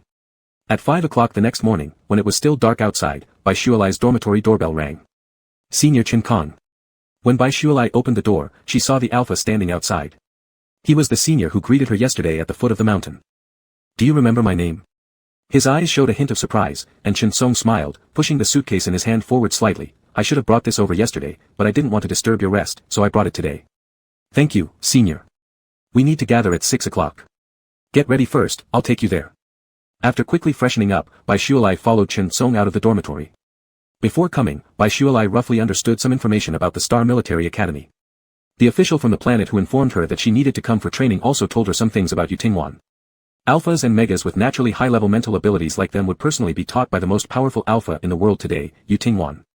It was rumored that the man with a phoenix as his companion beast, who had lived for hundreds or even thousands of years, did not yet have a mega of his own. Before even meeting him, Baishuele had already imagined what he might look like in her mind. At such an advanced age, he must be white-haired and full-bearded, looking exceptionally venerable and respected. Such was the image of this alpha she envisioned. Although she had complained about Yu Tingwan a little while climbing the mountain yesterday, and even boldly boasted in front of the little white bird about how she would eventually make someone carry her up the mountain someday. These were merely idle words said when no one was around to vent her emotions. Deep down, Baishuele always maintained proper respect for Yu Tingwan, the revered interstellar hero. If Yu Tingwan could let her go home, that would be even better. Senior Chen, can you secretly tell me what Mr. Yu is really like? Is he very strict? Bai Shuilai asked quietly. Thinking of their teacher, Chen Song's expression became a bit more serious. The teacher is upright and solemn, and rarely smiles in daily life, but you don't need to worry too much. As long as you listen carefully in class and complete the training, the teacher will still be. Pausing for a moment, Chen Song couldn't think of any examples of Yu Tingwan showing kindness and gentleness, so he told Bai Shuilai, just focus on your classes and complete the training. The teacher won't unnecessarily make things difficult for anyone. After hearing Chen Song's description, Bai Shuilai's mental image of Yu Tingwan as a serious instructor became even stronger. So when she arrived at the classroom with her classmates and saw the tall, dignified dark-haired alpha standing on the podium, Bai Shuilai didn't immediately connect this handsome and young alpha with the bearded, venerable elder she had imagined. She instantly recognized this alpha as the senior who had taken her to the dormitory yesterday. Bai Shuilai immediately shot the handsome man on the podium a warm and cheerful smile. And in her mind, she was already planning to greet the senior after class and ask for his name. She completely missed the shocked glances from others directed at her. Chen Song had never seen anyone dare to make eye contact with Yu Tingwan, let alone flash an easygoing and enthusiastic grin. The man standing on the podium briefly glanced back at the red-haired mega who was smiling at him, his dark eyes flickering with a barely noticeable ripple. He quickly looked away and said expressionlessly, starting today, I will be your teacher, Yu Tingwan. Bai Shuilai, who had just been beaming cheerfully, froze instantly. What had she just heard? This stunningly handsome and dashing young alpha? Was he actually Yu Tingwan, whose real age was several hundred years older than her father, her grandfather, even her great-ancestor? Chapter 158, Pre-Life Extra 004, The Clinging Companion Beast. Pre-Life Extra 004. Who would have thought that the handsome senior who guided him that day wasn't a senior at all, but their teacher, Yu Tingwan? Realizing she had just been laughing non-stop in front of Yu Tingwan, Bai Shuilai's face turned red with embarrassment, and she hurriedly lowered her head. She wished she could dig a hole and bury herself right there.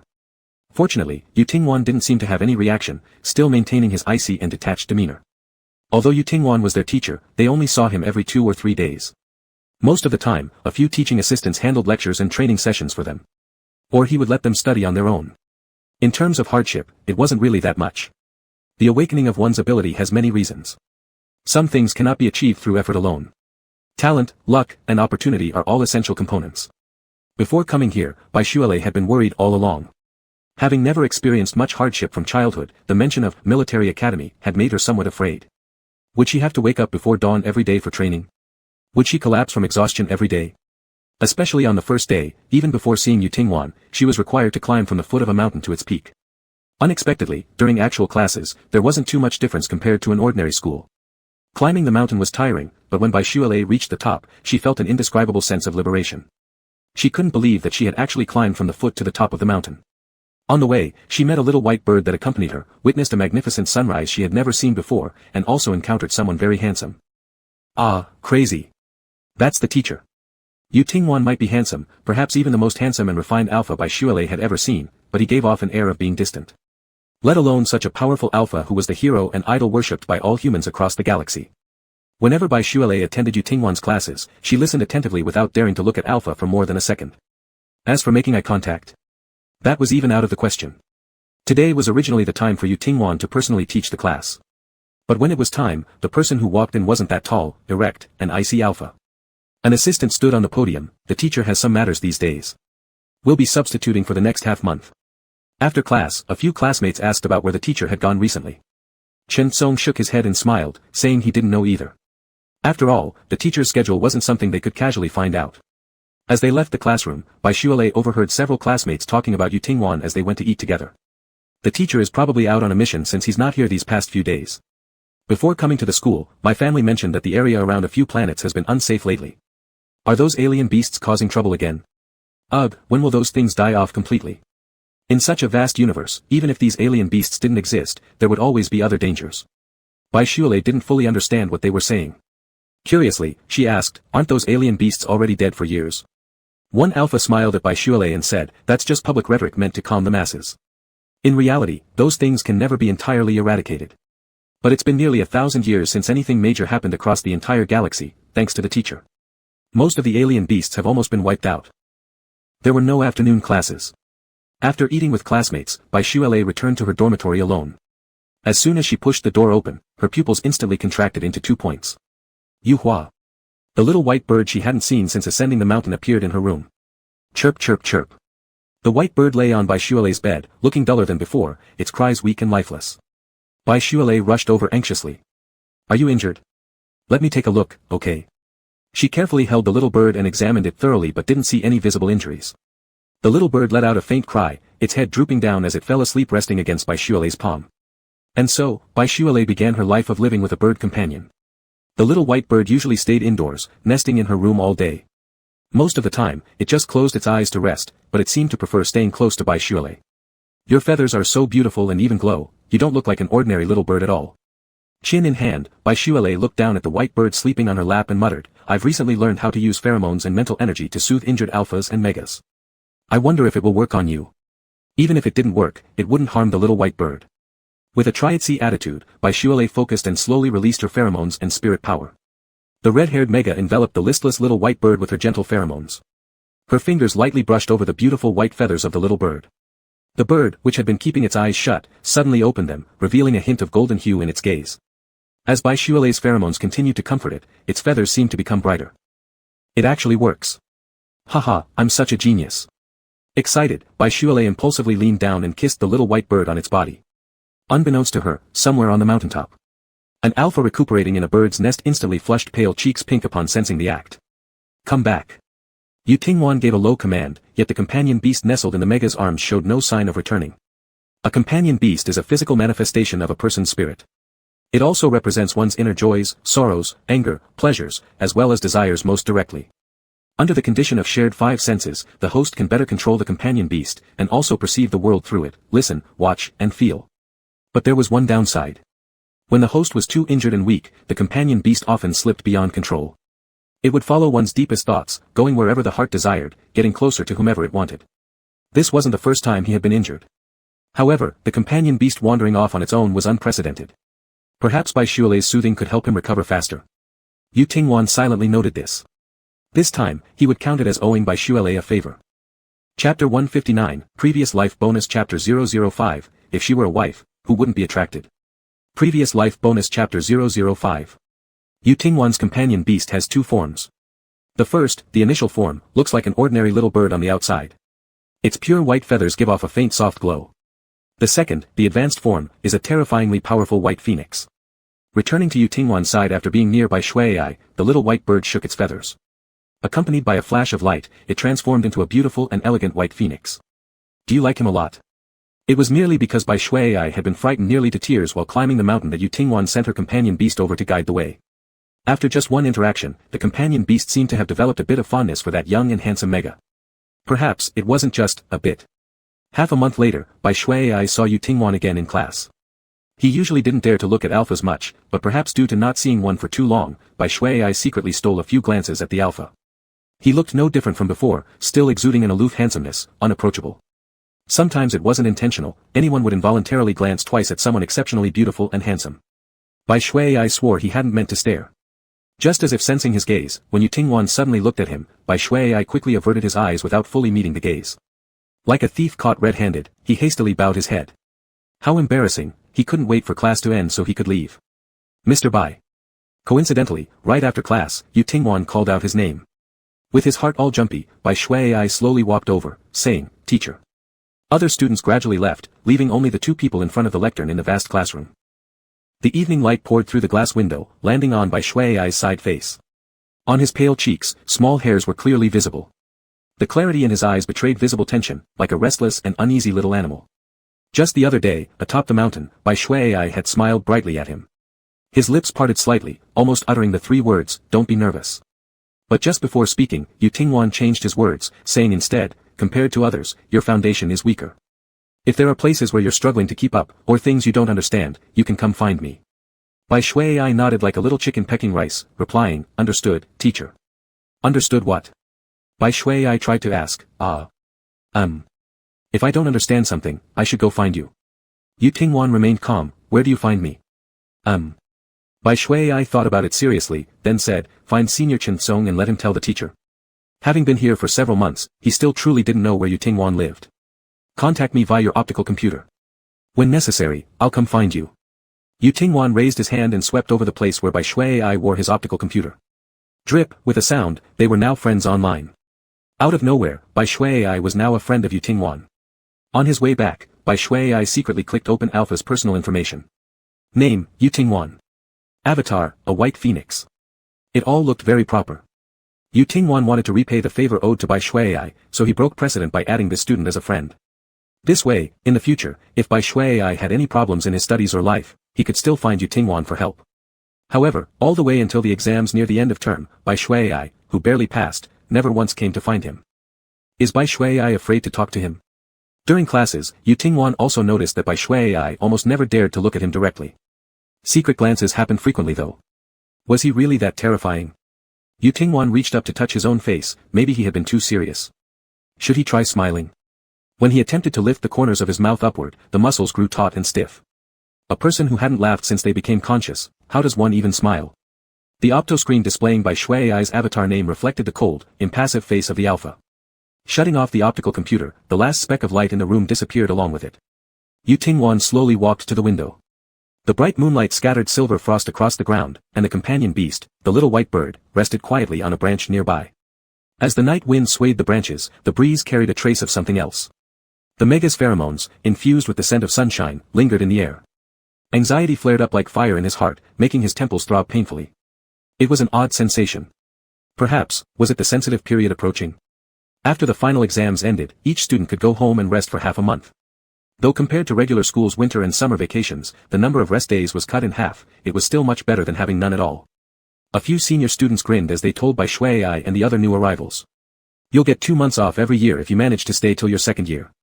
Bai Shuai quietly wiped his nose, thinking to himself that he wouldn't come back next year anyway. Students who barely passed would be retained for additional tutoring and training. And those who had maintained only passable scores throughout the year would likely be sent home permanently by the second year. Bai Shuai was content with his just passing score, though he could have done better. Everyone has their own aspirations. Life is short.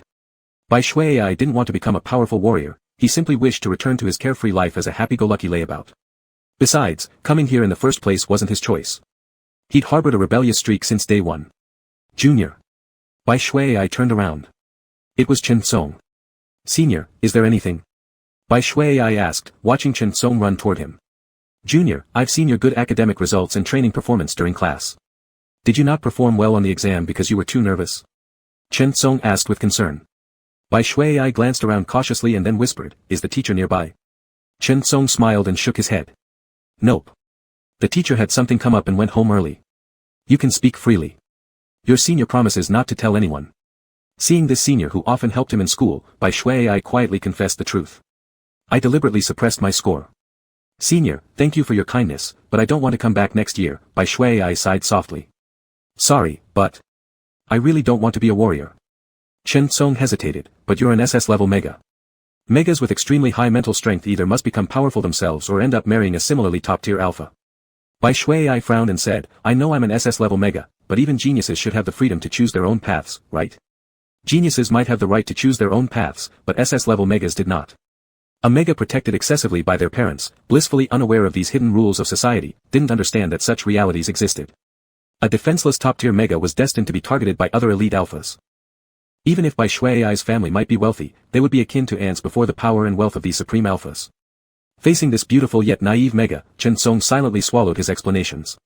After leaving the Space Academy, Bai Shuai would inevitably be proposed to by high-ranking alphas from his planet. But it didn't matter. His family's planet was stronger than Bai Shuai's. Though the junior was commendable, if she were to become a wife, wouldn't anyone be captivated? Chen Song raised the corners of his lips. It's truly a pity, but you're absolutely right. A person's life should indeed be determined by oneself. On the condition that one possesses the power to decide one's own destiny. Chapter 160, Pre-Life Bonus Chapter 006, What? Pecs. Bonus Chapter 006. In the school, a few alphas who had yet to leave gathered together. Has Shuai already gone? During breaks, he's usually the first one to rush out. Didn't expect him to be one of the first ones gone during holidays as well. I actually wanted to invite him over to my place during the break. You're dreaming big, but his exam scores are somewhat worrying. If next semester he just barely passes again, there won't be a second year for him at this school. That's good, dating isn't allowed in school. Once he leaves the school, I'll propose. What do we do? I like him too. In that case, let our strength decide the winner. The victor will have the privilege of winning Shuai. A voice interrupted the conversation among the alpha freshmen. If Shuai returns home next year, I'll request our planet's emperor to propose on my behalf. The group simultaneously looked towards the new rival and fell silent upon seeing it was their senior Chen Song. Not only is Chen Song himself exceptionally strong, but he also has the backing of a powerful imperial planet behind him. Even though top-tier alphas present here are wealthy or privileged, they each come from influential backgrounds. Still, there exist disparities in power between forces, and between planets. After leaving that intimidating remark, Chen Song gave them all a cold glare before turning and departing. I knew it, he clearly has ulterior motives toward Lai Lai. He wasn't this warm with the other freshmen. Engaging in proposals and all that doesn't matter. It's clear Lai Lai has no interest in him. Despite saying so, being alphas themselves, they understood perfectly. With Bai Shuilei's family background, if Chen Song really got the emperor of their planet to represent him in a proposal, Bai Shuilei would have no choice but to accept. While students from other grades can enjoy a month-long vacation, assistants such as Chen Song were back at school within less than half a month. At the thought of soon seeing Bai Shuilei, he became unexpectedly excited. Bai Shuilei will definitely return home next year, then he. While lost in these thoughts, Chen Song received a message from Yu Tingwan. Teacher, did you need something from me? Bai Shuilei's academic performance usually wasn't too bad, but he barely passed this time.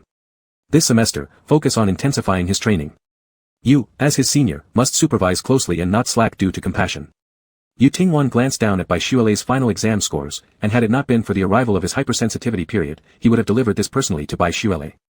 As Chen Song took longer to reply, Yu Tingwan looked up, coincidentally catching him hesitating. Teacher, I've already questioned him.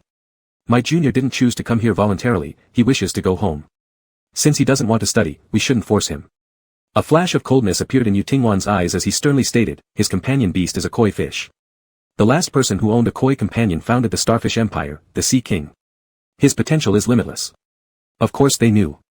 An extremely rare water creature mega companion, along with the auspicious powers of the koi fish. And Bai Shuilei is stunningly beautiful. This alone is enough to set all the alphas into a frenzy for him. Seeing Chen Song wanting to say more but stopping, Yu Tingwan's lips tightened into a thin line. After school resumes, I will personally train Bai Shuilei. Hearing Yu Tingwan's words, Chen Song lifted his head in shock, teacher means. After spending an excellent holiday with his family, Bai Shuilei had just returned to school when he heard a shocking piece of news. A senior whom he'd only met once or twice greeted him with a smile and offered her congratulations. Congratulations, young junior. Due to your outstanding talent but poor exam results from last semester, teacher Yu has decided to personally oversee your studies and training. Bai Shuilei looked confused, what? The senior enthusiastically led the way, follow me. Teacher Yu usually stays in the little courtyard. Junior, you will also live in that courtyard this semester. Bai Shuilei, bewildered since returning to school, remained dumbfounded even after being taken to his new residence. Could someone please tell him what exactly happened? Senior. Bai Shuilei turned around only to find the senior who had brought him gone without a trace. Setting down his luggage, Bai Shuilei hurriedly left the room. Who would have thought that just as he stepped out of the door, he bumped into a tall, strapping black-haired alpha. His feet screeched to a halt in panic, but his body still leaned forward due to inertia. Ah! Accompanying the cry of alarm, Bai Shuilei braced his hands against the chest of the almost collided with alpha. Though he hadn't fallen fully into Yu Tingwan's arms, his hands had definitely made contact with something extraordinary. The feeling was of well-defined pectoral muscles. Bai Shuilei froze on the spot. Having never touched so much as a finger of any alpha from childhood till now, let alone feel pecs like these which he'd only ever seen secretly online at midnight. His face blushed crimson in an instant, Bai Shuilei's teeth chattered, unable to speak coherently. I didn't mean to, teacher, Yu Tingwan silently helped Bai Shuilei regain balance and then gently moved away the latter's trembling hands that were still resting on his chest. Yu Tingwan softly asked, where are you rushing off to? Nothing, teacher, I'll go back and tidy up my luggage. His face burning bright red, Bai Shuilei felt like he was about to burst into flames. Without giving it another thought, regardless of whether he wanted to leave or not, he turned around and ran back to his room. As soon as the door closed, Bai Shuilei dazedly looked down at his own hands. Is teacher really in such good shape? Chapter 161, Previous Life Extra 007, Living with the Teacher. Extra 007, Previous Life. Though Bai Shuilei wanted to go back, he wasn't foolish enough to oppose Yu Tingwan. Not to mention telling Yu Tingwan face to face that he was going back. In front of the imposing alpha, Bai Shuilei couldn't even dare to look at him directly. Did I just touch teacher's chest muscles a while ago? Is the teacher mad? He shouldn't be so petty, right? It wasn't on purpose. He muttered to himself for a moment, facing the fact that he could not go back. Bai Shuilei had no choice but to resign himself to his fate. Since we are here, we must settle down. After placing the luggage by the bed, Bai Shuilei wandered around in his new dormitory. The overall layout was actually similar to where he used to live, but there was neither a TV nor the internet in the room. Usually, besides classes and training, Bai Shuilei relied on watching TV and playing with his optical computer to kill time up on this isolated mountain peak without contact with the outside world. What can be done without the net?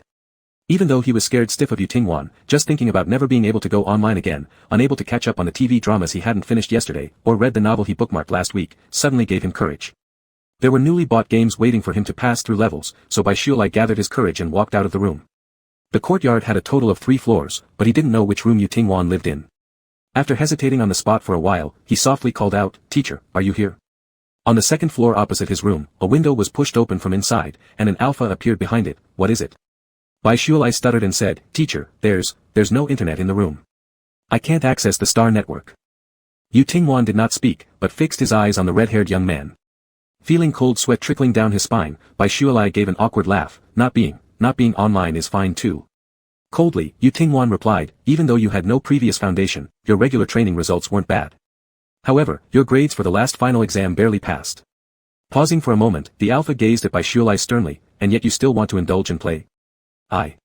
Looking into Yu Tingwan's sharp gaze made Bai Shuilai nearly choke on his response, which he quickly swallowed in fright. Bai Shuilai meekly bowed his head. "I will try hard, teacher." "Hopefully so, Bai Shuilai. You have excellent potential, don't let me down." "Yes, then I'll go back and organize my luggage first, teacher." As Bai Shuilai was about to turn back, his hand just touched the door when Yu Tingwan's voice came from behind. "Dinner starts promptly at 7, 12, and 6 every day." "Understood, teacher." Without looking back, Bai Shuilai rushed straight back into the room. The moment the door closed, Bai Shuilai's face turned as sour as a bitter gourd. By 6 o'clock in the evening, with his stomach rumbling, Bai Shuilai reluctantly stepped out of his room. From the moment he came out, his eyes widened in astonishment as if he'd seen something unbelievable. He squinted and rubbed his eyes forcefully to confirm what he hadn't mistaken. The kitchen was on the 1st floor, the door wide open. The seemingly ethereal alpha stood in front of the stove, deftly using a spatula to serve steaming hot dishes from the pot onto plates. Yu Tingwan glanced at Bai Shuilai. "Come over, it's time to eat." "Yes, teacher." Bai Shuilai hurried over quickly. Outside the kitchen, there was a small table laid out with dishes full of food on it. An appetizing aroma filled the air. Bai Shuilai peeked, revealing 4 dishes and 1 soup. Although they were all simple home-style dishes, they looked quite good. "Sit down and eat." Yu Tingwan appeared with chopsticks and bowls. Sitting on a small stool next to him, Bai Shuilai looked at the still steaming food and then at the alpha sitting opposite him. "Teacher. Did you make all these?" Yu Tingwan picked up the chopsticks. Bai Shuilai was stunned. A top-level alpha like Yu Tingwan, who held such high status and identity, would cook by himself. He picked up a piece of stir-fried potatoes and put it in his mouth. It was soft, delicious, with a slightly bland taste, but it tasted surprisingly good. Curious, Bai Shuilai asked, "Teacher, why do you cook meals when there's a cafeteria at school?" Yu Tingwan looked up. "Do you not like what I've cooked?" Bai Shuilai shook his head vigorously. "No, teacher's cooking tastes great, much better than the cafeteria." "Then eat quietly and don't talk." "Oh." The two of them finished a dinner in silence, not a word spoken during the meal. Bai Shuilai was initially a bit uneasy, but he was truly famished today. Plus, the food Yu Tingwan prepared tasted so good that he eventually focused solely on eating with his head down. A bowl of rice was quickly devoured. As Bai Shuilai hesitated whether to have another bowl, he heard Yu Tingwan say, "There's still rice in the kitchen. Help yourself if you're still hungry." Without hesitation, Bai Shuilai stood up, holding his bowl and preparing to get more. After taking a few steps, Bai Shuilai paused and turned back to ask, "Teacher, do you want me to serve you another bowl?" Yu Tingwan shook his head. "You eat. I'm full." Since it was about eating, Bai Shuilai didn't hesitate further, fetching another bowl of rice from the kitchen before cleaning the remaining dishes completely off the table. "Are you full?" Yu Tingwan looked at the now empty small table and asked hesitantly, "If you're still hungry, I can." "More than enough. Completely stuffed." Bai Shuilai patted his stomach as he spoke. "My belly is all bulging out, haha, it looks like I'm pregnant or something." Following Bai Shuilai's comment, Yu Tingwan glanced toward the red-haired young man's stomach. His slender waist slightly protruding after the meal, Bai Shuilai's hands rested over his overfed stomach. At first glance, it did somewhat resemble. In the glow of the evening sunset, the tranquil little courtyard was adorned with a table and 2 stools. The moment felt serene and beautiful. If in the future, when he gets married and has his own family, would it be just like today? With a handsome alpha husband cooking for him while he merely eats away. Even though there wasn't anything extravagant, there was an unexpected sense of warmth and comfort. Bai Shuilai stole a glance at the alpha beside him. Yu Tingwan looked emotionless and said sternly, "If you're done eating, then clean up the bowls." Bai Shuilai. He must have been crazy just now. There's no way someone as strict and unfeeling as Yu Tingwan could ever be associated with the word gentle, right? It was wrong to imagine such horrifying scenarios just because Yu Tingwan could cook. "Tomorrow morning at 6 o'clock, I'll wait for you in the yard." Having said that, Yu Tingwan stood up and left. Facing the pile of empty bowls in front of him, Bai Shuilai silently sighed. Chapter 162, Previous Life Bonus Chapter 008, Summoning a Little Goldfish in Bathwater. Bonus Chapter 008 from Previous Life. Don't say it's 6 o'clock in the morning. In the past, Baishuele, who slept until she woke up every day, surprisingly woke up at 4 in the morning today. After answering nature's call and returning, sleep was nowhere to be found again. As soon as her eyes closed, her mind helplessly conjured up the image of Yutingwan, cold and terrifying. One-on-one tutoring, no one knows to what extent it would be strict. Being under Yutingwan's watchful eye, there will likely be no moments of leisure anymore. Thinking more makes her heart even sadder. Opening her eyes and gazing into the dark void, Baishuele seems to foresee her own future. When will these days of training end? Striving is exhausting, she never wants to work hard again in this lifetime. She just wants to be a lazy salted fish. Lost in these thoughts, she dozes off. It's nice in dreams. In her dream, she was still at home, lying on a soft bed at dawn, faintly hearing someone calling her name. Baishuele turned over, hugging the quilt, cooing like a child, "Mom, let me sleep for a bit longer. I love you." At 6:30. Having waited outside Baishuele's door for half an hour, finally pushed open the door in frustration. Yutingwan stood beside Baishuele's bed at this moment, listening to the red-haired girl's voice filled with tenderness. She tightened her lips and spoke firmly, calling out once more. "Baishuele, open your eyes and look, just who am I? You are my mother. Oh my God. Yutingwan." Sleeping drowsily, despite thinking carefully, the brain hasn't yet fully woken up. Whatever comes to her mind inadvertently slips out of her mouth. Turning around and opening her eyes, intending to act whimsically like usual with her mom, Baishuele's arms had just opened wide, not touching even a corner of Yutingwan's clothes when the alpha's icy pheromones awakened her sharply. Awake? Yes. But also doomed. OL. Tongue tangled, teeth clattering, trying to call elder, but failing repeatedly. With an expression as if having a nightmare, Baishuele's eyes were widened into circles, brimming with fear. The Mega from a moment ago, whose long red hair was disheveled over her white silk pajamas, revealing her pretty collarbone slightly due to its unbuttoned state, her pale face illuminated by the morning light. She looked like a pearl about to shatter. Shifting her gaze slowly, Yutingwan turned her back on Baishuele. "Get dressed and come out." Within less than 5 minutes, Baishuele panting breathlessly dashed out of the room. Her hair was carelessly bundled into a ponytail, her face still wet from washing, the buttons of her clothing askew. It seemed Yutingwan wanted to say something, but in the end turned around. "Follow me." "Yes, teacher." Baishuele trailed behind, readjusting the misaligned buttons while fiddling with her disheveled hair. By the time she had everything set again, Yutingwan walking ahead stopped. This place was neither a fully equipped, fortified training room. Nor was it a smart classroom with multifunctional audio-visual capabilities. A cascade of waterfalls falling from the mountaintop emitted splashing sounds, below it lay a pool. Guided by Yutingwan, Baishuele arrived near the waterfall where the air was fresh and moist, occasionally feeling tiny droplets landing on her face. After eating, meditate by the water. Still somewhat stunned, Baishuele found herself handed a bottle of milk and a bread by Yutingwan. Meditation course. After finishing the milk and bread, Baishuele chose a spot shaded from the sun to sit down. Following Yutingwan's instructions, she closed her eyes to meditate. It was a mandatory course for cultivating mental power, only that Baishuele often took the opportunity to drift off into thought instead. The cool breeze felt particularly pleasant on her face, the morning sun warming her to drowsiness. Daring not to open her eyes, Baishuele couldn't help but wonder if Yutingwan was nearby. Her companion beast was a goldfish, since they were by the water. Deep beneath the clear water surfaced a small red goldfish. Through the companion beast's eyes, Baishuele saw herself sitting by the water. And further away. Yutingwan. There was no possibility for idleness. Accepting her fate, Baishuele closed her eyes to meditate. Not until noon did they leave the waterside. As usual, Yutingwan prepared lunch. Originally, there were clear roles between them, one teacher and one student. Where would it ever be proper for a teacher to cook meals for a student? But Baishuele had little experience with cooking, so could only go over to help in a hesitant manner. Watching Baishuele peel potatoes, almost half the potato got wasted. Yutingwan paused in silence for a moment before finally saying, "You go out. I'll do the cooking, you just clean up and wash the dishes." Okay. There was an hour for the midday rest after lunch. In the afternoon, although Yutingwan wasn't around, she had left a pile of homework for Baishuele. The plan to slouch off failed once again. Ah, so boring. When Yutingwan returned in the evening, she reheated the leftover food from lunch. They finished eating in complete silence. After cleaning up, Baishuele returned to her room alone. No television, no light computer, there was nothing else to do but either read books or space out. She didn't want to read any more, having spent the whole afternoon reading. So bored, she felt like losing her mind. So bored, she wanted snacks. Stretching out her arms and legs in a star shape, she lay flat on the bed. Suddenly, Baishuele blinked. During the day at the pool, she summoned her companion beast, a little golden carp. The distance between where they lived and the waterfall wasn't far, just a few minutes' walk. She wondered if she could still summon the little carp from this distance. Since she had nothing better to do anyway, Boylove closed her eyes and focused, calling upon her companion beast.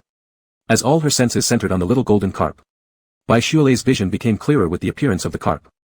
In the water. But why was the water somewhat warm? Boylove started to feel anxious. Could she have accidentally summoned her companion beast into a hot pot? Was there a precedent for companion beasts turning into fish soup in this world? The small red carp gently flicked its beautiful tail fin, the water temperature not seeming very high. Relieved, Boylove examined the surroundings through the eyes of the carp. The surface of the water exhaled steam, obscuring her view. Her curiosity surged, feeling like an adventurer swimming around everywhere. Suddenly, the little fish's head bumped into something. It wasn't hard, nor was it soft. Chunky, how come it looked like abs? Peering further into the water, Boylove froze. What had she just seen? The fog gradually dispersed, and a hand reached out, grabbing the startled little carp. A familiar, handsome face suddenly appeared right in front of Boylove's vision. The instant her companion disappeared, Boylove abruptly opened her eyes. Crap, she seemed to have summoned her companion beast into Yutingwan's bathwater. Thinking about what she'd just witnessed, Boylove pulled the covers over herself. In the dark, her originally pale face burned bright red. Chapter 163, Pre-Life Bonus Chapter 009, What would it look like if Yutingwan fell in love with someone? It's over. It's over. Of all the times for a companion beast to appear, why did it have to be when Yutingwan was taking a shower? Buried under the covers in a ball, Boylove was nearly screaming into his hands, fearing that Yutingwan might hear. He probably saw all of Yutingwan without meaning to. What should I do? What should I do? Will Yutingwan freeze me to death with an icy glare that's -80 degrees Celsius? Or is there something even worse waiting for me? Boylove pulled his neck back a bit and sneaked a peek through a crack in the blanket. It was quiet outside. The alpha from his across room didn't seem like he was going to come and grab him. Boylove let out a sigh of relief. Rumor has it that Yutingwan had been alone for centuries, never keeping a mega by his side. Based on his observation these past few days, this seemed accurate. What if he makes me responsible because I saw him completely naked? A ridiculous idea popped into his little head. Though initially thinking it was absurd, Boylove slowly began feeling that maybe it wasn't such a bad deal after all. Climbing out from under the covers, Boylove wrapped himself up and turned toward the window. It was pitch black outside. Yutingwan, who lived opposite him on the second floor, seemed to already be asleep. He thought about Yutingwan's face, then replayed what he'd glimpsed earlier in his mind. Good-looking, great body, with the world's highest mental force grade, 3s. Though cold in demeanor, his temper didn't seem bad. He wouldn't randomly lose it and start yelling at people. High in status but still cooked meals personally. The dishes weren't amazing, but they were far from bad. Fingering the edge of the blanket covering his face, Boylove quietly murmured to himself. If he asks me to take responsibility, then I'll begrudgingly agree. The next morning, Boylove got up early and tidied himself up neatly. After taking a deep breath and setting his mindset, he confidently strode out of the room. At the entrance to the kitchen not far away, the alpha stood tall against the morning glow, his glossy black hair cascading softly down his back. When Yutingwan turned around, perhaps due to last night's thoughts about how an alpha might make him accountable, Boylove, who previously couldn't bear to meet the alpha's gaze, now fixed his eyes squarely on the alpha. Standing in silhouette against the light, the alpha radiated a noble beauty. Staring dumbfounded, Boylove awaited the conversation about last night. With bated breath, he reviewed the words he prepared late last night. Yutingwan, let's eat breakfast today first. Boylove, I accept your request. Glancing suspiciously at Boylove, Yutingwan replied coldly, I'll go ahead. Once you're done eating, come after. Don't take too long. Boylove. What happened? Why isn't Yutingwan bringing up the incident from last night? He didn't bring it up during breakfast. Nor did he mention it during the morning exercise. By noon, Yutingwan handed over a lunchbox to Boylove, indicating that they wouldn't return for lunch. Upon opening the box, Boylove saw meat and vegetables. Teacher, the food is cold. Bring it here. Boylove handed the box back, watching as flames ignited in Yutingwan's palm. Amazing. Teacher, is this the Phoenix fire? Boylove was thrilled. Might he be the first person to eat food reheated by Phoenix fire? But when he eagerly opened the box again, the food had been overheated, now exuding a burnt aroma. Teacher. A fleeting hint of embarrassment flickered across Yutingwan's face as the alpha avoided Boylove's eyes. I haven't done it before, let's just eat fish. The air grew warped as though scorched by heat. With the shifting of the air, a fully white phoenix gradually appeared in Boylove's view. For the first time seeing a mythical creature alive, Boylove barely managed to suppress his awe as the elegant and divine white phoenix dove towards the water pool. When it rose again, its claws held 2 wriggling fish. The 2 fish were tossed into the air by the phoenix, which then opened its mouth to spout flames. As they fell, the live fish had already turned into roasted ones. This time, they weren't burnt. The outer skin of the fish was golden and crispy, and even without any seasoning, the flesh was incredibly tender. Holding a roasted fish from the phoenix and nibbling on it quietly, Bichuele sneaked a glance at the phoenix standing not far away by the water, dragging its long tail feathers. The set of actions the white phoenix performed for catching and roasting the fish was so quick and smooth, as if it did this regularly. Seemingly sensing Bichuele's stare, the white phoenix turned its head and let out a pleasant, clear cry in the direction of the mega. Its snowy wings fluttered lightly, and its tail feathers unfolded like a peacock spreading its plumage, while its claws shuffled around on the ground. Bichuele's eyes widened in astonishment, almost dropping the piece of fish in his hand. "Teacher, your companion beast not only catches fish but also dances. That's amazing." The silent phoenix gave an unimpressed look at the displaying bird, and Yu Tingwan coldly said, "Are you finished eating?" Bichuele hurriedly bent his head to continue eating his fish, glancing up occasionally to watch the white phoenix dance. It was said that a companion beast was the physical manifestation of the host spirit. Whatever a companion beast could do, the host could do as well. Could it be that Yu Tingwan could dance too? What kind of person in this world would make Yu Tingwan willingly dance for them? A strange sourness welled up inside Bichuele as he finished the fish in just a few bites. "Teacher, I'm going to wash my hands." He came to the waterside alone, sticking his hands into the icy cool water and cleaning each finger one by one. The clear lake water reflected the image of a handsome youth with red hair. Bichuele stared at his own reflection in the water. His fingers traced a line in the water gently. A small red carp subsequently appeared. "Teacher, last night, it wasn't on purpose. I just wanted to try, to see if I could summon the companion beast from a distance, and then. You practicing calling your companion beast during rest is something I appreciate. As for yesterday's accident, there's no need to bring it up again. It doesn't bother me." Bichuele's worry was unnecessary. It seemed Yu Tingwan didn't intend to hold him responsible. Thinking about it, Yu Tingwan, an alpha like him, might have already transcended the trivial matters of human romance. Bichuele couldn't even imagine. What would it look like if Yu Tingwan fell in love with someone? Chapter 164, Pre-Life Bonus Chapter 010, turned into a merman. This was Bichuele's first time participating in combat training. It was also the first time he joined a combat training session accompanied by Yu Tingwan. The training location was on a small boat in the middle of the sea, and their enemy was an alien monster capable of diving deep into the ocean. The thing looked like a giant octopus, and it was estimated to be more than 10 meters long. When its long tentacles emerged from the seawater, Bichuele nearly screamed in terror. In times of crisis, a person can likely unleash their potential. Bichuele became one of those who unleashed his potential. "Teacher, save me. Teacher." A sticky tentacle wrapped around Bichuele's waist, and the next second, his entire body was dragged underwater. Bubbles bubbled up, gradually taking away the oxygen in his lungs. At the moment when seawater rushed into his mouth and nose, Bichuele summoned his companion beast. A tiny goldfish had no effect against such a huge octopus monster. Could a person whose companion beast is a goldfish really drown in seawater? This sudden thought flashed through Bichuele's mind. His body was pulled continuously by the tentacle towards the gradually darkening deep sea, and the light in his vision grew smaller and smaller. The fear of death made this red-haired mega's body completely stiffen, and tears flowed out from his seawater-flooded eyes. One by one, they turned into crystal-clear little pearls. Bichuele hadn't yet realized why he could still remain conscious even after being deprived of oxygen as the octopus dragged him into the depths of the sea. Suddenly, a blinding flash of white light passed through his vision, and the tentacle that bound his body loosened its grip. Bichuele strained his eyes and looked in the direction of the white light. A hand clamped tightly around his waist like a vice, and Yu Tingwan's severe profile suddenly filled Bichuele's entire field of view.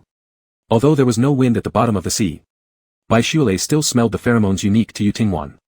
Sharp, icy, but with a hint of sweetness. The two silhouettes intertwined broke through the surface of the sea, leaping high into the sky. The wet red hair stuck to his pale skin, and Bichuele held onto the alpha tightly, full of fear and unease. The sunlight during the day dispelled the cold and darkness of the seabed. The alpha tightly hugging him beside him was warmer than the sunlight itself. Bichuele did not die from drowning, he awakened his semi-feral ability in the intense survival drive. A long red fish tail naturally hung down in Alpha's arms, and the fin resembling silk shimmered under the sunlight. Not yet fully recovered from the fear just now, Bichuele tilted his head back and looked at Yu Tingwan. His pale lips quivered slightly. Under the sunlight, the alpha unfurled a pair of snowy wings in the air. The whole person seemed to radiate light. The semi-feral alpha carried him, flying over the high sky, across the sea surface, and landed in a nearby town. As the snowy white wings slowly folded back, after entering the ordinary human life area, Yu Tingwan reverted to human form. Looking at the wet merman in his arms, Yu Tingwan gently said, "You just awakened your semi-feral ability, you won't revert back for a short period. I'll cover you with clothes shortly, and you should not move around." Bichuele was still in a semi-awake, semi-confused state. Instinctively having full trust in the alpha who saved him, Bichuele nodded. Even after resuming human form, Yu Tingwan's height and build were still larger than that of Bai Shualai's post-semi-feral form. There wasn't much change in Bai Shualai's physique, only his legs transformed into a long and beautiful red fish tail. The scales resembling rubies continued to shine brilliantly even in the dark. So beautiful it dazzled. Yu Tingwan used his coat to cover Bai Shualai's lower body. Bai Shualai said quietly, somewhat embarrassed, "Teacher, couldn't you also cover my face? Your tail is too long, covering the tail can only be done this way." Hesitating momentarily, he glanced down at the fragile-looking Bai Shualai and said, "If you don't want others to see you, you can bury your head in my chest." Bai Shualai paused, raising his head to look at the solemn face of the alpha, then reflected on it. Finally, his face turning red, he rested his own face against Yu Tingwan's chest. Too close. They were way too close. Yu Tingwan held him, one hand gripping his fish tail tightly. After his legs turned into a fish tail, they became more sensitive. And without any shielding, the fish tail was tightly pressed against Alpha's palm and arm. His cheek was pressed against the Alpha's chest. Even though Yu Tingwan was wearing clothes, Bai Shualai could still hear the Alpha's heartbeat clearly. Was it his illusion? He thought that Yu Tingwan's heartbeat seemed faster than he had imagined. While lost in thought, a sudden voice of a stranger broke through his musings. "Sir, is this your wife? He looks unwell. Shall I call a doctor for you?" It sounded like the voice of a server. But what on earth, what did they mean by wife? Bai Shualai's cheeks burned red as he stiffly shrunk into Yu Tingwan's embrace without daring to move an inch. Yu Tingwan replied calmly, "He's fine, just a bit shy. Please give us a sweet." As if responding to Yu Tingwan's words, Bai Shualai's hand hidden against the chest gently tugged at Alpha's shoulder. Bai Shualai was almost overheating to the point of burning out. Why didn't Yu Tingwan explain? They weren't husband and wife, they were teacher and student. Bai Shualai couldn't see around him, but he vaguely heard a few soft giggles. Only when he was placed down by Yu Tingwan did Bai Shualai summon up the courage to lift his head. At this moment, Bai Shualai was startled once more by the sight of the romantic couple's suite. Yu Tingwan had placed him on the central circular large bed, where a huge heart made of rose petals was arranged on the bedspread. And beyond that, the oversized bathtub, which should have been located in the bathroom, was placed right opposite the bed.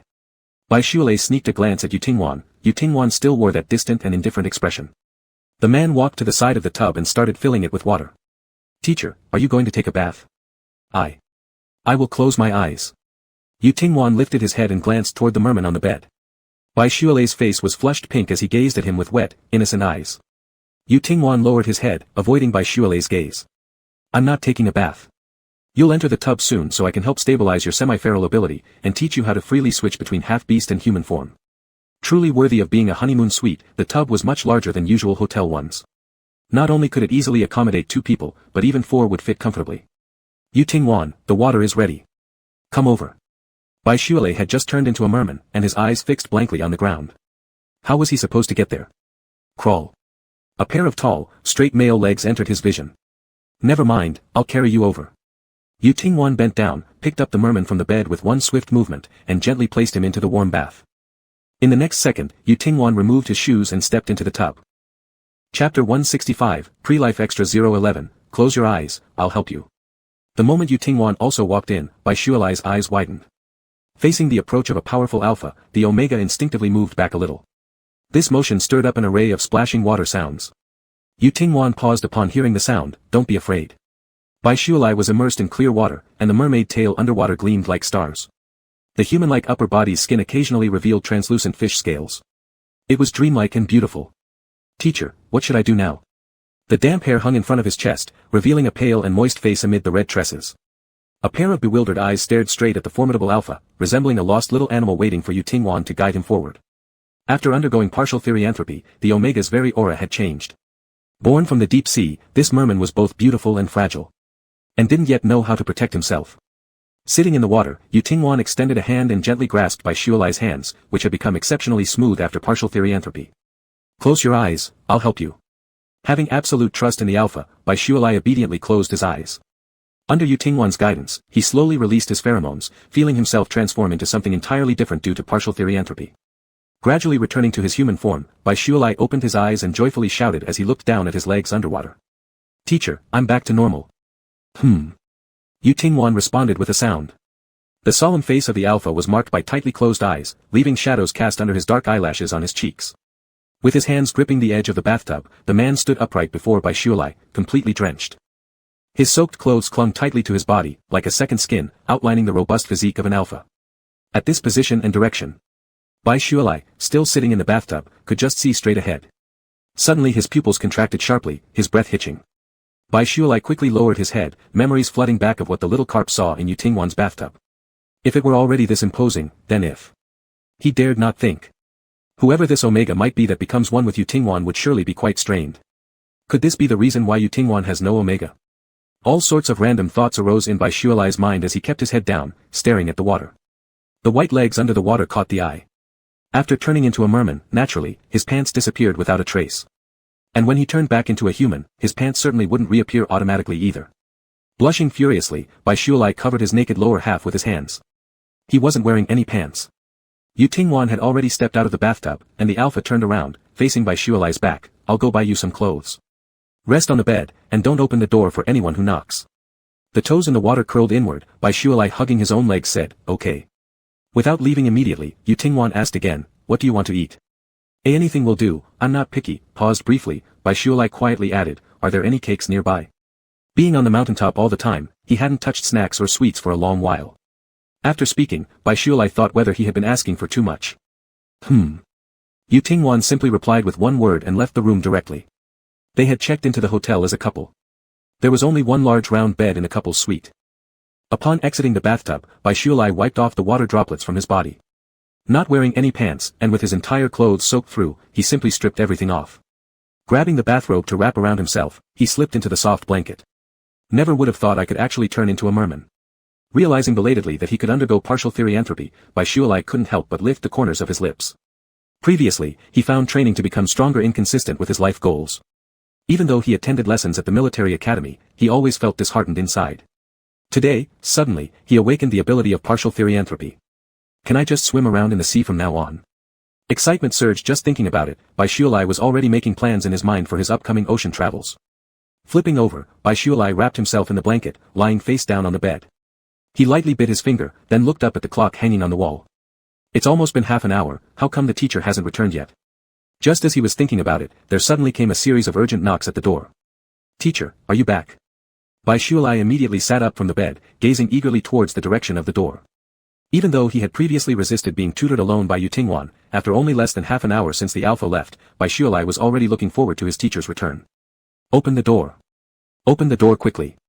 The unfamiliar man's voice outside the door was rough and agitated. It wasn't Yu Tingwan. Who are you? Bai Shualai called out. The sound outside disappeared momentarily. Just when Bai Shualai thought the person had knocked on the wrong door, the knocking resumed. Open the door, I need to talk to you, open it quickly. We're here to deliver your food, open the door. There were more than one person outside the door. Hotel food delivery. Did Yu Tingwan order something? Remembering the words Yu Tingwan said before leaving, Bai Shualai slightly furrowed his brow and loudly replied, I didn't order any food, you must have delivered to the wrong room. Despite this, the people outside the door didn't give up, persistently claiming they hadn't made a mistake. Seeing that Bai Shualai wouldn't open the door, they actually started ramming against it. Though separated by the door, Bai Shualai could faintly detect the scent of inferior alphas through the wood. It was coarse, muddled, and carried a strong smell of alcohol. They seemed like a group of drunkards. More infuriated than afraid, Bai Shualai began releasing his own mental pressure. At the peak Omega level, his mental force pierced through the door, scattering the group of inferior alphas completely. Once the chaotic sounds outside the door disappeared, Bai Shualai exhaled in slight relief. A click sounded as the door was opened from the outside. Sitting on the bed where he couldn't see the entrance, Bai Shualai tightened his grip on the blanket nervously. He had never used his mental power to drive others away in real combat, unsure if he had succeeded or not. Instinctively assuming those rude alphas had broken in, he shouted loudly, my alpha will be back soon, he's an extremely powerful top alpha who won't hesitate to kill anyone who dares intrude into my room. Teacher. Upon seeing Yu Tingwan appear, Bai Shualai's tensed shoulders relaxed. Chapter 166, Pre-Life Bonus Chapter 012, Look Again and You'll Get Hit. A few drunken alpha troublemakers were completely immobilized under Bai Shualai's powerful mental suppression. They knelt at the door, looking utterly wretched. When Yu Tingwan returned, he saw this scene. He furrowed his brows as if remembering something, his face turning cold. With one kick, he sent the alphas tumbling down the stairs. It's possible they had wicked intentions after seeing I left. Besides bringing steaming hot food, Yu Tingwan also brought some clothes suitable for Bai Shualai to wear. After changing into the clothes, Bai Shualai recalled the incident with a lingering sense of fear. I thought they got the wrong room because they were drunk. Yu Tingwan glanced faintly at Bai Shualai, an inexperienced mega who had been overly protected by her family, unaware of how dangerous it is for a beautiful mega to be alone outside. It was only thanks to Bai Shualai's high level of spiritual force that she had studied for a period in school. If it were a defenseless Mega in a strange hotel being harassed by so many alphas, it would be lucky if the door remained unopened. If opened, the consequences would be unimaginable. Yu Tingwan softened his voice, sorry for taking so long to return. Did you get scared? Bai Shualai almost thought she was hearing things. Did Yu Tingwan just apologize to her? No, no. Teacher, there's no need to apologize. I'm pretty strong too. With a faint smile, Yu Tingwan handed a handbag to Bai Shualai, not sure what you like, so I bought a bit of everything. Bai Shualai looked into the paper bag and exclaimed in surprise, so much? 2 cups of milk tea and 6 small pastries. Not knowing where Yu Tingwan bought them from, all of them tasted good. He had only mentioned wanting cake, and didn't expect Yu Tingwan to actually buy some. And not casually picked ones either, each pastry had a great look and taste. After nibbling on the melted cheesecake, Bai Shualai hesitated to ask, Teacher, did you go out for so long to buy cake for me? Yu Tingwan didn't answer directly, instead asking, how does it taste? Bai Shualai broke into a bright smile, delicious. Super delicious. Thank you, teacher. Looking at the alpha sitting near the window, Bai Shualai said in surprise, as if witnessing something extraordinary, Teacher, this is the first time I've seen you smile. Smile? Yu Tingwan paused momentarily, confused. He raised his hand to touch his own lips. Turning his head, he gazed at his reflection through the window. In the blurred light, the figure reflected in the glass showed slightly upturned corners of the mouth, a soft expression. His eyes shone with a brightness that even Yu Tingwan himself hadn't noticed. After spending the night at the hotel, Bai Shualai left the room together with Yu Tingwan in the morning. Once you get back, practice your semi-beast transformation skills more often. Yes, teacher. The two emerged from the elevator one after another. Yu Tingwan walked to the reception desk to check out while Bai Shualai waited nearby. The Mega who had hidden in the alpha's embrace before, exposing only her gorgeous red hair, finally revealed her face today. Tall and slender, with exquisite features, the Mega attracted the attention of quite a few people around her. Even some alphas, who had their own Megs beside them, still shamelessly stared at Bai Shualai. Despite the wide road, one of the alphas carelessly collided straight towards Bai Shualai. A towering figure stood between the alpha and the Mega. With icy, murderous eyes, Yu Tingwan fixed his gaze on that alpha. Caught off guard, the alpha awkwardly smiled at Yu Tingwan and tried to slip away. What were you planning to do just now? Yu Tingwan grabbed the collar of the alpha's shirt. I wasn't doing anything. Why are you holding me? Let go or I'll call the police. You go ahead and call. With one kick, Yu Tingwan sent the alpha flying, leaving Bai Shualai standing nearby in stunned silence. Yu Tingwan turned back and told Bai Shualai, let's go. Bai Shualai responded instinctively, coming, teacher. As soon as the two stepped out of the hotel, whispers came from behind. Thought they were a couple, turns out they're teacher and student. So disgraceful, a teacher luring his own student. What a beast. What, they're actually teacher and student. Bai Shualai heard those people talking, just as Yu Tingwan naturally could too. Clearly, because an alpha had almost bumped into him earlier, Yu Tingwan had beaten that alpha up. Despite hearing the nasty remarks from those people, Yu Tingwan maintained a completely indifferent demeanor. Teacher, those people have misunderstood you. Bai Shualai couldn't help but say, I'll go back and reason with them. Yu Tingwan simply shook his head, let's go. But those people. I don't care. Yu Tingwan walked ahead. Bai Shualai looked back at the hotel and quickly caught up. She was holding in her anger and grumbled under her breath, if I don't confront those people, then I hope the teacher isn't misjudged by others. The alpha who was walking ahead suddenly stopped. Lost in thought, Bai Shualai nearly collided with Yu Tingwan. She looked up to see Yu Tingwan staring at her seriously. A cold voice rang out, Bai Shualai, take back your previous wish. This was the first time she saw Yu Tingwan look at her so sternly, and instantly Bai Shualai felt wronged. After all, it was for Yu Tingwan's sake that she made the wish, yet he was treating her so harshly. Why? I just didn't want the teacher to be misunderstood. The words were barely out of her mouth when her sense of being wronged overflowed. A flicker of emotion passed through Yu Tingwan's dark pupils before he calmed down again swiftly. I'm not mad at you, Shualai. Listen to your teacher and take the wish back. Raising his hand, he gently wiped away the wetness at the corner of the red-haired young man's eyes and revealed a trace of helplessness in his smile. This was his second smile. The first was because of Bai Shualai, and the second was also because of Bai Shualai. Yu Tingwan softened his tone, the blessings of a lucky charm are not without conditions. Bai Shualai wore a puzzled expression, what conditions? This is how I've always treated my family. Though she was clearly upset just moments ago, now that Yu Tingwan had softened his approach, half of Bai Shualai's grievances vanished. You bring good luck to your family, pray for their health and wealth, and when they receive these blessings, they will reciprocate and love you, protect you, offsetting the cost you must pay. Yu Tingwan patiently explained, if the scope of your blessing is too large, correspondingly, you will have to pay a huge price. The lesser outcome would be bad luck, the worst scenario could cost you your life. Shualai, don't easily bless others.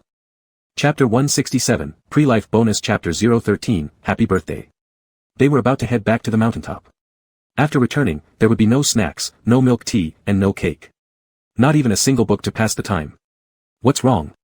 Are you troubled by something? On the way to the seaside, Yu Tingwan looked back at Bai Shualai. Originally, Bai Shualai didn't intend to say anything, but as he glanced up at the alpha, he suddenly remembered that in the hotel, after Yu Tingwan casually mentioned it, Bai Shualai had bought quite a few small pastries for him. Perhaps, he could give it a try. Teacher, can I buy a few books to read when we get back? Bai Shualai didn't even dare to ask to play games anymore. Without asking what kind of books Bai Shualai wanted to buy, Yu Tingwan replied, I'll go with you. Bai Shualai waved his hands quickly, Teacher, I'll go alone. Yu Tingwan explained, this place is remote, with backward civilization. If you, a mega, walk alone on the street, you'll attract the attention of other alphas.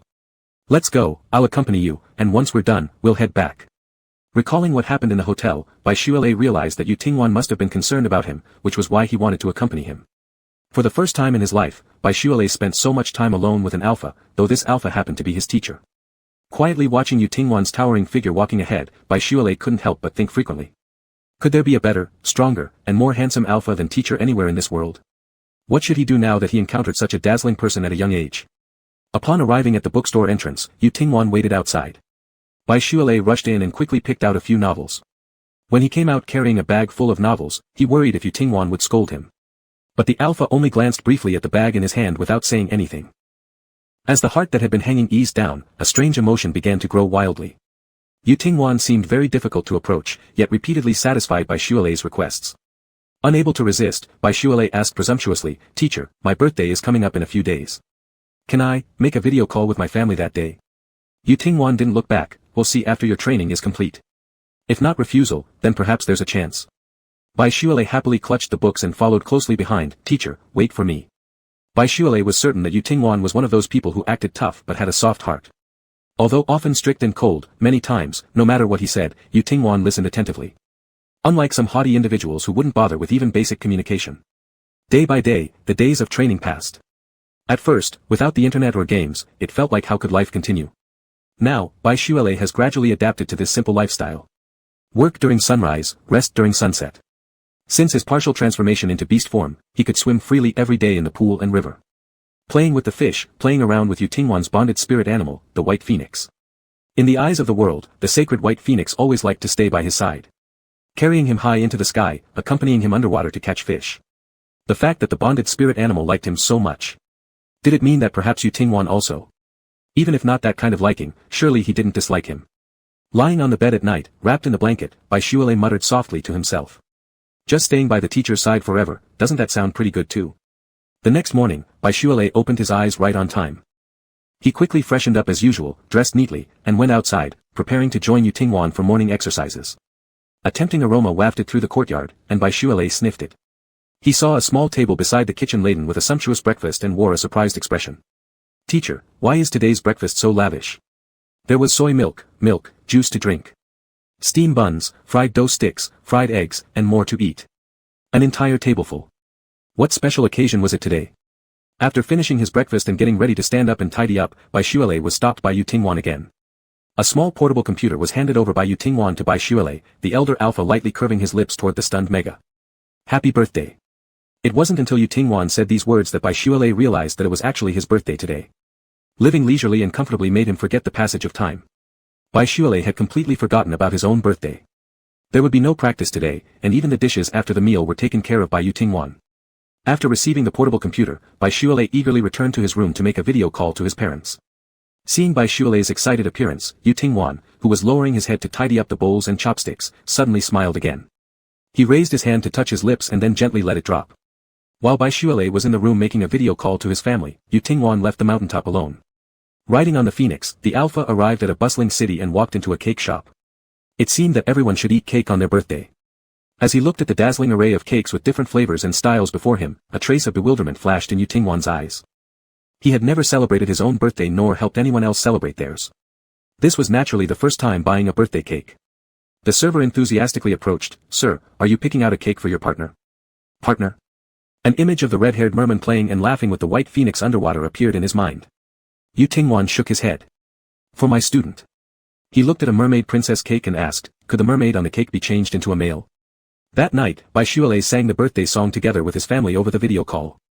With his parents' laughter ringing out, he blew out the candles on the prince-themed cake. Even though video chatting with his parents was rare, while chatting and eating cake, boylove couldn't help but keep thinking about Yu-Tingwan. Yu-Tingwan had prepared his birthday meal and bought him a birthday cake. But after handing over the birthday cake, he simply turned around and left. After saying goodnight to his parents, boylove cut a piece of cake. He crossed the small courtyard, ascended the opposite staircase, and finally stopped in front of the door of the room on the second floor that faced his own. He lightly knocked on the door. Teacher, are you asleep? From the dark room came the alpha's voice. What is it? A short while later, the light in the room turned on. Yu-Tingwan opened the door and saw the red-haired Mega standing outside. Boylove held a piece of cake, and moonlight cast a gentle glow around the Mega. Thank you, teacher, for the birthday cake. Would you like to have some too? Yu-Tingwan said nothing as he took the piece of cake boylove handed to him. Good night, teacher, boylove smiled sweetly at him. And today? I'm very happy, thank you, teacher. Back in his room.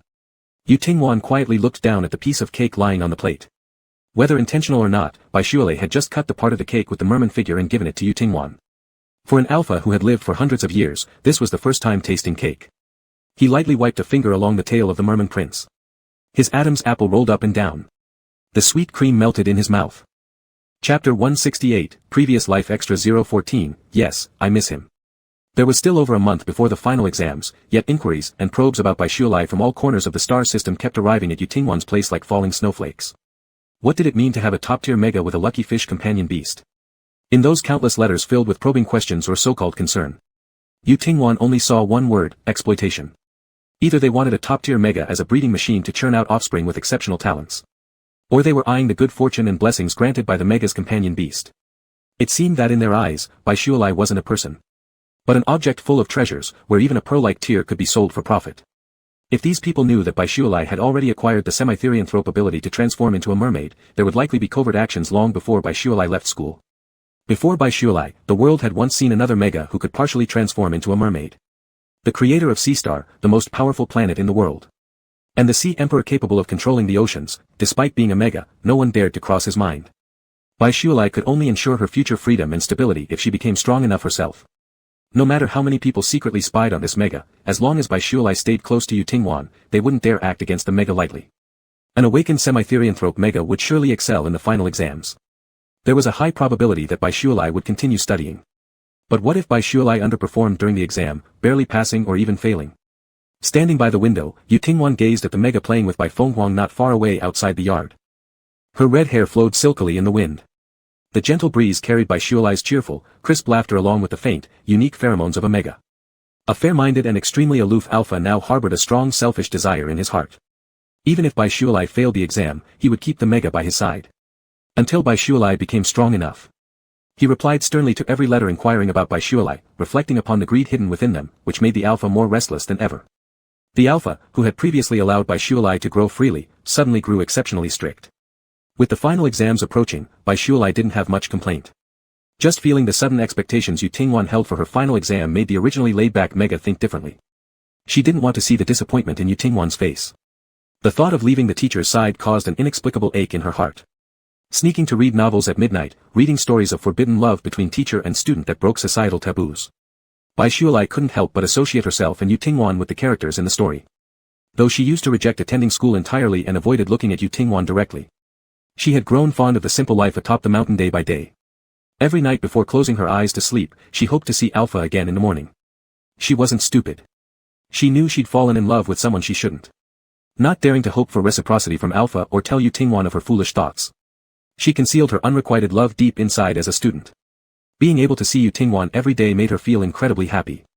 One day, the secret tucked away in her book was accidentally discovered by Alpha.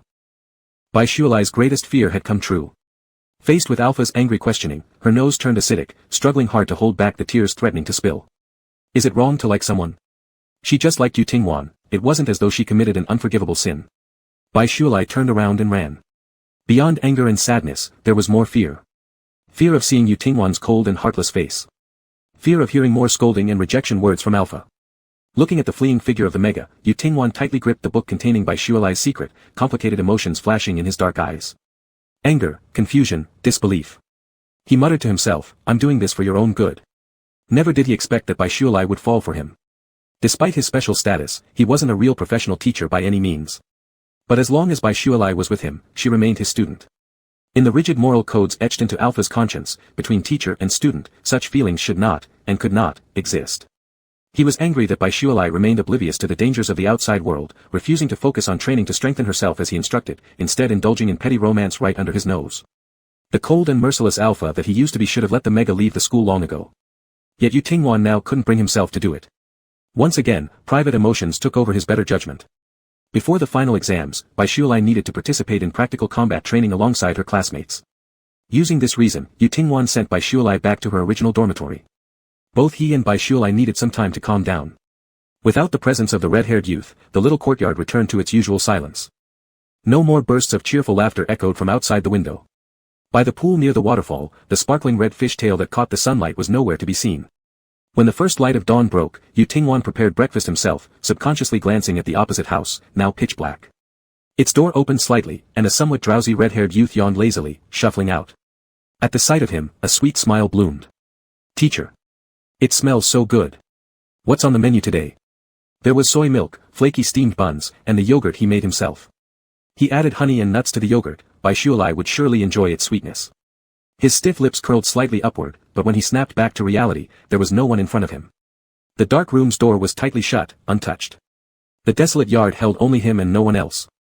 Beside him, the white bird chirped sadly, wings flapping as it flew to the doorway of Baishualai's old room, looking back at Yu Tingwan. "Do you miss her?" "Yes, I miss her." Chapter 169, Pre-Life Bonus 015, he likes him too. One day, the high and mighty Alpha would also hide in the shadows, far away, secretly casting an interested glance at the red-haired young man. This wasn't something Yu Tingwan would usually do. But he did indeed do it. They had been living together for over half a year. In the yard where only the two of them were, they sat face to face at a small table by the kitchen to eat. Every time Mega saw him, he would look up with his head raised. Then his eyebrows and eyes would relax, and his lips would curl upward. Full of vitality, like the rising sun in the morning, he would smile and call him teacher. He thought that the future he had planned for Mega was the best one for him. A dual S-class Mega could only take control of their own life if they were strong enough. From childhood until now, whether it was his parents, teachers, or the people around him, they all told him the same thing. Possessing high-level mental power also meant taking on the corresponding responsibilities. Being born with top-tier talent means enduring hardships that others cannot endure, maximizing the potential of this talent to become someone useful to the world. Greed for pleasure is shameful. Wasting talent is not allowed. Over the years, Yu Tingwan had placed himself on a very high pedestal. So high that others could only look up at him, so high that no one around him could accompany him. The people from back then.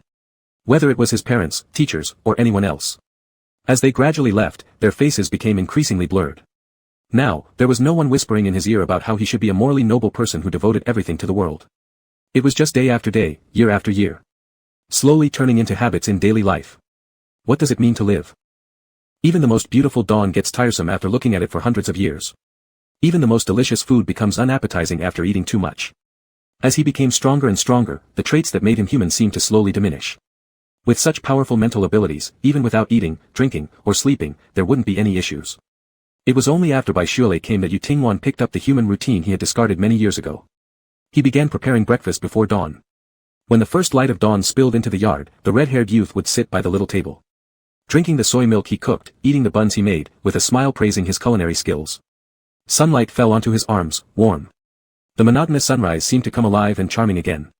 When the lively young man returned to the cold and quiet yard alone, Yu Tingwan sat down on the reclining chair in the yard. Sometimes Baishualai would lean on the recliner, holding a novel bought from outside, reading it seriously under the tree shade. But every time he appeared, Baishualai would hastily hide the novel as if seeing a big tiger. Thinking of this, Yu Tingwan slightly furrowed his brows. Sometimes he was too strict with Baishualai. A 20-something young man, at the age when they are full of energy and love playing around. If Baishualai liked reading novels, let him read to his heart's content. Just don't forget to eat and sleep while doing so.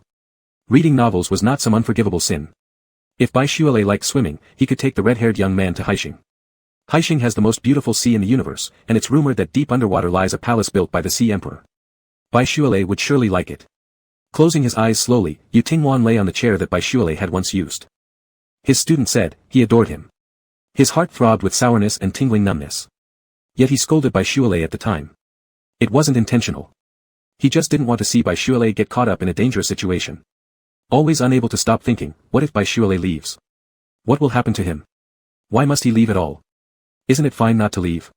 He can keep Baishuale by his side forever. Yu Tingwan suddenly sat up. The crazy idea that went against the principles of the past 100 years caused his heart to race wildly. He is Baishuale's teacher, how can he? No. Why not? If Baishuale doesn't want to bear the heavy so-called responsibilities, then he doesn't have to. If Baishuale doesn't want to walk the path society expects him to, then he doesn't have to. As for those people lurking behind the scenes, he is the world's strongest alpha. He can protect his mega well. If Baishuale doesn't come to him, he will go to Baishuale. Yu Tingwan waited at the corner for Baishuale after he parted ways with his classmates. After a long time without seeing each other, upon suddenly encountering his mega, a look of surprise appeared on Baishuale's face. Shuale, I'll be waiting for you to come back. There's something I need to say. Yu Tingwan said this and then turned around and left. There were actually many things he wanted to say. He wanted to apologize to Baishuale for what happened that day. He wanted to tell Baishuale that he liked him too. But just as the words were about to escape, Yu Tingwan suddenly realized a serious issue he had overlooked. Having lived too long, he had forgotten that his end was nearing. In at most a few decades, it would be time for his rebirth. If the rebirth failed, he would vanish completely, not leaving even a single bone in this world. What about Baishuale then? The red-haired mega was still so young, given Baishuale's spiritual power level, living for 400 or 500 years was no problem. But if he marked Baishuale, with the mental link established between them, their lifespans would also tend to align. If he dies, what will happen to Baishuale? Without the alpha who has mutually marked him, and because of the unshakable mental connection brought by high spiritual power, the mega would suffer early demise from the mental pain and torment. Even if the rebirth succeeded, he would forget everything about Baishuale. Yu Tingwan returned to his room once again. He flipped through the books, starting to research how to increase the success rate of the rebirth process. Deep into the night, he jotted down every detail of his interactions with Baishuale on blank notebooks. With several more decades ahead, he didn't want to give up. Yu Tingwan seemed full of confidence. He believed he could succeed in his rebirth. Even if he lost his memory, he wouldn't forget Baishuale. He could write diaries documenting the past of him and Baishuale, and in the future after rebirth, seek methods to restore his memory. After all this was arranged, Yu Tingwan finally sighed in relief. Once he let it go, all the troubles haunting him vanished like smoke, and everything became crystal clear. Why not go find Baishuale now? Don't let Baishuale participate in any outdoor training either. Chapter 170, prequel to the previous life 016, I will bring Baishuale home, complete. Yu Tingwan wanted to call Baishuale back. However, a thorny issue arose. There are alien monsters near Planet X. Several political leaders and the president of Planet X are in danger, Mr. Yu. Habits formed over time prompted Yu Tingwan to instinctively rise to his feet. But upon hearing about Planet X, he suddenly remembered that Baishuale's parents were also from there. If anything happens to these political leaders and the president, all of Planet X will descend into chaos. Mr. Yu, compared to these unimportant civilians, the president is the one you should save. Yu Tingwan ignored the voices trying to persuade him to rescue the president first. He had once heard Baishuale muttering prayers quietly during the night. From the distant school where she had her good luck power, Mega quietly prayed for her parents. Baishuale hoped that her parents would remain healthy and safe, free from illness, while she was away. To Yu Tingwan, human lives carried no differences. In the past, he would follow the rules of this world and prioritize saving so-called valuable individuals. This was the first time he abandoned the search for a planet's president. Guided by his inner will, he went ahead to search for Baishuale's parents, ensuring the safety of his students' parents first. When Baishuale's frightened parents were finally settled safely, Yu Tingwan sighed with relief. If Baishuale knew that he had saved her family, would she forgive him for what happened that day? Still, why did he have an unsettling feeling deep in his heart? Ignoring the clamorous voices demanding that he go to rescue someone or other, Yu Tingwan hurriedly sought out Mega, who had already gone to wilderness training. During the wilderness training, the students encountered an attack by a group of space pirates nearby. Yu Tingwan couldn't find the person he was looking for in the campsite. Baishuale. His eyes coldly swept across everyone. The so-called powerful alphas bowed their heads, avoiding his gaze. Why was everyone present except for Baishuale? A heavy sense of foreboding rose in his heart. The semi-beastified alpha immediately unfolded his wings behind him, rushing at top speed towards the site of the battle. Alpha, who believed himself omnipotent and had planned every step before and after the supposed rebirth. For centuries, Yu Tingwan had saved countless people. Yet, he could not save the one he cared most about. As he crashed down to the ground from the air, a cloud of dust rose from the lifeless surface. Just moments ago, she was still alive and breathing. How could she be lying there now, completely motionless in a pool of blood? Shualai. Yu Tingwan stood dumbfounded. Mega, who was so clean-loving, Baishuale, who feared pain so much. Her body was soaked in blood, pierced through the chest by a broken piece of metal from behind. Like a bird with its wings snapped, she lay alone nailed to the barren land amid the chaos of war. Everything seemed unreal. The towering Alpha staggered toward her and fell to his knees beside her. Reaching out to touch Mega, who had closed her eyes forever, he abruptly drew back as his sharp nails almost touched her pale skin. He harshly broke off the sharpened nails from the half-beast transformation, wiped the bleeding tips on his clothes, and then gingerly touched his obedient student. Cold, utterly devoid of warmth. His fingers trembled uncontrollably, bloodshot veins filling his eyes. The mighty Alpha appeared deranged, his pupils reflecting emotions never seen before. When he touched Bai Shualai's wrist where her light brain was, it automatically played back the last few words Mega spoke before her death. "Yu Tingwan, I did well in this training, I saved everyone, please don't send me away. But they left me behind, teacher, I guess blessings really come with the cost of life. Teacher, I'm dying, teacher, it's so cold, I don't want to die. Teacher, it hurts so much. I want to go home, teacher, I want to go home." Yu Tingwan's entire body shook involuntarily, his heart utterly shattered. Scarlet blood tears streamed down his crimson eye sockets, leaving horrifying streaks on the Alpha's pale face. Lai, don't be afraid. Your teacher will take you home. Don't be afraid, I'll find you, and we'll go home together. We'll go home. Daring not to touch the broken metal that pierced through Mega's chest, for fear it would cause her more pain. Yu Tingwan knelt beside Mega, carefully and gently holding the lifeless red-haired youth who no longer breathed. The snow-white large wings stained with blood slowly enveloped the two of them. A little white bird with pure white feathers lightly landed on a nearby scorched branch, emitting a mournful cry that split the sky. Amidst flames igniting all around, the little white bird gradually transformed into an enormous white phoenix. The phoenix cried, its blood igniting roaring flames.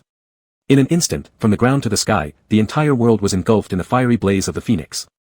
Amidst the red flames, the Alpha's once jet-black hair visibly turned silver with frost. Together in life, together in death. Leaning down, Yu Tingwan softly kissed Bai Shualai's forehead and raised his arm. Within the purifying flames of the phoenix, he inscribed words onto his bones and soul. Yu Tingwan successfully underwent his rebirth. When the Alpha reappeared before everyone, his features remained unchanged, only his once black hair had turned white. The top Alpha once hailed as a hero by the people found those who had originally begged Bai Shualai to bless and save them on the battlefield but cruelly abandoned her. Are you insane, Yu Tingwan? This is the crown prince of our superstar. He was also your student back then. Do you dare harm our crown prince, resorting to private punishment without consequence? Fear. What did he have left to fear? With the long sword in his snowy white hand, amidst the surrounding terrified shouts, he plunged it through the so-called crown prince of Superstar who was trying to flee. It wasn't enough. It still wasn't enough. He withdrew the sword and once again stabbed through the other's chest. That year, the great hero admired by the world. The slayer of space pirates, disregarding insults and accusations, stormed various planets, personally executing several SS-grade Alphas. Without exception, every deserter was repeatedly stabbed through the chest by him until they bled to death. Over the span of hundreds of years, Yu Tingwan, who saved countless lives and suffered countless injuries, was now branded overnight as the notorious interstellar tyrant. Lai, I've avenged you. Don't worry about your parents, I'll take care of them. Don't be afraid, I'll find you. Wait for me, teacher, okay? He would find Bai Shualai. If not in 1 year, then in 2. If not in 2 years, then 3. 10, 20, 30 years. 100, 200, 300 years. His student was lost. No problem. He would bring Bai Shualai home. Chapter 171, All Memories Returned. It felt as if there was a huge hole in his chest, gushing with icy winds. Memories of the past rushed like floodwaters breaching a dam, instantly submerging the red-haired youth from his slumber. Awakened abruptly from a nightmare, Mega panted heavily, instinctively calling out for the name that brought him solace. Teacher. Teacher. The thick darkness was like a monstrous devourer, causing Bai Shualai's whole body to tremble. His vision blurred due to the tears that had welled up without notice. The period of terror and fear lasted but 1 or 2 short seconds. Lai, I'm here. Don't be afraid, Lai. Your teacher is here. The red-haired youth, whose body shook uncontrollably, was soon tightly embraced by another person beside him. A warm breath quickly enveloped Bai Shualai. It seemed as if holding him with just hands wasn't enough. The Alpha soon unfurled his wings at the back, firmly hugging the trembling youth in his arms, leaving no gap between them. The pheromone specific to the Alpha calmed the sudden unrest that surged during the deep night. As consciousness gradually returned, Bai Shualai slowly ceased his shaking. His lips opened slightly, Bai Shualai breathed lightly, tightly gripping Yu Tingwan's shoulders and neck with both hands, pressing his face against the man's warm chest. Thud, thud, thud. The steady heartbeat of the Alpha reached Bai Shualai's ears, stabilizing his emotions. Kisses rained down intermittently on his forehead. They were gentle yet filled with deep affection. Bai Shualai looked up toward the Alpha above. Yu Tingwan frowned deeply, his pale golden eyes brimming with almost overflowing concern and care. Are you feeling better, Lai Lai? Upon seeing Bai Shuelai looking at him, a faintly soft and tender curve graced the corners of Yu Tingwan's mouth. With dry palms as if holding something fragile, he gently cupped Bai Shuelai's cheeks and leaned in to place a kiss on Mega's lips.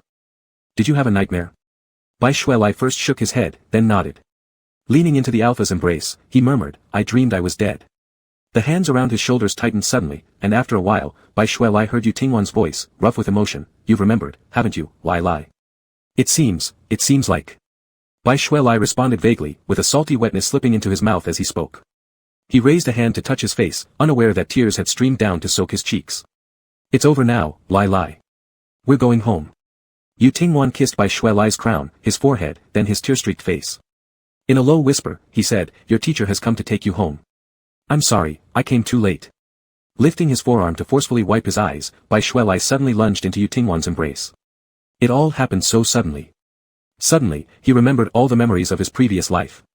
He remembered his beloved father and mother. He remembered living simply and happily on the mountain with Yu Tingwan.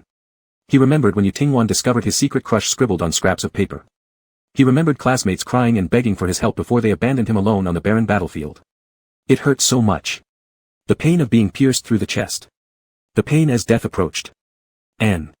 Bai Shuelai lifted his head high. Yu Tingwan gazed at him with eyes almost overflowing with heartache. He not only remembered everything that happened in his first life, but he also saw how the Alpha, day after day, year after year, walked lonely on an endless road without end. One day after another. One year after another. Searching for his figure. Heartbroken. Bai Shuelai felt heartbroken for Yu Tingwan. What did Yu Tingwan think about during those solitary nights, where hope seemed impossible? He couldn't bear to delve too deeply into it. Whenever Bai Shuelai tried to put himself in Yu Tingwan's position, he almost choked on a sense of loneliness he could neither see nor touch. His tear ducts lost control, he sobbed until he couldn't speak. Bai Shuelai just kept his head high, his hands cradling Yu Tingwan's face as he cried breathlessly. A wet, tear-streaked face appeared entirely in Yu Tingwan's field of vision. The man was so heartbroken he nearly couldn't speak. I'm sorry, Lai Lai. It's my fault. It's because your teacher didn't protect you well enough. It's all my fault. Everything is my fault. Yu Tingwan's voice was low and hoarse as his eyes unconsciously reddened and began to sting. He leaned in to continuously kiss Bai Shuelai's brows, face, and lips, trying to soothe the handsome young man sobbing uncontrollably in his arms. Bai Shuelai shook his head vigorously, his voice choked with sobs. No, it's not the teacher's fault. How could it possibly be Yu Tingwan's fault? Listening to Yu Tingwan's sorrow-laden apology made Bai Shuelai's heart ache even more. There were so many words he wanted to say, but for the moment, he didn't know where to start. Let him try another way.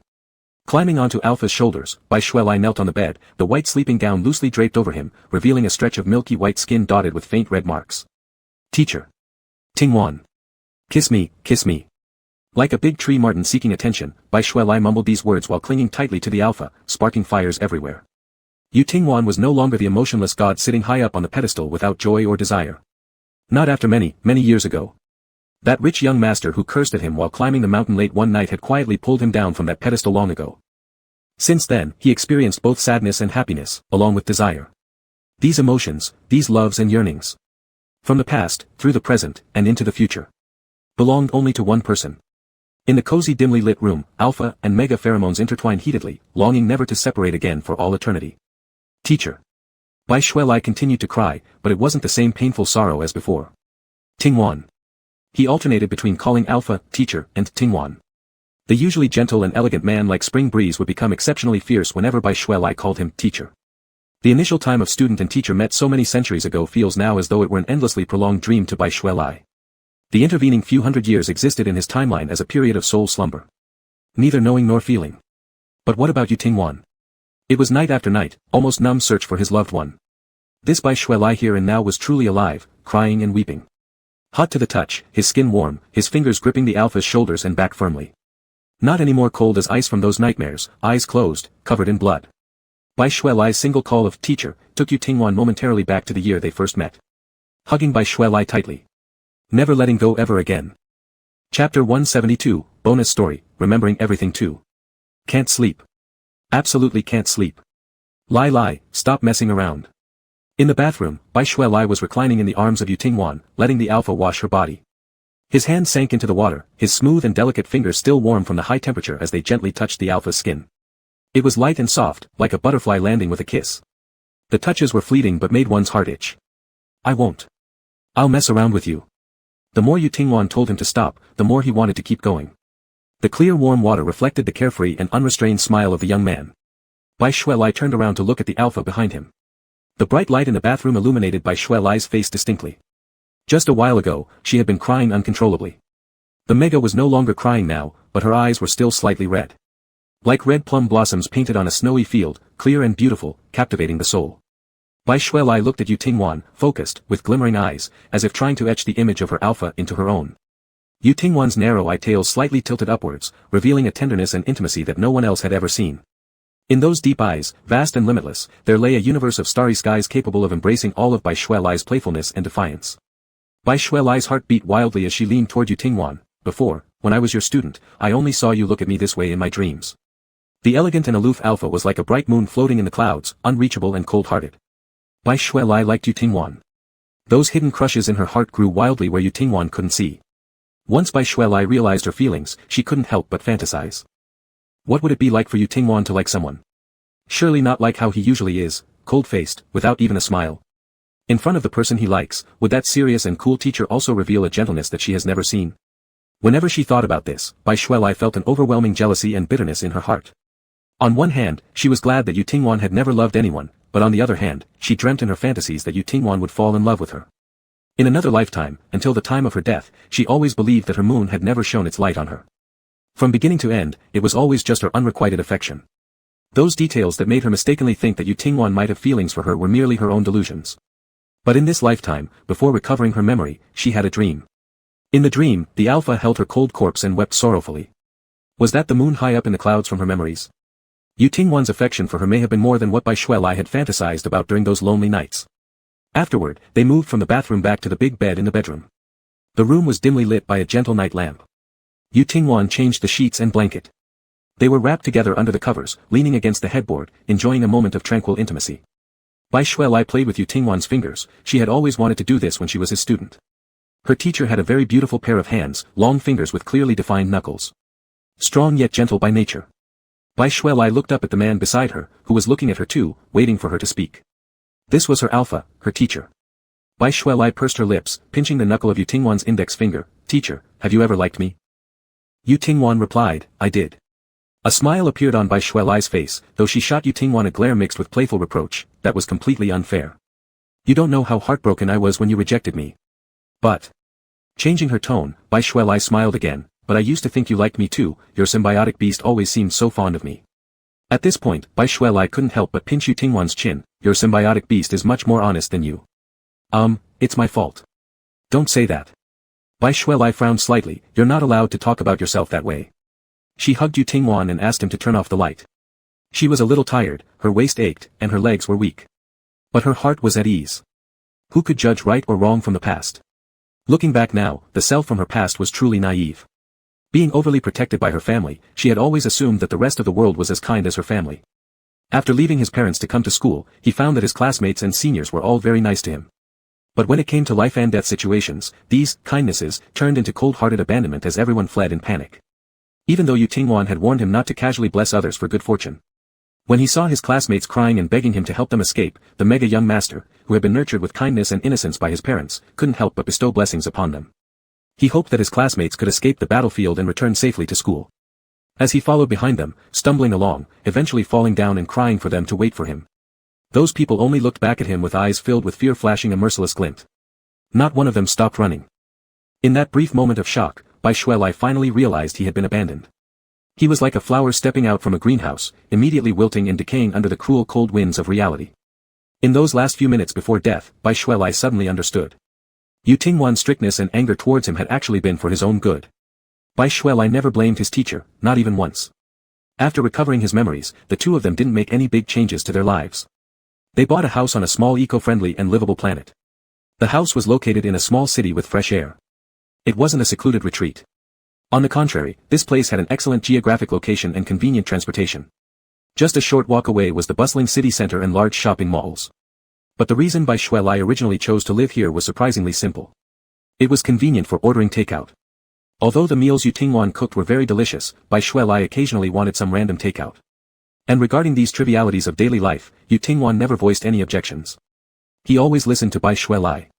Tingwan, is our old little courtyard still around? Bai Shuelai asked curiously. It's there, Yu Tingwan replied. Bai Shuelai's eyes twinkled. He tugged on the alpha's sleeve, take me back to see it. Chapter 173, Extra, Remembering Everything 3. 1,000 years of time. Oceans have turned into mulberry fields, stars shift and the world transforms. The Interstellar Military Academy once built atop a mountain peak was abandoned after the events that took place back then. Students and teachers all left, leaving it desolate on its lofty summit. Exposure to wind and rain gradually wore it down, turning it into rubble buried beneath the soil. Even the ruling dynasty on this planet has changed hands several times, let alone an abandoned building complex. But Bai Shuelai, following Yu Tingwan, as they returned together to the foot of that mountain from years ago, was surprised to discover that the road leading up to the mountain was still there.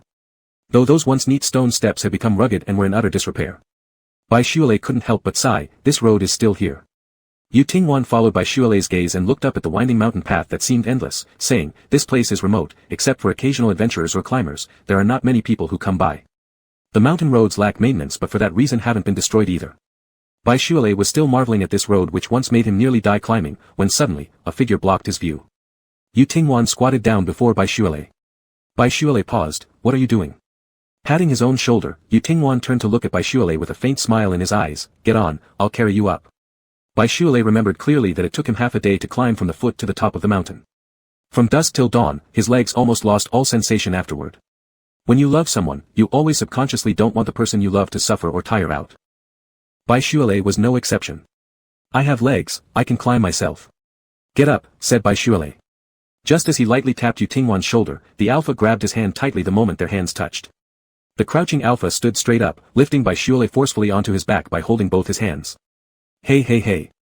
Bai Shuelai called out a few times, but to no avail. As soon as Yu Tingwan stood up, his hands moved backward to support Bai Shuelai's hips and thighs.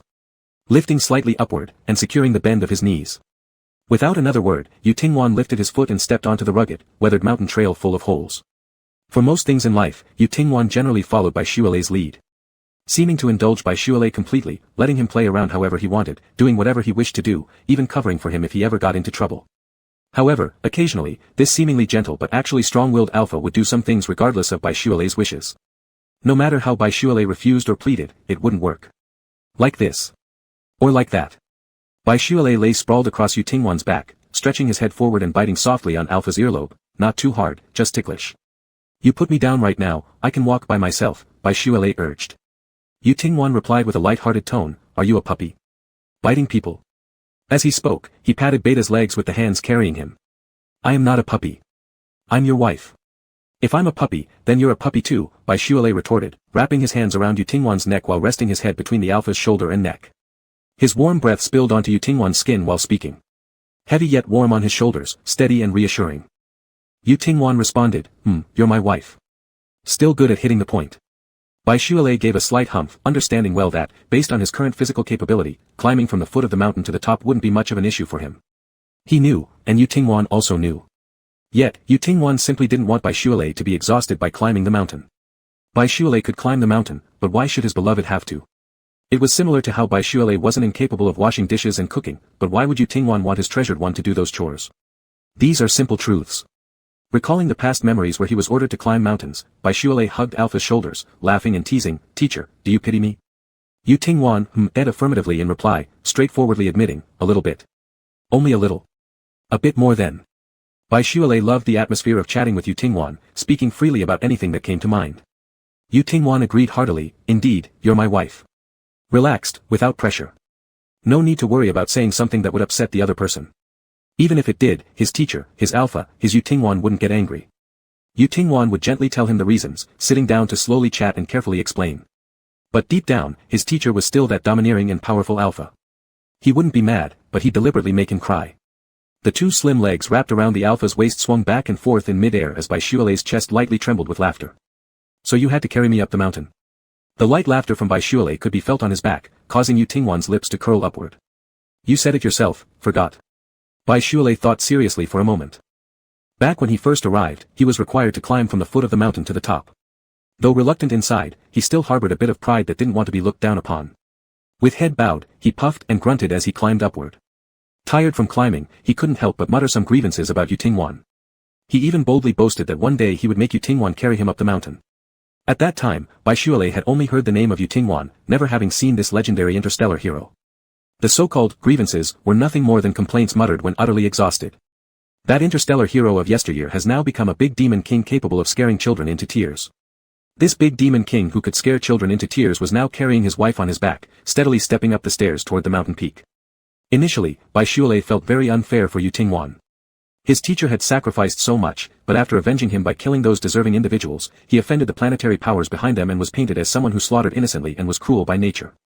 Later, Yutingwan consoled him, saying being a hero wasn't much good since people always pointed fingers no matter what they did.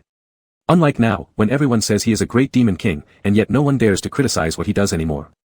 Baishuale had understood that then. Other people's opinions mean nothing, as long as they live happily themselves, that's all that matters. Still, there was some regret in his heart for Yutingwan. But it was okay because he would love Yutingwan well.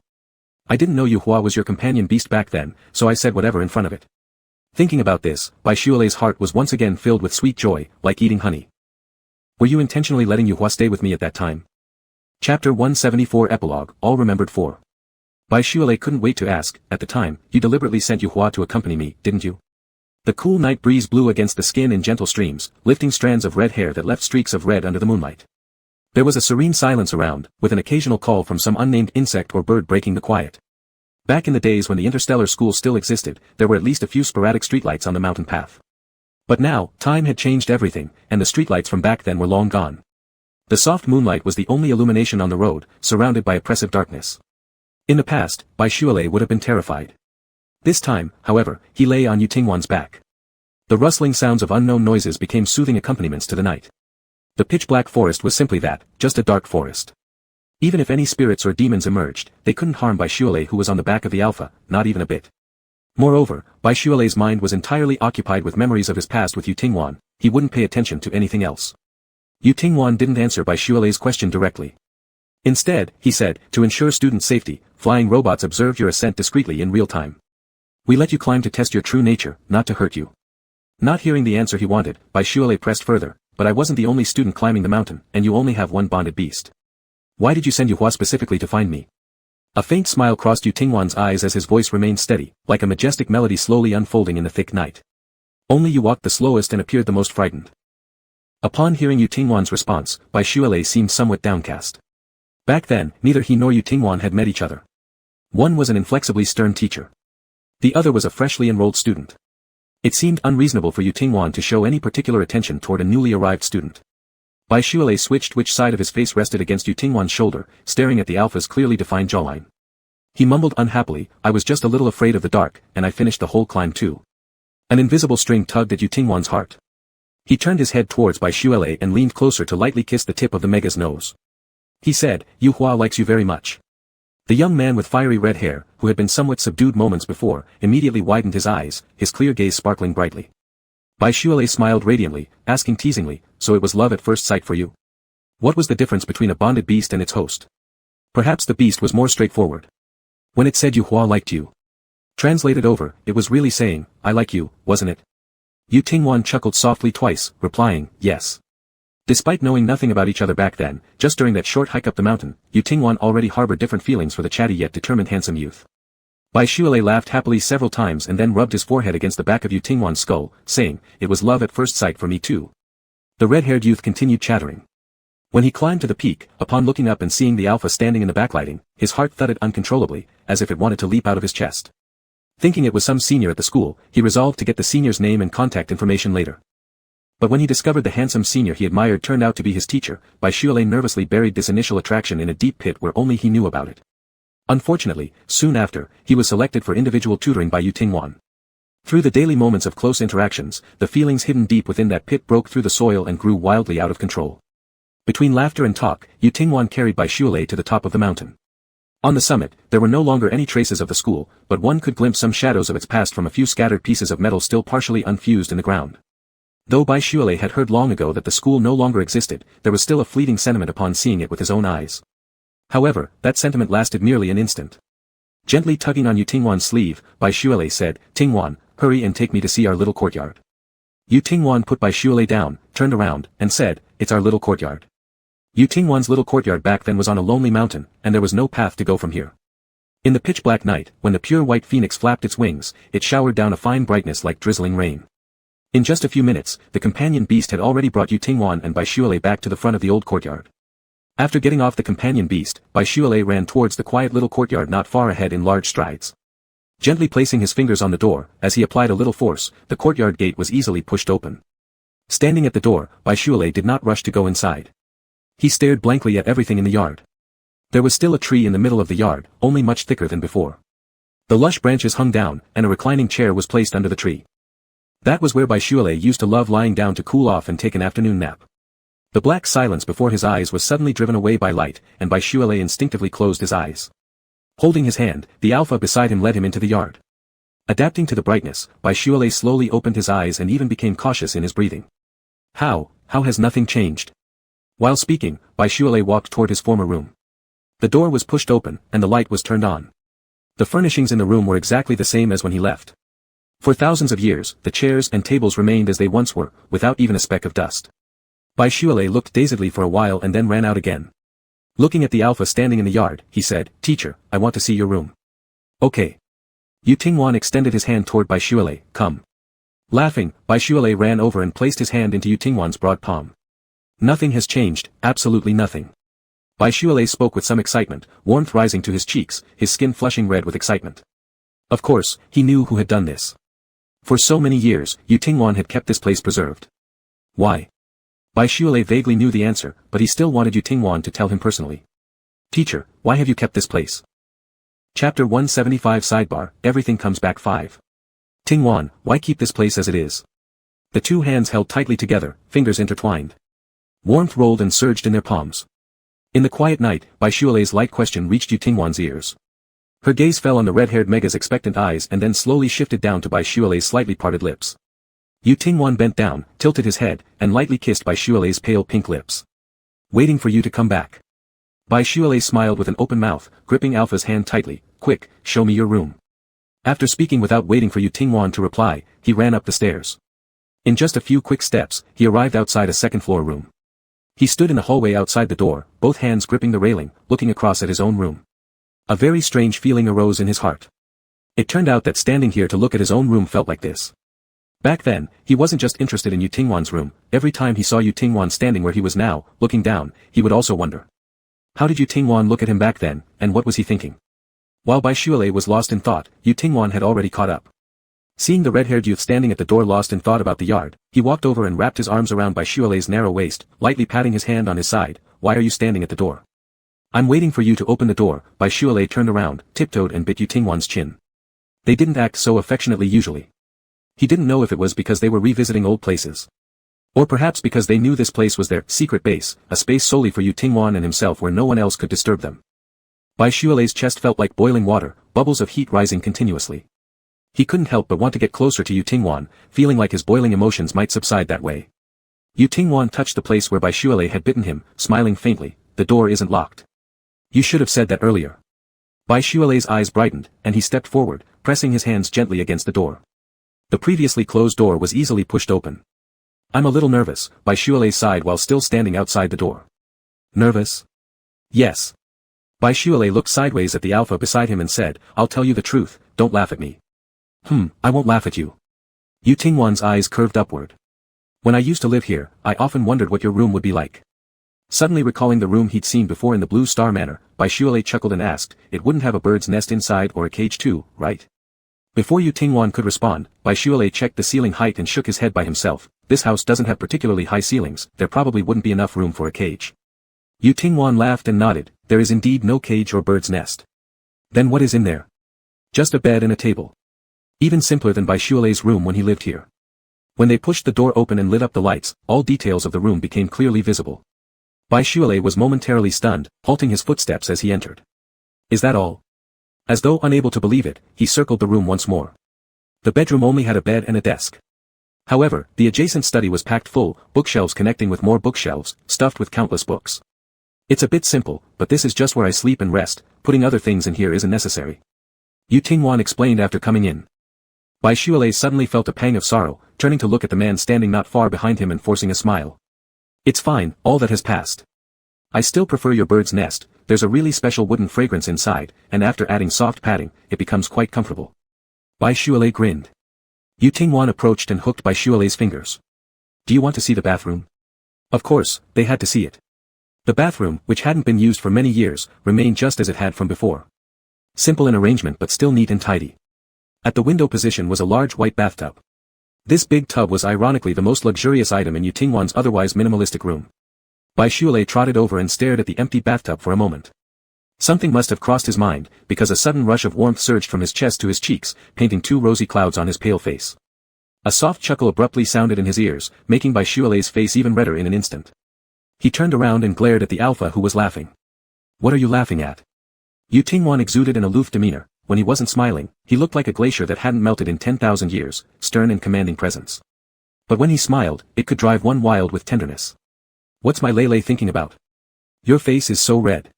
Bai Shualei glared again but said nothing, instead turning away and focusing solely on the bathtub as if trying to burn a hole right through it. After a long pause, he muttered softly, I'm just seeing what this bathtub looks like. What else could a bathtub possibly look like? Yu Tingwan approached. The house had been kept spotlessly clean without a trace of dust.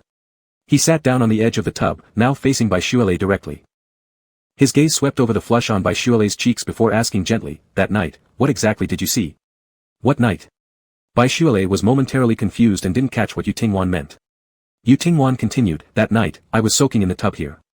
As I relaxed, I glanced down and saw something beautiful, a little red carp swam into view. Bai Shualei hastily clamped a hand over the alpha's mouth, flustered. How can you still remember that? Yu Tingwan couldn't help but laugh, pulling Bai Shualei's hand off his mouth. Seeing someone summon their companion beast straight into my bathwater is not the kind of experience you forget easily. I didn't mean to. And you're still laughing about it.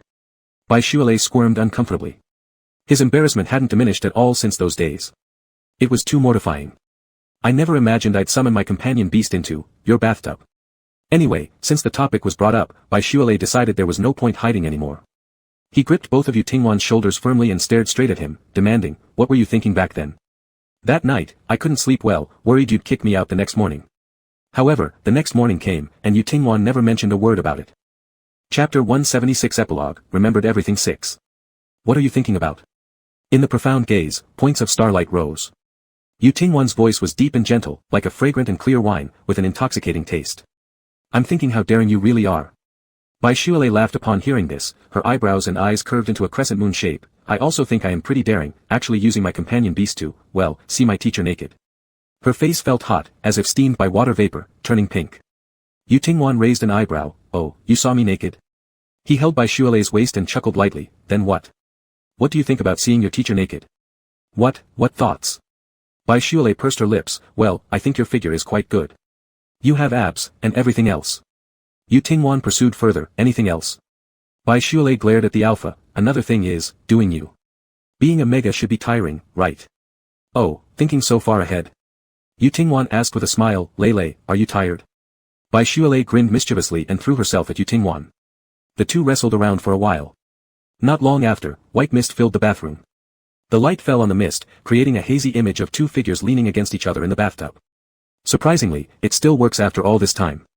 Wet hair fell onto her pale and round shoulders. Bai Shualei lifted her hand and tapped the edge of the bathtub. The alpha sitting behind her quickly caught Bai Shualei's tapping hand. If you tap a couple more times, this bathtub might crack. Bai Shualei quickly withdrew her hand, the red fish tail glowing with broken light under the water, splashing a few ripples. Initially, she just wanted to check if this bathtub could still be used, but it actually worked. Yu Tingwan preserved this place well. If not for the tree in the yard that had grown much thicker, Bai Shualei would have thought she'd time-traveled back 1,000 years ago. That year, as a student harboring secret love, she leaned against the window at night, gazing up at the room of her teacher across the street on the second floor, conceiving daring private thoughts. One day in the future, she could walk up to the second floor and open the door of Yu Tingwan's room. She could go inside to take a bath in that bathtub where she accidentally summoned her companion beast, playing with the little koi fish again. Was that all? Be a little bolder, after all, it's only in her heart secretly thinking. Is imagining illegal? Then. Let the always serious-faced alpha wash her hair, scrub her back, dry her body. Oh, forget it, he should also use a clean soft towel to wrap her up, carry her to the bed, sit beside her, and blow-dry her hair. Reality and imagination were somewhat different. The imagined hairdryer became the faintly glowing fire in the palm of an alpha. Won't my hair catch on fire? Bai Shualei hugged her wet head worriedly. I'll still love you even if you're bald. The alpha joked deliberately. Then I'll pluck all your feathers. While verbally worrying about her hair catching fire, her body obediently sat on the bed, letting Yu Tingwan rub his glowing hand through her wet hair. It was very warm and comfortable. Her hair dried quickly without being scorched. Besides these, Bai Shualei had many more audacious ideas. After drying her body and hair, Yu Tingwan still needed to dry her body. A sweet and smooth moisturizer was warmed in his hands, melting. Gently applying it to the pale delicate back and arms of the red-haired youth lying down on the bed. Turns out sleeping on this bed feels like this. Resting her head on the alpha's pillow, Bai Shualei gently swayed the fish tail underneath, shimmering with the glow of a ruby. The long fins curved up, brushing against the legs of the alpha by the bedside. Yu Tingwan stood aside, looking quietly from above at the mega who had occupied his bed, and then Bai Shualei said, I want to sleep with you on this bed, you need to hold me, it gets cool at night on the mountain. Yu Tingwan nodded, okay. Bai Shualei added, we need to sleep until dawn, don't get up early, wake naturally, and stay in bed together. Yu Tingwan smiled, alright. Then why are you still standing there? Come hug me, put me in your arms, and hold me tightly. The two of them lay on the single bed, not too crowded, just right. Bai Shualei rolled over into Yu Tingwan's arms, her head resting on the alpha's chest, and a fish tail brazenly draped over her teacher's leg. She looked up at the alpha with pleading eyes. This time, before she could speak, Yu Tingwan leaned in first and kissed her forehead, nose tip, and lips. Good night, Lei. He was going to kiss her, and say good night to her. Good night, teacher. Bai Shualei closed her eyes contentedly. In the dream softly glowing, she saw her former parents. Dad, Mom. Our Lei has come back. Seeing Lei happy, we parents can leave with peace of mind. In the dream, Bai Shualei sobbed quietly, I'm sorry, for making you wait for me for so long. After recovering her memory, Yu Tingwan told her that her parents had passed away naturally, leading a life free from illness or disaster. Although she wasn't there with them until the end, knowing that her parents were safe and healthy made Bai Shualei very glad. On the other hand, Yu Tingwan harbored a bit of regret inside. If he hadn't gone to save anyone back then but directly brought Bai Shualei back, Bai Shualei wouldn't have had an accident during that training session. But how often are there ifs in this world? Bai Shualei, on the contrary, comforted her alpha. In this lifetime, although she didn't receive the love of relatives, after regaining her memory and remembering the affection her parents once showed her, she no longer felt regret or pain. As for children, she and Yu Tingwan had actually thought about this issue. Not now, they had only been together for a short while, and neither intended to have children yet. Once they'd experienced enough of the two-person world, traveled to many places, and accumulated sufficient experience to handle various situations, Bai Shualei thought that she and Yu Tingwan might indeed have one child. Not too many, one would be enough. People always favor someone. They couldn't give equal love to every child. Having experienced the feeling of being unloved, Bai Shualei didn't want the same thing to happen to her own children. They would become excellent fathers, and give all their love to their child. At the end of the dream, Bai Shualei dreamed that she and Yu Tingwan held hands with a cute little child. When she woke up, her mouth was still curved upward in a smile. What did you dream about that made you so happy? A slightly hoarse voice sounded by her ear, and Bai Shualei opened her eyes. When her vision was still blurry, she immediately rushed over. I dreamed about you. Bai Shualei hugged her alpha, her head gently rubbing against Yu Tingwan's chest. She mumbled, so comfortable, don't want to get up. Yu Tingwan bent down and kissed the top of her head, then let's not get up.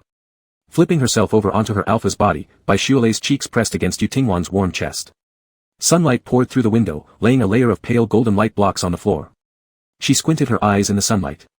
Daybreak, ah. End of the book.